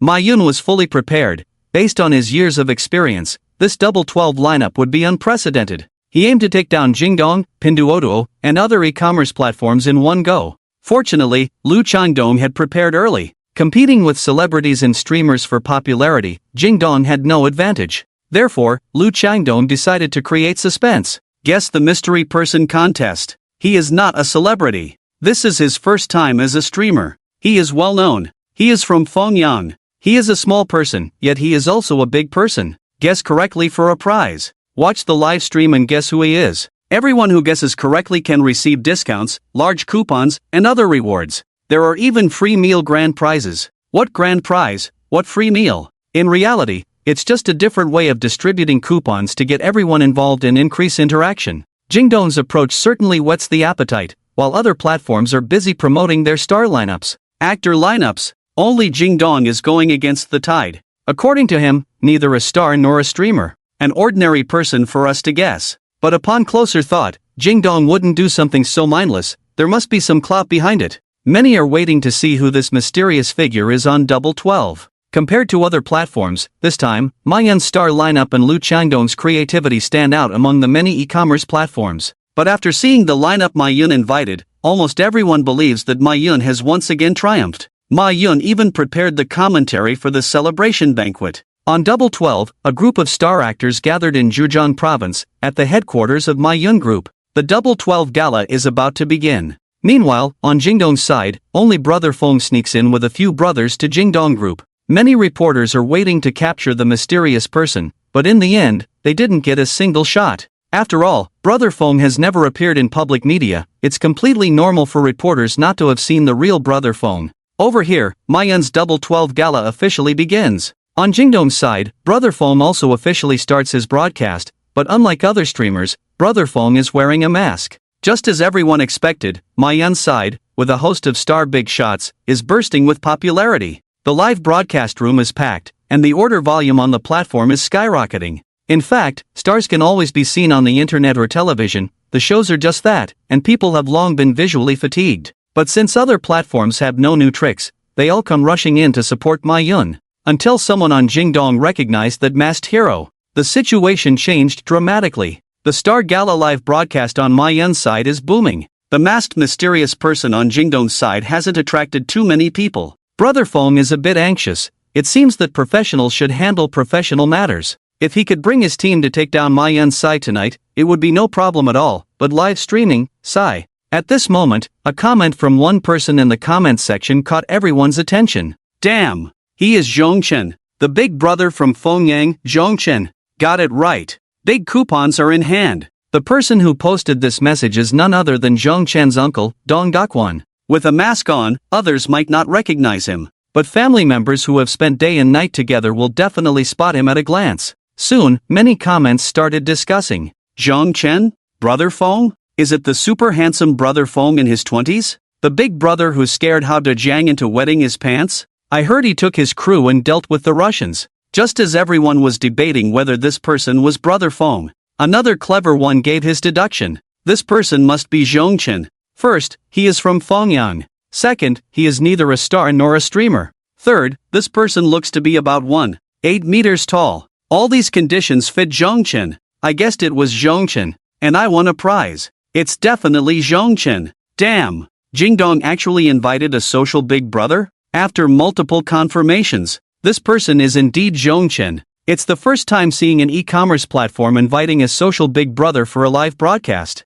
This cross-border live streaming is truly pioneering a new path. As more people recognized Zhongchen, the number of viewers in the live broadcast room began to rise. Jingdong could easily see from the back-end data that the first to show interest in Zhongchen were the people from Fengyang. A large number of Fengyang people flooded into the live broadcast room. The incident from the Donghu shipyard battle, where Hao Dezhang was scared into wetting his pants, is still being talked about enthusiastically on the streets of Fengyang. As Brother Feng's live stream began, the comments section once again buzzed about the legendary Donghu shipyard battle. Wang Qifa, the nearly 60-year-old principal, immediately notified all the class teachers upon learning that Brother Feng was live streaming on the Jingdong platform. He ordered the students to stop whatever they were doing right away. No one was allowed to attend the evening gala across the street. Everyone had to switch to the Jingdong platform to watch Brother Feng's livestream. Nearly 30,000 teachers and students from Fengyang University surged into the live stream room. The bullet comments were quickly dominated by Fengyang University students. Following that, a few of Brother Feng's 3,000 guards saw this and exclaimed, "That's our Brother Feng." As Brother Feng's most loyal brothers, they had to support their big brother. Another 3,000 people joined in. It was the first time for the social crowd to go live, and Fengyang's society was about to explode. FA's subordinates, Huzi's brothers, employees from the 4 major families. Anyone who had any connection with Brother Feng or had heard of him rushed to the Jingdong livestream to show their support. Meanwhile, Auntie's husband, Dong Dakwon, claimed to be the loudspeaker of society. Although he had no real skills, he was great at boasting. He started forwarding the news of Brother Feng's livestream on the Jingdong platform in various groups in Haiyan County. He added his own crafted text. "The person live streaming is Zhongchen. He is my best brother and relative, Dong Dakwon. Everyone, please support him." Haiyan County is Brother Feng's hometown, and recently, the people there could always hear news about him. For a small county like Haiyan to produce a big brother of Brother Feng's caliber is truly remarkable. Therefore, as the people of Haiyan County, they had to show their support. Hong Jia, Jiang Laosan, and others also called on those around them to support Brother Feng. The number of people in the Jingdong live stream room had climbed from the initial hundreds of thousands to over 4 million. And the numbers were still rising. There was no sign of a downward trend. Lu Changdong continuously monitored the data in the background. What he didn't expect was that, apart from the people of Fengyang, the data from the far-off Longjiang province suddenly surged dramatically. And it was an extremely fierce and terrifying rise. At one point, Lu Changdong thought there was a problem with the server. In reality, the presence of CES people was felt in every corner of Longjiang province. Someone in the group said that after Brother Feng's live stream, the news spread from 1 to 10, from 10 to 100, and everyone started watching Brother Feng's live stream. Moreover, CE had instructed that whether the common people watched or not was none of their business. His brothers must watch Brother Feng's live stream. Unexpectedly, the people of Longjiang were even more enthusiastic. They were well aware of what had happened in Longjiang province a few days ago. Zhongchen brought his best team to Longjiang to support them, clearing out the troublemakers. Thus, a healthy port business was established. This kindness could not be forgotten. Not only did they have to support Brother Feng's livestream, but they also had to buy goods in the Jingdong livestream room. Rice, flour, toilet paper, clothes, and other everyday items could be bought anywhere, so why not support Brother Feng instead? In just half an hour, 16 million people had squeezed into Brother Feng's live stream room. And at that moment, the live stream room on Ma Yun's side only had 15 million people. However, this 15 million was within Ma Yun's plan. After all, Double 11 had just passed, and this 15 million had already met expectations. But what Ma Yun didn't expect was that the tone of the comments had changed. The discussions were no longer about celebrity hosts or products. They all turned into topics related to Zhongchen. Brother Feng was invited over there in Jingdong. Which Brother Feng? What does Brother Feng look like? It's a pity he's wearing a mask. We can't see Brother Feng's face. E-commerce invited a big brother from society? I want to check it out. I want to see the excitement too. Ma Yun watched helplessly as the number of live stream viewers dropped from 15 million to 13 million. Then to 12 million. Down to 11 million. Not good. It's about to hit 10 million. Zhongchen? Is he the one who attended a Chang Sun's wedding? Ma Yun recalled the handsome young man in his 20s who took the stage that day. How could this guy be so popular? Although he knew a little about him, Ma Yun was usually too busy giving speeches everywhere. He didn't have time to learn much about a social big shot. Furious, Ma Yun directly opened the Jingdong live broadcast room. 23 million? Damn! In Ma Yun's impression, there would be at most a few million people on Jingdong tonight, because during the peak of Double 11, his live broadcast room never exceeded 18 million. Is this person crazy? What was even more infuriating was that the number of people in the Jingdong live broadcast room was still climbing. This live broadcast had already broken historical records, and it was very likely that there would be no precedent or successor. After all, Ma Yun was a professional. He could tell from the speed of the viewers that it wouldn't be long before it surpassed 30 million. Even more. What Ma Yun didn't know was that Brother Feng had a large fanbase in Fengyang, Liaoying, and Longjiang. Although Zhong Chen's internet account was not publicly disclosed, his story was widely circulated. Therefore, many people came to Jingdong to watch the live broadcast just for this name. This explosive scene was ongoing. An unexpected event occurred. Lu Changdong thought it would be very popular, but he never imagined it could be this explosive. The number of people in the live broadcast room had already surpassed 30 million. What surprised Lu Changdong the most was that these people were not just there to watch the excitement. Many of them came in to consume crazily. As soon as the masked Brother Feng presented a new product, without waiting for an explanation, as soon as the price was announced, it was gone in seconds. Most of those who snatched the products were social figures. When the goods arrived, they could say, "This is what I bought in Brother Feng's live broadcast room." That was quite a brag. And no one knew that there were hundreds of thousands of social personnel watching the live broadcast. Those under CE, from Fengyang, Haiyan, and others like Wu Lazy and Shaoqing, etc. Every big boss and brother had given their subordinates a strict task. The goods sold by Brother Feng must be snatched up in seconds. As long as they got it, the goods belonged to the brothers. The money would be reimbursed by the boss.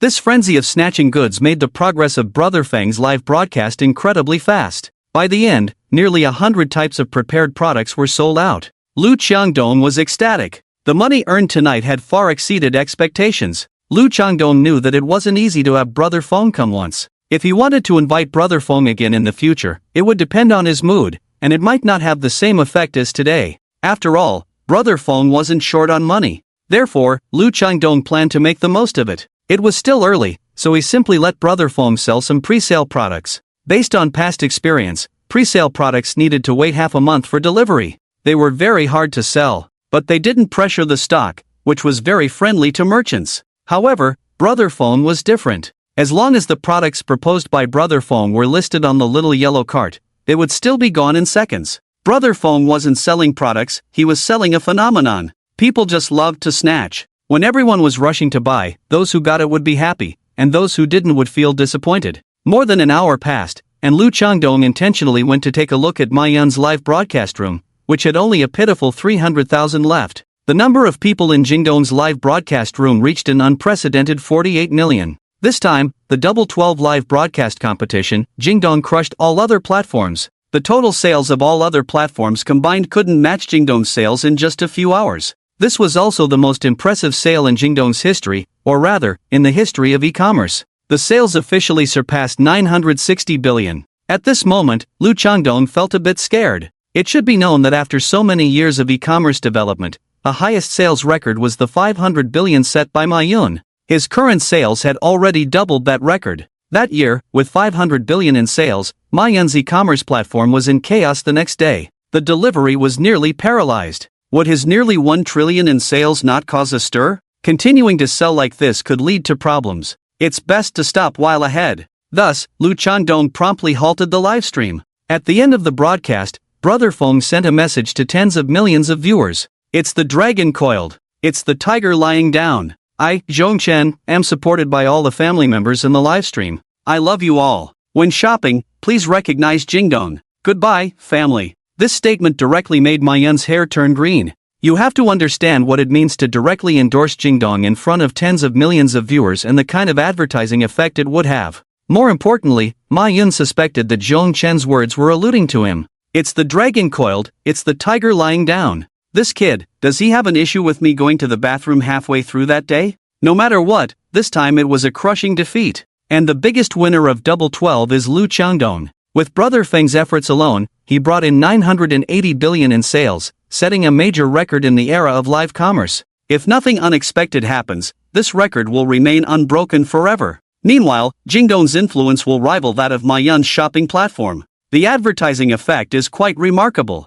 It's very likely that in the near future, these live stream videos will be recorded by many people to attract followers to their own accounts. This will create a viral effect, allowing Jingdong to win effortlessly time and again. And for Brother Feng, this is quite a lucrative deal. Lu Changdong promised him a 5% share. 980 billion. That 5% is 49 billion small goals. Damn! No wonder they say live streaming makes money. Brother Feng didn't even show his face and directly earned 49 billion. Although Brother Feng has plenty of money in his account, money is always welcome. In the blink of an eye, Brother Feng's wealth has accumulated to 80 billion. With this money, he no longer has to pay for 20 years of pension insurance. No worries. What age to retire has nothing to do with him. He can lie flat anytime. If there were a wealth ranking for men under 30, Brother Feng would definitely be at the top. This time, Jingdong's livestream was a blast. It boosted Jingdong, took down Ma Yun, and he himself earned a fortune. All major goals were achieved.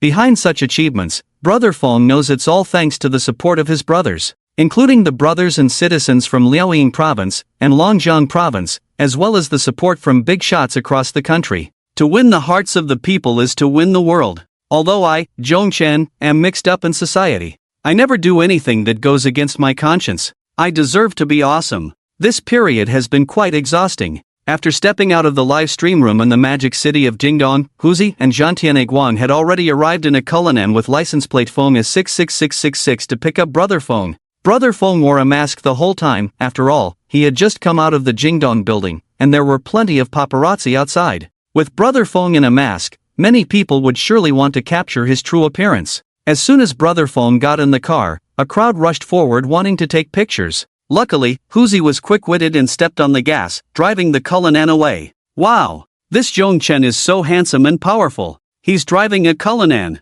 Speaking of the capital, it really is exciting. At this moment, Brother Feng really wanted to hang out in the nightlife of the capital. After all, he is known as the king of nightlife. Going to the nightlife at this time could yield 10 times the return. But live streaming is truly exhausting. Moreover, without someone to guide him, Brother Feng didn't know which nightlife spot in the capital was fun. Exhausted, Brother Feng could only temporarily set aside the nightlife of the capital and drove away with Huzi and the other brothers, heading straight for Fengyang. After a day of running around, Brother Feng and the brothers were indeed a bit tired. Not long after the car started, Brother Feng fell asleep. Taking off his mask, Brother Feng slept soundly. Not knowing how long he had slept, Brother Feng opened his eyes. Damn! Where the hell are we? Brother Feng, this is Tongshen. How long have you been open, Huzi? 3 hours. After broadcasting all night and having caught some sleep, Brother Feng only felt a bit hungry. Recently, he had been the center of attention, which was quite exhausting. Tongshen? Let's go. Let's grab something to eat in this small town. Brother Feng wanted to experience the hustle and bustle of life. If the food was enjoyable, he would take his closest brothers to the night scene in Tongshen for some fun. After all, it had been a while since he last visited a night venue, and he was somewhat craving it. Moreover, he used to have fun on his own, with Huzi and Guang just tagging along. There hadn't been many opportunities to let loose. Today, he had to make sure his brothers had a great time. Brother Feng was not short on cash, but Brother Feng made a big mistake. In Tongshen, he actually wanted to eat barbecue. Tired of rich dishes all day, Brother Feng now wanted to experience the flavors of everyday life, to taste what he hadn't had before the city developed. So, Huzi drove the Cullinan, wandering around a rather inconspicuous street in Tongshen. It was already 2 in the morning.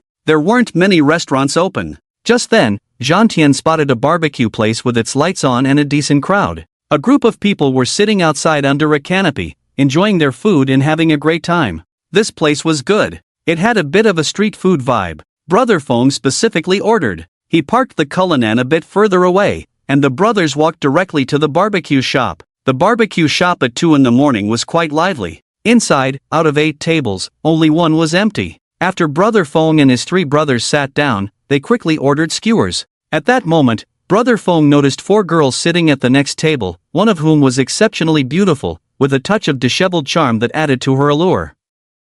To Brother Feng's surprise, the girls were eating skewers and drinking while chatting about topics related to him. They must have stumbled upon clips of his live broadcast on their phones, laughing heartily. Little did they know that the real Brother Feng was sitting right next to them. Brother Feng's brothers found the girls' conversation quite interesting. The most beautiful girl, dressed in black, noticed Brother Feng sneaking glances at her. She mischievously gave him a shy smile. With that smile, Brother Feng felt a flutter in his heart. As the skewers arrived, Brother Feng eagerly dug in. Yes, this was the taste he craved. Just as Brother Feng and his brothers were enjoying their meal, 3 men emerged from the outdoor canopy. These 3 were tall and sturdy, comparable in build to a guang. They were swaying from drinking and headed inside to settle their bill. The leader, a man named Chen Jiji, spotted the girl at Brother Feng's adjacent table as he was paying. Chen Jiji's eyes widened. Such a beautiful girl was a rare sight. Fair-skinned and lovely, she had a wholesome vibe. Chen Jiji believed that while he wasn't a big shot in Tangshan, winning over a woman shouldn't be too difficult.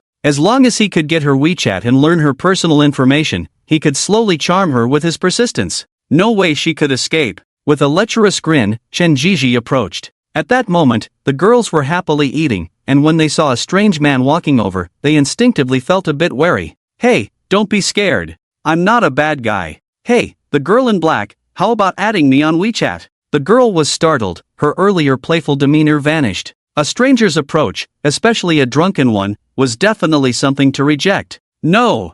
After the girl refused, Chen Jiji didn't give up. Seeing that the girl was wearing loose clothing, he leaned forward, trying to see if the fruit was ripe. What are you looking at? The girl was furious, and her shout caught the attention of the other 2 brothers who were settling the bill. Other customers at the barbecue shop also heard her. Brother Feng originally wanted to help the girl. After all, she was quite charming and exactly his type. However, there had been too many fights recently, and it was better to avoid trouble. If they could resolve it internally without escalating the conflict, Brother Feng would not intervene. Besides, the few big men across from him wouldn't dare to lay a hand on a girl, right? That wouldn't be manly at all. Fuck you! Did I give you some face? Chen Jiji exploded with rage. Hearing the commotion inside, 6 more people rushed out from the tent. The other men at the tables, who had been itching for a fight, instantly shrank back upon seeing these 9 burly men. The 9 big men stood in the center of the barbecue shop, heads held high, feeling invincible. Is your WeChat really that precious?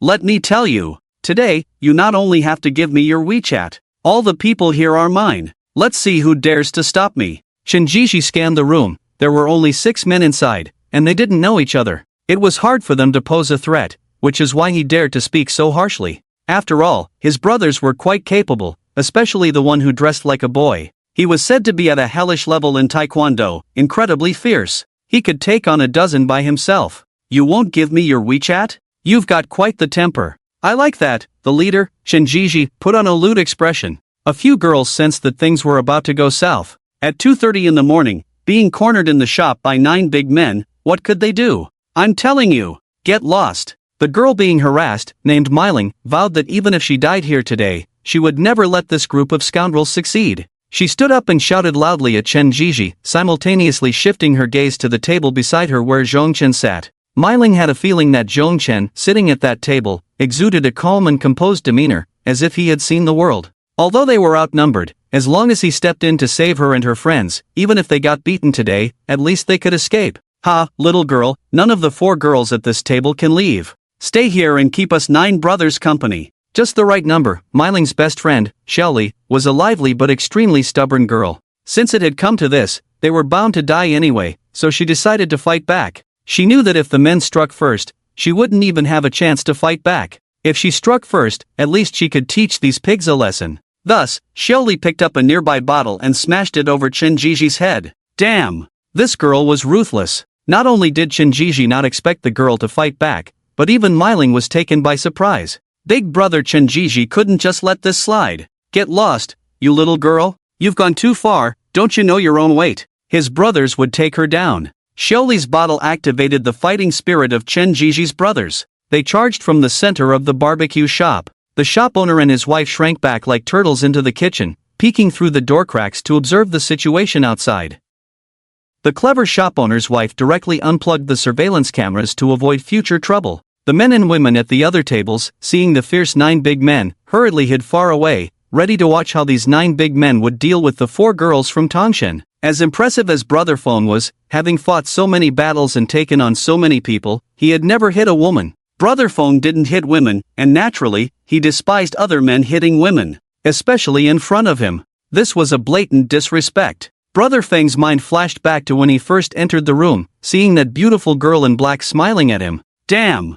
I just wanted to have a nice meal. You bunch of little punks wanna find death. Then I'll help you with that. You fake big brothers of society. Do you know you've committed 2 capital offenses? One is disturbing me, Zhong Chen, while I'm enjoying my skewers. You're dead. The second is hitting women. Damn it. Since you want to die, then let me help you. Brother Feng stood up and directly threw the wine bottle at Chen Jiji. Chen Jiji, not very clever, just lifted his head when, bang, the wine bottle hit him right on the head, giving him a double whammy. The old injury wasn't healed yet, and now there was new pain. This completely drew the firepower of the group of men over to Brother Feng's table. Seeing someone stepping up, the girls who had been pretending to be calm quickly moved closer to Brother Feng. Brother Feng was quick-witted and shielded the girl in black behind him. Zhan Tian, Huzi, and Guang already knew Brother Feng would take action. They understood him well, especially since there were pretty girls across the way. And they couldn't stand the act of hitting women either. It wasn't like they didn't have the strength.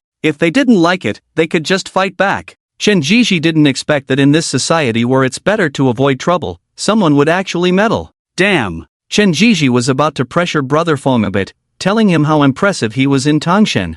Unexpectedly, Brother Feng couldn't wait any longer. Persuasion was useless. Even after talking, he still wouldn't back down. Brother Feng always held to one principle: only by beating him would he truly submit. Beat them! After Brother Feng gave the order, Zhan Tian, Guang, and Huzi rushed forward. What kind of strength did these 3 have? Not to mention that 3 people were present at the same time, and the other side only had 9. Even if there were dozens present, these 3 warriors would never indulge their bad habits. Chen Jiji looked and thought, damn, just you few? 3 against 1, and you won't be able to make you call me grandpa?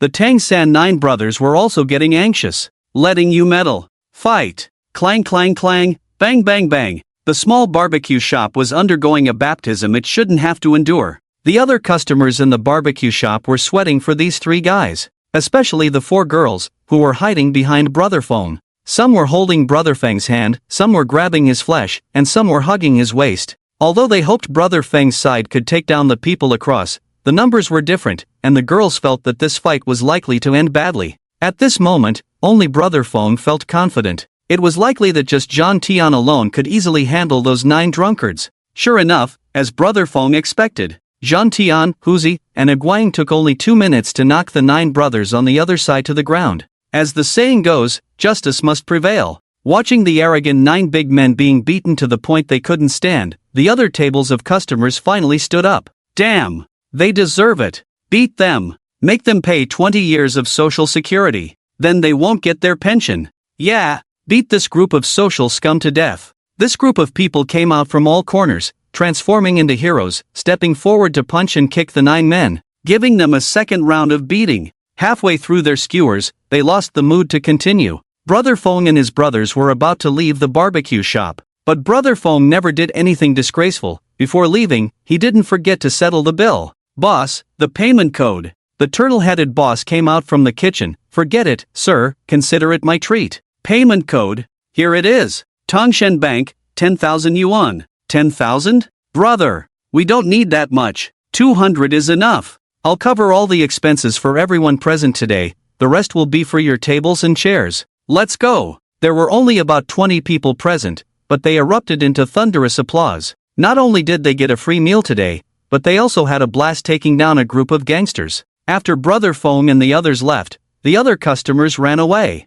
They were worried that the 9 men lying on the ground would get up and retaliate. Brother Feng led his brothers out the door, and he perked up his ears. According to my years of experience in flirting, within 10 steps, those girls would definitely call me to stop. And Brother Feng guessed correctly. Meiling already had a good impression of him. When he stepped in to help her and her friends, Meiling felt that this man was really reliable and gave her a sense of security. Plus, he was so handsome and young. When Brother Feng paid 100,000, Meiling instantly fell for him. Isn't this exactly the tall, rich, and handsome guy she likes? The phrase tall, rich, and handsome fits this man perfectly. As a single mother who hasn't met a heart-throbbing man in a long time, she couldn't let him slip away this time. Whether for permanent possession or temporary use, she had to fight for herself.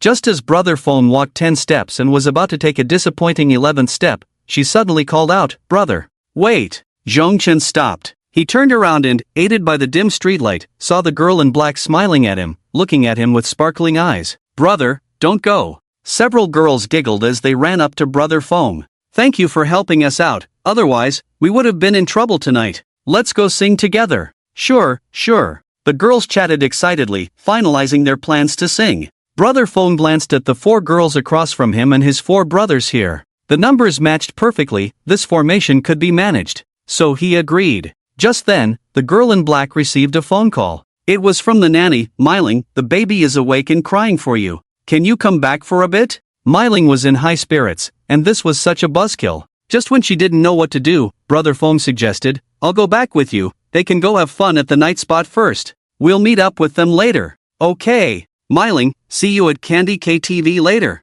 Huzi, Aguang, and Zhan Tian headed straight for Candy KTV with the 3 girls. Brother Fong stayed with Myling. He sensed that he was just a step away from getting closer to Myling, so he pulled out his trump card. "Myling, let me drive you home." Myling nodded repeatedly and followed Brother Fong eagerly. When Zhongchen brought Myling next to the luxurious Cullinan, she swallowed hard. This young handsome guy in his 20s is so capable? The Cullinan must be worth several million. No wonder he didn't think twice about spending 100,000. When Myling saw Brother Feng's license plate number, she was instantly captivated. It seemed he not only had wealth but also status. A 66666. This license plate isn't something you can just get with money. In the car, Myling looked at Brother Feng's handsome face and couldn't help but feel a bit shy. She wondered whether to make a move now or wait until after feeding the baby. Myling struggled to suppress her fluttering emotions. It was her first time sitting in a Cullinan, her first time meeting such a perfect man, and her first time wanting to have a perfect 10-minute romance.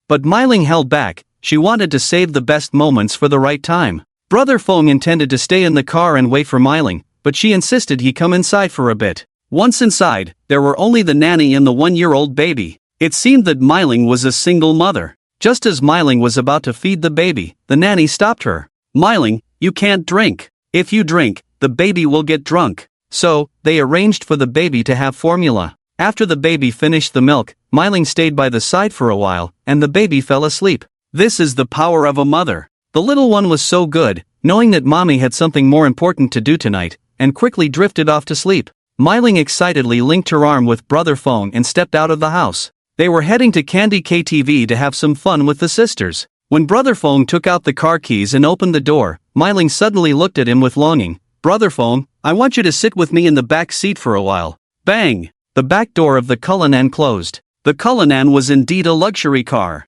The back seat was very spacious, and the soundproofing was superb. The tinted windows gave Myling a strong sense of security. Afterward, Brother Fong got out of the car and let out a big burp. He hadn't drunk any alcohol, yet he felt a bit tipsy at that moment.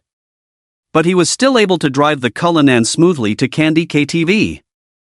As soon as he pushed the door open, he saw his 3 brothers having a great time, being entertained by Myling and her 2 sisters. After all, Brother Feng's 3 brothers were all around 1.85 meters tall and looked quite good. Brother Fong and Myling quickly joined in, starting their nightlife at Candy. At this point, it was already 4:15 a.m. Chen Jiji and his brothers were very dissatisfied after being beaten earlier. "It was just that we didn't perform well. Otherwise, those 3 guys would be done for." "Exactly, with 9 of us, we should be invincible." "No way, I can't swallow this anger. Let a bunch of outsiders bully us?" The 9 brothers had quite a few younger brothers in Tangshan. How could they tolerate this? Chen Jiji also felt frustrated. The girl he had his eye on didn't escape his grasp. Not only was he beaten by the girl, but also by those 3 guys, and even by a crowd of onlookers. Am I Chen Jiji just a man to be toyed with? The clever Chen Jiji couldn't let this go. He had to deal with them today. No matter how strong they were, they couldn't withstand the numbers.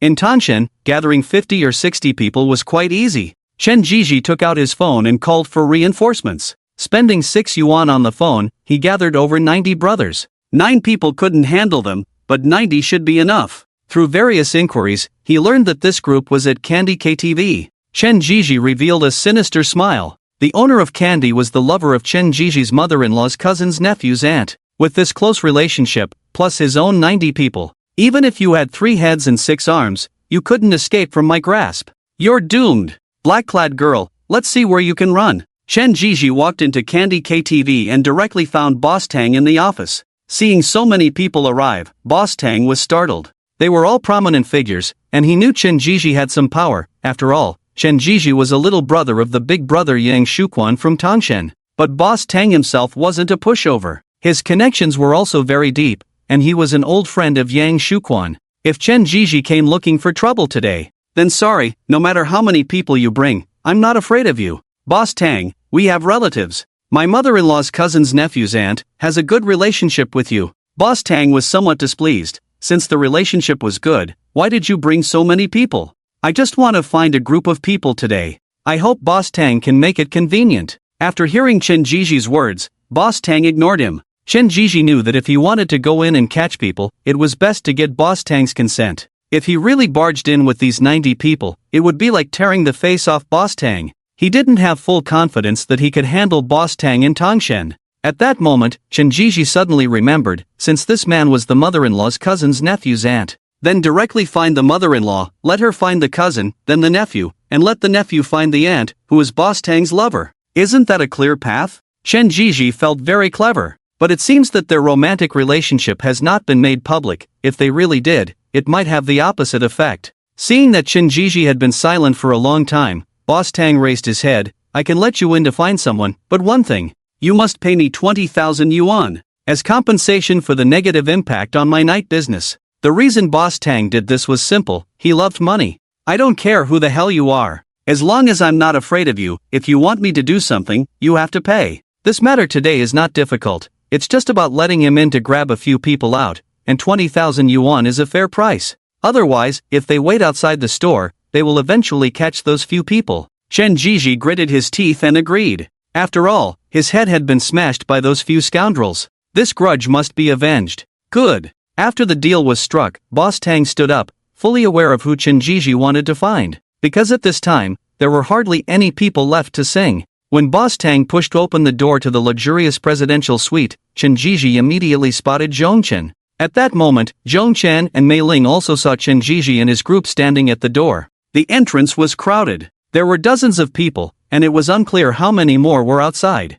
The 4 girls were terrified. It was clear they had come prepared. If the few big brothers beside them could take down 9 men, now there were dozens, even hundreds of men outside. Wasn't this a death sentence? Brother Feng was also feeling uncertain. After all, he didn't know the situation outside and had no idea how many people Chen Jiji had brought. If it was under 60, he estimated that the 3 powerful brothers beside him could handle it. But if there were too many, even the mightiest tiger couldn't withstand a pack of wolves. Brother Feng knew how important these 3 brothers were to him. Unless absolutely necessary, he wouldn't let his brothers take on such a high-risk task. Chen Jiji and the few brothers who had been beaten couldn't wait any longer. They were about to go in and drag Brother Feng and the others out. Just as they were about to approach, could it be that as a big brother in Fengyang, with so many brothers in Z country, and knowing so many big shots in society, he would fall today at the hands of some social misfits? He couldn't believe that Tangshan had no sense of reason. Could it be that the men in the Tangshan barbecue shop could just hit women at will? Were they really that powerful? Brother Feng stood up. He couldn't let his brothers and women suffer in vain. And Zhan Tian, Huzi, and Aguang also couldn't let Brother Feng suffer even a little. If they really wanted to fight, Zhan Tian was absolutely confident he could take all these people down. Just as Zhan Tian clenched his fists, ready to unleash all the strength of the bodyguard instructor, Boss Tang stopped Chen Jiji. Wait, Chen Jiji, it seems you've forgotten something? Chen Jiji, with red eyes, was about to go in and deal with them. He didn't expect this old guy to be such a money grubber. Asking for money at this time was just messing with his fighting spirit. Come on, scan the code. Alipay payment of 20,000 yuan. Brother Feng looked at the situation before him. They had to pay before Chen Jiji was allowed in? Brother Feng had an idea. It turned out that the nightclub owner was a complete money grubber. As long as he liked money, it would be easy to handle. After all, when it came to money, he was confident he could outmaneuver Chen Jiji. So, Brother Feng stepped forward and approached Boss Tang. Boss Tang, our reserved room time hasn't ended yet. It seems inappropriate to ask us to leave at this time. Boss Tang smiled. Young man, whether the time is up or not is up to me. Boss Tang, I hate being interrupted when I'm singing my heart out. I can go with them, but I must finish singing for these few hours. If the money isn't enough, I can add more. Chen Jiji looked at Zhongchen with a disdainful gaze, while Boss Tang also shot a sidelong glance at Zhongchen. He thought to himself, this kid sure makes a big deal out of singing. Even if I added a few hundred, a few thousand, or even tens of thousands to the room fee, I still have to ask you to leave. After all, I've already taken Chen Jiji's money, and out of courtesy, I have to let him take these few people away. 100 million. When Brother Feng announced the amount he was willing to pay, Boss Tang was taken aback. Damn, did I hear that wrong? Money is so hard to earn these days. Is this kid even more impressive than Wang Tianlin? Always talking about a small goal? Chen Jiji was also stunned. He was sure that this kid was just bragging. 100 million? He probably doesn't even have 100 million in joy beans. Boss Tang, don't listen to his nonsense. The 20,000 I gave you is real. Zhongchen sat firmly, believing there was nothing money couldn't solve. Especially in these times when money is hard to come by. Boss Tang probably didn't have a small goal even if he combined all his assets. Boss Tang, Zhongchen, keep my word. Show me the account. Transfer the money now. Playing for real? Boss Tang, half convinced, took out his phone. He thought, if 100 million really gets transferred. Damn! Wouldn't that be amazing? Don't say just Chen Jiji, even if my dad came, he couldn't disturb this gold master from singing. Transfer of 100 million from Tongshen Bank. Incredible! Did 100 million really get transferred? Boss Tang, the money is in. I just want to sing for another 3 hours. Alright, it's a deal. This 100 million buys 3 hours of time. Chen Jiji was unhappy. Boss Tang, we're practically relatives.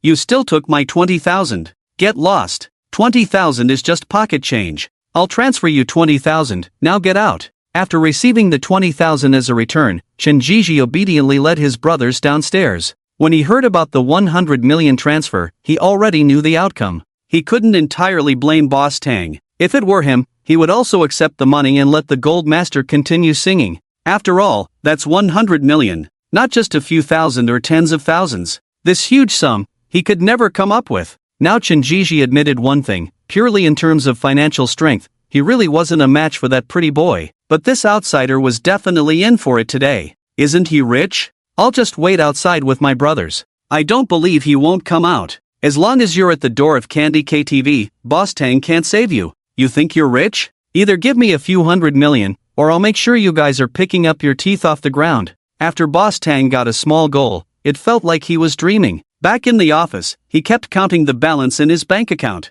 9 digits, absolutely real. What kind of luck did I have today? Xiao Tian, take people to watch the door of the presidential suite. No one is allowed to disturb the guests singing. Boss Tang looked at the time, only giving you 3 hours. If you want to keep singing, you must pay another 100 million. Boss Tang's thoughts were simple, pay to sing. If you don't pay, get lost. Brother Feng seemed calm, but he was actually panicking inside. Spending 100 million wasn't a big deal. To him, it was just a drop in the bucket. Moreover, in the nightlife, there's a tenfold return. Soon, 10 small goals would flow into his pocket. The main concern was how to get out of this situation after 3 hours. After all, those fools, Chen Jiji and the others, definitely wouldn't let it go easily. As soon as they went out, they would surely be surrounded and intercepted. Brother Feng was calculating in his mind that if he called someone over from Fengyang now, it would take at least 5 hours to drive. There was absolutely no time, and Brother Feng didn't want to stay at Candy KTV for that long. He wanted to sing for 2 or 3 hours, let Zhang Tianhu and Aguang enjoy themselves, and then leave Tongshen. Who can arrive at the scene within 3 hours? This person needs to be located closer to Tongshen, and must have a good relationship with me. Brother Feng thought carefully and concluded that only Brother Dai from the capital was the most suitable. In the Longjiang province of Fourth Master, Brother Feng and Brother Dai fought side by side against the Russians. I was kidnapped in the Magic City, and Brother Dai also brought people to the capital to participate in the action against Du Yuesheng. Brother Feng calculated that 3 hours was enough to get from the capital to Tongshen. Thus, Brother Feng picked up his phone and went to the bathroom, calling Brother Dai. Brother Feng, calling so late must be urgent. Brother Dai, I'm indeed in a tough spot. I'm stuck at Tongshen Candy KTV.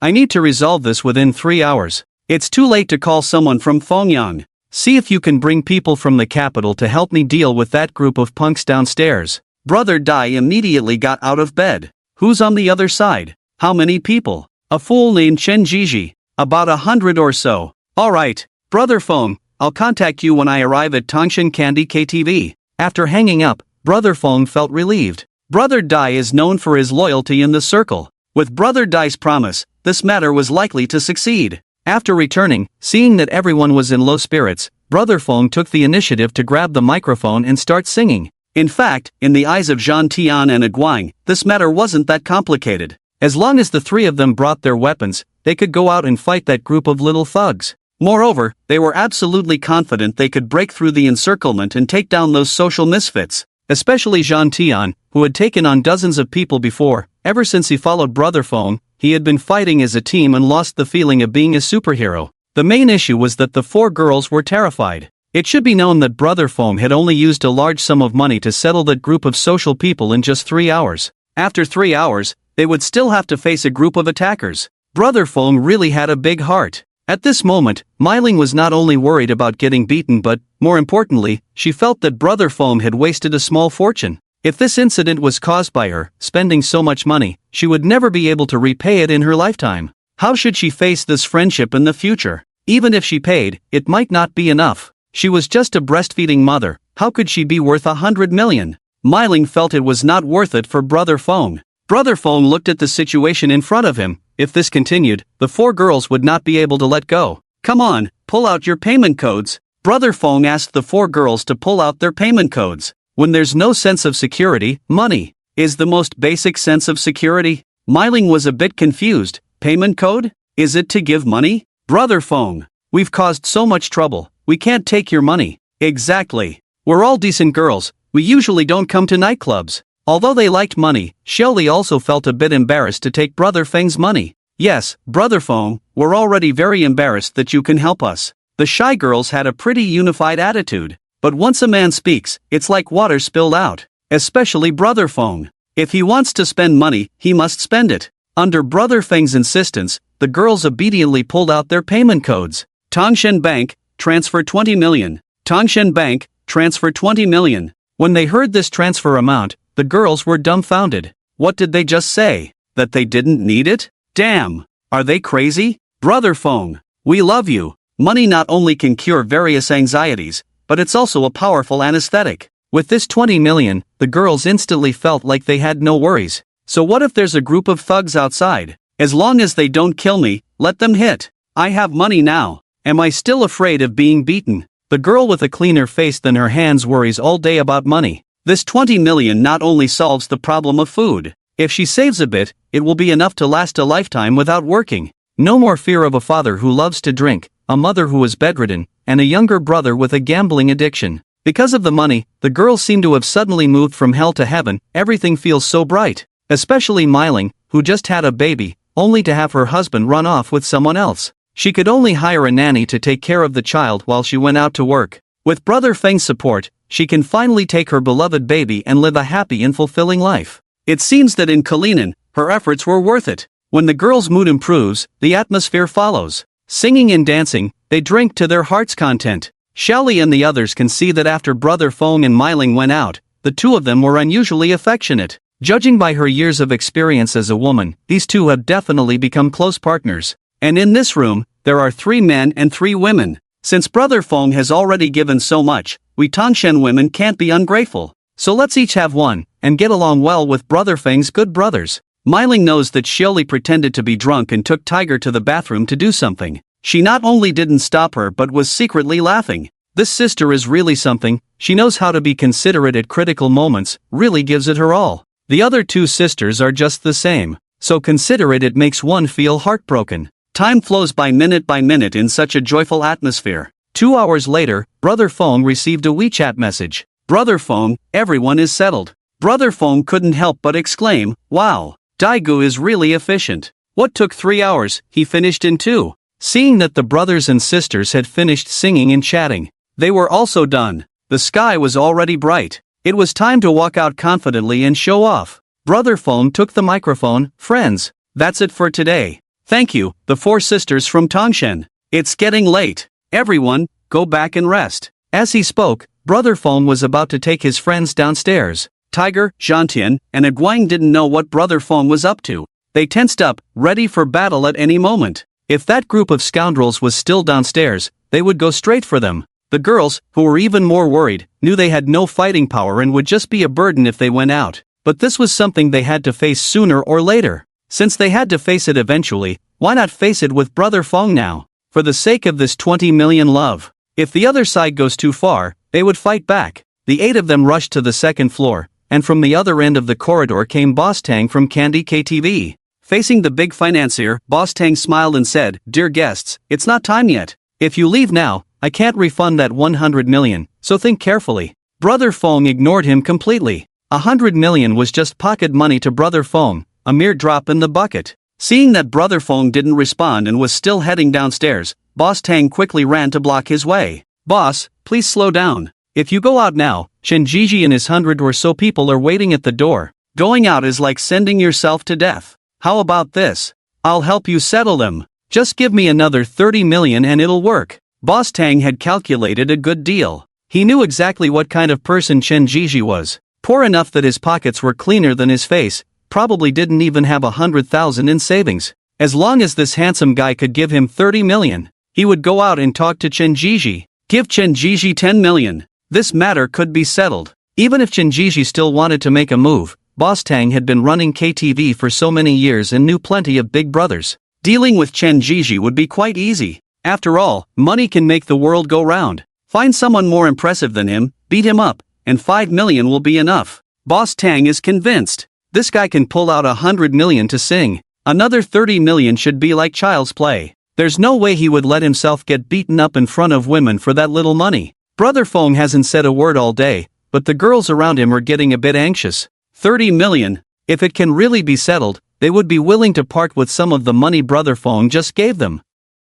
After all, each of the 4 girls only needs 5 million. The remaining 15 million would be enough for them to live a lifetime. Brother Fong, how about we? Mei Ling's words were cut off by Brother Fong. He placed his hand on Boss Tang's shoulder. "Boss Tang, you're really a good guy. But dealing with those shrimp soldiers and crab generals really doesn't need to cost a penny." He had previously asked for 100 million for himself, and now he says it won't cost a dime. Brother Feng's vague words have completely confused Boss Tang. "Alright, if it doesn't cost money, then just go out and wait to get beaten. When you get a beating and come back to beg me, the price will definitely go up." Boss Tang followed behind like a little follower. When the door of Candy KTV was pushed open, a sea of people was seen outside. It was conservatively estimated to be 400 or 500 people. Boss Tang was greatly shocked. Chen Jiji clearly only brought 100 or 80 people. When did so many more appear? Moreover, from what he understood, this Chen Jiji was just a small fry, with no real power. When the door was fully opened, the hearts of the 4 girls rose to their throats. This was it.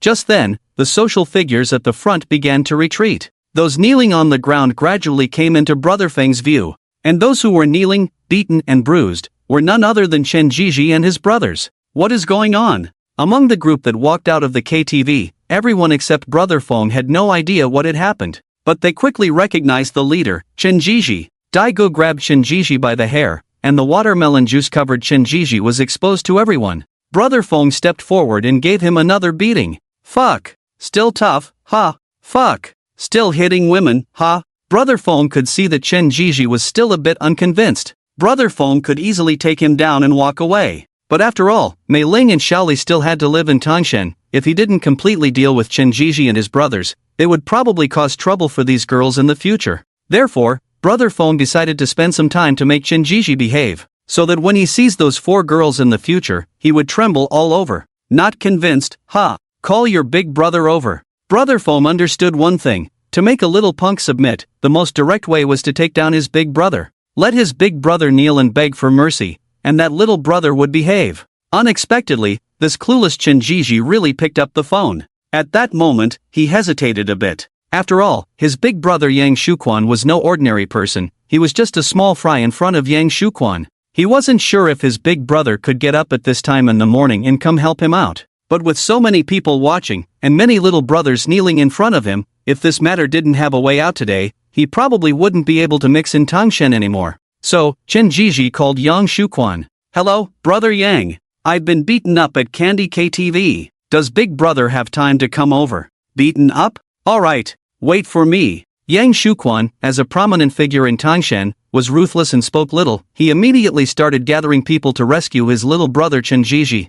Seeing that Yang Shuquan was coming to settle the matter, Boss Tang knew that today's incident was going to escalate. Boss Tang knew all too well about the big brother of Tanshen. In Tanshen, there is no one that Yang Shuquan cannot handle. If he really comes, it would be like Mars colliding with Earth. The 400 or 500 brothers on the other side might not be of any use. At this moment, Brother Dai and Brother Feng appeared very relaxed. Brother Dai had a clear understanding of the situation. He had known Yang Shuquan for many years, and even if it was just Chen Jiji, even if he dealt with Yang Shuquan's other brothers, Yang Shuquan would not turn against him. More importantly, today was about doing a favor for Brother Feng. Surely, if Yang Shuquan knew that the person beside him was Brother Feng, he would have to kneel before him. In today's society, who wouldn't want to climb the branches of Brother Feng? Just over 20 minutes had passed when several business cars stopped not far from Candy KTV. If he guessed correctly, Yang Shuquan should have arrived. From the looks of it, Meiling and Xiaoli were scared out of their wits. As locals of Tangshan,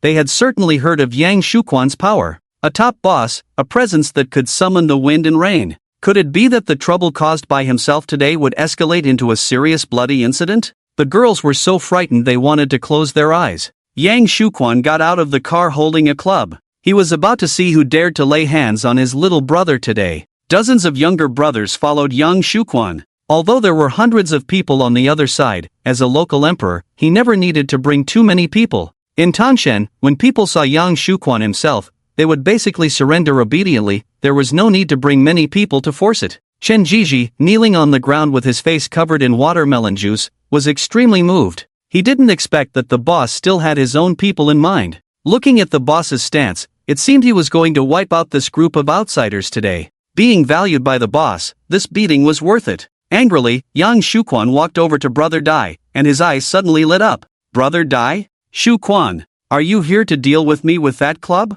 Damn it, Brother Dai, it's you! Chen Jiji, kneeling at Brother Dai's feet, was dumbfounded. His earlier excitement had plummeted to the bottom. Damn it, how unlucky. Yang Shuquan knew this Brother Dai. What are you talking about, Brother Dai? Even if I, Yang Shuquan, were to beat myself up, I wouldn't dare to lay a finger on you. If one were to say that Yang Shuquan could mix well in Tangshan, there was indeed a reason for it. He was in Tangshan, and Brother Dai was in the capital. They were very close. Moreover, Brother Dai was a big boss in the capital. If something happened, it would definitely be useful. Brother Dai's overall strength was also above his own. To fall out with Brother Dai over a small fry like Chen Jiji would be foolish. Shuquan, let me introduce you to someone. Brother Dai stepped aside. This is Brother Feng, the big boss of Fengyang, Zhongchen. Brother Dai didn't need to say much. The social big boss Yang Shuquan knew very well who Brother Feng was. He had already heard about the things with Du Yuesheng and the Russians. One could say that Brother Feng had never lost since he made his appearance. Yang Shuquan never expected to meet Zhongchen in this situation today. Truly, a blessing from the Bodhisattva. No matter what, he had to establish a connection with Brother Feng today. Thus, Yang Shuquan hurriedly extended a hand, bending down as he walked over to Brother Feng. Brother Feng, I've long heard of your great name, Yang Shuquan from Tangshan. It's all my fault, Yang Shuquan. I actually let Brother Feng encounter trouble on my turf. To vent for Brother Feng, Yang Shuquan swung the club and walked in front of Chen Jiji, delivering a series of heavy blows. One could say that Chen Jiji was truly having a day of bad luck. Utterly unfortunate. He had been beaten up badly by Brother Feng and the others at the barbecue shop. Then he was dealt with by Brother Dai. He never expected that after finding his good big brother, he would be beaten up by the very big brother he had brought. Yang Shuquan was ruthless. This was also what the situation required. The harder he hit, the more it showed his deep affection for Brother Feng. After this round of actions, Chen Jiji collapsed and couldn't get up.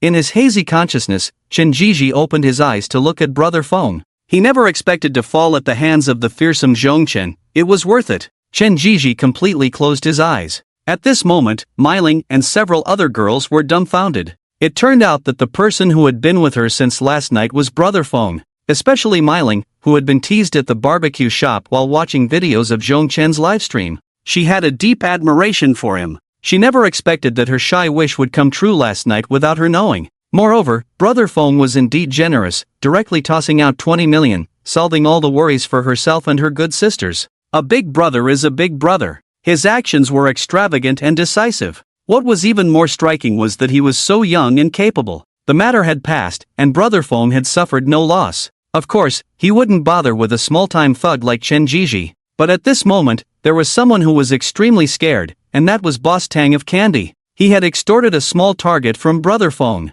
Boss Tang knew very well what kind of person Brother Fong was. If he decided to take action, the big brother's presence could easily wipe him out.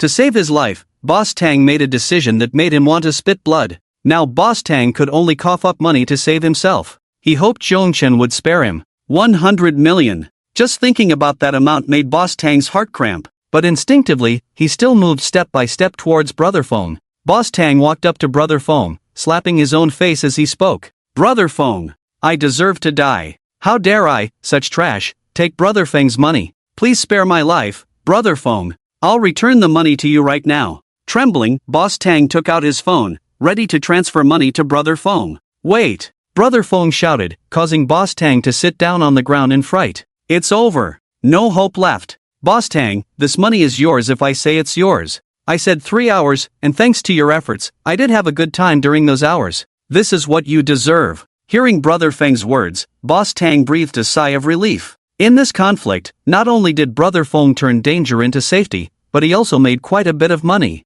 He also earned the unanimous approval of Dai Gu and Yang Shuquan. One must say, Brother Fong is truly a big brother. Yang Shuquan also considered Brother Fong a friend. After thanking Dai Gu and Yang Shuquan, Brother Fong was ready to return to Fengyang. At this moment, the one Brother Fong was most reluctant to part with was Meiling. Although he knew so many girls, Meiling left a different impression. Brother Fong called Meiling aside, holding her in his arms with reluctance. Meiling, no matter what happens in the future, remember you have Brother Fong here. Brother Fong will solve everything for you. The emotional Meiling started to cry, not expecting to meet such an outstanding and affectionate man as Brother Fong in her lifetime. With Brother Feng's 20 million, Meiling felt that future difficulties would no longer be difficulties. If there had to be one, it would be that she would miss Brother Fong day and night. Brother Fong, I will miss you. Let's keep in touch in the future. If you pass by Tangshan, remember to come see me. Brother Fong looked at Meiling affectionately. I will. I will definitely come to find you again.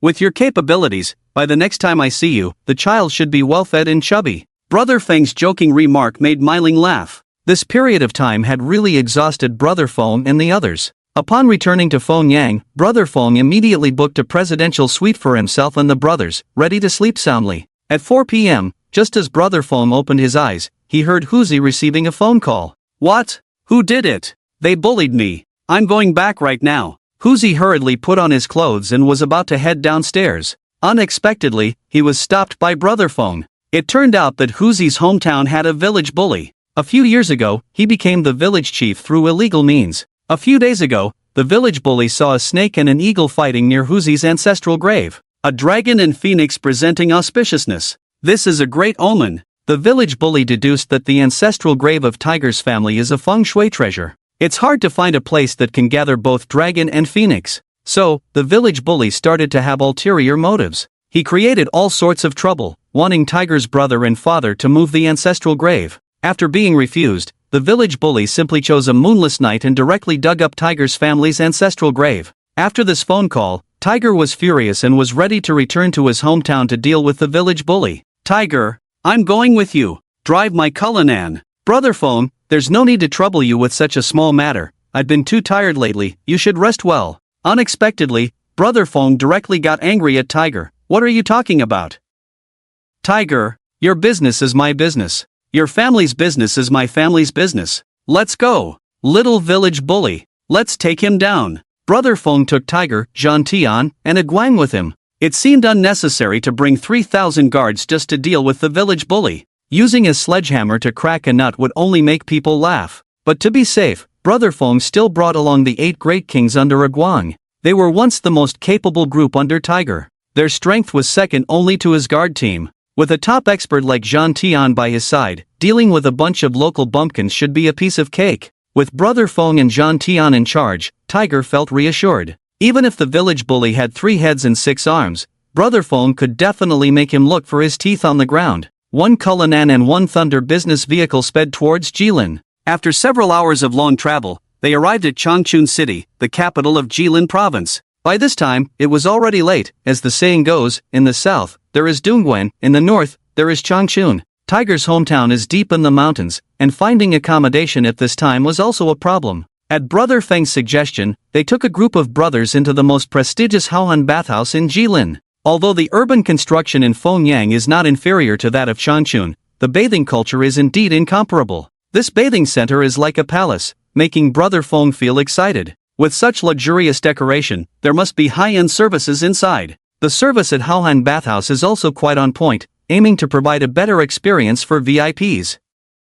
The bathing area only serves men and does not cater to women at all. Strangely, all the service staff are girls. Helping with slippers, taking off socks, etc., are all done in a kneeling manner. What Brother Feng found most unforgettable was the service on the 6th floor of the bathhouse. After 80 minutes, several brothers came out from different private rooms. I have to say, it really relieved fatigue. Except for Tiger, the other brothers praised it repeatedly. Changchun's reputation is well deserved. And every time Tiger returns to his hometown, he comes here to spend. He is already used to this extremely straightforward service. After such an ultimate enjoyment, the brothers booked the best private rooms and had a good long sleep. The next morning, the brothers were full of energy and drove to Lujiakan Kamfengtun. Meanwhile, Brother Feng was unaware. Last night, while enjoying the bath, one of the business managers happened to be a friend of the village bully. More accurately, the village bully often comes to Haohan Bathhouse to spend. Over time, he became familiar with the manager.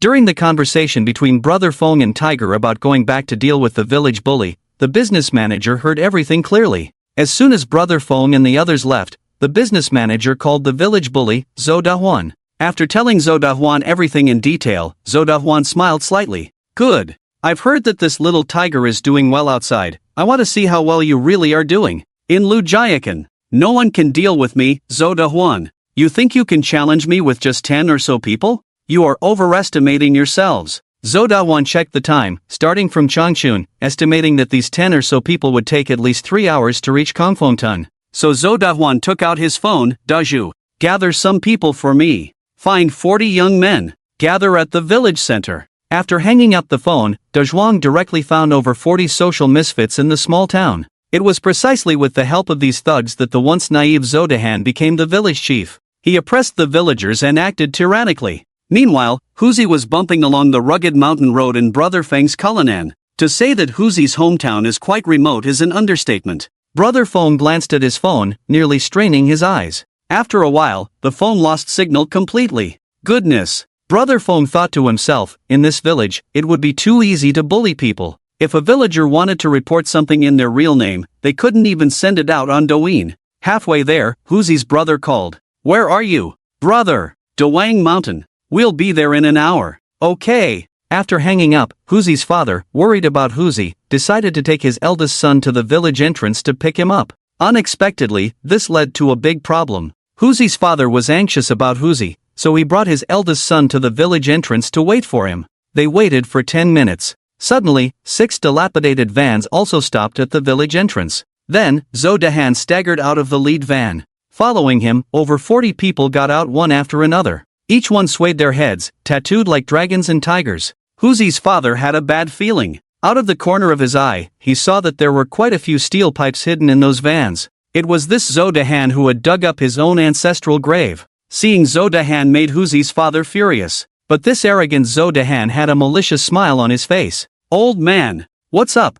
Looking for your son to help out? Huzi's father was taken aback. How did Zhou Dahan know? Look, I don't have much to do today. I'll accompany you to pick up your son. These 40-odd people should be enough, right, old man? Huzi's brother sensed the situation was bad. Gathering so many social misfits clearly meant they were looking for a fight. No matter how strong Huzi was, he couldn't take on so many armed people. At that moment, Huzi's father was trembling with anger. Despite his deep hatred for Zhou Dahan, he had no good solution at the moment. He couldn't let his ancestral grave be dug up and lose his youngest son Huzi too. Huzi's father dialed Huzi's number. Son, don't come back. Zhou Dahan is blocking you at the village entrance. Don't come back. Hurry back. If the ancestral grave is gone, it's gone. Take care of the living. I can't lose you, son. Huzi's father spoke with a choked voice. After this call, Huzi pressed the accelerator to the floor. The bumpy dirt road quickly healed Brother Feng's herniated disc.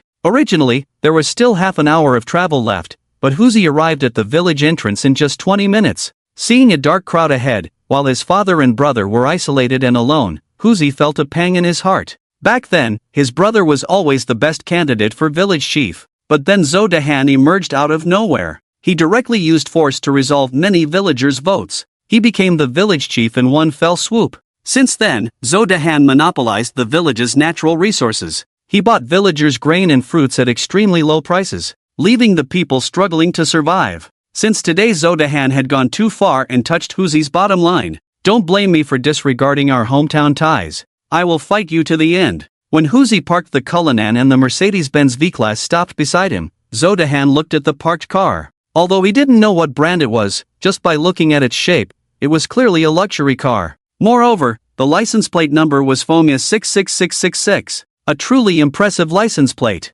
even better than the town chief's. It seemed that Huzi was indeed doing well in Fengyan. The rumors in the community were not unfounded, but once he arrived at Kongfeng Tun, this was his territory. Whoever came had to obey and follow the rules he set. The old father and brother stumbled over to where Huzi was. From the middle of the crowd, Zhang Tian, a Guang, and Brother Feng walked down, followed by the 8 great kings emerging from the business thunder. These were all tall and strong fighters. Not only were they skilled, but they also had impressive height and weight, especially the 8 great kings. With fierce expressions, they stared at Zhou Dahuan. After all, these people were Huzi's trusted aides from back in the day. Their bond with Huzi needed no further explanation. As soon as Huzi gave the order, forget about the 40 or so people across from them. Even if there were 400, they would dare to fight to the death. Kid, I see you're doing well now. Hand over 200,000 to me, and we'll let this go. Otherwise, these 40 or so behind me will kill you today. As he spoke, a group of spirited young men pulled out steel pipes from their cars.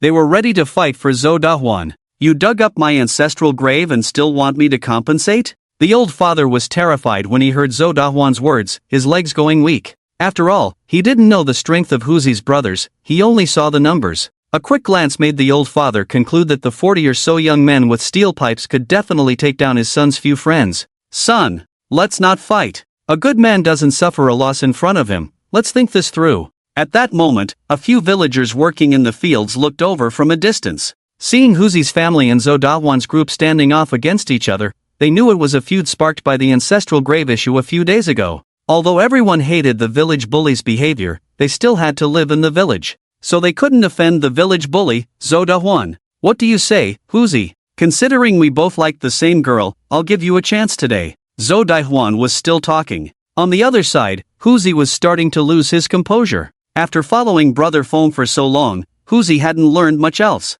He had only learned one thing. If you want the people on the other side to submit, you have to beat them into submission. No more words. Brothers, help me, Huzi, take them down today. As he spoke, the 8 great kings, Zhang Tian and Guang charged in. These 10 big guys were all fighters. Zhang Tian was even the leader of the 3,000 guards. One person could take on dozens. After combining forces with the 8 great kings, they directly scattered the spirited young men across the way. Each of these 10 men was like a mountain, standing before the group of young men, instilling fear. Guang knocked down 3 young men with one punch. Then he picked up a steel pipe from the ground and aimed it directly at Zhou Dahuan's head. With a clang, he struck once. The group that seized the weapons made it even harder for the young men on the other side to defend themselves. Brother Feng had fought many times but had never gotten his hands dirty. Today, he felt a bit restless. He also picked up a steel pipe, aimed at a spirited young man, and swung it. Despite seeming at a disadvantage, Huzi's group resolved the fight in just 10 minutes.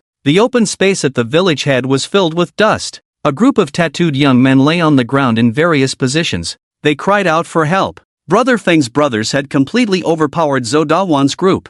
Huzi handed the steel pipe to his brother. Bro, it was him who took your position as village chief. Beat him. Beat him hard. Huzi's brother had been holding back his anger. Now that it had come to this, there was no need to endure any longer. He picked up the steel pipe, ran forward, and struck Zhou Dahuan repeatedly. Big brother, stop.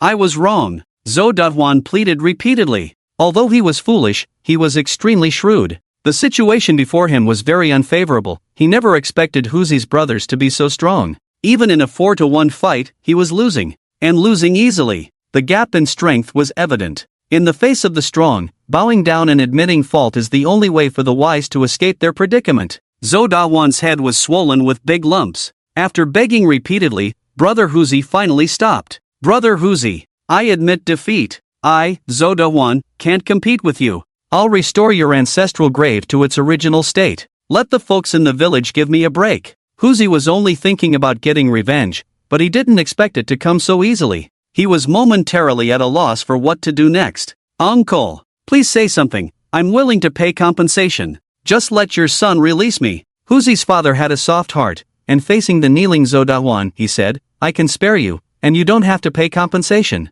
Just do better. Treat the villagers well from now on. You need to be true to your conscience. All right, uncle. With that, the matter could only come to a temporary close. But at that moment, Zhou Dahuan had already thought of another brilliant way to deal with Huzi. Zhou Dahuan and his group were crying out for their parents, lamenting endlessly. Huzi and his brothers had already driven home with Huzi's father and brother. The Cullinan and the Mercedes-Benz Thunder stopped in the courtyard. The scene immediately became lively. Next door, Zhao Ernyang reminisced about her days as a teacher at the Changchun Club. Although she was 35 this year and had long since married and had children, she had seen the world back in the city. A glance at these cars made it clear that Huzi's group of friends was not ordinary. Cullinan, license plate number Fong A66666. If this were back in the club where her mother worked, it would definitely have earned him a project worth 3,888. Having just dealt with that group of scoundrels, and with Zhou Dahuan already agreeing to restore the ancestral grave, Huzi's father was the happiest. He had settled a major issue in his heart and saw Huzi thriving. The father's heart was clear as day. Huzi's father, brother, and sister-in-law went to the chicken coop and caught a few chickens. They took the best hazelnut mushrooms picked from the mountain and stewed them for the young men. All the good dishes they could muster at home were arranged. It felt like a festival at their house. In just an hour, 2 large tables of sumptuous food were laid out. Huzi's father hurried off to the small shop to buy wine. In fact, he had another idea for going to the shop. He wanted to invite a few villagers over for dinner. This way, he could promote his son's success and let everyone know about the conflict with Zhou Dahuan. He had won. But what Huzi's father didn't expect was that several villagers he invited, who had a good relationship with him, all declined the invitation for various reasons. Huzi's father was dumbfounded. Had he offended them? Of course not. Such a big event had already spread like wildfire in the village. In this village with poor network signals, gossip had become the only source of entertainment. They certainly knew that Huzi had left Zhou Dahuan searching for his teeth. But based on their understanding of Zhou Dahuan, this village bully would never let it go easily. So, who would ultimately win was still uncertain. During this time, the villagers chose to keep their distance to avoid unnecessary trouble in the future. Especially that Zhou Dahuan, who had a strong desire for revenge. Huzi's father had just entered the courtyard with the wine when he heard Zhao Ernyang's flirtatious voice from next door. Uncle, is Huzi back? Did you cook a lot today? Come on. All right. Zhao Ernyang twisted her body, climbed over the wall, and entered Huzi's yard. Once inside the main room, Zhao Ernyang scanned the surroundings and with her sharp gaze immediately recognized that Brother Feng was definitely the leader of this group. Although he was a bit younger, he was sitting in the absolute center position, exuding a kingly aura. This kind of charisma was very attractive to the opposite sex. Back in the Changchun Club, she had honed her shamelessness. Zhao Ernyang swayed her hips and climbed onto the Kong. Big brother, could you move a bit to the side? Zhao Ernyang squeezed a guang to the other side and sat next to Brother Feng. Brother Feng was a master of the nightlife scene and instantly noticed that Zhao Ernyang had a certain charm about her.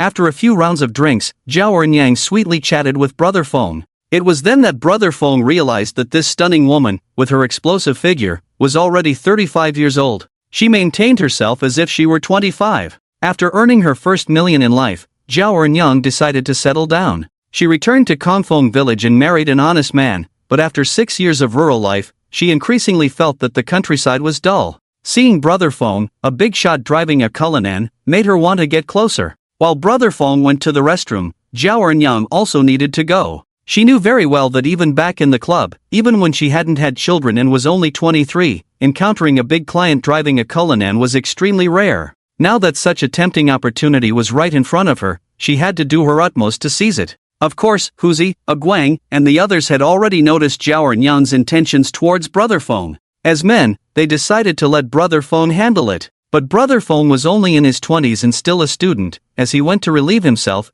Zhao Ernyang followed closely behind. It was obvious she had ulterior motives. If they were in a nightclub or some other secluded place, Brother Feng wouldn't have held back. But this was Huzi's home, and the woman behind him was Huzi's neighbor. It wouldn't be good to disrupt the neighborhood relations or disturb the village's order just because of a moment of temptation. So, Brother Feng decided against using the restroom and turned back to the room. "Hey, why are you running away? What's wrong with me?" Brother Feng could hold it in, but Zhao Enyang couldn't. "How about we go to your Cullinan? I've never been in a Cullinan before." Brother Feng ignored her and went back inside. Huzi was stunned. Based on his understanding of Brother Feng, he would never return so quickly. Huzi glanced at Zhao Enyang. After all, they were neighbors and inevitably had interactions. Seeing Zhao Enyang's disappointed expression, he knew the deal hadn't gone through. After a hearty meal, the more than 10 people Huzi brought were ready to return to the hotel in Changchun. The rural home only had 2 beds, which was quite inconvenient for sleeping.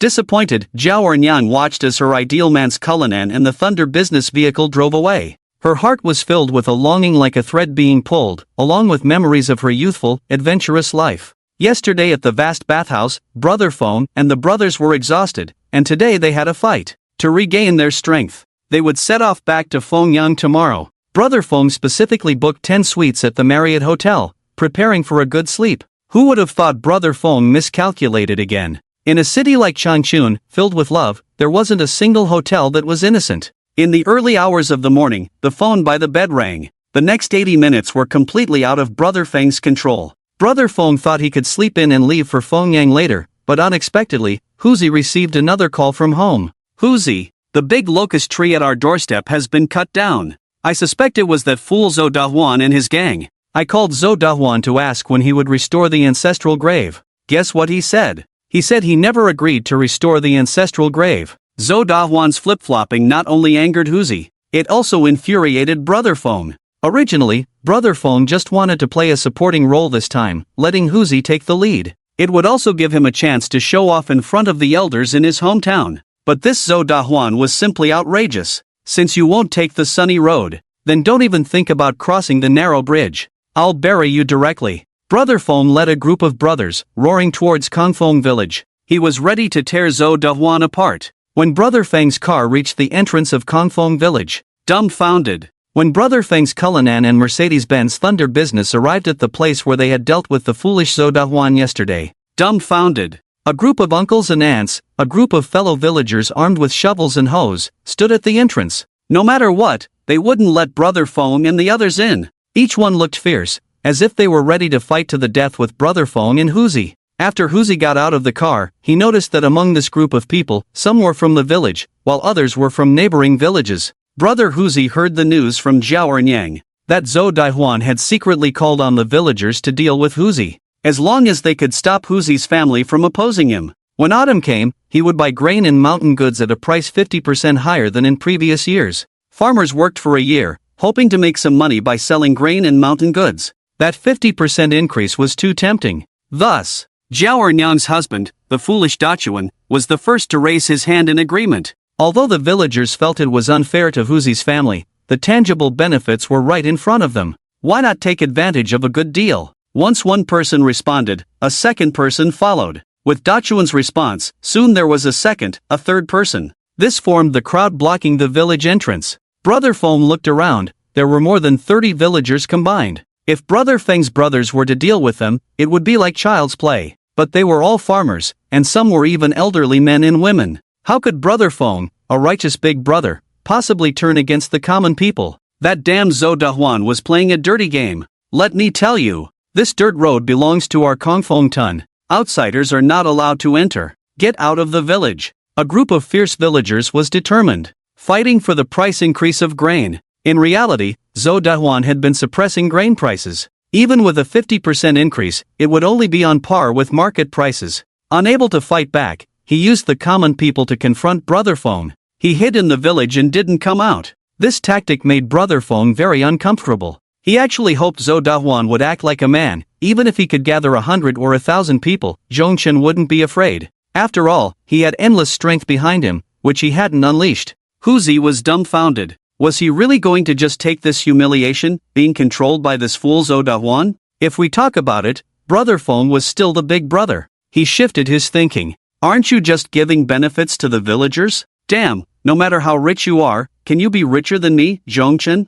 No matter how easy it is for you to make money, can it be easier than for me, Zhongchen? as long as I provide more benefits than Zhou Dahuan. Bring more benefits to the village. Let the villagers gain real advantages. I don't believe that a big brother of the dignified Feng Yang can't handle a big-headed, thick-necked Zhou Dahuan. Villagers, as long as you clear the road for me, I'll give each of you 20,000. Brother Feng calculated, with these people, 100 to 80,000 would be enough. The villagers were dumbfounded upon hearing this. 20,000 each? What a joke! If he gave 20,000 each, he would have to spend 600,000. Besides Zhou Dahuan, the richest person in the village had only 20,000. Amidst a chorus of jeers, Brother Feng's promise became a laughingstock for the common people. That foolish Dachuan kept laughing foolishly. Villagers, did you see that? Don't waste your breath with this liar. Today, we won't let him into the village. Brother Feng was furious upon hearing this, wishing he could castrate foolish Dachuan immediately. Villagers,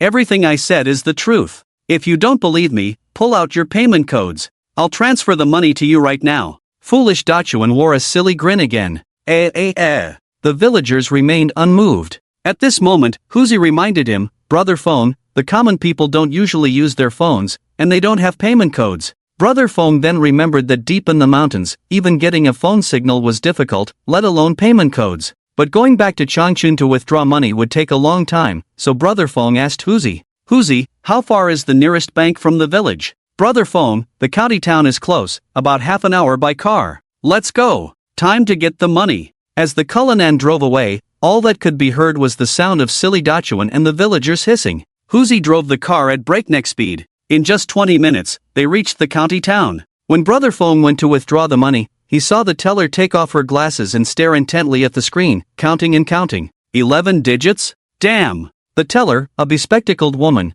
glanced at Brother Feng, her face inevitably turning a bit red. Beautiful lady, I want to withdraw 3 million in cash. I'm sorry, sir, but our bank doesn't have 3 million in cash. However, you're quite impressive. Let me report this. The girl called the bank manager. The manager's expression changed, mirroring the girl's. Damn, that's a lot of money, even more exaggerated than the paper money burned for my great-uncle during the new year. The manager could tell at a glance that this person was not an ordinary individual. Not to mention in this small county town, even in the entire Jilin province, he must be a big shot. The manager didn't dare to be negligent. He quickly contacted various connections. After continuous efforts, they managed to gather 2.8 million in cash. Fortunately, in reality, just over a million would have been enough. The reason for withdrawing 3 million was just to be prepared. After all, this amount of money was just pocket change for Brother Feng. When Brother Feng returned to the village entrance, the villagers were still there. And at this moment, there was also Zhao Ernyang.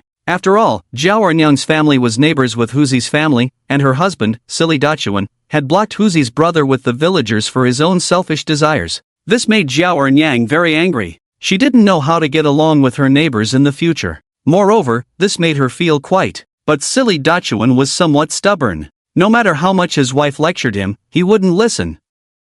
Seeing Brother Feng arrive, Zhao Ernyang shyly hid at the back of the line. Brother Feng slammed on the brakes, dust flying everywhere. The dirt road in the countryside seemed to cheer for Brother Feng. Brother Feng swaggered down from the car, carrying a suitcase. Villagers, here is all cash. As long as you clear the way for me and stop causing me trouble. Same as before. 20,000 for each person. Let's distribute the money now. Is he serious? Silly Dachuan was afraid the villagers would be blinded by the money and quickly advised, everyone, don't listen to him. Who would be foolish enough to give away that much money for free? I don't believe it. Upon hearing this, the villagers felt it made sense and didn't step forward. This made Zhongchen somewhat awkward. Zhongchen really wanted to give out the money. The money was already withdrawn, but the villagers weren't coming to take it. What should he do about this? At that moment, Zhao Ernyang, hiding at the back, felt her chance to shine had come. She knew very well that it was all that Silly Dachuan's doing. How could the villagers not love money? As long as someone took the lead and truly got the money, no one could stop them.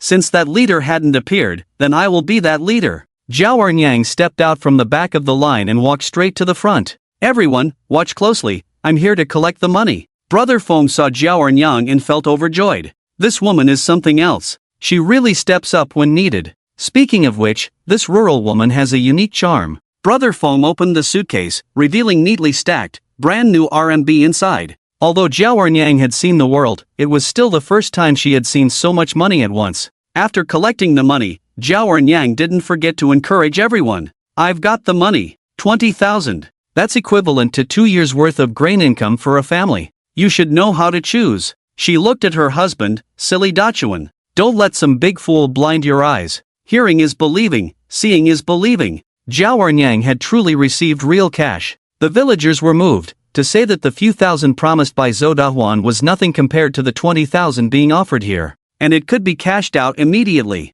Shatakan blocked the way and wouldn't let them collect the money, but his wife managed to take 20,000. Isn't this treating us like fools? Realizing this, the villagers gradually broke through Shatakan's blockade. They rushed over to Zhongshan's side. Huzi, grab a pen. Sign for the money received. With the money in hand, the villagers were overjoyed. Money is reliable. After collecting the money, the villagers hurried home, wanting to hide this huge sum of money. On the other hand, they were going home to find their partners, to collect another share of money. In no time, Brother Feng was extremely busy. The reputation of the people in Kongfeng Tun began to ferment. The voices supporting Huzi's family grew louder. After all, Huzi's boss could bring real benefits to the people, and more importantly, everyone knew what kind of person that Zhou Dahan was. It's just that no one had the strength to deal with him. That's why he had been bullying the village for so many years. Many villagers had started to hope, silently wishing that the people Huzi brought could take down that Zhou Dahan. Seeing the situation was not good, Shatakan ran towards the village office. He went back to inform Zhou Dahan to prepare, but he was grabbed by Huzi. A loud bang followed. The onlooking villagers were thrilled. They had received their money and could happily enjoy the show. After a busy while, they finally distributed all the villagers' money. A total expenditure of 1.42 million. Exactly half. Brother Feng used the money to pave the way to the village. He drove the Cullinan and the Mercedes-Benz straight to the village office. The villagers followed closely behind, ready to see how Huzi's brothers would deal with the village bully, Zhou Dahan. At that moment, Zhou Dahan was sitting in the village office's meeting room playing cards with his good brothers. He thought he had arranged for the villagers to guard the village entrance. Huzi and the others would definitely not be able to get in. After all, this group of tough guys wouldn't dare to harm the villagers. If they really did, Zhou Dahan would directly lead the villagers to extort Huzi and his group. Unexpectedly, halfway through the game, a luxurious Cullinan drove into the village office courtyard. Immediately after, a Mercedes-Benz business vehicle followed. A dozen strong men got out of the car. Dahan, look! Huzi and the others are here. Zhou Dahan couldn't believe his eyes. How could this be possible? Soon after, a group of villagers also rushed to the village office, panting. It's over. Zhou Dahan's plans were completely shattered. At this moment, Zhou Dahan only had 6 brothers by his side. He was practically powerless to fight back. Zhang Tian entered the room and directly lifted Zhou Dahan into the courtyard with one hand. Then came the violent beating from Huzi. This time, Huzi was really ruthless. After a few punches and kicks, Zhou Dahan was left with a bruised face, crying out in pain. His few brothers hid aside, not daring to step forward. At this moment, 2 more villagers came. Brother Feng, can we still collect that money? Brother Feng didn't hesitate and directly took money from the box to distribute. Zhou Dahan and his brothers then realized that Huzi and the others had actually bribed the villagers with money. However, this Brother Feng really had money, with so many villagers, each getting 20,000. That meant over 100,000 would be distributed in no time. Zhou Dahan was convinced. Damn! He really was richer than me. The sight of that suitcase full of money made Zhou Dahan's brothers drool. They couldn't help but think to themselves that they had followed the wrong person. If it weren't for Zhou Dahan, they could probably also get 20,000 to spend. After giving Zhou Dahan a good beating, Brother Feng stood up. Zhou Dahan was untrustworthy. He went back on his word. Today, Brother Feng was going to make him obedient and unable to turn the tables. Brother Feng directly picked up a shovel from the corner. Let's go. Take me to your ancestral grave. Zhou Dahan struggled to stand up, watermelon juice dripping from his face, dragging a leg that had been injured like a pig. Limping slightly, he walked towards the graves of his father and grandfather. Brother Feng and the others followed closely behind. When they reached a small hillside, Zhou Dahuan stopped and pointed at several grave mounds. Brother Feng took a look and realized this guy was indeed the village bully. He had his family's grave maintained to perfection. Moreover, it occupied a vast area. Zhou Dahuan, don't you like digging graves? Get to it. Dig up your ancestral grave. Digging up his own ancestral grave? Zhou Dahuan was stunned. He never expected Brother Feng to be so ruthless. Zhou Dahuan fell to his knees. Brother Feng. Brother who? Spare my life. I really. Zhou Dahuan believed in feng shui, and digging up one's ancestral grave was a major taboo. Seeing Zhou Dahuan like this, Brother Feng directly picked up a shovel. He raised it, ready to strike Zhou Dahuan with it. I'll dig! I'll dig! Zhou Dahuan was so scared he cried out. Compared to his ancestral grave, his life was far more important. The stout Zhou Dahuan, while digging, cried like a bullied child. Brother Hu and Brother Feng were thrilled. Damn it! Not everyone deserves pity. They bully the weak and fear the strong. Today is your day of reckoning. They were going to make sure Zhou Dahuan would never escape the shadow of this day. Zhou Dahuan's ancestral grave, under the witness of the villagers, was dug up by Zhou Dahuan himself, turned upside down, completely exposed in front of the public. The villagers dared not speak, but in their hearts, they cheered. Later, at Brother Feng's request, Zhou Dahuan restored Brother Hu's ancestral grave. Now Zhou Dahuan was completely convinced that the place where the dragon and phoenix fought was indeed a feng shui treasure. Perhaps his inability to compete with Brother Hu was due to the protection of this feng shui treasure. This grand drama, this feud, could be considered to have come to an end. But Brother Feng had some concerns. As long as Zhou Dahuan remained the village chief, once he and Brother Hu were gone, he was very likely to continue oppressing the villagers. Therefore, there was still an important matter that needed to be addressed immediately. Looking at the narrow and dilapidated dirt road leading to Brother Hu's house, Brother Feng had an idea. After some inquiries, he made a call to the county committee office, and a person claiming to be his secretary answered. Hello, I am Zhongchen from Fengyang. I want to invest in repairing the road for Kongfeng village and the surrounding towns. If convenient, please let the county head take the call. If it were about something else, the secretary wouldn't even bother. But hearing that a wealthy person wanted to invest in road repairs, this was feasible. If it was true, it would benefit the villagers, but more importantly, it would bring good reputation to the county head, and he would definitely be pleased. If the county head was happy, then this messenger would naturally benefit a bit. The secretary immediately told county head Wang about someone wanting to invest in road repairs. Kongfeng village had such a person? After all, that place was so remote, it had never been a focus for the county head. It was quite a hassle to go there through the dust. So the county head quickly called back, wanting to find out if this matter was true. To prove the authenticity of the situation, Brother Feng played his cards right. He had the current village chief, Zhou Dahuan, say a few words to the county head. After verification, county head Wang was excited. If this matter could really be realized, it would be extremely beneficial for his career. Moreover, he could take advantage of this opportunity to make a big profit. The secretary drove, rushing towards Kongfeng village. The whole way, the county heads but was about to split in two. This damn road, it really needed repairs. After more than half an hour of trekking, county head Wang and the secretary finally arrived at the village committee. As soon as they entered the yard, the county head saw the Cullinan and the Mercedes-Benz parked inside. The villagers didn't know how much the Cullinan was worth, but the county head and the secretary did. After all, county head Wang often took the secretary to play at the Changchun clubhouse, and they had seen plenty of luxury cars. But a car of the level of the Cullinan was still quite rare. The owner of this car must be quite powerful. County Chief Wang began to calculate in his mind, the surrounding villages and towns need roads. How much should he ask for? Just as he was pondering, a villager at the door came to inform him. Brother Feng and the others walked out. Upon seeing this young man, County Chief Wang was struck by his impressive demeanor and extraordinary charisma. Hello, County Chief, I am Zhongchen. After exchanging pleasantries, County Chief Wang called out, "Where's the village chief? The boss who benefits the people is here." Where did the village chief go? Does he still want to work? At that moment, the bruised and battered Zhou Dahuan crawled out from a corner. It was clear he had been beaten badly. The priority now was to get the boss across the way to fund the road construction. As for why the village chief was beaten, it had nothing to do with him. Upon seeing Zhou Dahuan's state,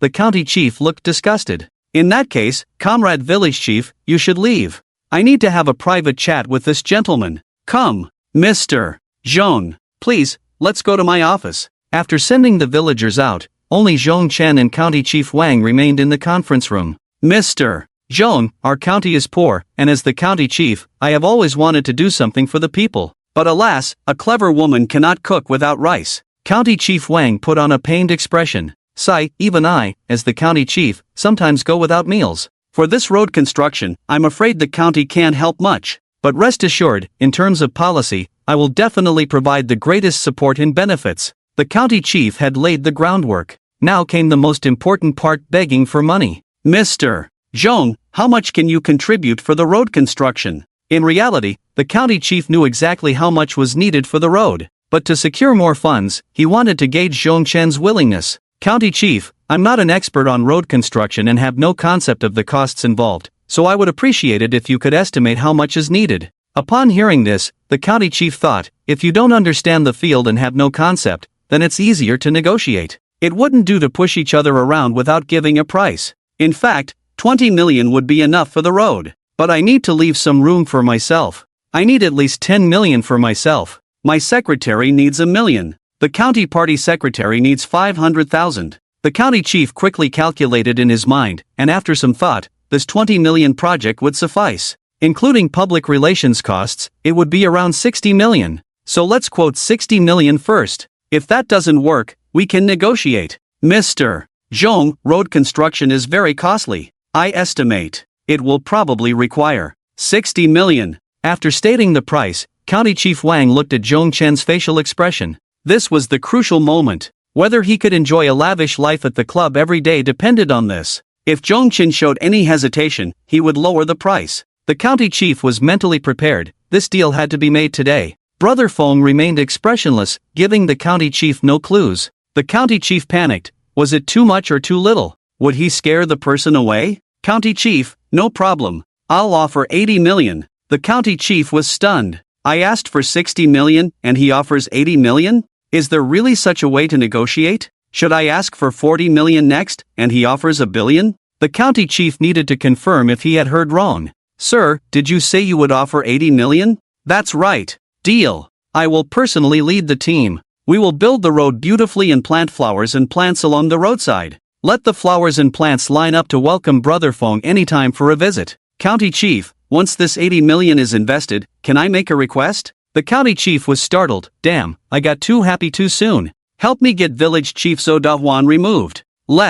Brother Feng was about to say to let Brother Tiger become the village chief when he suddenly remembered he didn't even know Brother Tiger's name. "Alright, leave this small matter to me. Pull him down anytime. Whoever you say can do it. Even if it's the pig at the village entrance, I have no objections." After saying this, the county head felt a bit uneasy. The boss in front of him wanted to find someone else to be the village chief, and that person would inevitably be his confidant. A pig. He, Mr. Zhong, I speak frankly, don't mind. Gather the villagers for a meeting immediately. Let's settle the village chief matter first. The county head, fearing that Zhong Chen might change his mind, quickly took care of today's business. At the county head's call, Zhou Dahuan notified the villagers to hold a meeting. Zhou Dahuan busied himself, enduring great pain, wanting to show off in front of the county head. Unexpectedly, the first thing to gather everyone was, "I am the county head. I announce, Zhou Dahuan will no longer serve as village chief. Next, I propose.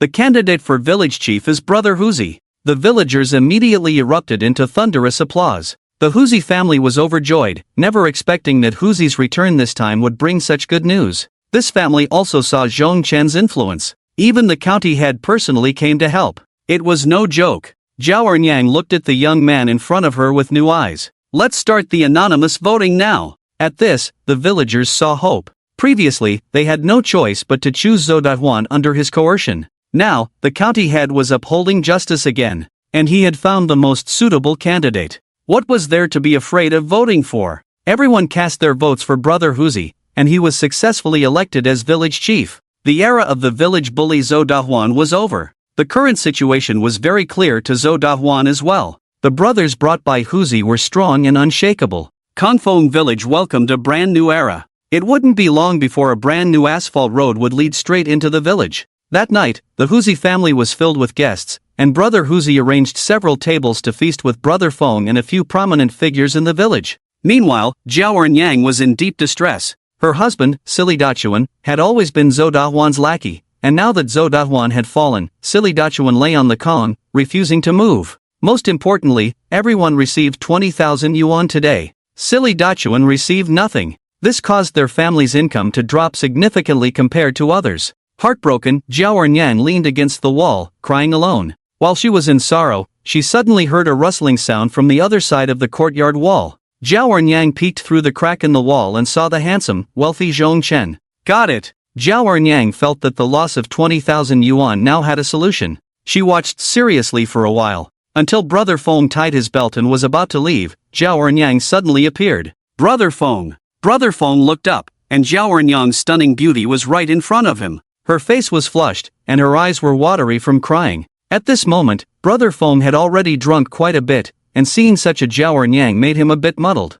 Brother Feng was known as the king of the night scene, invincible in the nightlife. But in this remote countryside, he really didn't know how to take things further. Brother Feng, let's go for a walk. I'll take you to a good place. Since Zhao Ernyang took the initiative to suggest it, he would cooperate. After all, this was Zhao Ernyang's battlefield. In terms of rural tactics, Zhao Ernyang should be far above him. Professionals do professional things, and today this matter was entrusted to Zhao Ernyang. Thus, Brother Feng followed Zhao Ernyang up the mountain, excited. Fortunately, the moon was bright enough tonight. Otherwise, he definitely wouldn't dare to walk this dark mountain road. After rounding a hill, a clear-bottomed stream appeared before them. The stream flowed with a gurgling sound. This place was indeed secluded. Moreover, the sound of the flowing water provided cover. Zhao Ernyang could vent her emotions freely. Half an hour later, Brother Feng held Zhao Ernyang as they sat by the small river. Looking at the beautiful scenery before him, Brother Feng couldn't help but sigh. This Huzi truly had a good physique.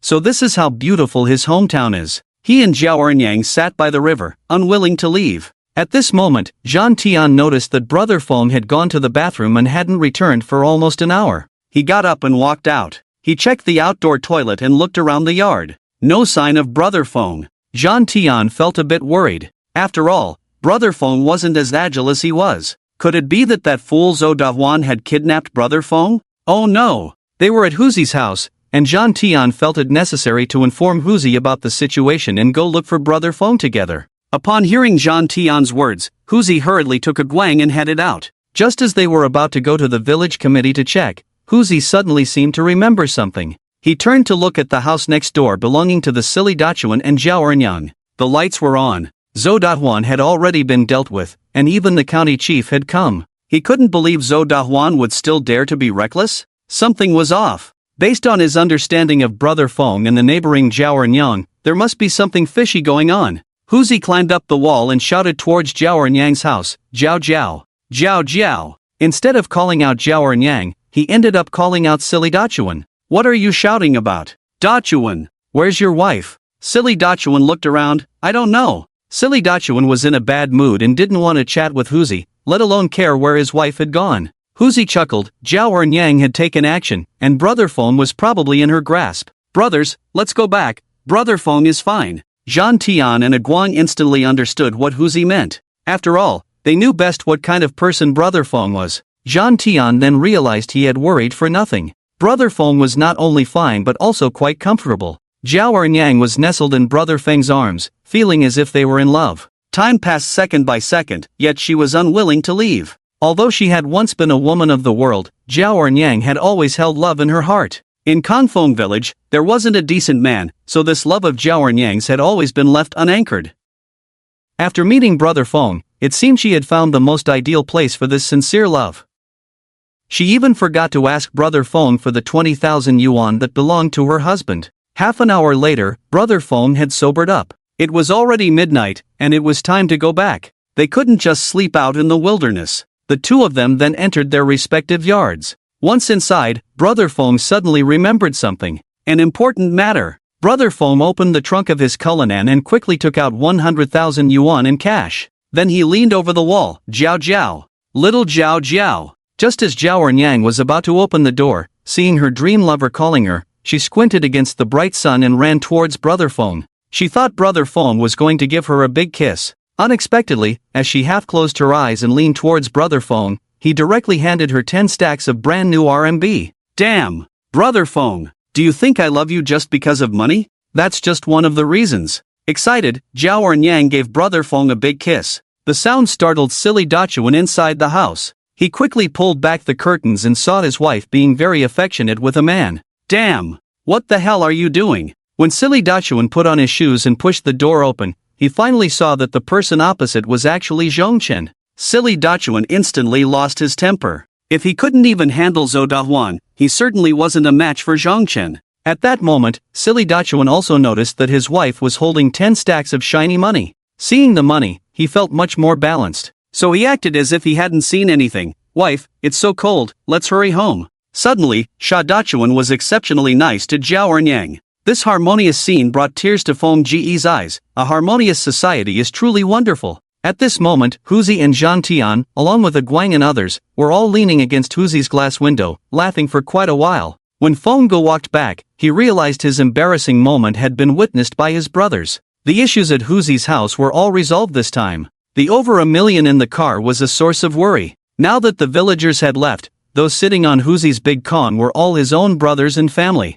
So, Feng Ge directly pulled out the suitcase from the trunk of the Cullinan. Huzi Gu understood immediately. It contained money, and keeping it in the car was indeed unsafe. Feng Ge, let's put the money in the cabinet and lock it up. That would be safer. But Feng Ge waved his hand and opened the suitcase directly. A box full of drool-worthy money was presented before them. Huzi's father and Huzi Ge had no idea what Feng Ge was up to. To the brothers who came this time, each person gets 50,000. The rest stays with Huzi's family. After each of the brothers took 50,000, there was still 900,000 left. Huzi Ge, who grew up in the mountains, had never seen so much money. Feng Ge, this is too much. We can't take so much money. You've already helped us a lot this time. We can't take any more from you. This 900,000 was definitely a huge sum in Kongfengtun. With this money, Huzi Ge would become the richest man in Kongfengtun. Although his brother felt embarrassed to ask for it, Huzi knew that his brother still needed this money. After all, making money in the mountains was incredibly difficult.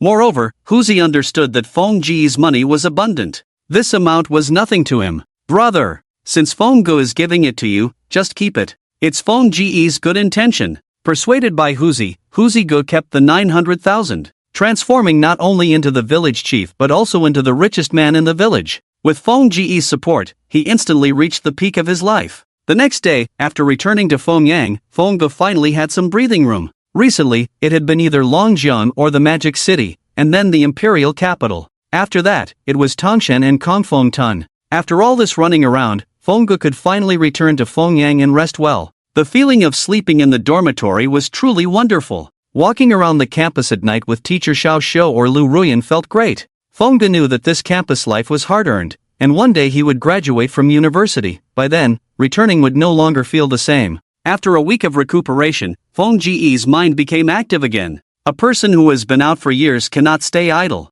So, Feng Ge posted on his moments, wanting to go out for a walk. Immediately, over 100 comments appeared below. Wang Miao Miao, so Feng Ge can also post on moments, *******. Lu Ruyan, how about I take you to our village for a walk? Tian Tian, Nini and I miss you, come on. Zhang Baiji, the beautiful Xianggang welcomes you. Among them, one comment caught Feng Ji's attention. Tomorrow is my birthday. My brother. Any thoughts on coming to Yunnan for a visit? This comment was from his best friend in high school, Gao Dafu. But this guy went directly to Yunnan University for college. Quite far away. Sometimes he doesn't even return to Fengyang during winter and summer breaks. Therefore, after graduating from high school, Feng Ge hadn't seen Gao Dafu again. This message made Feng Ge miss his good brother from back then. The image of riding a bike around looking for beautiful girls during high school flashed before his eyes. Previously, he had no time or money. A trip to Yunnan was unrealistic. Now that he had everything, not to mention Yunnan, even going abroad was just a matter of wanting to go. So, Feng Ge directly sent a WeChat message to Gao Dafu, brother. I'm coming to celebrate your birthday tomorrow. In less than 10 seconds, Gao Dafu replied, stop showing off, it's quite far. Round trip costs 7 or 8,000. After hearing Gao Dafu's words, brother Feng realized that his good buddy still didn't know about his current identity. That made it even better. Such a friendship was the purest. Brother Feng didn't want to mix in anything else. This trip to Yunnan was definitely on. Brother Feng directly booked a flight to Yunnan for tomorrow on his phone. He would arrive at Yunnan airport at 4:30 in the afternoon. When Brother Feng sent the screenshot of the ticket to Gao Dafu finally understood that Zhongchen wasn't just boasting. He really was coming. My good brother. 4:30 tomorrow. I'll pick you up at Yunnan airport. When Huzi learned that Brother Feng was going out to show off again, he knew it couldn't be anything good. With Brother Feng's strength and temper, he would fight at the slightest disagreement. Going out would definitely lead to trouble. Brother Feng thought he was just meeting a classmate, a pure high school friend. What could possibly happen? If he brought Huzi and Zhang Tian and Guang along, it would be obvious. Brother Feng didn't want to put any pressure on his old classmates. He just wanted to be a loser and have fun with his classmates like in the past. Huzi knew Brother Feng's temper. Once he made a decision, it was unlikely to change. So privately, Huzi and Zhang Tian and Aguang discussed that the three of them would buy tickets on their own. Sneak into Yunnan. If Brother Feng got into any trouble, they could provide immediate support. Therefore, after sending Brother Feng to the airport and watching him board the plane, Huzi and the others didn't leave. Instead, they continued to lurk in the airport, waiting for the evening flight to Yunnan. On the other side, Gao Dafu was already preparing in Yunnan. Zhongchen was coming from Fengyang to Yunnan, a long journey, and he had to let his brother Zhongchen see a different Gao Dafu. So the show-off Gao Dafu borrowed money, took out a loan, and early on found a few good friends to book a nice hotel. When Brother Feng was about to arrive at Yunnan Airport, Gao Dafu drove a rented new Accord to the airport parking lot. Gao Dafu's girlfriend, Li Ye, disapproved of his actions. "Dafu, my mom is coming from out of town, and I haven't seen you this considerate. Borrowing money to rent a car to pick up my brother. How are we going to live in the future?" Gao Dafu was unbothered. "Stop nagging. Is it the same? What man doesn't want a bit of face? Besides, Zhongchen is my best buddy. What's wrong with renting a car to pick him up? Hey, you dare to talk back. Don't think just because you slept with me, I'm yours. You better watch it. Don't make me angry." Li Ye retaliated against Gao Dafu with the harshest words. But she didn't try too hard to stop him, preserving both her and Gao Dafu's face. As his brother was about to disembark, Gao Dafu deliberately adjusted his handsome suit. Then he tucked the suit tag into his pants, estimating that Zhongchen would definitely leave Yunnan within 7 days. Once he was gone, he would return the suit. Li Ye glanced at Gao Dafu, puffing up your face to look good. Just then, Zhongchen came out. Gao Dafu hurried to greet him. "Brother, I've missed you so much." Li Ye also stepped forward. After all, it was quite a distance, and to be precise, this was Li Ye's first time meeting Gao Dafu's friends. She never expected that Gao Dafu, who was dark and chubby, would have such a tall and handsome brother like Zhongchen. Northeast men truly lived up to their reputation, standing over 1.80 m, with outstanding looks.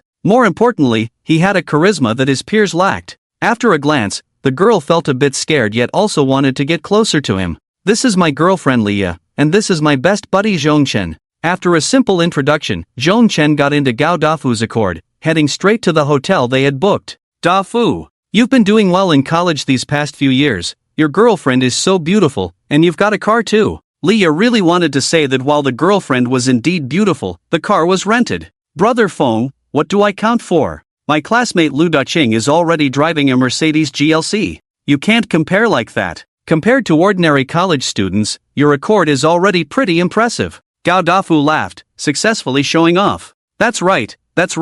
Let's just go with the flow." After driving for over an hour, they arrived at the very impressive Longquan Hotel in Kunming. Wow! Brother Feng was taken aback. Although he had plenty of money in his bank account, he was doing quite well. But he didn't expect his brother Gao Dafu was also doing well. After entering the private room, they saw 4 boys and 1 girl already there. Among them was the campus beauty Gao Linlin from Yunnan University. A stunning beauty from the Fine Arts College. Because she was close with Li Ye, whenever Li Ye had an event, she would always call Gao Linlin. It must be said that Li Ye was a girl with a strong possessiveness. Ever since Gao Dafu started dating her, she forbade him from interacting with any other girls. Therefore, there wasn't a decent girl around Dafu. In occasions like today, without a girl to mediate, it was really not much fun. Moreover, one had to find a few girls to pair up with. So, Li Ye found her good sister. And Zhongchen immediately set his sights on the campus beauty Gao Linlin. Among the other 4 boys present, 3 were Gao Dafu's roommates.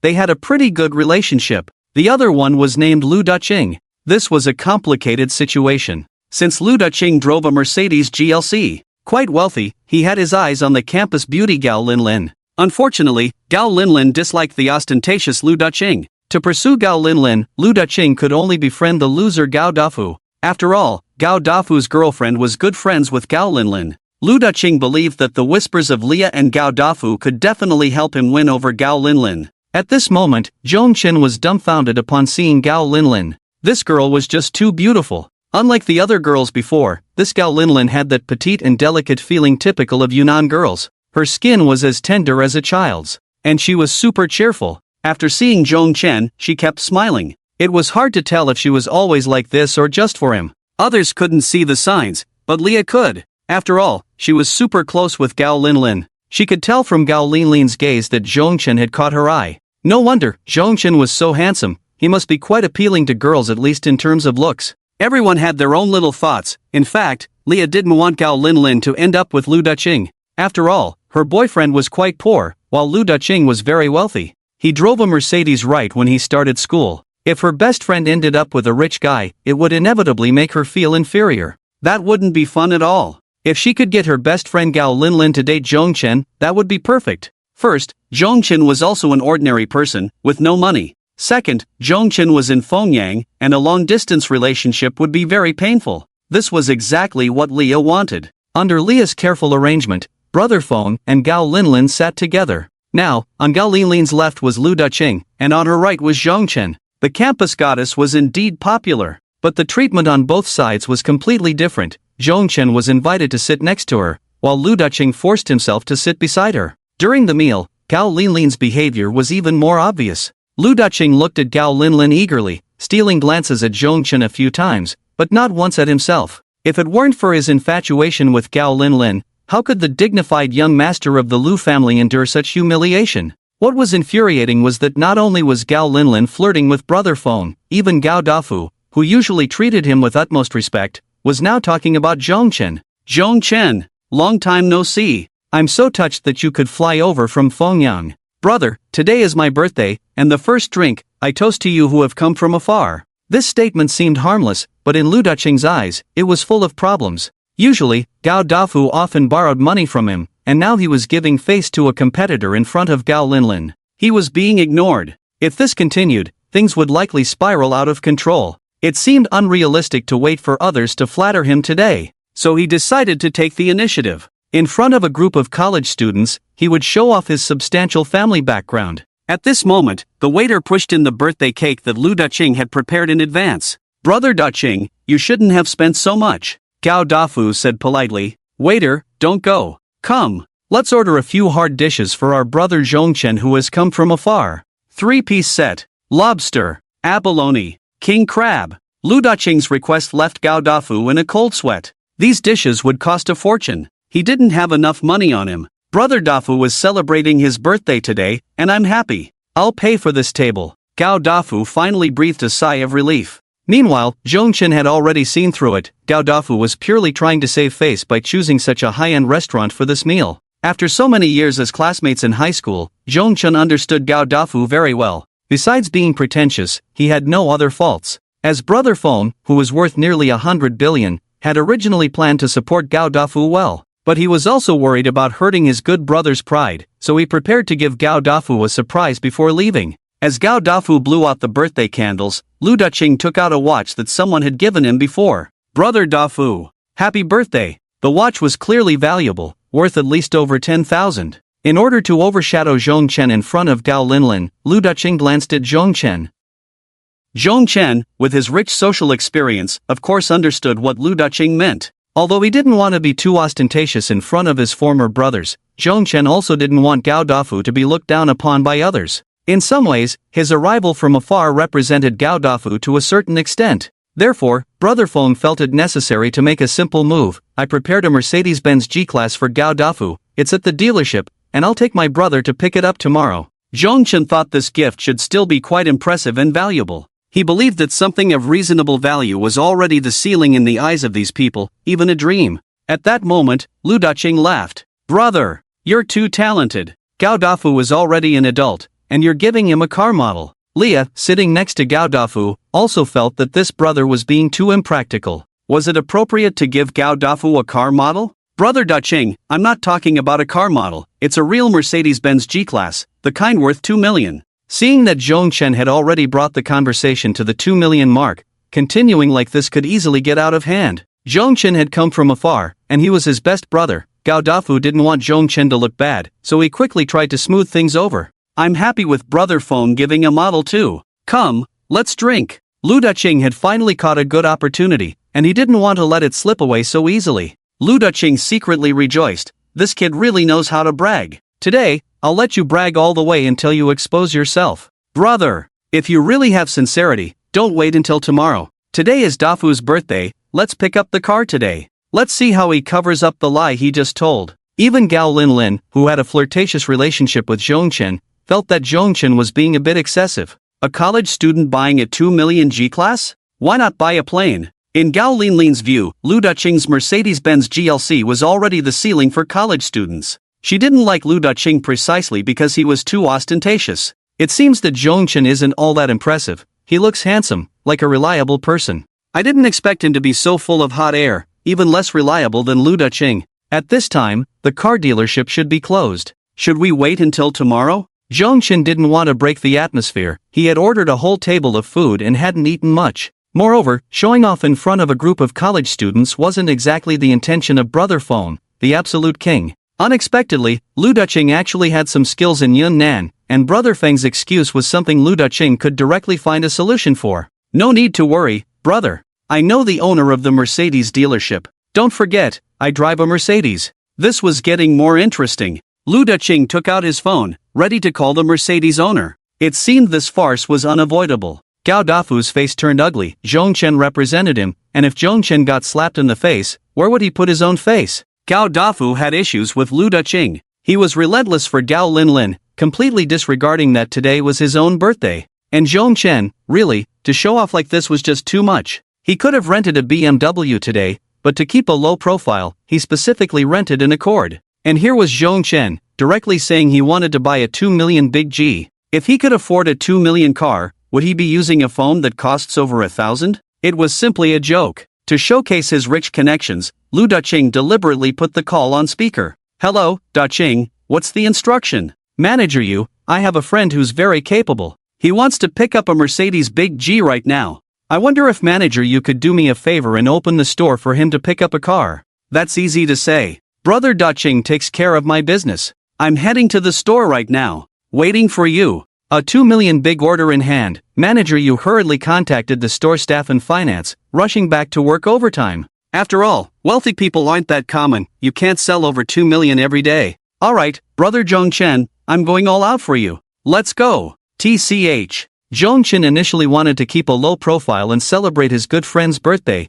but unexpectedly ran into Lu Daqing who was out to get him. Truly ungrateful. Since he wanted to compete with me, I won't hold back. Let's go. Get my brother a car. Brother Feng. Gao Dafu hesitated. The group split into two, getting into Lu Daqing's Mercedes GLC and the Volkswagen rented by Gao Dafu. At this moment, Gao Linlin really wanted to find a hole to hide in. She didn't know what she was thinking earlier. How could she have taken a liking to someone like Zhong Chen who boasted to this extent? Previously, she had been sticking to Zhong Chen, but this time she chose to ride with Lu Daqing, keeping a certain distance from Zhong Chen. After a 10-minute drive, they arrived at the most prestigious Mercedes 4S store in Yunnan. Other stores had already closed, but this one was brightly lit. All the staff were present, and Manager Yu was waiting at the store entrance. Brother Daqing, a warm welcome. Which brother wants to buy a car? This is my brother Zhong Chen. He's my good brother. Manager Yu, you must treat him well. No problem. Since they were here, they might as well make the best of it. Everyone's mood was that Lu Daqing was smug, just waiting to see the joke. Gao Dafu was extremely embarrassed but helpless. Leah felt a bit smug. After all, Gao Linlin had fallen for Zhong Chen at first sight, and now being so passive made this plastic sister flower secretly happy. Gao Dafu's 3 dorm roommates were indifferent, just there to enjoy the show. Only Zhong Chen knew his own situation best, let alone one Big G. Even if it were 10 or 100, what did it matter? Just a drop in the bucket. This was buying a car for a good brother, not for someone else. Manager Yu still didn't know the inside story. As the Mercedes manager, he glanced at Zhong Chen's attire. It was obvious that he didn't seem very wealthy, but the aura he exuded was distinctly different. Manager Yu was left wondering whether this 20-year-old young man had the capability to buy a car worth 2 million. To facilitate the deal, Manager Yu directly brought Zhong Chen to the lower spec version of the G-Class. It's worth noting that the lower spec only costs 1.48 million. The top spec goes for 2.7 million. The difference was like heaven and earth. Mr. Zhong Chen, although this G-Class isn't the highest spec, it's definitely sufficient and can outshine 99% of vehicles. Hey, Manager Yu, how can you introduce us to the lower spec? It should at least be a mid-range configuration. In reality, Lu Daqing had already confirmed that even the lower spec was definitely beyond Zhong Chen's means. Unexpectedly, at that moment, Zhong Chen stepped forward. Manager Yu, I don't know much about cars, so just give me the most expensive Mercedes G-Class. Everyone was stunned. Did they hear that right? The attendees were all students, and they had no idea how much the most expensive one would cost, but they could be sure that the most expensive would definitely be the most costly. Mr. Zhongchen, even with discounts, the most expensive one still costs over 2.7 million. How about? Zhongchen directly interrupted Manager Yu. Although Lu Daqing wasn't impressive, Manager Yu was quite decent. From the moment he entered, he recommended the cheaper G-Class. It was clear he was trying to spare him embarrassment. Zhongchen had a good impression of Manager Yu. Manager Yu, I want the most expensive G-Class. No discounts. I want to buy the most expensive G-Class because it's my brother's birthday. No discounts are needed because of your character. When Brother Feng said this, Lu Daqing was also a bit stunned. Was Zhongchen's acting this strong? Lu Daqing seriously suspected that Zhongchen had graduated from a film academy. He could blow smoke so convincingly. Brother Feng's display also left the others in awe. Seeing everyone in a daze, Zhongchen said to Gao Dafu, "Brother, what color G-Class do you like?" Gao Dafu directly pulled Zhongchen over. "Brother, stop acting, or you'll be exposed soon. Manager Yu, order a black one for my brother. Let's swipe the card now. Mr. Zhongchen, if it's not discounted, it will be 2.98 million. Let my brother Feng swipe the card. Now." Lu Daqing could no longer contain his anticipation to see Zhongchen's embarrassment. He couldn't wait to see him in the awkward situation of swiping a card with no money. At that point, Gao Linlin would completely leave this pretentious guy and be with him instead. The group of 8 crowded near the service desk, ready to witness this important moment of humiliation. Yunnan Bank is charging 2.98 million. After hearing this unfortunate news, Lu Daqing felt his face burning with pain. How could this be possible? Zhongchen was just a poor student. Moreover, Gao Dafu had already said that Zhongchen's family was just running a small business. A typical family living hand to mouth. How could they afford a car worth nearly 3 million? Everyone was stunned by the scene before them. Playing the fool to eat the tiger, Brother Feng must be a big shot. After all, real money had been spent. The bank card wouldn't lie. Gao Linlin's emotions also changed with this thrilling plot. She had previously thought Zhongchen was just showing off, but unexpectedly, he was really this wealthy. Now Gao Linlin realized that she actually had a good impression of Zhongchen. Thus, she slowly left Leah. With tiny steps, she gradually moved closer to Zhongchen. Zhongchen thought to himself, this is just a small appetizer. You, Lu Daqing, made me uncomfortable, so this is a powerful blow to you. But it won't knock you out completely. Next, I will shatter your face completely. Manager Yu, please help me see what car is suitable for a girl. A car for a girl? Leah's eyes widened in surprise. Isn't this Zhongchen thinking of buying himself a car? After all, I am the girlfriend of a tall and wealthy man. It's only reasonable for me to buy a car for myself. Gao Linlin was extremely envious of Leah for having a husband with a rich brother like Zhongchen. Mr. Zhong, a girl driving a Mercedes C is more than enough. Young, fashionable, and impressive. Leah's face was already flushed, her eyes gazing at Zhongchen like a thread. She suddenly had a guilty thought. Why couldn't she help but want to steal a few more glances at Zhongchen? He is her husband's brother, she shouldn't have such thoughts. But now Leah could no longer control her pink emotions. I'm sorry, but it seems that you haven't provided any source text to translate. Please provide the text you'd like me to translate into English.